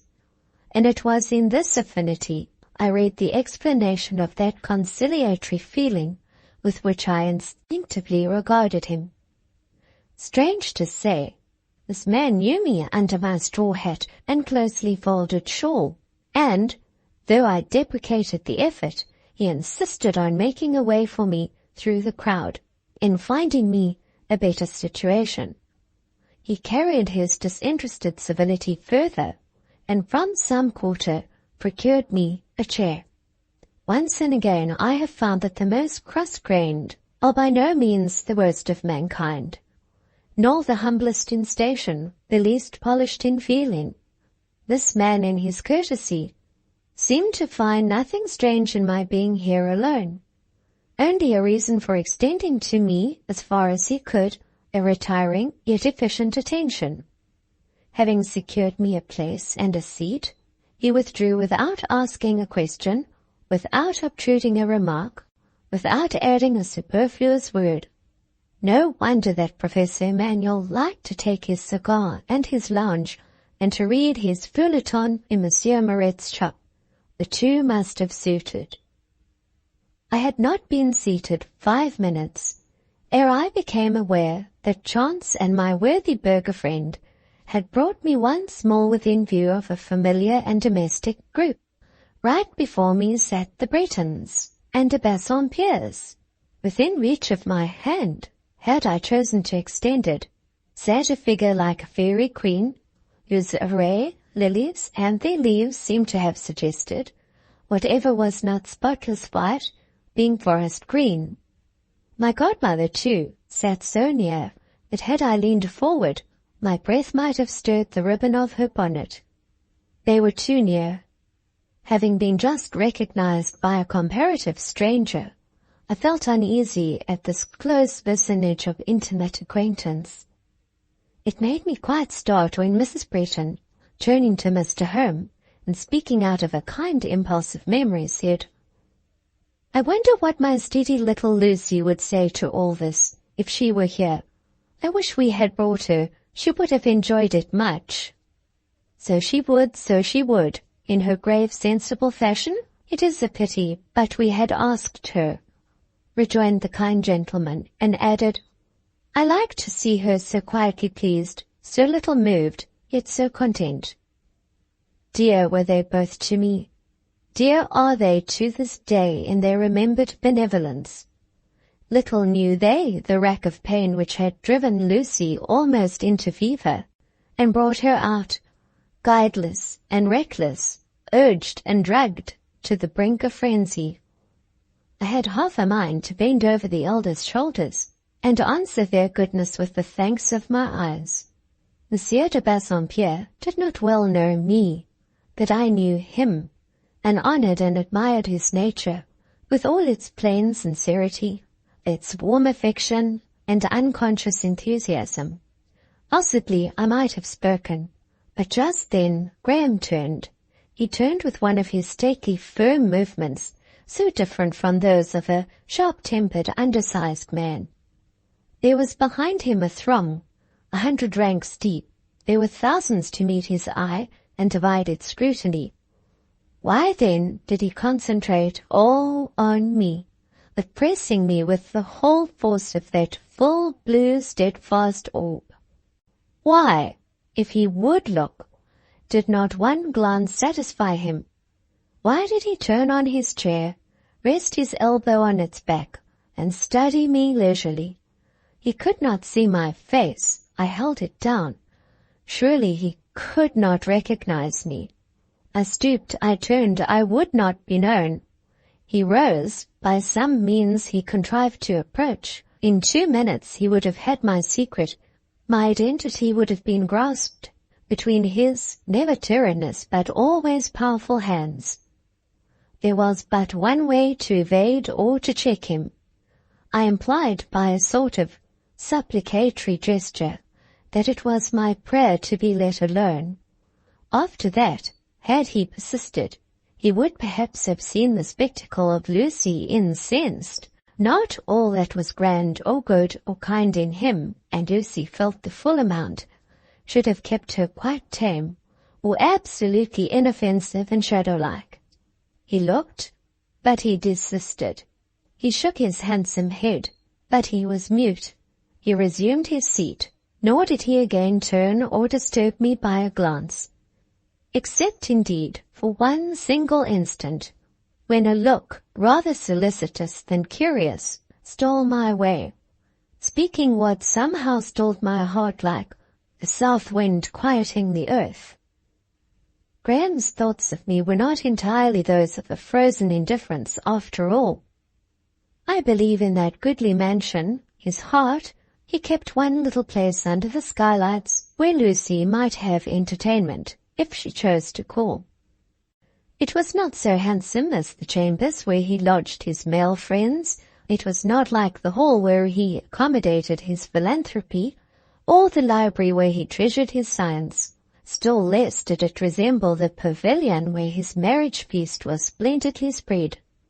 Yet gradually, by long and equal kindness, he proved to me that he kept one little closet, over the door of which was written Lucy's room.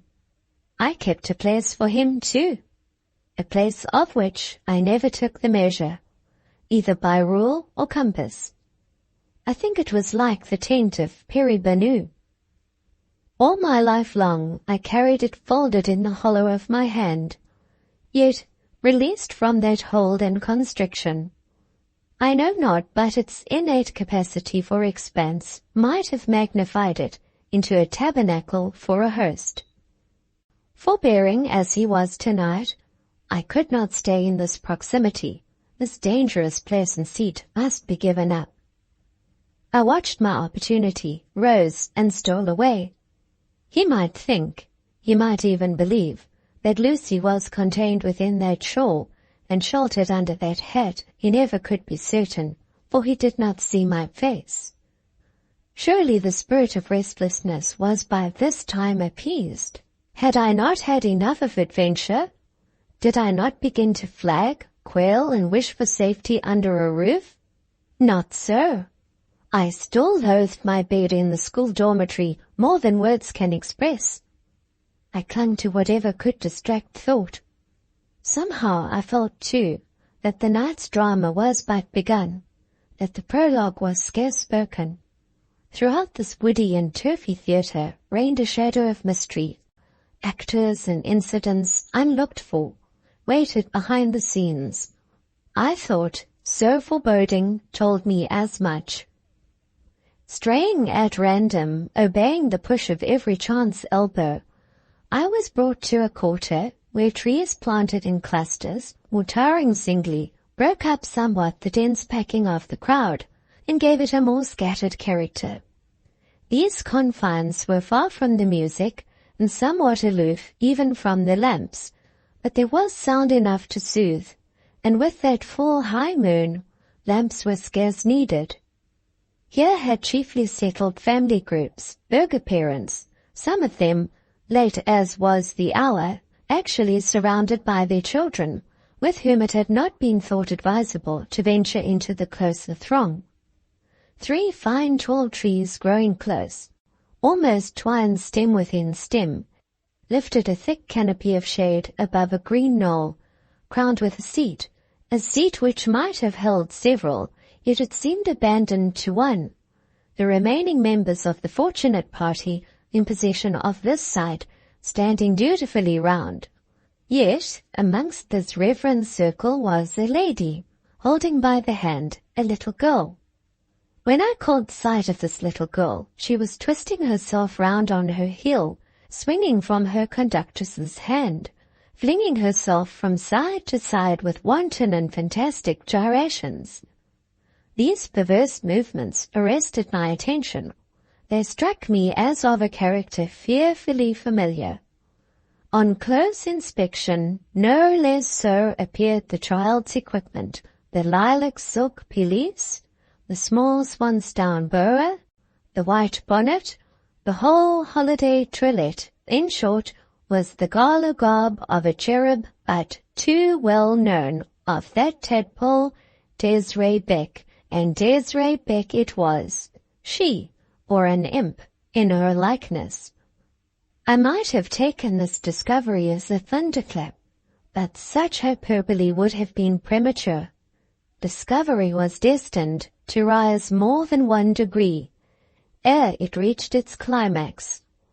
On whose hand could the amiable Desiree swing thus selfishly? Whose glove could she tear thus recklessly? Whose arm thus strain with impunity? Or on the borders of whose dress thus turn and trample insolently, if not the hand, glove, arm, and robe of her lady mother? And there, in an Indian shawl and a pale green crape bonnet, there, fresh, portly, blithe, and pleasant, there stood Madame Beck. Curious. I had certainly deemed Madame in her bed, and Desiree in her crib, at this blessed minute, sleeping, both of them, the sleep of the just, within the sacred walls, amidst the profound seclusion of the rue Facette. Most certainly, also, they did not picture Miss Lucy otherwise engaged, and here we all 3 were taking our ebats in the fate-blazing park at midnight. The fact was, Madame was only acting according to her quite justifiable wont. I remembered now I had heard it said among the teachers, though without at the time particularly noticing the gossip, that often, when we thought Madame in her chamber sleeping, she was gone, full dressed, to take her pleasure at operas, or plays, or balls. Madame had no sort of taste for a monastic life, and took care, largely, though discreetly, to season her existence with a relish of the world. 6 gentlemen of her friends stood about her. Amongst these I was not slow to recognize 2 or 3. There was her brother, Monsieur Victor Kint. There was another person, moustached and with long hair, a calm, taciturn man, but whose traits bore a stamp and a semblance I could not mark unmoved.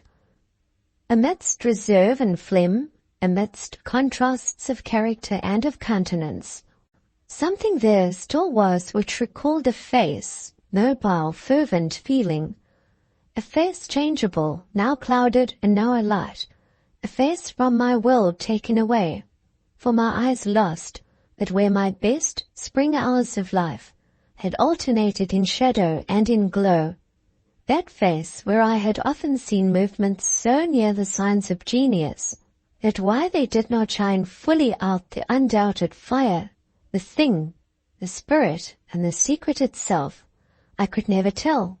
Yes, this Joseph Emmanuel, this man of peace, reminded me of his ardent brother. Besides Monsieur Victor and Joseph, I knew another of this party. This third person stood behind and in the shade. His attitude, too, was stooping, yet his dress and bald white head made him the most conspicuous figure of the group.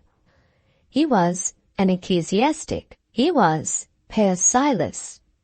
Do not fancy, reader, that there was any inconsistency in the priest's presence at this fete.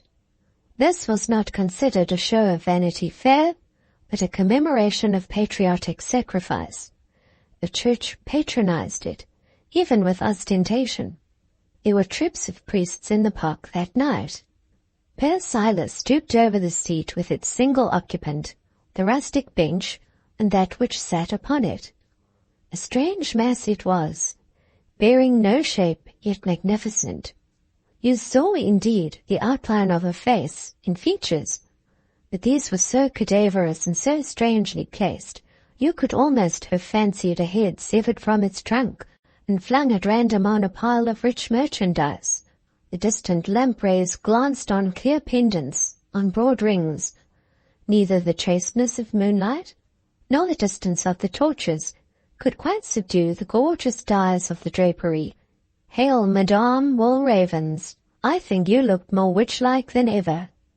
And presently the good lady proved that she was indeed no corpse or ghost, but a harsh and hardy old woman.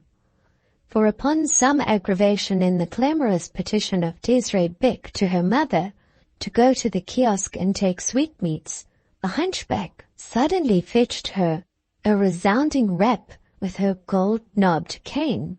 There, then, were Madame Walravens, Madame Beck, Père Silas, the whole conjuration, the secret junta. The sight of them thus assembled did me good. I cannot say that I felt weak before them, or abashed, or dismayed. They outnumbered me, and I was worsted and under their feet, but as yet I was not dead. Section 69. Fascinated as by a basilisk with 3 heads, I could not leave this clique. The ground near them seemed to hold my feet. A canopy of entwined trees held out shadow. The night whispered a pledge of protection, and an officious lamp flashed just one beam to show me an obscure, safe seat, and then vanished. Let me now briefly tell the reader all that, during the past dark fortnight, I have been silently gathering from rumor, respecting the origin and the object of Monsieur Emmanuel's departure. The tale is short and not new. Its alpha is mammon, and its omega interest. If Madame Walravens was hideous as a Hindu idol, she seemed also to possess, in the estimation of these her votaries, an idol's consequence. The fact was, she had been rich, very rich, and though for the present without the command of money, she was likely one day to be rich again. At Basseterre, in Guadeloupe, she possessed a large estate, received in dowry on her marriage 60 years ago, sequestered since her husband's failure, but now, it was supposed, cleared of claim and, if duly looked after by a competent agent of integrity, considered capable of being made, in a few years, largely productive. Père Silas took an interest in this prospective improvement for the sake of religion and the church, whereof Magliore or Ravens was a devout daughter. Madame Beck, distantly related to the hunchback, and knowing her to be without family of her own, had long brooded over contingencies with a mother's calculating forethought, and harshly treated as she was by Madame or Ravens, never ceased to court her for interest's sake. Madame Beck and the priest were thus, for many reasons, equally and sincerely interested in the nursing of the West Indian estate. But the distance was great, and the climate hazardous. The competent and upright agent wanted must be a devoted man. Just such a man had Madame Walravens retained for 20 years in her service, blighting his life and then living on him like an old fungus. Such a man had Père Silas trained, taught, and bound to him by the ties of gratitude, habit, and belief. Such a man Madame Beck knew, and could in some measure influence. My pupil, said Père Silas, if he remains in Europe, runs risk of apostasy, for he has become entangled with a heretic. Madame Beck made also her private comment, and preferred in her own breast her secret reason for desiring expatriation. The thing she could not obtain, she desired not another to win, rather would she destroy it.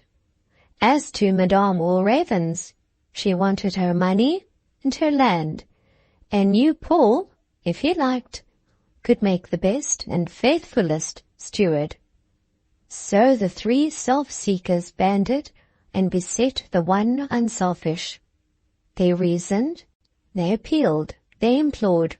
On his mercy they cast themselves. Into his hands they confidingly thrust their interests. They asked but 2 or 3 years of devotion. After that he should live for himself.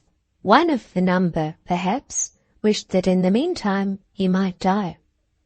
No living being ever humbly laid his advantage at Monsieur Manuel's feet, or confidingly put it into his hands, that he spurned the trust or repulsed the repository.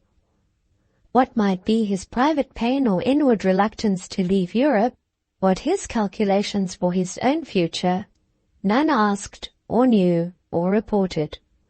All this was a blank to me. His conferences with his confessor I might guess. The part duty and religion were made to play and the persuasions used I might conjecture. He was gone and had made no sign. There my knowledge closed. With my head bent and my forehead resting on my hands, I sat amidst grouped tree stems and branching brushwood. Whatever talk passed amongst my neighbours, I might hear if I would. I was near enough. But for some time there was scarce motive to attend. They gossiped about the dresses, the music, the illuminations, the fine night. I listened to hear them say, "It is calm weather for his voyage. The Antigua, his ship, will sail prosperously." No such remark fell. Neither the Antigua, nor her course, nor her passenger were named. Perhaps the light chat scarcely interested old Madame Walravens more than it did me. She appeared restless, turning her head now to this side, now that, looking through the trees and among the crowd, as if expectant of an arrival and impatient of delay. "Où sont-ils? Pourquoi ne viennent-ils?"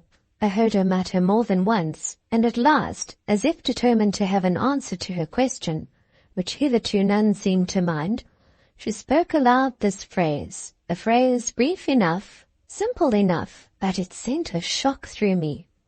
"Monsieur et Madame," said she. "Où donc est Justine Marie?" Justine Marie. What was this? Justine Marie? The dead nun? Where was she? Why, in her grave, Madame Walravens. What can you want with her? You shall go to her, that she shall not come to you. Thus I should have answered, had the response lain with me.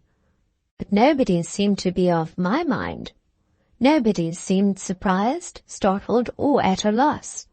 The quietest commonplace answer met the strange, the dead disturbing, the Witch of Endor query of the hunchback. Justine Marie, said one, is coming. She is in the kiosk. She will be here presently. Out of this question and reply sprang a change in the chat. Chat it still remained, easy, desultory, familiar gossip. Hint, allusion, comment went round the circle, but all so broken, so dependent on references to persons not named, or circumstances not defined, that listen as intently as I would, and I did listen, now, with a fated interest, I could make out no more than that some scheme was on foot, in which this ghostly Justine Marie, dead or alive, was concerned. This family junta seemed grasping at her somehow, for some reason. It seemed question of a marriage, of a fortune, for whom I could not quite make out. Perhaps for Victor Kint, perhaps for Joseph Emmanuel. Both were bachelors. Once I thought the hints and jests rained upon a young fair-haired foreigner of the party, whom they called Heinrich Müller. Amidst all the badinage, Madame Walravens still obtruded from time to time hoarse, cross-grained speeches, her impatience being diverted only by an implacable surveillance of Desiree, who could not stir but the old woman menaced her with her staff. "La, voilà!" suddenly cried one of the gentlemen. "Voilà Justine Marie qui arrive." This moment was for me peculiar. I called up to memory the pictured nun on the panel. Present to my mind was the sad love story. I saw in thought the vision of the garret, the apparition of the alley, the strange birth of the berceau. I underwent a presentiment of discovery, a strong conviction of coming disclosure. Ah! When imagination once runs riot, where do we stop? What winter trees so bare and branchless? What wayside, hedge-munching animal so humble that fancy, a passing cloud, and a struggling moonbeam will not clothe it in spirituality and make of it a phantom?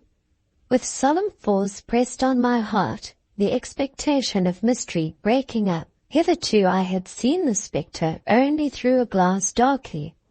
Now was I to behold it face to face. I leaned forward. I looked. "She comes!" cried Joseph Emmanuel. The circle opened as if opening to admit a new and welcome member.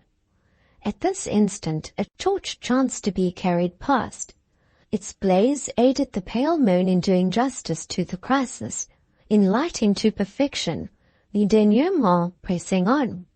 Surely those near me must have felt some little of the anxiety I felt, in degrees so unmetered. Of that group the coolest must have held his breath for a time. As for me, my life stood still. It is over. The moment and the nun are come. The crisis and the revelation are passed by. The flambeau glares, still within a yard, held up in a park-keeper's hand. Its long, eager tongue of flame almost licks the figure of the expected. There, where she stands full in my sight. What is she like? What does she wear? How does she look? Who is she? There are many masks in the park tonight, and as the hour wears late, so strange a feeling of revelry and mystery begins to spread abroad that scarce would you discredit me, reader, were I to say that she is like the nun of the attic, that she wears black skirts and white head-clothes, that she looks the resurrection of the flesh, and that she is a risen ghost. All falsities, all figments. We will not deal in this gear. Let us be honest and cut, as heretofore, from the homely web of truth. Homely, though, is an ill-chosen word. What I see is not precisely homely. A girl of Villette stands there, a girl fresh from her pensionnat. She is very comely, with the beauty indigenous to this country. She looks well-nourished, fair and fat of flesh. Her cheeks are round, her eyes good, her hair is abundant. She is handsomely dressed. She is not alone. Her escort consists of 3 persons, 2 being elderly. These she addresses as mon oncle and ma tante. She laughs, she chats, good-humoured, buxom and blooming. She looks, at all points, the bourgeois belle. So much for Justine Marie. So much for ghosts and mystery. Not that this last was solved. This girl certainly is not my nun. What I saw in the garret and garden must have been taller by a span. We have looked at the sooty belle. We have cursorily glanced at the respectable old uncle and aunt. Have we a stray glance to give to the 3rd member of this company? Can we spare him a moment's notice? We ought to distinguish him so far, reader. He has claims on us. We do not now meet him for the first time. I clasped my hands very hard, and I drew my breath very deep. I held in the cry. I devoured the ejaculation. I forbade the start. I spoke, and I stirred no more than a stone. But I knew what I looked on. Through the dimness left in my eyes by many nights weeping, I knew him. They said he was to sail by the Antigua. Madame Beck said so. She lied. Or she had uttered what was once truth, and failed to contradict it when it became false. The Antigua was gone, and there stood Paul Emmanuel. Was I glad? A huge load left me. Was it a fact to warrant joy? I know not. Ask first, what were the circumstances attendant on this respite? How far did this delay concern me? Were there not those whom it might touch more nearly? After all, who may this young girl, this Justine Marie, be? Not a stranger, reader. She is known to me by sight. She visits at the Rue Facette. She is often of Madame Beck's Sunday parties. She is a relation of both the Becks and Walravens. She derives her baptismal name from the sainted nun who would have been her aunt had she lived. Her patronymic is Servieux. She is an heiress and an orphan, and Monsieur Manuel is her guardian. Some say her godfather. The family junta wish this heiress to be married to one of their band. Which is it? Vital question, which is it? I felt very glad now that the drug administered in the sweet draught had filled me with a possession which made bed and chamber intolerable. I always, through my whole life, liked to penetrate to the real truth. I like seeking the goddess in her temple, and handling the veil, and daring the dread glance. O Titaness among deities! The covered outline of thine aspect sickens often through its uncertainty. But define to us one trait, show us one lineament, clear in awful sincerity. We may gasp in untold terror, but with that gasp we drink in a breath of thy divinity. Our heart shakes, and its currents sway like rivers lifted by earthquake, but we have swallowed strength. To see and know the worst is to take from fear her main advantage. Section 70. The Walravens' party, augmented in numbers, now became very gay. The gentlemen fetched refreshments from the kiosk. All sat down on the turf under the trees. They drank healths and sentiments. They laughed, they jested. Monsieur Emmanuel underwent some raillery, half good-humoured, half, I thought, malicious, especially on Madame Beck's part. I soon gathered that his voyage had been temporarily deferred of his own will, without the concurrence, even against the advice, of his friends. He had let the Antigua go, and had taken his berth in the Paul et Virginie, appointed to sail a fortnight later. It was his reason for this resolve which they teased him to assign, and which he would only vaguely indicate as the settlement of a little piece of business which he had set his heart upon. What was this business? Nobody knew. Yes, there was one who seemed partly, at least in his confidence. A meaning look passed between him and Justine Marie. La petite va m'aider, n'est-ce pas? Said he. The answer was prompt enough. God knows. Mais oui, je vous adorerai de tout mon cœur. Vous ferez de moi tout ce que vous voudrez, mon parrain.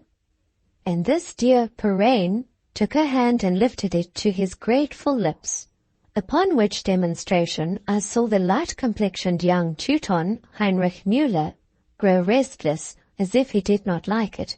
He even grumbled a few words, whereat Monsieur Manuel actually laughed in his face, and with the ruthless triumph of the assured conqueror, he drew his ward nearer to him. Monsieur Manuel was indeed very joyous that night. He seemed not one whit subdued by the change of scene and action impending. He was the true life of the party, a little despotic, perhaps, determined to be chief in mirth, as well as in labour, yet from moment to moment proving indisputably his right of leadership. His was the wittiest word, pleasantest anecdote, the frankest laugh. Restlessly active, after his manner, he multiplied himself to wait on all. But oh, I saw which was his favourite. I saw at whose feet he lay on the turf. I saw whom he folded carefully from the night air, whom he tended, watched and cherished as the apple of his eye. Still, hint and raillery flew thick, and still I gathered that while Monsieur Paul should be absent, working for others, these others, not quite ungrateful, would guard for him the treasure he left in Europe. Let him bring them an Indian fortune. They would give him in return a young bride and a rich inheritance. As for the saintly consecration, the vow of constancy, that was forgotten. The blooming and charming present prevailed over the past, and at length his nun was indeed buried. Thus it must be. The revelation was indeed come. Presentiment had not been mistaken in her impulse. There is a kind of presentiment which never is mistaken. It was I who had for a moment miscalculated.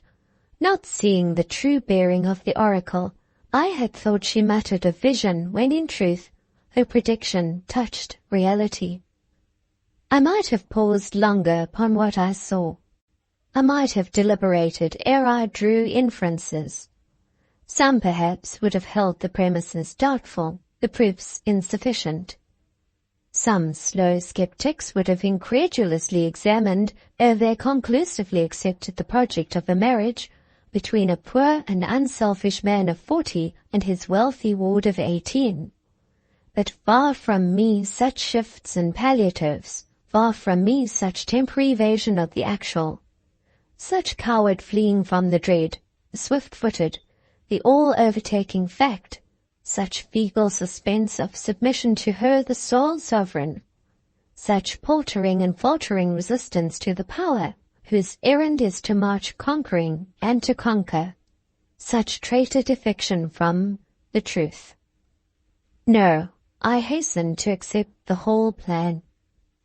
I extended my grasp and took it all in. I gathered it to me with a sort of rage of haste, and folded it round me, as the soldier struck on the field folds his colours about his breast. I invoked conviction to nail upon me the certainty, abhorred while embraced, to fix it with the strongest spikes whose strongest strokes could drive. And when the iron had entered well my soul, I stood up, as I thought, renovated. In my infatuation I said, "Truth, you are a good mistress to your faithful servants." While a lie pressed me, how I suffered. Even when the falsehood was still sweet, still flattering to the fancy, and warm to the feelings, it wasted me with hourly torment. The persuasion that affection was won could not be divorced from the dread that, by another turn of the wheel, it might be lost. Truth stripped away falsehood, and flattery and expectancy. And here I stand, free. Nothing remained now but to take my freedom to my chamber, to carry it with me to my bed, and see what I could make of it. The play was not yet, indeed, quite played out. I might have waited and watched longer that love scene under the trees, that sylvan courtship. Had there been nothing of love in the demonstration, my fancy in this hour was so generous, so creative, she could have modelled for it the most salient lineaments, and given it the deepest life and highest colour of passion. But I would not look. I had fixed my resolve, but I would not violate my nature. And then something tore me so cruelly under my shawl, something so dug into my side, a vulture so strong in beak and talon. I must be alone to grapple with it. I think I never felt jealousy till now. This was not like enduring the endearments of Dr. John and Paulina, against which, while I sealed my eyes and my ears, while I withdrew thence my thoughts, my sense of harmony still acknowledged in it a charm. This was an outrage. The love born of beauty was not mine. I had nothing in common with it. I could not dare to meddle with it, but another love, venturing diffidently into life after long acquaintance, furnace tried by pain, stamped by constancy, consolidated by fiction's pure and durable alloy, submitted by intellect to intellect's own tests, and finally wrought up by his own process to his own unflawed completeness. This love that laughed at passion, his vast frenzies and his hot and hurried extinction, in this love I had a vested interest, and whatever tended either to its culture or its destruction, I could not view impassively. I turned from the group of trees and the merry company in its shade. Midnight was long past. The concert was over. The crowds were thinning. I followed the ebb. Leaving the radiant park and well-lit Hauteville, still well-lit, this it seems was to be a nuit blanche in Villette, I sought the dim lower quarter. Dim, I should not say, for the beauty of moonlight, forgotten in the park, here once more flowed in upon perception. High she rode, and calm and stainlessly she shone. The music and the mirth of the fete, the fire and bright hues of those lamps, had outdone and outshone her for an hour. But now, again, her glory and her silence triumphed. The rival lamps were dying. She held her course like a white fate. Drum, trumpet, bugle had uttered their clangor, and were forgotten. With pencil ray she wrote on heaven and on earth records for archives everlasting. She and those stars seemed to me at once the types and witnesses of truth, all regnant. The night sky lit her reign, like its slow-wheeling progress, advanced her victory, that onward movement which has been, and is, and will be, from eternity to eternity. These oil-twinkling streets are very still. I like them for their lowliness and peace. Homeward-bound burghers pass me now and then, but these companies are pedestrians, make little noise, and are soon gone. So well do I love Villette under her present aspect, not willingly would I re-enter under a roof, but that I am bent on pursuing my strange adventure to a successful close, and quietly regaining my bed in the great dormitory before Madame Beck comes home. Only one street lies between me and the Rue Facette. As I enter it for the first time, the sound of a carriage tears up the deep peace of this quarter. It comes this way, comes very fast. How loud sounds its rattle on the paved path. The street is narrow, and I keep carefully to the causeway. The carriage thunders past. But what do I see, or fancy I see, as it rushes by? Surely something white fluttered from that window. Surely a hand waved a handkerchief. Was that signal meant for me? Am I known? Who could recognize me? That is not Monsieur de Bassompierre's carriage, nor Mrs. Breton's, and besides, neither the Hotel Crécy nor the Chateau of La Terrasse lies in that direction. Well, I have no time for conjecture. I must hurry home. Gaining the Rue Facette, reaching the pensionnat, all there was still. No fiacre had yet arrived with Madame and Desiree. I had left the great door ajar. Should I find it thus? Perhaps the wind or some other accident may have thrown it to, with sufficient force to start the springboard. In that case, hopeless became admission. My adventure must issue in catastrophe. I lightly pushed the heavy leaf. Would it yield? Yes. As soundless, as unresisting, as if some propitious genius had waited on a sesame charm in the vestibule within. Entering with bated breath, quietly making all fast, shoelessly mounting the staircase, I sought the dormitory and reached my couch. I reached it and once more drew a free inspiration. The next moment I almost shrieked, almost, but not quite, thank heaven. Throughout the dormitory, throughout the house, there reigned at this hour the stillness of death. All slept, and in such hush it seemed that none dreamed. Stretched on the 19 beds lay 19 forms, at full length and motionless. On mine, the 20th couch, nothing ought to have lain. I had left it void, and void should have found it. What then? Do I see, between the half-drawn curtains, what dark usurping shape, supine long and strange? Is it a robber who has made his way through the open street door, and lies there in wait? It looks very black. I think it looks not human. Can it be a wandering dog that has come in from the street, and crept and nestled hither? Will it spring? Will it leap out if I approach? Approach I must. Courage. One step. My head reeled, for by the faint night lamp I saw stretched on my bed the old phantom, the nun. A cry at this moment might have ruined me. Be the spectacle what it might, I could afford neither consternation, scream, nor swoon. Besides, I was not overcome. Tempered by late incidents, my nerves disdained hysteria. Warm from illuminations and music and thronging thousands, thoroughly lashed up by a new scourge, I defied spectra.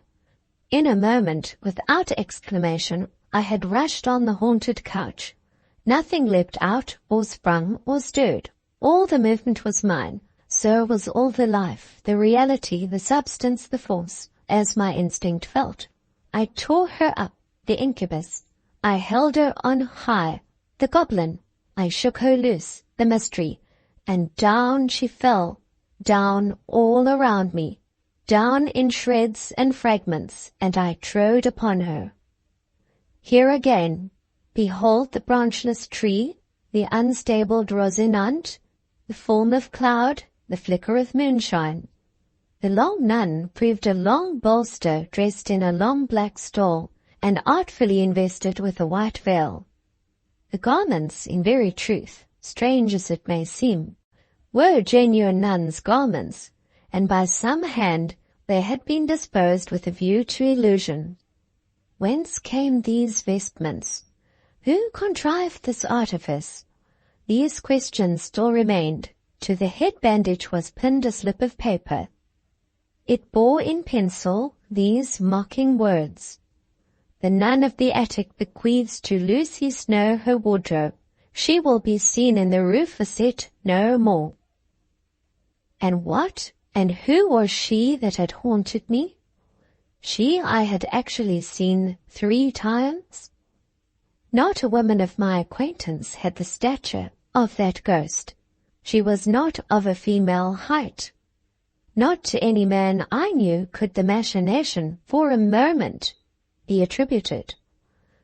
Still mystified beyond expression, but as thoroughly as suddenly relieved from all sense of the spectral and unearthly, scorning also to wear out my brain with the fret of a trivial though insoluble riddle, I just bundled together stole, veil, and bandages, thrust them beneath my pillow, lay down, listened till I heard the wheels of Madame's home-returning fiacre, then turned, and worn out by many nights' vigils, conquered too perhaps by the now reacting narcotic, I deeply slept.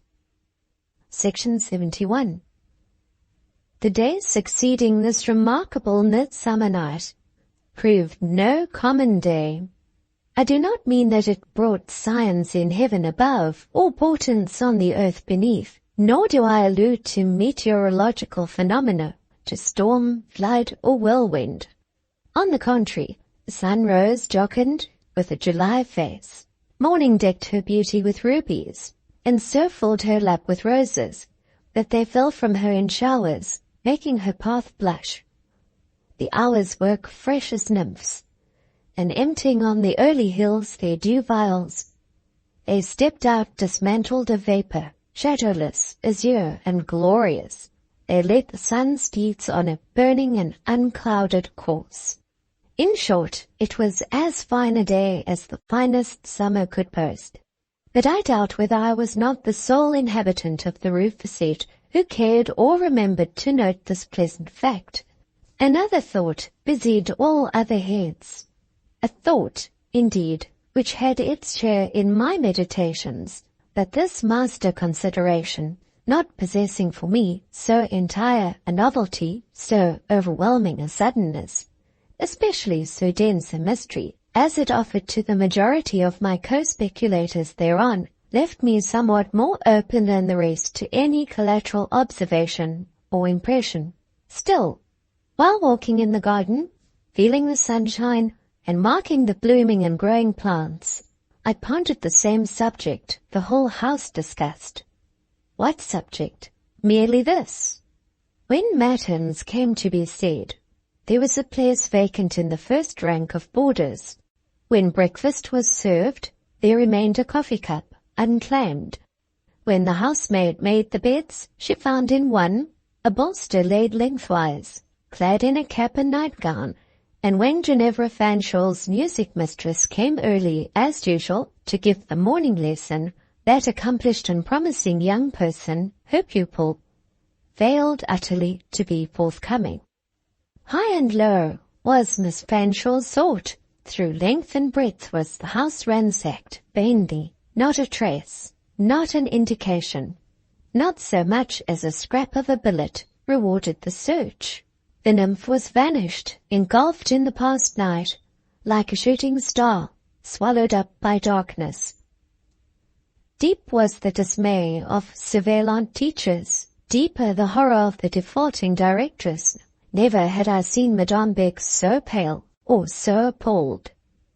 Here was a blow struck at her tender part, her weak side. Here was damage done to her interest. How, too, had the untoward event happened? By what outlet had the fugitive taken wing? Not a casement was found unfastened, not a pane of glass broken. All the doors were bolted secure. Never to this day has Madame Beck obtained satisfaction on this point, nor indeed has anybody else concerned, save and excepting one, Lucy Snowe, who could not forget how, to facilitate a certain enterprise, a certain great door had been drawn softly to its lintel, closed, indeed, but neither bolted nor secure. The thundering carriage and pair encountered were now likewise recalled, as well as that puzzling signal, the waved handkerchief. From these premises and one or two others, inaccessible to any but myself, I could draw but one inference. It was a case of elopement. Morally certain on this head, and seeing Madame Beck's profound embarrassment, I at last communicated my conviction. Having alluded to Monsieur de Hamal's suit, I found, as I expected, that Madame Beck was perfectly au fait to that affair. She had long since discussed it with Mrs. Cholmondeley, and laid her own responsibility in the business on that lady's shoulders. To Mrs. Cholmondeley and Monsieur de Bassompierre she now had recourse. We found that the Hotel Crécy was already alive to what had happened. Ginevra had written to her cousin Paulina, vaguely signifying hymeneal intentions. Communications had been received from the family of de Hamal. Monsieur de Bassompierre was on the track of the fugitives. He overtook them too late. In the course of the week, the post brought me a note. I may as well transcribe it. It contains explanation on more than one point. Dear old Tim, short for Timon. I am off, you see, gone like a shot. Alfred and I intended to be married in this way almost from the first. We never meant to be spliced in the humdrum way of other people. Alfred has too much spirit for that. And so have I. Dieu merci. Do you know, Alfred, who used to call you the dragon, has seen so much of you during the last few months that he begins to feel quite friendly towards you. He hopes you won't miss him now that he has gone. He begs to apologize for any little trouble he may have given you. He is afraid. He rather inconvenienced you once when he came upon you in the grenier, just as you were reading a letter seemingly of the most special interest. But he could not resist the temptation to give you a start. You appeared so wonderfully taken up with your correspondent. En revanche, he says you once frightened him by rushing in for a dress or a shawl or some other chiffon at the moment when he had struck a light and was going to take a quiet whiff of his cigar while waiting for me.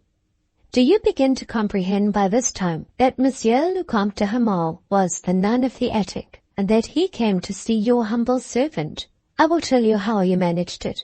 You know he has the entree of the Athénée, where 2 or 3 of his nephews, the sons of his eldest sister, Madame de Melcy, are students. You know the court of the Athénée is on the other side of the high wall bounding your walk, the Allée de Vendu. Alfred can climb as well as he can dance or fence. His amusement was to make the escalade of our pensionnat by mounting, first the wall, then, by the aid of that high tree, overspreading the Grand Berceau, and resting some of its boughs on the roof of the lower buildings of our premises.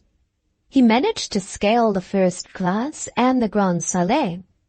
One night, by the way, he fell out of this tree, tore down some of the branches, nearly broke his own neck, and after all, in running away, got a terrible fright, and was nearly caught by 2 people, Madame Beck and Monsieur Emmanuel, he thinks, walking in the alley.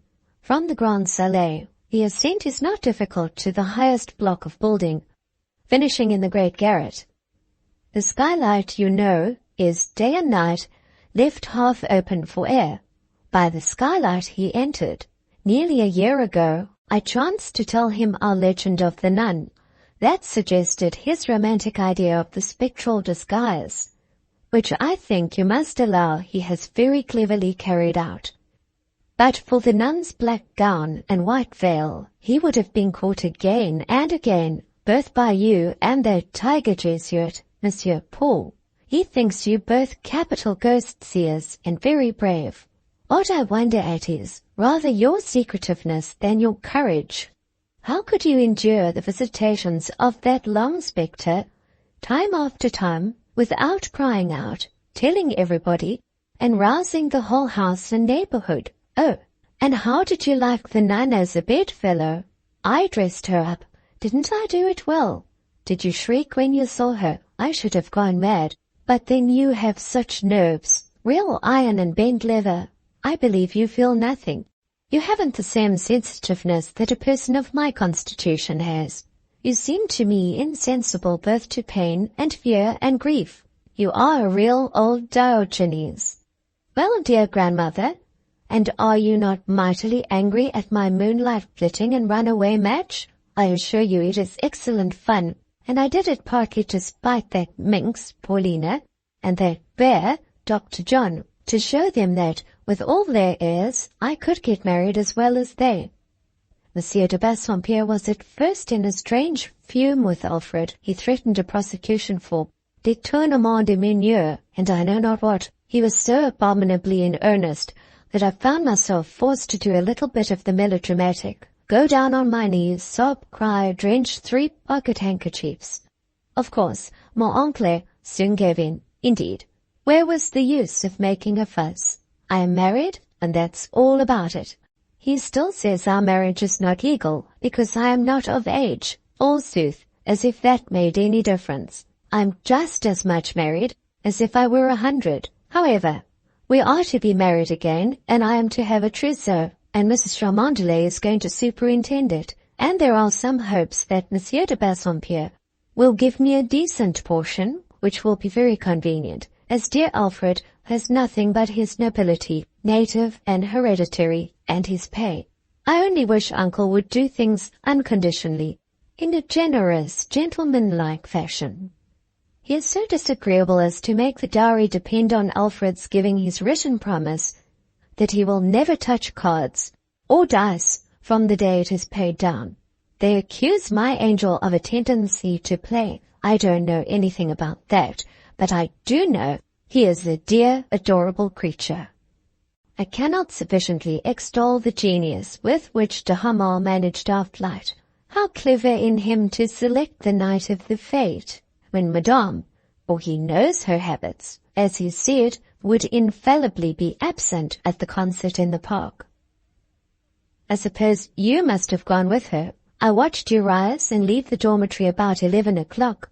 How you returned alone and on foot I cannot conjecture. That surely was you we met in the narrow old Rue Saint-Jean. Did you see me wave my handkerchief from the carriage window? Adieu! Rejoice in my good luck. Congratulate me on my supreme happiness, and believe me, dear cynic and misanthrope, yours in the best of health and spirits, Ginevra Laura de Hamal, née Fanshawe. P.S. Remember, I am a countess now. Papa, Mamma, and the girls at home will be delighted to hear that. My daughter the countess, my sister the countess. Bravo! Sounds rather better than Mrs. John Breton Hine. In winding up Mistress Fanshawe's memoirs, the reader will no doubt expect to hear that she came finally to bitter expiation of her youthful levities. Of course, a large share of suffering lies in reserve for her future. A few words will embody my farther knowledge respecting her. I saw her towards the close of her honeymoon. She called on Madame Beck and sent for me into the salon. She rushed into my arms laughing. She looked very blooming and beautiful. Her curls were longer, her cheeks rosier than ever. Her white bonnet and her Flanders veil, her orange flowers and her bride's dress became her mightily. I have got my portion, she cried at once. Ginevra ever stuck to the substantial. I always thought there was a good trading element in her composition, much as she scorned the bourgeoise, and Uncle de Bassompierre is quite reconciled. I don't mind his calling Alfred a nincompoop. That's only his coarse Scotch breeding, and I believe Paulina envies me, and Dr. John is wild with jealousy, fit to blow his brains out, and I'm so happy, I really think I've hardly anything left to wish for. Unless it be a carriage and an hotel, and oh, I must introduce you to Montmarie. Alfred, come here. And Alfred appeared from the inner salon, where he was talking to Madame Beck, receiving the blended felicitations and reprimands of that lady. I was presented under my various names, the Dragon, Diogenes, and Timon. The young colonel was very polite. He made me a prettily turned, neatly worded apology about the ghost visits, etc., concluding with saying that the best excuse for all his iniquities stood there, pointing to his bride. And then the bride sent him back to Madame Beck, and she took me to herself and proceeded literally to suffocate me with her unrestrained spirits, her girlish, giddy, wild nonsense. She showed her ring exultingly. She called herself Madame la Comtesse de Hamal, and asked how it sounded a score of times. I said very little. I gave her only the crust and rind of my nature. No matter, she expected of me nothing better. She knew me too well to look for compliments. My dry jibes pleased her well enough, and the more impassable and prosaic my mien, the more merrily she laughed.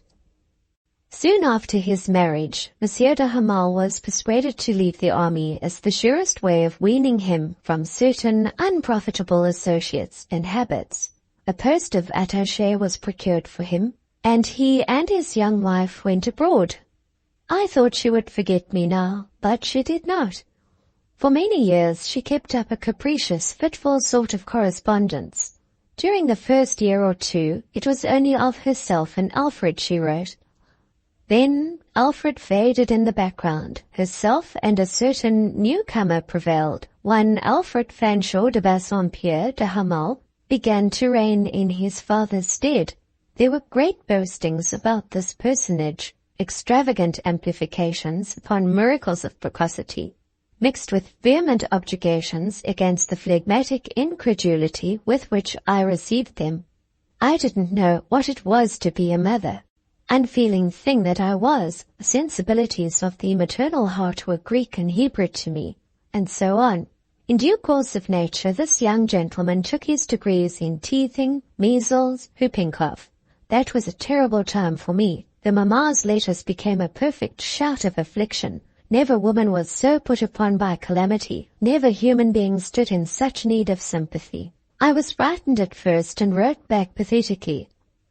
But I soon found out there was more cry than wool in the business, and relapsed into my natural, cruel insensibility. As to the youthful sufferer, he weathered each storm like a hero. 5 times was that youth in articulo mortis, and 5 times did he miraculously survive. In the course of years, there arose ominous murmurings against Alfred I. Monsieur de Bassompierre had to be appealed to. Debts had to be paid, some of them of that dismal and dingy order called debts of honor. Ignoble plaints and difficulties became frequent. Under every cloud, no matter what its nature, Ginevra, as of old, called out lustily for sympathy and aid. She had no notion of meeting any distress single-handed. In some shape, from some quarter or other, she was pretty sure to obtain her will. And so she got on, fighting the battle of life by proxy, and on the whole, suffering as little as any human being I have ever known. Section 72. Must I, ere I close, render some account of that freedom and renovation which I won on the fete night? Must I tell how I and the 2 stalwart companions I brought home from the illuminated park bore the test of intimate acquaintance? I tried them the very next day. They had boasted their strength loudly when they reclaimed me from love and its bondage, but upon my demanding deeds, not words, some evidence of better comfort, some experience of a relieved life, Freedom excused himself. As for the present impoverished and disabled tersist, and Renovation never spoke. He had died in the night suddenly. I had nothing left for it then, but to trust secretly that conjecture might have hurried me too fast and too far to sustain the oppressive hour by reminders of the distorting and discoloring magic of jealousy. After a short and vain struggle, I found myself brought back captive to the old rack of suspense, tied down and strained anew.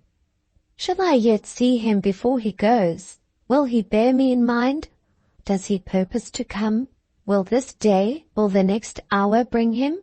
Or must I again essay that corroding pain of long attent, that rude agony of rapture at the close, that mute mortal wrench, which, in at once uprooting hope and doubt, shakes life, while the hand that does the violence cannot be caressed to pity, because absence interposes her barrier. It was the feast of the Assumption. No school was held. The boarders and teachers, after attending Mass in the morning, were gone a long walk into the country to take their goûter or afternoon meal at some farmhouse. I did not go with them, for now but 2 days remained ere the Paul of Virginie must sail, and I was clinging to my last chance, as the living waif of a wreck clings to his last raft or cable. There was some joiner's work to do in the first class, some bench or desk to repair. Holidays were often turned to account for the performance of these operations, which could not be executed when the rooms were filled with pupils. As I sat solitary, purposing to adjourn to the garden and leave the coast clear, but too listless to fulfill my own intent, I heard the workmen coming. Foreign artisans and servants do everything by couples. I believe it would take 2 Labassecurean carpenters to drive a nail. While tying on my bonnet, which had hitherto hung by its ribbons from my idle hand, I vaguely and momentarily wondered, to hear the step of but one ouvrier.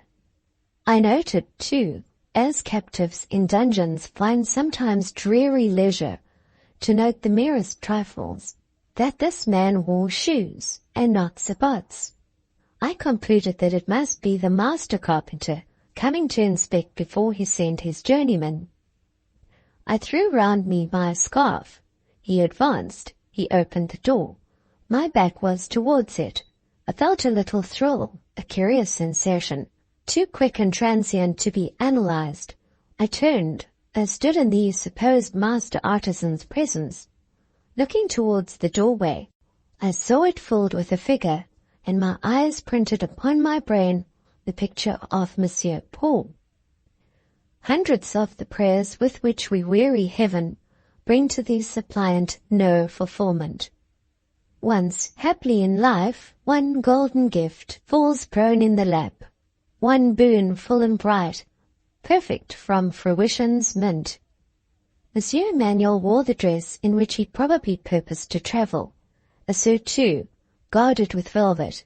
I thought him prepared for instant departure, and yet I had understood that 2 days were yet to run before the ship sailed.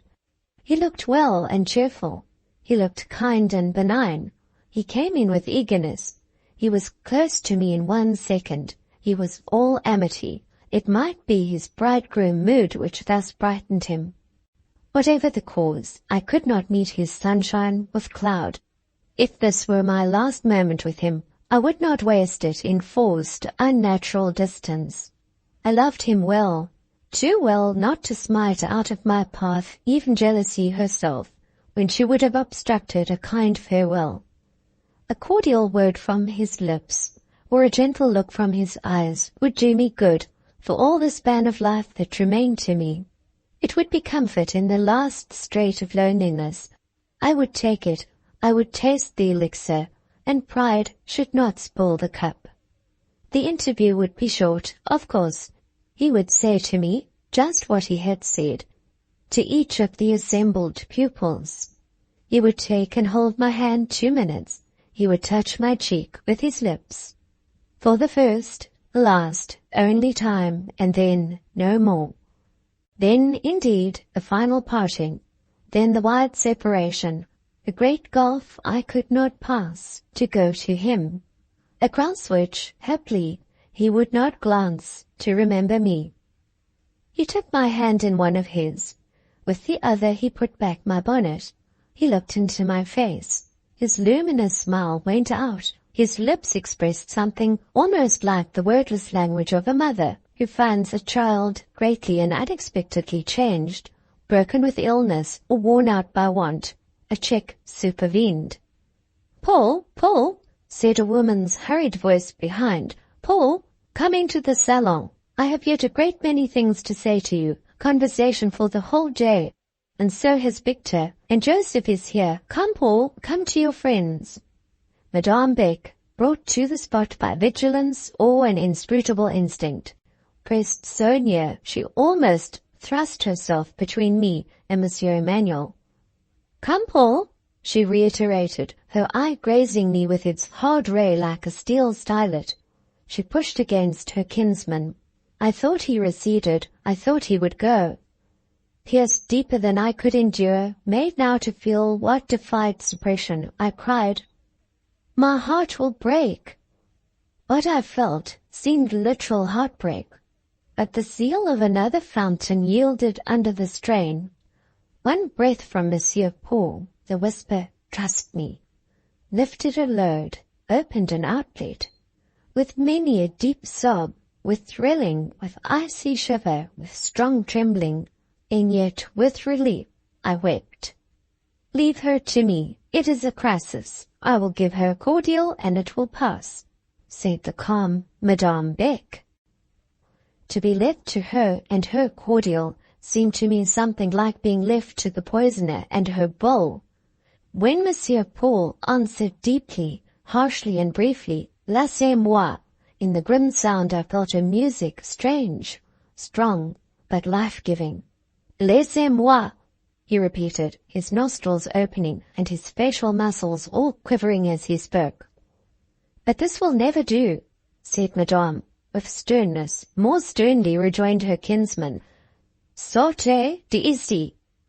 I will send for Père Silas. On the spot I will send for him, she threatened pertinaciously. Femme, cried the professor, not now in his deep tones, but in his highest and most excited key. Femme, sortez à l'instant. He was roused, and I loved him in his wrath with a passion beyond what I had yet felt. What you do is wrong, pursued Madame. It is an act characteristic of men of your unreliable imaginative temperament. A step impulsive, injudicious, inconsistent, a proceeding vexatious, and not estimable in the view of persons of steadier and more resolute character. You know not what I have of steady and resolute in me, said he, but you shall see. The event shall teach you. Modeste, he continued less fiercely. Be gentle, be pitying, be a woman. Look at this poor face, and relent. You know I am your friend, and the friend of your friends, in spite of your taunts. You well and deeply know I may be trusted.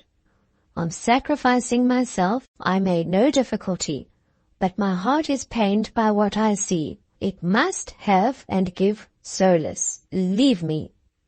This time in the leave me, there was an intonation so bitter and so imperative. I wondered that even Madame Beck herself could for one moment delay obedience. But she stood firm. She gazed upon him dauntless. She met his eye, forbidding and fixed as stone. She was opening her lips to retort. I saw over all Monsieur Paul's face a quick rising light and fire. I can hardly tell how he managed the movement. It did not seem violent. It kept the form of courtesy. He gave his hand. It scarce touched her, I thought. She ran. She whirled from the room. She was gone, and the door shut in 1 second. The flash of passion was all over very soon. He smiled as he told me to wipe my eyes. He waited quietly till I was calm, dropping from time to time a stilling, solacing word. Ere long I sat beside him once more myself, reassured, not desperate, nor yet desolate, not friendless, not hopeless, not sick of life and seeking death. It made you very sad then to lose your friend, said he. It kills me to be forgotten, monsieur, I said. All these weary days I have not heard from you one word, and I was crushed with the possibility, growing to certainty, that you would depart without saying farewell. Must I tell you what I told Modeste Beck, that you do not know me? Must I show and teach you my character? You will have proof that I can be a firm friend. Without clear proof, this hand will not lie still in mine. It will not trust my shoulder as a safe stay. Good, the proof is ready. I come to justify myself.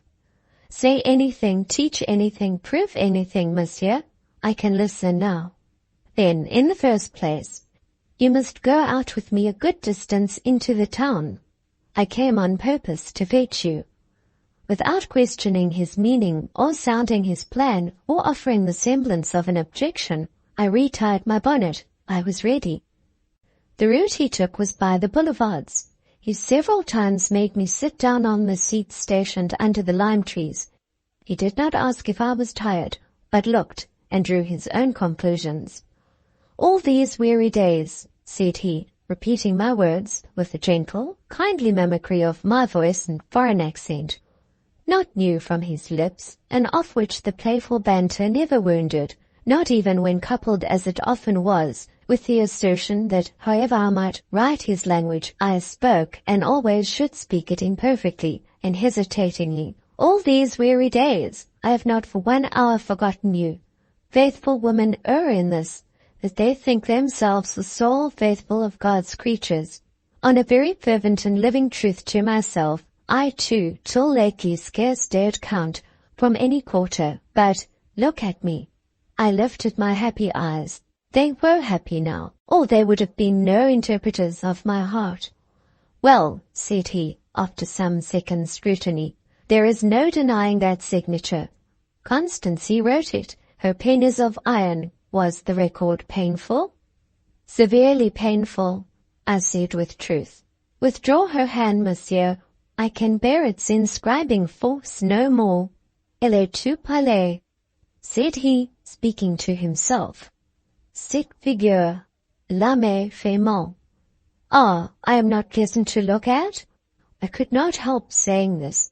The words came unbidden. I never remember the time when I had not a haunting dread of what might be the degree of my outward deficiency. This dread pressed me at the moment with special force. A great softness passed upon his countenance. His violet eyes grew suffused and glistening under their deep Spanish lashes. He started up. "Let us walk on." "Do I displease your eyes much?" I took courage to urge. The point had its vital import for me. He stopped and gave me a short, strong answer. An answer which silenced, subdued, yet profoundly satisfied. Ever after that I knew what I was for him, and what I might be for the rest of the world. I ceased painfully to care. Was it weak to lay so much stress on an opinion about appearance? I fear it might be. I fear it was. But in that case, I must avow no light share of weakness. I must own great fear of displeasing, a strong wish moderately to please Monsieur Paul. Whither we rambled, I scarce knew. Our walk was long, yet seemed short. The path was pleasant, the day lovely. Monsieur Manon talked of his voyage. He thought of staying away 3 years. On his return from Guadeloupe, he looked forward to release from liabilities and a clear course. "And what did I purpose doing in the interval of his absence?" he asked. I had talked once, he reminded me, of trying to be independent and keeping a little school of my own. Had I dropped the idea? Indeed, I had not. I was doing my best to save what would enable me to put it in practice. He did not like leaving me in the Rue Facette. He feared I should miss him there too much. I should feel desolate. I should grow sad. This was certain, but I promised to do my best to endure.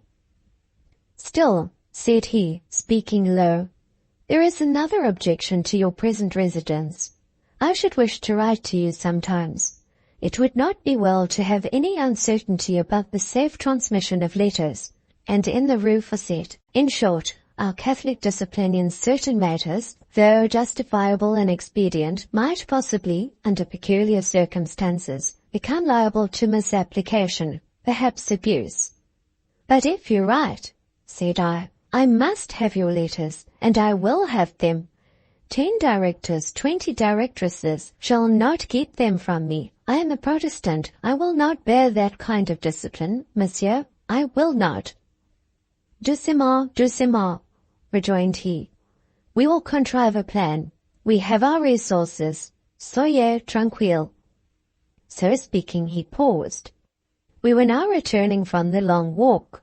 We had reached the middle of a clean faubourg, where the houses were small but looked pleasant. It was before the white doorstep of a very neat abode that Monsieur Paul had halted. "I call here," said he. He did not knock, but taking from his pocket a key, he opened and entered at once. Ushering me in, he shut the door behind us. No servant appeared. The vestibule was small, like the house, but freshly and tastefully painted. Its vista closed in a French window, with vines trained about the panes, tendrils and green leaves kissing the glass. Silence reigned in this dwelling. Opening an inner door, Monsieur Paul disclosed a parlour or salon, very tiny, but I thought very pretty. Its delicate walls were tinged like a blush. Its floor was waxed. A square of brilliant carpet covered its centre. Its small round table shone like the mirror over its hearth. There was a little couch, a little chiffonier, the half-open crimson silk door of which showed porcelain on the shelves. There was a French clock, a lamp. There were ornaments in biscuit china. The recess of the single ample window was filled with a green stand bearing 3 green flower pots, each filled with a fine plant glowing in bloom. In one corner appeared a corridor with a marble top, and upon it a workbox, and a glass filled with violets in water. The lattice of this room was open. The outer air breathing through gave freshness. The sweet violets lent fragrance. "Pretty, pretty place," said I. Monsieur Paul smiled to see me so pleased. "Must we sit down here and wait?" I asked in a whisper, half awed by the deep pervading hush. "We'll first peep into 1 or 2 other nooks of this nutshell," he replied. "Dare you take the freedom of going all over the house?" I inquired. "Yes, I dare," said he quietly. He led the way. I was shown a little kitchen with a little stove and oven, with few but bright brasses, 2 chairs and a table. A small cupboard held a diminutive but commodious set of earthenware. "There is a coffee service of china in the salon," said Monsieur Paul, as I looked at the 6 green and white dinner plates, the 4 dishes, the cups and jugs to match. Conducted up the narrow but clean staircase, I was permitted a glimpse of 2 pretty cabinets of sleeping rooms. Finally, I was once more led below, and we halted with a certain ceremony before a larger door than had yet been opened. Producing a second key, Monsieur Manuel adjusted it to the lock of this door. He opened, put me in before him. "Voici," he cried. Section 73. I found myself in a good-sized apartment, scrupulously clean, though bare, compared with those I had hitherto seen. The well-scoured boards were carpetless. It contained 2 rows of green benches and desks, with an alley down the center, terminating in an estrade, a teacher's chair and table, behind them a tableau. On the walls hung 2 maps. In the windows flowered a few hardy plants. In short, here was a miniature class, complete, neat, pleasant. "It is a school, then," said I. "Who keeps it? I never heard of an establishment in this Faubourg." "Will you have the goodness to accept of a few prospectuses for distribution in behalf of a friend of mine?" asked he, taking from his surtout pocket some quires of these documents and putting them into my hand. I looked, I read, printed in fair characters, "Extrait de Demoiselle, Numero 7, Faubourg Clotilde, Directrice, Mademoiselle Lucy Snowe." And what did I say to Monsieur Paul Emmanuel? Certain junctures of our lives must always be difficult of recall to memory. Certain points, crises, certain feelings, joys, griefs, and amazements, when reviewed, must strike us as things wilded and whirling, dim as a wheel fast spun. I can no more remember the thoughts or the words of the 10 minutes succeeding this disclosure than I can retrace the experience of my earliest year of life. And yet the first thing distinct to me is the consciousness that I was speaking very fast, repeating over and over again, "Did you do this, Monsieur Paul? Is this your house? Did you furnish it? Did you get these papers printed? Do you mean me? Am I the directress? Is there another Lucy Snowe? Tell me, say something." Yet he would not speak. His pleased silence, his laughing down look, his attitude are visible to me now. "How is it? I must know all," I cried. The packet of papers fell on the floor. He had extended his hand, and I had fastened thereon, oblivious of all else. "Ah, you said I had forgotten you all these weary days," said he. "Poor old Emmanuel. These are the thanks he gets for trudging about 3 mortal weeks, from house painter to upholsterer, from cabinet maker to charwoman. Lucy and Lucy's cot, the sole thoughts in his head." I hardly knew what to do. I first caressed the soft velvet on his cuff, and then I stroked the hand it surrounded. It was his foresight, his goodness, his silent, strong, effective goodness that overpowered me by their proved reality. It was the assurance of his sleepless interest which broke on me like a light from heaven. It was his, I will dare to say it, his fond, tender look, which now shook me indescribably. In the midst of all, I forced myself to look at the practical. "The trouble!" I cried. "And the cost! Had you money, Monsieur Paul?" "Plenty of money," said he heartily. "The dispersal of my large teaching connection put me in possession of a handsome sum. With part of it I determined to give myself the richest treat that I have known or shall know. I like this. I have reckoned on this hour, day and night lately. I would not come near you because I would not forestall it. Reserve is neither my virtue nor my vice. If I had put myself into your power, and you had begun with your questions of look and lip, 'Where have you been, Monsieur Paul? What have you been doing? What is your mystery?' my solitary first and last secret would presently have unravelled itself in your lap.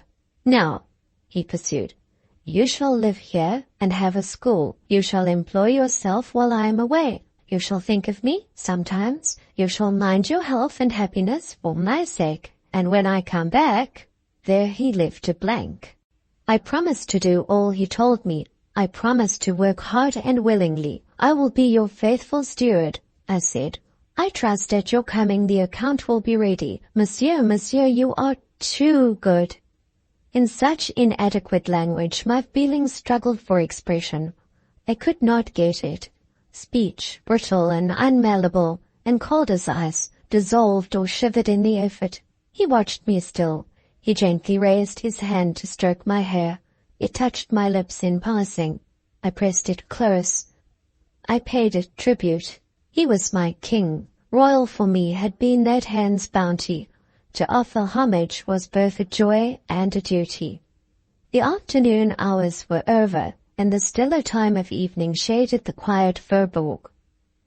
Monsieur Paul claimed my hospitality. Occupied and afoot since morning, he needed refreshment. He said I should offer him chocolate in my pretty gold and white china service. He went out and ordered what was needful from the restaurant. He placed the small guéridon and 2 chairs in the balcony outside the French window under the screening vines. With what shy joy I accepted my part as hostess, arranged the salver, served the benefactor guest. This balcony was in the rear of the house. The gardens of the faubourg were round us. Fields extended beyond. The air was still, mild and fresh. Above the poplars, the laurels, the cypresses, and the roses, looked up a moon so lovely and so helicon. A heart trembled under her smile. A star shone subject beside her, with the unemulous ray of pure love. In a large garden near us, a jet rose from a well, and a pale statue leaned over the play of waters. Monsieur Paul talked to me. His voice was so modulated that it mixed harmonious with the silver whisper, the gush, the musical sigh, in which light breeze, fountain, and foliage intoned their lulling vesper. Happy hour, stay one moment, droop those plumes, rest those wings. Incline to mine that brow of heaven, white angel. Let thy light linger, leave its reflection on succeeding clouds. Bequeath its cheer to that time which needs a ray in retrospect. Our meal was simple. The chocolate, the rolls, a plate of fresh summer fruit. Cherries and strawberries bedded in green leaves formed the whole. But it was what we both liked better than a feast, and I took a delight inexpressible in tending Monsieur Paul. I asked him whether his friends, Père Silas and Madame Beck, knew what he had done, whether they had seen my house. "Mon ami," said he, "none knows what I have done, save you and myself. The pleasure is consecrated to us two, unshared and unprofaned. To speak truth, there has been to me in this matter a refinement of enjoyment I would not make vulgar by communication. Besides," smiling, "I wanted to prove to Miss Lucy that I could keep a secret." How often has she taunted me with lack of dignified reserve and needful caution? How many times has she saucily insinuated that all my affairs are the secret of portrayal? This was true enough. I had not spared him on this point, nor perhaps on any other that was assailable. Magnificent-minded, grand-hearted, dear, faulty little man, you deserved candor, and from me always had it. Continuing my queries, I asked to whom the house belonged, who was my landlord, the amount of my rent. He instantly gave me these particulars in writing. He had foreseen and prepared all things. The house was not Monsieur Paul's, that I guessed. He was hardly the man to become a proprietor. I more than suspected in him a lamentable absence of the saving faculty. He could get but not keep. He needed a treasurer. The tenement, then, belonged to a citizen in the Bastille, a man of substance, Monsieur Paul said. He startled me by adding, "A friend of yours, Miss Lucy, a person who has a most respectful regard for you." And to my pleasant surprise, I found the landlord was none other than Monsieur Maret, the short-tempered and kind-hearted bookseller, who had so kindly found me a seat that eventful night in the park. It seems Monsieur Maret was, in his station, rich, as well as much respected, and possessed several houses in this faubourg. The rent was moderate, scarce half of what it would have been for a house of equal size nearer the centre of Villette. "And then," observed Monsieur Paul, "should fortune not favour you, though I think she will, I have the satisfaction to think you are in good hands. Monsieur Maret will not be extortionate. The first year's rent you have already in your savings. Afterwards, Miss Lucy must trust God and herself. But now, what will you do for pupils?" "I must distribute my prospectuses." "Right. By way of losing no time, I gave one to Monsieur Maret yesterday. Should you object to beginning with 3 petites bourgeois, the demoiselles Maret? They are at your service." "Monsieur, you forget nothing. You are wonderful. Object! It would become me indeed to object. I suppose I hardly expect at the outset to number aristocrats in my little day school. I care not if they never come. I shall be proud to receive Monsieur Maret's daughters. Besides these," pursued he, "another pupil offers, who will come daily to take lessons in English. And as she is rich, she will pay handsomely. I mean my goddaughter and ward, Justine Marie Servieux. What is in a name? What in 3 words? Till this moment I had listened with living joy. I had answered with gleeful quickness. A name froze me. 3 words struck me mute. The effect could not be hidden, and indeed I scarce tried to hide it. "What now?" said Monsieur Paul. "Nothing.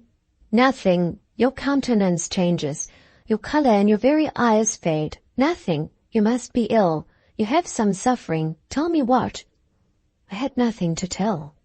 He drew his chair nearer. He did not grow vexed, though I continued silent and icy. He tried to win a word. He entreated with perseverance. He waited with patience. "Justine Marie is a good girl," said he. "Docile and amiable, not quick, but you will like her." "I think not. I think she must not come here." Such was my speech. "Do you wish to puzzle me? Do you know her? But in truth there is something. Again you are pale as that statue. Rely on Paul Carlos. Tell him the grief." His chair touched mine. His hand, quietly advanced, turned me towards him. "Do you know Marie Justine?" said he again. The name repronounced by his lips overcame me unaccountably. It did not prostrate, no, it stirred me up, running with haste and heat through my veins, recalling an hour of quick pain, many days and nights of heart-sickness. Near me as he now sat, strongly and closely as he had long twined his life in mine, far as had progressed, and near as was achieved our minds and affections' assimilation, the very suggestion of interference, of heart separation, could be heard only with a fermenting excitement, an impetuous throe, a disdainful resolve, an ire, a resistance of which no human eye or cheek could hide the flame, nor any truth-accustomed human tongue curb the cry. "I want to tell you something," I said. "I want to tell you all." "Speak, Lucy, come near, speak. Who prizes you if I do not? Who is your friend, if not Emmanuel? Speak." I spoke. All escaped from my lips. I lacked not words now. Fast I narrated, fluent I told my tale. It streamed on my tongue. I went back to the night in the park. I mentioned the medicated draught, why it was given, its goading effect, how it had torn rest from under my head, shaken me from my couch, carried me abroad with the lure of a vivid yet solemn fancy, a summer night solitude on turf, under trees, near a deep, cool lakelet. I told the scene realized, the crowd, the masks, the music, the lamps, the splendors, the guns booming afar, the bells sounding on high. All I had encountered I detailed, all I had recognized, heard and seen, how I had beheld and watched himself, how I listened, how much heard, what conjectured, the whole history, in brief, summoned to his confidence, rushed thither, truthful, literal, ardent, bitter. Still, as I narrated, instead of checking, he incited me to proceed. He spurred me by the gesture, the smile, the half-word. Before I had half done, he held both my hands. He consulted my eyes with a most piercing glance. There was something in his face which tended neither to calm nor to put me down. He forgot his own doctrine. He forsook his own system of repression when I most challenged its exercise. I think I deserved strong reproof. But when have we our deserts? I merited severity. He looked indulgence.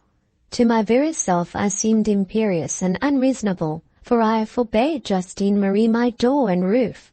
He smiled, betraying delight, warm, jealous, and haughty. I knew not till now that my nature had such a mood. He gathered me near his heart. I was full of faults. He took them and me all home.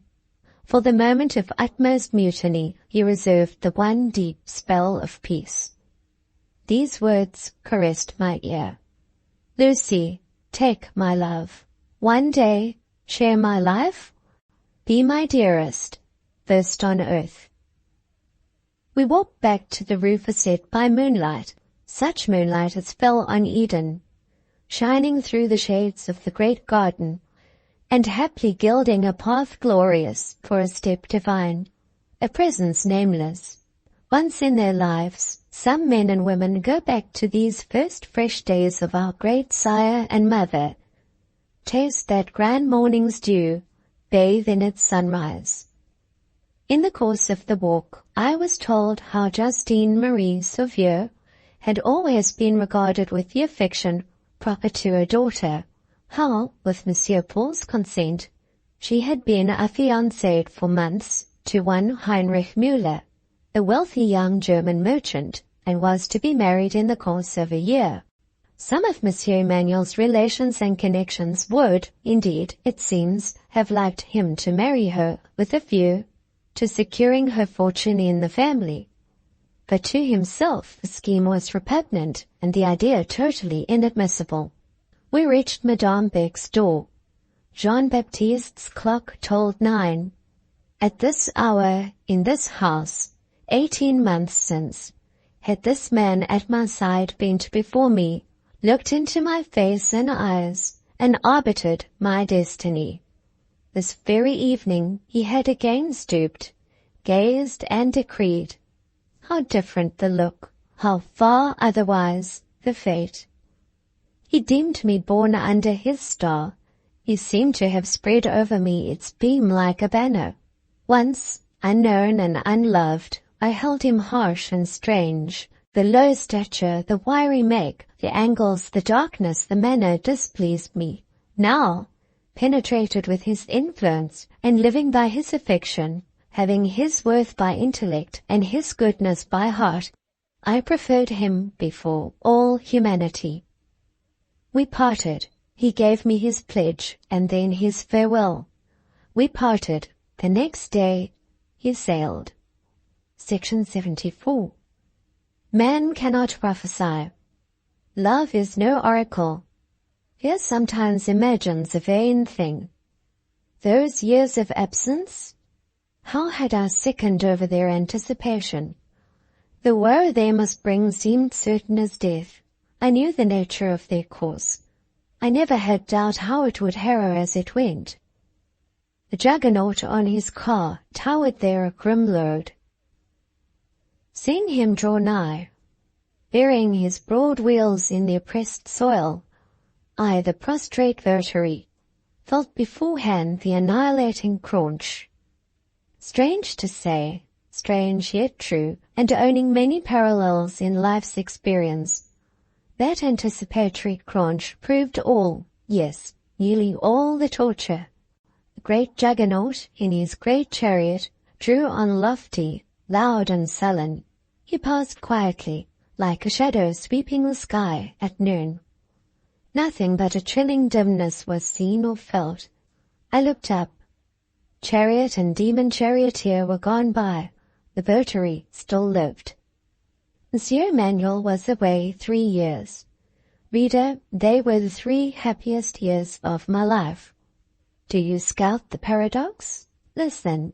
I commenced my school. I worked hard. I deemed myself the steward of his property, and determined, God willing, to render a good account. Pupils came, burghers at first, a higher class ere long.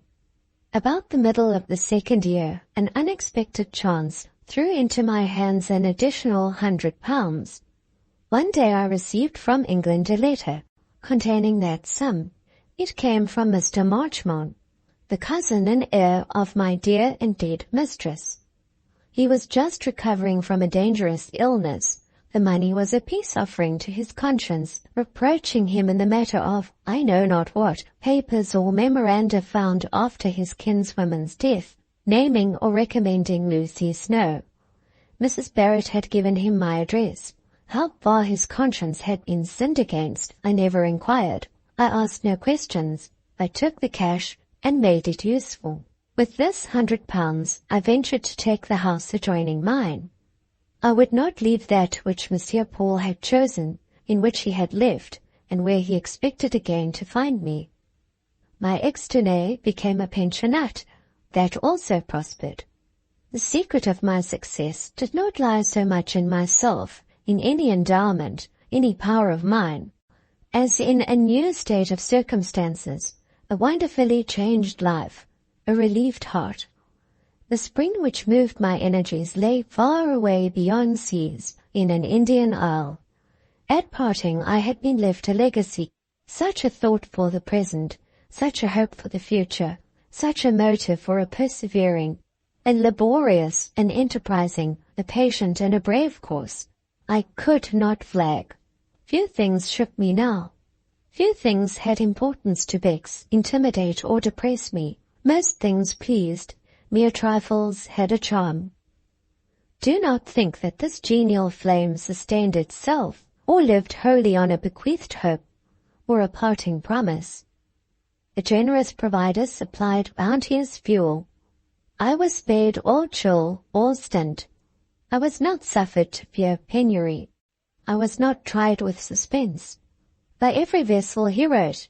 He wrote as he gave and as he loved, in full-handed, full-hearted plenitude. He wrote because he liked to write. He did not abridge, because he cared not to abridge. He sat down, he took pen and paper, because he loved Lucy and had much to say to her. Because he was faithful and thoughtful, because he was tender and true. There was no sham and no cheat and no hollow unreal in him. Apology never dropped her slippery oil on his lips, never proffered by his pen her coward feints and paltry nullities. He would give neither a stone nor an excuse, neither a scorpion nor a disappointment. His letters were real food that nourished, living water that refreshed. And was I grateful? God knows. I believe that scarce a living being so remembered, so sustained, dealt with in kind so constant, honorable and noble, could be otherwise than grateful to the death. Adherent to his own religion, in him was not the stuff of which is made the facile apostate. He freely left me my pure faith. He did not tease nor tempt, he said. Remain a Protestant, my little English Puritan. I love Protestantism in you. I own its severe charm. There is something in its ritual I cannot receive myself, but it is the sole creed for Lucy. All Rome could not put into him bigotry, nor the propaganda itself make him a real Jesuit. He was born honest, and not false, artless, and not cunning, a free man and not a slave. His tenderness had rendered him ductile in a priest's hands. His affection, his devotedness, his sincere pious enthusiasm blinded his kinder eyes sometimes, made him abandon justice to himself to do the work of craft and serve the ends of selfishness. But these are faults so rare to find, so costly to their owner to indulge, we scarce know whether they will not one day be reckoned amongst the jewels. And now the 3 years are past. Monsieur Emmanuel's return is fixed. It is autumn. He is to be with me ere the mists of November come. My school flourishes. My house is ready. I have made him a little library, filled its shelves with the books he left in my care. I have cultivated out of love for him. I was naturally no florist. The plants he preferred, and some of them are yet in bloom. I thought I loved him when he went away. I love him now in another degree. He is more my own. The sun passes the equinox. The days shorten. The leaves grow sere. But he is coming. Frosts appear at night. November has sent his fogs in advance. The wind takes its autumn moan. But he is coming. The skies hang full and dark. A rack sails from the west. The clouds cast themselves into strange forms, arches and broad radiations. There rise resplendent mornings, glorious, royal, purple as monarch in his state. The heavens are one flame. So wild are they rival battle at its thickest. So bloody, they shame victory in her pride. I know some signs of the sky. I have noted them ever since childhood. God watch that sail, oh, guard it. The wind shifts to the west. Peace, peace, banshee, keening at every window. It will rise, it will swell, it shrieks out long. Wander as I may through the house this night, I cannot lull the blast. The advancing hours make it strong. By midnight, all sleepless watchers hear and fear a wild southwest storm. That storm roared frenzied for 7 days. It did not cease till the Atlantic was strewn with wrecks. It did not lull till the deeps had gorged their full of sustenance. Not till the destroying angel of tempest had achieved his perfect work would he fold the wings whose waft was thunder, the tremor of whose plumes was storm. Peace, be still, oh, 1,000 weepers, praying in agony on waiting shores, listened for that voice, but it was not uttered till, when the hush came, some could not feel it, till when the sun returned, his light was night to some. Here pause at once. There is enough said. Trouble no quiet, kind heart, leave sunny imaginations hope. Let it be theirs to conceive the delight of joy, born again fresh out of great terror, the rapture of rescue from peril, the wondrous reprieve from dread, the fruition of return. Let them picture union and a happy succeeding life. Madame Beck prospered all the days of her life, so did Père Silas. Madame Walravens fulfilled her 90th year before she died. Thank you very much for watching. Please don't forget to subscribe our channel for more stories.